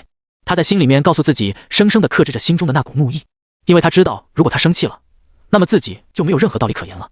放屁吧，顾林，我从来都没有做过对不起你的事情。顾青知道自己绝对不可以认，他要是认了，那么一切就都完蛋了。他们两个人针锋相对，几乎要打起来了。秦霜就站在一旁冷笑着看着这一边没有说话，他非常的安静，看着眼前的这一幕，他都想要笑出声来了。好了，你们这样子吵来吵去，也分辨不出是谁撒谎。秦霜站到了顾青叶的身边，顾青叶偷偷的看了他一眼，两个人的视线交错而过，不知所措。怎么了？为什么你要这样慌张？他们两个人谁撒谎，应该是可以分辨得出来的。秦霜之前是没有检查，如果检查了，可以分辨得出天空中到底出了什么问题。顾青叶之所以慌张，是因为秦霜站在自己的身边，他心里面有一点害羞，他不知道该怎么跟秦霜说话才好，把头垂得越来越低了。那个，顾青叶想要说些什么，顾母叹了一口气，把人拉到了一边。我说小青啊，你就不要跟他说那么多了，现在我们要做的就是赶紧的查一查天上到底有什么问题，要不这件事情就交给你来查吧。顾青叶听了这话之后，立刻就飞到了天上去，母亲是不会害他的。他到了天空上之后，就开始检查周围有没有什么别人的布置。顾青和顾林都抬起头来看着天上，很明显的顾青心中发慌，完蛋了，如果让顾青叶检查出来，让小姐查出自己做了坏事，那他怎么办？怎么在顾家继续待下去？可是顾青叶什么都没有查到，他咦了一声，母亲，我这边什么都没有查到，我也不知道怎么回事。顾青叶从天空当中坠落下来，什么都没有查到，其实也很奇怪，顾青和顾林打到一半就掉下来了，那不是很不正常吗？你们两个到底是遇到了什么事？秦霜这时候也跟着浮在了空中，顾青叶检查不出来，但不代表自己也跟着检查不出来，说不定自己的速度很快就能够查出端倪来了。在空中，秦霜迅速一挥手，他的手臂挥动了一下，立刻就把很多的影子聚集在了自己的身边。这些影子全部都是周围的灵气，所有的灵气瞬间激荡着。秦霜双眼里面流动着寒光，他迅速发现了一个地方有一个小小的阵法，还藏着一些小东西。原来是在这里，这里好像有一只小小的阵法虫。秦霜迅速出手抓住了一个东西，同时降落到了地面上。原本顾母和顾青叶是站在一起的，顾母抓着顾青叶的手把人给推开了。母亲，顾青叶莫名其妙，不知道母亲是要做什么，还不快点上前跟他说两句话。顾母叹了一口气，决定妥协。有很多的事情不是自己能够左右的，顾青叶很明显的就是喜欢秦霜，虽然秦霜已经有了3个妻子了，但是自己能怎么办呢？想来想去，顾母终于是决定妥协，让顾青叶试着去追求，如果成功那便成功，不成功那也没有关系了。顾母脸上流露出来的是一丝不安，也不知道自己的选择到底是对还是错，真的不知所措了。女儿啊，如果你可以幸福，那么为娘的也就放下心来了，可是如果你不幸福，为娘的也不知道该不该承担这个责任。顾母有一点后悔，可是都已经把人推出去了。顾青叶看到了顾母脸上的纠结之色，知道自己的母亲选择放弃劝说了，毕竟自己都已经表现出那么明显的意思了，对方肯定能够明白的。这么长的时间，母亲想来已经决定好了，不要管自己了，真是太好了，心里跳动着一丝暗喜，她是真的开心极了。不管怎么样，母亲对于顾青叶而言都是非常重要的人，可以答应自己，可以放纵自己，那对顾青叶来说就没有了任何的枷锁了。母亲真的谢谢你。一个母亲对女儿的爱，当然就是真实可靠的了。顾青叶从来都没有怀疑过顾母对自己的爱。秦霜莫名其妙看了两个人一眼，不知道他们两个在商量着些什么，总觉得跟自己有关。秦霜很快就把视线收了回去，看着前方，手中剑指着面前，他手上的剑直直地指向前方一处地方。他唇角上扬，忍不住一丝笑意从他的眼底流出。秦霜还是挺开心的，眼神中掠过了淡淡的冰。他那扬起的手轻轻地挥舞而下，没有多说什么，只是背着双手朝着前方一步又一步走去。很快他就停下了步伐。秦霜看着这两个人，顾青和顾林同时抬头。这只阵法虫是谁的？你们两个人可以给我一个解释吗？秦霜看着他们两个，就发现顾青的眼神又开始躲闪了，那么的心虚。都不用去猜，都知道顾青心里面到底是怎么想的了。秦霜都不屑于去说一些什么，目光里流露出一丝冷意。顾青，你不解释一下吗？我总觉得这个阵法虫是你的，你说是还是不是？顾青身体发抖，他拼了命的摇头。反正不管怎么样，他都要否认的。秦霜这样看着他，搞得他整个人都快要不好了，不知道该不该反驳，也不知道如何去反驳。反正秦霜的视线落下来，砸在他的身上，一直就这么死死的压着他。他好像被抓住了最后的把柄，无法动弹了。秦霜就这么压着他，脸上的笑意也是如此的深沉，没有给他任何反应的机会，抓住了他的手臂。告诉我，这支阵法中到底是不是你的？犯了错不怕，就害怕犯了错之后，你不愿意去承担这犯错的后果，明白吗？秦霜眼神是如此的冷酷无情，他就是想要告诉对方，自己身上还有别的兵了。他冷哼了一声，抓住了对方的手臂，用力的扣住。那么的死。顾青还是选择摇头，他害怕不安。顾青不知道该怎么办才好，低着头才不敢抬起头来，就算是眼前有人看着他，他也是不敢的。就是因为秦霜在他的面前，他才会很慌张，那种感觉是真的非常的可怕。秦霜明明不是他们顾家的人，为什么要多管闲事？我们小姐都没有发现，谁又知道你这只阵法虫是哪里来的？不是我们两个人的，那就是你的了。顾青最后鼓足了勇气，这才大声地说，他最后都不知道秦霜到底想要做什么了。这个男人来到他们顾家，为什么要这样折腾他们？顾青叶走上前来，给了顾青一巴掌。不是说我们已经查到了证据，而是你被我们顾家的贵客不恭敬。事情发展到了此处，顾青叶已经是知晓了一切了。所有的人都不是傻子，顾青叶当然看出来了，面前的人有怎样的猫腻了。顾青所说的所有的话，自己都听在了耳中，他都忍不住想要笑。顾青，我已经知晓你到底是什么情况了。顾青叶那一双眼睛里面有着的是对眼前之人的嘲讽，他还想要大笑。顾青，我们顾家待你们都是不薄的，顾林也是我们顾家的人，为什么你要这么做？不是我，真的，小姐，不是我。这人扑通一下跪倒在了地上，害怕到了极点，大声的嚷嚷着，这个真的不是我，真的不是我啊！他跪倒在地上时，抬起头来，看到了顾林眼神的冰凉。顾林也是气得浑身发抖，怪不得总觉得哪里不大对劲，原来是眼前的这个家伙动手脚了。你实在是太过分了！秦霜站在一旁拉住了顾青叶，摇了摇头，不用管他们两个了，现在我就问问你想怎么处置这件事情呢？阵法虫可以看看是否认了这个人为主。秦霜直接就把这阵法虫放了出去，那虫子立刻就咬住了面前之人。啊！顾青发出了一声惨叫声，接着就看到那只虫子重新回到了自己的身体里。看看，我都说了就是你，你还想要狡辩？顾林看到这一幕之后，大声嚷嚷了起来。如果不是面前这个人的阵法虫，根本就不会直接钻进去的。自己看到这一幕就已经白了一切了。顿时他感觉到了一股怒气从心底升上，太生气了，眼神中有着怒火。顾林整个人都不好了，冲上来抓住面前的人的手臂。顾青，我们两个好像也是好朋友，为什么你要这么对我？顾青叶在旁边看热闹，发现顾青害怕了，可惜了，都已经犯了错，害怕也没有什么用了。秦霜在旁边，他不希望掺和到顾家的事情当中，他不过就是负责查清楚这个真相。有了证据，秦霜也就不管了，他的手背到身后去，朝这边看过来。你们自己慢慢查吧，我也不管这个事情到底如何了。秦霜笑了笑，他唇角上扬。其实秦霜的眼睛里是有着一丝黑暗的，就是想要看顾青倒霉。他这个人非常的有正义感，对顾青这种人心中充满了不屑。要是一个人他坏就坏吧，那也是对付敌人，可是对付朋友都这么坏，那根本就不是什么好人了。顾青这种人对朋友如此的糟糕，对其他的人那根本就好不到哪里去。两个人打在了一起，秦霜不想看了。顾青叶也是冷哼了一声，指着顾青，没有想到你是如此的阴险狡诈，你已经被辞退了。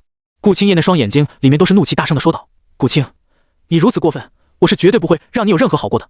你已经被赶出我们顾家了，他们本来就是顾家的家臣，说是家臣相当于是来这边工作的，平日里守护着顾家，没有想到却闹出了这种事情，自然家里面是不会要了。顾青害怕极了，可是没有办法，顾青叶强烈要求把他给赶走。顾林也是跟着点了点头，不愿意让对方留下来。这种人阴险狡诈，留下来对我们顾家是一种祸害。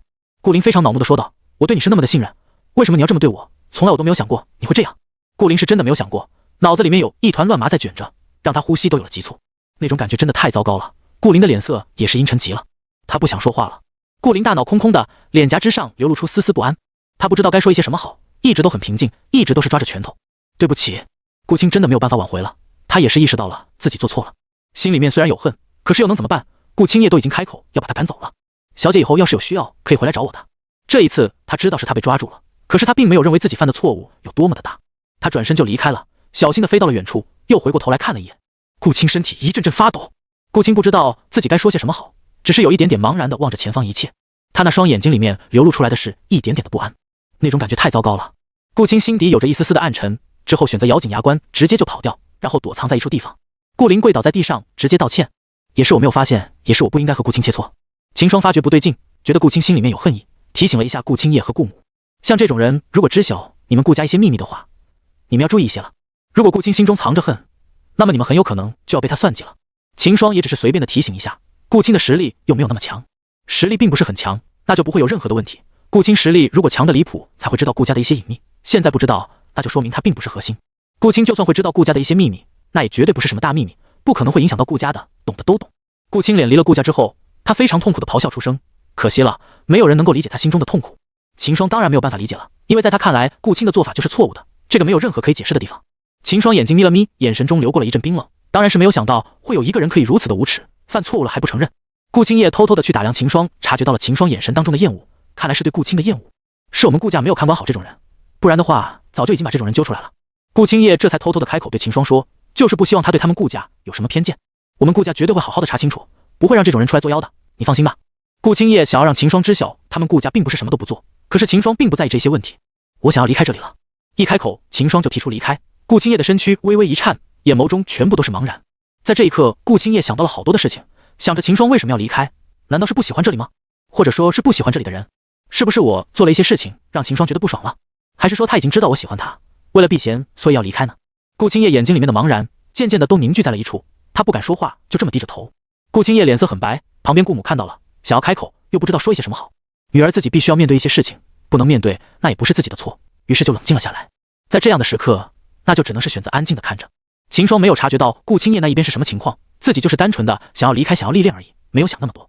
所以秦霜根本就不想顾青叶是什么想法，安静的站在原地。过了一会儿，秦霜回过头来，刚好看到了顾青叶那张脸上全部都是纠结之色。发生什么事情了吗？你这是怎么了？秦霜和顾青叶怎么也算得上是朋友，于是关切的问了一声。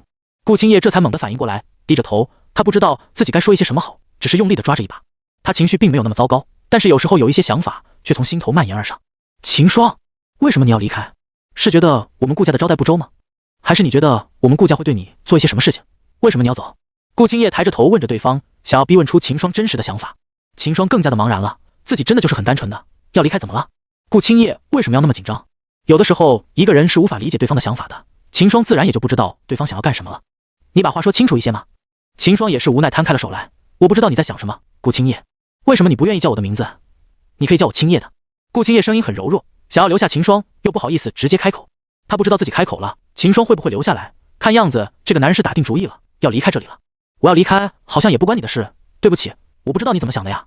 秦霜完全搞不懂顾青叶心里面的想法，只不过就是单纯的想要离开而已。我待在一处地方时间实在是太久了，继续待下去真的没有什么意义了。秦霜说出了自己的想法，用很亲和的声音说的。原来如此，顾青叶懂了，心里面却有着莫名的滋味。他不希望秦霜离开，抓住了秦霜的手，想要把人拉到自己身边。秦霜摇摇头，当我想要离开，那就说明我是真的要离开这片地方了。秦霜非常平静，很安静地诉说着自己心中的想法。你呢，不用阻拦我，因为你根本就没有办法把我拦下来，明白吗？秦霜非常冷静，笑容满面，但是又不声不响。面前的人却有着一种难过，顾青叶不知道要不要跟上去。如果自己跟上去，秦霜会嫌弃吗？还是说会把我留下来呢？秦霜如果真的要去历练，那么应该是会甩下自己一个人的吧。顾青叶不知道应该怎么办，心脏也是很疼的，不想要说话。秦霜走到了顾青叶的面前，微笑着说，怎么了？如果你要跟着我可以跟过来的，不要想法那么多，我们之间可以好好沟通。他不懂得跟别人沟通，也不想要花那么多时间，但是对于顾青叶，他觉得这个女人挺好的，他愿意多花一点时间。顾青叶用力的点点头，看了一眼顾母，原来母亲还是担心我的，看来还是给母亲添了麻烦。顾青叶都不知道该说些什么好了，心情的紧张在心中形成了一片纠结。他用力的抓住了自己的衣摆，那种感觉好糟糕，好糟糕啊！顾青叶立刻跟着抬头，尽量让自己面上带着的是温柔，不能够用这样的情绪影响他们。不管如何，母亲和秦霜都是我生命当中重要的人。顾青叶决定跟着秦霜离开，虽然很对不起母亲，但也只能是这样了。顾青叶来到了秦霜的面前，站在了他的身边，和他互相对看了一眼。真的决定要离开了吗？如果决定好了，那以后你就跟着我。你想要一直跟着的话，那也没有关系，两个人互相有个照应。只不过有时候秦霜要去一些危险的地方，就没有办法照顾到顾青叶了。他提前把这话说清楚来，而且口气很严重。我要去危险的地方之前，我会把你安置在一个地方，如果我能顺利出来，那么我们继续历练。如果他没有办法顺利出来，那就让顾青叶直接回家，或者自己找地方历练。顾青叶听了这话，心里面很不是滋味，是真的觉得很不舒服。我才不会丢下你一个人，秦霜，你说这话真的太过分了。顾青叶声音非常大，他真的好生气，大声的喊道：你为什么要这么过分？为什么？秦霜莫名其妙摸了摸自己的鼻子，他说错什么话了吗？秦霜这是担心顾青叶的安危，所以才要开口提醒对方的，才要让对方先待在一个安全的地方。不是所有的人都是自己，不是所有的人都像他一样实力强大。秦霜不知道顾青叶到底是在纠结一些什么，他都没有说对方抛弃了他。我没有那个意思，你不要想那么多，顾青叶。秦霜没有办法，只好出声安抚对方的情绪，他很亲和。秦霜这时候是没有任何的坏情绪的，也不认为顾青叶发点小脾气就怎么了。他此时此刻是觉得顾青叶的思维跟男的不一样。好了，我知道你是不想要抛下我一个人，觉得这很过分，可是有的时候我要去的地方对你而言实在是太危险了。秦霜想了想，就和顾青叶解释了一下，如果我让你跟着我一同过去的话，那就成了我对你不好了，不是吗？秦霜并不希望让顾青叶和自己承担一样的危险，这样的情况他绝对不容许发生，于是很不客气的这表示，如果我觉得一个地方很危险的话，我是绝对不允许你跟过来的。这话说的顾青叶心里面暖洋洋的，但是他很想跟上去啊。秦霜是一定要去一些危险之地的，要提升自己的实力。还有一个办法，顾青叶知道是可行的，那就是自己也跟着提升实力，实力越强大，可以去的地方就越多了。那个我们可以先历练，然后再看看怎么办。顾青叶小声的对秦霜说道，心情有一些糟糕。如果我的实力强的话，就不会有这样的纠结了，所以一定要提升实力啊。顾青叶在心中告诉自己，他给自己打气，已经下定了决心了。实力的提升才可以有一个好的未来，跟秦霜在一起才能够一直跟随着他。这种想法在心里面打着转，顾青叶早就已经下定决心了。本来自己就是一个修炼狂，他可是武痴。顾青叶笑起来的时候有一种别样的感觉，秦霜看了一眼也跟着微微一笑。如果不是他有了3个妻子，可能会喜欢上顾青叶吧，可惜了，他现在不可能再喜欢上别人了。顾青叶很明显有那么一点点喜欢自己，秦霜并没有在意这些。本来就是修炼之人，对于这种小情小爱，秦霜向来就是坦白告知，喜欢就是喜欢，不喜欢就是不喜欢，没有必要去藏着掖着。顾青叶，跟着我呢，还有一个问题，那就是必须要听我的话，听我的吩咐。因为秦霜的实力更强一些，有时候有一些风险是可以规避的。顾青叶如果不听话，那很有可能就要多承担一些风险。不听话很容易遇到危险，秦霜也不允许自己带的人轻易遭遇危机。顾青叶，听到我说的话了吗？秦霜说完这句话之后，就发现顾青叶在发呆，于是他就加重了口气，听到了，听到了。顾青叶用力的点点头，低着头，心情变得好了一些。他终于是可以和秦霜待在一块了。我今天晚上要跟我母亲说一些事了，你啊，就在我们顾家多待一晚上可以吗？顾青叶非常小心的提出自己的要求，害怕秦霜不答应。他抬起头来，看到了秦霜眼神当中的那一抹淡然，不知道秦霜到底是否要答应还是不答应。他不想要去逼迫对方，就是想着如果秦霜不答应的话，自己也只能是先离开了。好吧，那我就在顾家再留一晚上。秦霜点了点头，笑着对旁边的人说，你们这么看着我干什么？顾青叶立刻就把头低了下去。顾青叶也只能是叹一口气，自己这个女儿啊，从来都是非常自主的人，他没有办法去指责女儿做错了事情，什么都没有办法说。你可不要辜负我的女儿。顾母说这话莫名其妙的，秦霜听出来了话语声中的意思，可是什么都没有回应。他并不觉得有人喜欢他是什么异常的事情，但他也觉得自己不喜欢就没有必要给予回应。事情就是这么简单，干脆利落的把这所有的干系撇清就好了。如果以后喜欢上了顾青叶，那就再说吧。秦霜心里面是这样的打算，笑了笑。顾青叶赶忙拉住了顾母的手，悄悄的2个人就进了房间里。2个女人其实有很多的共同话题的，进去之后，顾青叶就跪倒在了地上。秦霜也只是听到噗的一声就离开了这里。看来还要待一晚上，那就继续修炼巩固一下吧，要不就是在这片地方逛一逛，教授这里的人修炼。秦霜心中这么想着，就在这院子当中走了走。顾家还是比较大的，并且有好多的人，为什么你要赶走我师傅？这时候一个小孩子跑了出来，挡在了秦霜的面前。秦霜还是挺纠结的，看到这个孩子，他一时之间都没有反应过来。那孩子眼睛里面都是泪花，脸蛋上眼全部都是泪水，看来是刚刚才哭过。你太过分了，为什么你要把我的师傅给赶走？小孩脸上都是泪痕，大喊大叫，你太过分了，我不会放过你的，你没有证据的没有证据，你过分过分。小孩子不过就是7、8岁的年纪。秦霜看着眼前的这个小孩都不好动手，他也是挺为难的。一时之间秦霜不知道该怎么办，只好抓住了那小孩。小韩，你在做什么呢？我从来都没有做过你说的没有证据就把人赶走的事情。秦霜不由得想起了今天顾青的事情，心想可能就是因为这个事吧。他也不知道顾青到底是什么情况，他抬手揉了一下眉心，看着对方无奈的摊开了手来。你呀，我不清楚你到底是什么情况，所以就把话说清楚来呗。小孩这才抓着秦霜的手，啪嗒啪嗒，眼泪不停的往下掉。我师父绝对不会做那么过分的事情的，肯定是你误会了，我师父怎么可能会伤害自己的朋友呢？小孩非常害怕自己的师父离开，他不喜欢待在没有熟人的地方，毕竟还只是一个小孩子。秦霜看到了小孩眼睛里面的恐慌和害怕，他不知道该说一些什么好，很无奈，只好蹲下了身子。我并没有诬陷你的师父，有一些事情根本就没有办法去解释，特别是跟一个孩子，你怎么说呢？秦霜陷入了纠结当中，想要把孩子拎起来。他就是想要让这个孩子冷静一下，那孩子却哇哇大叫：“不要碰我，不要碰我，你让开，你太过分了！”小孩子对着秦霜拳打脚踢，小拳头立刻落在了秦霜的身上。秦霜没有说话，安静地看着眼前的小孩。哎，那种叹气，谁看到了都会觉得秦霜非常的无奈，不知道该说一些什么好。秦霜安静地望着眼前的人，眯起了眼睛，不知道该怎么说，但是我要提醒你，你的三观必须要重新塑造一下了。秦霜不知道这个小孩到底是什么情况，但是还是决定帮对方一把。